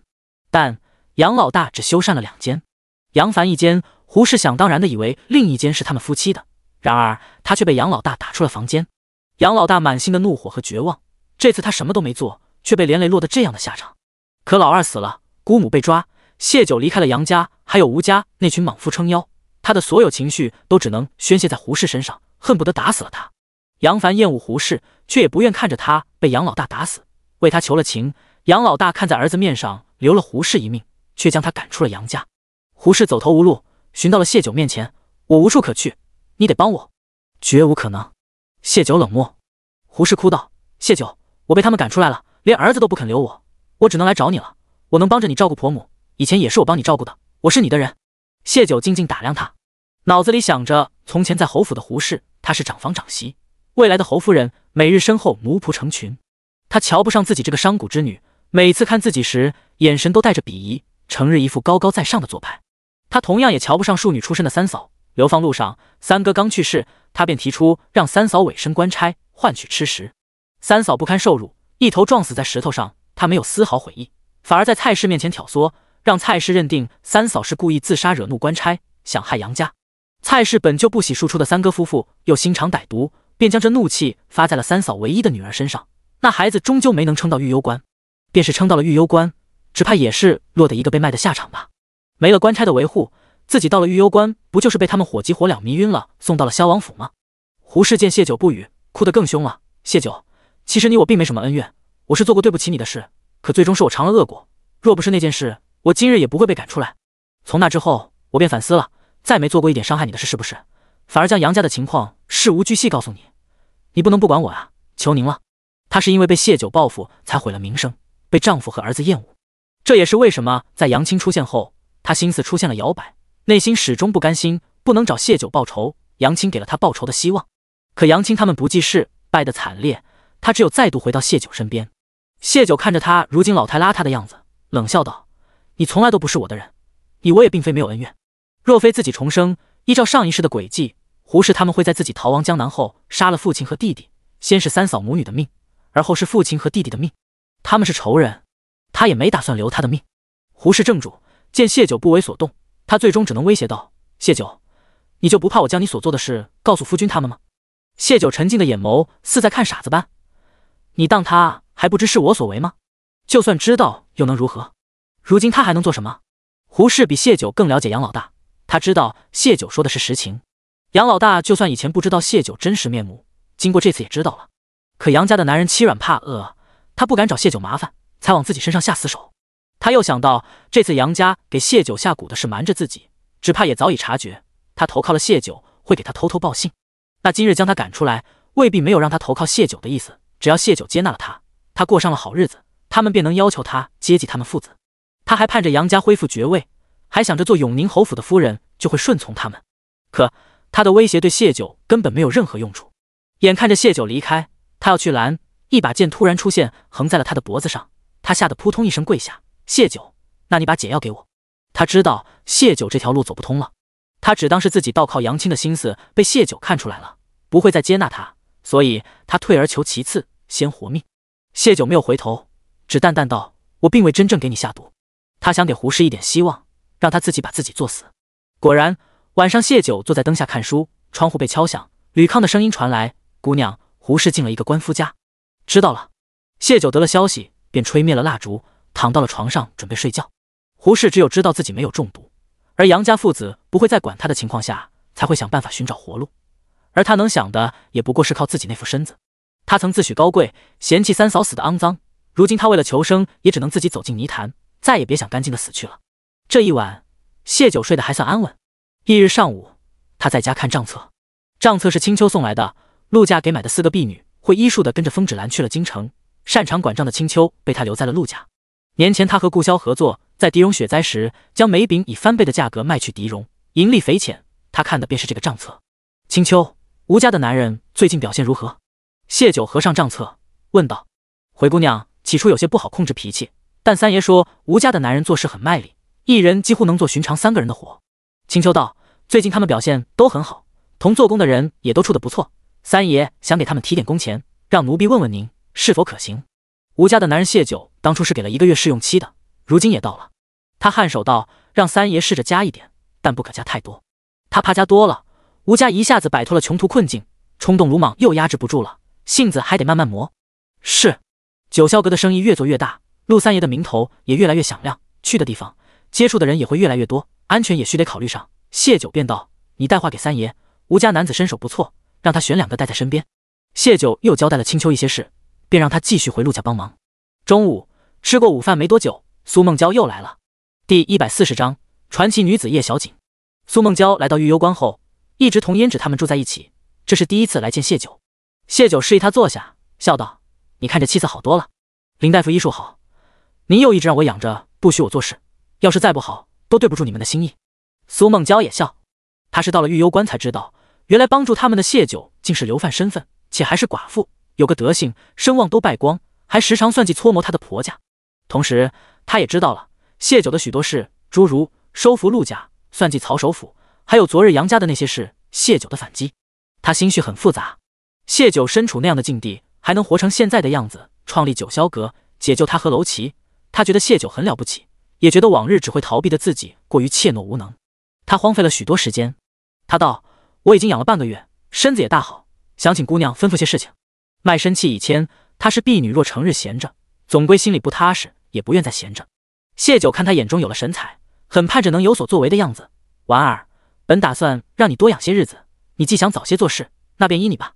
苏县令曾为苏梦娇请过女先生，又亲自教导过她几年。苏梦娇文采斐然，谢九想创立一个小报，用来记载民生故事、刊登消息，以及一些话本子故事连载。此事他想交由苏梦娇。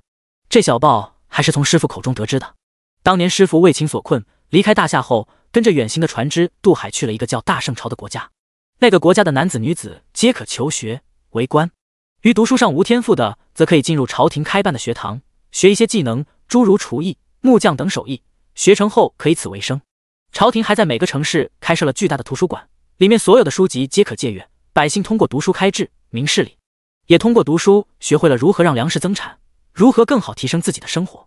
据说这一切都归功于他们的皇后叶小景，那是一位传奇女子，她给大圣百姓带去了3样他们从不曾有过的农作物，解决了大圣粮食问题，又捐献了大批银钱建立学堂，让穷苦人家的孩子，包括女孩有书可读。他助他的夫君一统4国，打造了天下承平、海清河晏的盛世。而这小报也是他创立的，且他的故事被小报连载，深入每个大圣百姓的心。谢九很佩服那样神奇的女子，时常缠着师傅讲那些故事，从而对他口中的小报也印象深刻。九霄阁如今已撒开消息网，他们最不愁的就是大夏朝各处的消息和趣事。小报一旦做成，他将掌握大夏朝的舆论导向。陆老三已经着手在4处开办茶寮，届时小报可及时通过他们特有的渠道送往各处。往后若再出现上次寻人救师傅的事，便无需再那样麻烦4处巡戏班子排戏，直接刊登小报便可。除此之外，小报上面的趣事可由九霄阁内部的情报人员投稿，一旦征用，小报会给他一笔稿费，这样既提升了九霄阁情报人员的积极性，也变相的增加了他们的福利，更便于九霄阁的发展。好，我定全力办好此事。苏梦娇听完谢九的描述，眼眸大亮，她对此事有浓厚的兴趣。她在闺中时时常看些话本子，偶尔嫌人家写的不好时，还私下自己另写一个版本，这是她不为人知的爱好。最重要的是，她从谢九的描述中想到了小报往后发展起来的样子，除了能赚钱外，还有极强的传播力和便利性。若做成，这对她来说是件很有成就的事。谢九笑，稍后我会给你一些人员名单，大多是流犯，但都有不错的学识，看你能否说动他们为小报所用。对流放区情报的整理，让谢九发现了许多可用的人才，有文有武，他要将这些人网罗在九霄阁，为他所用。小报之事全权交由苏梦娇，招揽人才便是第一步，亦是对他打破固有思想的考验。苏梦娇略有迟疑，而后坚定道：“我一定完成任务。”他自小到大接受的理念，皆是女子应安于后宅，这确实是个不小的考验。但从他写下卖身契，成为谢九婢女的那一日起，他就已经不是从前的苏梦娇了。若没有谢九，或许他过不了2年，就会在那间佛堂油尽灯枯。因为有谢九，他有了新生，他也想让自己的新生活得更有意义些。小报的事说完，谢九让胭脂暂时协助他，苏梦娇便带着满腔壮志和谢九给的名单，着手去忙了。不知说是缘分还是巧合，白日苏梦娇来找，晚上楼琪又找上了门。苏梦娇来了玉幽关后，她很急切的想要完成谢九交代的事情，早些搬来玉幽关。故而陆二爷带着人一到，他们便着手开采煤山。第一批煤时，他亲自带着人送到了陆家后，便来到了谢九这里。谢九的事，他也从苏梦娇的信件和陆二爷口中得知。他信服谢九，从来不是因为他的身份，所以在他心里没起什么波澜。倒是苏梦娇在信中一再提及，要他务必办好谢九交代的差事。他觉得谢九能算计曹首府，定也能算计于知府。谢九承诺的替他报仇，定能做到。他坚定他们跟着谢九有前途，便是杨家将来没被朝廷赦免，以谢九的能耐，依旧可以换个身份活得很好。娄琦这个没有原则的男人，只因苏梦娇在信中说了个他们，他便觉得苏梦娇说的什么都是对的，恨不得有个乾坤大挪移，瞬间将那座煤山搬到玉幽关。可惜他不是神仙，没这个本事，所以他来找谢九问苏梦娇的情况。因为苏梦娇在信中说，他未完成谢九交代的任务之前是不会见他的。我今日刚见着他，气色比之前好了不少，但还需得调养。谢九便如实将交代苏梦娇的事告知了他。娄琦听闻这个苏梦娇很感兴趣的事，不敢说不让他做，从怀里掏出几张银票，劳烦帮忙转给林大夫，娇娇还得他费心。谢九伸手去接，扯不动。娄琦捏着银票盯着谢九道：“你帮我看着他点，别让他累坏了身子。”谢九看着他这愣劲上来，有些哭笑不得。她是我的婢女，在为我办事。娄琦放了银票，默了默道：“你答应我此事，我送你个好东西。”第141章，心绪不宁的梦。谢九看着院子里所谓的礼物，一言难尽。一头成年老虎，一只小虎崽，2只小狼崽，甚至还有一颗蛇蛋。成年老虎乖顺地趴在木桩脚下。谢九不知他们是如何避开人群，带着这群大小动物来到林叔家的。娄琦指了指老虎：“那是阿黄，我从老家带去猛兽山的，如今年纪大了，这次他帮着驮了点东西来，我就不打算让他来回奔波了，以后让他给你们看家，3个崽子和蛋你从小养着，等他们养大了就会认你为主，护着你。”谢九记得木桩说过，他们从前隐居的地方在深山，自小和动物为伴，他们对动物有特殊的感情。他也知道这是娄琦的好意，但还是摇头道：“我这里有老人孩子，养着猛兽不安全。吴兴心智不高，6丫年纪也小，3只幼崽还好些，若他们无意惹怒了那成年虎，只怕要出事的。”娄琦闻言对老虎道：“阿黄，张嘴。”令人吃惊的是，那老虎竟听懂了他的话，真的张大了嘴巴，他嘴里牙齿已掉落大半，是头迟暮的老虎。没想听到动静的其余几人也来了院子，昏黄灯光下，风无心和6丫看见院中动物，兴奋地跑了过来。风无心抬手就去摸老虎的头，6丫则去逗弄那2个狼崽。谢九福这2个一个不知道害怕，一个是傻大胆。那老虎不知是年纪大了没了凶性，还是因为有娄琦和木桩压着，竟也任由无心逗弄。但谢九莫名从他眼里看出一丝不耐烦来，他最终还是没敢将大老虎留下，让人将他送去九霄阁在城中的总部，娄琦的人留下照顾他。风无心虽有失落，但他没什么长性，很快又将幼虎抱在了怀里。6丫和老太太一人抱着1只小狼崽，3小只被留了下来。娄琦便将那只蛋塞到谢九怀里：“他蛇娘死了，我要搬煤山，没精力照顾他，你养着。”谢九，他又不是蛇娘，缘何娄琦觉得他会孵蛇蛋？娄琦看着蛇蛋，眼角眉梢一派安静，没什么表情道：“他蛇娘很乖，他定也乖，你养着他不亏。”谢九见他一副认真的模样，起了促狭的心思：“那我稍后给苏梦娇送去。”“不行，娇娇会害怕。”娄琦脸上露出点急色，见谢九嘴角带着笑，他才神情恢复如常，对谢九道：“你胆大，你养。”他记得先前他对小黎用刑时，谢九脸上无丝毫惧意，反而让他传授包皮手法，十分胆大包天，和他妹妹一样。巧了，那蛇娘便是妹妹养着的，跟着他这些年，如今蛇死只剩1只蛋了，娇娇怕这些，他便不能养着，送给谢九最合适。想到妹妹，他平静的眼眸微微波动，突然对谢九道：“你我结拜如何？往后有兄长照拂你。若谢九成了他义妹，娇娇就是他的嫂子，他总不好为难嫂子。”谢九一眼看穿他心思，拒绝了他的提议，做下属就挺好，成了义兄大抵会被娄琦压榨。娄琦略有遗憾离开了，继续他的搬山大计。谢九只得握着那颗蛋回了房间，他没与蛇打过什么交道，但也不怕。娄琦今日送这些东西过来，与其说是礼物，更像是托付。他行事还是有些分寸的，能将这蛋送来，说明是没有危险的。这般想着，谢九便让吕康订了个小木盒，里面铺上些棉布，将那颗蛋放置在了盒子里，等待它的破壳。弄好这一切，谢九便熄灯睡下了。这一晚却睡得很不安稳。他做了一个梦，梦里刀光剑影，顾潇浑身是血，立在悬崖边上，黑衣人将他团团围住。他走近了他，看清他虽有些疲累，却没有受伤，那满身的血都不是他的。顾潇看不见他，他在应付黑衣人的攻击。谢九看着闪着寒光的刀剑不断的攻向他，心头发紧，不由得在梦里喊了句：“小心！”正在打斗中的顾潇像是听见了这话，视线猛然投向他的方向，微微怔愣后，他突然丢了手中的剑，对他微笑，而后双手一展，往悬崖下倒去。谢九在梦里似乎都听到了骨头碎裂的声音，他猛然惊醒。大冷的天，他一身的冷汗。看了眼外面的天色，依旧是黑漆漆的，离天亮还有不短的时间，可他再难入睡。谢九起身立在窗前，对着漆黑的天空怔愣半晌。他是不是过于思念顾萧，担心顾萧，才夜有所梦？可他才走2日，梦醒许久，他心跳依旧很快。吴嬷嬷安养的别院很隐蔽，顾萧又向来警惕，也带了不少人，一定没事的。他是绝技，不会自己丢了武器跳崖的。谢九拍了下额头，摇头道：“梦是反的，别胡思乱想。”他又回到床上躺着，睡不着就点了蜡烛，拿了本书再看，却不太看得进去，直到天色微微泛白，他才吹了蜡烛，又眯了会。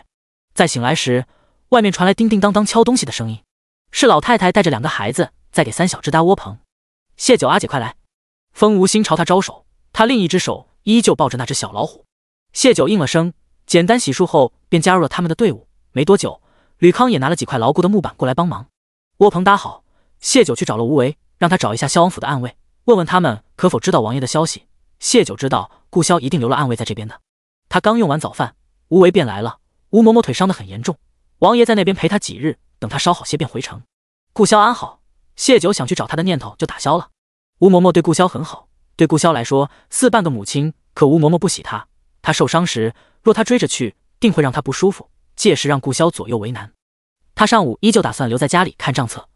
林叔进来问道：“谢九，我今日要去萧王府给吴婉清针灸，若无意外的话，今日他或许能看见一些光亮，你可要同我一起去。”他最近除了给苏梦娇调养身子，其余时间都扑在吴婉清的病情上，将父亲的手札反反复复的看，略有些成效。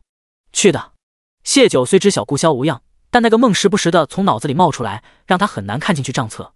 他想或许出去走走，转移一下注意力。林叔给吴婉清扎针的时候，谢九有些心绪不宁。吴三妹便以为他是和他一样紧张，握住他的手道：“我姐姐说这些年都这样过来了，能好他高兴，不能好他也能接受，我不紧张，你也别紧张。之前没有希望时，好似已经能坦然面对了，如今有点希望，心里反而担心失败。他只要幻想一下姐姐活了18年，终于有可能看到这个世间，就很难再接受林大夫的5成希望是一场空。”谢九回握住了他的手。吴三妹的手很粗糙，掌心有厚厚的茧，除了从小习武练出来的，还有些是最近他承包了王府所有砍柴挑水的活计留下的，这是他对萧王收留他们姐妹的回报。习武之人的手向来是暖融融的，此时这双手却很冰冷，还有些汗湿，他很紧张。谢九忍不住安抚他，倒是将自己的思绪从那个梦中转移了出来。第142章，王爷去哪了？吴婉清18年的人生一直都是黑暗的，有隐约的光芒涌进眼睛时，他泪水汹涌而出，有喜悦，也有生理上的刺痛。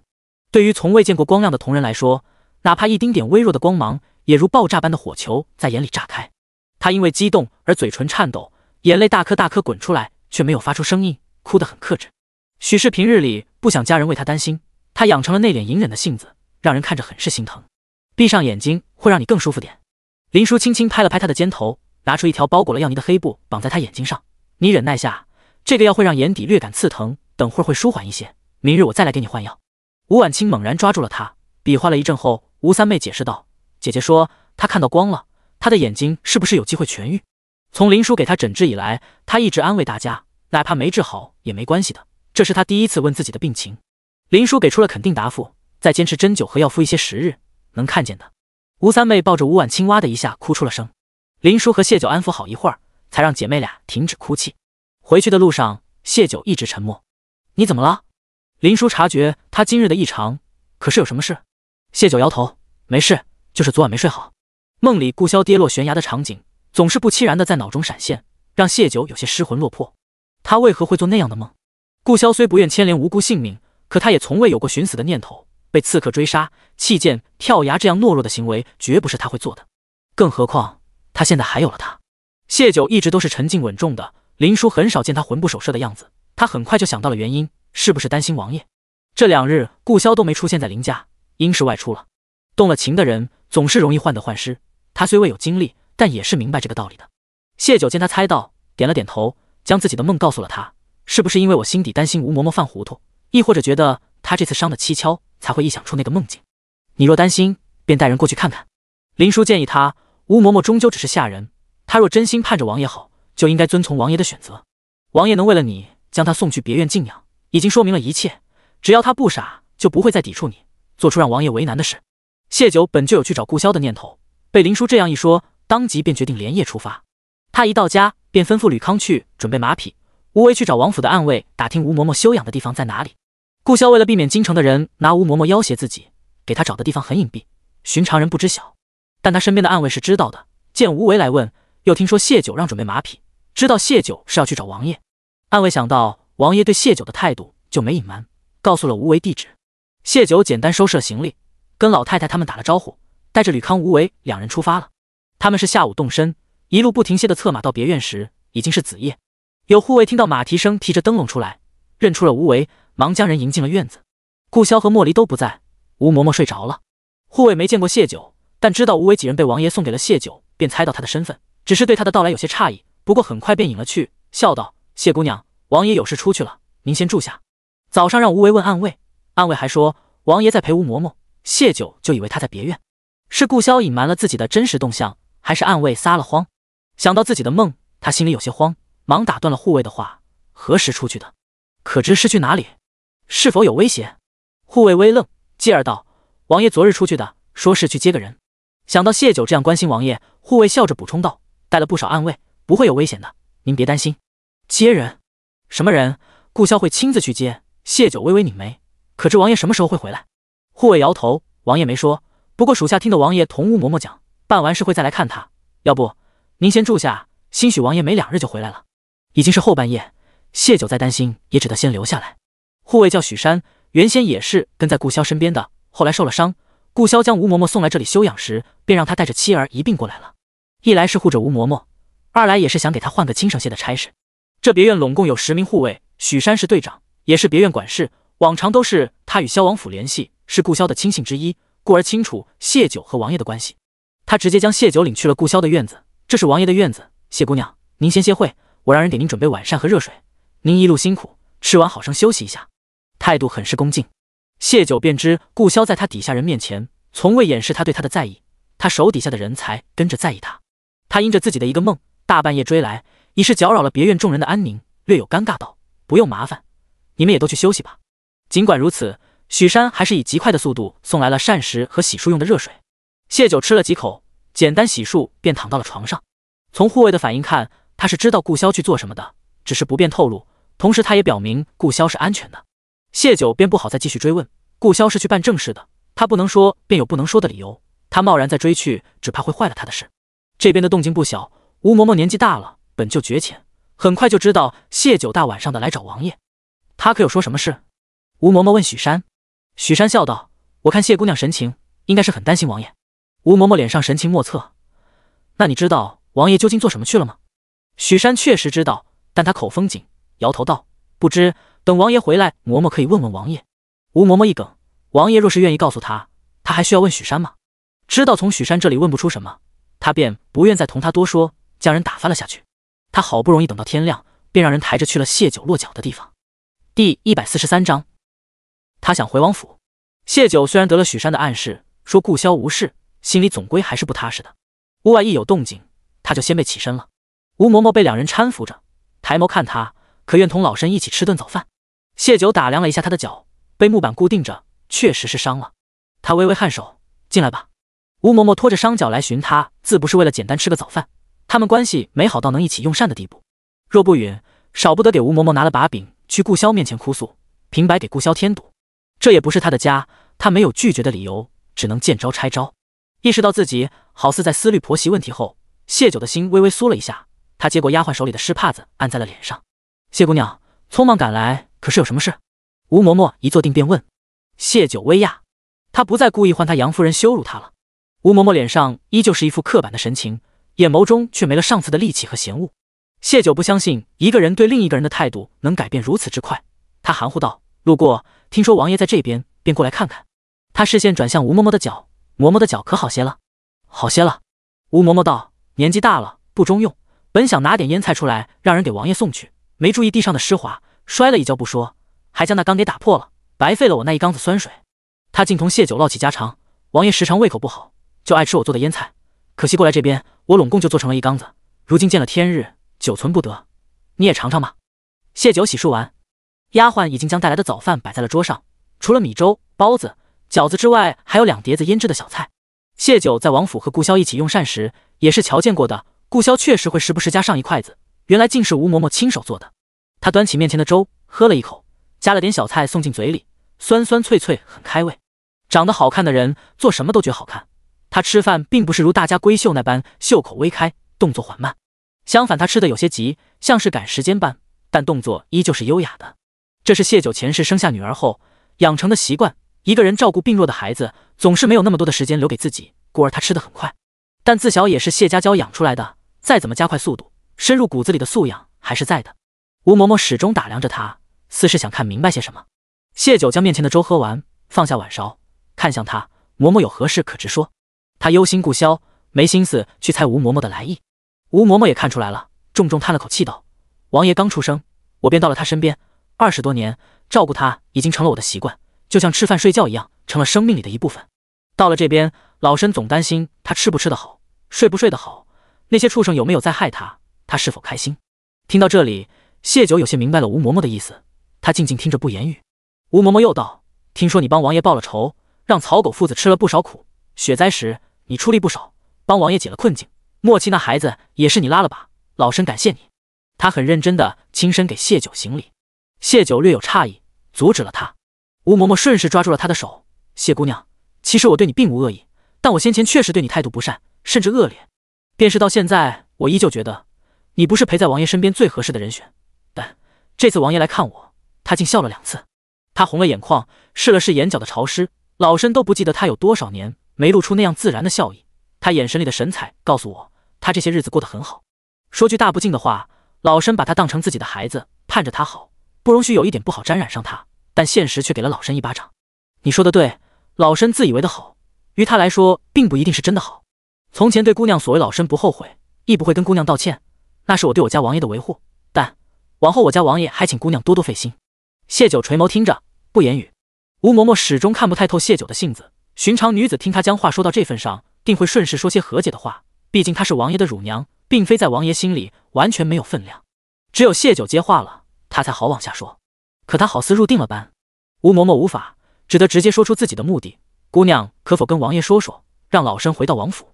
谢九这才抬眸看他：嬷嬷，你有什么想法，大可直接同王爷说，若他有自己的考量，我是不会为了你去为难他的。据我所知，这处别院王爷很早就开始修缮，将您送来这里容养，并不是临时起意。吴嬷嬷没想到他拒绝的这样直接。我知王爷是好心让我过个舒适的晚年，可我放不下他，王爷也习惯了我的照顾。眼下他钟情于你，可日子长了，情谊会淡，届时他难保不会想起我来，想起是因为你，他才将从小带他长大的乳母送离了身边。你们之间免不得要生出嫌隙。嬷嬷便是亲母子，孩子长大了也会有自己的生活。谢九淡声道：何况你觉得王爷是那样是非不分的人吗？吴嬷嬷神情有片刻难堪，说的好听她是乳娘，其实只是个奴才。她很明白王爷真正将来他送来这里的用意，一是回报他对他这些年的付出，二是他已失了做奴才的分寸，对主子的事干涉太多。与谢九的冲突只是个契机，而他以此想吓唬谢九，让他松口帮他说情，却被谢九直言拆穿。他再不好意思多说，也不能多说，否则只会更加惹怒了王爷。谢九安静地看着吴嬷嬷尴尬带着一行人离开，微微拧了眉。吴嬷嬷待顾萧的真心不假，但她将顾萧当做了她生命的全部，有了强烈的占有欲。顾萧不是黏糊的性子，他很明白现下将人送离身边，还能保留一份主仆情谊。他拥有的情谊本就不多，不想让吴嬷嬷将那份情作践没了。这件事在谢九心里没起什么波澜，他静静坐在窗前，想再等一日，看看顾萧是否会回来。同时又派了吴为回去查清楚，究竟是顾萧隐瞒了暗卫，还是暗卫对他撒了谎。但在这等待的过程中，他始终心神不宁。可许三不肯开口告知顾萧的去向，只宽慰说王爷很安全。就这样煎熬到了后半夜，谢九精神有些不济，迷迷糊糊靠在床头睡着了。他又做了那个梦，人一下子惊得从床上爬起。天边已经起了微光，他要去逼问许山、顾萧的下落，否则他实难心安。就在他迈出院子时，就见一人匆匆跑来。第144章惊喜变惊吓。来人正是许山。谢姑娘。许山急喘了一口气道：王爷传信来了，让您在此处歇2日，2日后他亲自来接您回去。谢九一到别院，他便飞鸽传书给了顾萧。谢九的担忧他看在眼里，刚收到回信，便想着过来告知吕康，好让他等谢九睡醒了转告谢九。不成想他大老远就瞧见谢九衣着整齐的往外走，这才急急往这边跑来，心里不由感叹谢九对王爷的在意，继而又想到王爷去做的事，他眉眼里就带了些笑，再度安抚道：“王爷真没事，您安心住着。”他这笑让谢九紧绷的神经松懈了下来。他已经从无为处得知许山是顾萧的亲信，他能笑得如此轻松，说明顾萧是真的没遇到麻烦。大概他真是被梦弄得魔怔了，越发胡思乱想。既是要等2日，谢九便回房踏踏实实睡了一觉。这次他没有再做梦，而是一觉睡到了下午。吴嬷嬷也没有再来找他，倒是让人送了几样吃食过来。到了晚上，吴伟也回来了。暗卫得知的消息，确实是王爷在别院陪着吴嬷嬷，所以并非暗卫撒谎，而是顾萧对暗卫隐瞒了真实行踪。谢九心头微沉，连王府暗卫都要瞒着，怪不得许山3缄其口不肯透露。好在他来了信，只要再等1日便可见到人。许山怕谢九无聊，让他的妻子来陪陪谢九。那是一个很温柔的妇人，但也不是善言的人。他努力找话题同谢九聊天，两人不熟，能聊的话题有限。谢九看出他的窘迫，请他带着自己去别院四处转转。他似松了一口气般，领着谢九往外走。别院外面是庄家，再往前是一座种满果树的山头。许山的妻子似乎对能生活在这里很是高兴，话都比刚刚多了起来。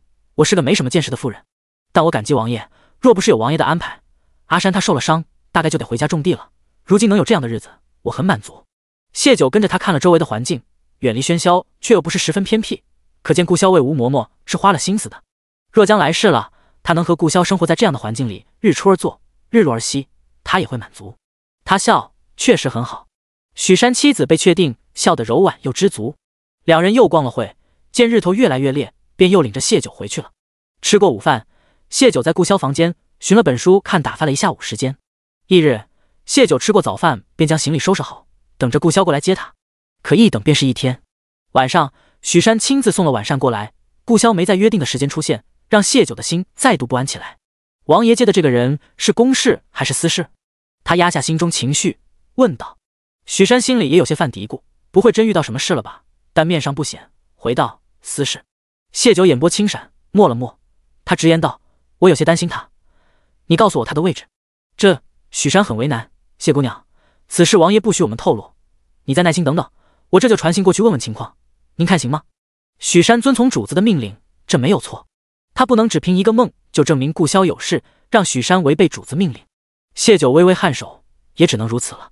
只是消息一来一回没那么快，许山临走前安慰道：王爷不是一般人，这次做的事也没危险，谢姑娘您放心，顾萧不是一般人，想要他命的那些人也不是一般人啊。他长至今日遭遇了多少刺杀，谢九都不敢往深了想。他食不知味，随便吃了2口，便让人将东西收拾了去。他坐不住，在房间踱步。许山说他是去接人，还是私事，那接的人就是他的私交。顾萧几乎没亲人，朋友也没见有几个，他究竟要接什么人，连暗卫都要瞒着。他想着最近发生的与顾萧有关的事，脚步猛然顿住。他突然想明白了，顾萧要瞒的不是暗卫，而是他。把许山前前后后的神情都联想了一遍，谢九大大呼出口气，他让吴为去问许山，顾萧是否往江南方向去的。片刻后，吴为回来告知他肯定答复。谢九松了口气，自己的猜测是对的。初3那日，他说想让父亲他们来御幽关，顾萧便飞鸽传书给了他留在父亲身边的2人，以他对父亲的了解，只怕接到信就会即刻出发。算算日子，已经是再来的路上。顾萧要去接的人是父亲和弟弟，所以才瞒着他，大概是想给他个惊喜。他寻常出御幽关都是戴着面具乔装出行，只要身边不出内鬼，不容易被人发现。他的传信只说2日后来接，并没说准确时间，是自己关心则乱。他带着父亲和弟弟他们，应是没法如他们往常出行般快马前行。这般想着，谢九心里安定不少。等到半夜还不见顾萧的身影，谢九解了衣裳躺到了床上。他得让自己睡会，否则神情憔悴的去见父亲和弟弟，会让他们担忧。谢九努力将即将见到亲人的喜悦和顾萧带给他的感动从心里驱除出去，强迫自己睡着了。不知睡了多久，他又入了梦，依旧是许多持剑的黑衣人。和上次不同的是，这次是顾萧背着他跑，黑衣人在后面追。有密密麻麻的箭雨从身后射来，眼看着有箭矢要刺穿他的后背时，顾萧猛然转身替他挡下了利箭。阿萧！谢九从梦中惊醒，吓得坐了起来。此时天已经亮了，恰好此时房门被推开，谢九抬眸看去，便见顾萧风尘仆仆进了屋。他眼眶一热，以极快的速度从床上跳起，奔向了他。顾萧快走2步接住人，修长双臂将他紧紧揽在怀里。他走到院中，听到他的惊呼，进屋就见他一脸的惊慌恐惧，担心问道：“做梦了？”他因是赶路走得快，身上热烘烘的，谢九抱着这温热强有力的身体，才感觉自己从噩梦中摆脱了出来。想到自己这些天的担忧，他突然有些想落泪，真的是自己的胡思乱想。他没事，好好的回来了。顾潇想起他是从床上直接跳下来的，还没穿鞋，弯腰将人抱回了床上，是不是担心我？谢九没隐瞒，将自己这2日做的梦都告诉了他，他的眼泪终于还是落了下来。你以后别这样吓我。顾潇本是想给他一个惊喜，阴差阳错却让他担惊受怕了这些天，很是愧疚。是我的错，下次有什么都不瞒你，不过梦都是反的，你下次别自己吓自己。而后他才跟谢九解释，他确实是来看吴嬷嬷的，只是见吴嬷嬷无大碍。又想到他父亲和弟弟正往这边赶来，便想着带着快马去接一接，好让他早些见到亲人，开心开心。2人事情说开，顾潇稍作休整，去同吴嬷嬷告别后，带着谢九回城。可不知为何，一出了别院，那种不安又席卷了谢九的内心，他的眼皮也跟着跳，心悸的厉害。第145章梦境映现。顾潇完好归来后，谢九在心里暗叹自己小题大做，才分开几日没见，就因为过于想念他而胡思乱想，自己把自己吓了一通。为此他面对顾潇时内心还略有些不自在。可看着眼前冒出来的黑衣人，他第一次意识到原来梦真的有可能是预警。黑衣人手中散发出冰冷寒芒的刀剑，让他想到梦里顾潇的下场，他的心骤然紧缩。别怕。察觉到他的神情紧绷，顾潇握紧了他的手，跟紧我，不会有事。好。谢九极力让自己镇定，另一只手摸向了腰间，腰上的腰封是经过改造的，里面藏了无数的银针。做了那个梦后，他担心出变故，这些日子腰封都是随身佩戴着。今日来的黑衣人比他梦里的还要多。莫契带着一部分暗卫护送老御史回京城，莫离则被顾潇安排送父亲和弟弟去九霄阁总部，免得他们来了流放区看到流放过的日子为他难受。他为他考虑得如此周全，可他们身边如今只有10余名护卫以及他带着的吕康、吴为，而黑衣人足有100人。刺客是奔着顾潇的命来的，出手便是杀招。好在顾潇和他身边的人这些年早已习惯了各种刺杀，兵刃相接间并没有落下风。刺客太多，又是前不着村后不着店的山脚下，无处安置谢九，顾潇也不放心让他离开自己的保护圈。他一手护着谢九，一手执剑与攻上来的黑衣人打斗。谢九趁机将指尖银针射进黑衣人的身体里。他在牢里日复一日的练习腕力，此时派上了用场，针上又被他淬了剧毒，入体便可毙命。顾潇经验他针法精准，便极力配合着他。谢九使出去的针越来越多，他们这少数人反而占了上风。黑衣人意识到谢九的危险，想要先杀了他，他却被顾潇和吕康一左一右护得密不透风，未能伤他分毫，反倒是在他的毒针下丢了几十条命。黑衣人是被下了死令，此行必须要杀了顾潇的，尽管死伤大半，依旧是不要命的往前冲。待黑衣人只剩20几人时，顾潇对谢九道：“歇着，我来。”谢九便被他送到了吕康面前。吕康会意，忙将谢九护在身后。在杂乱的打斗中，要凝神瞄准那些功夫不弱的黑衣人，还得避免不伤及自己人。谢九须得耗费很大的精神力。他额头有细密的汗水沁出，顾潇心疼他，想早早结束，好带他回家。谢九不逞强，没了他的羁绊，顾潇反而更能施展开。剩下的这些人不是他们的对手，但他依旧没敢放松警惕，手里的银针时刻提防着。没事了。所有的黑衣人被尽数斩杀后，顾潇将手上血迹在衣服上擦了擦，摸着他的头道：“这是他们第一次一起作战，他经验不足，却很勇敢。”顾潇欣慰又怜惜，谢九这才将银针放回腰封，紧紧抱住了他。还好，又是一场虚惊，刚刚紧绷的神经突然松懈下来，让他的身子微微颤抖。顾潇只当他是吓坏了，心疼的不行。于他来说，被刺杀是常态，可他能承受得了余生都得经历这样的日子吗？顾潇心中莫名的有些心浮气躁。就在此时，耳边传来异动，有箭从谢九身后射来。顾潇眼眸一立，将谢九揽在怀中，调了个方向，打落了暗箭。立即有护卫朝放暗箭的地方追去。谢九看清掉落在地的箭，心又是一缩，猛然从顾潇怀里挣扎开。梦里，顾潇背着他，以身为他挡箭的场景强势侵占他的大脑。刚刚顾潇就是将2人调了方向，让他躲在了他的身后，他自己面对危险，他不能连累他。顾潇微愣，怎么了？谢九的这个挣扎好似很抗拒他的怀抱，想要离他远远的，他一时茫然。谢九没有回他，咬着唇，眼神警惕地看着四周，手心已是一片如湿。然而他还什么都没看出来时，便被顾潇倏然扑倒在地，带着他就地一滚，远远地离了刚刚站定的地方。谢九什么都不用问，因为他已经听见箭雨在空中急射而来的破空声，梦境再一次应现了，有无数的利箭朝他们射来。顾萧将剑挽出了剑花，击挡对面射来的箭，带着他连连后退。散开的护卫也以极快的速度聚在他们面前，两排的黑衣人手持弓弩连番对着他们抵挡的颇为吃力。距离太远，谢九的银针毫无用处。梦里的场景和眼下的困境让他的心像是被重重击打着，汗毛倒竖，后背汗湿了一片。他用力咬了下舌尖，强迫自己冷静下来。他如今帮不上忙，不能再给顾萧裹乱。别怕，我的人在赶来的路上。顾萧匆忙中安抚了他一句。他神色肃然，不见慌乱，眼里却有一抹焦灼闪过。谢九紧绷僵硬的后背告诉他，他吓坏了。但这里距离王府并不近，他的人并没那么快赶到。这些人要不了他的命，顶多是受点伤，却有可能吓坏了谢九，让他心里留下阴影。再看了一眼自己的护卫，经过刚刚长时间的打斗，他们已经力竭，此时都在苦苦撑着。而对面的如雨般的箭矢根本不给他们喘息的机会，但凡有人松懈一点，就会被射成刺猬。顾萧松开了谢九的手，对身边人吩咐道：“护好谢姑娘。”而后面容一峻，凌空而起，踏着空中射来的箭雨，直接到了敌人面前。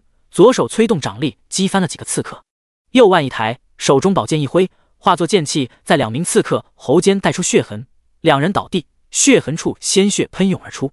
因着他的突然近身，让有序的弓箭队顿时混乱。有人直接将弓箭对准了顾萧，然而这样近的距离，弓箭并不是最好的武器，有些箭还没射出，就成了顾萧剑下亡魂。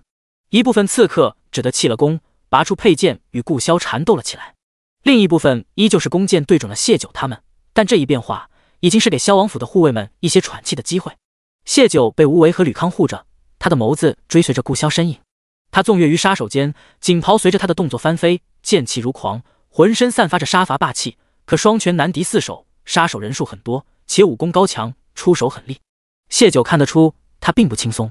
许久后，又涌来一批黑衣人，围着顾萧，有弓箭险险擦过他的胳膊，带着些血迹。顾萧的处境越来越艰难，他的护卫自身难保，根本无暇帮他。梦里的场景再度在谢九脑子里作乱，他一跃跳上了吕康的背，带我过去。他不能看着他出事，姑娘不可。吴为想要阻止，吕康已经背着谢九往顾萧那边疾步跃去。第146章，谢九以命相护。吕康运起轻功，谢九双手指缝已夹满银针，在距离适当时，素手一扬，银针便射了出去。如今这边只有顾萧一个自己人，他只需避开他便成。他也顾不上瞄的是否精准，银针似取之不尽般往刺客身上掷。吕康已见识过谢九和顾萧的配合，故而他也能很好的协助谢九，并护着他不被人所伤。顾萧转脸到了他们身边，他下颌线绷得紧紧的，对谢九的冒险举动很生气。生气之外，心里又被别样的情绪胀得满满的，更多的是担心他被伤到。谢九的毒针减轻了他不少的负担，让他们都安然无恙地等待了萧王府的援军。莫离带着援军一到，顾萧长臂一伸，就将谢九从吕康身上捞起，护在了怀里，斥责道：“胡闹！”余光瞧见吕康带着他过来时，他心差点从嗓子眼跳出来。这些都是不要命的死事，他怎么敢？若不是时机不对，他恨不得将他按住，狠狠打几下屁股，让他长长记性。他又瞪向了吕康，下次不许带着他冒险。谢九拉了拉他的衣袍，他是听令行事，你别怪他。吕康没觉得自己有错，给他发工钱的是谢九，他只听谢九的。见谢九有顾萧护着，便趁机躲开，去收拾余下的刺客。莫离调来的是军中的将士，胜负很快见分晓。只余2个活口审问，其余刺客全部斩杀。空气中弥漫着浓重的血腥味，满地刺客的尸体，先前跟着他们的护卫也有几个受伤，好在都活着。随行的军医在替他们紧急处理，让一部分将士留下处理尸体。顾萧牵着谢九的手，走吧，回家。谢九轻嗯了声，眼睛下意识地扫了眼满地的尸体，落到一处时，他瞳孔剧烈一缩，尸堆里有人假死，正举着弓弩往顾萧后心处射出一箭。提醒顾萧已经来不及，他拼尽全力将顾萧往一边推去。噗嗤，利剑穿透皮肉的声音响起，谢九肩胛骨传来钻心的疼痛。顾萧没防住谢九会突然推他，一股惊慌穿透全身，转头便见谢九中箭，人往地上倒去。他慌忙将人接住，同时脚下一踢，偷袭的那个刺客瞬间成了真正的死人。九儿，利剑穿透了谢九的身体，鲜血汩汩涌出，他脸色惨白无比。顾萧吓得整张脸都发了灰，他从没那样慌乱过，他甚至不知要如何抱起他，才不让他的伤口更疼。我没事。谢九断断续续说完这句，就陷入了昏迷。梦里的那支箭终于落下，他心安了。顾萧大喊着军医，军医忙提着药箱过来替他暂时止血。紧急止血后，谢九被送到了萧王府。拔剑处理伤口，他始终昏迷未醒。顾潇依旧是那身沾满血迹的衣裳，将谢九送回来后，他一直不曾离开，眼睛定定凝视着他毫无血色的脸，连拔剑那样的剧痛都未能让他醒来。他浑身血液都似凝固了般，连心也跟着停止了跳动。他第一次体会到了什么是心碎的感觉，那样撕心裂肺。自母妃死后，他再也没有什么害怕失去的了，可他此刻无比的期盼谢九能睁开眼。他恐惧他再也不会醒来，他不能想象会失去他的可能。谢九昏迷了整整1天1夜，顾潇枯坐在床边，唯一的动作便是时不时地探一下他的鼻息，感受他鼻尖那微弱的温热，那点热意给了他希望，支撑着他没有崩溃。谢九醒来时，见顾潇痴痴地盯着自己，他牵起嘴角对他笑了笑，正欲开口说自己没事，高大的男人就附身下来，像要将他整个人都笼罩在怀里。他抱得很温柔，好似他是个易碎的瓷娃娃般，但亲在他额头上的唇却是用了十足的力道。谢九想抬手回抱他，可手还来得及抬起，顾潇便站起了身。他脸色铁青，眼眸裹挟着风暴，为什么要做蠢事？你不要命了？谢九见他依旧是之前的衣裳，神情憔悴，连脸上的血迹都不曾擦去，已经变成暗红，似一层皮一样扒在他脸上。他不知自己昏迷了多久，但定然不短，他一定担心坏了。他心软成一片，气息微弱道：我怕梦成真。顾潇微愣，想起他说的那个梦，他死死咬紧后槽牙，沉声道：这世间没有谁的命比你重要，包括我，为男人丢命的女人愚不可及。他宁愿他遇到危险时只顾自己躲避。阿萧，谢九唤他，他的唇抿成一条直线，脸上神情绷得紧紧的，极力压抑着什么情绪。他深深看了谢九一眼，抬步往外走。谢九知道他的心结，他试图挣扎起身，可还没爬起来。顾潇已然回到了床边，俯身紧紧地抱住了他的脑袋，好似一个松手他就会离自己而去般。有滚烫的泪水滴落在他的额头，他声音哽咽：傻东西，怎么这么傻？谢九怔住，紧紧抓住他的衣袍，他知道这眼泪代表着什么，这不是怯懦，是男人的心疼，是怕失去挚爱的惶恐。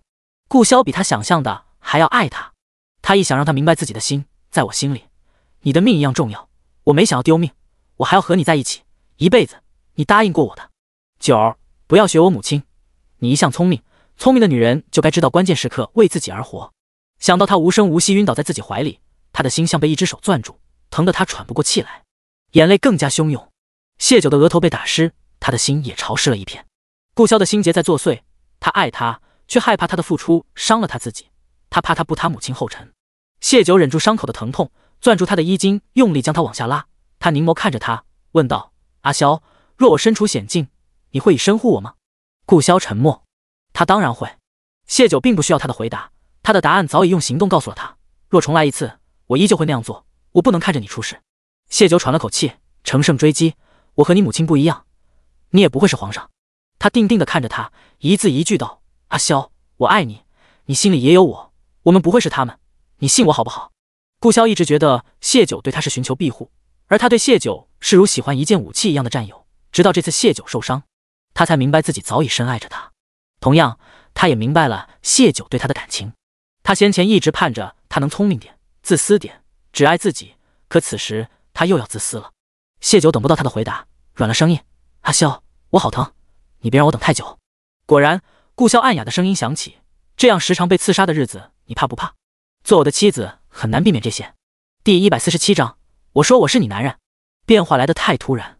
谢九愣愣地看着他，他以为能让他认清自己的内心，承认彼此相爱已是极限。顾潇在他唇上亲吻了下，将脸埋在他的脖颈间：我没想过成亲，所以不曾承诺过你。他第一次想这个问题，是那日他在杨家被大家指责不守妇道的时候，他的九这样好，不该承受那些。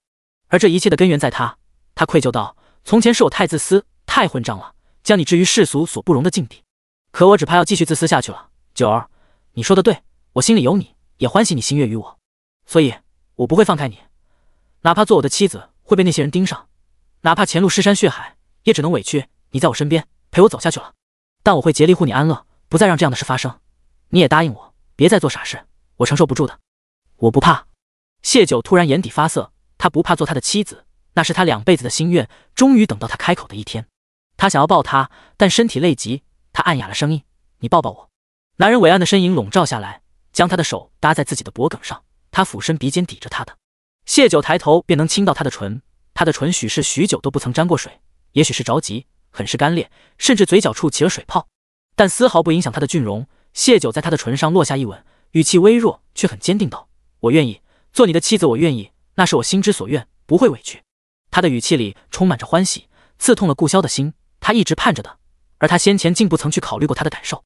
他自责地摩挲了下他的脸，心里五味杂陈。傻孩子。谢九抿唇莞尔，又微微抬头，在他唇上亲了下。阿潇，我好累，想睡会儿，你去洗漱，吃点东西，然后过来陪我睡会儿，好吗？他想要他也休息会，他太疲倦了。好。谢九再度陷入了昏迷，他嘴角微微牵起，好似入了甜蜜的梦。顾潇看着看着，眼眶就发了热。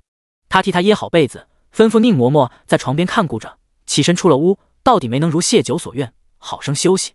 他有比休息更要紧的事要做。谢九在醒来时，床头放置着3个箱子，顾潇趴在他的床沿睡着了，他的手被他握在掌心。他轻轻一动，他便醒了，伸手摸了摸他的额头，怕摸不准，又用脸贴了贴，确定不热了，问道：“还有哪里不舒服？”谢九微愣，便明白过来，我起高热了。所以他不是躺在他身边，而是坐在床前守着。顾潇轻嗯了声，换了人去请大夫，给他倒了杯水，用勺子一勺一勺地喂他。只喝了几口，林叔便进来了。谢九再度昏迷后，顾潇便让人将林叔请了来。他的军医擅长外伤，调理身子还得是林叔。林叔摸了摸他的额头，替他诊了脉，叹了口气：“谢九，别再受伤了，我不想失去你这个朋友。”谢九了解林叔，知道自己这是没什么大碍了。他看着他，笑道：“以后不会了。”在林叔看来，这就是一句敷衍。林叔斜睨了他一眼：“伤得这样重，这次少不了要喝一段时间汤药，你受着吧，我去熬药了。”他太清楚谢九对顾潇的感情，他的命比他重要，若有下次，他依旧会奋不顾身。清楚归清楚，对朋友的担心和心疼却也是切切实实的。这碗药熬得比寻常汤药更浓郁几分，也苦上几分。谢九看他脸色冷沉，捏着鼻子一口一口灌下了，苦得他不由打了个寒战，眼睛紧紧闭着。林叔冷哼：“怕苦，下次就别受伤，苦几次就能常常记性了。”谢九不敢犟嘴，乖乖看着他端着空药碗出了房间。顾潇忙拿了清水给他漱口，又拿了蜜饯送到他嘴里。他倒是理解林叔的心情，替他说了句话：“他是心疼你。”也有些生气，他不懂爱惜自己，但他也舍不得酒吃苦，心里想着稍后还得去跟林叔说下，别在药里做文章。蜜饯冲走了谢九嘴里的苦味，他笑道：“我知道。”又想起睡前顾潇的那番表白，只觉嘴里的蜜饯直接甜到了心里。爱人，有人都在身边，他们都爱他。他倏然脸色一变：“我爹他们，他们不知道。”顾潇忙回他：“你别担心，等你好些了，我接他们过来看你。”谢九叹道：“我真不孝，醒来2次才想起他们。也或许是上辈子他们出事后，许多年未见，他还没真正切身感受到他们还活着，下意识忘了他们的存在。我爹他们知道你是谁吗？”谢九问。先前在别院，他只说想给他一个惊喜，其余没细说。而他被那个梦搅得一惊一乍，也没心思细问，想着等见到了父亲，直接问父亲。顾潇略作沉吟道：“知道，我说了是你的男人。”谢九睁大了眸，不敢置信。顾潇道：“我先前做法有亏，担心你父亲不与你留在我身边，也怕他被他父亲责怪，故而将事情揽在了自己身上，同时也表明了自己不会放谢九离开的态度。我爹他怎么说？”顾潇那时定然不会说出要娶她的话，他爹砸尽半副身家为他求来永宁侯府的亲事，就是不想他给人做妾，结果他以寡妇之身无名无分跟着顾潇，连妾都不是，他爹该难受死了。想到谢家父子恨不得找他拼命的架势，顾潇摸了摸鼻子，他说他要亲自问过你的想法，若你愿意，他丢了脸面不要也会支持你，若只是我单方面强迫，他拼了命也要为你讨个公道，将你带离我身边。九，你有个好父亲。谢九心中动容，爹娘弟弟他们一直待我很好，不是亲生胜似亲生，很想早些见到他们，但如今他伤重，见了也只是让他们担心，便按下心中思念，转而视线落到了床边的3口箱子上，问道：“这是什么？”顾潇神色突然有些不自然。谢九胡惑：“怎么了？”迎上谢九探究疑惑的眸光，顾潇轻咳一声开口：“是一些我要送给你的东西。”第148章上交全部身家。顾潇没有急着告诉他是什么，而是道：“我母妃与他的事，想必你知道，我与他关系并不好，曹党和皇后他们都知晓，但他们并未因此放心，在他们看来，我的存在就是他们上位最大的障碍。便是有一日，他们夺了这天下，我依旧是他们的眼中钉肉中刺，欲除之而后快，我便觉得身边亲近的人越少越好，免得将来他们受我连累，落得凄惨下场。这次的刺杀，便是因为那个人夺了曹家不少权力，曹志成就想要了我的命，让那皇位除了曹家那2个外甥，再无其他选择。谢九伸手握住了他的手，顾萧回握他，我时常觉得自己犹如走肉，无期盼，无留恋，甚至连怨恨都没什么意义，更不曾想过什么未来。那年你醉酒出现之前，我躺在冰凉的地上，感受着血液从自己体内一点点流逝，想着或许就此解脱也好。可你出现了。母妃发病时时常咒骂我，将来长大了定也是如那个人一般薄情寡义，背信弃义。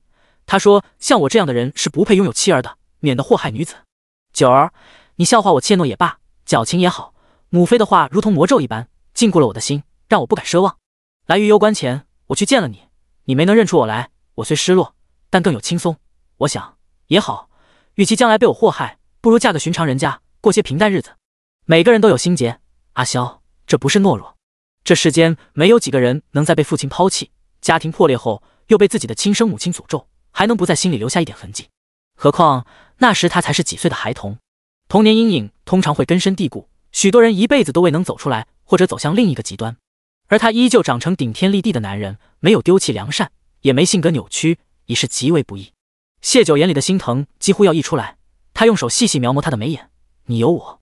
顾萧不想他抬手累着，便低下身子，眼眸灼灼地看着他，是与不是都不重要了。九儿，你既招惹了我，就休想再丢开我了，你明白吗？他从没想过要丢开他，他点了点头。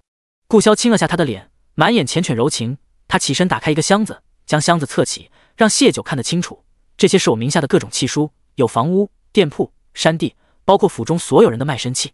他走到第2个箱子，这是府中所有库房的钥匙，包括我在江南的私宅别院库房的钥匙。我还有一个金库，藏着我用来养兵的金条，钥匙都在里面。他打开第3个箱子，满满的一箱子银票。九儿，他随手关上箱子，走到谢九床边，这些都交给你。尽管谢九隐有猜测，听了这话还是呼吸一滞。他摇了摇头，便听到顾萧道：若将来有一日我着了他们的道，有这些东西和人，你就寻个地方隐居，好好活下去。顿了顿，他又道：若如母妃所说的那般，我背叛了你，你便拿着我的钱财，带着我的人去过逍遥日子，不要为情伤怀，不要做傻事。谢九心头酸胀的难受，他一直以为自己足够了解他，到此刻他才明白他心里承受的有多重。他在尽可能的为他的未来做足保障，将他的一切都交给了他。他忍着泪意道：我不伤怀，我可以带着你的银钱，用着你的人，重新找个好男人嫁了，一定会比你这个光杆司令过得好。顾萧眼里有一抹痛色划过，她嫁给别的男人，这种话他听不得，但若真是自己背叛在先，也是活该，他就该好好活着，忘了自己。他俯身一下一下地轻抚她的额头，声音嘶哑暗沉，真是乖孩子。谢九泪目，他本是想故意逗弄他，缓和一下他沉重的心情，他竟是回答得这样认真。他想起他明明处处对他好，事事为他思虑周全，却始终不肯给他一个名分，是因为他怕自己随时会被刺杀，不能给他一个未来，是因为他怕自己成了如他母亲诅咒的那般，最终抛弃了他，伤了他。可爱了便是爱了，心如何能受控制？他定是时常内心撕扯痛苦。谢九又想着，那他前世是抱了多大的勇气，退婚去江南寻他，而他却给了他沉重的打击，他还依旧放不下他，命人默默守护着。更是在知道他落入霓凰手中后，拼着自己性命不要，也要去京城救他，最终落得个惨死的下场。谢九的心说不出的难过，泪眼朦胧中，他寻到了顾萧的唇，他吻得很用力，似是要将自己满腔的爱意通过这个吻传达到他心里去。小心伤口。顾萧却担心他弄疼了自己，挣扎着起身替他抹去眼角的湿润。谢九也极力憋回眼泪，瞪大眼睛看着他，你看你有多疼我，你爱我，绝技舍不得伤害我。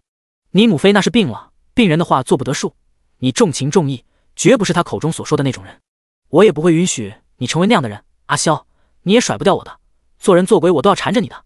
唇被捂着，顾萧无奈，不许说不吉利的话。谢九乖顺的不再说那个话题，柔声道：那你抱着我睡会。他眼底乌青很重，整理3个箱子的东西，处理刺杀后续，又因他高热守着他，从他受伤以来，他因事都不曾好好合眼的。顾萧依言爬上了床，躺在他身边。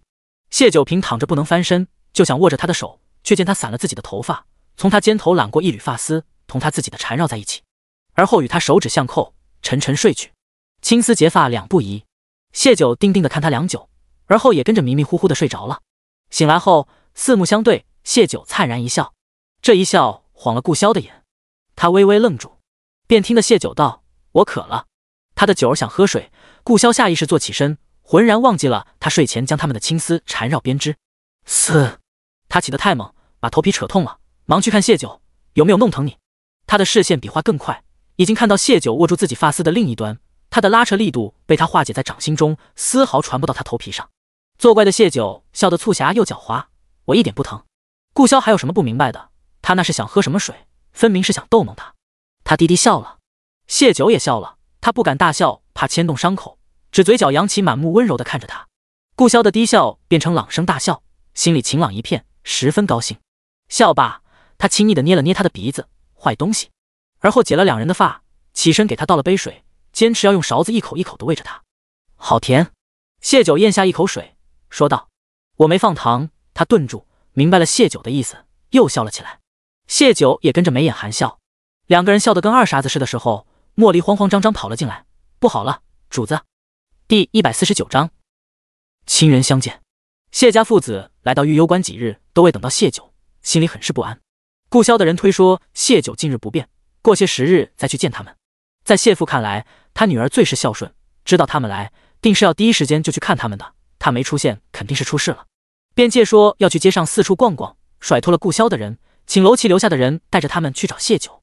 猛兽山的土匪们早已得了楼骑的叮嘱，他们如今都是九霄阁的人，一切以谢九这个阁主为重，因为将来给他们发工钱，带他们过好日子的是谢九。谢家父子是阁主的亲人，楼骑的人自是没有不应的，但他只知谢九目前住在林叔家，便将谢家父子带去了流放区。恰好吴兴和六丫在院子里玩，听说是谢九的爹和弟弟，吴兴就将自己无意中听林叔跟老太太说谢九受伤的事告诉了他们。父子俩一听，哪里还坐得住，老太太只得让吕康带着人来了萧王府，又让人抄近道通知顾潇。莫离得了信，忙过来告知顾潇，他是陪着主子一起去接人的。谢家那对父子看着对王爷有些意见，再让他们知道谢九为主子挡剑受伤，只怕要找主子麻烦了。他们是谢九的家人，主子到时又不好跟他们动手，怕是要吃亏了。顾潇是玉幽关的王，何须巨商贾出身的谢家父子，但他们是九儿的亲人，如今他正伤着，他和谢家父子不和睦，只会让九儿隔在中间为难。他舍不得，为了九儿，他也该对他们和煦些，便对谢九道：“我去前面迎一迎，你好生躺着。”莫离瞪大了眼，他家王爷何时会这般热情待人了？前些日子跑出玉幽关接人不算，如今在萧王府还屈尊降贵，亲自去前门迎人。转而想到屋里为救王爷受伤的谢九，又觉得也应该，若不是谢九，他家王爷活不成这种有人气儿的样子。挺好，好。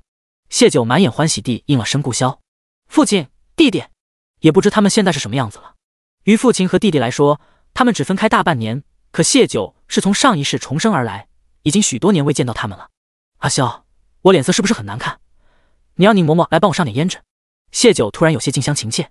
莫离闻言忙跑去找宁嬷嬷了。谢九这个主意好啊，他气色看着好点，谢家父子或许就没那么大火气了。宁嬷嬷很快给谢九做了一番整理，脸上也扫了淡淡的胭脂，看起来没那么苍白。顾潇在前院接到了谢家父子，两人暗里行了礼，却没什么好脸色，绷着脸大步跟着顾潇到了谢九的房间，也顾不得什么礼数了，一大一小两男人直奔谢九床前。谢九已经让宁嬷嬷扶着他半坐起身靠在床头，两人将谢九扫视了一遍，伤口掩在衣衫下，看不见究竟如何，精气神看着倒还好，苦事肯定是吃了，性命应是无忧。谢父沉着脸判断完女儿的情况，转身到了顾潇面前，可否请王爷回避一二？草民想和女儿说几句话。他始终背脊挺直，神色紧绷，眉头深深拢成川字，不卑不亢，反而有种威严不好惹的样子。莫离再度瞪大了眼，这可是萧王府，一个平头百姓在主子面前这样，循例是能治他个大不敬的罪的。他有心想提醒谢父莫太过了，毕竟他家主子向来是不太讲什么情面的。可顾潇却微微颔首，同谢九眼神打了个招呼后便出了屋子。儿子，扶下你爹。顾潇一踏出房门，谢父刻意装起来的气势瞬间塌了，他腿软的厉害，也忘记要迈那只脚才能走路了。刚刚面上装的镇定，心里早已吓坏，生怕下一刻脖子上的脑袋就掉了。他平生接触过最大的官也就是永宁侯，这可是萧王爷，他竟唬了萧王爷。他摸了摸自己牢固的脖子，整个人靠在儿子谢长恭身上，低声问道：“长恭啊，爹没露怯吧？”“没有。”回他的是谢九。谢九已是泪流满面，他如何不知爹爹虚张声势是想为他撑腰来着？爹，长恭，爹爹比从前老了不少，双鬓竟生了白发，定是为他的事发愁的。11岁的弟弟成熟稳重了不少，眉眼疏朗，高了，黑了，也壮了些。最重要是他们都活生生的在自己面前。谢九泣不成声。谢宝山一见女儿哭了，也顾不得腿软了，撇开儿子跑到了床前，抓起女儿的手哄道：“九儿啊，别怕呀，爹来了。”谢长公也到了床前，眼底有些泛红，他一抓住了谢九的手：“姐姐，还有我，往后我也会护着你。”谢宝山被女儿哭的眼里也晕出水雾，险些就要掉下来，他忙转了头看向谢长公，骂道：“臭小子，放开你姐姐，男女授受不亲啊！”他佯装不经意摸了下眼角，嘀咕道：“你往后是要走科举的，读书人重礼数，莫要叫人拿了话头。”谢长公紧紧抓着谢九的手，哽声告状道：“姐姐，你看爹爹又欺负我，他又不讲理了，明明他也是男子，你管管他。”“我是他爹。”谢宝山瞪了儿子一眼。谢长公不甘示弱：“我是弟弟。”谢九好似又回到出阁前，爹和弟弟时常拌嘴，而后找他裁定对错。他手一伸，嘴一扁：“爹，弟弟，我好想你们。女儿啊，爹的女儿啊！”谢宝山再忍不住，抱着谢九痛哭起来：“都是爹爹害的你啊，让你吃了这样多的苦，爹爹对不起你啊，我的九儿啊，伤口还疼不疼啊？爹的心快要疼死了。”谢长公嘴唇动了动，有心提醒他爹小点声，这不是家里会叫人听去的，那刚刚装出来的气势就白费了。但听着他爹哭的那些话，想到姐姐受的苦，心里酸痛难忍，也顾不得其他了。“姐姐，我往后我会努力读书，考科举，做大官。我如今还跟着人习武，弟弟能给你撑腰，不再叫你欺负了你，你别怕。”父女三人哭作一团，和顾潇一起站在院子里的莫离扯了扯嘴角，他头一回见男子嚎哭的这样厉害的，与刚刚的形象截然不同。屋里谢宝山的声音再度传来：“真是苦了你了，都瘦成皮包骨了，怪爹，爹就不该回老家，该直接来玉攸关的。”顾潇额头也跟着跳了跳，谢九不胖，但也不瘦，一切刚刚好，如何就成了皮包骨了？他转身出了院子，到门口时吩咐道：“让灶房给九儿再炖些补品。虽然不瘦，但是这次受伤确实损了身子，得好好调养调养。”屋里，谢九放开了谢家父子，擦了擦眼泪：“爹，弟弟，你们坐。”谢宝山抹了一把泪，问道：“九儿，爹听说你近些日子都住过朋友家，你可想回去？”他没敢直接问他是否是被顾潇强迫留在王府的，怕惹得女儿伤心，只能拐弯抹角的问。谢九懂他爹的意思，他决定如实告诉他们自己的想法：“爹，我心悦他。”谢宝山差点就跳起来了，被谢长公及时拉住了手。他神色复杂，缓了口气才问：“女儿啊，你告诉爹，你是不是看上他的权势了，想借此摆脱流犯身份啊？”他实在没看出冷冰冰的萧王有什么值得爱的，除了有长相和权势。门外去而复返的顾潇正欲上台阶，听了这话，顿住了脚步。第150章，他将命交到了他手上。弟弟还年少，父亲又是男人，谢九不好在这个话题上多说，含糊道：“爹，我是自愿跟着王爷的，您别忧心我。”这话在谢宝山听来，就是谢九默认了他的话，叹了口气：“是爹没用。他先前在路上虽跟萧王放了狠话，说若是顾潇强迫的谢九就跟他拼命，可心里却明白，他们这种平头百姓在权贵眼里犹如蝼蚁，真闹起来还会连累女儿。女儿如今是流犯身份，比寻常百姓还不如，又有这容貌，没有萧王护着，确实举步艰难。他家九聪明，定也是明白这点，才跟了萧王做依靠。好在萧王眼下应是对女儿不错的，否则不会亲自去前面迎他。他刚刚的强势，除了想给女儿撑腰，也有试探的意思，试探萧王对女儿的态度。只有他在意女儿，才能容忍他娘家人的造次。可这份在意又能维持多久呢？他转头对着谢长公道：“回去抓紧一切时间，好好读书，早些出息，做你姐姐的依靠。”“我会的。”谢长公重重点头：“等我出息了，姐姐就不必为了寻求庇护，委屈自己留在萧王府了。”门外顾潇攥了攥拳，眉目敛然，转身离开了。谢宝山拍了拍儿子的肩头：“好孩子，只有你出息了，才没人敢强迫你姐姐。”谢九意识到父亲和弟弟误会了，失笑道：“我不是为求庇护才跟着王爷，我是真的心悦他，他对女儿也是真心的。可他说是他强行将你留在身边的。”谢长公有些气愤道。谢九微愣，旋即便明白过来顾潇的用心，解释道：“阿萧他是为护我名声，也怕你们责怪于我，才这样说的。他自愿和被强迫，在世人眼里是完全不同的看法，前者会被世人鄙夷，后者则会被同情。顾潇那时还没有娶自己为妻的念头，却也在想尽可能护着他的名声。”他指了指被放置一边的3口箱子：“爹，你去看看，那是王爷的全部，都交给女儿了。”谢家父子将信将疑的将3个箱子看完了，震惊的许久才回过神来。他将这些全部交给你，那是要给你什么名分？在他眼里，女儿无疑是最好的，可自古嫁娶讲究门当户对，何况还是皇家，他不能昧着良心说自己的女儿坐得了萧王妃这个位置。便是他家九未曾嫁过人，以他们的家世，想入萧王府做个妾室都难，何况女儿如今既嫁过人，还是朝廷发配的流犯。有些想法他不敢去猜，可若不是给女儿正妻的身份，顾萧又怎么会将这些交到女儿手中？这不仅是钱财，还有那些护卫暗卫的身契，这是将他自己的命交到了谢九手中。很快谢九给了他肯定答复。谢九笑道：阿萧会娶我。想到他们的误会，他也顾不上难为情了，将自己和顾萧的情感路程以及顾萧的心结全都告诉了他们。隐去重生的事，只说他们原先在文渊巷就相识，自己早就心仪顾萧。谢宝山听完，心情复杂，既恨杨家人的歹毒，又怪自己当年粗心大意，竟让女儿偷喝了酒，险些出事。好在遇到了顾萧，最后又同情顾萧的遭遇，叹了口气道：爹爹不是不讲理的人，只要他待你好，爹爹也会待他好，往后他便也是爹爹的孩子。只是顾萧是皇子，这种话他也只敢放在心里。想到顾萧的身份，他又忧心起来。女儿啊，这皇子的婚事怕是他自己做不了主啊。他指了指天上，怕是不会允许啊。你眼下还是杨家人，说起这个还是怪爹，是爹把你送进了火炕。爹一心为女儿好，有些事情是爹料不到的，女儿从未怪过爹，这件事你也别担心，女儿自有章程的。他宽慰父亲，知道他始终为当初给他定亲的事自责，又将自己对杨家的报复已经打算告诉了他们。谢宝山听完心酸无比，两眼顿时又是泪汪汪的。女儿，你到底吃了多少苦啊？若不是吃尽苦头，他那天真单纯的女儿怎会变得这样稳重善于算计？天杀的杨家，他恨不得此时就去剁了他们。但杨家死的已经死了，活着的女儿还有用，他动不了，只能捂着脸呜呜哭起来。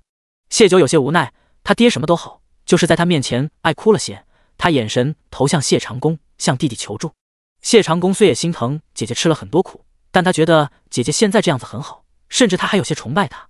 他给了谢九一个放心的眼神，清了清嗓子道：爹，这是萧王府，你这哭声传出去，人家会怎么看姐姐？谢宝山的哭声戛然而止。谢九忍着笑，问起他们的事情。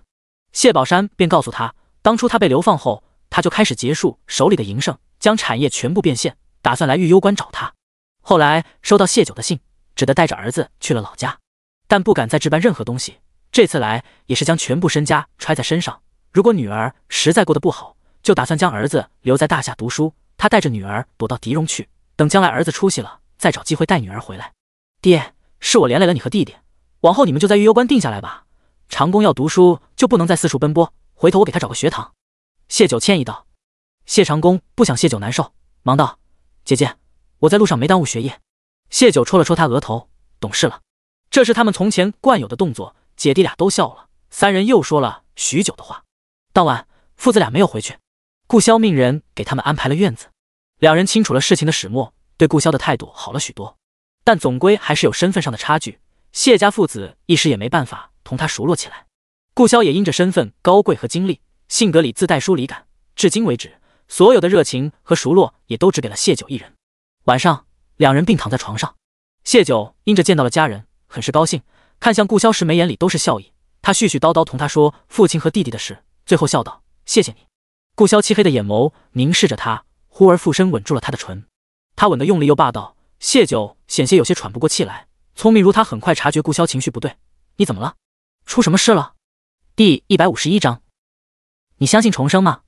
顾萧神色晦暗不明，唇内脸微微抿着，他三缄其口的样子让谢九更加笃定他心情不好，甚至有些生气。他为什么生气？谢九在心里将白日里的事细细想了一遍，很快心里一片澄澈。他摇了摇顾萧的手：爹他们先前误会了你，我已经跟他们解释清楚了，我与你心意相通，并不是旁的。他担心父亲会因着他们的关系责怪他，定会在院子里听听他们说了什么，只是大概没听全就走了。我知道。顾萧淡淡应着，依旧情绪不高的样子。不是因为这个？谢九狐疑，侧头看他：你在生我的气？不是。顾萧将他轻轻揽进怀里，要气也是气自己从前太过混蛋，用银钱弥补对你的愧疚，还说了许多不好听的话，惹你难受了，幸好你没有因此离开我。九，谢谢你这样包容我。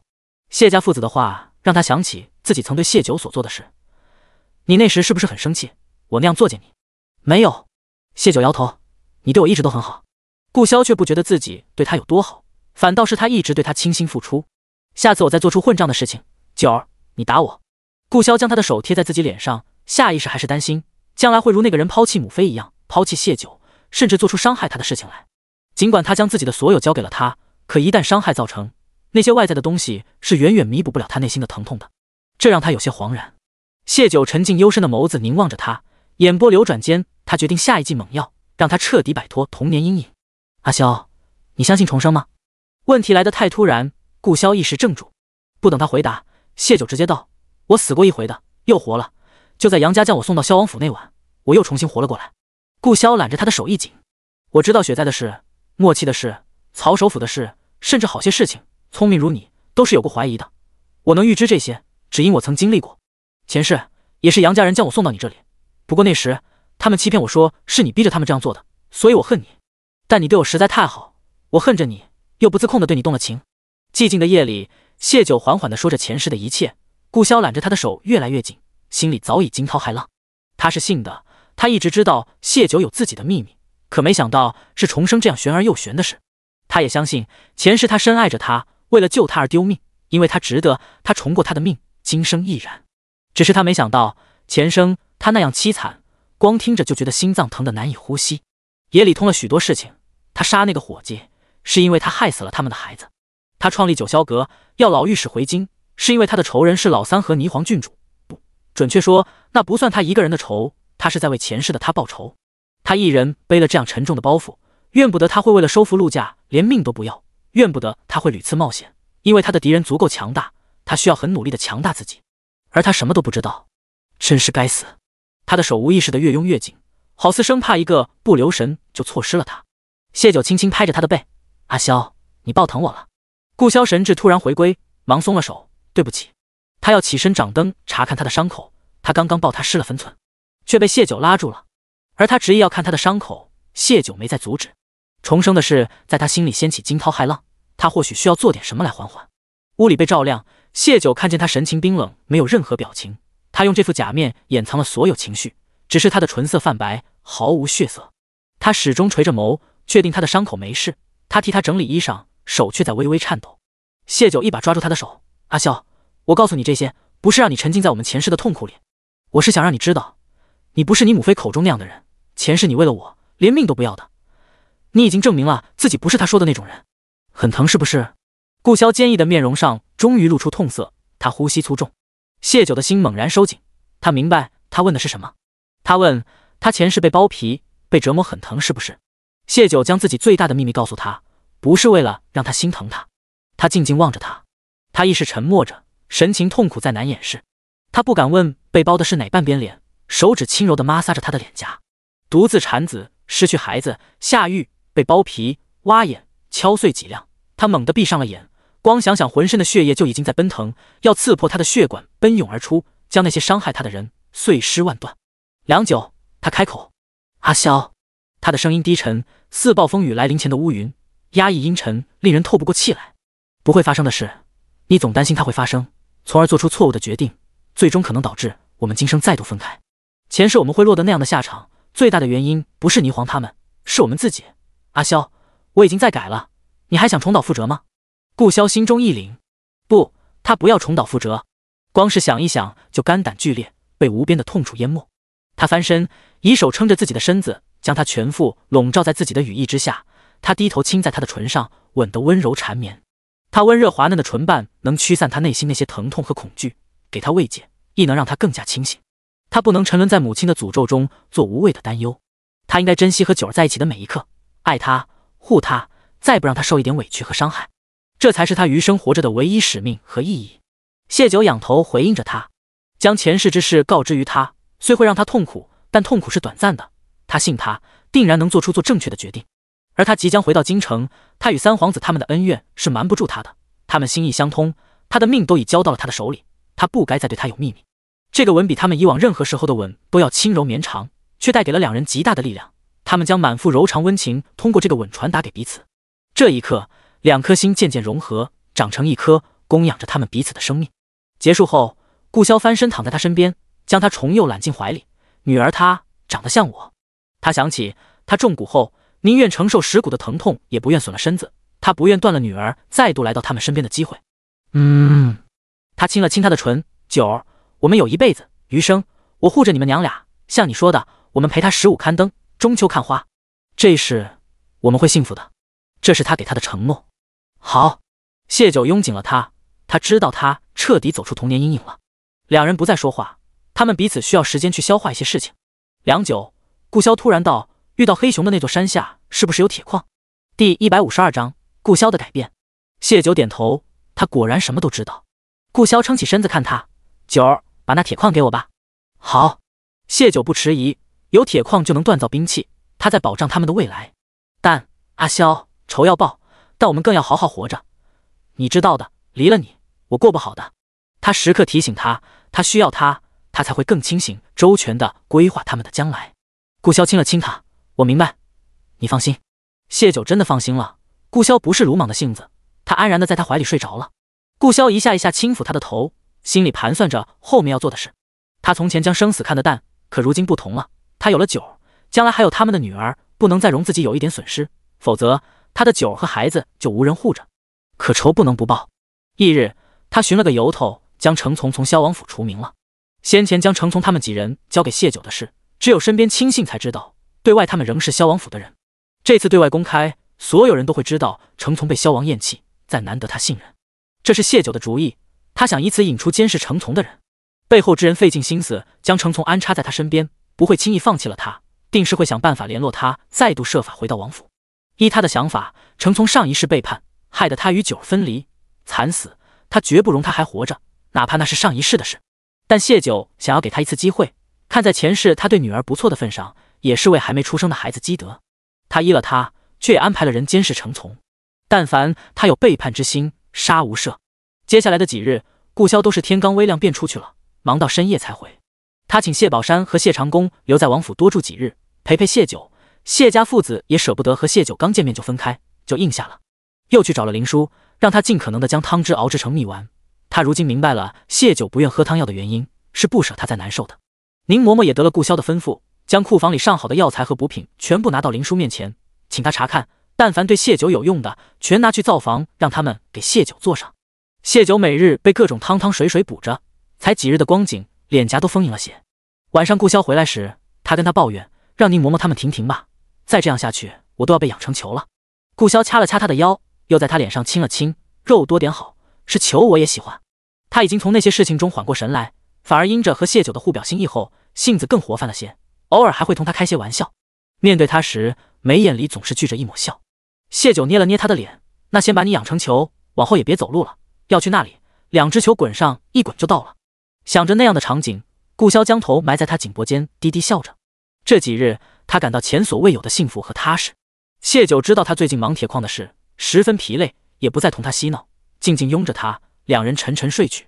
如此又过了几日，铁矿的事安排的差不多了，顾潇便留在府中陪一陪谢九。谢九的伤口愈合情况也很好，他牵着他在院中散步。谢家父子相携过来，见礼后，谢宝山开口：“王爷，叨了多日，我该带着长工回去了。这些日子虽没怎么见到萧王，但王府的下人怎么对女儿的，他看得清楚，下人的态度反映了主子的态度。知道女儿过得好，他也心安了，在王府常住不是个事。”顾潇看了眼谢九，见他点头，便也不挽留，颔首道：“本王给青山书院的院长打了招呼，长工愿意的话，明日便可入青山书院继续学业。”他问过跟着谢家父子的2个护卫，谢长恭于读书上很有天赋，且勤奋，能有个出息的小舅子，他乐见其成，自是要助上一助的。谢长恭一听，眼眸有些发亮，他在王府几日也没闲着，已经打听清楚了，御幽关最好的书院便是青山书院。但青山书院只每年正月16招一次生，平日是很难进的。他们来到这里时，已经过了招生时间，他还想着先自己学1年，等学院明年招生时再考进去，没想到萧王就替他办好了。他拱手道：“多谢姐夫。”这几日每每姐姐说起王爷时，脸上都是带着光的，他便知道姐姐是真的喜欢王爷，王爷待姐姐也是真心好，姐姐欢喜，这个姐夫他便认。顾潇被这一声姐夫取悦了，嘴角微扬，听说你还跟着阿三、阿四他们习武。阿三、阿四便是当初他派去保护他们父子的2个护卫。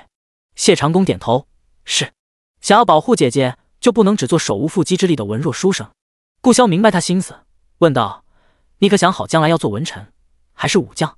谢长恭略作迟疑：“武将，武将比文臣更容易出头，将来成为镇守一方的大员，就能成为姐姐的依靠。你试试为你姐姐考虑，这很好，但你姐姐自有本王护着，你只管做你喜欢的事，文臣治国，造福百姓，并不比武将差。习武能强身健体，关键时刻亦能自保，也得好好学着，得空时本王会亲自教导你一二。心思被看破，谢长恭看向了他姐姐。谢九点头道：长恭，你有你自己的人生，否则姐姐会有负担，听你姐夫的，做你自己喜欢的。同样是姐夫的称呼，从谢九嘴里说出口，顾潇只觉耳根烫得厉害，眸底柔情涌动。谢宝山一把捂住了脸，闺女啊，含蓄点啊。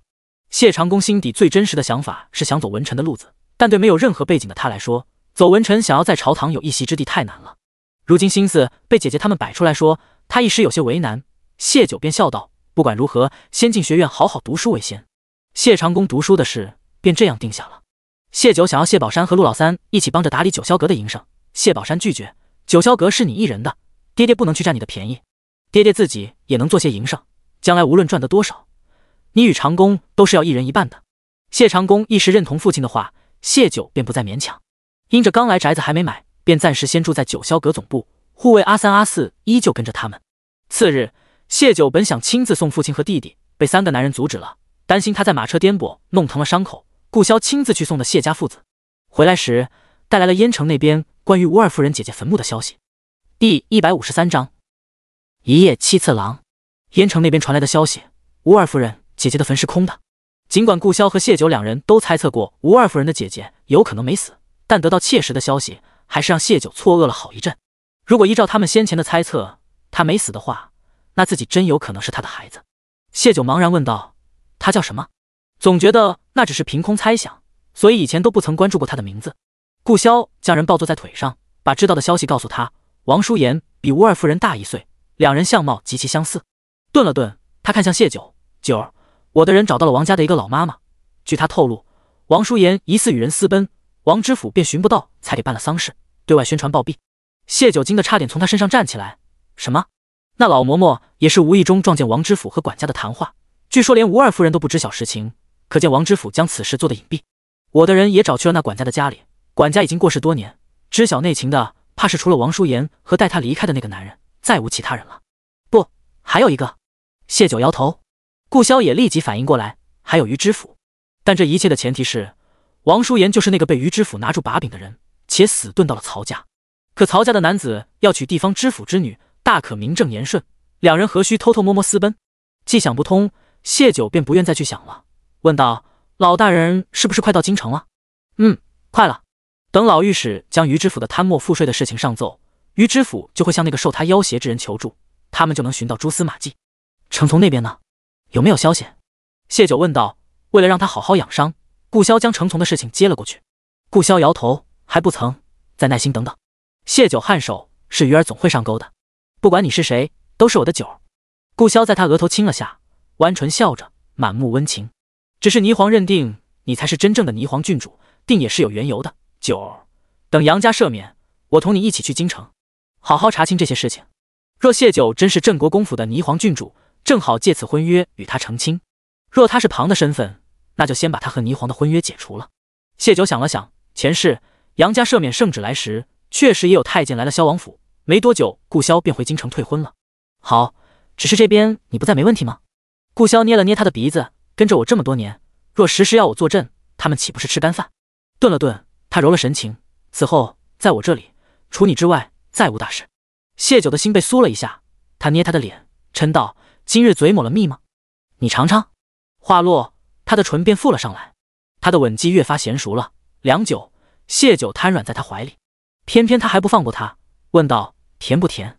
谢九掀起眼帘瞪他，在他胸口不轻不重地打了下。顾潇捉着他的手，笑道：九儿，等你伤好了，我们再去温泉好不好？他在他耳边轻语：我喜欢你勾着我。谢九顿时脸色爆红，他何等聪明，知道自己是重生的，便能想到第一次温泉相遇是他刻意在等他，以及许多旁的事。先前一心只想着早些走入他的心里，如今被他用这样暖媚的口吻说出来，有些觉得骚得慌。他促狭的笑声传入耳里，谢九不想将来两人私下相处时，他再来揭自己的老底，便回击道：王爷还私下看小册子。两人半斤八两，谁也别取笑谁。谁料顾潇不羞反笑，还不是怕被九儿嫌弃，只能勤学兵书。说起来，我真正的师傅还是九儿。他厚颜无耻的在他耳边唤了句：师傅。在床子之事上从未有过女人的他，是被谢九一步步引导、开窍，最后青出于蓝胜于蓝。这个事实让谢九又羞又恼，一口咬在他肩上，口齿不清道：“你还我高冷的王爷来！”这样彻底放开的阿萧他吃不消。他常年习武，一身硬肉，根本感觉不到什么疼痛，任由他咬了一会后哄道：“乖，松开，牙齿会酸的。”谢九悻悻松开，他牙齿确实酸了。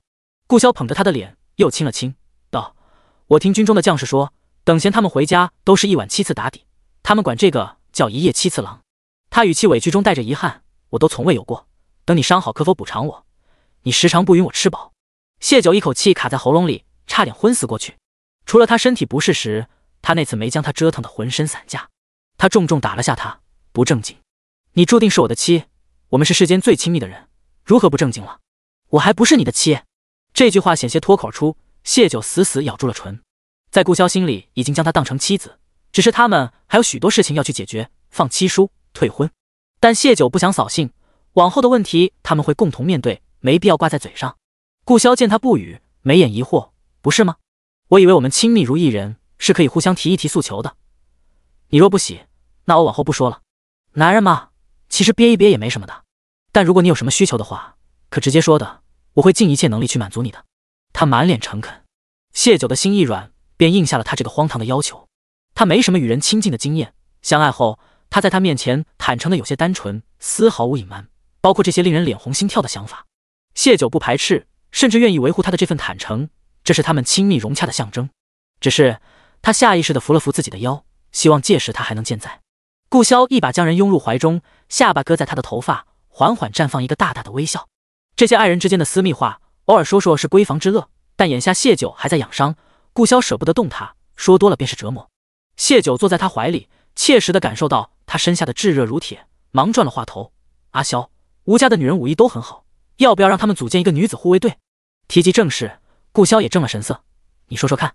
玉幽关有不少女子，流放区更上有不少和他们一样是武将之家的，如芷兰那样的，收拢起来也是一股不能忽视的力量。”顾萧认真考虑着，他底下有10万大军，6万是原先镇守玉幽关的，另外4万是这些年从别处逃荒过来的流民、流匪，被他收留整编成军，还有一些是玉幽关的百姓投军。这支力量守着玉幽关足够了，但若是要报仇，与京城那些人抗衡，还远远不够。组建女子自卫队，一来可以多一股势力，二来也能提升女子的地位。原先他没在意过这些，自打有了谢九之后，他开始会站在女子的立场去想问题。他点头道：“可行。”转而他又想到最近在思量的问题，默了默道：“我想在玉幽关颁发一条新的政令，鼓励丧偶女子再嫁。”第154章，除你之外，再无大事。大夏这些年虽无大的战事，但小战不断，加之这几年天灾人祸不少，许多男子丧命，留下寡妻孤苦，如此也能活跃人口增长，你觉得如何？顾萧问道。当然是好了。谢九心中淌过一阵阵暖流。顾萧此举与其说是为了玉幽关的寡妇们，更多的是为了他。在这个不兴寡妇再嫁的封建王朝，便是顾萧不在意他的身份，便是有他权力相护，他也无法逃脱世俗的眼光。可若是当寡妇再嫁不再是一件被人阻拦、唾弃的事实，世人的口水就不会落在他身上，至少玉幽关有无数的先例在，众人就不会独独盯着他。更甚至政令推行顺利的话，寡妇再嫁变得习以为常，他就不会是另类。他抱紧他的脖颈：“阿萧，谢谢你。”顾萧怜惜地拍了拍他的后背，他总是这样敏感又聪慧，也因此他不得不多为他考虑一些。将来他们成婚，他能用权势压着，不许人说他闲话，却无法阻止大家背后非议他。他只要还活在世俗天地间，就免不得要被流言蜚语所伤。他倒是可以给他换个身份，可错的不是他，错的是这个世道。凭什么要他为了嫁给他而丢弃自己原有的面目，佯装成另外一个人度过余生？他不需要他这样的牺牲，那他只能去打破固有的规则，改变世人看法，让他的身份不再是桎梏。阿萧，京城那边会不会参奏你？谢九有些担心，不兴寡妇再嫁是大夏朝开祖皇帝流传下来的，只怕他开此先例，朝堂上那些大臣要跳起来反对，寻他麻烦。他这是在挑战皇权和世俗。顾萧淡淡笑道：“若这件事对百姓有利，被百姓认可，他们也只能顺从民意。”龙椅上那位做梦都想做个被百姓称赞的明君，虚伪的曹志成私下阴毒，却想在百姓面前博个好名声。至于龙椅上那位对他的看法，顾萧是毫不在意的。他所行何时撑过他的心，便是他什么都不做，在他眼里也不过是逆子一个。但他或许会迁怒谢九，所以他才想用民意去抗衡他。谢九不了解他们父子之间究竟到了何种地步，但是他了解顾潇，很快便明白了顾潇的想法。他道：“阿潇，九霄阁愿意出一笔银子，但凡再嫁成功，王府会分发一笔安家补助费给他们。固有的思想不是一条政令，几句话就能打破的，鼓励的话就得有实质的好处。且百姓日子艰难，成婚就意味着将来还会有孩子，人口增长，经济就得跟上，否则玉攸关并不会往好的方向发展。”谢九思忖片刻后道：“爹爹是要做营生的，但他离开玉攸关，我不放心。或许可以让他在玉攸关开几个大型的作坊。他是源头产地往外供货，就不必如从前那般为了生意四处奔波。作坊开起来就需要人手，这样能给百姓提供一些就业的机会。”就业，顾潇觉得这次用词很新奇，但是他懂了。谢九点头：“师傅是这样说的，就是给百姓提供赚钱赢钱的差事。对于百姓来说，有地种，有钱赚，就是莫大的幸福。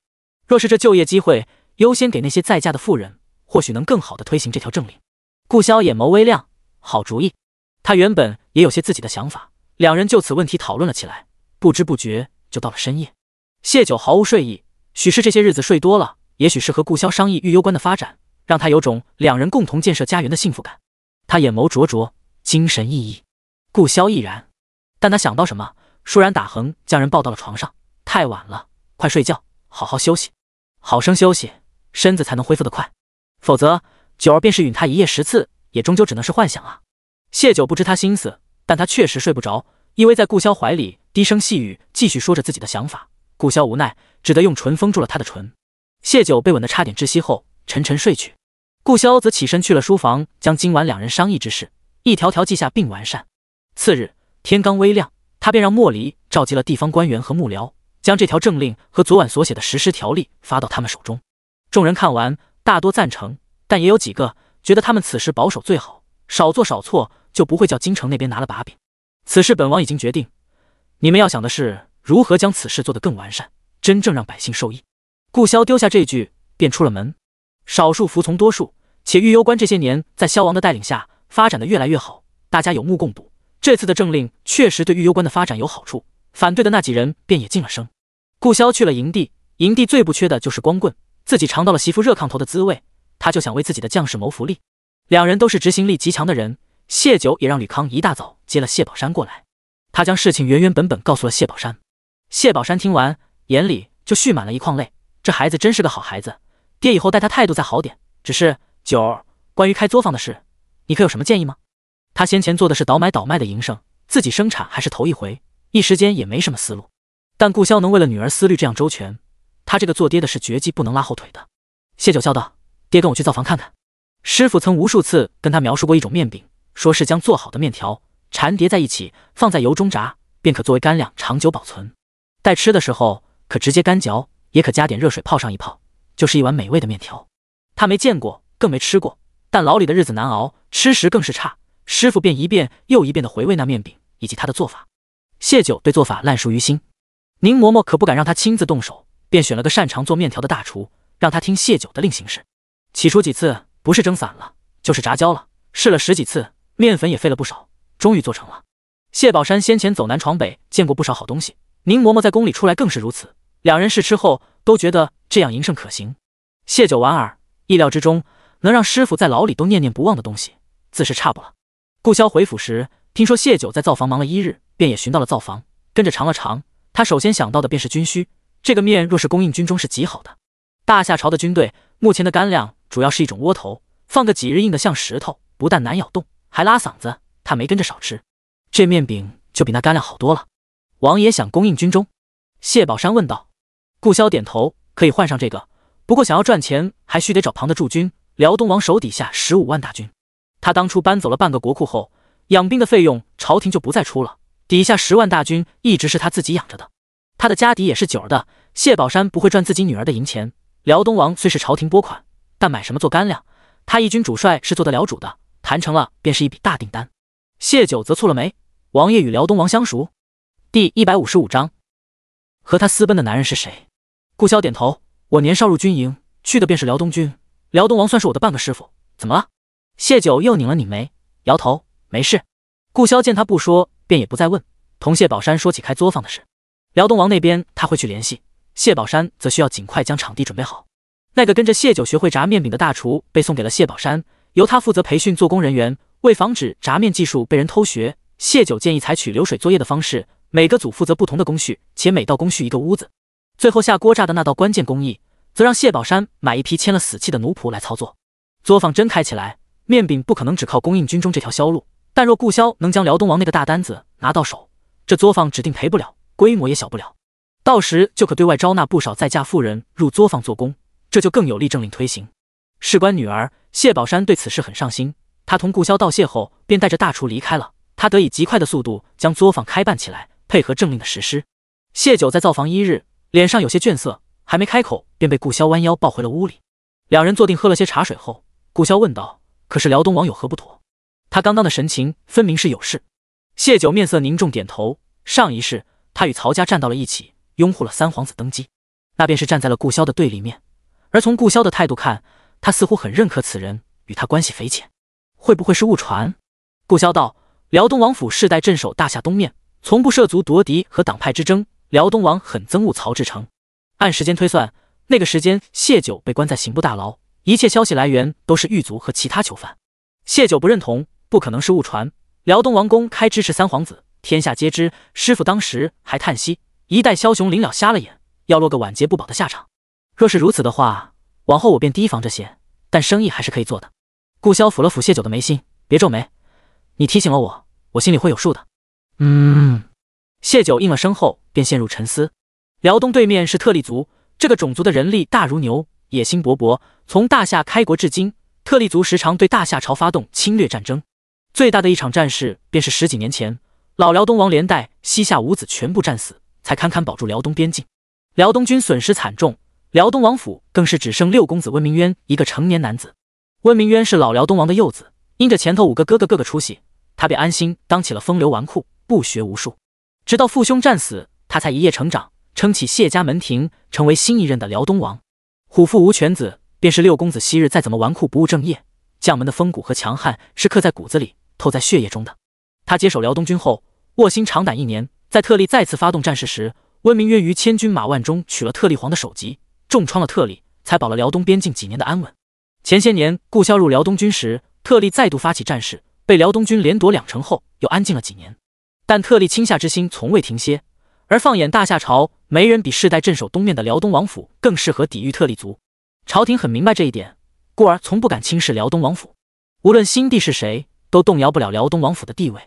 而辽东王温明渊终生未娶，膝下无一儿半女，早早为他王兄的儿子请封了世子，将来接替他的位置。按理他确实没必要与曹家掺和在一起，图什么呢？但事实是他参与了，谢九在心里暂时将此人划分为敌对一派。顾潇见他还在想辽东王的事，便安抚他，放轻松些，我们比旁人多知晓一些未来要发生的事，已是占了先机，但不必将这些事情时刻压在心里，累着自己。报仇只是我们生活的一部分，我们更应该过好自己的日子。重生以来，谢九已经习惯了事事多在心里盘算，肩头压着沉重的包袱，时刻不敢放松。但触及顾潇的眼睛，他那双漆黑深邃的眸子里写满了担忧。他甩了甩头，笑道：“听阿萧的，他如今不是一个人了，不能只为报仇，将他的人生都丢弃了。”顾潇怜惜地揉了揉他的发，真是乖孩子。谢九莞尔，问起顾潇今日所行之事，顾潇一一同他说了。晚饭后，顾潇扶着谢九在院子里消食，他的伤口已经愈合得很好了，正常行走根本牵扯不到伤口，他依旧小心翼翼生怕他没养好，留下什么后患。他从小遭遇刺杀无数，又上过战场，这样的外伤他最熟悉不过，但落在谢九身上，他就不敢有丝毫大意。谢九便由着他，担心做生活不能自理的残障人士。因着昨夜睡得晚，这一夜两人洗漱后便早早睡下了。第二日，谢九收到了九霄阁江南暗探传来的消息，虽比顾潇的人迟了几日，却也有了新发现。王叔言暴毙前的一段日子，王知府花重金在镖局请了不少身手好的人充当护院，理由是他在任期间得罪了江湖人士，那人武功高强，王知府担心他的报复。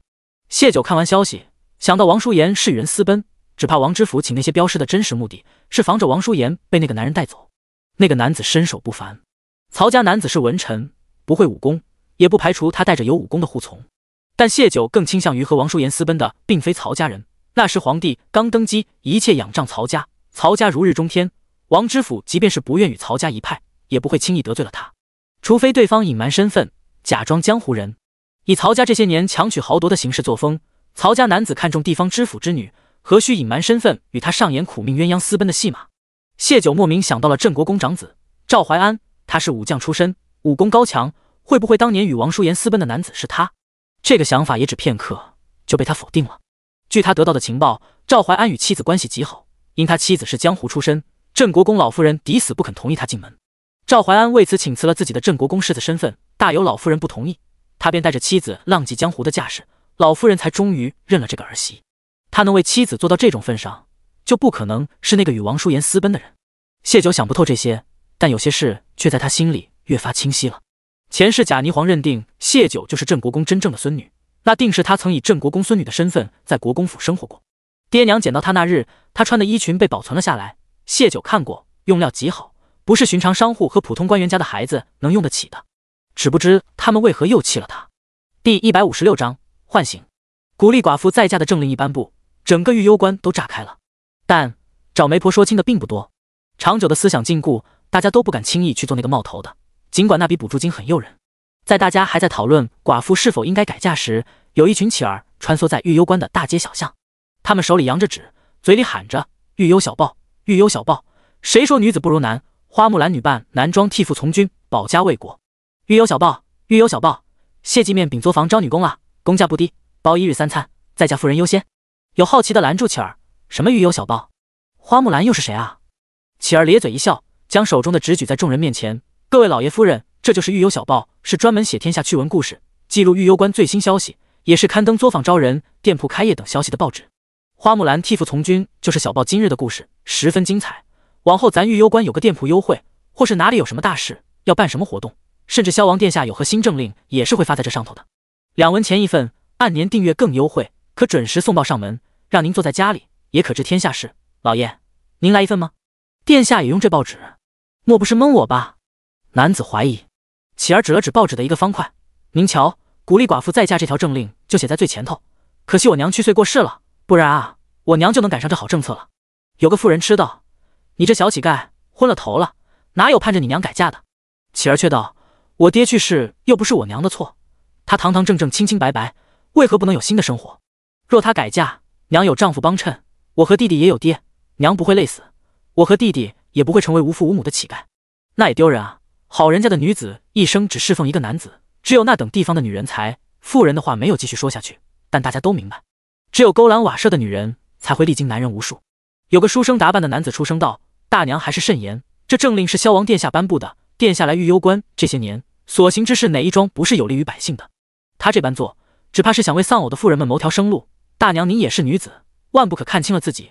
花木兰上能替父上战场杀敌，御幽关的寡居妇人们为何就不能再重新活一回？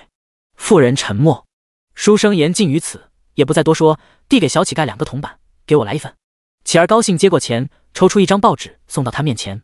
书生接过也没走，直接就打开报纸看了起来。围观的有识字的也凑了过去，有个人边看边将报纸上的内容读了出来。众人竖起耳朵听着，听到谢九作坊招工待遇时，大家蠢蠢欲动，但有人不解，为何要将差事优先让给在家妇人？书生还是那句话，定是殿下想给他们谋条活路，故而向谢记的东家提了这个要求。众人想想也对，这世道女子本就艰难，寡居女子更是不易，若他们在嫁后还能有个稳定差事，往后的人生便就不一样了。那人读完招工的，又跟着念花木兰的故事，只不过花木兰的故事才读了一半，书生已经将故事看完，合上报纸带走了。那人正看到有趣，没了下文，不由喊道，我还没看完呢。书生不以理会，倒是那个乞儿还在，他笑嘻嘻道，爷，我这还有，您要不要买上一份看看？2文钱不多，那人便拿了一份，后面陆陆续续也有不少人觉得新奇买了份。最让人意外的是，那不赞成女子改嫁的妇人也买了一份。不远处的茶楼上，谢就和苏梦娇2只脑袋探出来，静静看着这一切。他们看到妇人将报纸仔细叠好，放进怀里，匆匆离开了。谢九示意吕康跟上那妇人。苏梦娇不解，那妇人有什么问题？她不识字。谢九抿了口茶，淡淡道，不识字。苏梦娇一怔，不识字买报纸做什么？想起那妇人买了报纸后确实不曾看过，便收起来了。她是买回去给家里人看？苏梦娇问道。谢九淡笑，等会就知道了。苏梦娇颔首，心里略一思忖，也大概明白了一些，便问道，姑娘，我们明日的故事是什么？今日小报这则故事是谢九写好的，安排小乞儿走街串巷也是他的主意。苏梦娇这个主办人只负责执行。谢九从袖中拿出一张纸，苏梦娇接过展开看了下去。寡居女子翠娘为了供儿子读书，她没日没夜的做活，最后晕倒在路上，被吴大所救。吴大对翠娘一见钟情，想娶她为妻，和她一起培养他的儿子。儿子觉得母亲再嫁视为耻辱，已绝食反对他们的婚事。翠娘为了孩子拒绝了吴大。吴大不忍他一人辛劳，又不想他在他和孩子之间为难，便在背后默默守护他们母子多年。直到儿子做了官，他问母亲想要什么，翠娘想到为他苦守一生的吴大，便想请儿子同意他嫁他为妻。儿子拒绝，他如今已是官绅，怎能有个再嫁的母亲，坏了名声。又过了几年，儿子的官越做越大，翠娘也被封了诰命，而相助他们多年的吴大却疾病缠身。翠娘再度请求儿子允她再嫁，她想陪吴大走完最后的日子，偿还这一世的恩情和爱情。儿子拒绝，还为母亲立了贞节牌坊，彻底堵死了翠娘的后路。吴大一生未娶，家中只有他一人，病死几日才被邻里发现，这个消息彻底击垮了翠娘。病床前，儿子问母亲，他可还有什么心愿？翠娘道，他与吴大生未同亲，但求死同学。儿子觉得荒唐，自是不能同意，却不想当天傍晚，有人在吴大坟前看到翠娘痛哭，而后狂风大作，吴大的坟裂出一条缝，翠娘纵身跳了下去。与此同时，儿子在家被一道雷劈中，此后便疯癫了，嘴里念叨着他忘恩负义、自私自利，明知吴大为他们母子做出的牺牲，却为了虚名误了两人一生。苏梦娇看完，沉思良久，道：花木兰的故事是为了让女子自我觉醒，这则故事则是想让人看到寡居女子的艰难和勾起人心里的遗憾，是吗？谢九颔首，许多事他也是头一回做，并不确定是否可行，但总是要试试的。两人又坐片刻，吕康回来了。姑娘，那妇人有个女儿，嫁去婆家没多久，丈夫便病死了，如今带着一父子生活。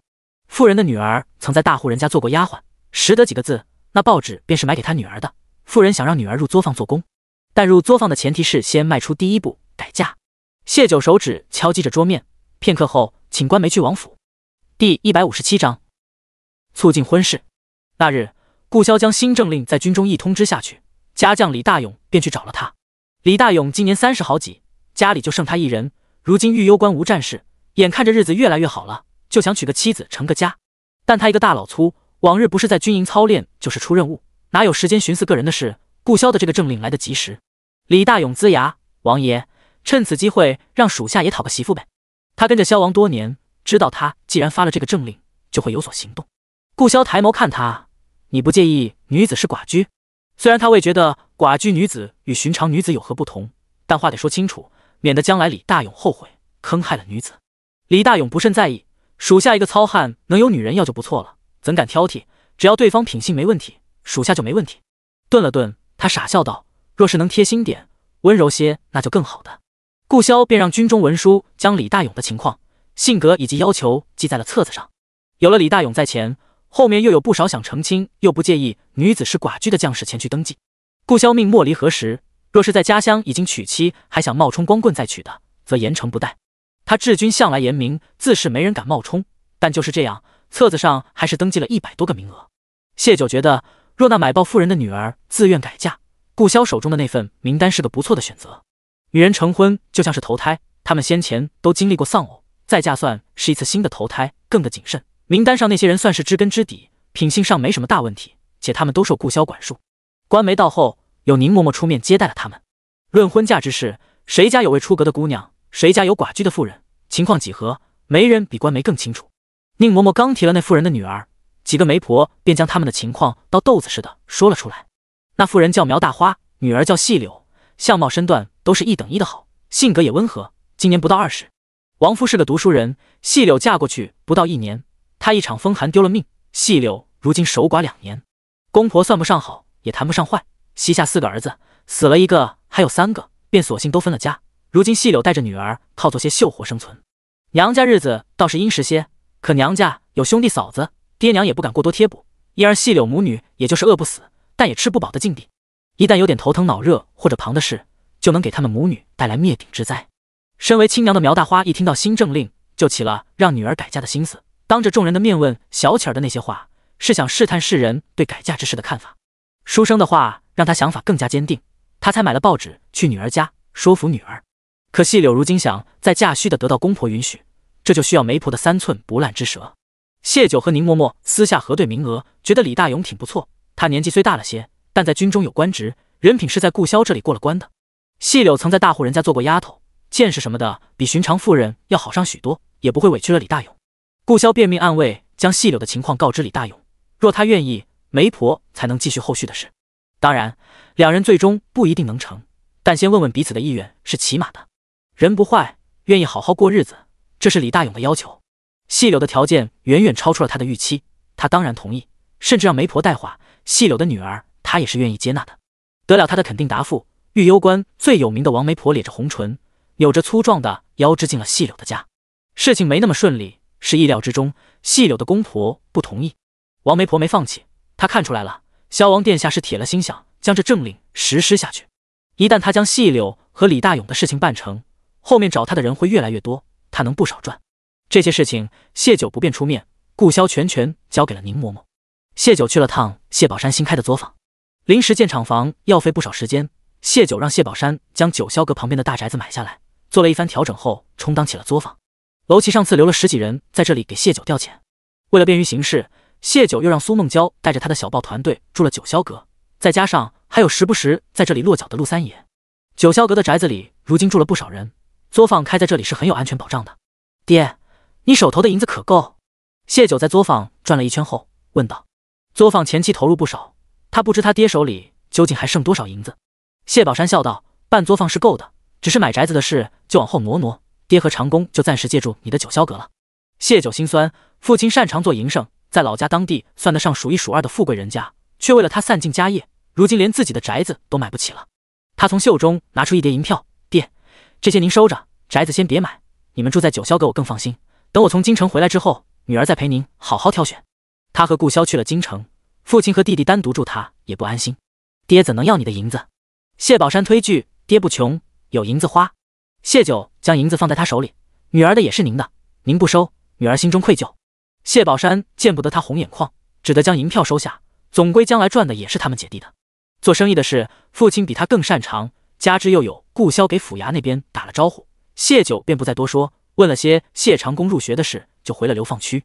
自受伤后，他还是第一次回来，老太太担忧问道：“伤可是养好了？”其实从林叔口中已经知晓了谢九的情况，见到了还是忍不住想问一问，知道他是为顾潇挡了箭，老太太既心疼又感激。谢九笑，已经没事了。听说又是姓曹的派人做的，这曹家恶事做尽怎么就不遭报应呢？老太太气愤道：“我想给老头子去信，让他找找曹狗的麻烦，又怕被人劫了，心里憋屈得很。别去信，老大人突然回京，盯着他的人多着呢，万一让人知晓你们和阿萧的关系，对老大人不利。”谢九安抚他：“您放心吧，曹家的报应迟早会来的。”老太太叹了口气，心里觉得无力得很。谢九想了想，将顾潇说要娶她为妻，且已经着手做一些安排的事告知了他。老太太听完喜极而泣：“真的？”老太太抹了把眼泪：“这下你可真的得叫我外祖母了，你外祖父知道定会高兴坏的。终于等到这一天了，要是能看到顾潇成家生子，一家人好好活着，他就是死也瞑目啊。”第158章福报。同老太太说着话的功夫，吕康得了谢九的吩咐，将武侯夫人请了来。老太太知道他们有事要说，便起身去吴为他们那边，她依旧在帮着谢九整理情报。顾潇给了他不少银钱和东西，也提过要将他接去别院住着。老太太不肯，一是舍不得和大家在一起的热闹，二来也闲不住，想帮着他们出份力。谢九倒是能理解他，不过到底是年纪大了，又是顾潇的外祖母，他便将点翠调了过来，帮着照顾一二。武侯夫人和老太太见过礼，放下身上的竹篓，问谢九：“谢姑娘寻我来，可是有什么事？”她是去山里看看能不能寻到点猎物，刚到家门口听说谢九找她，竹篓也没来得及放回家，便跟着来了这边。谢九看他额头的汗，给他倒了杯水，笑道：“夫人先歇会。”武侯夫人将手放在衣服上擦了擦，接过杯子一饮而尽，确实是渴了。谢九又给倒了一杯，将面前的点心往他面前推了推：“夫人，吃些点心，我慢慢跟你说。”武侯夫人不着痕迹地咽了咽口水，却没动那点心，望着谢九等他说下去。谢九也不强塞：“夫人可知我父亲来了御幽关，在着手准备一个面饼作坊？”“知道的。”武侯夫人点头。作坊招工的事流放区都传开了，只不过外人不知那是谢九的爹开的。他也是听吴三妹回家说的，为此他还严厉警告过三妹，不许他将谢九的父亲来寻他的事传扬出去，免得给谢九带来不必要的麻烦。谢九道：“我想请夫人去作坊做个管事，协助我父亲。面饼作坊招女工居多，男管事同他们打交道，终究不如女子方便。武侯一大家子能和睦团结相处，除了他们本身的性格外，武侯夫人这个当家主母定是起了不小的作用。”武侯夫人激动地站起来：“真是多谢你，时刻惦记着我们家。我确实需要这份差事，跟你推辞显得虚伪。我能跟你保证的是，往后我一定好好干，定不辜负了你这片心意。夫人您客气了。”谢九拉了拉他的衣裳，示意他坐下。我请夫人去，是因为夫人有夫人的过人之处，吴家的团结您功不可没，您值得。武侯夫人面容复杂，顺着谢九的力道坐下，讪讪道：“还是第一次有人这样夸我。先前在京城，那些权贵家的都是骂他们家女人做悍妇的，而他则是他们口中的悍妇头子。流放后，他们不想被人欺负，就得做出更凶狠强悍的气势来，大家对他们更是没什么好话。”他再次感叹：“我从没见过姑娘你这样好的人，一而再的帮助我们家，也从未瞧不起我们，真的是温柔善良又大方。你将来定是有福报的。”这是他的真心话。谢九是难得给他们家善意的人，他盼着他有好报。想到这个，他就想到谢九的未来，京城那种地方拜高踩低，皇家更是如此。谢九和萧王的路怕是不容易啊。他们吴家受了谢九不少恩惠，往后有机会也得尽力回报才是。武侯夫人心里想着。谢九笑了，他要复仇，手里注定要沾惹不少人命。夜深人静时，他也担心自己遭报应。若他真能如武侯夫人说的得到福报，就祈祷老天将这福荫在女儿身上吧。大伯娘，六丫和吴心从外头跑进来，林叔跟在他们身后。如今林叔出诊，都有他们跟着。武侯夫人一把接住像支炮弹一样发射到他怀里的六丫，将人抱起掂了掂，小六丫中了，也漂亮了。六丫亲昵地抱住了他的脖子，谢九也跟着弯了唇。小孩子的反应最真实，他们关系是真的好。武侯夫人也是真的有她的人格魅力，将来定能帮着管好作坊里的那些女工。武侯夫人看到长好的六丫，对谢九的感激又成了一分。先前是想着让六丫住个2日就回去，后面来接过2次都被谢九找借口挡回去了。他就是重提，六丫在这打扰太久了，今日便跟我回去吧。六丫虽有些不舍，但她听大伯娘的，便点了点头。林叔笑道：“那可不行，六丫刚说要跟我学医，回家住，每日来回可不方便。”武侯夫人惊诧：“林大夫，你要收六丫为徒？”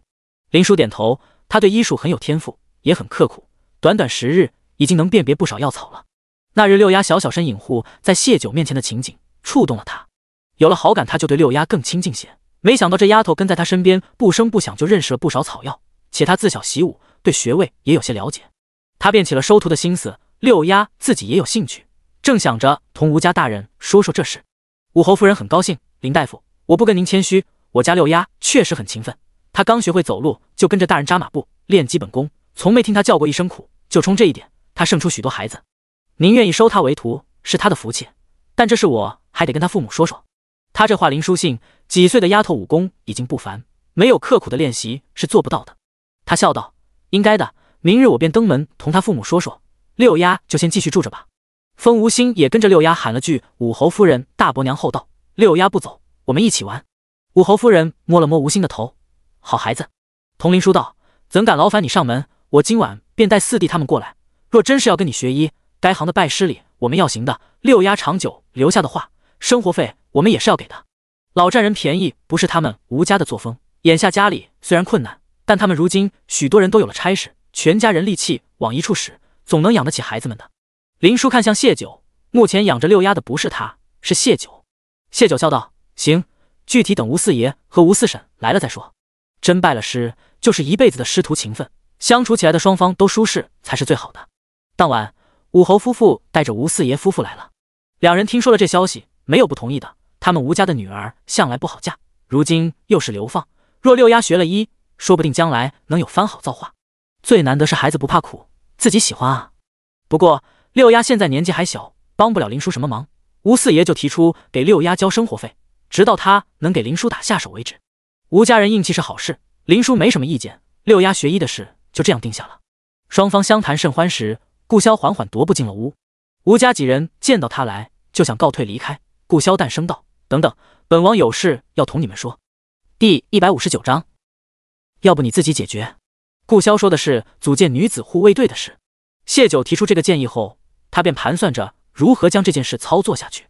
在手底下那些官员已经接受了寡妇再嫁这条政令，并用心去推动后，他今日又将自己要组建女子护卫队的事情通知了下去。追随他的亲信都知道他无异于那个位置，以后会如何，谁也不知道。萧王想在御幽关多建立一股势力，底下人没有不从的。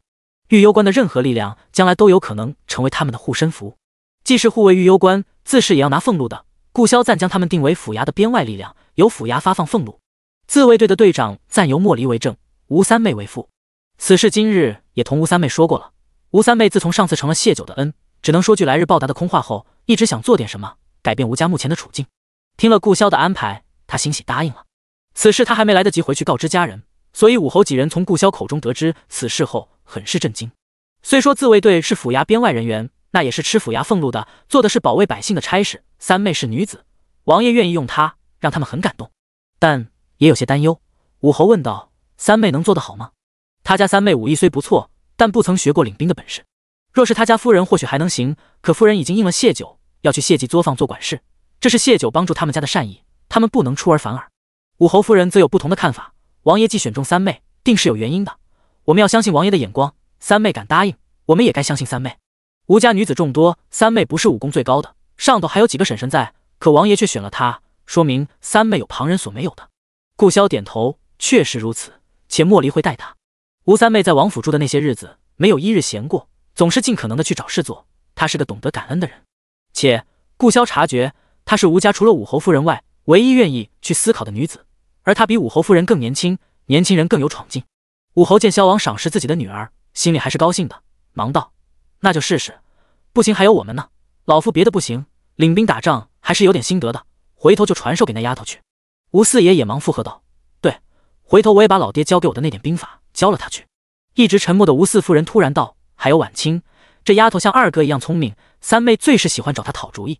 她眼睛在渐渐恢复，将来定能成为三妹的助力。”武侯最是喜欢这个侄女，有些得瑟道：“我家婉清眼睛虽看不见，但家里小子学兵法时，她在一旁听一遍就能比划出来。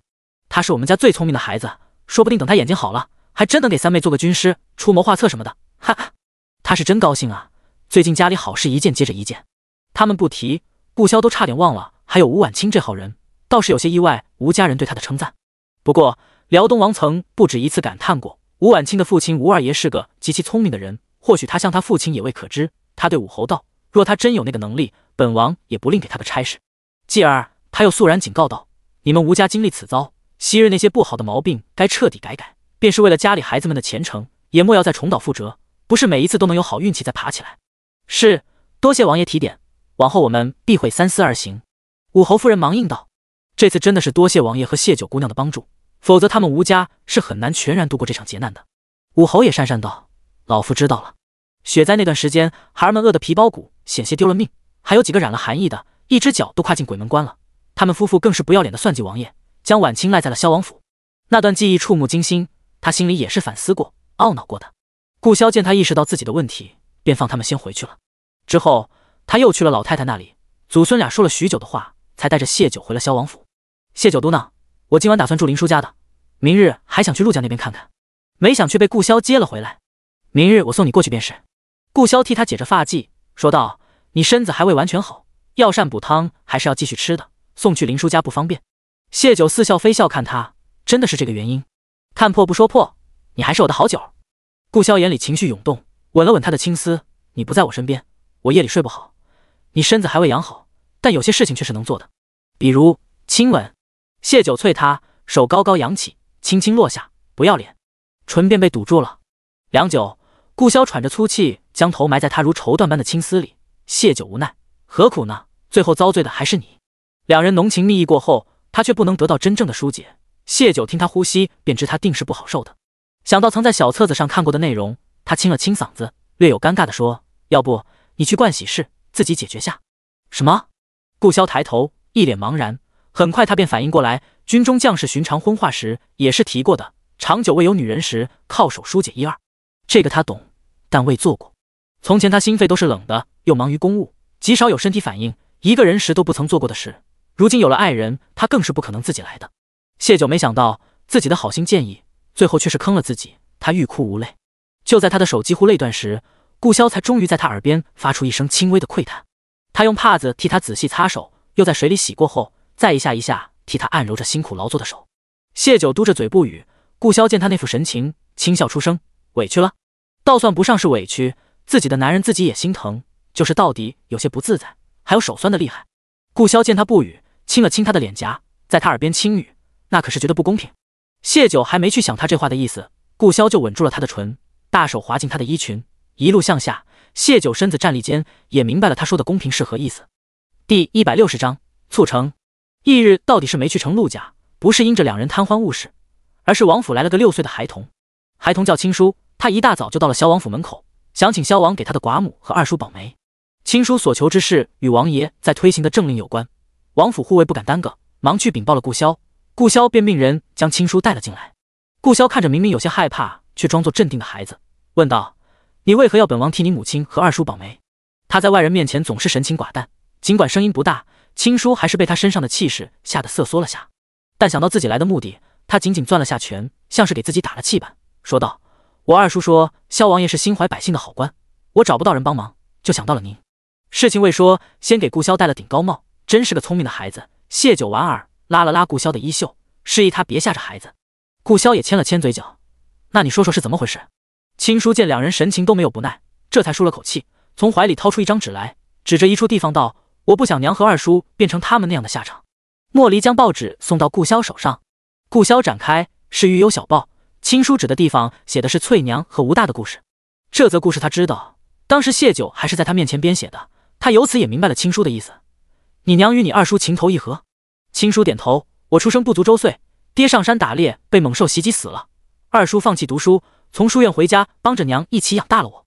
我知道二叔喜欢娘，他总是看着娘发呆，有人给二叔说媒，都被二叔拒绝了，村里人就传娘和二叔的闲话，娘将二叔赶出了家，让他回学院好生读书，但娘总是偷偷哭，娘肯定也是喜欢二叔的。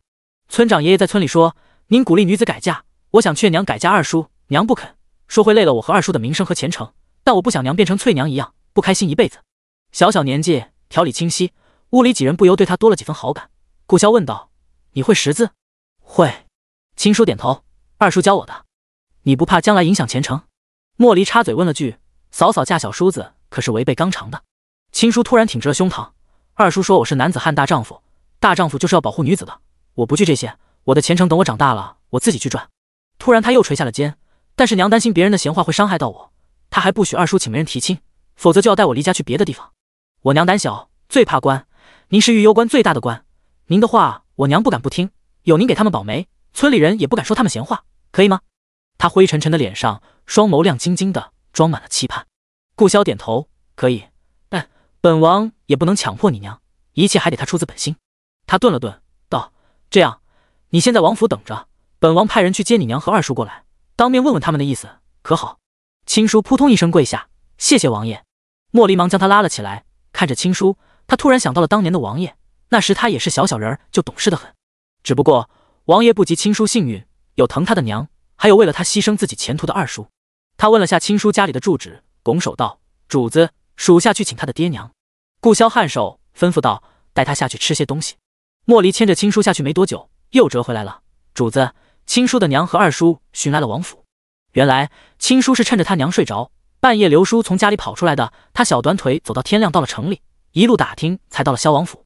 他娘早上醒来不见了孩子，又不识字，只得去寻了他二叔。二叔看了信，知道青叔竟是要来王府找王爷保媒，吓得两人连忙赶了过来。青叔娘一把抱住孩子：“你这傻孩子，是要吓死娘啊！你若出事，娘该怎么办？”既担心孩子一个人走夜路出事，又担心他真到了王府，不知轻重得罪了人。他一路紧着心，软着腿到了王府，见到孩子安好，失而复得的情绪冲击着他，也顾不上这是萧王府，哭得泣不成声。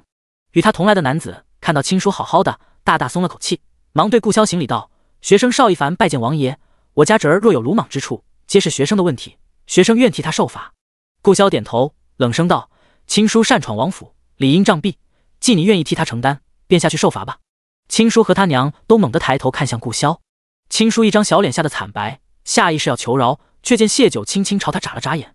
他想到刚刚萧王的态度，好似明白了什么，咬紧了唇：“王爷饶命，我是青叔的娘，要罚也该是罚我，是我没有教导好孩子。”青叔娘跪地求饶：“求您饶了二弟，一切都是我的错。”邵一凡因着顾潇对御幽关这些年的管理，认定他是个好官，但亲叔贸然跑来王府，还要向萧王爷提出替他们平头百姓保媒的无理要求。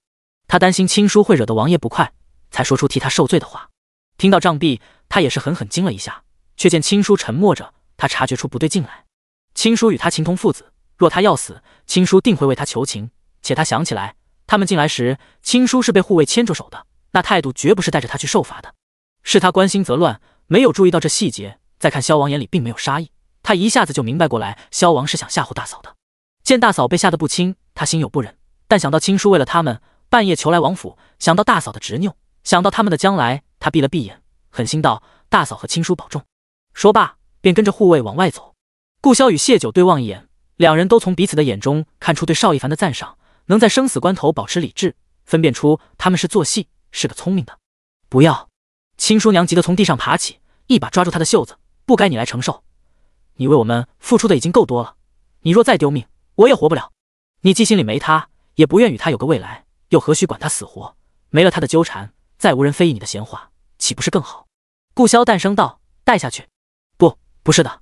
亲叔娘哭道：“不是这样的，我只是不想连累他和孩子，我们是叔嫂啊，世人会怎么看他？和嫂嫂走到一起，他将来如何科考？”邵一凡听到他承认，心里有自己，红了眼眶。朝廷并未规定娶了寡嫂就不能参加科考，便是不能科考又如何？我总有法子养得起家的。人活在世，总有取舍，在我心里，你们母子远比科考更重要。娘，孩儿不在乎那些虚名，比起那些，孩儿更想要个爹，更想要娘开开心心的。二叔待我如亲子，孩儿也不舍他伤心。日子是咱们过的，何须管他人怎么说？再说这是王爷颁发的政令，谁敢说什么呀？娘，您就答应了吧。亲叔劝道：“你得他们俩的真心相待，是你的幸运。”顾萧看着亲叔娘，问道：“若本王亲自为你保媒，你可愿改嫁于他？”亲叔娘不可置信地看向顾萧，此时也明白过来，王爷并不是真的要杀邵一凡，他在成全他们。他真的很幸运，眼泪滚滚落下，他重重给顾萧磕头，名副愿意。谢九一红了眼眶，他紧紧握住了顾萧的手，若不是为了他，高冷的萧王爷怎会同亲叔娘说这些？怎会做起保媒拉纤的活？第161章无耻要求。邵一凡自小与大哥相依为命，大哥死后，他不忍寡嫂和小侄儿无依，便放弃读书回家照顾他们，却不想2年相处下来，他对寡嫂芸娘生了情。自知对不起大哥，他痛苦纠结了2年，依旧无法放下芸娘。同时他察觉并非他一人单相思，芸娘对他亦有情意。他在大哥坟前哭坐一夜，最后下定决心同芸娘说明心意，却被他赶出家门。如今得亲叔和萧王相助，芸娘终于答应，他怎会不珍惜这个机会？当即便拉着芸娘跪在顾萧面前。顾萧承诺替他们保媒，吩咐笔墨亲自为他们写了婚书，让莫离陪着他们去了县衙盖印登记。王爷亲自保媒，詹县令不敢怠慢，很快走完流程，将补助金发放到2人手中，又让2个官差陪着他们回到了村里，将萧王亲自为邵一凡和芸娘保媒的事当众告知村长。村长闻言，在官差离开后，先是恭喜了2人，而后严厉警告村里人再不可嚼他们的舌根，否则得罪的不只是邵一凡他们，还有萧王。村长人老成精，知道萧王为他们保媒的真正用意，是想将寡妇在家的政令推行下去，便挨个走访了家有寡居妇人的人家。他们生活在萧王的统治下，跟着他走总是没错的。当晚，便有一个老妇人去找了芸娘，打听详情。那老妇人儿子多年前去世后，和寡媳相依为命，婆媳俩关系十分要好。他来问此事，芸娘便知他的心思，毫无隐瞒地将事情告知了他。老妇人听完，点着头离了他家，翌日便去寻了媒婆，想给他的寡媳寻个好去处。谢九一直命九霄阁的人跟进政令实施情况，所以很快就知道了老妇人找媒婆的事。关于老妇人和她儿媳的情况，也呈到了他和顾萧面前。那儿媳在附近口碑极好，是个能干且十分孝顺的人，今年21岁，有个女儿出生便有不足之症，没养活，眼下膝下无子女，以种地为生。老妇人担心将来自己去了，留下儿媳一人可怜，便想将儿媳以女儿的名义嫁出去，要求是男人不能打婆娘，得疼媳妇。她那早死的丈夫是个爱动手的，她身上落下不少病根。儿子去后，幸得儿媳悉心照顾，否则她的命早没了。自是不想儿媳遇到和老头子一样的男人。顾萧沉默片刻后，让人传话媒婆，看看萧王府给的那份名单里有无与那女子匹配的。有好人选，自是想顾着点自己的兄弟，且他底下的人总是不至于动手打女人的。媒婆当即便带着那份名单去了老妇人家。老妇人儿媳已经知道了婆婆的心思，也愿意改嫁，但条件时须得带着婆婆一起。有条件就好办，媒婆是个效率高的，挑中目标，两边走动传着话，事情就办成了。与此同时，萧王亲自为人保媒这件事在御幽关也传开了，原先动了心思的人便纷纷找上了媒婆，几日之内竟是成了10几对。反倒是最先关注的细柳那边一直没进展，细柳婆家始终不同意她改嫁。但听说对方是军中的一个将军，且又见到那些改嫁成功的真真实实领了补助，还进了谢济作坊做工，便松动了心思，可也提出了令媒婆都不好意思说出口的要求，让李大勇李将军入赘他们家，将来和细柳一起孝顺公婆。官府发的补助银子须得交给公婆，作坊做工的名额也得让给大房的大嫂，婆家才允她改嫁。这条件连媒婆都觉得苛刻，便没去告知李大勇。细柳的娘苗大花知道后，气得去找细柳婆家理论，坚持要帮细柳和离，但婆家态度强硬，非但没同意细柳同王夫和离，反而将苗大花打得头破血流。细柳见亲娘为了她的事伤成那样，一气之下将婆家告到了官府。细柳向官差陈词，她可以终生不改嫁，但要为她娘讨一个公道。婆家也是欺软怕硬的，见细柳真的敢报官，他们也心虚，毕竟他们打人是事实，家里还有个读书的小儿子，害怕上公堂会影响小儿子的前程。婆家想要私下和解，但提出让李大勇出20两银子，他们便给细柳和离书。细柳嗤笑，且不说我与李将军什么关系都没有，人家凭什么给你们钱？你们伤我娘在先，既要私下和解，却又狮子大开口，若你们这般不讲理，我拼了这名声不要，也要将你们告到底。细柳明白，如今已撕破脸，委曲求全换不来婆家的善待，只有强势兴许，才能让他们母女不被人随意欺负。族里的长辈不想家事闹上公堂，影响了族里的名声，便做了和事佬，让细柳婆家赔偿他娘一笔银子。至于和离之事，婆家始终不松口。进作坊做工确实很吸引细柳，有了稳定的收入来源，就能养活女儿。但他也明白，想要和离几乎没可能。况且因着娘受伤，娘家2个嫂嫂对他也是生了意见，便也只能同意了族里的解决办法。但想到这些日子婆家露出的真面目，他心有不安，盘算着还是得找个机会，带着女儿去别的地方找个活计生存。萧王鼓励寡妇再嫁，却不能强制寡妇再嫁。宁嬷嬷将细柳的情况告知了谢九后，谢九默了默，叮嘱九霄阁的人盯着点，别让他们细柳母女出了事。同时又明人将这事告知了李大勇。这世道女子艰难，死了丈夫就只能依附婆家过活，稍有不慎就能落得个不孝的名声，被世人的口水淹没。细柳能为了亲娘状告婆家，李大勇觉得他还是有些勇敢的，同时又觉得细柳婆家人实在可恨，只怕往后他们母女俩的日子更加艰难，便想着晚上过去瞧上眼。没想到到了细柳家附近，就见2个鬼鬼祟祟的男人各自扛了一个麻袋，出于军人的本能，他跟了上去。听了2人的话，李大勇才知道那麻袋里装着的竟是细柳母女，而那2个男人竟是细柳的公公和大伯哥。他想出手时被无为出现拦住了，料到细柳婆家的人不悔善罢甘休，谢九便让人盯着些。九霄阁的人发现细柳婆家同人牙子有接触，便传了消息回去。谢九让无为亲自过来，在细柳婆家对他们母女下药时，无为底下的人就去报官了。等他公公和大伯哥与人牙子接上头，一手交钱一手交人时，官差们出现了。第162章，兵来将挡，水来土掩。几人被抓到县衙，稍一审讯便什么都招了。婆家原想将他们母女卖去江南，然后做出细柳不安分，带着女儿连夜与人私奔的假象。大夏律法明令禁止男子贩卖正妻，公婆同样没这个权利。当然，自来都有知法犯法的人，私下卖妻卖媳的事情也不是没有。可细柳婆家被官差抓个正着，还是偷偷给下了迷药的。在道德上，儿子已死，他们连儿子的唯一血脉都容不下，是要被世人谴责的。因此，此事一爆出，他们在学院读书的小儿子便被学院给开除了。细柳的公公和大伯哥也依法被判了刑，婆家人视他为仇敌，他再难在婆家立足，便请族中长辈为他做主和离。他婆家害人在先，族中还有其他许多未嫁的姑娘和在读书的孩子，不可能为了他婆家一家就连累整个全族。族里便给了他婆家2个选择，要么允细柳和离，要么将他婆家一家子从族中除名。家里2个顶梁柱入了大牢，若再被族里除名，婆家再难生存，只得同意了细柳的和离。拿到和离书后，细柳离开了婆家，找娘家借了一点银钱，租了个小房作为母女落脚的地方。官差来后，无为等人便隐去了，故而细柳只当是李大勇救了他。和女儿一安顿下来，就想请他娘家嫂子陪他一起跟李大勇道谢。苗大花知道是李大勇救了女儿，不顾头上还有伤，坚持要陪女儿去跟人道谢，也是想看看李大勇究竟是个什么样的人，为女儿把把关。李大勇倒不敢鞠躬，但也没好说谢九的身份，只说是萧王爷的人出手的。细柳妹子，我的情况想必媒婆也跟你说了，我是个粗人，不会拐弯抹角。如今咱也算是认识了，你看咱俩的事能不能成？拢共才见了2次，倒还谈不上感情。他想成婚，又觉得细柳合适，便想着争取。细柳被这样直接问，顿时羞红了脸。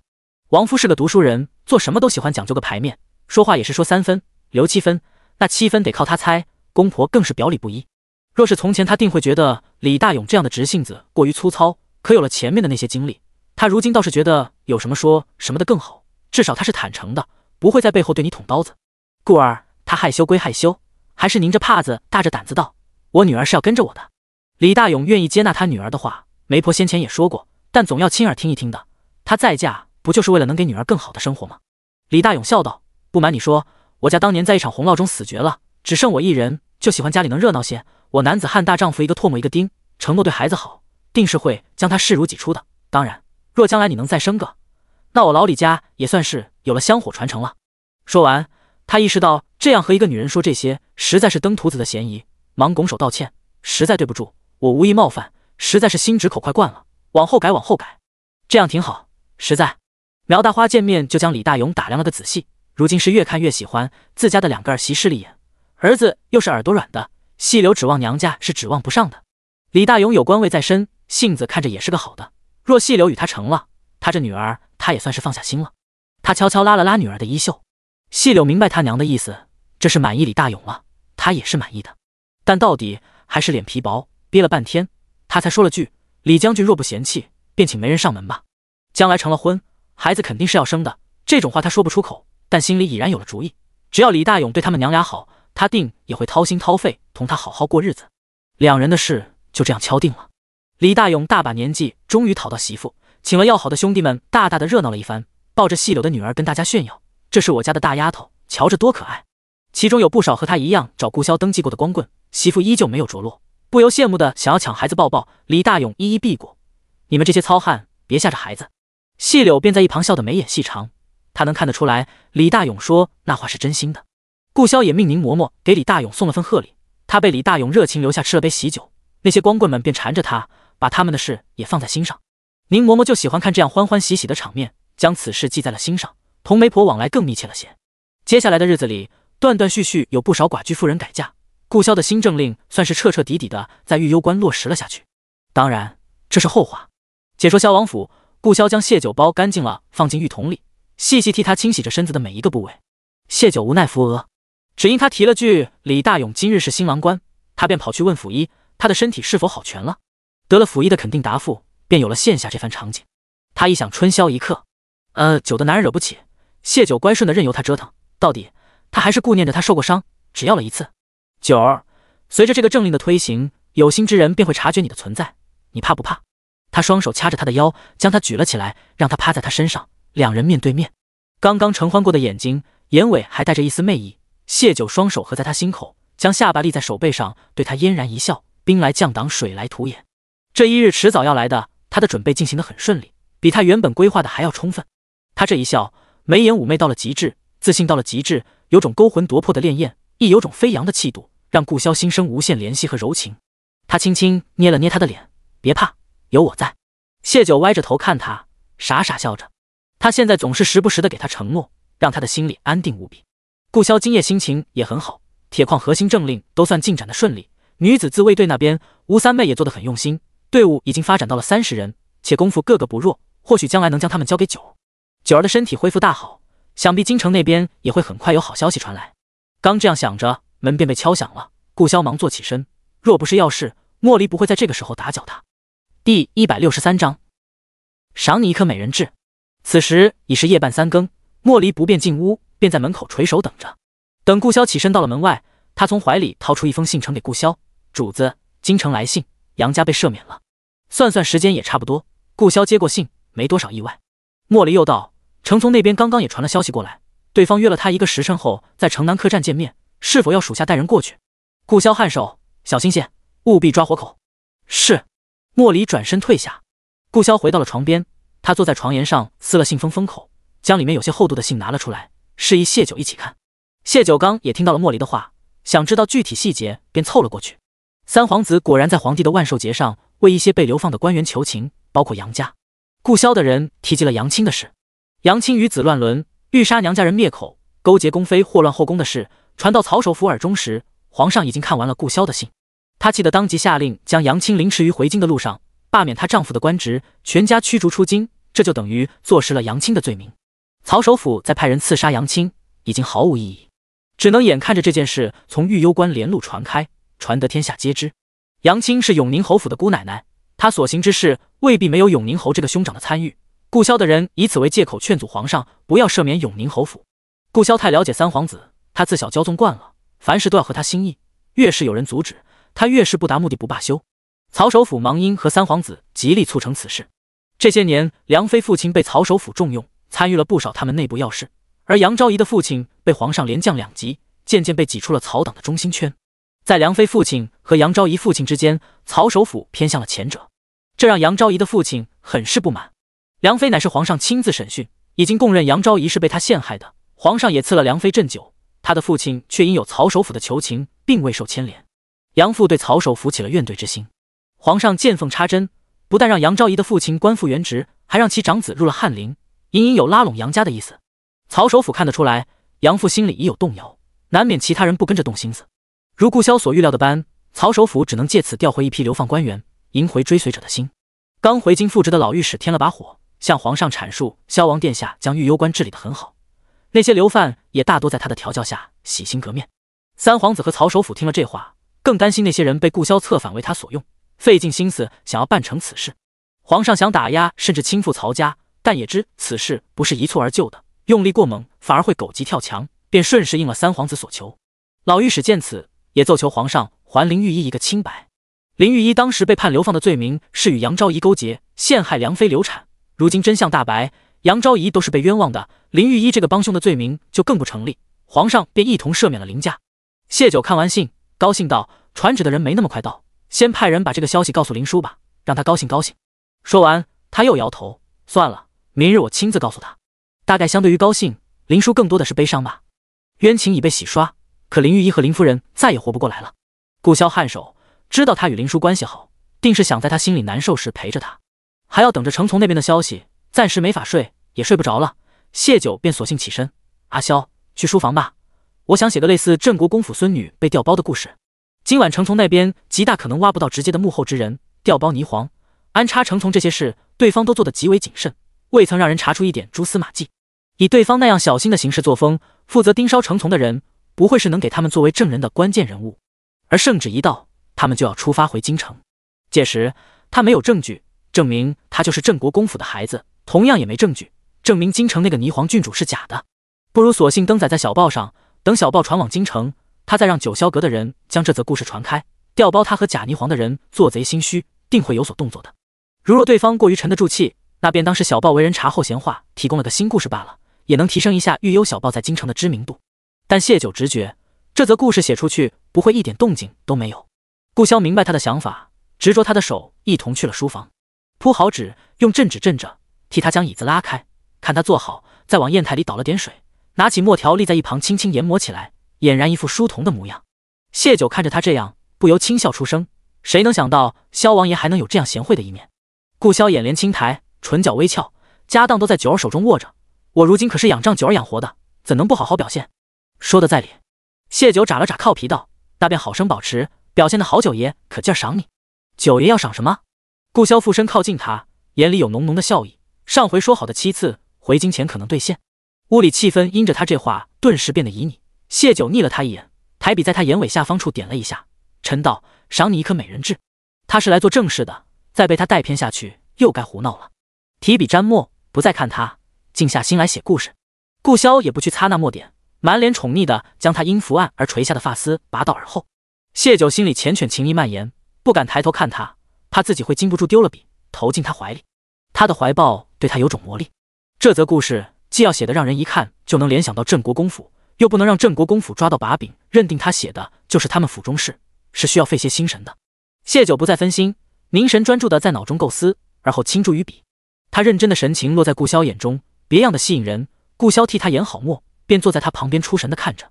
莫离寻来书房时看到的便是这样一幅画面：谢九专注写字，主子专注看谢九。他抬手欲敲下房门，让屋里两人知道他的到来。手刚挨到门，还没敲，就见他家主子转过脸来，示意他安静，而后生怕打搅了谢九，轻手轻脚了走了出来。抓到了。莫离点头，抓到了，已经押入地牢。主子您可要亲自去看看。第164章棋子。谢九写完，戈比抬头便见顾萧与莫离两人在门口说话，他起身也走了出去，可是抓到了。顾萧点头，我去看看，你先回房歇会。我能否跟着一起去？快天亮了，回房也睡不着。他好奇对方究竟会派什么样的人盯着程从，一盯就这么多年，还从京城跟到了御幽关。审讯血腥，顾萧下意识不想让他看那些，转而想到谢九并非寻常女子，他自己审讯刺客时可是活拆人骨的，便点头同意了。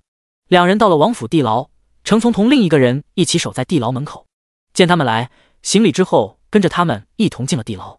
地牢里，谢九看清了被捆绑在刑柱上的人，一个将近40的男子，很寻常百姓的打扮，满脸惊慌地看着他们。谢九转头问莫离，他不会武？这人身上并没用刑，已是呼吸粗重，实在是太过于普通。莫离道，不会。他们也没想到监视程从的人会是这样一个手无缚鸡之力的人，都不用他们动手，只拔了剑，他便吓得腿软。谢九身后的程从头低到了胸前。你是谁？谢九问道，指了指程从，奉谁的命监视他？男子很害怕，却没有开口的打算。顾萧蹙了蹙眉，不耐道，砍了他的双足。莫离得令，拔剑就要往男子的脚上挥去。男子吓得尖叫一声，我说别砍，别砍，我说。谢九挑了挑眉，没想到顾萧这样简单粗暴，他很是喜欢。男子本就不是个胆大的，见他们真要动刑，151什么都招了。他本是京城郊区的一个菜农，因着有一次给镇国公府送的菜不新鲜，吃坏了镇国公长媳的肚子，便被要求赔偿30两银子，否则就要抓他去报官。小小菜农，别说30两，就是10两他都凑不出来。可他一个平头百姓，怎敢和镇国公府对簿公堂？到时别说赔银子，怕是命也得到丢。亲戚朋友都是不富裕的，哪里能凑出30两来？镇国公长媳身边的丫鬟见他实在拿不出银子，便让他签了卖身契抵债，可却没带他入镇国公府，依旧让他做他的菜农。直到镇国公长媳去世，他都不曾被要求做什么，也没见过他们。甚至他在想，是不是镇国公府的人在吓唬他，他们根本就没将他的卖身契拿到官府备案，他其实一直都是自由身。没想到10年前，当初让他签卖身契的丫鬟找上了门，让他盯着程从，他不愿意，他便命人抓走了他的小儿子。程从来御幽关时，他也只能跟着来御幽关。与你一直联系的就是那个丫鬟。谢九沉吟问他，程从被赶出王府已有不短的日子，你是去信给那个丫鬟请示后，才在今晚找的程从？镇国公长媳就是赵怀安的妻子云黛，他的母亲，如果他是镇国公府的孩子的话。男子点头，是，他要我传话程从，让他设法回到萧王府。谢九拧眉，云黛在15年前就去世了，在他死后5年，镇国公府先是有人抓了程从的妹妹，逼他蛰伏在顾萧身边，继而云黛的丫鬟又威逼菜农来监视程从。带走程从妹妹的嬷嬷已经死了，据程从的说法，他是为一个贵妇人办事，这个丫鬟显然也是。幕后之人不会亲自同一个菜农打交道，能让国公府的奴才和云黛身边的丫鬟都为他办事的人，究竟是什么人？总不会是云黛并没有死。顾萧好似明白他的想法，低声道，云黛是在众目睽睽之下战死的，也就是绝无假死的可能。谢九从袖中拿出一张画像，上面画的是带走程从妹妹的那个嬷嬷，你可认识此人？男子摇头，不认识。程从和菜农有各自的联络人，且他们不认识彼此的联络者，对方比谢九想象的还要谨慎。真正让你签卖身契的不是镇国公大夫人，而是那个丫鬟。谢九笃定云黛是镇国公府的长媳，又得丈夫宠爱，有的是人手可用，没必要设计一个菜农。姑娘猜得对，当初说我的菜不新鲜，吃坏贵人肚子的都是那个丫鬟的一面之词。我愚昧无知，被她用镇国公府的名头一压，就吓得六神无主，直到贵人去世几年后，她找上门，我才反应过来。若我的菜不新鲜，造房的人怎会做给贵人吃？若贵人真吃坏了身子，又岂是30两银子能赔的？若真是镇国公府要我卖身为奴，为何多年不曾找我？可惜明白的太晚了。谢九看了他一眼，略有同情。他又问道，那个丫鬟叫什么？现下在哪里？应该在京城，名字我不知道。又是和操纵程从一样的套路。谢九厉声，那你如何断定他就是镇国公长媳身边的人？你若有半句谎话，我必让你求生不能。我给镇国公府送菜时，见过那丫鬟跟在镇国公长媳身边，她穿的是镇国公府一等丫鬟的衣裙。我们联络用的是她给我的信鸽。我知道的就这些，贵人，求你们放了我吧，我没做坏事，只是将程从的异动传给他，我不这样做，他会杀了我儿子啊。谢九知道他说的是实话，便问了最后一个问题，多年后你再见那个丫鬟时，她与年轻时有何区别，或者让你印象最深的是什么？蔡农强迫自己冷静，仔细想了一会，道：“他输了妇人发髻，那日穿的是短打，手里拿着一把剑，他会武。”顿了顿，又道：“老了很多，眉心有很深的纹路，我记得的就这些了。”再也问不出多余的话，谢九便让菜贩给那个丫鬟去信，告知他程从会听从他的指示。与其被对方察觉程从投诚顾萧，再安插别的人到顾萧身边，不如就让他以为程从依旧受他操控。走出地牢时，谢九同顾萧听说云黛是江湖游侠，可我如今觉得或许他还有别的身份。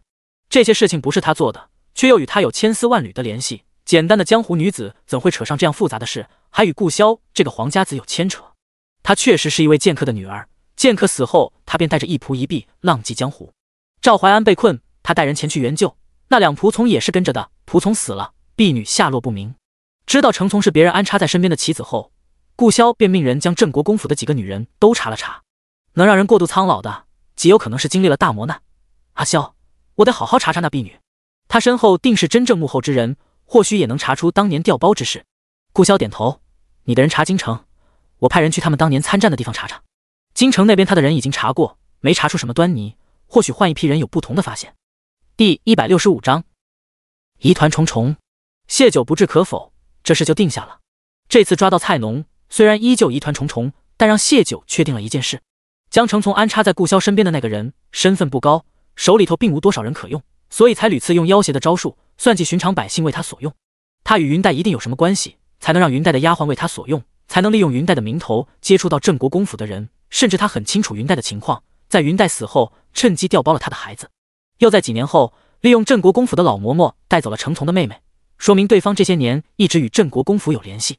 或许该查查与镇国公府来往密切的人家，若再查不出什么，等回了京城，就只能把程从和蔡农直接带到老国公面前，让他给你一个交代了。谢九对顾萧道。顾萧颔首，先前不愿与国公府有牵扯，是从没想过要兑现那桩赐婚，但现下知晓了谢九重生的事，以及他与国公府可能存在的关系，这老国公他就不能不打交道了。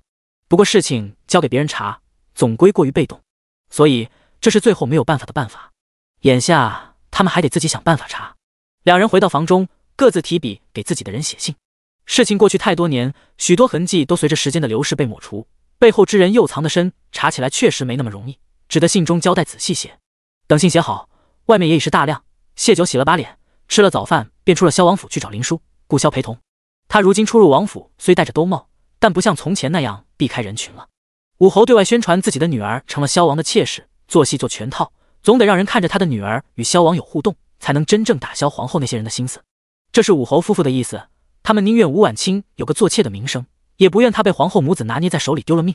顾萧觉得武侯这个请求甚好，一来谢九出行更方便了，二来给了他出入报谢酒的理由。大家都知道吴婉清眼睛看不见，进出门总不能自己走的，自是由他这个夫君抱着的。至于王府里的人，出现琥珀被三皇子的人哄骗给他下药的事情后，他就将王府彻底整顿了一番，将外人安插在王府的眼线尽数拔除了。如今王府都是他自己的人，不会往外转出去什么。马车里，谢九起唇，宁嬷嬷说婉清的眼睛已经能看见模糊的身影了。顾萧手里正拿着一本兵书看着，闻言将兵书从眼前挪开，看向谢九，等我们从京城回来，你我定下婚事，我便将他送回家，若有合适的婚嫁人选，给他一笔嫁妆，直接从王府嫁出去也可。萧王的妾室怕是没人敢娶，真喜欢就不会在意那些。顾萧见谢九有些关心吴婉清，便又多说了几句。实在不行，从我底下那些官员里选一个，他们清楚事情真相，若是因着他曾担过我妾室的虚名，不愿娶她，那也没有嫁的必要，也没准他有自己的想法呢，到了那时候再看吧。顿了顿，他又道，便是她真是你表妹，咱们也就是表姐和表姐夫，管不了她一生的，还得靠她自己。谢九也是因着这些日子打着吴婉清的名头外出，有感而发。顾萧说的没错，吴婉清的人生还得靠她自己走，往后的事谁又说得准呢？当初武侯夫人将她留在王府，也是想给她一个活命的机会。事情发展到现在，吴婉清的眼睛有望治好，吴家的处境也发生改变。世事通常难料，或许下一个惊喜就在不远处等着。这般想着，谢九也就不再想那些了，顺其自然吧。他将头靠在顾萧肩头，打趣他：你如今说起姐夫，倒是越发的顺嘴了。顾萧轻笑：长工功不可没。这个嘴甜的长工，自打那日叫了声姐夫后，私下相处时开口闭口都是姐夫，他倒是越发的喜欢这个小舅子了。等会送你到林叔家，我去长工学院看看，让院长多费些心。顾萧院对长工上心，谢九乐见其成。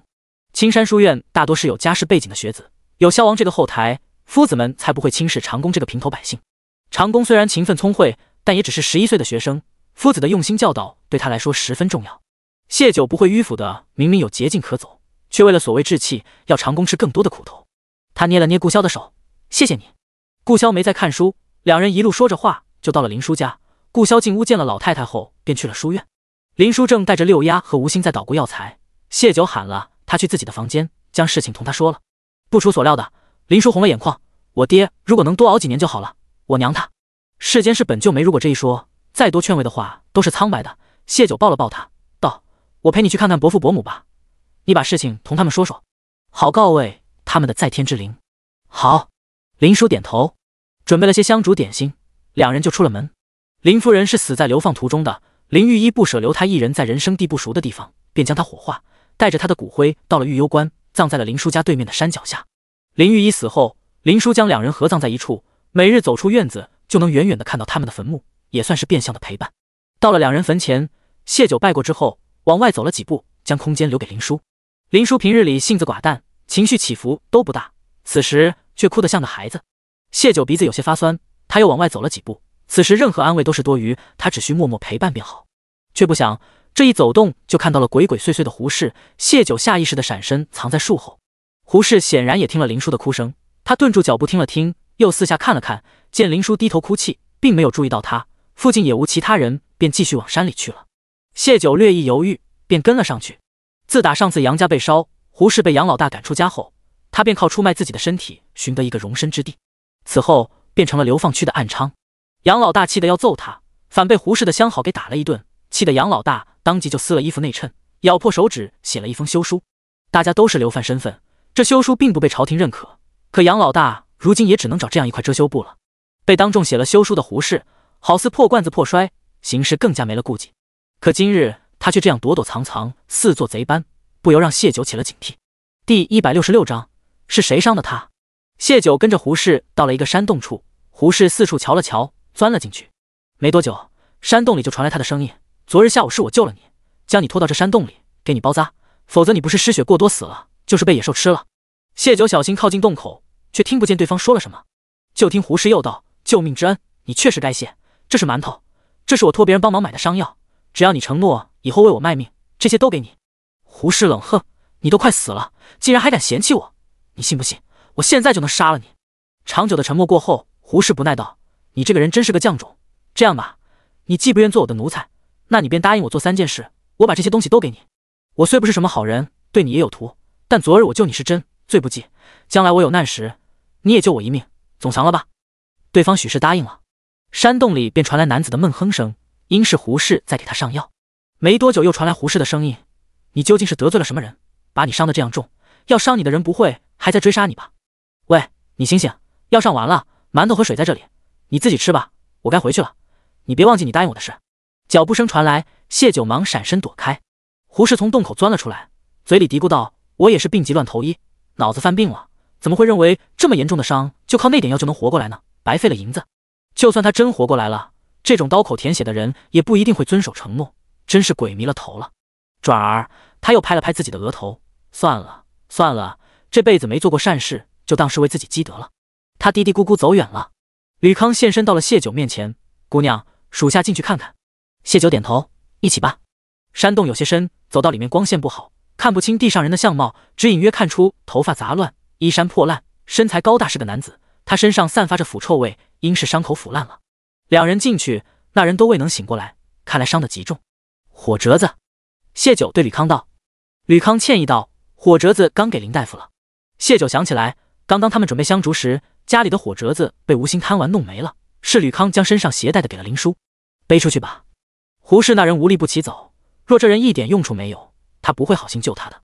吕康得令，弯腰扛着人就到了洞外。谢九将地上的剑捡了起来，跟在出了山洞。青阳一到洞外，谢九就认出这个满脸脏污的男子，竟是被他派往江南寻找戏班子的青阳。吕康不认识青阳，但见谢九这反应，就知道这是自己人，忙道：姑娘，他情况很危急，我加快些步子背他去找林大夫，您跟上。不用管我，用轻功，快些送他去找林叔。谢九心头不安，有了光线，这才看清青阳身上的衣裳破破烂烂挂在身上，破烂的衣裳下有几处伤口腐烂化脓，他的唇干裂出很深的口子，毫无血色，浑身散发着一种濒临死亡的气息。吕康犹豫了一下，感受身上人的气息微弱的几乎没有，他重重点头：“那姑娘您小心，等我将人送到就回来接您。这里不是深山，但也不是安全范围。”他担心谢九一人在山里不安全，运起轻功背着青阳就往外奔。谢九担心青阳，也拼了全力往山外跑。因着他们速度快，很快就赶上了胡氏。胡氏只觉眼前有人影闪过，他没看清，正狐疑间就见谢九狂奔而来。他狐疑谢九来山里做什么，但谢九没空理会他，与他擦身而过。待他跑远，胡氏想到什么，一拍大腿，忙反身回山洞。果然，那个伤重的人不见了。他气得破口大骂：“谢九，你这个缺德的女人！那明明是我救下的人，你竟然邀功！我如今什么都没有了，就失了这么一个恩情，你都要抢，你不得好死！”骂着骂着，他觉得不对劲来。刚刚谢九那脸上分明是紧张，想明白原因后，他气得一脚踢在石头上。昨晚伺候了2个男人，才换来那么一点银钱，一大早请人帮他去林叔家买了药，结果却是救了谢九的人。谢九简直就是他的克星，他气得一屁股坐在地上哭了起来。谢九一路跟着狂奔出了山，就见吕康回头来接他，忙问道：“如何？”吕康道：“林大夫在救治，但能不能救活他也不知道，他从未见到伤成那样的人。”谢九看他神情，心一沉，他咬了咬舌尖让冷静，吩咐道：“去青山书院找王爷，王爷手底下有擅长外伤的大夫。”吕康领命而去。谢九到时，老太太在拿着帕子擦青阳的身子。他走到老太太身边，接过她手里的帕子：“您帮忙再烧些热水，我来给林叔打下手。”青阳上衣已被脱光，裤腿也被剪至大腿，露出他身上无数道伤口来，腰间一处伤口里面竟是有蛆虫在蠕动。如今天气还不热，伤口却恶化成这样，可见受伤时间很长。老太太年纪大了，见不得这样惨烈的伤，她的手一直在抖，听了谢九的话也不逞强，转身退了出去。新伤叠旧伤，她应是一路被追杀的。林叔用小刀清理完青阳胸前的腐肉，示意谢九往上面倒药粉。那伤口深可见骨，谢九的手隐隐有些发颤，他咬着牙将药粉敷在伤口处。他不知青阳究竟遭遇了什么，又是如何逃回来的。林叔不再言语，两人静静处理着伤口。吴为和程从很快得了消息赶来，看了一眼，红着眼眶各自去寻他们相熟的大夫。不是不信林叔的医术，实在床上的青阳与死人无异，他们想多一个大夫，或许多一点生的希望。两人刚走没多久，顾潇也带着大夫来了。谢九认出那人竟是上次在杨家帮他把脉的于老大夫。于老大夫上前拿出一粒药丸喂到青阳嘴里，谢九忙让开了位置。于老大夫看了他一眼，微微颔首，便低头清理伤口。屋里人太多，对患者不利，顾潇牵着他出了屋。于老擅长外伤，应该能救回来。谢九呼出一口浊气，否则他心里会愧疚。顾潇也说不出护卫就该为主子卖命的话，底下的兄弟受伤丢命，他心里也不会好受。他敬畏每一条生命。见谢九眉头紧紧蹙着，他问道：“可是怀疑伤他的是你师父的师妹他们？”青阳是为找戏班排戏，吸引谢九师父的师妹的注意的，不是他们。谢九摇头，师父说过，他们都是绝顶的武林高手，要杀青阳的话，青阳根本没命逃脱。他们若想知道师父的下落，不会杀青阳；他们若不在意师父的下落，不屑杀青阳。可伤青阳的究竟是谁？第167章，皇上的人。2个时辰后，于老大夫和林叔才从屋里出来。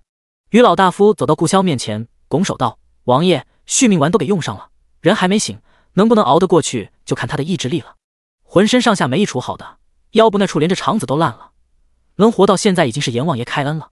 一条腿瘸了，许是找的野郎中没接好。”林叔叹了口气，若他命大活了下来，这条腿也难正常行走，想要彻底治好，得打断了重新接骨。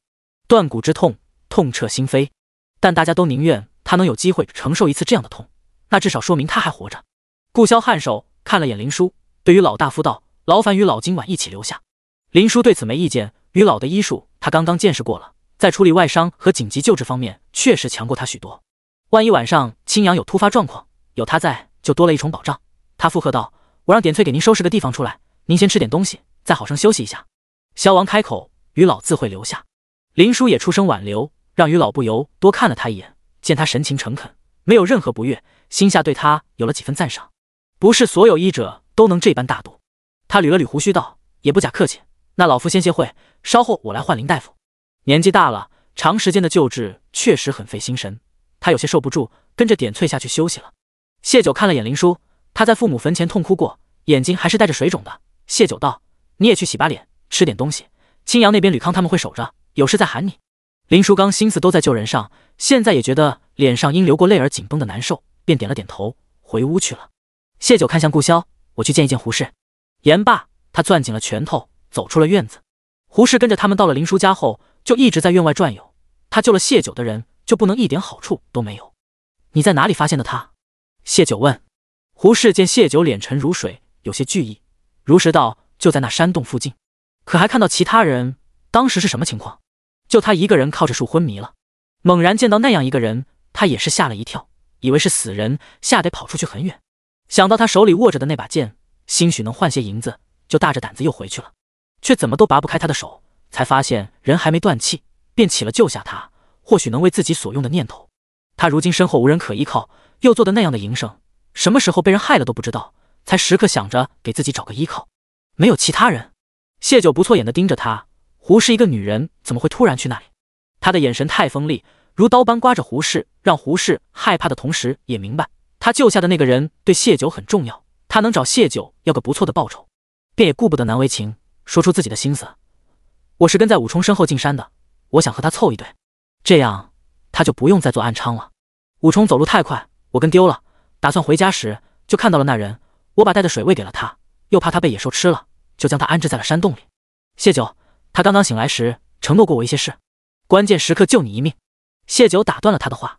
胡氏讪讪，原本还想趁机多提些要求，没想到谢九在洞外都听到了，只得卖惨道：“我如今很艰难，那银钱你也知道来的有多不容易，但我为了救他，还是舍出去银钱给他买了药，这个恩情你总不能赖账吧？”他绝口不提自己救人的真正用意。谢九冷冷看他一眼，不论胡氏最初出于什么目的，他昨日确实帮过青阳，他与胡氏的仇恨是他们之间的事，一码归一码。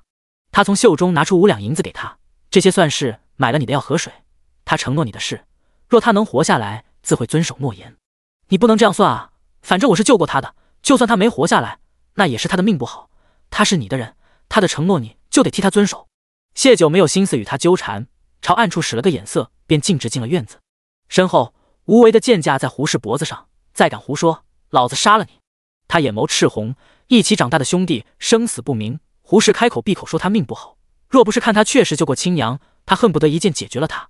谢九进屋将胡氏的话跟顾潇说了，对后面跟进来的吴为道：“去查查武冲最近的动向。”他心里有武冲的资料，武将之子，因父亲贪墨军饷被全家流放，如今家里死的就剩他一人，向来独来独往，时常从采石场下工后进山打猎，日子过得不差。胡氏大概就是看着这点才想打他的主意。从青阳的伤势看，他应是在江南那边遇到了追杀，与武冲关系不大。但胡氏的话让谢九想起了一些被遗忘的记忆。前世杨家人被赦免准备回京前，武冲在杨家出现过，他想起来当时杨老大对武冲说过一句：“路上互相照应。”那时他正被杨家怂恿着逃往江南，没有心思在意其他人。现在想来，路上相互照应的意思便是武冲也要一同回京，他也在赦免名单里。上次顾潇收到的信里只知皇上当众赦免了杨家和林家，其他被赦免名单则是保密的，是曹首府和皇上的交易，唯有他们2人和已经出发来御幽关传旨的太监知晓。如林御医、武侯那样的人家，或是被陷害，或是鲁莽之下犯上被流放，武冲父亲则是实打实的贪墨军饷，绝不无辜。这样的人若也能被赦免，谢九想，要么他对曹党还有什么重要的价值，要么他一直与曹党保持联络。可是武冲有何不妥？顾潇见他要查武冲，不由问道。谢九便在他耳边低声，将上一世武冲可能被赦免的事和自己对武冲的怀疑告诉了他。顾潇沉吟，武冲虽是家中唯一嫡子，但他父亲宠妾灭妻，害死了他母亲，他为报复才暗中举报他父亲贪墨军饷之事，军饷之事他没参与，否则他也不会容许他还活着。他继续道：事发后武家女子入教坊司，男子除了他父亲被斩首外，其余全部流放御幽关，他那些兄弟大多死在他手里。武冲做的这些事瞒不过曹志成，曹志成那人最是谨慎，对家人下得了狠手的人，他应是不敢复用。不是曹首府，是皇上。顾潇点头，应该就是如此。谢九见他脸上云淡风轻，心里的震撼也渐渐平复了。武冲是10年前被流放的，顾潇是6年前来御幽关，他不是为盯梢顾潇而来，但他是皇上的人，就必定会将御幽关的情况定期传回京城。谢九正色道：阿萧，铁矿之事我们得更加谨慎些了。见他神情紧张，顾潇笑了笑，知道了，越来越有女主人的样子了。谢九也跟着笑了笑，心里有一处被牵着丝丝的疼。若皇上还是那个闲散王爷，或许顾萧也能如寻常人一般享受父爱，不必这样处处设防。可御幽关这么多人，皇帝想要安插棋子，何其容易！顾萧总不能挨个查探，防不胜防，唯有更加谨慎小心。两人正说这话，莫离进来，主子，谢九，有人闯了九霄阁，要找九霄公子。第168章，青阳有话说。九霄阁小花厅里，谢九见到了自己想见的人，师傅的师傅邱玉刀和他的妻子邱月剑，以及他们的女儿邱长乐。你就是九霄公子？怎么是个女娃娃？背着大刀，皮肤黝黑，满脸虬髯的邱玉刀问谢九：“就是你派人排的那出戏，吸引我们来此？”谢九颔首：“是。”那程峰现在何处？程峰就是师傅的名字，邱氏夫妇买下他后给他取的名字，希望他程峰随性，无拘无束。谢九回他：“京城刑部大牢。”邱玉刀闻言，脸色顿时变得铁青，真是给老子长出息了！是哪个混账东西敢关老子的？谢九眼眸闪了闪，这个师祖还真如师傅所说，是个炮仗脾气，但不难看出他是关心师傅的。可是那戏中女子的夫君关押了他。问这话的是邱月剑，他面容没什么皱纹，却是一头雪白的发，被高高挽起，只用一根碧玉簪子插着，一双含笑唇，眼神却是冰冷，没有丝毫温度。他没说，但我猜应是如此。邱月剑眯了眯眸，那是他让你通知我们去救他的。前世他是杀人入狱，永无可能有出狱的一天，师傅自是不会说出让他找人救他的话。谢九略一思忖，将前世师傅的话如实告知，他很后悔从大圣回来后没有先去见你们，遗憾再不能在你们面前尽孝，也遗憾不能向长乐姑姑道歉。听了这话，邱月剑眼里的冷意敛去了些。邱玉刀则是哼了一声，骂道：“小兔崽子，等老子找到他，非要扒了他皮不可！你唤我长乐姑姑，你是他的谁？”邱长乐一身纹路繁复的白裙，臂间缠着长长的绸带，飘飘欲仙，长发一半轻挽在脑后，一半垂下。她做的依旧是未婚女子的打扮，虽有些年纪，但容貌极其美艳。只是她那绝美的脸上，因着谢九一声长乐姑姑而变得神情紧绷。谢九明白她担心的是什么，忙解释道：“他是我师傅，所以我唤您一声姑姑是应该的。”知道谢九不是程峰的女儿，邱长乐暗暗松了口气，问道：“你跟我们一起去吗？”谢九摇头：“我暂且不能离开这里，师傅说锁着他的玄铁，须得劈日刀和断月剑才可斩断。他将关押师傅的地方位置在哪，牢中布局以及狱卒们何时换职等，一一告知了三人。”邱长乐看向他爹娘：“爹娘，我们走吧。”“急什么？让你娘歇一晚再走。那兔崽子被多关1日也不妨事。”邱玉刀心疼老妻，他们赶路赶得急，连他都累，何况妻女。邱长乐救人心切，可也心疼他娘，只得点头。谢九笑道：“三位若不嫌弃，就在我这九霄阁歇一晚吧。”邱月剑摇了摇头：“多谢你的好意，但孩子在受苦，做娘的总归是牵挂着的。我们这边出发，你可有我们要带的话？”他面容柔和，眸中却始终带着点疏离。谢九知道他心有警惕，并不是全然相信自己。他嘴唇微动，两枚闪着寒光的银针射出，牢牢插在对面的椅子上，而后道：“请前辈替我转告师傅，我已学会用针杀敌和自保。还有他心心念念的面饼，我也做出来了。若他想吃，可来九霄阁，徒儿管够。今生师傅还不认识自己，自己却找了人去救他，以他的性子，定会查个清楚明白。师傅在大圣看过不少光怪陆离的话本子，查多了就能猜到自己是重生，不如直接告知，还能再续师徒情分。”秋月见到这时，才相信了谢九真的是程峰的徒儿，态度柔和了些。“好，我给你带到。”当年他们买下程峰时，他个子小小，力气更是小，既提不起他师傅的刀，也学不来他的剑，他便教他使针。这是当年他被公婆买入邱家庄做童养媳时，婆婆教给他的绝技，只传子女和徒儿，绝不外传。谢九拱手：“多谢前辈，晚辈还有一事，还想问问诸位，你们可是追着我那个找人排戏的护卫而来？”“是的。”邱长乐点头。“我们发现这出戏后，四处打听，找到了你那个护卫，不过他好似得罪了人，正被人追杀。我们担心他死了，就没了师兄的线索，便出手帮了他一把。没想他趁着混乱先逃走了，我们才一路追到御幽关来。你那护卫可还好？”谢九抿了抿唇，命悬一线：“姑姑可知追杀他的是什么人？”“皇家豢养的死士。”邱玉刀说道：“老夫年轻时与那些人打过交道，认识他们的招数。江南怎会有皇家死士？”邱家三人显然给不了他答案。谢九压下心中疑惑，道：“前辈既决定现在出发，晚辈也不挽留，但请稍等片刻，我去给你们拿些面饼带在路上吃。”邱氏夫妻未曾认他当徒孙，他自是不好唤他们师祖的。有劳。邱长乐记得刚刚谢九说过，师兄惦记这个，他便赶在父母拒绝之前开口了。等谢九出去后，邱玉见虚点了下女儿的额头：“你呀，还是这么没出息，什么都以那个兔崽子为先。但好在听女娃的话，乘风兔崽子有回心转意的迹象。但愿女儿能守得云开见月明。”娘有父母在身边，邱长乐哪怕已经30好久的年纪，依旧时常露出一副小女儿家的憨态模样。顾潇不放心，一直在门外等着谢九，听到屋里的对话，便知谢九心意，早早派人做了安排。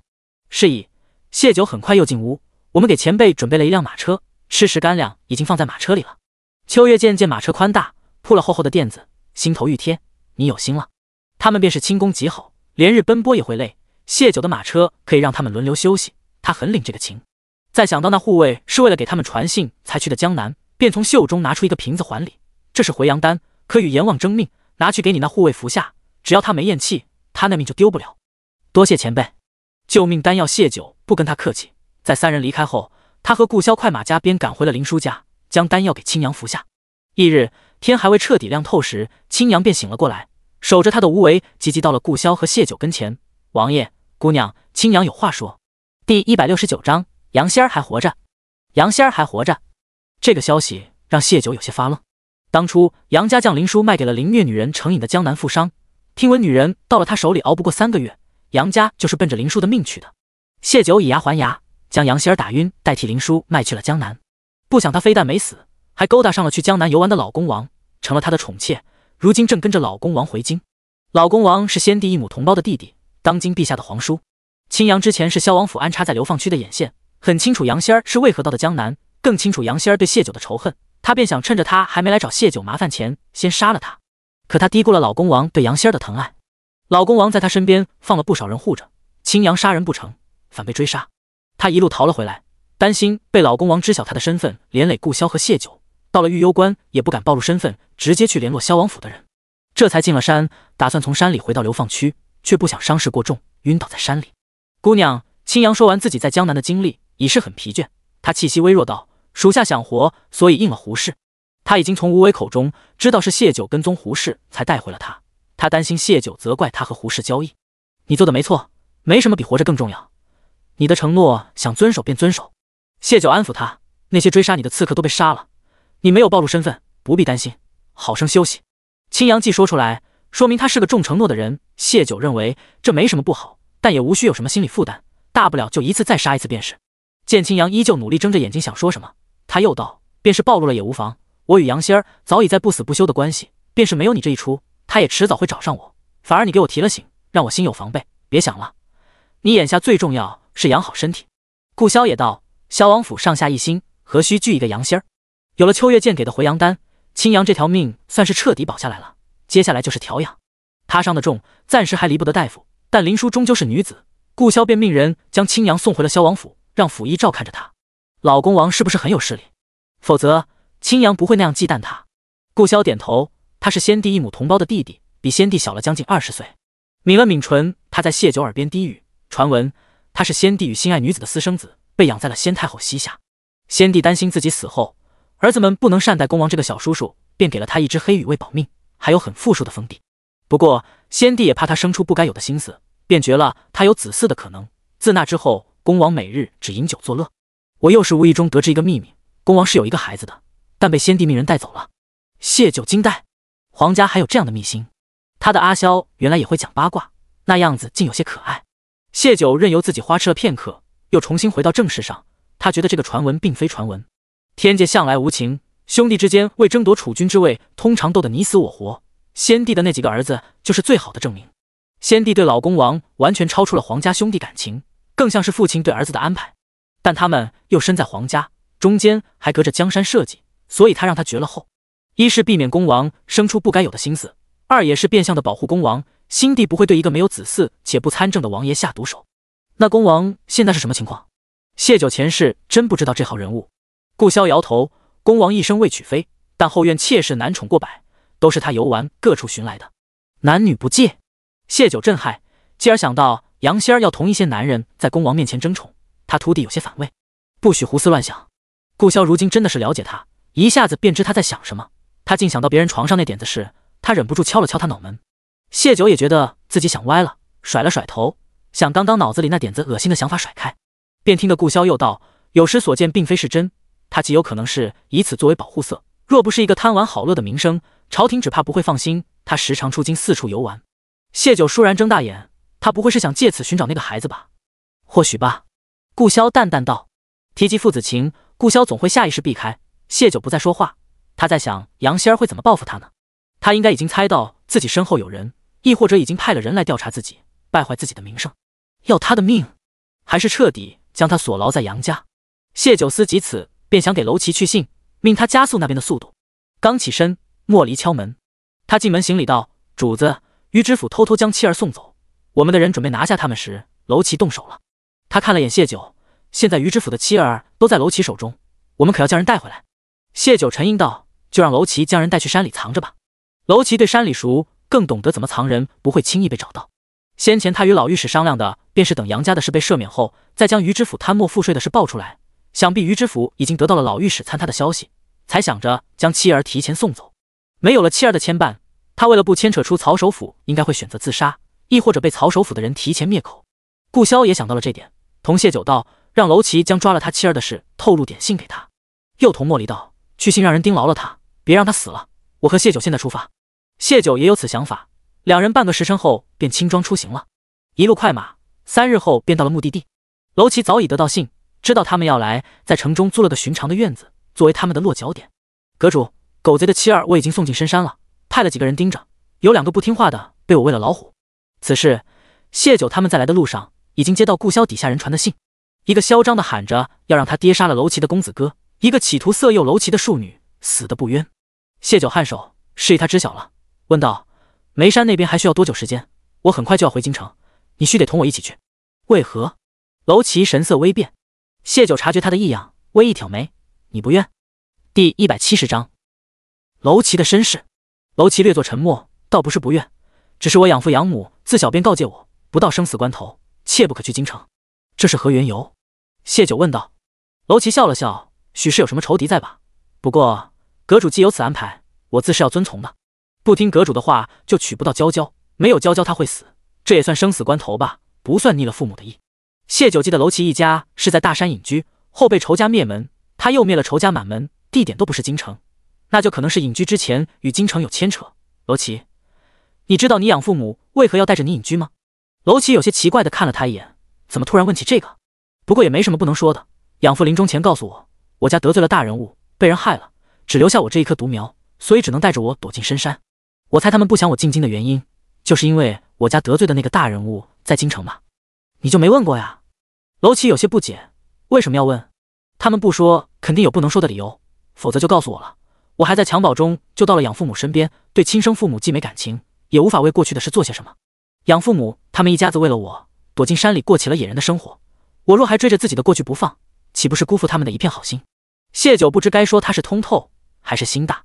他自小身边跟着奴仆伺候，又被养父亲自教导了一身非凡武艺，由此可见他养父母家也非寻常人，却为了他进山一辈子，可见他原本的家也绝非寻常。谢九不知为何突然想到了那个四处找儿子的老公王，他心跳加快了些，总不该是这样巧的吧？他看了眼顾萧，见顾萧正盯着楼骑看，他也转眸打量楼骑。楼骑长相太美，以至于他对他的最深印象就是他那绝色的相貌。现下细看，他身上有几分无法掩饰的金贵，气度雍容，像是天生的贵胄。楼骑被两人盯得不自然，你们这是干什么？又是问话，又是盯着他看，令他后背有些发毛，好似要被他们合伙给算计盘。顾萧道：“你就没怀疑过，你养父母话的真假？假设是他们将你从你父母身边带走的呢？兴许你父母并没死，养父母待我极好。”楼骑立即反驳。停顿了片刻，他道：“不过你这样说，我想起一件事来。年少时我吵着要出山玩，他们犟不过我，只得允了我出山。但一再叮嘱，我爹娘已经死了，若有人说要带我去找我爹娘，或者自称是我爹娘，让我切莫相信，那都是山外江湖骗子行骗的套路，遇上了就设法逃回山里。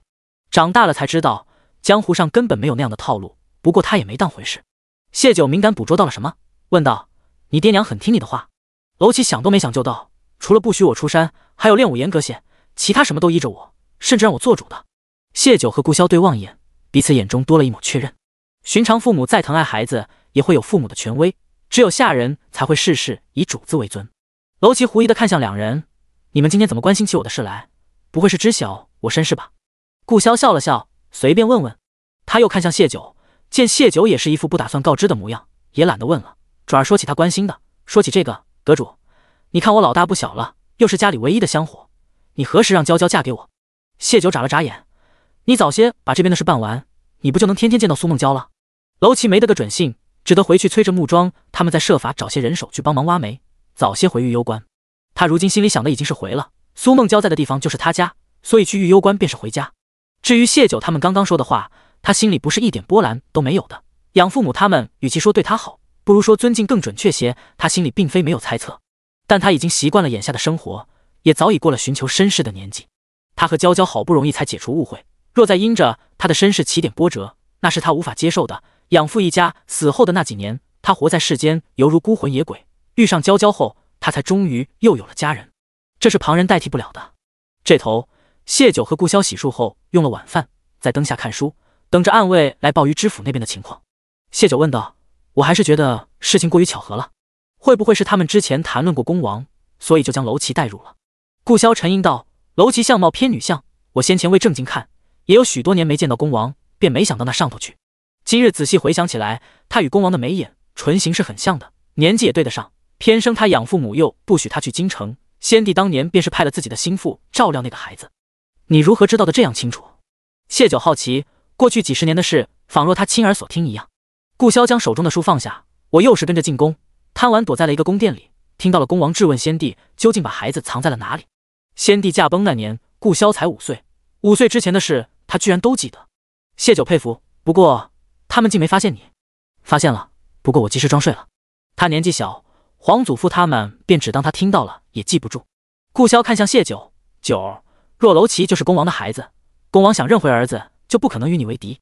谢九自是也想过这个，他虽不惧杨仙儿，可架不住杨仙儿会怂恿老恭王与他们作对。师傅说过，黑羽卫是一支很强悍的暗卫队，老恭王对顾潇还有身份上的压制，那对他们来说也是平白多了一个强敌。但若真是如此，也还得看楼琪自己的意思，总不好因着自己这个阁主身份，就背着他替他寻了亲。他自己就是个身世不明的人，那种对我未知的不安他懂。打破眼前的生活是需要勇气的。顾潇点头，两人又闲聊了一会，莫离终于回来。主子，如您所料，果真有刺客去刺杀于知府，刺客已经被我们歼灭，于知府伤了条胳膊。顾潇起身朝谢九伸手，去看看。于知府看到戴着面具的两人，问道：绑架我妻儿的是你们？谢九点头，是。你们想要做什么？谢九笑了笑，想要你说说你收藏的那本怪谈，还有燕城王叔言的事。第171章双重性格的真相。于知府闻言猛地抬头，眼眸阴鸷，是你们偷走了我的账本。他派人四处查探，身边护卫死了不少，却没有一点账册的消息，但因着家里还丢了许多其他东西，隔日家里银钱又被洗劫一空，他便抱着侥幸的心理，安慰自己对方的目的是劫财，不是奔着账本去的。正想着要如何将账本丢失的事瞒过曹首府不被责罚时，就接到了京城的消息，林正那个老贼拿着那些账本于朝堂之上弹劾了他，罪魁祸首就是眼前两人。谢九知晓顾潇不愿与人多话，便点了点头，是。于知府气得倒仰，他质问：你们是谁？我与你们无冤无仇。谁说无仇的？听说于知府被刺杀，忙赶来的楼琪怒喝道：你又是谁？于知府盯着一身黑衣，蒙着面，至于两个眼珠子在外的人，心下崩溃。他欺压平头百姓的事是做了不少，但江湖中人和权贵人家，他是能不得罪就尽量不得罪。这三人显然不是寻常百姓啊！你管老子是谁？总归是要你的命的人。楼琪手指微动，一把匕首从他指尖划出，在于知府身上削下一块肉后，又打着旋儿回到了他手中。若不是还要他活着入京，指证身后同党，他早就想杀了他了。可不能杀他，替娇娇收些利息总是能的。谢九抬手阻止楼琪：我们不是来同你闲聊的，回答我先前的问题。于知府捂着被割伤的地方，脸色惨白地望着三人：我自来喜欢鬼怪故事，觉得里面的故事写得好，才收起来看的。在削。谢九冷声吩咐。楼琪双手接动，两把匕首同出。他嗤道：那本怪谈藏的里3层外3层，老子费了不少功夫才拿到，你说是喜欢看才收起来，当我们是傻子吗？自找死路。3片肉整齐地摆在于知府面前，他痛得嚎哭出声：我说可以，但你们要答应放我家人，还要护着我。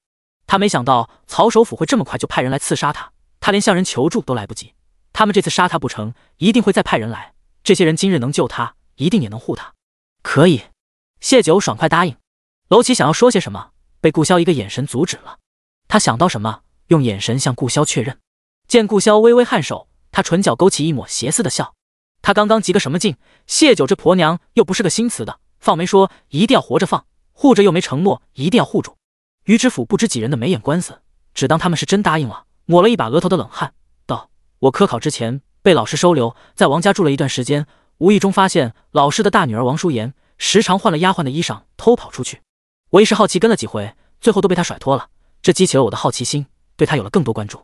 我发现她在府中时性子寡言，不惜与人接触，偷跑出去后却是完全另一副样子，像是被关久的雀儿，突然被放出了笼子，拼命的撒欢盘，对什么都很新奇的样子，爬树掏鸟蛋，和孩子们一起蹲在地上捅蚂蚁窝，学着乞丐的样子乞讨。有人吵架，他听得挪不动脚步，嘴里嘀嘀咕咕学着那些骂人的话，甚至两条狗打架，他都要助威呐喊。说重点。谢九打断他的回忆。于知府看了眼楼启手中的刀，咽了咽口水。他在府中虽极少出来，但我们也是见过的。可有一日，他不懂分辨黑白，帮坏人打架，反被人围殴，我只得出来救下他，他却不认识我。可第二日，大小姐却拦住了我，让我不许将他出门之事说出去，否则便让老师将我赶出王府。谢九拧眉，你的意思是，活泼的性子不记得家里的事，但寡言的那个性子却拥有全部的记忆？于知府摇头，不是完全不记得，是没有长大的记忆。他自称自己是妍妍，王淑妍知晓妍妍的每一次行动，妍妍却不知道王淑妍做过什么。你救过妍妍，依他的性子，你们应该成为了朋友。那他遇到的那个男人是谁？谢九问他，或者说和他私奔的男人是谁？于知府惊诧谢九连这个都知晓。是，他确实把我当成了好朋友，他有了心上人的事也告诉了我。上京赶考前，我远远见过一次，那个人轻功极好，能揽着妍妍踏水而行，跨过烟湖，能背着她纵跃于竹林之上，妍妍的笑声传出去很远很远。可等我考完回到燕城，妍妍与男人厮混的事已经被老师知道了，老师不许她再出门，也找了个由头让我搬出了王府。告密的是王淑妍。于知府再次惊诧，谢九连这个都能猜到，他嫉妒妍妍的快乐，或者说他亦爱上了那个男人。可那个男人在妍妍被关起来后再没出现，老师找不到，我也找不到。王淑妍是怎么去的曹府？谢九用自己的猜测一点点引出于知府的话。有了前面问题的铺垫，于知府丝毫没有怀疑谢九是在诈他，许是疼痛让他脑子有些迟钝，也或者这是他积压在心里许久的事，想趁机倾诉。我搬出王家后，能知道的事情太少了，事后几次登门想见妍妍，都被老师拒绝。我又因是离开了一段时间，但一直记挂此事，便对怪谈之事多了兴趣，还结识了不少和尚道士。一个游历和尚听了我真真假假的话，为我解了惑。人有三魂六魄，寻常人是三魂归一，妍妍的魂魄因着什么缘故分裂出了别的神识，且那神识占了两魂，反客为主，成了主导，就是王淑妍。王淑妍怎么和曹四爷好上的？我不知道，我知道有这个人的时候，曹四爷已经非他不娶了。谢九心口一滞，竟真的是曹家。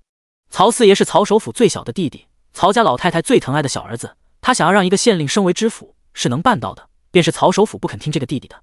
他身后还有老太太，他若和永宁侯交易，永宁侯定然心动。他是曹家四爷，自是请的冻龄御医为吴婉亲治眼睛。原来背后之人竟是他，他不敢明着要自己的命，企图借永宁侯的手杀了自己。让他由此忌惮的是妍妍，还是王淑妍？后来呢？妍妍如何了？我再次见到妍妍，是他逃出家后，老是四处寻不到人。我去了妍妍与那男人游玩的竹林，却看到了王淑妍和曹四爷住在那里。那时的王淑妍性子变了很多，不再寡言，有了妍妍的活泼，但我还是一眼就看了出来，她是在刻意模仿妍妍。真正的单纯天真和装出来的是不一样的。可曹四爷很吃这套，对他情根深重，即便他发现了他的异常，也知道了妍妍的存在，依旧要带他回京。可妍妍不爱他，而且他渐渐有了王淑妍的记忆，他记得王淑妍和曹四爷的亲密，用他那具身体，这让他崩溃，他求我帮他离开。我第172章无根的人，你没有救他。谢九听到这里，眼眸寒霜，你用那个和尚给你的方子和曹四爷狼狈为奸，让王淑妍压制着妍妍，换取了你这个知府的位置。于知府面色难看，他没想到他藏在夹层里的方子都被谢九找到了，一切都被他猜到了。可他始终不愿承诺自己背叛了妍妍，他狡辩道：他是曹家的四爷，曹家只手遮天，我如何能从他手里救人？且王淑妍是那具身体的主导，他贪慕虚荣，一心想嫁给曹四爷，他意志强大，妍妍后面极少能出来，便是出来了也无用。那个男人抛弃了他，他连他真名叫什么，是什么身份都不知道，便是逃出去了，茫茫人海要去哪里找？这不是你帮着姓曹的杀他的理由。谢九冷冷看他，兴许那时候他已有了身孕。在谢九看来，那具身体里分别住着妍妍和王淑妍两个人，他们用法子压制妍妍，等同于杀了他。于知府有些茫然，什么身孕？继而他瞪大了眼，你是说妍妍她真的怀了那个男人的孩子？妍妍既然真的有了那个男人的孩子，那曹四爷……他拼命摇头，有些语无伦次。不可能，曹四爷要什么女人没有，怎会喜欢一个已经怀了身子的女人？曹家也不可能允许他娶这样的女人为妻。撒谎，妍妍是在撒谎，她是想用身孕博取我的同情，好让我帮她找那个负心汉。她那么纯净，怎么会和男人做出格的事？定是她骗我的，她没有怀孕，我也没有背信弃义，我没有。她突然疯癫的模样，让谢九厌恶又愤怒。于知府喜欢妍妍，但妍妍有心爱之人，且有了身孕，是他所不能接受的。他心知自己得不到妍妍，索性用她换取了前程。谢九用力踢在他腹部，别装疯卖傻。从那男子离开到王淑妍与姓曹的在一起，中间定然有一个过程。妍妍的身孕定是已经显怀的，你既见过她，怎么会看不出你在自欺欺人？他的话让于知府再也装不下去，低着头捂着腹部不语。谢九又踢他一脚，妍妍是不是托你帮忙去找那个男人？可有信物？妍妍把于知府当朋友，危急之时定是有所托付的。于知府蜷缩在地，只有闷哼声。良久，他突然问，你就是那个孩子？你就是因为这个才偷我账本，想害死我，为妍妍报仇？谢九缓缓蹲下身，凝眸看他，信物是什么？可还有别的什么交代？他不确定自己一定是妍妍的孩子，但直觉指使他要找出那个男人。于知府盯着谢九看，想要从那面具底下看出些什么，更是等着谢九给他一个答案。谢九见他不语，朝楼齐看了眼。楼齐先前一头雾水，但谢九没说让他走，他便留下了。听到这里，隐约有些明白。他手中刀在于知府身上又多了一处伤口，问什么你就说什么，否则看你和你妻儿有多少肉够我削。他在心里暗暗决定，他将来一定要护好他和娇娇的孩子，别让他们像他和谢九那样，连个亲爹亲娘在哪里都不知道。这样想着，心里莫名起了一丝怒气，他往于知府身上又划了一刀。谢九静静看着，等着。你不是妍妍的孩子，妍妍那样善良，怎会生出你这种土匪一样的女儿？于知府自己给自己找了台阶，他给了我一块玉佩，说那个男人往辽东方向去了。可我为何要千里迢迢跑去辽东，替他找一个抛弃了他的男人？那种负心汉找来有何用？一直沉默的顾潇突然一脚踩断了他的膝盖骨。你若不愿，便可不应承妍妍，别为自己的背信负义找理由，说出重新唤醒妍妍的法子，可饶你一命，否则你于是全族休想有一人活命。于知府是个怕死的，但他确实不知还有何法子，逼问不出，顾潇便让楼齐带着谢九先出去了。他留在屋里一炷香的时间才出来，执着谢九的手往外走。回去吧。谢九轻轻嗯了声，在他身上闻到一丝血腥味。他知道顾潇是在于知府身上用刑了。他们今夜前来之事，需要于知府闭紧了嘴巴，让他回京如实指证同党。顾潇也有他的交代，还有他大概是想最后再审一审，看看能否问出唤醒妍妍的法子。可他什么都没说，谢九便知于知府是真的不知道，亦或者这世间根本就没有什么唤醒的法子。谢九说不上自己究竟是什么心情，若妍妍是他的母亲，他会难受。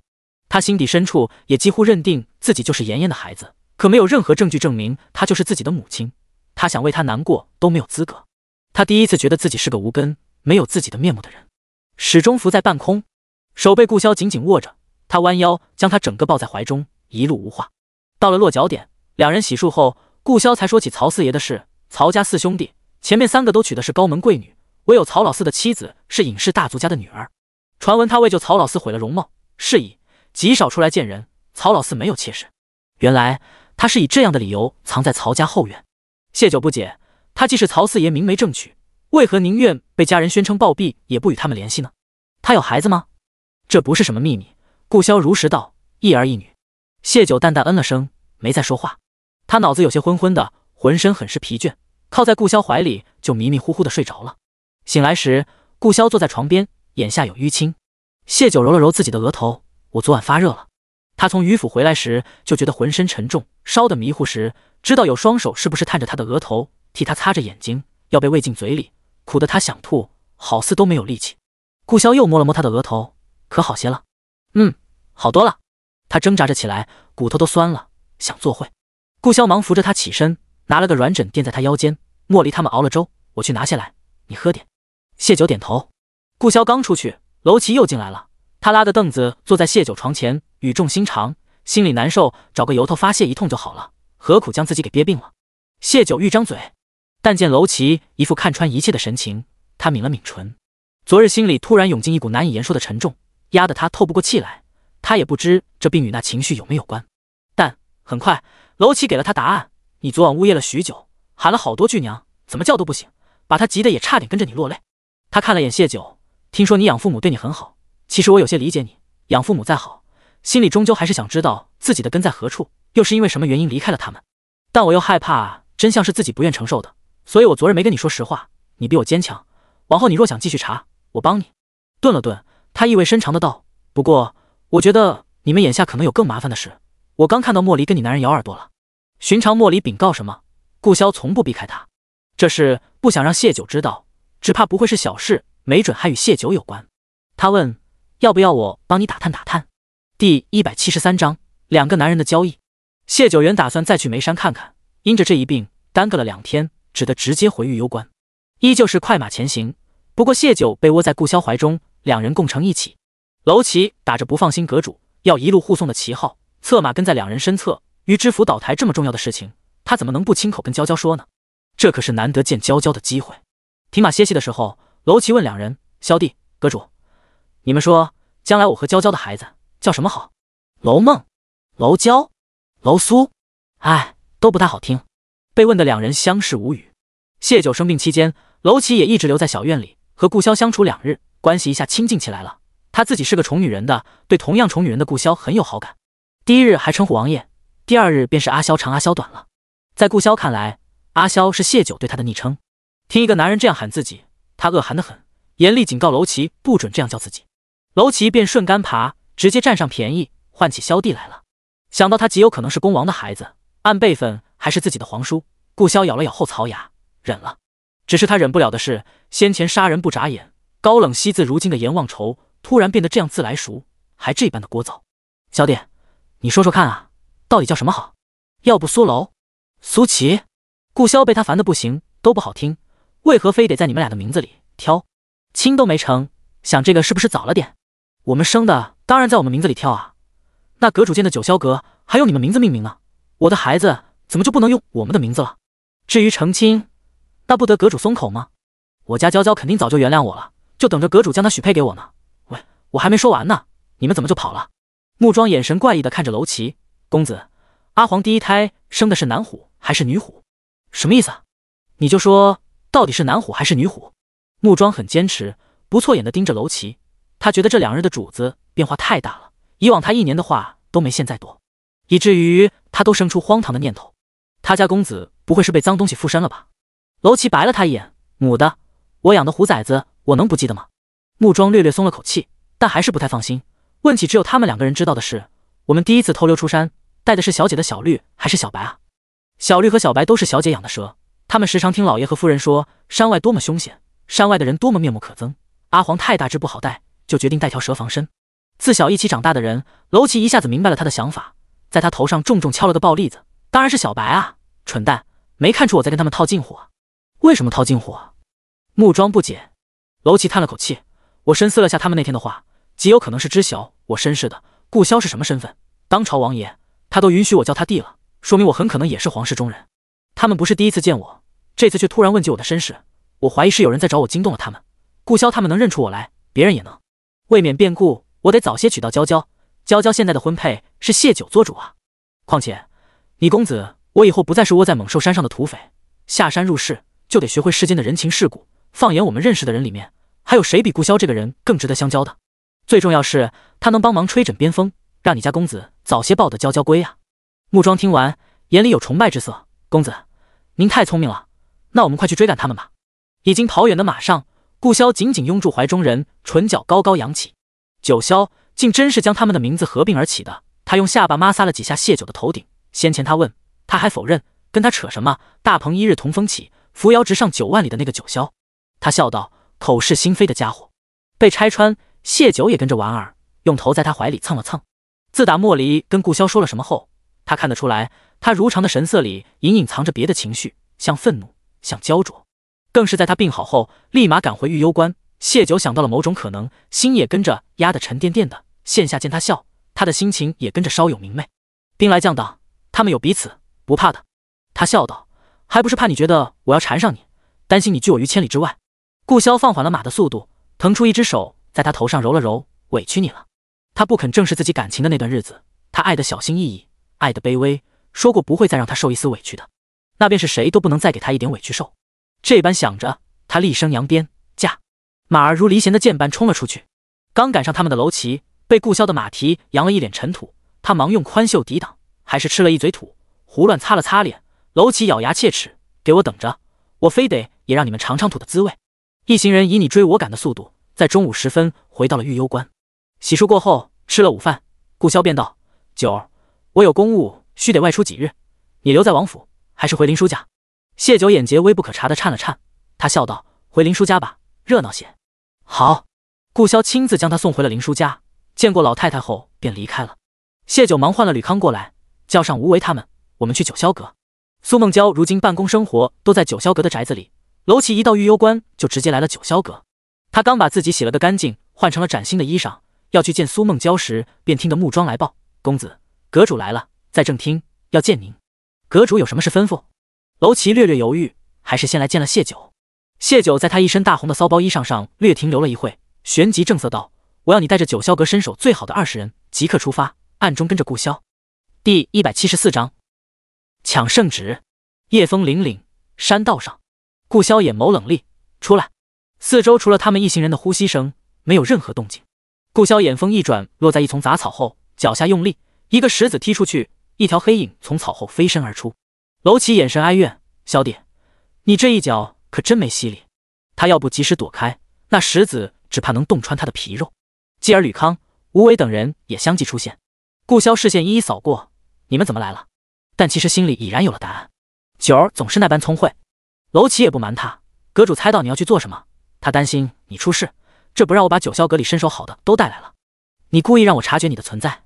顾潇很笃定，楼骑武功不弱，吴伟等人更是学得暗卫那套藏匿的功夫，若他们远远跟着，好好隐藏行踪，他未必能发现。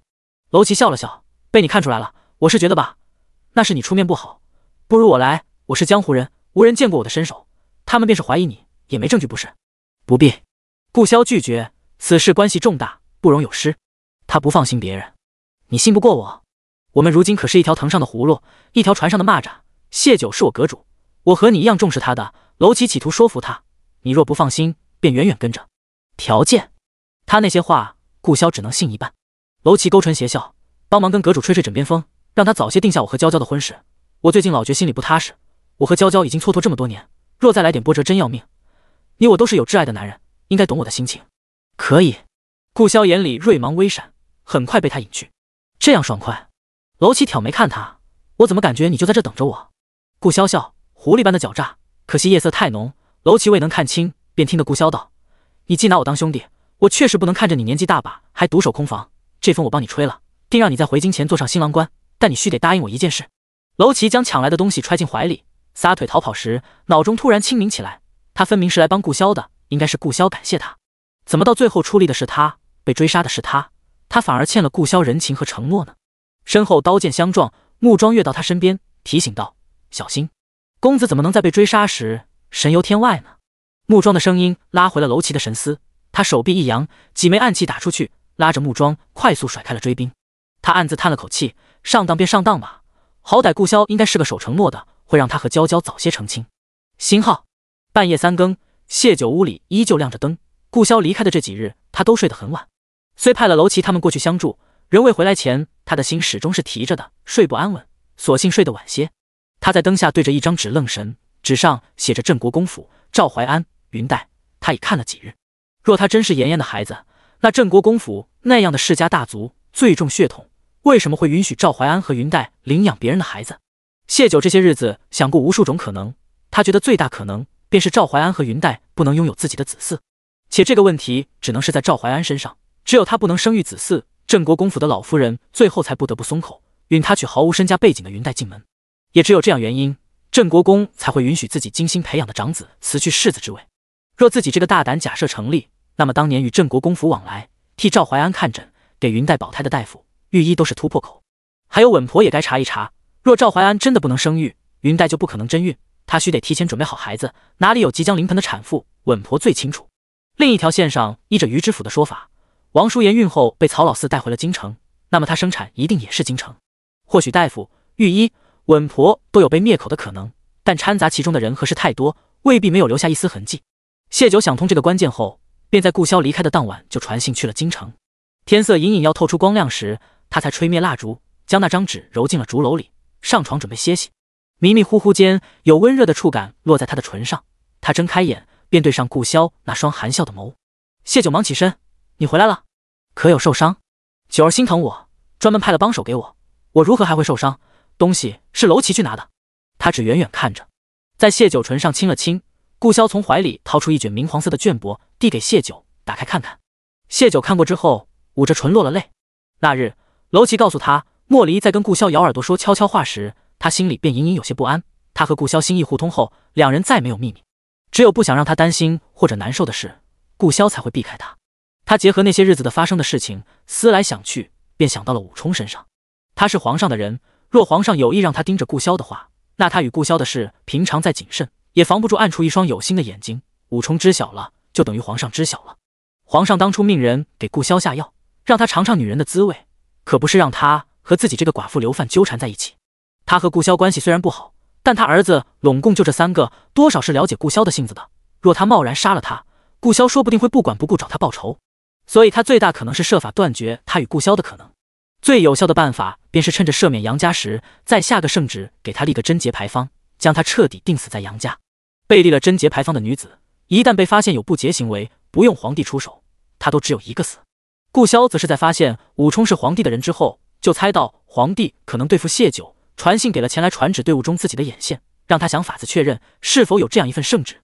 那日谢九生病，莫离与他说的便是眼线传来的消息，皇上的确给谢九下了一道圣旨，还是以谢九在流放期间对婆母不离不弃的名头立的，用心险恶，还恶心人。顾潇心里对皇帝又多了一份厌恶和愤怒。好不容易等到谢九病好了，将他送回御幽关，他便匆匆离开，是要在传旨队伍进入御幽关之前将那道圣旨抢走。顾潇将谢九揽进怀中：“别哭，没事了，我这就把它烧了。这东西本该抢了就毁尸灭迹的，他带来是想给谢九看一眼，好让他安心。”谢九擦了擦眼泪：“别在这里烧，去别院。这可是圣旨，无论抢还是毁坏，一旦被查到都是死罪，绝不能在林叔家里烧毁。”两人到了别院，谢九找了个铁耙要刨坑。顾潇见他这样谨慎，失笑着接过他手中的工具。其实无需这样小心，东西一丢，那个人就会猜到是他做的，只是没有证据，也无法治他的罪。这也是他变相的向那个人表明自己的态度，别再用下旨这样的招数。他连抢圣旨的事都做得出来，也不介意强取一个被立了贞节牌坊的女子为娶。在院中挖了个不浅的坑，将那圣旨点燃烧成灰烬，再填上了土。做完一切，顾潇洗了手，笑道：“这下可安心了。”谢九点头：“安心了，但更多的是动容。”他踮起脚亲在了他唇上：“谢谢。”顾潇眉毛微扬，在他耳边低语：“真要谢，应承我的7次，今日兑现，好不好？”无需谢九回答，唇便附了上来。第175章，我错了，你继续。谢九在迷乱中突然想到，来别院的路上，顾潇说他在传旨队伍中有眼线，圣旨被抢，那个人会不会受牵连？在宫里安插眼线不易，他抽空问了句。顾潇的唇正蔓延在他锁骨处，闻言，他略有力度地咬了下他，抗议道：“专心点，九儿是嫌我不够卖力吗？”想到他刚刚花样百出的折腾，谢九忙敛了心神，哼哼2声，求饶道：“我错了，你继续。”顾潇差点就破防，让自己的女人在亲密时还能神游天外，是对男人很大的否定。他原是见他刚刚疲累的样子，想让他缓缓，现下看来是他想多了，大手一探，顺着腰间往下。很快，谢九的思绪被身体的欢愉驱走。一场云雨结束，顾潇才回他先前的问题，打斗中刻意让他伤了一剑，做出假死之状。等那边清点人数后，莫离会救他回来，往后便留在御幽关了。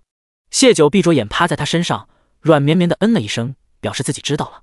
顾潇扬了扬嘴角，开始兑现对楼琪的诺言。楼琪应是猜到自己的身世，你空了时问问苏梦娇，若是他愿意，便让他们将婚事办了，否则等去了京城，被恭王认出去，他便是恭王世子，恭王允不允他娶苏梦娇是个未知数。他若跟恭王闹起来，最后受牵连的还是苏梦娇，就像那个人迁怒九盘。说到这个，谢九提了点精神，他自己正经历门不当户不对的艰难，自是明白其中不易。若楼骑真是恭王唯一的孩子，他寻觅他这么多年，届时只怕会出现两个极端：要么疼他入骨，什么都依着他；要么想弥补自己这些年对孩子的缺憾，什么都要给他最好的。那苏梦娇的身世自是无法入恭王的眼。他点了点头，我明日便去趟九霄阁。苏梦娇对楼骑的感情毋庸置疑，若是成婚的话，最好赶在他们回京之前在御幽关办了，从准备到成婚也需要时间，免生变故，事不宜迟。枕头风吹得太顺利，顾潇又有了旁的心思，他捧着谢九的脸亲了亲：你明日能去吗？谢九一时没明白这话的意思，脑袋歪在他手掌里：我明日无事。顾潇轻笑，一个翻身将他卷在了身下。谢九看见他眼里熟悉的火焰，吓得一个机灵，想要再挣扎一下：你连日奔波，昨夜又没睡，下次吧。他的体恤顾潇并不领情，男人不能怕苦，更不能言而无信，说好的给你7次就得7次。他义正言辞。谢九瑟瑟发抖，爱人之间倒不必这般较真。温热的唇再度吻上来，他的声音被淹没在两人唇齿间。谢九认命地闭上眼，他不知道自己最后究竟是累极睡去，还是晕厥了。等彻底醒过来时，已经是第2日黄昏，别说去找苏梦娇，连站都站不起来，整个人瘫在床上。宴足后的顾潇确实精神奕奕，谢九第一次粗鲁地骂了他狗男人。顾潇甚至无辜亲了亲谢九的脸，后面几次我已经速战速决了，太迟，酒不是我的错。谢九恼怒地瞪了他一眼，肚子跟着响了一声。他饿了。顾潇心甘情愿伺候他穿衣洗漱，两人吃了晚饭，谢九捂嘴打了个哈欠，又倒头睡去了。翌日上午，他浑身酸疼骨痛地去了九霄阁。谢九没提及楼骑的身世，只告诉苏梦娇过些天要带他们去京城，但是去京城之前，若是苏梦娇愿意的话，就把他和楼骑的婚事给办了。苏梦娇却很敏感，是不是发生了什么事？先前为了楼骑好好表现，他同他说好，等他完成谢九交代的事情，他才见他。谢九没有什么异议，如今眉山任务还没完成，谢九却突然提及成婚，他第一反应就是楼骑遇到什么事了。谢九对上他担忧的眼神，想了想，决定透露一点：别担心，没发生什么事，只是我们发现楼骑可能是京城人士，将来去了京城，若被认回了家，这件事缘也该让苏梦娇提前知晓，好让他有个心理准备。但谢九本是想让楼骑自己跟他说。苏梦娇瞬间便懂了，阁主担心将来他的家人不接纳我。谢九点头，谢阁主。苏梦娇起身给谢九行了一个大礼，您知道的，便是那会儿以为他杀了我父母，我也无法克制对他的感情，此时说不嫁是假的，但我对您的承诺不变，这一生无论将来我与他如何变成什么样子，我们始终会效忠您。他做起誓状，若我违背誓言，便让我天打雷劈，此生再不能与他在一起。于知府的事他已经知道了。谢九再一次说到做到，且为他思虑周全，他越发为自己先前违背诺言而羞愧，并极力想证明自己往后不会再犯。谢九扶他起来，笑了笑：我信你。他今日过来只是想告诉苏梦娇，他这个主子同意她嫁给楼骑，但具体楼骑要如何求亲，苏梦娇又要怎样才答应楼骑，他这个外人便不掺和了。事情说完，谢九便去了面饼作坊看他爹。他这边一走，木庄就将躲在苏梦娇屋顶上偷听来的话一字不落告知了楼骑。楼骑笑得眉眼灿烂，确认道：你是说阁主他真的松口了，娇娇也同意了？木庄也跟着高兴，对，都同意了。果然枕边风有效果，顾潇好样的。楼骑兴奋地在屋里打转，成婚要准备什么？喜宴、嫁衣。木庄，现在就派人去把我给娇娇准备的嫁衣送来。他详细告知了自己藏嫁衣的地方，又在屋里转了转。对，还有宅子，他们成婚了就得有个属于他们自己的家，还有聘礼，叫木墩把我的钱财全部带上。木庄见他家公子高兴得有些凌乱，抿了几次唇，终是打断了他的话：公子，最重要的一步，您还没有亲自去向苏姑娘求亲呢。啊！正绞尽脑汁想着要怎么办好婚事的人，突然卡壳了。片刻后，木庄只觉眼前人影一闪，屋子已没了他家公子的身影。他将未说完的话嘀咕出声：婚事要如何办？您还得问问苏姑娘的意见啊。谢九在面饼作坊待了半日的时间，便知晓了楼骑向苏梦娇求亲成功的事。苏梦娇没拿瞧，但要求婚事从简，只请几个亲朋。楼骑自是什么都依他的，婚事就定在6日后，只因木庄须得回猛兽山取嫁衣，否则楼骑1日都不想多等。晚上，顾潇忙完公务回来，也知道了这个消息，他眼眸悠悠地盯着谢九，让谢九浑身一僵，顿感不妙。第176章，即刻回京完婚。转眼传旨队伍抵达御幽关，谢九跟着众人一起跪在地上，听传旨太监尖着嗓子宣读圣旨。被赦免的除了杨家、武冲、林殊，还有另外2家，拢共5家。除了谢九、林殊、武冲三人，其余人被叫到一处听旨时，神情还是茫然的。等听到圣旨内容，所有人激动地朝京城方向叩谢圣恩，吾皇万岁万岁万万岁！杨老大几乎是痛哭流涕，他终于等到这一日了。可很快他又挺直了脊背，一副小人得志的模样。胡氏则是喜忧参半，喜的是杨家被赦免了，公爹永宁侯去世，杨老大继承爵位，成了新一任永宁侯，他的长子也将是永宁侯世子。忧的是他先前为了活命做了暗娼，杨老大已经给了休书，这永宁侯夫人的位置与他再无缘了。但好在儿子总不能不管他。其余两家人则是满脸欢喜。传旨太监赵德宝视线从众人身上一一扫过，最后落在谢九身上，停留片刻后，尖声道：“诸位回去好生准备，准备，后日便启程回京。”众人忙应是。他再度看了眼谢九，便往萧王府方向去了。谢九缓缓抬眸，和林叔相互搀扶着从地上站起，两人相视一笑，身上都似轻盈了些，终于免去流犯身份，接下来该是放七叔了。不过这是到了京城后的事了，现在他和林叔该赶去九霄阁。今日是娄启与苏梦娇成婚的日子，他们请了老太太和爹帮忙操办，他和林叔也是被邀请的，他也要将这个好消息告诉爹。谢九，杨老大叫住了他，后日出发，我与杨凡总该换身好衣裳回京，还有马车干粮之类的。谢九转身淡淡看了他一眼，便回身继续往前走。杨老大一看怒了，他说这话的意思就是让谢九拿些银子出来给他们置办一些行装，他却毫无表示。他威胁道：“你还想不想回京了？你别忘了，如今我是永宁侯，府里事，府中人都由我做主。大哥的意思是，如今你被赦免继承了爵位，就要丢下我和婆母吗？”谢九停了脚步，似笑非笑看他：“若大哥这样决定，我也无意见，我会照顾好婆母，你放心回京便是。”你杨老大气结，他要真丢下他们，等回了京城，他能被大家戳着脊梁骨，用口水淹死他。四婶，如今家里就你日子过得最好，以后你可是要在父亲手底下讨生活的，还是识相点好。杨凡高抬下巴看向谢九，谢九和林叔关系那般好，他拿不出，林叔也拿得出，两个孤女一路回京，还不得仰仗他们侯府？你没手没脚吗？林叔看不过眼，冷斥道：“两个大男人怎好意思威胁一个女人？”杨凡正欲上前反驳，一道冷硬的男声响起：“永宁侯真是教子有方，小辈竟敢威胁起长辈来！你们杨家的男人也属实是有出息，凡事要仰仗女子。”说话的是武冲。谢九略有意外，他竟会帮他们说话，朝他微微颔首，也不管杨家父子是何表情，他拉着林叔转身离开了。且说另一头，太监赵德宝带着人一路到了萧王府，他站在府门前，深深吸了一口气。他是第一次来御幽关，但旁的太监来过不少，没有一人能进府的。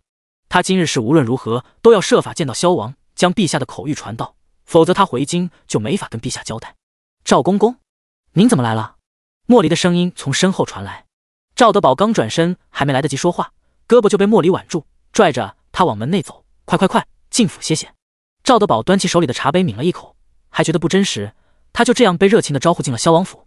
以往奉旨来御幽关的人，不是在王府门口蹲守10天半个月都入不了府，就是直接被萧王府的护卫打出御幽关。难不成是因为他是陛下身边的大太监？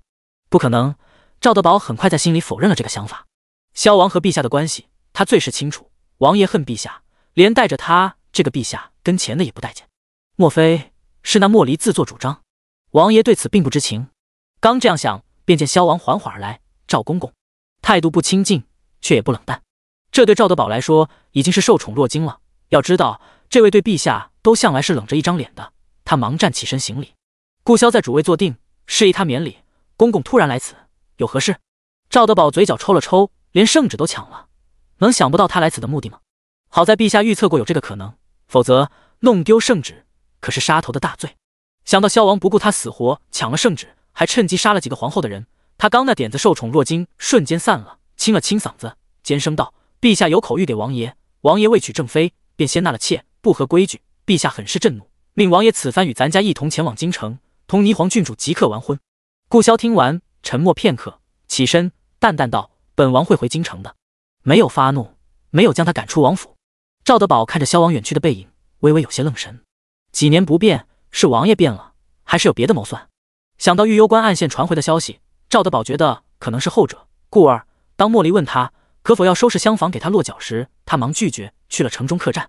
等赵德宝一行人离了萧王府，莫离忙追去了九霄阁。去得快，还来得及讨杯喜酒喝。想到喜酒，他就想到刚刚赵德宝的那些话，主子回京城可不是娶霓凰，而是退婚的，只怕到时动静要闹不小。他隐隐有些担心，但转而一想，主子和谢九在一起多开心啊！若是到时婚事退不了，他便杀了那霓凰。听闻那也不是个什么好女人，为了主子余生能开心，他便是丢了这条命也值了。想到这里，他思绪又莫名转到了那个袁苹果身上。最近他们为了女子护卫队的事接触的比较频繁。袁苹果是个很能吃苦，也很可爱、性格开朗的姑娘。两人相处时，他感到很轻松。或许娶这样一个妻子，往后一起生活应也是不错的。他又忙摇了摇头，觉得自己想多了，还不知道有没有命从京城回来呢。这般胡思乱想着，他到了九霄阁，正听得里面一道中气十足的声音喊道：“李成，送入洞房。”楼琪那张本就美得雌雄不变的脸，笑出了魅惑众生的烈焰。而快他几步出府的主子已经挨着谢九身边坐下，旁人都在看新郎新娘，他正满目含情地看谢九。他在他们身后寻了个位置坐下，觉得这幅画面是他平生见过最美的风景。那个小小年纪自身难保，却还要救他一条命的小男孩，每每被亲娘折磨得痛不欲生，还时常惦记他有没有吃饱的小男孩，就该得到他想要的幸福。莫离端起桌上的酒杯一饮而尽，心里已然做了决定，无论需要付出怎样的代价，他都会助主子得到圆满。顾潇早已察觉莫离进屋，他转头叮嘱了一句：“多吃菜，莫要贪杯，小心稍后胃疼。”第177章，杀了谢九。京城品茗楼后院，香烟袅袅的茶室雅间里，曹成旺和一个妙龄女子相对坐。女子17、18的年纪，身穿淡紫色对襟长裙，唇红齿白，一头青丝半垂落，挽起的上半部分发间点缀着各色宝石，一颗紫色圆润如水滴状的宝石坠在额前，衬得她明艳中又带着一丝贵气。大夏女子大多15岁及笄便出嫁，她这个年纪本也该是已做他人妇，挽起妇人计。可想到缘由，他明眸中泛起浓浓的怨毒。对面曹成旺毫无焦距的双眼望着他，若是从前有男子这样看自己，他会为自己的美貌而暗自窃喜，但这段时日他最是厌烦有人盯着他，尤其是他的发髻，这会让他想起为何他18的年纪还待字闺中。尽管对面是个看不见的瞎子，他的心情还是烦躁了，口气就冲了起来：“你和你父亲在玉幽关遭了那么大罪，就不想报仇？玉幽关是萧王的地盘，无论那些事是不是他做的，他对你们的困境袖手旁观就是罪，杀了他的女人，这才符合你曹成旺有仇必报的性格。你总不会眼睛瞎了，胆子也跟着怂了吧？”曹成旺自从上次从玉幽关回来后，请遍名医都未能治好眼睛，大夫们大多说他在雪地看多了白雪，被雪上的太阳光给伤了眼睛。可他知道根本就不是这样，是有人对他的眼睛动了手脚，只不过这群庸医没本事而已。他如今最听不得人家骂他是瞎子，手臂暴力的在桌上一推，上好的瓷杯瓷壶摔落在地，他拍着桌子站起，恶狠狠道：“霓凰，上一个骂小爷瞎子的坟头已经开始长草了，别以为小爷给你几分颜色，你就敢在小爷面前胡言乱语。小爷要不要报仇是小爷的事，凭什么给你当棋子？他是曹首府的宝贝疙瘩，他是镇国公府3岁便被陛下赐封的霓凰郡主，都是京城世家圈子里的顶层人物，平日私下里也偶有来往和合作。两人都不是什么好脾气，但往日接触时也是和和气气的，这样子的氛围还是头一回。”霓凰想到自己找他的目的，吸了口气，软了些声音道：“是我没控制好自己的情绪，但曹成旺，你就说你到底想不想杀了顾潇的女人吧？你若不愿意，我便不打扰了。”曹成旺是京城小霸王，但也是个欺软怕硬的。他们曹家不惧镇国公府，但也不想与镇国公府为敌，尤其最近他爹遇上不少麻烦。他扶着小厮的手重新坐下：“我可以杀了那个女人，但你须得欠我一个人情。”“行。”霓凰脸上阴狠遍布，只要能杀了那个女人，便是帮曹成旺做件事又如何？他一个纨绔子，无非是吃喝玩乐和女人的那点子事。两人就如何杀了谢九谈了一炷香的时间。等曹成旺在2个小厮的搀扶下离开茶楼后，霓凰身边的丫鬟希儿不解道：“郡主，您为何要将曹家父子受难的事推到萧王头上呢？若曹家因此伤害了王爷，不还是您心疼吗？”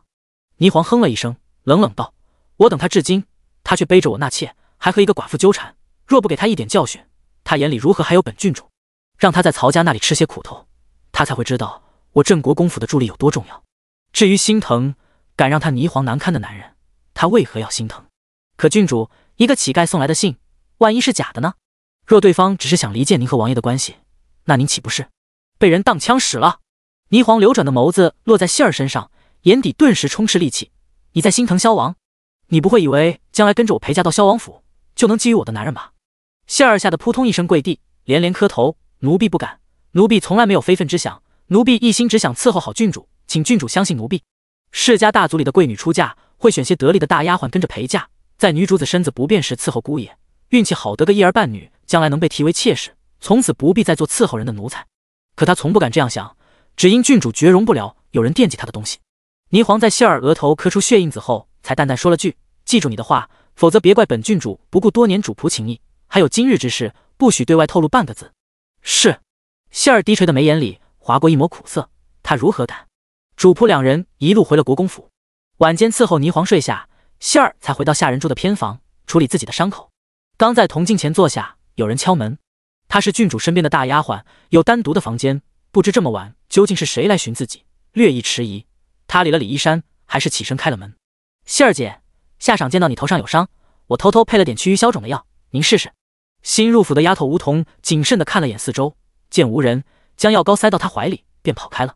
谢儿看着手里的药膏，眼底有些发酸，只因她帮梧桐在郡主面前说过一句好话，梧桐就记下了她的恩情，有点什么好吃的、好用的都要偷偷藏给她，更是将她会点医术的秘密告知了自己。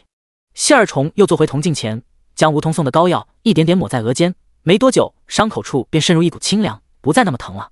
他并非对梧桐不设防，他是国公府的家生子，比旁的丫头更清楚高门内院里的龌龊和人心险恶，可谁能一再拒绝真心的善意呢？他与梧桐一句话换来他的感恩戴德，而他跟着郡主近10年，得来的只有打骂和要挟。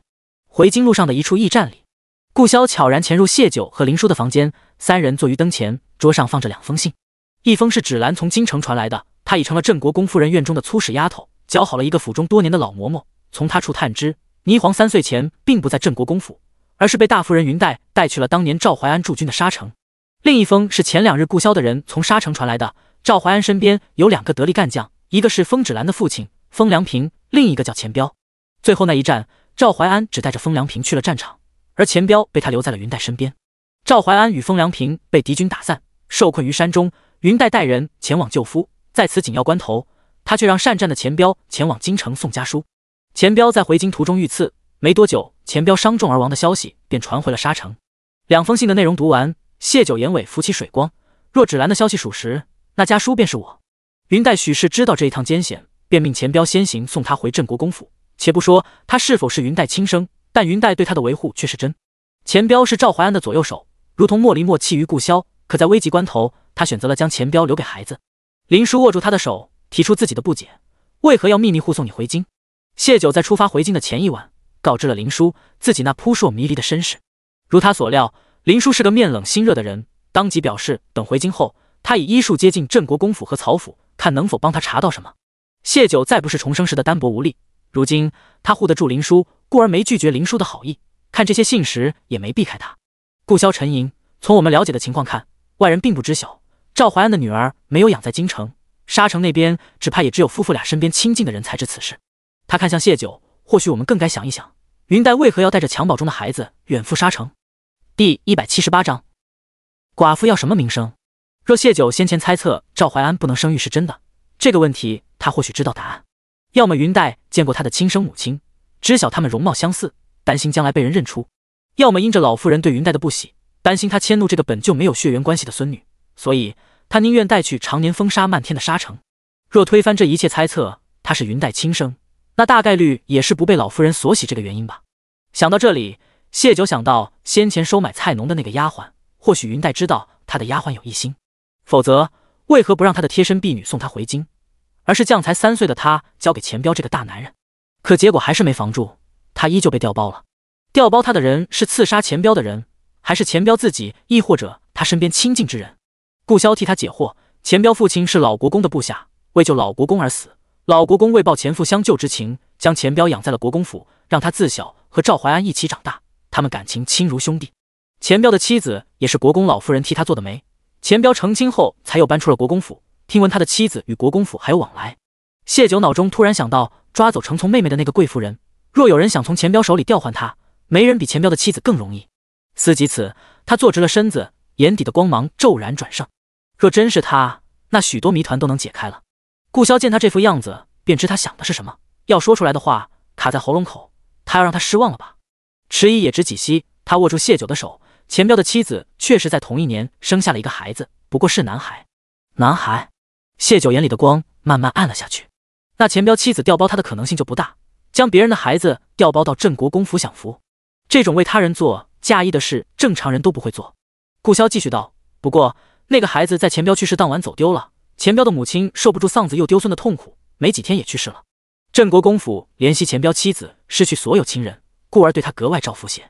那是镇国公府对外的说法，如今他们知晓真相，只怕镇国公府是愧疚钱彪为送谢九回京而丢了命，因此才对他的妻子多有照顾吧。不过谢九不愿放过一丝蛛丝马迹，他道还得仔细查查钱彪妻子以及钱彪被刺杀之事。谁会刺杀一个送家书回京的副将？钱彪是被刺杀当即死了，还是将他送到镇国公府后死的？还有钱家缘何那么巧，死的死，走丢的走丢？但凡巧合，都让谢九心生警惕。顾潇温声道：“已经派人去查了，也给外祖父去了信，请他查查当年风凉亭被流放之事。”谢谢你。谢九真心实意。10几年前的事查起来不易，除了人力财力，也许还打乱了许多他原本的安排。这一切都是为了他。顾潇潇，你我何须言谢？林叔突然觉得自己有些多余，他想起身去屋外转转。顾潇眼明手快，递给他一杯水，喝茶。林叔刚欲起身的屁股再度坐回去了。顾潇虽没与他相认，却是一路将他当成妹妹相处的。他端起茶杯抿了一口，谢谢。顾潇睨了他一眼，别学你嫂嫂，动不动就说谢，认得太突然。林叔一口水呛了出来。顾潇一脸无辜，默了默，从谢九袖中掏出一个帕子，递给了林叔。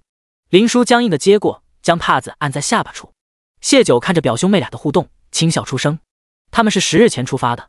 老太太和吴兴搬去了九霄阁，与谢宝山父子同住。吴婉清的眼睛已经看得清东西，因着还挂着萧王妾室的名头，还住在萧王府。眉山那边的事，娄琦交给了另一个随从木墩，他带着新婚妻子苏梦娇和100手下，远远跟在谢九身后。谢九放出去的那200个暗探传回发现一座煤山的消息，陆老二将猛兽山那座煤山的事交接妥当后，去了暗探最新发现的煤山。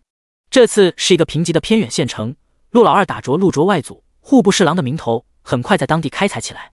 陆老三利用煤饼赚的银钱，让九霄阁的店铺和茶寮在各处开花，几乎没有赔本的，最次也是收支达到平衡。这一点是谢九都不曾想到的。重生短短5个月的时间，他因着煤山和用人得当，已经积攒了数不清的财富和发展了便捷的消息网。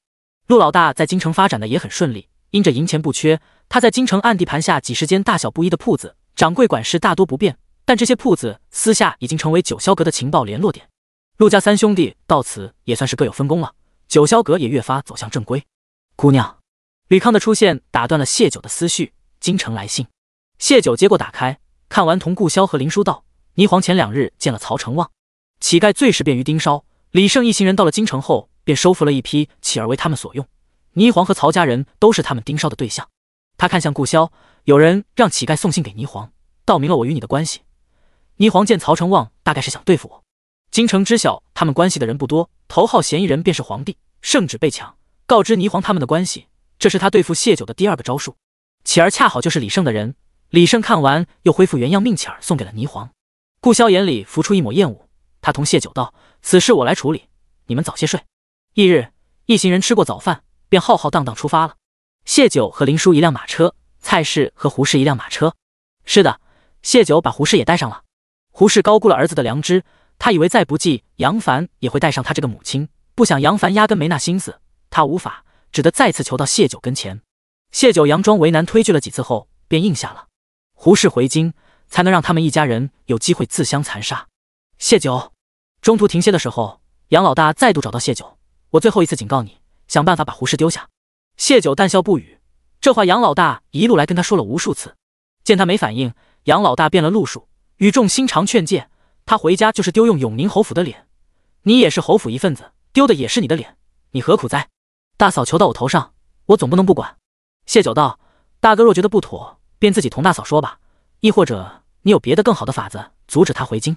杨老大脸一下子又沉了下去，他刚被赦免，若丢掉胡氏或者弄死他，都对自己的名声不好。谢九一个后宅女子做这些就无所谓，他又无需当官，将来名声不好，待在府里便是，本来一个寡妇也没什么名声。可谢九不配合，他暂时拿他也没办法，这回京路上的开销还得靠着他。他也是出发前才知道谢九的父亲和弟弟竟然寻去了御幽关，还开了作坊，这女人真是瞒得滴水不漏，和杨老二一样心思深沉得很。想到什么，他突然阴恻恻问道：你不会是故意将胡氏带回京城的吧？第179章谢九的谋算。谢九静静不语。杨老大问完，意识到自己问了个傻问题，便是真的，谢九也不会跟他说实话。他警告道：“弟妹，先前在玉攸关的事，我不与你计较，但回到京城，我希望你能聪明些，别做出得罪一家之主的蠢事。你再有些本事，终究不过是女子，往后安生留在府中，照顾好母亲，我自会留你一条活路。至于胡氏，你既不肯丢，就管好了他。”他暗暗咬牙，谢九不肯对胡氏下手，就只能先堵住与他们一同回京的那几家人的嘴。武冲是个寡言的男人，应是不喜嚼舌根，另两家也好说，经历流放，谁家没点龌龊事，他也能让他们闭嘴。只剩林殊，不过他与谢九交好，应是也不会将胡氏的事传出去，那样也是损了谢九的面子。但林殊回到京城，会不会查他父亲当年被害之事？若是如此的话，只怕这个人也得早些除去才是。还有胡氏，等事情安定下来，得找个机会让他暴毙，留着始终是个祸害，膈应人。一个是谢九的朋友，一个是谢九带来的，他不由瞪了一眼谢九，厉声道：“记住我说的话，若不是朝廷只归还了宅子，他们出回京，各处安置打点都需要银钱，而谢九那个爹手里有些钱，他何须忍他？若不是他孝顺婆母的名声传开，他不好对他动手，他岂愿容他？”谢九望着杨老大走远的身影，眼里露出一抹嘲讽。他拿出一点银钱作为回京用度，杨老大就一厢情愿将他谢家作为永宁侯府的钱袋子，自私又盲目自大。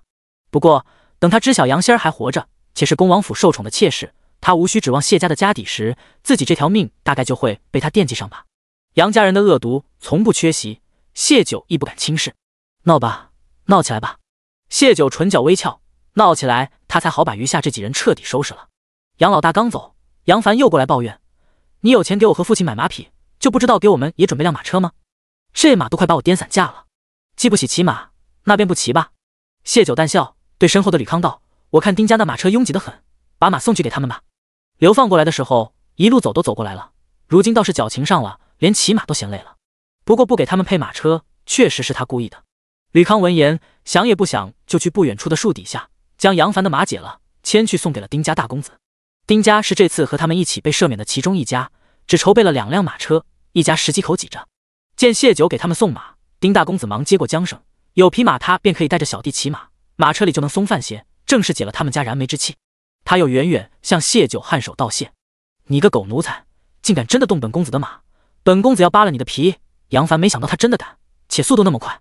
吕康是跟谢九签了卖身契的，只认谢九一个主子，杨家父子在他眼里狗屁都不算。听得杨凡敢骂他，他立马拔了剑。杨凡的话被吓得卡住。永宁侯府以军功封侯，到你这里连马都骑不好。吕康鄙夷地看了他一眼，轻飘飘吐出2个字：废物。你！杨凡脸色涨红，又拒于吕康手中的剑，他只得转头去看谢九：“你就容许这狗奴才这样欺辱主子？让他给我把马牵回来。”出发时，吕康几人是跟在谢宝山父子身后出现的，众人便只当他们是谢宝山送给谢九的护卫。杨凡便理所当然以为谢九的下人便是他永宁侯府的下人，路上几次指使他们做事，都无人搭理他。他正暗戳戳想着等到京城收拾他们呢，没想到吕康这次竟敢对他动剑，还出言侮辱他。谢九静静看他，眼眸不动，眸子里有几分阴沉和讥讽：“你是他的什么主子？且他哪里说错了？你别太嚣张，别以为你有几个下人护着就可以将我不放在眼里。你一个死了丈夫的寡妇，若我和爹不允，你进侯府，你连个安身立命的地方都没有。”杨凡气急败坏，他没想到谢九竟也是这种态度。啪！一节枯木打在脸上，顾萧冷沉声音响起：“聒噪！”杨凡一见竟是萧王，眼里冒出的熊熊火焰瞬间萎顿。他们侯府虽背靠3皇子，但他没有胆子和萧王叫嚣，这位素来不好惹，只得忍下这口气，捂着脸转身往宁家那边去邀马了。心里却是将这一巴掌记在了谢九身上。等到了京城，他有的是法子惩治他，还有那些个狗奴才，他定要谢九交出他们的卖身契，才允他们入侯府。等卖身契到手，他要将他们卖到最残暴的地下奴隶场去，他要他们求生不能，求死不得。谢九上马车前朝顾萧眨了眨眼，顾萧眼里的冷意才散去了些。这些日子为了谢九的名声，他一直与他保持着距离，听得暗卫来报杨家父子对谢九不敬，他才过来的。杨凡的那些话让他怒意顿生，脚就踢了出去。要不是谢九眼神制止及时，那节枯木会直接插进杨凡的脖子。很快杨凡就同宁大公子吵了起来。杨老大跟人结伴去了山里方便，回来知晓事情后也顾不得骂谢九了，先去了宁家那边帮儿子要马。宁大公子好不容易得手的马自是不肯还给杨凡的。随着杨老大的加入，宁家那边的人也纷纷上前帮忙。大家都知道，杨家父子骑的马是谢九娘家置办的，那谢九就有权利送人，送给了他们宁家，那就是他们宁家的，自己的东西都护不住，将来别人如何看他宁家？最重要是，距离京城还有一半的路程，这匹马对他们宁家来说很重要，但对杨凡来说同样重要。原本2个年轻人之间的争吵，因着这匹马上升到了2个家庭的争吵。顾潇趁着那边轰乱到了谢九的马车前，掀了帘子进去。他笑道：“九聪明，宁家和杨家都是曹党的人，又有这一路患难的交情，以后到了京城，难免就走得更近些。可先前路上的和睦被谢九这匹马彻底打破了，且会随着杨家父子后面路程的艰难，2家的关系越发糟糕。”谢九展言，既是为顾潇的夸赞，也是为自己什么都没说的情况下，他瞬间看懂了自己的安排。从接到圣旨时，他便没想过让曹党的人团结和睦地回到京城。杨凡果然如他所料，吃不了这骑马的苦。不过这还远远不够。第180章打群架。抢马这场争斗最终以宁家人多取胜。杨老大怒极想要找谢九发脾气时，吴为和吕康一人一边执剑守着马车，表情冷厉，似索命阎罗。这一对怂包的父子在再次上路时只得共乘一起，这速度就比先前慢了许多，也更疲累，休息的次数就越多了。杨凡又一次叫喊着要休息时，赵德宝眼里露出一抹不耐，可也不好不让他休息。关键是每次杨凡叫喊着要休息时，萧王爷都很配合地喊停了大家。顾潇看向他：“赵公公事务繁忙，与其陪着我们耗时间，不如先行回京，也比这风吹日晒的舒坦。”赵德宝道：“王爷何不与咱家一道先行呢？”顾潇眸色淡淡：“这些人与我同出玉攸关，若路上有点闪失，只怕届时罪责又少不了要赖到本王头上。以往素来如此，想必如今也不会有多大改变。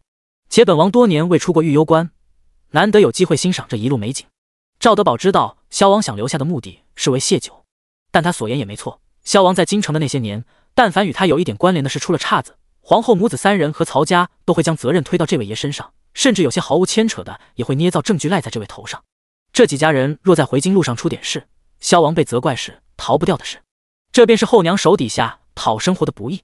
不过萧王一个王爷还轮不到他一个太监来怜悯，他也确实得早些回宫，一路从最低等的杂役爬到陛下跟前不易，宫里眼馋他位置的不少，离宫太久还真怕出乱子。陛下让他无论如何说服萧王回京，可没说必须同他一道回家。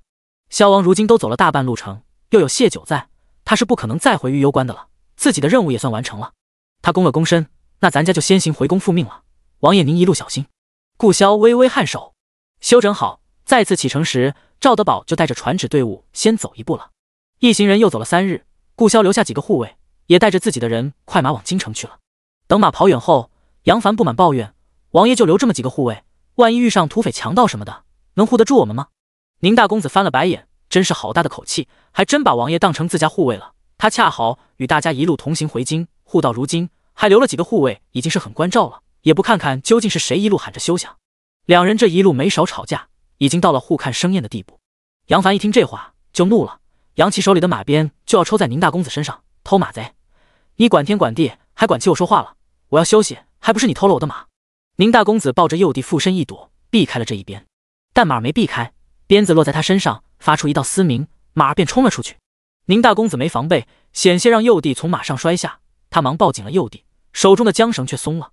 兄弟俩被快马颠簸，眼看着就要掉下来。吕康踏着轻功将2人救下，又飞身上马，将马堪勒停。马冲的那样快，没有武功的宁家兄弟若从马背上摔下，不死也会落得残疾。宁夫人见儿子被救下，捂着胸口松了一口气。很快，她急不下了马车，从地上捡起一根棍子，就往同样下了马的杨凡身上抽去。杨凡，你何其恶毒，竟害我儿性命，我与你拼了！流放的生活改变了他的性子，也让他更加珍视家人性命，而杨凡却险些害死他的2个儿子。他拼尽全力抽在杨凡身上，疼得杨凡也顾不得她是女子，一把夺了他手中的棍子，反手就打在宁夫人身上。与宁夫人同坐一辆马车的其他宁家女眷与他离得最近，也忙上前帮忙。杨老大见不得儿子被一群女人打，原是想拉架，却被后面赶来的宁家男人压在身下揍了一顿。胡氏虽被杨凡伤了心，见儿子被一群女人打，他下意识还是想上前帮忙，但触及谢九眼底的翠芒，他顿住了脚步。谢九的眼神让他莫名觉得，只要他加入了那场群架，他就会被他丢下。丈夫和儿子都厌弃了他，在他们准备回京的时候，他们谁都没有想过要带他，他甚至给杨凡下跪，都为换来他的一丝松动。那是从他身体里生出来的孩子，他算计过许多人，也害过不少人，可他对长子是付出了一腔真心的。但在他遭遇那些磨难时，这个孩子给他的只有绝情。他缓缓转身，一步一步往马车走。这场架死不了人，顶多是受些伤。他们先对我不仁的，他这样安慰自己，又坐回了马车。他不能被丢下，他再也不愿过穷苦日子。这场架没有持续多久，顾潇留下的那些护卫将他们分开了。除了鼻青脸肿外，杨家父子没有多重的伤。宁家除了宁夫人身上被杨凡打了一棍外，其余人无受伤，连剐蹭都不曾有。宁家再次完胜。杨老大像只斗败的公鸡，杨凡则怒气冲冲朝谢九发脾气：“你个吃里扒外的东西，你宁愿让人救下那偷马贼，却在我和父亲挨打时袖手旁观。”谢九淡淡看他：“若非我救下他们，此时你已是杀人犯，入京便是下狱。永宁侯府大公子出手打女人，侯府的名声你还要不要了？我的人再出手，宁家人谁挨得住？只怕我们没到京城，御史弹劾的折子就递了上去，我们也不必前往京城，兴许就直接被送回御幽关了。你危言耸听！”杨凡怒气依旧，只是声音小了些。谢九说的后果让他有些后怕。杨老大比他更害怕，懊恼自己冲动了，还未回到京城，若爵位就这样又丢了，得而复失，那简直是要他的命。他拉走了杨凡，安抚他，忍一忍，来日方长。谢九的话没错，但是他也看得出来，他并不想出手帮他们，这让他心里对谢九生出一股浓浓的杀意。因着打架耽误了些时间，杨凡又以受伤为由，一路吵着休息。一行人到驿站时，天色已经暗了，大家草草吃了东西，各自回房休息。谢九和林书刚洗漱好，敲门声响起，是白日里带着人先行离开的顾潇。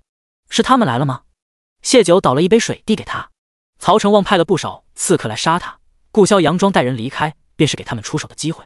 顾潇颔首，莫奇和李胜也来了，后面还有楼奇，你们莫怕。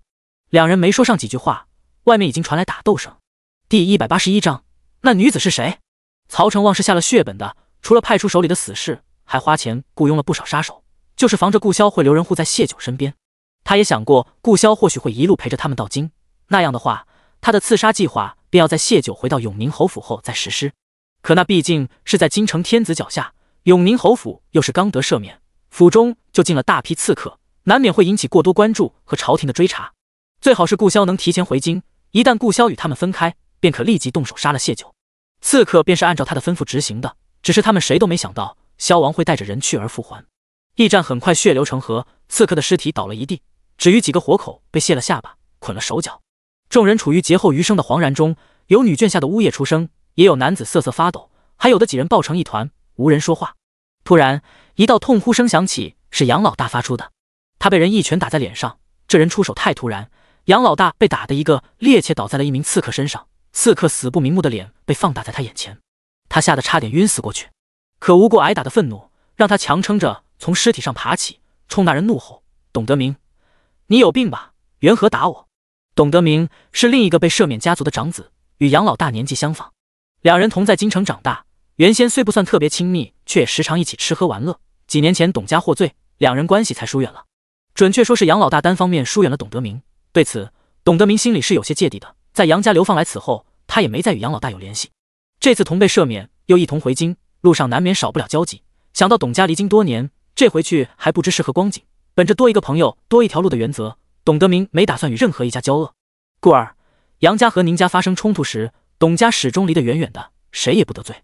可此时董德明眼眸赤红，像头要发怒的狮子，他指着杨老大的鼻子：“你还好意思问我为什么推你？刺客持剑刺向你时，你竟将我父亲推了出去。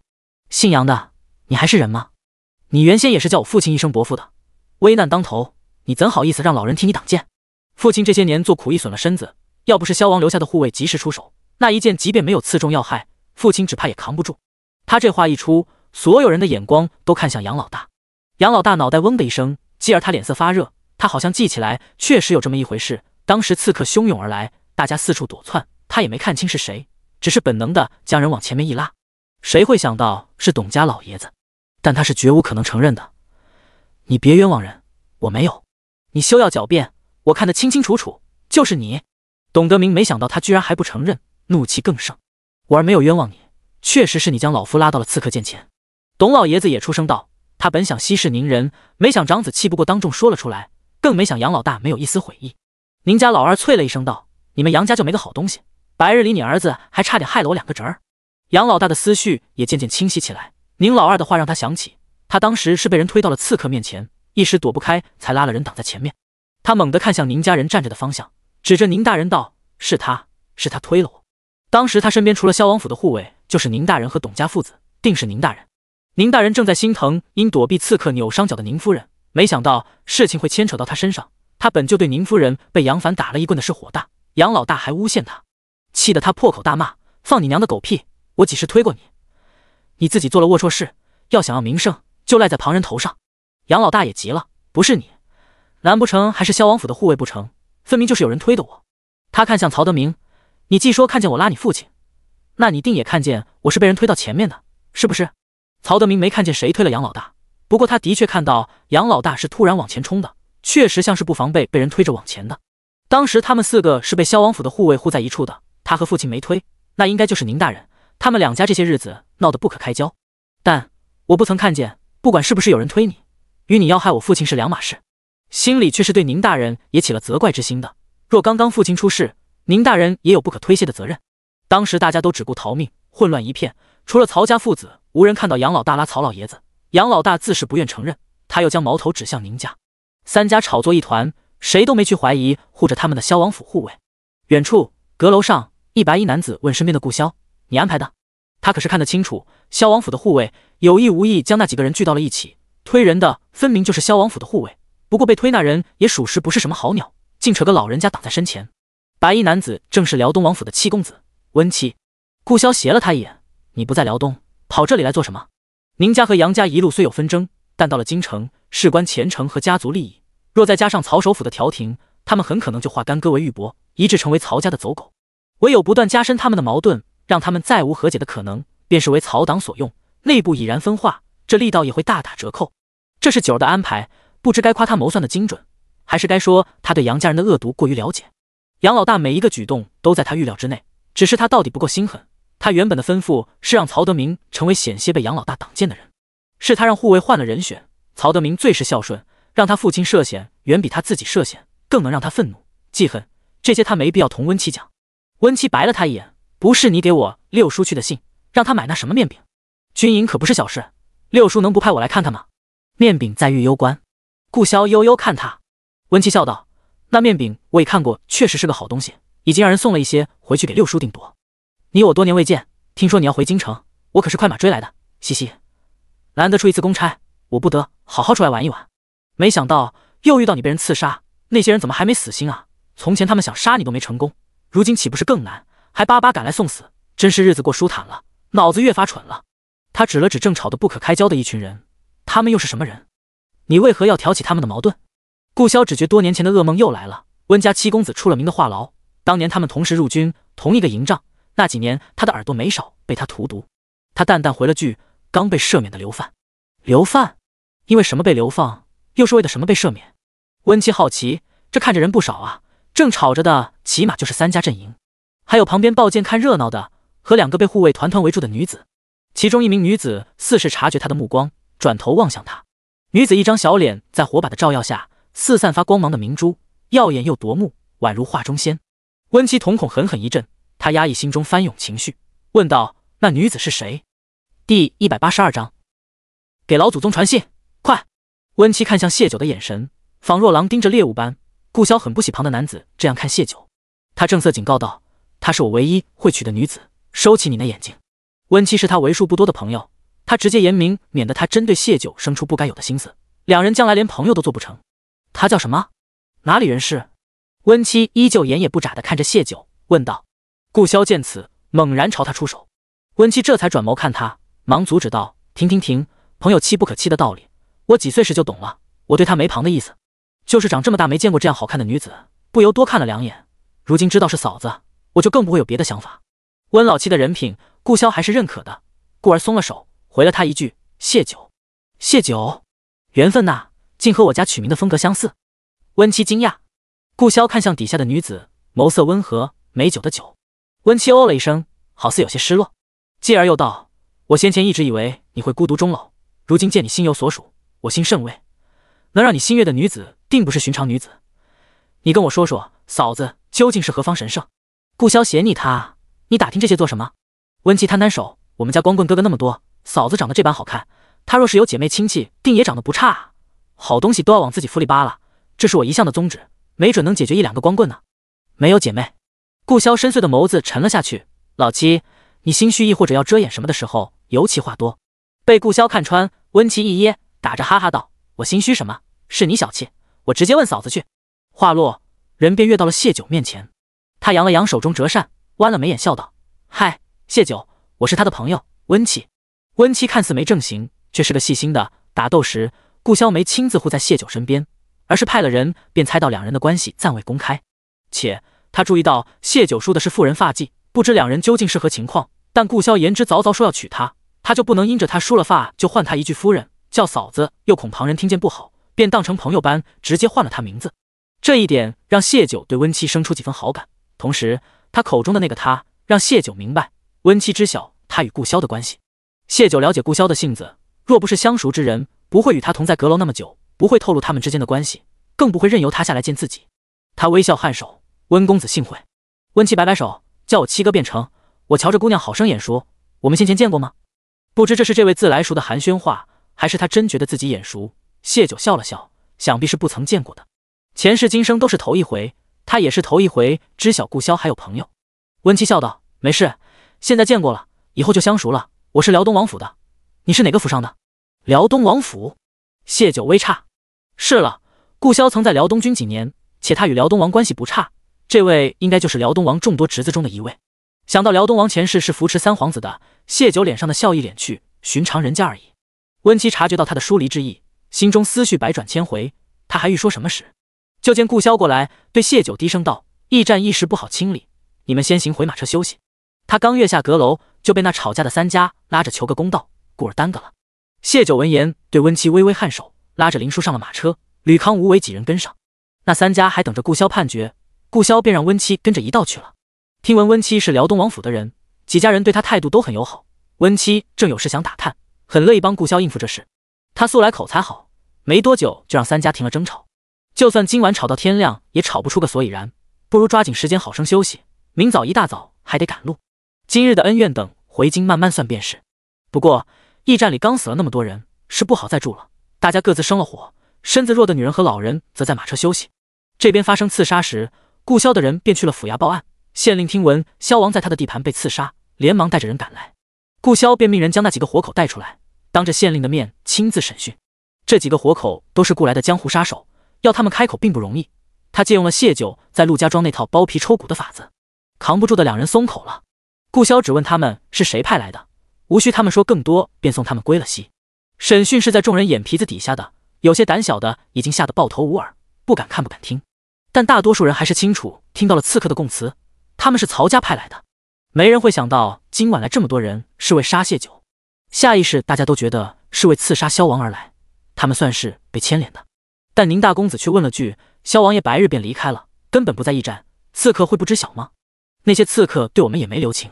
实则刺客一开始并没想动他们，只因谢九被人护得太好，他们很难有得手机会。加上莫离莫气及时带人出现，一来便发起猛攻，刺客应对不暇，就顾不得会不会伤及其他人，便造成了宁大公子说的情况。这句话让三家皆陷入深思，不是为杀萧王，难不成是为杀他们？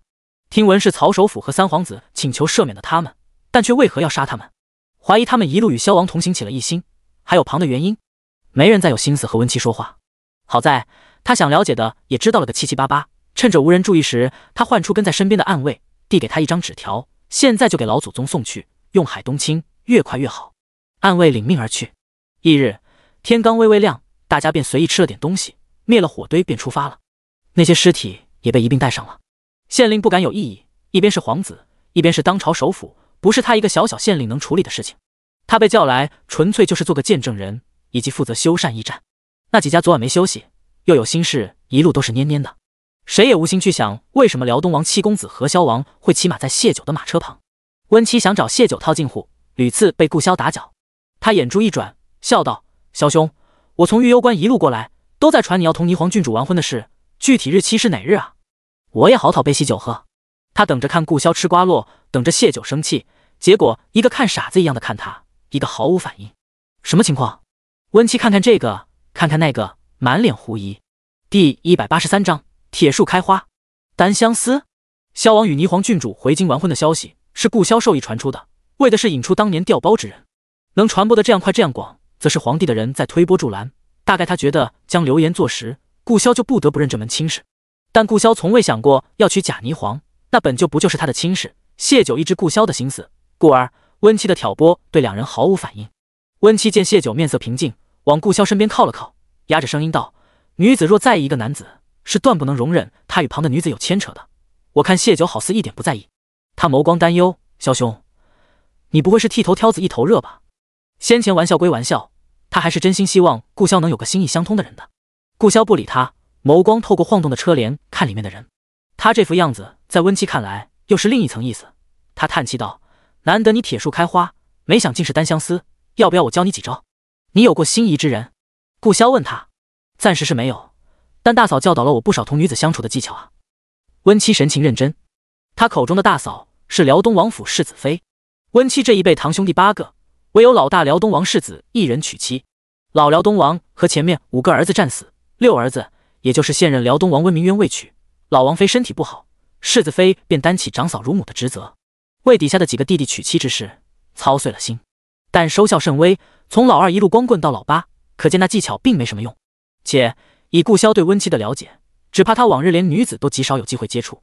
顾萧对马车里的林叔道：“林大夫，温妻公子想请你帮帮看看脑子，本王可否带他上去？”温妻懵懵懂懂，成了脑子有疾的病患，被带上了马车。吴伟减了车速，让其余人家先行。不消片刻，谢九这辆马车前后皆是顾萧的人，离其余人远远的。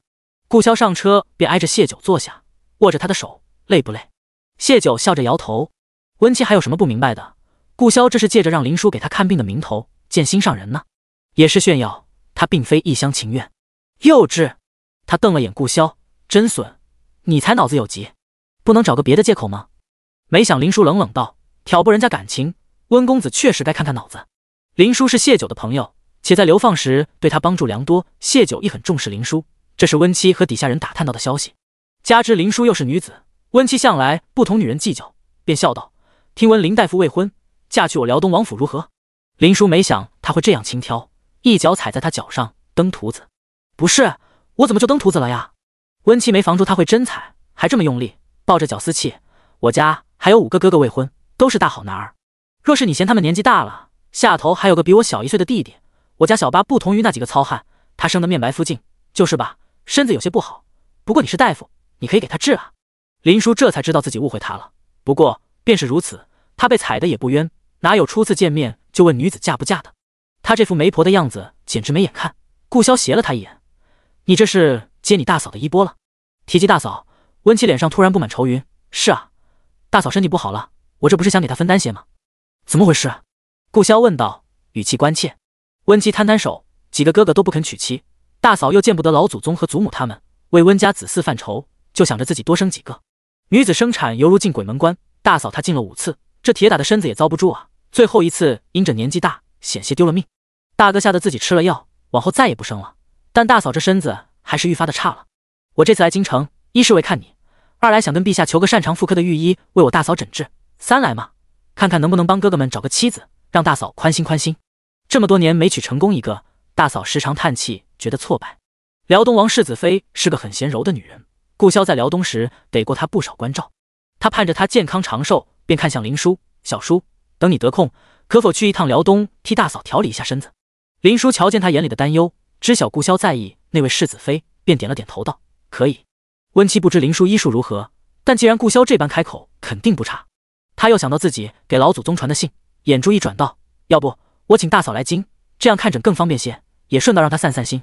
我们那一大家子光棍属实不省心。”哎，顾萧看了他一眼：“你既想让大嫂安心，为何不自己成婚？”我，温妻有些愣怔，他把自己忘了。片刻后，他用扇子戳了戳眉心，说来自私，我和哥哥们一样，也不想娶妻。为什么不娶妻？林叔突然问道。温妻排行第7，年纪应该都有20了，那他前头的那些哥哥们年纪都不小的，辽东王府位高权重，又家底极厚，按理不难娶妻的。可一家子连带辽东王8个光棍，实在是有些令人费解。这，温妻有些迟疑。林叔问完，也有些懊悔自己过于冲动，见他为难，忙道：“是我唐突了。”也不是不能说。温七道：特立族野心勃勃，沉浸了这些年，不久将来定会有大动作。辽东王府镇守特立边境100年，祖训便是哪怕温家战死只余一人，也绝不让特立踏入我大夏国土半步，这是我们温家人生来的意义和使命。当年祖父他们战死，辽东王府剩下一群寡妇和孩子，若不是有六叔在，我们未必能活着长大。那段时光对几个哥哥们影响很深，无论是为了替祖父他们报仇，还是为了大夏能有安生日子，我们兄弟几人已然决定，今生势必要荡平特立，哪怕是舍了这性命。他略有感叹，萧兄同特立打过交道，那是一群玩命徒，我兄弟几人既有舍身的决定，又何苦娶妻，将来战死留下孤儿寡母受苦呢？温琪的话让谢九心里生出一丝激荡，抛开前世辽东王支持三皇子的事不谈，辽东王府的儿郎们世代血洒边境，守护大夏安宁，是值得敬重的。他斟酌道，一旦特立不再是威胁，辽东王府的存在或许就会成为某些人眼中的危险。无需抵抗外族入侵的辽东王府，手握重兵，且不说朝廷能不能容得下，就是曹首府三皇子，他们定是想要夺了这权的。一个为国家大义，为守护百姓安宁而生生世世战斗的家族，不该落得那样一个下场。他是大夏子民，是被辽东王府守护过的人之一，故而谢九出言提醒，这是他对辽东王府英烈们的敬仰和回报。温七闻言，眼眸微亮，你竟与我六叔想的一样，有远见。不过我六叔说了，囊外必先安内，得把那几粒老鼠屎给扫了。我辽东拿尔马革裹尸是光荣，可若将来死在奸臣手中，那真是憋屈的棺材板都得炸。辽东王府的七公子怎会是口无遮拦之人，却与他们说这些，岂非没有试探之意？谢九便直言问道，你六叔口中的老鼠可是曹？温七笑着点头。谢九眨了眨眼，辽东王既能说出这番话，缘何前世最后会与曹党狼狈为奸？第184章，本郡主等着他上门赔罪。四人默契的没有再提这个话题。顾潇想起自己曾经不娶妻的念头，对温七说了句，将来真遇到对的人，你会惜命的。他可你与并肩，一致对敌，你不舍留他一人，想尽法子只为求生，于公于私，他都希望温家兄弟能活着享受他们打下的安宁。温七眸光在他和谢九握着的手上打了个转，笑了笑，或许吧，真有那日。说到这里，他又问林叔，林大夫，你这可有什么生女秘方没有？父亲兄弟6个，我们兄弟8个，大嫂生了5个，又全是臭小子，若我有命成婚，我真想要个女儿。3人，可见并非没想过，只是将个人的事排在了家国之后。林叔摇了摇头，他既没这方子，也不便与一个未成婚男子讨论生男生女之事，他转而问起了辽东王世子妃的病情。温七母亲去世的早，大嫂在他心中如同母亲般的位置，听得林叔主动问，他很认真将自己了解的详细告知。顾潇和谢九则靠在一起静静坐着，出发到现在，他们很少有这样相偎的时光，等到了京城，见面更是不易了，两人都很珍惜眼前。良久，那两人说完辽东王世子妃的病情，顾潇才低语道，定是有什么缘由，这次我们占了这个先机，绝不让他再占那头去。他知道谢九定在疑惑辽东王前世所做之事，被人懂的感觉很好。谢九确实一直在想这件事，他手指微动，与他十指相扣，他轻轻嗯了声。顾潇所言便是他心中所想。两人又坐了片刻，便出了马车。如此行了几日，大部队终于浩浩荡荡进了城。被流放出京和被赦免回京是截然不同的景象。流放时，亲朋好友不敢相送，不愿相送；起复回京时，无论是真心的，还是迫于人情往来不得不来的，总归是来了不少。便是林叔族中都来了个神母来接他，林叔谢绝了他的好意。被赦免的武家，除武家和董家的宅子已被赐给了旁的官员，这次朝廷给他们赐了新宅外，其余3家皆是归还了原本的宅子。林叔有自己的家可归，担心林家族人会欺负他，谢九和顾潇皆不放心。进京前，顾潇便让温七护着林叔安置好。温七还想林叔替大嫂看诊，又是顾潇开口，他很乐意的应下了。林家神母原是被族里派了任务，不情不愿的来接人，原以为林叔会感恩戴德跟他回去，却被他拒绝，脸色立即难看起来。见林叔身边还立着个俊朗男子，蹙眉道，林叔，神母挂怀你，才一大早等在城门，亲自来接你，你不识沈母好心便罢了，怎地还与男子厮混在一起？陛下圣恩，让你回京，你就还是我林家的姑娘，这般不注重名节，将来岂不是要连累了族里其他姑娘小子的名声？你父母已过世，我这个神母就少不得要替他们管管你。他看向温七，不甚客气道，这个公子，林叔是未出阁的姑娘，你与他接触过密语，你与他终归都不好，还请往后远着些。他朝旁边婆子使了个眼色，示意他拉着林叔上马车。温七折扇抵住那婆子的手，将林叔往身后拉了拉，笑道，远是不可能远着的，林大夫可是我专门求着我有大嫂辽东王世子妃看诊的。在我大嫂来京之前，本公子负责看顾好林大夫，免得他被不长眼的东西欺负了。辽东王世子妃。林神母有些结巴，继而明白过来眼前人的身份，辽东王府的公子。辽东王府是镇守一方的大员，可不是他林家能得罪得起的，只能眼睁睁看着林殊被那辽东王府的人拥着离开了。但心里是很不舒服的。什么看诊？他倒是记得当初林殊吵着要学医，他那双父母还像模像样的支持。要他说一个女子能学成什么，偏生那辽东王府的人还信了。他狠狠啐了一口，呸！一个流放来的小姑女，说什么治病救人，还不知道在那烟杂地被多少男人玩过，如今又用的什么法子勾搭上了辽东王府的人啊！吕康手中石子打落了他2颗门牙，另一个石子击打在他膝盖上，让他扑通一声跪在了地上。谢九眼尖发现出手的竟是一路沉默的武冲。先前杨老大父子纠缠时，武冲开口帮忙，他当时疑惑，也问过林殊是否与武冲相识，林殊回他一句从无交集。这一路来，两人也确实没打过一个照面。但刚刚武冲的出手很明确，是在帮林殊。谢九看向他时，他立即转身走了。谢九眼里浮起一抹担忧和复杂。林殊也听到了林家神母的痛呼声，他转身朝谢九眨了眨眼。他知道定是谢九让人动手的，谢九永远会是那个护着他的人。永宁侯府也来了一些亲朋相迎，谢九与他们不熟，但也跟着下了马车。他有些意外，杨仙儿今日竟然没来。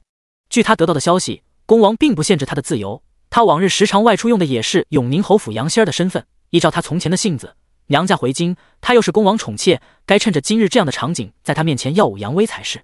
杨老大父子与亲朋们寒暄过后，便吩咐回府。谢九上马车前往城门外看了眼。今日顾萧一队人减慢了速度，与他们拉开了一段距离。他们这5家先行进了城门，按时间算，顾萧他们也该进城了。想到他将要做的事，谢九唇角翘了翘。镇国公府，丫鬟希儿急急忙忙跑进屋中。郡主，萧王到城外10里长亭了，您可要去迎迎？霓凰脸上有掩饰不住的欢喜。真的？是，很快就进城了。希儿笑，奴婢给您去拿最新定制的那套裙裳，王爷瞧见了肯定挪不开眼。霓凰手指把玩着一缕青丝，缓缓坐下，傲娇道：哼，本郡主才不去迎他，本郡主等着他上门来赔罪。他想起什么，又问道：那谢九呢？尸体运来京城了，还是就地被埋了？他为了避嫌，上次与曹成旺见过之后，就没命人盯着那事，免得被祖父他们察觉。但曹成旺可是小霸王，他想要杀的人定是想尽想法杀了不留活路的。他很笃定谢九没命到京城。谢儿神情有些惶然，低声道：没听说永宁侯府死了人？什么？霓凰腾的一下从椅子上站起，他没死？他怎么能没死？曹成旺这个废物，怎么连个女人都杀不掉？是不是顾萧他护着那贱人？谢儿回答不了，他如何知晓刺杀详情，故而垂首不语，唯恐被霓凰迁怒。霓凰本以为10拿9稳的事，却败了。他气得一把掀翻了眼前的小圆桌，去给本郡主打听清楚究竟是什么原因。谢儿神色触然的出了屋，等进来时，脸色更是惨白如纸。郡主，萧王命人将刺客的尸体全部拉去了曹府，堆在曹府门口如山高，尸臭味隔得老远都能闻到。他这辈子都忘不了那惊恐的场面。第185章，完美错过真相。曹家只手遮天这么些年，何曾遇到过这种事？仆随其主，曹家主子没将萧王放在眼里，曹府管家亦是如此。送尸体去的是莫离，曹府管家只当不认识他是萧王府的人，用帕子捏着鼻子破口大骂放尸体的人缺德，想要坑害曹府之类的话语。但到底顾忌顾萧的皇家身份，也没敢骂出特别难听的话。莫离不接话，心里想着回谈。王爷让人带人留下的目的是让他将话当众说清楚的，不是让他与曹府的奴才争吵的。只要他不应，那狗管家骂的话就都回弹印在他自己主子身上。曹府管家见他没反应，直接点名指着他问道：你们这是什么意思？欺负我们家大人好说话不是？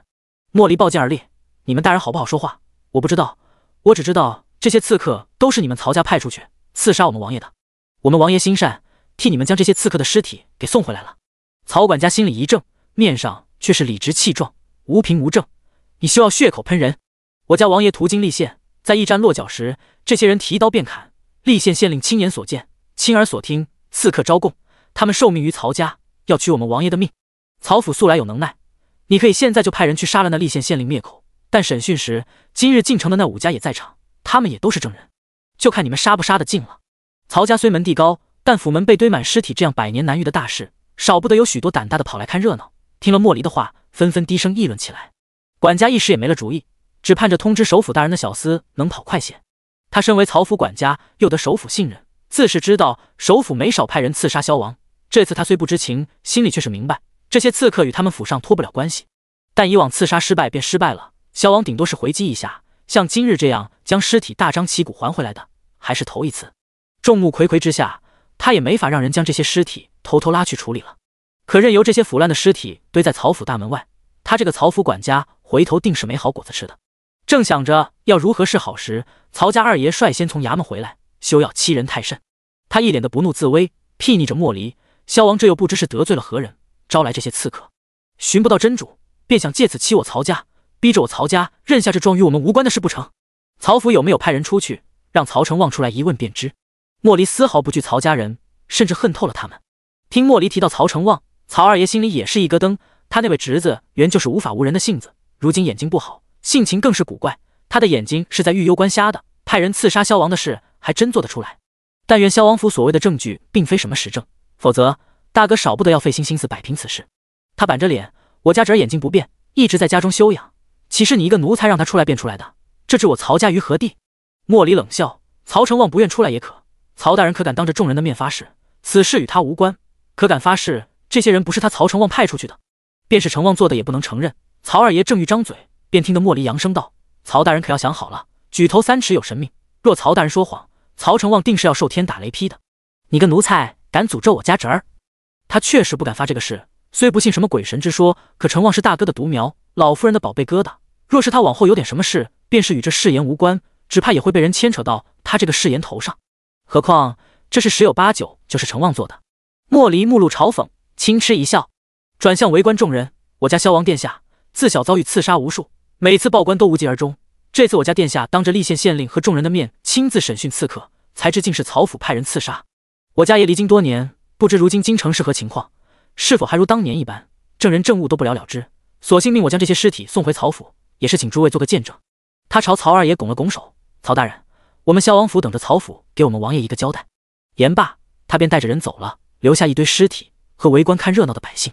曹家二爷气得险些吐血，等着自家大哥回来的空隙，命人去了大理寺。既然他们曹府不能拉去处理了，总得让人把这些臭气熏天的腐尸快些弄走。曹首府到家的时候，大理寺的人正在运尸体，听曹二爷说明了下情况，他绷着一张脸进了府，直奔曹成旺的院子。远远看见曹成旺四仰八叉躺在榻上，神情落寞，原本滔天的怒气瞬间舍不得在儿子身上撒了。他气的从来不是曹成旺对顾萧动手，他气的是曹成旺做事不干净，被人拿住把柄，也气他想杀顾萧，却瞒着他这个老子行动。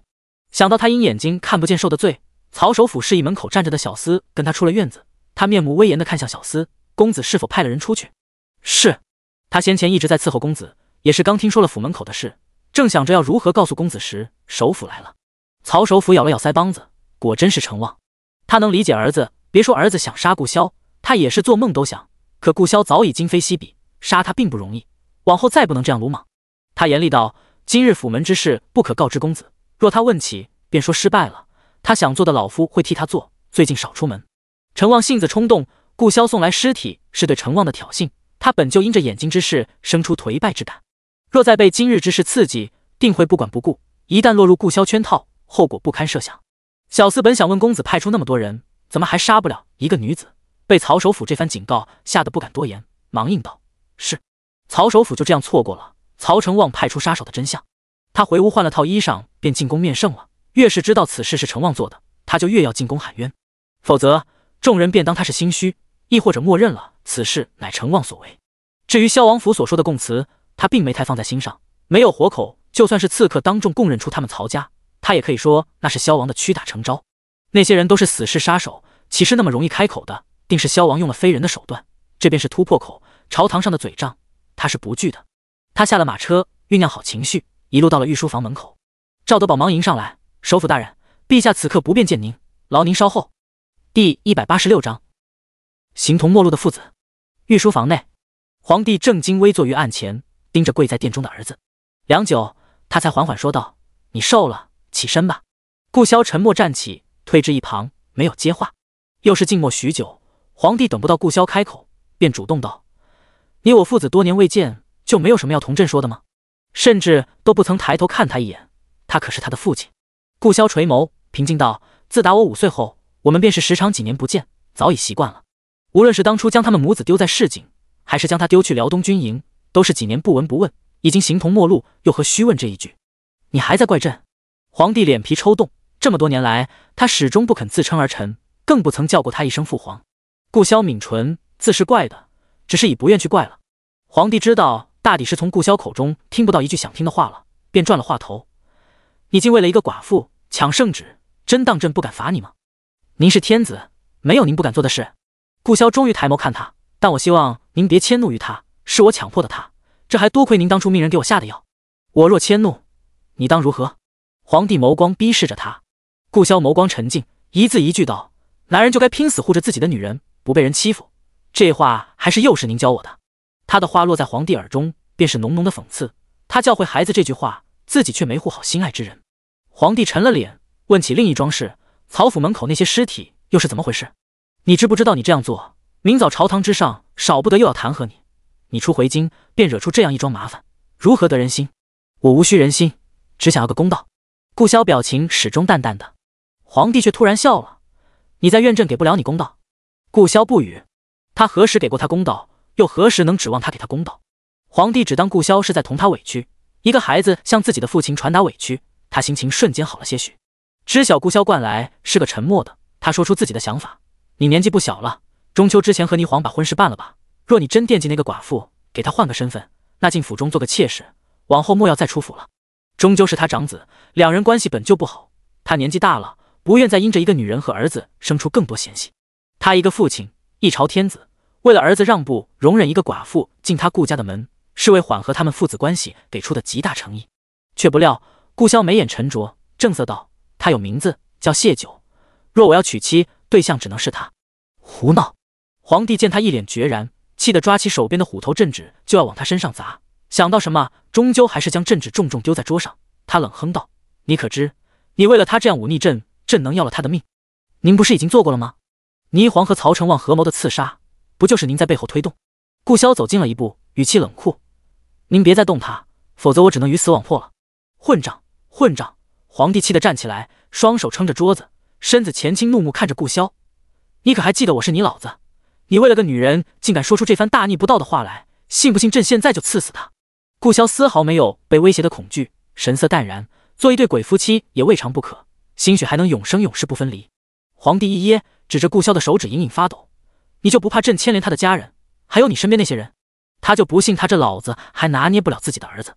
顾萧笑了：多年前您亲手斩断了我在这世间的一切牵挂，如今我唯有一个谢九，您若执意要杀他，那我便是舍了这条命也要护他的。他若没了，我心无挂碍，那还管得了别人死活？只能他们自认倒霉了，来生别再遇见我便好。硬的怕不要命的，他唯有表现得毫无畏惧，这个人才不会打他们的主意，拿他们来要挟他。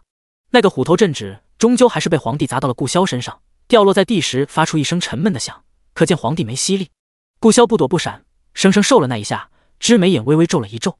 皇帝将他反应尽收眼底，神情莫名。他无力的摆摆手：滚出去！顾萧转身出去。赵德宝听到动静，忙过来顺着皇帝的后背：您消消气，别气坏了身子。那个女人是他在世间唯一的牵挂，那朕算什么？这个混账东西，朕在他心里到底算什么？皇帝嘴唇微颤：他就不能开口求求他吗？亦或者同他抱怨诉苦也行啊，可他只拿他当陌生人。陛下，赵德宝也不知该如何宽慰。皇上自己能说萧王的不是，却不爱听别人说萧王半句，何况他一个奴才，岂敢妄议主子？他只一下一下顺着君王勾起的后背。他跟着皇上这么多年，也摸不清他对萧王究竟是何态度，说在意又时常丢着不管，萧王屡次遇险，他这个太监都吓得要死，他却无动于衷。说不在意，他又盼着萧王能在意他这个父亲。军心难测。顾萧走出御书房，迎头便撞见曹首府。曹首府抬手挡住他的去路：王爷，好歹我是您舅舅，何故要闹得那样难看？皇后是嫡母，顾萧这个庶子便得尊他们曹家为外祖家。舅舅！顾萧嗤笑：本王的舅舅被本王亲自送回了老家，可不敢高攀首府大人。他轻轻一推，便从曹首府身边走过，走出2步，顿住脚。他转头看向曹首府，说了句：首府大人日理万机，几年不见，瞧着老了10几岁不止。这句话让曹首府先前酝酿的情绪险些维持不住。他为何老了10几岁？还不是去年雪灾时被困御幽关雪山遭的罪。他极力压制好怒意，在想要说什么时，顾萧已经走出去老远。只得手在大腿根一掐，抹着眼泪哭道：“陛下，老臣冤呐！”皇帝悲戚的眸中顿时闪过一抹杀意，手却往一旁的茶杯里探了探，将手指上的水沾在了眼下。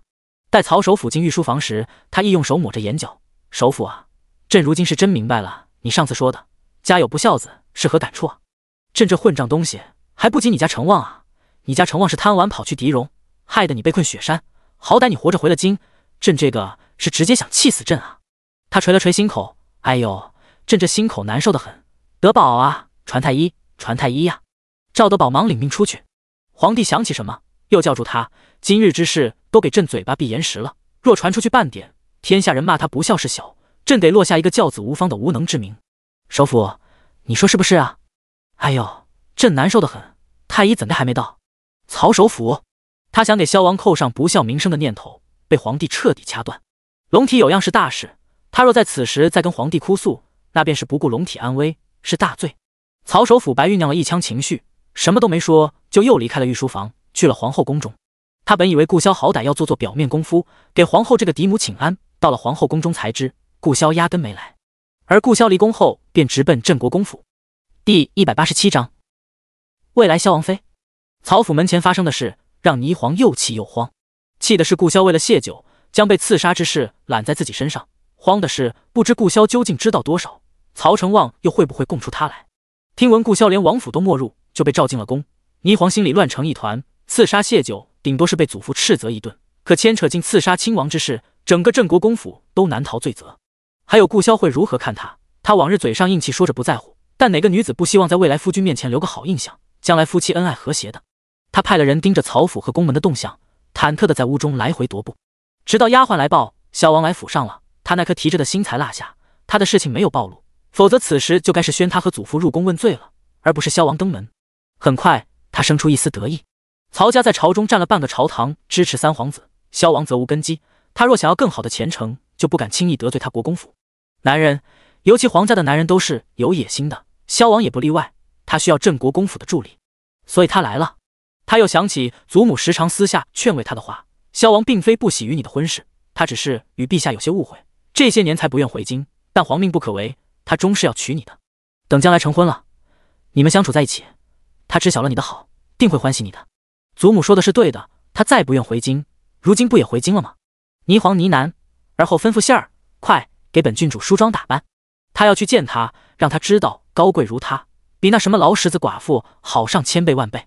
只是等他一番装扮出来，顾萧早已离开了镇国公府，反倒是镇国公身边的亲随阿后等在他的院门口。郡主，国公也请您过去。可知祖父要找我做什么？阿后摇头，郡主过去便知。霓凰费心打扮，却连顾萧的人影都没见到，心里正憋着气，见阿后这敷衍态度，怒气更盛。阿后，祖父再信任你，你也不过是我镇国公府的奴才，本郡主问你话，你老实回答便是，否则你当如何？一道沉重又威严的声音响起。镇国公在顾萧离开后，便命阿后来叫霓凰，等了许久也没见人来，他便亲自过来了。没想平日在他面前乖巧的孙女，竟会对跟了他几十年的老人说出这种话来。那萧王所言，只怕便是真的。想到他做的事，镇国公的脸愈发沉了。若阿后不回你的话，你是否还想对他下手？祖父，孙女没有。整个府中，霓凰只惧镇国公，见他神情不悦，忙解释：孙女向来敬重您身边的人，今日是一时气急，口不择言，孙女从未有过歹心，孙女知错了。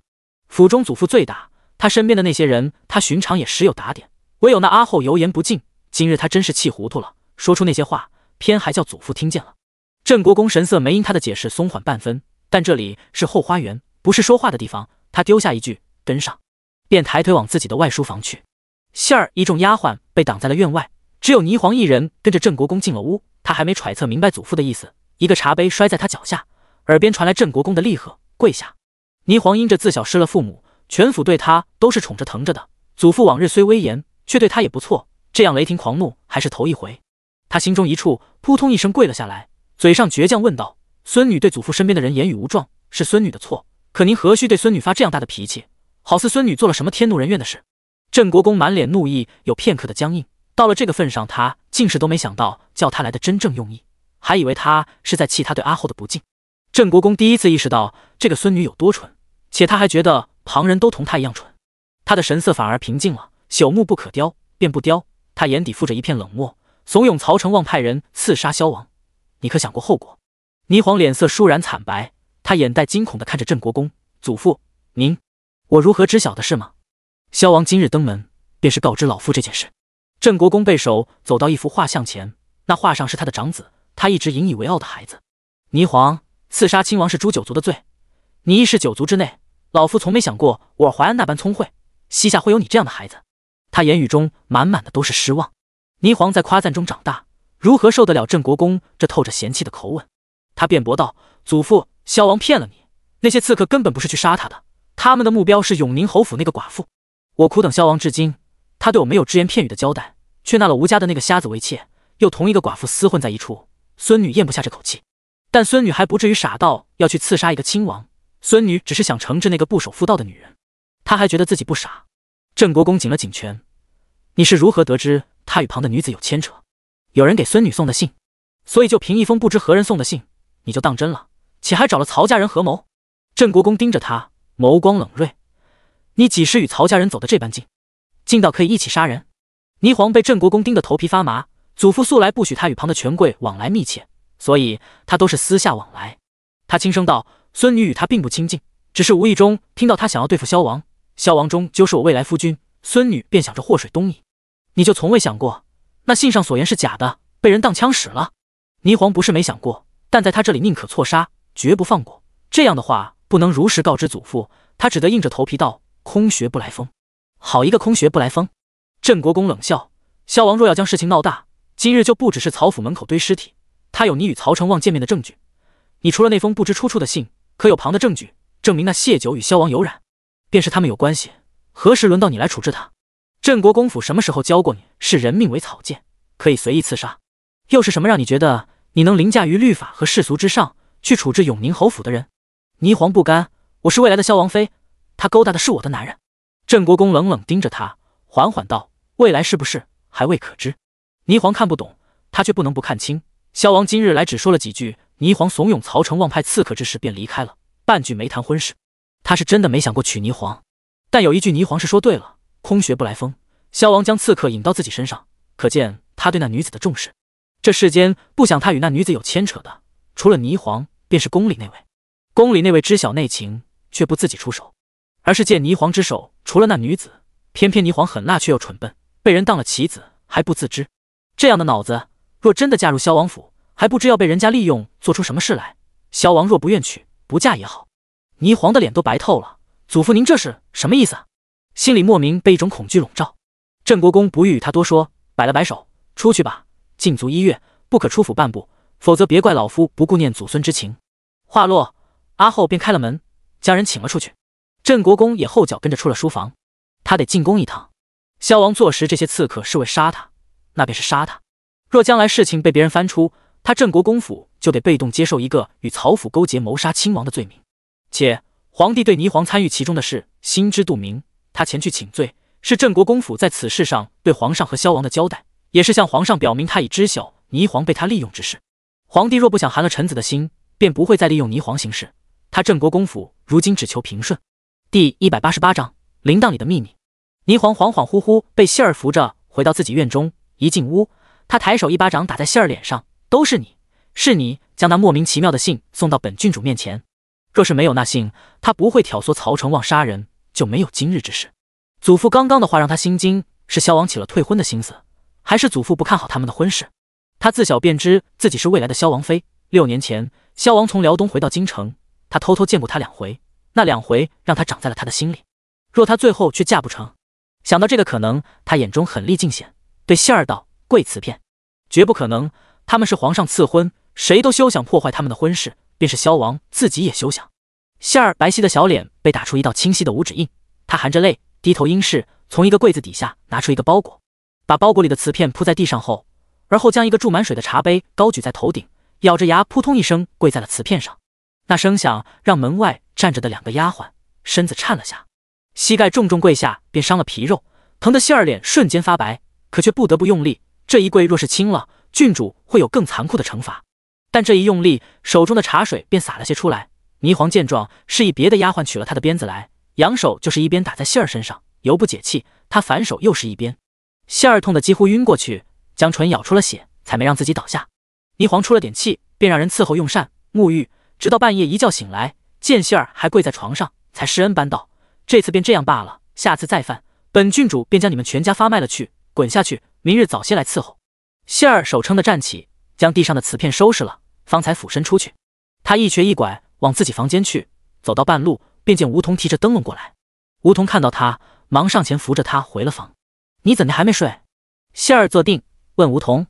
梧桐眸光担忧地看他：“我听郡主院里的丫头说，姐姐被罚了，有些担心。”他将谢儿的裤腿往上卷，看到谢儿膝盖已经血肉模糊一片，倒吸一口凉气，伤得这样重，得及时处理才是。我去打些水来，顺道回房再拿些药来。他不知道霓凰郡主惩罚人会这样重，带的膏药根本不够。谢儿疼痛难忍，此时又是半夜，府医那头可不会半夜起来给他一个丫鬟看诊，可明早还得过去伺候，便没拒绝梧桐。一番忙碌，梧桐帮谢儿处理好了膝盖和后背的伤，准备回自己的房间。梧桐，谢儿叫住了他，起身从衣柜里拿出一个匣子，他打开匣子，这里面的东西你挑一样，算是我的谢意。不等梧桐拒绝，他又道：“我不喜欠人人情，你若不要，往后我们便不要来往了。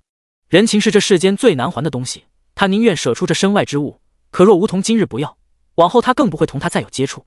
卖身为奴的人，哪个不是缺银子才走了这条路？梧桐不要银钱，接近自己便是有更大的图谋。谢儿身后有父母有弟弟，梧桐的图谋是他给不起，也不敢给的。”梧桐眼眸轻闪，走进了谢儿，有些为难的样子：“姐姐既然这样说，那我便选一样了。”他在匣子里挑了一会，拿着一个物件道：“我喜欢这个，姐姐送我吧。”谢儿看了他一眼：“为何选这个？”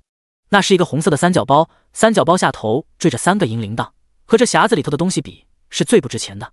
但那是郡主赏给他的，听说是大夫人在庙里为郡主求的护身符，郡主懂事后嫌戴着难看，便取了下来，一直丢在梳妆匣里，最后赏给了他。郡主虽时常责罚他，但不喜欢或者已经厌弃的珠宝首饰，却能随手赏给他，这也是他坚持下去的动力。做人奴才，哪有不看主子脸色不挨罚的呢？意识到自己思绪飘远，他忙回神看向梧桐。梧桐眼眸低垂，苦笑道：“我娘也曾给我求过这个，我一直贴身带着，但家里遭难时卖掉了。我想要这个，姐姐可以给我吗？”阁主早传了消息，让他尽量拿到霓凰郡主的旧物，尤其是儿时的。他入国公府这些日子，知晓霓凰郡主最是爱美，又喜新厌旧，小时候的物件说不定就打赏给了身边人。谢儿是他身边的大丫鬟，最是有可能得到这些东西的。看谢儿神情，这东西应该就是霓凰郡主的。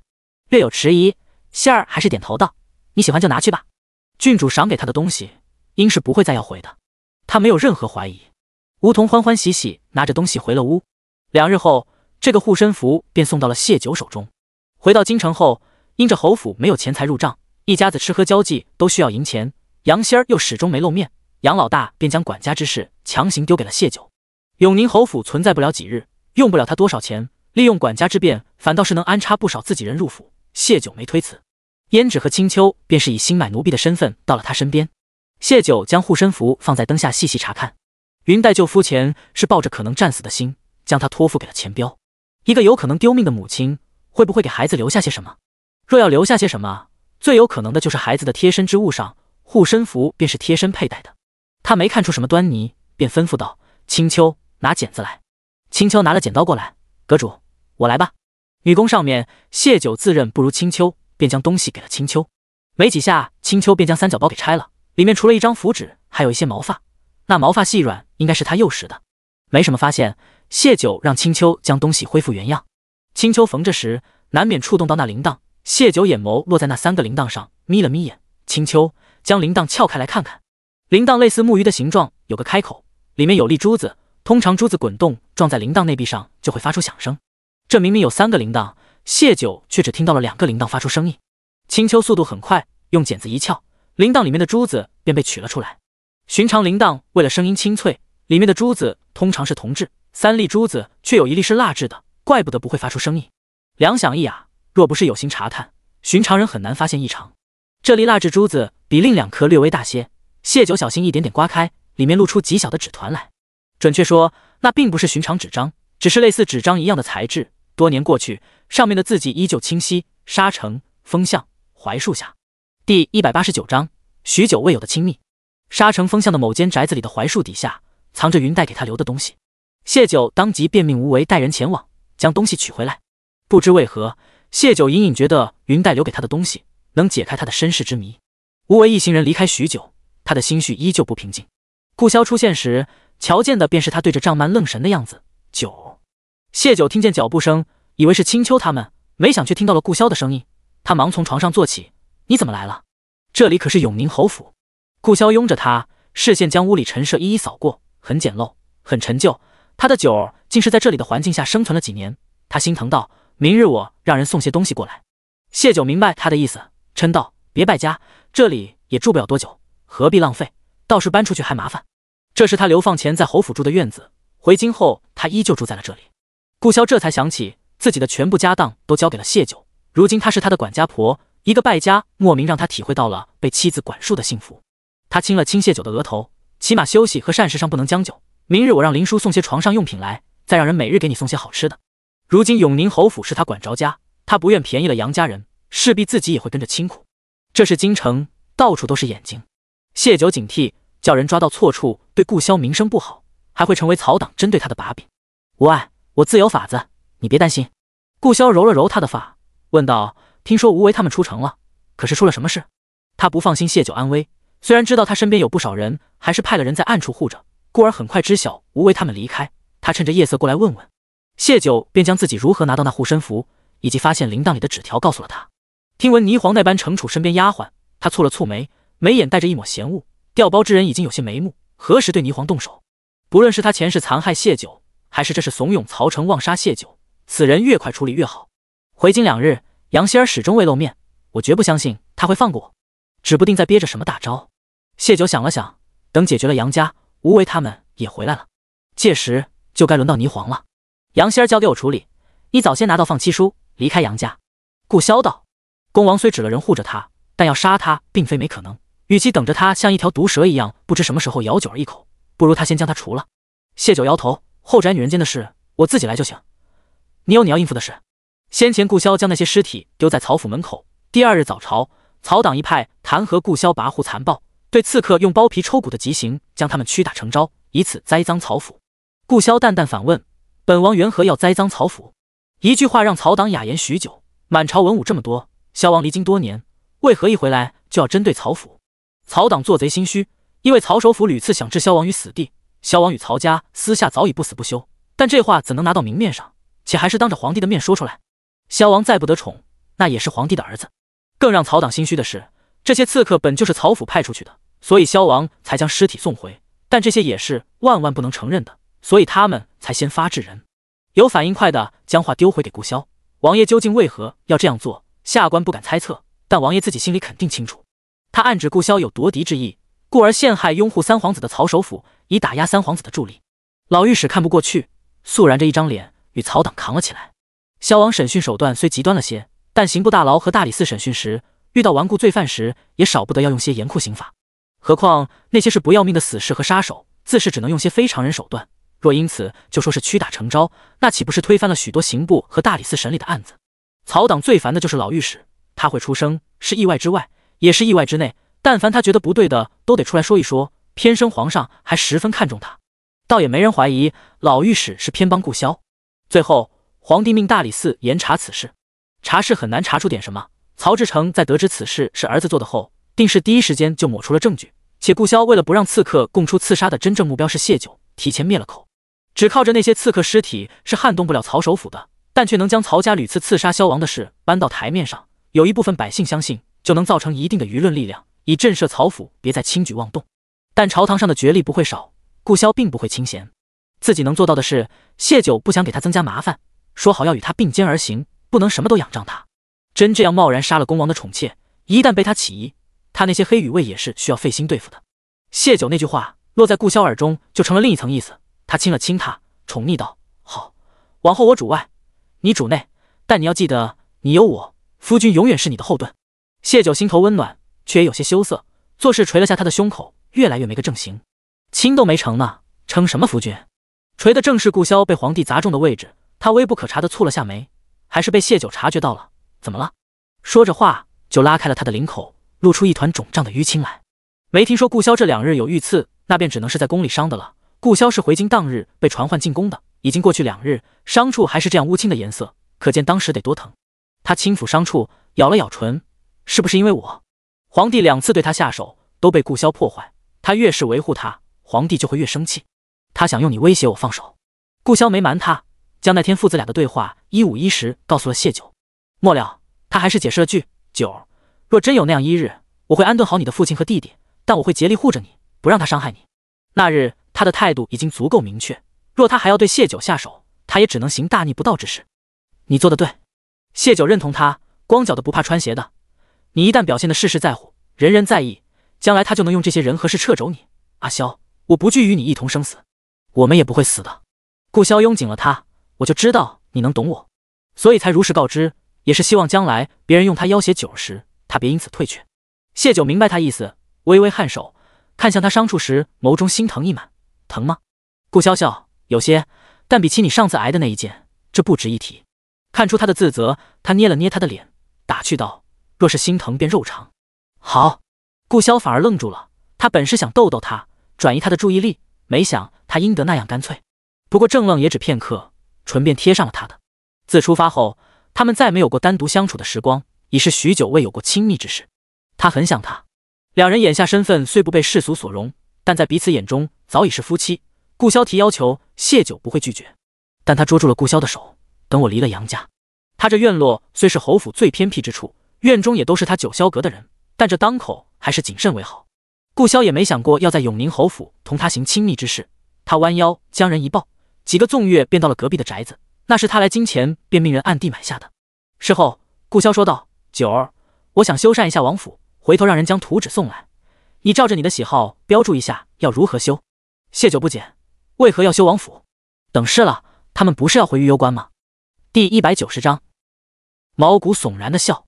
顾萧想在京城名正言顺的娶谢九。他如今的萧王府是皇上登基前住的贤王府，那时皇上像只小透明，被所有人忽视，能分到的王府也是寒素老旧的。顾萧成年后，皇上又将这王府转赐给顾萧。顾萧在王府居住的时间不长，且贤王府有他5岁前那点稀薄的回忆，就一直不曾修缮过。但他要和谢九在这里成婚的话，这样的宅子就过于委屈谢九了。他还记得当初他在谢家时，谢宝山是竭尽全力给他最好的，他的九就该金贵的活着。他将自己的想法告诉谢九，谢九微诧，转而他便明白了顾萧的用意。他要他堂堂正正成为他的妻，在任何时候、任何地方都能挺直腰杆与他一同出现于人前，而不是偷偷回到玉幽关成亲。这是他此生想走的路，顾萧要与他携手，他心头暖融融的。不过萧王府对顾萧有特殊的意义，他笑道：我们住的时间不长，不必修缮，与你在一处便好。他们都不喜京城，迟早要离开的，何必毁了顾萧心头那仅存的一点回忆。顾萧将他抱起，趴在他身上，一下一下顺着他后背的发。时间太久远，其实幼时的事情已经不太记得了。过去的也已过去，我们过好我们的将来。再说往后女儿出生，我也不忍心委屈了她，将来她长大会怨怪我这个爹爹过于没拥抱，连个像样的宅子都不能给你们母女俩。未来的美好憧憬说服了谢九，转而他问起这宅子，我听说这宅子卖给了吏部的一位官员，那官员是你的人？顾萧颔首，这宅子与你住的院子一墙之隔，但与侯府大门却相距甚远，不跳上屋顶很难察觉这点。往后每日会有人在此处做好吃食，让吕康在院墙处取便是。我会留些人在此处护着你，有事也可命他们去办。从曹首府的表现看，他并不知道那些刺客是为杀我，那他应是不知我与你的关系。霓凰又被禁足1月，目前我需要防备的就是杨仙儿，我底下的人足够了。还有皇帝，但皇帝真要动手的话，防不胜防。不过谢九分析，皇帝近期都不会再对他动手，他有3个儿子，那2个都是曹家的外甥，让他们继承皇位，等于把江山拱手送给曹家。皇帝是绝不甘心的，无论他喜不喜欢顾萧，他都需要利用顾萧这个与曹家不对付的皇子，打压曹家和与曹家有血缘的3皇子和4皇子。他对他动手，只会惹得顾萧与他反目，一朝天子不会那么蠢，曹家迟早会知道的。顾萧声音渐渐冷了下来，除非杀了曹成旺主仆，他始终还是惦记谢九挨的那一剑。谢九抚了抚他的眉心处，一个一个来。他们没有与曹家半个朝堂抗衡的力量，上头还有皇帝的不喜，唯有在保全自己的前提下徐徐图之。他牢记顾萧的话，仇要报，但报仇不能是生活的全部，否则他重生的意义是什么？不过机会恰当的话，倒是可以先弄哑了曹成旺。顾萧捉住他的手亲了亲，好。两人又轻柔细语说了会话，不知到底是谁起的头，两人又焦灼缠绵在了一起。天还未亮，谢九睡意朦胧中被顾萧抱回了永宁侯府。他回萧王府换了衣裳，便去了早朝。原本他一个外放的王爷无需早朝，但皇帝特命他每日跟着上朝，加之最近朝堂之上除了炒他被刺杀之事，还有于知府贪墨赋税的事。老御史咬着此事不放，企图重创曹党，但他是孤臣，一人对抗整个曹党不轻松，必要时顾萧可助他一臂之力。谢九回到永宁侯府就醒了，他在床上缓了会，神变起来了。九霄阁送来大量关于京城各处各府的消息，谢九要在杨仙儿对他出手之前将这些了解清楚。还有陆老大送来的京城这些铺子的各处账册，谢九一忙便到了上午时分。林叔果真送了不少被褥之类的东西过来，他与谢九关系好是过了明路的，与他一同来的还有温妻和楼琪夫妇，他们不放心他，都想来看看。楼琪到京城后，谢九便让人买下了林叔家隔壁的宅子，让楼琪住了进去。杨仙儿当初被卖，有林叔的参与，他此番报仇，若要报仇的话，目标不只是他，还有林叔。有楼琪住在林叔隔壁，谢九更放心些。杨老大听说温琪来了，忙将他和楼琪迎到了正厅。他只当楼琪是温妻的朋友，林叔和苏梦娇则去了谢九的院子。怪不得他一大早就催着我将东西送来。林叔看了眼谢九的住处，也就比他以前林家的丫鬟住的屋子好一些。谢九笑了笑，他嫁妆那么多，蔡氏却说他是双居，不宜住得过于奢华，便将他打发来了这处院子，还不准他用嫁妆补贴自己。他前世到底是有多傻，才会觉得这样搓磨自己几年的婆婆会是真心为他好的。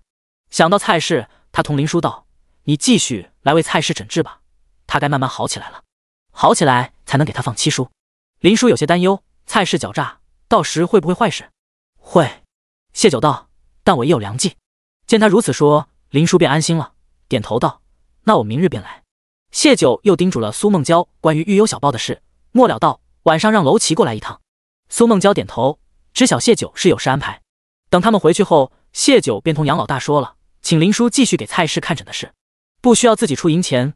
杨老大没什么不同意的，他如今就盼着蔡氏能活得长久些，但林叔先前并没治好蔡氏，他对他的医术已不是特别信任，如今回了京城，好大夫多的是，他便道：“改日我再请几位御医来给母亲诊治诊治，银钱上你准备着些。”谢九笑着应是，眼波一转，他缓缓道：“听闻希儿如今是恭王府的人，大哥可有见到他？不知他如今还好？”原本因着谢九爽快出钱给蔡氏治病，杨老大脸上还露着满意神情，听了谢九这话，神色立即阴沉了下来。此事不是你该管的。说罢，他甩了下衣袖，大步离开。他回京第二日便听说了杨仙儿的事，心头正高兴，妹妹能有此造化。恭王虽没实权，但辈分高，财力雄厚，在朝中还是有些人脉的，说不得将来能帮一帮永宁侯府。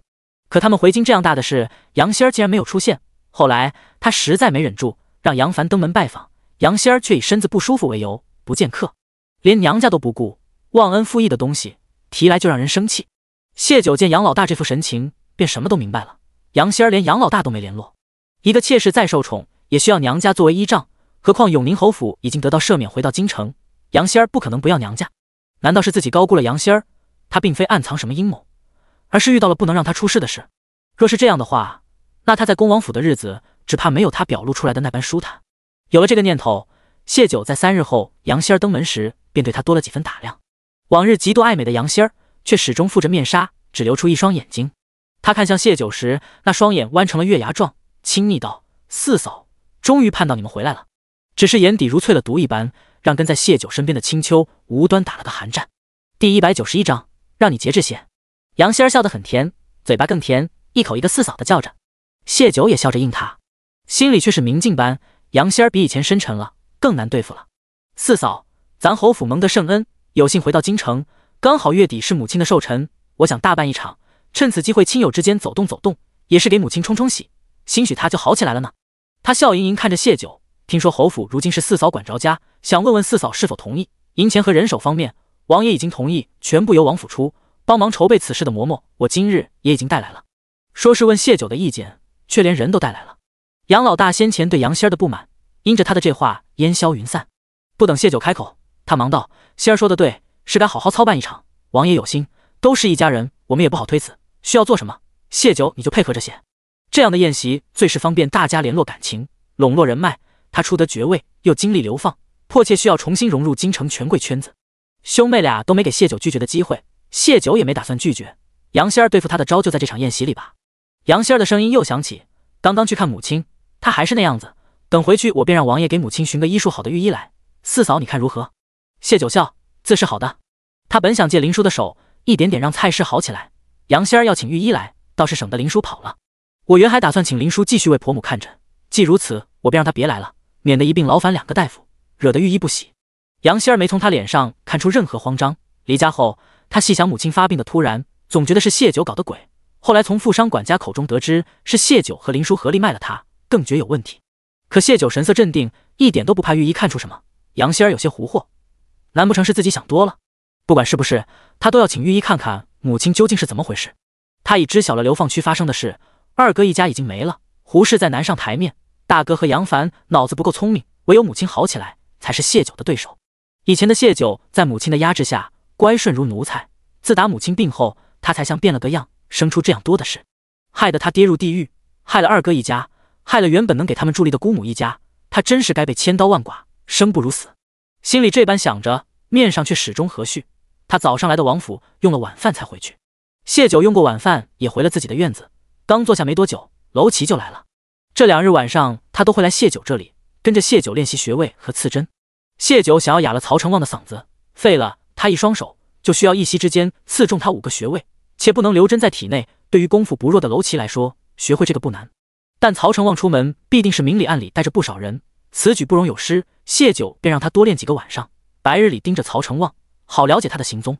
阁主，娄琦在谢九对面坐下。曹成旺那狗东西警惕得很，盯了2日都不见出门，要不明晚我潜入曹府，直接杀了他如何？有盯那狗东西的时间，不如陪着娇娇。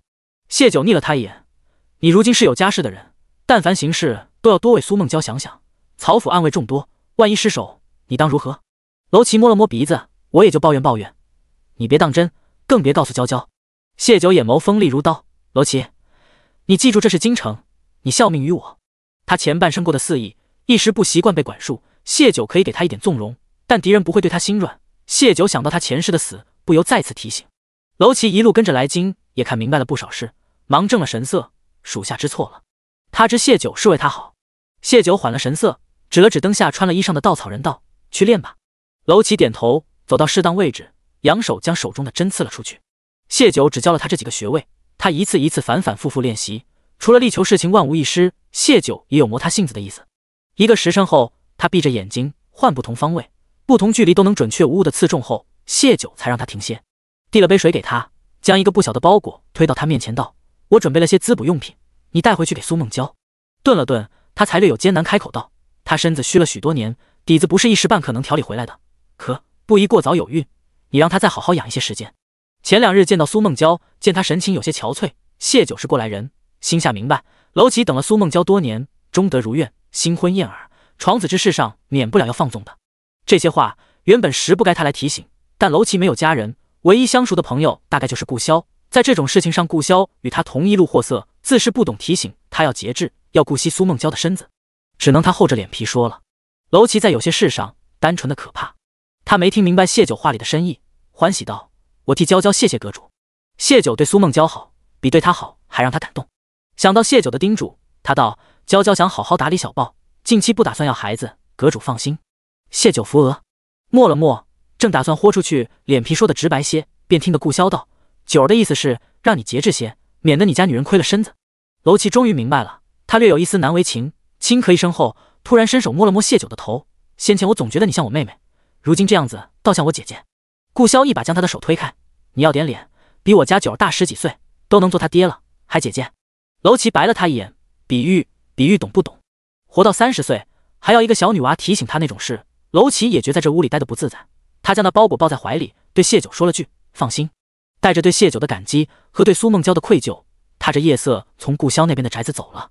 顾潇也揽着谢九去的旁边的宅子，人一放下就轻弹了下他的脑门：“你倒是对他们真心好，连这个都操心。”想冲回长辈，还被顾潇抓个当场。谢九唇角有些僵硬的转移了话题：“我师傅的事查得怎么样了？”谢九到京城后，便让人混进刑部大牢，假装探监，确定关押师傅的那间牢房已经空了，师傅被就走了。但刑部被劫这样大的事，外头竟没有传出丝毫风声，这让谢九明白师傅的确是被人私下关押，同时也好奇究竟是谁能不通过流程将人关押在刑部。顾潇知晓此事后，将事情揽了过去，但他查到的事情让他难以消化，所以亲自过来告知谢九。第192章，师傅喜欢的竟是顾潇他娘。能在刑部大牢私设牢房，最有可能的就是刑部尚书，他最是便利，但刑部尚书年近60，妻子比他小不了几岁。谢九师傅邱成风才40出头，他是为心爱的女子报仇才被关押。刑部尚书夫人的年纪不符合，且他尚在人世，也有可能是为子女收拾烂摊子。但刑部尚书只得一子一女，女儿外嫁，儿媳与儿子恩爱，活得好好的，这就排除了刑部尚书因私仇所为。但刑部关了这样一个人，定是要过他手的，能指使得动刑部尚书的人屈指可数。顾潇便查到了皇帝身上，程峰的情敌是那个人，就意味着程峰喜欢的人是他娘，这让他觉得有些匪夷所思。母妃生病前是个很安静、很守规矩的女子，据我所知，伯父将她管得很严，几乎大门不出，二门不迈。是如何同邱成风相识的？且邱成风还为了他远走他国多年，最后又只身前来找那个人为他报仇。母妃深爱龙椅上那个，就断不可能和程风有感情，但应是有友情或者相熟，否则程风会仅仅因为暗恋就为母妃做到如此地步吗？谢九对这个结果也很意外，突然就明白了，为什么前世师傅什么都跟他说，唯独不告诉他是何人关押的他，并非不信任他，师傅是在保护他。皇家的事知道的越多越危险。他又想到那个人关押了师傅，但并未对师傅动过刑法，或许他只是想限制师傅的自由。他身为一朝天子，抓了师傅却没有杀他，而是禁锢了他，为什么呢？谢九浓密睫毛下的眸光越来越深邃，良久，他对顾潇道：“或许很快，师傅会告诉我们答案。”你是说他会来找你？谢九摇头：“不是找我，是找你。师傅他虽是江湖中人，却也心系家国百姓。对方若是寻常人，他定会杀了那人，为你母亲报仇。可对方是天子，先不说他能不能杀的了，就说一朝天子薨逝，对大夏江山和百姓的影响有多大，师傅不会陷百姓于危难。所以我猜他根本不是去杀那个人的，他是去带走你的。师傅能寻到京城为顾潇母亲报仇，肯定清楚顾潇母子的情况，他不能杀了皇帝，定是希望自己能护着心爱之人的孩子安然长大，这很符合师傅的性格。但皇帝怎会容许别的男子带走自己的孩子？甚至他都不希望顾潇知道这样一个人的存在，所以他将师傅关进了大牢。他没有杀师傅，兴许就是为顾潇留条后路，若有一日京城无顾潇安身之处时，可让师傅带他远走江湖。谢九的分析，顾潇是信的。他握紧了谢九的手，感叹道：“没想到我们还有这样的缘分，更没想到还有一个人为了他被困大牢多年。”谢九回握住他：“师傅是个很重情义的人，如今得了自由，知道你回到京城，他一定会来见一见你，看看你是否过得好。”想到很快能见到师傅，谢九激动中略带忐忑，拉着顾潇说了许多关于师傅的事。顾潇对他口中的师傅好奇，对师傅口中的大圣朝更是向往，两人都没了旖旎心思，说了半宿的话后才沉沉睡去。第二日，杨仙儿果然带着御医上门为蔡氏诊治，御医诊断同样是中风。杨仙儿见御医没查出什么来，有些失望，请御医为蔡氏好生诊治，留下一个嬷嬷在蔡氏身边照顾，便回了恭王府。他是妾室，得了恭王欢心才能时不时出来，却也不能没了分寸，否则惹得王爷不快，他日子艰难。杨仙儿没再出现在永宁侯府，谢九安心看账册和情报。又过了几日，谢九收到楼琪的消息，借着给蔡氏买头面的由头出了府。被拘在家里几日的曹成旺终于找到机会出门了，有几个护卫用软轿抬着他往醉月楼去。醉月楼是京城最有名的花楼，曹成旺是这里的常客，眼睛瞎了也没耽搁他常来。派出那么多刺客，费了不少银钱，都没能杀死一个女人，让他很窝火。屋里东西砸了个遍，他想去找他爹，让他爹再给他一些人，他就不信还能找不到机会杀了谢九。却被告知他爹很忙，近日都不会见他，只让他老实待在院中。曹成旺愈加憋屈，便闹去了曹老夫人那里。老夫人舍不得孙子难受，允了他出门。曹成旺便来了这醉月楼。这醉月楼不只是花楼，还是他先前与杀手组织联络的地方。可惜曹成旺只听小厮说，上次的刺杀任务失败，由他父亲接手，并不知那些杀手尸体被顾潇丢去了曹府门口。而曹首府为了替儿子抹去买凶杀人的证据，彻底斩断了曹成旺与杀手组织联系的那条线。这种机密之事，曹首府自是不会告知曹成旺的小厮。故而曹成旺主仆按照以往规矩发了暗号，半日都不见人来。曹成旺气得砸了一个茶壶，命小厮亲自去一趟杀手阁的暗桩。小厮不敢耽误，想着曹成旺身边有不少人护着，就着急忙慌地出了醉月楼。曹成旺眼睛不好后，脾气更加的急躁，杀手阁的人等不来，连小厮都等不来，他气得在雅间胡乱砸了一通，一个花瓶被他砸到了楼下，好死不死的掉在另一个恩客的头上。那恩客本也是个胆大的，又喝了点酒，捂着脑袋就上楼理论。曹成旺向来目中无人，别说是无意砸到，就是刻意砸了也就砸了，他怎可能认错？那恩客也是个拧脾气，双方吵了起来。曹成旺欲让护卫将那恩客打出去，老鸨忙出来劝解。楼齐便是趁着这混乱假装看热闹时，荣臻在手中折扇的遮掩下发了出去。正骂人的曹成旺顿时口不能言，双手耷拉着，真想直接杀了他。楼齐完成任务后回到谢九身边，盯着曹成旺的这几日，他可是将那小畜生往日的嚣张了解了个透彻，比他还恶劣。谢九笑，你可有把握不被人察觉？楼齐很认真地想了想，无法保证10成是不被发现，他身边有许多暗卫，也就你这针细如发，又用了药水处理，不会发出冷光，否则定能被那些暗卫护卫提前打落。曹成旺是曹首府唯一嫡子，是他的希望，人一旦被彻底斩断希望，容易不管不顾走极端。谢九端起茶杯抿了一口，他如今只是身有残疾，曹首府会想尽办法去医治他，这能分走他一部分的精力，朝堂上阿萧就会轻松许多。曹首府身为当朝首辅，又是曹氏一脉的族长，他的独苗有损，曹首府心里在心疼儿子，为曹家长远计，也会在曹家的其他孩子中挑选一个出来作为后备人选。若将来曹成旺当真治不好，只能残一辈子，他就会扶持后辈上位，曹家在朝中的地位不能倒。一旦他透露出一点这个心思，曹府的其他公子都会蠢蠢欲动，曹家就免不了要内乱起来。届时带着妻儿远游的曹四爷一家也该回来了吧？楼齐听完这些话，又想到谢九先前叮嘱的仇要报，手却不能脏，他冲谢九竖起一根拇指，这不是怯懦寡断，是谨慎周全。谢九笑了笑，叮嘱道：那小厮你好好审审，他贴身伺候曹成旺多年，定知晓不少曹府的事，挖出消息后把人处理干净了，别让曹府的人查出什么。楼齐点头，这个他擅长。那你早些回去吧，我也该回去了。距离杨仙儿的宴席不远了，他也该做些准备才是。第193章蔡氏母女密谋。京中名医一波又一波的进了曹府，最后又摇头离开。曹首府铁青着脸，连放曹成旺出府的曹老夫人都没得到他一个好脸色，其余人更是连大气都不敢喘。成旺身边的小厮找到没？曹首府问曹管家。曹管家颤颤道：还没有。公子身边原本有2个小厮，一个怂恿公子去狄戎丸，被首府处置了，剩下这个今日出了醉月楼，就在没了踪迹，仿若人间蒸发了盘。跟去的护卫只说他奉了公子的令，去联络杀手组织的人，可杀手组织在京城的落脚点已被首府处理。醉月楼前人来人往，能查到的便是那小厮跟着人群往外后便没了踪迹。儿子被废了手和喉咙，连他的小厮也失踪，这是有预谋的针对。曹首府阴含着一张脸，顾萧今日在哪？管家忙回道：一大早就被陛下宣进了宫，此时还没出来。公子一出事，他便先查了萧王行踪，再查查京城有没有什么可疑人物出现，尤其与曹府有牵连的。曹首府沉声吩咐，他们曹家能有今日的荣耀，少不得要清除许多障碍，不排除一些余孽回来报仇。世人都知成旺是他唯一的儿子，他首当其冲会成为仇人的目标，所以他派了不少高手跟在儿子身边。可今日那些人竟毫无察觉成旺究竟是被何人所伤，又是如何伤的。还有那小厮，这些年很少有他曹家找不到的人，查不到的是京城几时有了这样厉害的人，能瞒过他曹家的耳目？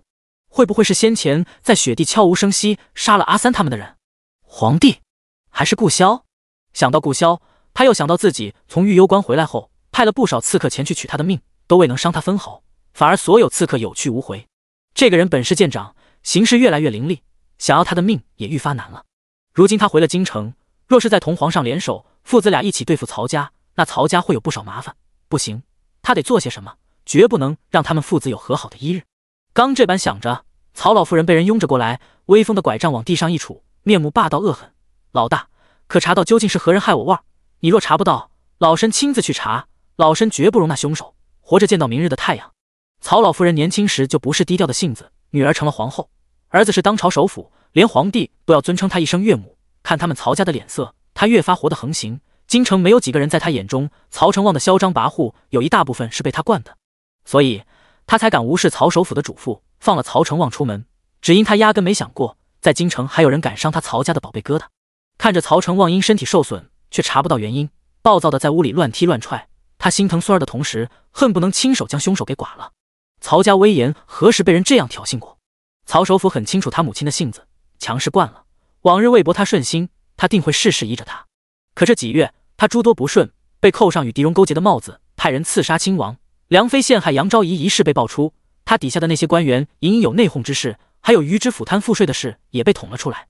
这些事他虽都能化解，不让自己沾身，但也费了他不少心神，损了不少势力。百姓私下对曹家的负面议论也是不断。成王又受伤，眼下还不知究竟是何人在搞鬼，母亲不能再闹出事情来了。按了按眉心，他安抚道：“还在查，母亲先回院子好生休息吧。此事儿子会处理，成王是我儿，我怎会放过伤他之人？”曹首府费口舌哄劝着曹老夫人，而永宁侯府谢九正立在桌前安然的练字。爹娘宠他，他又爱偷懒，琴棋书画女工没一样能拿得出手的。如今他却想好好学上一学。吕康从外进来，禀告道：“阁主，那蔡氏已经能说话了，遣了杨仙儿留下的嬷嬷去恭王府请他过来了。”谢九笔下未停，小心盯着。这些日子，蔡氏一直在喝御医开的药，配合御医的针灸，身子渐渐有了起色。他以为是御医医术好，却不知是谢九间隔几日便给他下安神药，暗地替他针刺穴位。他前2日便发现自己能缓慢地说一些字眼了，怕被谢九察觉，他装作未好的样子，直到今日能流畅地说出话来，才忙让人去请杨仙儿过来。却不知这一切都在谢九的眼皮底下。吕康见谢九没别的吩咐，又下去盯梢了。杨仙儿得了信，跟恭王请示后，急急赶来永宁侯府。母亲能说话，对他即将要行的事，倒是能帮上大忙。母亲，他一进屋便命下人守着院子，不许旁人靠近。女儿可终于等到你好的这一日了。您告诉女儿，是不是谢九害的您？蔡氏也没想到自己能活着回到京城，更没想到他还能有开口的一日。他朝杨仙儿伸手，杨仙儿会意，忙将他扶着坐了起来。自打身体被谢九动了手脚后，他第一次能坐起来。他摸了摸自己的膝盖，声音沙哑阴冷：“是他，母亲根本不是中风，是他用针扎了我，害我变成那样。这究竟是怎么回事？他怎么会有那本事？”杨仙儿迫不及待想知道谢九的一切。他知道他被卖是谢九搞的鬼，他清楚记得是他弄晕了他，自己醒来就在去往江南的马车上。而后他得了恭王的喜欢，跟着他回京城时，便派了人去打听娘家在流放区发生的事，只知结果，却不知谢九究竟是如何做到这些的。他和那林叔狼狈为奸，想来这用针的法子是那林叔教的。他在侯府几年有什么本事？你娘我很清楚，一切改变都从他被送进萧王府开始，是萧王在背后助他，还有吴家的人。可惜他后面被谢九封了视觉和听觉，能知道的也不多。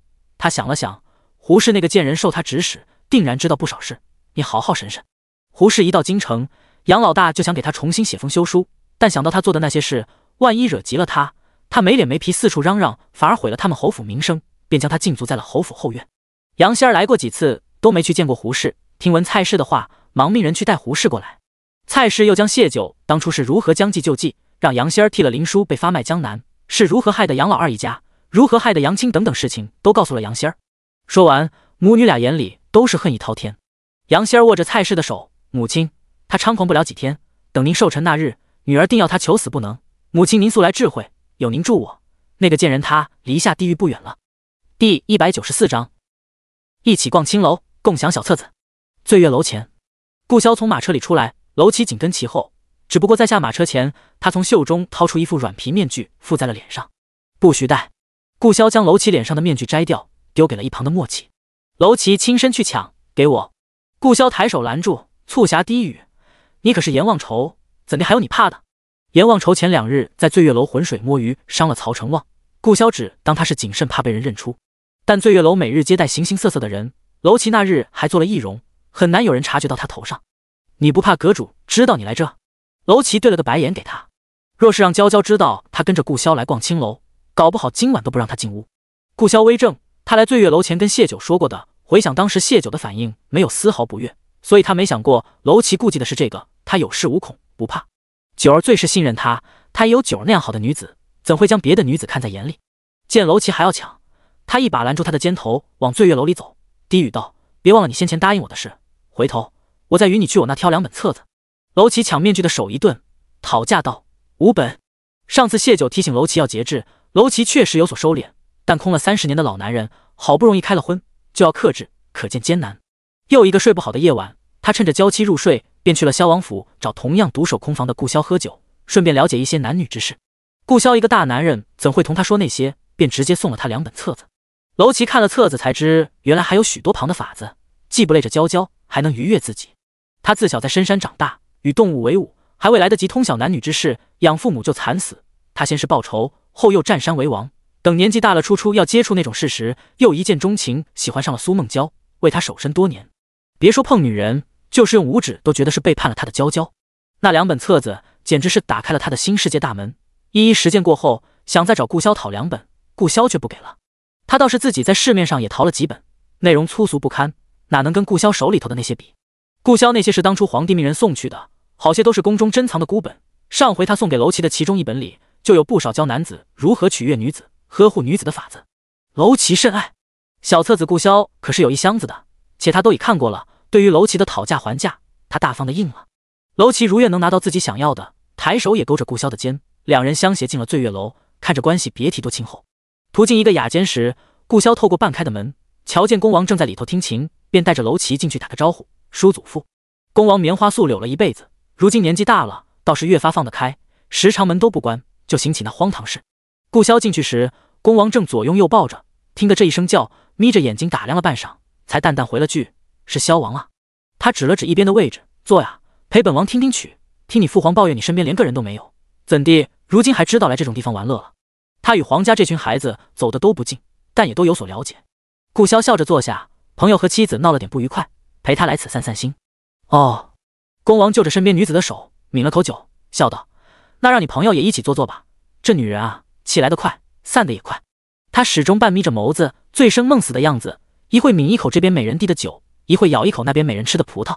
楼琪瞪了顾潇一眼，什么叫他和娇娇闹了别扭？分明是顾潇这厮拉着他来的。他在屋里扫了一眼，几个女子衣衫不整，浓妆艳抹，香粉味浓的刺鼻，他一刻也待不下去。正想要离开，却见顾潇老神在寻了个位置坐下，他不愿落座，就对着顾潇使眼色。顾潇仿若未闻，他一个人站着就显得有些突兀。恭王这才将视线投向他，那对宛如没睡醒的眸子一寸寸睁大，又一寸寸眯起，就那样打量着楼琪。楼琪始终蹙着眉盯着顾潇，大有一副你再不走，老子要动手的架势。顾潇好似对他的固执很无奈，只得站起身对恭王歉意道：“叔祖父，实在抱歉，我这朋友还有些事，我们先走了，改日我再陪您喝酒。”楼琪这才收了那要动手提人的气势，朝恭王拱了拱手，便率先出了屋，直接拉着顾潇出了醉月楼。2人一出屋后，恭王挥退了一众伺候的人，对身边亲随阿古道：“去打听打听那人是谁。”阿古领命出去。顾潇和楼琪2人都长得极好，又在醉月楼前揽肩私语，很难不叫人注意。早就有人私下打听他们的身份，很快大家就都知道了，是萧王殿下和他的朋友楼琪。故而恭王的亲随很快便将自己打听的事回禀给了恭王。恭王猛然起身：“楼琪，姓楼？”阿古点头：“是。听闻他和辽东七公子也相识，是紧随萧王殿下来的京城，具体来处属下暂未打听到，不过已经命人去细查。你可还记得先帝身边是不是有个姓楼的护卫？”恭王打断了阿古的话。时间过去太多年，阿古有些记不太清了，他想了许久才道：“属下想起来是有这么个人，在先帝狩猎时，他为护先帝而死，为此先帝还嘉奖了他的家人。”想到王爷突然要他打听楼琪的事，他倏然睁圆了眼睛：“您的意思是楼护卫没死，是他带走了小公子？那刚刚那位？”他突然嘴唇颤抖，激动道：“王爷，那刚刚那位就是小公子是不是？属下刚没仔细瞧，属下再去瞧瞧，他长得像玉姐姐还是像您？”萧王2人离开不久，现在追还来得及。不，你立即回王府找大力，让他试试楼琪的身手。大力曾和楼护卫同在先帝身边，他清楚楼护卫的功夫。阿古闻言，直接从窗口跳了出去，往恭王府奔去。他懂王爷的意思，若是那楼琪身手和楼护卫一样，说明他就是当年被先帝藏起来的小公子。小公子终究是先帝血脉，先帝定是要托付给自己亲信的人，好像一切就说得通了。楼琪跟着顾潇在醉月楼打了个晃，就坐着马车往萧王府去挑小册子。你带我去醉月楼，就是为了见恭王？你不会告诉我，他就我亲生老子吧？楼琪语气里满是嫌弃。那老头看着就是个风流的，大把年纪还叫了一群女人伺候在侧，他对花心的男人都没什么好感。顾潇点头，先前只是九儿和我的猜测，但看恭王刚刚的反应，怕是8、9不离10了。楼琪沉默半晌后道：“他纵着杨仙儿，意图对付谢九，看来是个是非不分的，将来会不会也针对我家娇娇？我家娇娇善良单纯，可经不起高门里的那些烟杂手段。主要是他也不擅长。”他正欲再说什么时，就听得有风声传来，人便被顾潇拉到了一边。顾潇叮嘱道：“使你养父教你的功夫，但藏着点拙。”楼琪一时不明白顾潇是何意思，但他这样说就有他这样说的用意，故而他10成本事只用了6成，和顾潇几人一道将那些刺客打跑了。到这时，楼琪才明白过来，问道：“那些刺客是曹府派来试探我身手的？”顾潇颔首：“曹成望被伤，曹府满京城找凶手。”楼骑出来京城，迟早会被盯上。他今日索性带着楼骑来醉月楼见恭王是一方面，打消曹志成对楼骑的怀疑是另一方面。楼骑刚刚展露出来的身手，根本无法做到悄无声息伤了曹成旺，但却能让恭王确认楼骑究竟是不是恭王府的孩子。刺客逃跑，两人重又上了马车，随着马车远去，路出拐角处，阿古和另一个老者的身影来。那老者抓着阿古的手，激动道：“走，去找王爷。”第195章，仇人相见。转眼便到了蔡氏寿辰这一日，杨老大有心利用这场宴会，拉近与其他官员世家的关系，故而能下帖的都下帖了，又亲自登门三皇子府和曹府。永宁侯府是三皇子和曹首府费了心思才弄回京城的，两家都愿意给永宁侯府这个体面。一些原本不想来的，听闻这两家都会来，也应下了这邀请。又有些是听说这宴会由恭王府出钱出力，恭王宠妾杨仙儿一手操办，且恭王也会到场。原本他们这些高门最是瞧不上妾室的，可杨仙儿是永宁侯府嫡女，恭王又至今未娶妻，他这般看重杨仙儿，说不得临老了也有可能扶正个妾室。恭王再没实权，但架不住他是先帝嫡亲的弟弟，当今陛下的亲皇叔，未来储君的叔祖父，辈分高啊。他要办点什么事，连皇帝都不好拒绝，加上他手里又有先帝留下的黑羽卫，能结交自是结交的好。还有些纯粹就是借着宴会看热闹，同熟人相聚的。就这样，因着各种原因，永宁侯府今日宾客云集，格外热闹。男女宾客由屏风隔开，杨老大这个新承爵的永宁侯和儿子杨凡一起招待男客，永宁侯老夫人蔡氏则领着杨仙儿接待女宾。众人唏嘘，原本子嗣昌盛的永宁侯府精力流放，如今就剩这么几个人了。有位当家主母因着被杨仙儿招待有些不满，落座后与身边人抱怨，这侯府还有个大儿媳和四儿媳，怎地永宁侯老夫人撇下儿媳，反倒是带着个给人做妾的女儿招待我们？便是恭王府的妾室，也终究还是妾室，让个妾室迎客，岂不是也降低了他们的身份？旁边妇人低声道：“听闻大儿媳胡氏回京就病了，那四儿媳是个寡居的，许是不便出来。”先前的妇人不满道：“便是双居，也比个妾室强。”嘘，你小点声。旁边人朝杨仙儿身边的老嬷嬷努了努嘴，瞧见那位没有？可是恭王府的管家嬷嬷，恭王连她都只给杨氏了，可见她在王府是得宠的。那妇人闻言，压下心中不满，不再继续这个话题。她虽瞧不上个妾室，也不想平白得罪了老恭王。没一会儿，屏风那边的男客区有人喊道：“三皇子和曹府二爷来了。”女客这边，曹二夫人带着两个姑娘刚落座，镇国公府世子妃和霓凰郡主也来了。镇国公世子妃会来，大家挺意外的。多年妻赵怀安自请让出世子之位给弟弟赵怀康，赵怀康继任世子之位，他的妻子赵二夫人就成了镇国公府世子妃。刚开始那几年，这位世子妃也活跃于人前，不过自赵怀安死后，镇国公府就不大与旁的府邸有往来，这种寻常的宴会也不大出席，倒是霓凰郡主这几年出来的比较多。但这位郡主自恃高傲，像永宁侯这样流放刚回来的府邸，按理他是瞧不上的，今日却是盛装打扮，还与杨仙儿关系甚为亲近的交谈着，真是稀奇。在院中听得青丘汇报的谢九也有些胡惑：“你皇来了？他不是被禁足1个月了吗？这才几日就出来赴宴了？镇国公的禁足令就这般写，还是又有旁的事解了他禁足？”可芷兰和梧桐并未传消息回来，谢九微蹙了眉。正想着霓凰的事，杨仙儿身边的嬷嬷过来催道：“四夫人，老夫人的药可熬好了。”自打前几日杨仙儿去见过蔡氏后，杨老大便将每日为蔡氏熬药的事交给了谢九，名为不放心别的人。好了，谢九忙敛了思绪。那嬷嬷便笑道：“老夫人说让您亲自送过去呢。如今侯府您管家，不能再像先前那样窝在院子里，该出去露露脸，让大家认识认识了。走吧。”谢九唇角勾起一抹淡淡的讥讽，这次宴席蔡氏母女没让他插手半点，现在倒又想起是他管家了。那嬷嬷见他这样听话，满意的端着要跟上。先前京城有传言，永宁侯府的寡媳貌赛天仙，但真正见过谢九真容的没几个。她嫁进永宁侯府时便成了寡妇，极少出门走动，大家只当传言是夸大其词。可当谢九缓缓走进花厅时，原本喧闹的大厅渐渐安静下来。精致五官组合成一张绝色面容，白净如玉般的脸上未施脂粉，只在脸颊淡淡扫了一点胭脂，显得基底红润。一身素白裙长，穿出了高洁纯美的感觉，行动间宛如仙子赴红尘，美得惊人。女人们有的嫉妒，有的羡慕，有的叹息，竟无一人在开口。这边的异常引起了屏风那头的注意，几个纨绔世家子好奇，隔着屏风缝隙看这边的情况，在看清谢九倾国绝世容颜时，一时也呆住了。不知是谁说了句：“世间怎会有这样好看的人？天仙大概都不及她美艳，真是可惜了。可惜嫁过来便要做一辈子寡妇，暴殄天物。”这话说的声音不小，连着屏风这头的蔡氏都听到了，眼里划过一抹厌恶。狐妹子死到临头还要四处勾搭，俨然忘记是他自己让谢九过来见客的，面上却是慈爱。谢九，快到母亲这里来。杨仙儿紧跟着笑道：四嫂，你还不知道吧？母亲如今身子大好，已是能说话了。世家大族里的媳妇，寻常每日要去婆婆跟前晨婚定省，若婆婆有急，需衣不解待在一旁4级。杨仙儿这话的意思是说，谢九非但未在婆婆跟前尽孝，连婆婆身体好了这样的大事都不知晓，实在是大不孝。蔡氏四遮眼什么般瞪了女儿一眼，忙向众人解释道：我们出回京，府中事情众多，又要替老身筹办这个寿宴，我这4儿媳每日忙着，很是辛苦。几乎全京城都知道，最近这些时日筹办蔡氏寿辰的是杨仙儿，谢九忙得没空去看婆母，这个借口十分蹩脚。一些熟知高门后宅的夫人们看谢九的眼神多了同情，蔡氏这是要当着众人的面给他按个不孝的名头呢。做儿媳的一旦有了这样的名声，还有什么好日子可过？有些脑子不那么灵光的，则觉得蔡氏对儿媳宽容，想着法子替她遮瞒。谢九抬眸看了眼正在做戏的母女俩，这几日蔡氏怕他发现他已能说话，并未见他。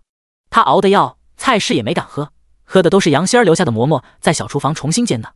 今日一大早，杨老大又让他亲自去灶房熬药，蔡氏则被杨仙儿扶着到了前头迎客。他只当不知情，老老实实去了灶房。见众人眼神都落在他身上，谢九微笑：先前见您封了院子养身体，儿媳还担心得很，却被嬷嬷拦着不能进院，现下看到您安好，我便放心了。辛苦的话，儿媳可不敢当，最近府里事都是仙儿妹妹在操持，婆母莫要打趣我了。精明的妇人们又从这话里听出了不少内容来。杨家这对婆媳关系不好，婆婆病好了却瞒着儿媳，还将管家之事交给一个出了门子的女儿。蔡氏母女没想到谢九一个商贾之女，当着满京城的贵妇千金们没有丝毫怯场，反而牙尖嘴利，正要说些什么扳回局面时，一道冷嗤响起。霓凰讥讽道：听闻流放时四夫人如何孝顺，看来也不尽然。霓凰，镇国公世子妃低声阻止，她一个未出阁的姑娘，怎敢参与人家婆媳之间的事？霓凰对她二婶的警告不甚在意，继续道：莫不是那好名声是你自己造出来的？谢九凝眸看向了霓凰，前世一幕幕在脑海闪现，谢九胸腔像被仇火烧灼般，他咬着舌尖才没让满腔恨意泄露。他银然的眼眸微眯，浅笑道：郡主身在京城，是如何得知我在流放区是否孝顺婆母？莫非郡主有窥探别家隐私之好？谢九的眼神透亮，却愣是让霓凰感受到了一丝锋芒，让他如芒在背，以至于他都没去想，他与谢九从未见面，谢九是如何知晓他身份的。第196章，是谢九下毒。南滨区那头，杨老大听了霓凰的话，额头隐隐跳动了2下，与他同样反应的还有董宁2家的人。3家在来京的路上闹得个你死我活，到了京城后，在曹首府的强制调停下，暂时表面和解。这次的宴席，杨老大也被三皇子要求给那2家下了帖子。董宁2家虽没杨家那样多的烟杂荒唐事，但为了求生，也免不了做了一些不愿再被提及的事。杨老大不想流放区的事被传回京城，他们同样不想，所以3家默契的达成协议，彼此保密。流放这种字眼，对他们这刚从御幽关回来的几家人来说是禁忌。杨老大看向董宁2家的当家人，那2人都摇了摇头，他们到家便叮嘱过家中人，不许对外提一个字。正琢磨着，就听得霓凰又道：要想人不知，除非己莫为，总有人看不过眼。说上几句的，恰好本郡主就听到了。谢九依旧笑：听谁说的？可否叫出来让大家一起听听？见霓凰还真有这架势，镇国公世子妃忍无可忍，当即沉了眉眼阻止道：霓凰，她还有个未嫁的女儿，若霓凰落得一个嗜好打探别家隐私的名声，岂不是叫人笑话他们镇国公府的家教？别说会影响她未嫁小女儿的婚事，连带着已出嫁的大女儿，只怕也得被婆家嘲笑。他们可没有霓凰这郡主的身份，比不得她的有恃无恐。那头杨老大也坐不住了，忙走过屏风，朝杨仙儿使眼色。杨仙儿从蔡氏口中得知谢九与萧王的关系后，就想到了与萧王有婚约的霓凰，那可不是个好惹的角色，便特意给霓凰下了个帖子。没想到霓凰当真来了，杨仙儿便借着打招呼的间隙，隐晦告知他谢九在勾搭萧王。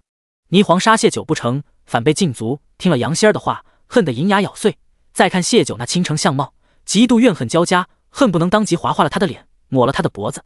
见蔡氏话里暗示谢九不孝，他如何能不出声坐实谢九这个恶名？可镇国公世子妃用力捏住了他的手，还在他耳边提及祖父。他不怕这个二婶，但他怕镇国公。今日他是求了祖母瞒着祖父出来的。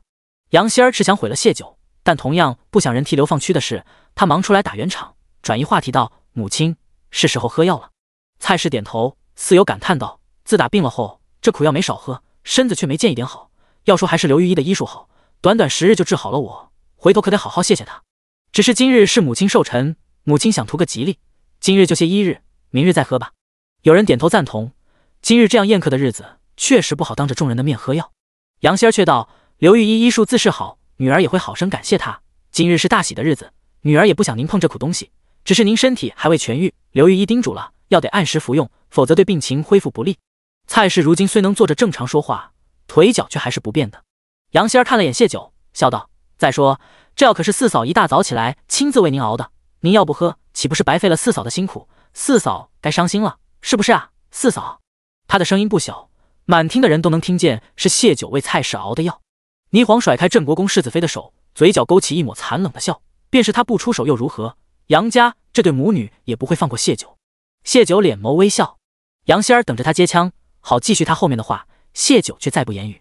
没法，杨仙儿只得佯装打趣道：“母亲，药凉了就不好了，您要伤了四嫂的心，明个儿四嫂可就不给你熬药了。”蔡氏这才无奈般皱着一张脸，将药喝下了，转头对众人道：“真是失礼了，实在是这身子不争气。”一众妇人便应和着，宽慰着，屋里的气氛又热闹了起来。只是没多久，蔡氏就捂着嘴咳嗽起来。杨仙儿忙端了水要递给蔡氏，便见蔡氏吐出一口血来，头往下一低，人就昏迷了，吓得杨仙儿手中的茶杯摔落在地。“母亲，您怎么了？”“母亲，快请刘御医。”刘御医也在宴请的宾客内，恭王府的管事嬷嬷忙去屏风那头请了刘御医过来，身后还跟着一众想看看究竟是怎么回事的男客。刘御医指腹扣上蔡氏的脉，神色就一下变得凝重起来。出来参加宴席，主家却发生这样的事，众人开始小声议论：“不是说永宁侯老夫人是中风之症吗？怎的还吐血了？怎么感觉像是中毒了呀？”就在大家各种猜测时，刘御医移开了手，沉声道：“老夫人是中毒了。”这话一落，犹如冷水倒进热油里，现场一下炸开了锅。真是中毒？是谁下的毒？莫非先前中风也是人做的手脚？杨仙儿猛地起身，冲到谢九面前，目眦欲裂：“四嫂，母亲对你不薄，你为何要下毒害他？”杨老大脑袋嗡嗡作响，三皇子刚为他谋的一份好差事，预备明日便去当差，母亲中毒了，若有个好歹，他的前程怎么办？他忙问道：“是何毒？可有解？”刘御医点头：“是慢性毒，已经下了几日了，毒素堆积，今日才爆发的。若再多吃几日，老夫也回天乏术了。”听闻能解，杨老大的心落了地，转而大步走到谢九面前：“你真是歹毒至极，竟敢谋害婆母！来人，将他关起来！”有几个婆子闻言上前，青丘和胭脂抬手挡在谢九面前。谢九神色未动，朗声道：“我没有下毒。”杨仙儿哭道：“不是你，是谁？这几日都是你在为母亲熬药。我熬药不代表是我下的毒，抓药、送药都有可能被动手脚。”谢九眼眸平静看着他：“希儿若是怀疑，可报官请官府来查一查。”众人见他这淡然镇定的神色，想想他说的话也是有理的，正要信他几分时，就见胡氏突然跑了进来，指着谢九道：“就是你，是你给婆母下的毒。你在御幽关就和那林叔和谋害的婆母中风卧床，后来你又用我儿的性命要挟我，不许我善待婆婆，只留她一命不死即可。如今你见御医治好了婆母，担心自己的罪行败露，便给婆母下药，想要害死她。”此时刘御医似是想起什么来，道：“怪不得老夫先前给老夫人把脉，总觉得她的脉搏有异，像是被人阻了盘。”刘御医医术不错，是大家知道的，他这话与胡氏的话相呼应，大家又想到之前蔡氏感叹在御幽关吃了许多药都不见好，谢九谋害婆母的罪名几乎成立。大家看他的眼神都变了，没想到这样好看的相貌下是那样一副恶毒的心肠。可这恶婆娘始终不见惊慌，看向刘御医：“可否请御医将我婆母唤醒？”刘御医点头，这本是他要做的。众人不解谢九是何意，让蔡氏为他作证。便见谢九又看向胡氏：“大嫂说我下毒，可有证据？”胡氏梗着脖子道：“我亲眼所见。”“何时何地？”谢九问道。“就在早上你熬药的时候，我无意中瞧见的。”谢九笑：“既然大嫂瞧见我下毒，为何不阻止，还要等着婆母喝下了才来说？”胡氏微噎，这是蔡氏自损800的计谋，他要提前阻止蔡氏喝那药，今日这出戏还怎么演？杨老大本就不喜胡氏跑出来，看到这里大概也是明白了点什么，见他连个话都说不明白，显然不是谢九的对手。蔡氏母女的阴谋没告诉他，他隐隐猜到点什么，但在他看来，惩治一个谢九，日后有的是机会，何必破坏今日的宴会？便朝身后2个有身手的护卫吩咐道：“把4少夫人送回后院，不管是不是他，先把人关起来，等宴会结束再说。”高门里的阴司士大多不愿走官府，想着家丑不外扬，他这样做，众人也无觉不妥。毕竟大家跟谢九不熟，犯不着为了他干涉人家家事，且还不知谢九究竟是不是谢九下的毒。只是那2护卫还没靠近谢九，便听得小厮急急跑来：“侯爷，恭王和萧王来了。”第197章，窃窃相护。今天大瓜。始终未出生的三皇子听闻小厮的话，眉头蹙起老高。顾萧从不参与这样的宴会，他来做什么？怎地还和恭王走到了一起？这般想着，他也起身走到了女客区。顾萧和恭王暂未看到，但是先看见了谢九。刚刚那几个纨绔子扒着屏风夸谢九时，他一直在同曹二爷说话，并没太放心上。放眼整个大夏，哪里的美人有皇宫多？他自小在宫里，什么样的角色没见过？但谢九的美貌却让他的心狠狠跳了下。突然觉得刚刚那纨绔说的话极有道理，这样一个美人被关在后院，真是可惜了。本王听闻今日永宁侯府极为热闹，也过来凑凑热闹。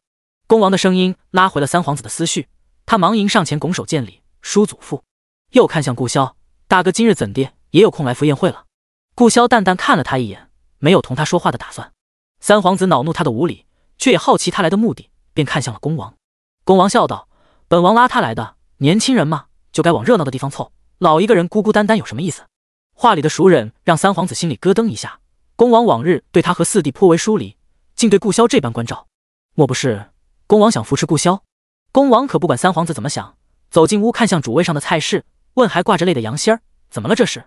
杨仙儿好似找到了依靠，扑倒了恭王跟前，哭诉道：“王爷，四嫂她给妾身母亲下毒，母亲她吐血昏迷了。”不等恭王开口，一道讥笑的声音响起：“在这样的日子，当着这样多人的面下毒，这蠢人我倒是想见见。”众人循声望去，见是跟在恭王身边一个容貌极为出色的男子，说的也有几分道理，就是不知是何人物，竟敢抢了恭王的话，只怕要惹得恭王不悦了。没想恭王却是接话道：“却是够蠢的，既是证据确凿，送官便是。”送官？杨家没人想过将谢九送官，包括杨仙儿。他擦着眼角道：“侯府就剩这么几个人了，母亲一向疼爱四嫂，若知晓他被送官，该难受的。他原可以悄无声息弄死谢九，但他怎甘心？他要先将谢九踩进烂泥里，被所有人唾弃，再将他折磨致死。很快他就能成功了。”却见先前那抢了恭王话的男人又道：“不会是没证据，冤枉人才不敢送官的吧？我小地方来的，没见过什么世面，但听闻京城高门后宅争斗，就喜欢玩这套先毁人名声，后夺人性命的把戏。”杨仙儿见这人屡次捣乱，沉了脸：“你是什么东西，在我永宁侯府胡言乱语？”楼骑正经道：“我不是什么东西，我是来看热闹的。你既打开门让人看戏，就得允看个点评，提出疑问，我这才说2句，你就恼羞成怒了，没意思的很。”王爷，杨仙儿被一个男人毫不留情面的对，恼怒的很，想要将人赶出去，可又想到这人是跟着恭王来的，不知他们关系如何，只得跟恭王撒娇求助。恭王在杨仙儿问楼骑是什么东西时，眼里掠过一抹杀意，他甩了甩被杨仙儿扯着的衣袖，寻了个椅子坐下：“本王今日就是带2个年轻人来凑热闹的，既是有疑惑，那本王便问个清楚，好解了这祸。”他看向杨仙儿：“这人正务带上来。”杨仙儿有些傻眼：“王爷这是什么意思？”恭王见他没动静，露出不悦神情，指着杨老大道：“你来说。”杨老大有些狐惑地看了眼杨仙儿，他不是说恭王很疼他的吗？怎么现在看着恭王像是来砸场子的？怎么无人肯说？是觉得本王一个闲散王爷不配管这些事吗？恭王老脸一沉，楼骑想到杨仙儿敢陷害谢九，就是仗着这个花心老头的事，拱火道：“这不是显而易见的吗？”恭王气得一梗，这个儿子怕是不好认。他视线转向三皇子，三皇子忙垂了眸子，他不惧恭王，但不愿在人前落得一个不尊长辈的名头，所幸他也不清楚今日之事。其余人更不会说，倒是霓凰站了出来：“这有什么不能说的？永宁侯老夫人刚喝了4少夫人端来的药，便吐血昏迷了。刘御医诊断老夫人被喂了几日的慢性毒，而这几日都是4少夫人给老夫人熬的药。他今日在药里下毒时，恰好被大夫人瞧见，大夫人指认4少夫人在御幽关时就害得老夫人卧床。”哦，恭王恍然，声音拖得老长，又缓缓道：“那大夫人、4夫人可都在？”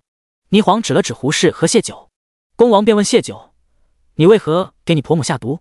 谢九摇头：“我从未下毒，他先前也顶多是用针。”“那是你在撒谎。”恭王又看向胡氏，胡氏忙道：“我没有撒谎，我亲眼看见他下毒，下毒后包药的纸包被他丢进了火里烧了，但他给婆母下的是慢性毒，他屋里肯定还有剩下毒药，你们可去搜一搜。还有他在玉幽关害婆母的事，我也有证人。恭王似有些为难，可谁去搜啊？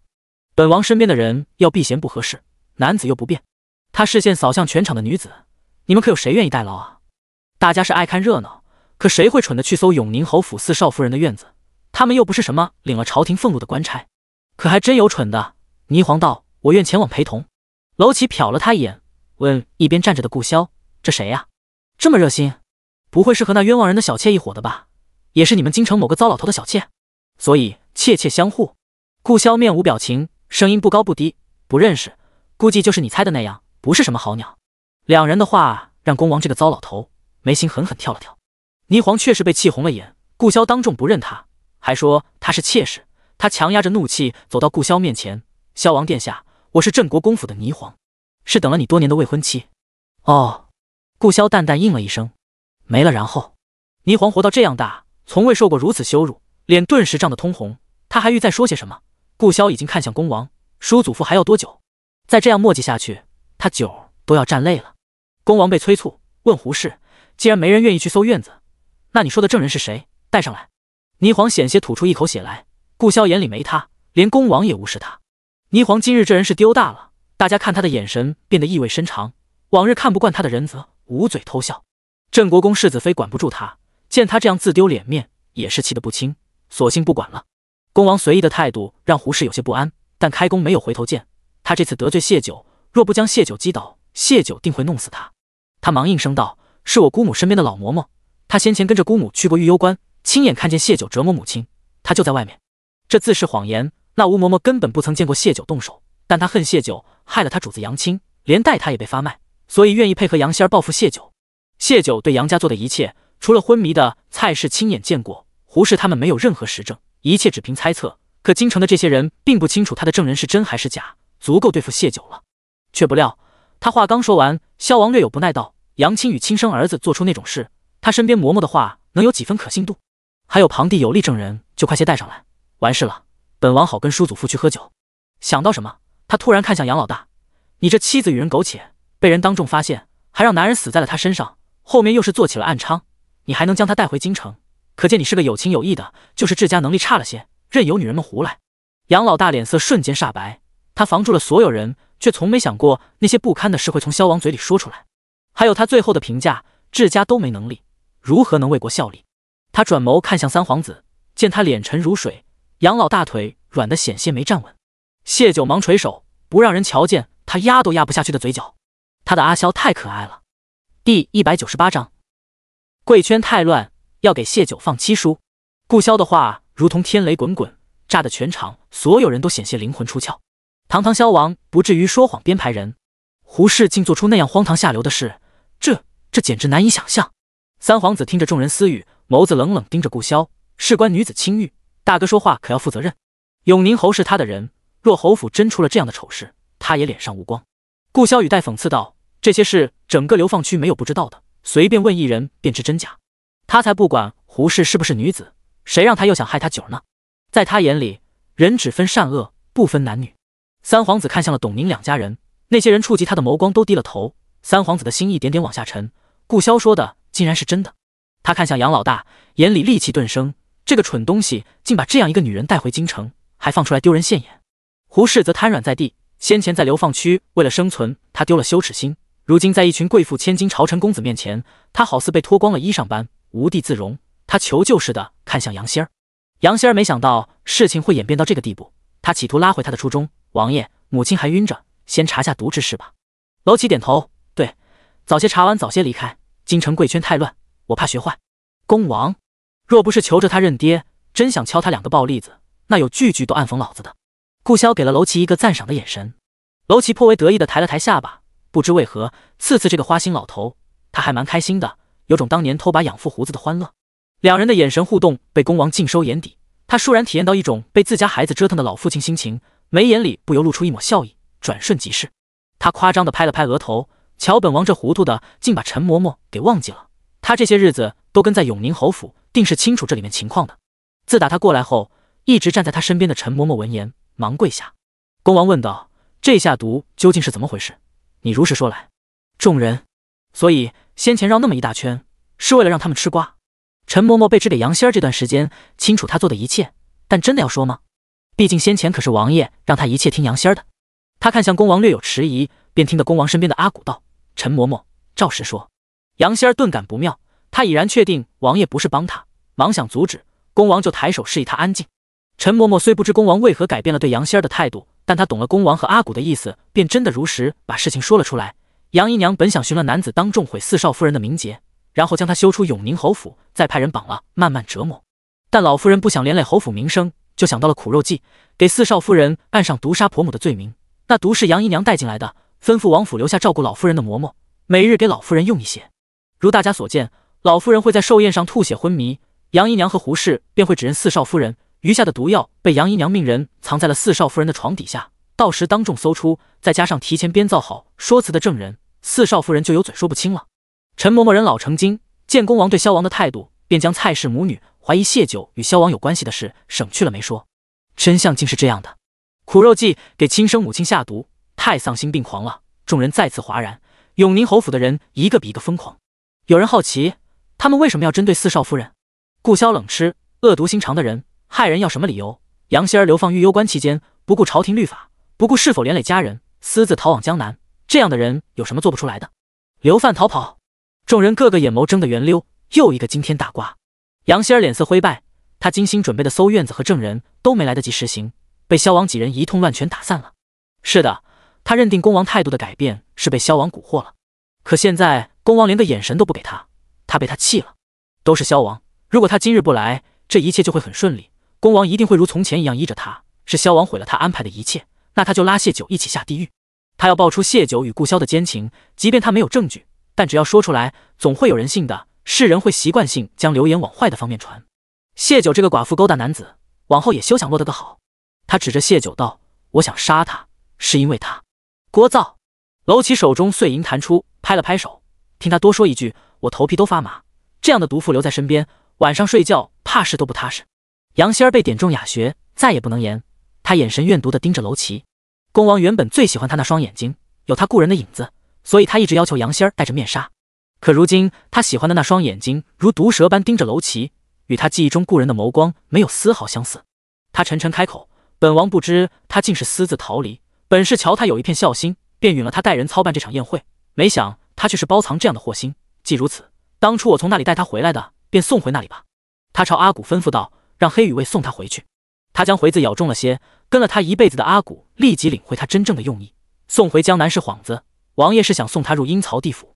杨仙儿瞳孔骤缩，他扑过来想要跟恭王求情，他绝不能再回到那个变态手中，可背上被阿古轻点两下，就再不能动弹，任由他提着自己出了侯府。母亲和妹妹瞒着杨老大在宴会上搞阴谋诡计，他是气的，等胡氏和杨仙儿的事被爆出，他对他们就是怨恨了。可看着杨仙儿被带走，他还是决定求情：“王爷，她是我永宁侯府嫡女，您若不喜，可送回我侯府。”仙儿能带着恭王府的奴才做出这些事，定是有恭王的纵容，可见他对仙儿是真的宠过的。只要仙儿留下来，等过些时日，此事过去，恭王没准又会重新想起仙儿。可若送走了，就彻底没有机会了。他永宁侯的妹妹被恭王卖去江南，那他这所有不多的脸面也是彻底没有了，将来如何在京中立足？恭王打断他：“他是本王从江南富商手中买来的妾室，如今才知受他蒙骗，所以送回江南退货。你若惦记他，届时可去江南赎回他。”杨仙儿是恭王府的妾室，所谓妾室和奴才没什么两样，打杀发卖都是随主子的心情。杨老大想向三皇子求助，可三皇子怎可能会当众救下杨仙儿？他狠瞪了杨老大一眼，老永宁侯是个可用的，没想到他的长子会这般无能愚蠢。当初求得父皇赦免永宁侯府前，真该先做些调查，草率了。视线在三皇子和恭王身上打了个转，杨老大最终也只嗫嚅了两下嘴唇，便再也没了声音。他谁也得罪不起。先前大家都听闻恭王如何宠杨仙儿，没想到人就这样轻易被送走了。恭王毫无留恋，仿佛丢弃一件不喜的物件盘。有细心的发现，恭王似乎对他身边那个男子极为纵容，想到恭王素来男女不忌，不会是有了这个新欢就要舍了杨仙儿那个旧爱了吧？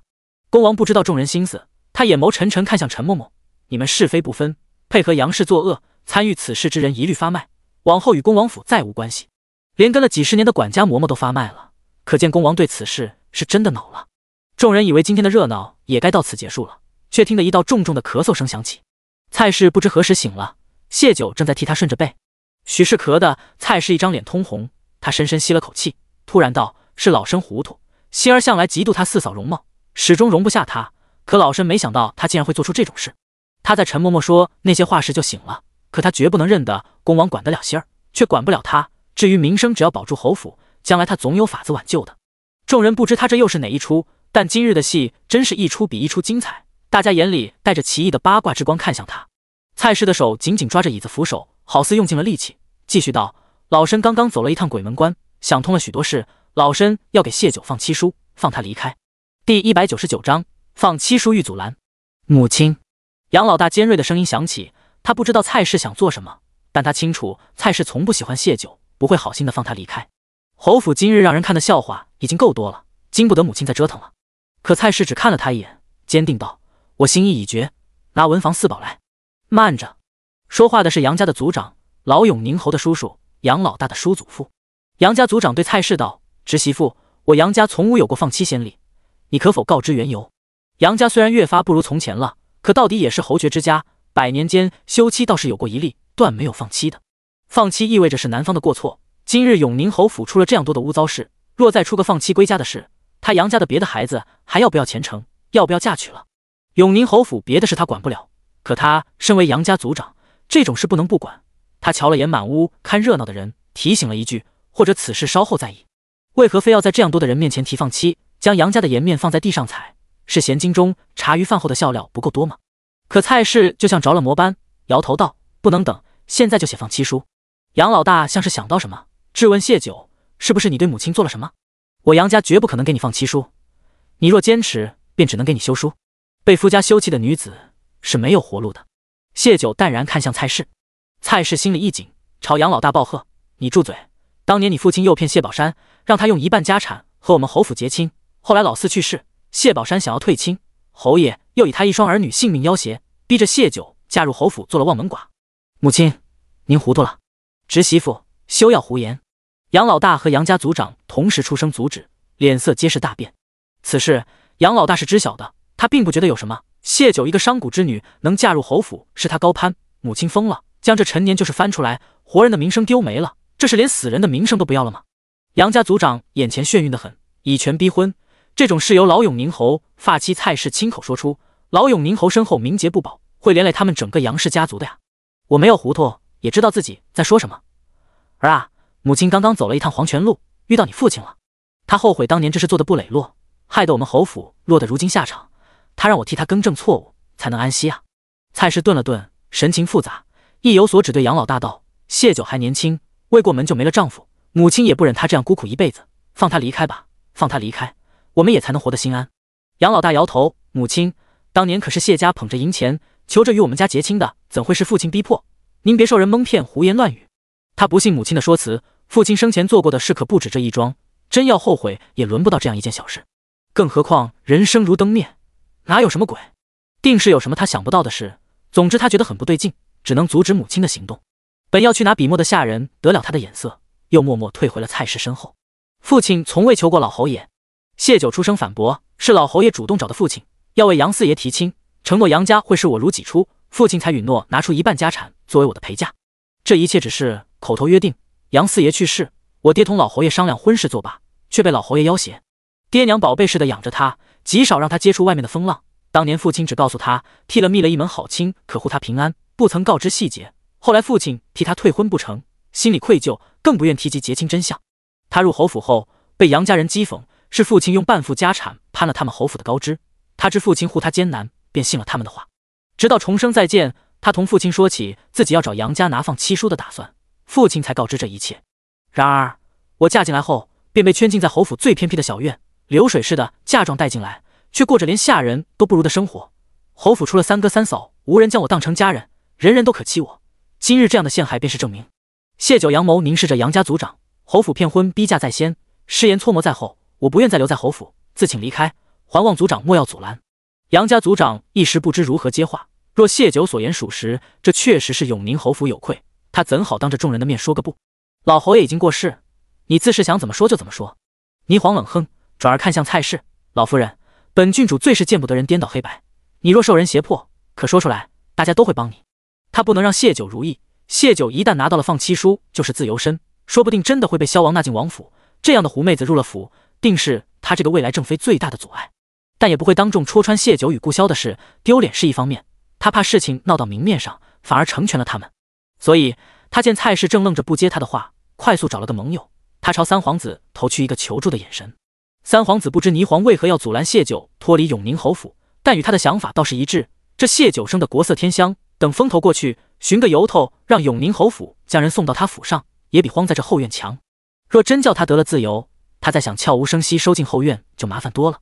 故而他开口道：“本王瞧着老夫人神志有些恍惚，想必他说的话也做不得数。老侯爷已经去世，当年细节无人知晓真假。若真是侯爷逼迫谢九，为何当初不见谢家报官？既无报官，想必谢家是愿意的，毕竟谢家只是商贾之家，谁不想寻门好亲呢？”霓凰和三皇子的互动被谢九尽收眼底，他眼里冷芒尽显，原来他们两个现在就勾搭上了。那前世霓凰所谓的对顾萧情深一片，也不过是他作恶的借口罢了。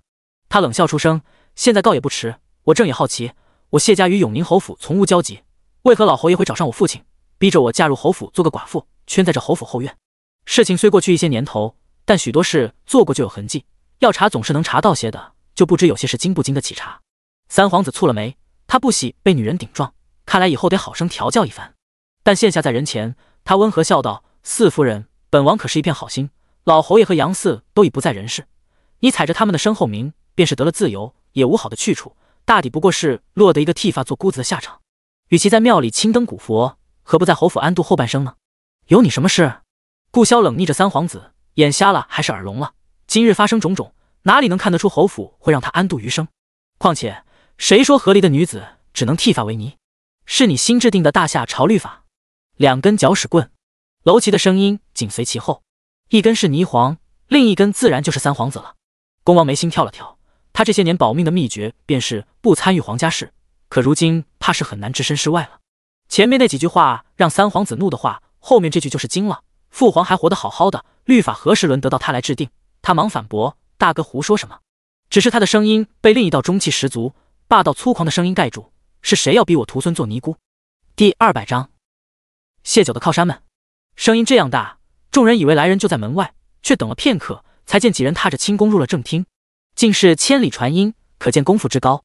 两名男子，一老一少，一粗狂一温润；两名女子，亦是一老一少，都是天仙式的样貌。尤其那略微年轻的女子，白裙长绸，好似仙姑降临。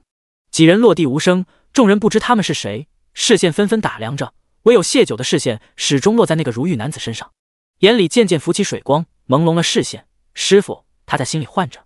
男子亦在打量着他，而后迈步走到他面前，微微一笑：“徒儿，你受苦了。”他的目光带着点悲悯，又带着一些疼宠，这样的眼神让谢九的泪瞬间掉落。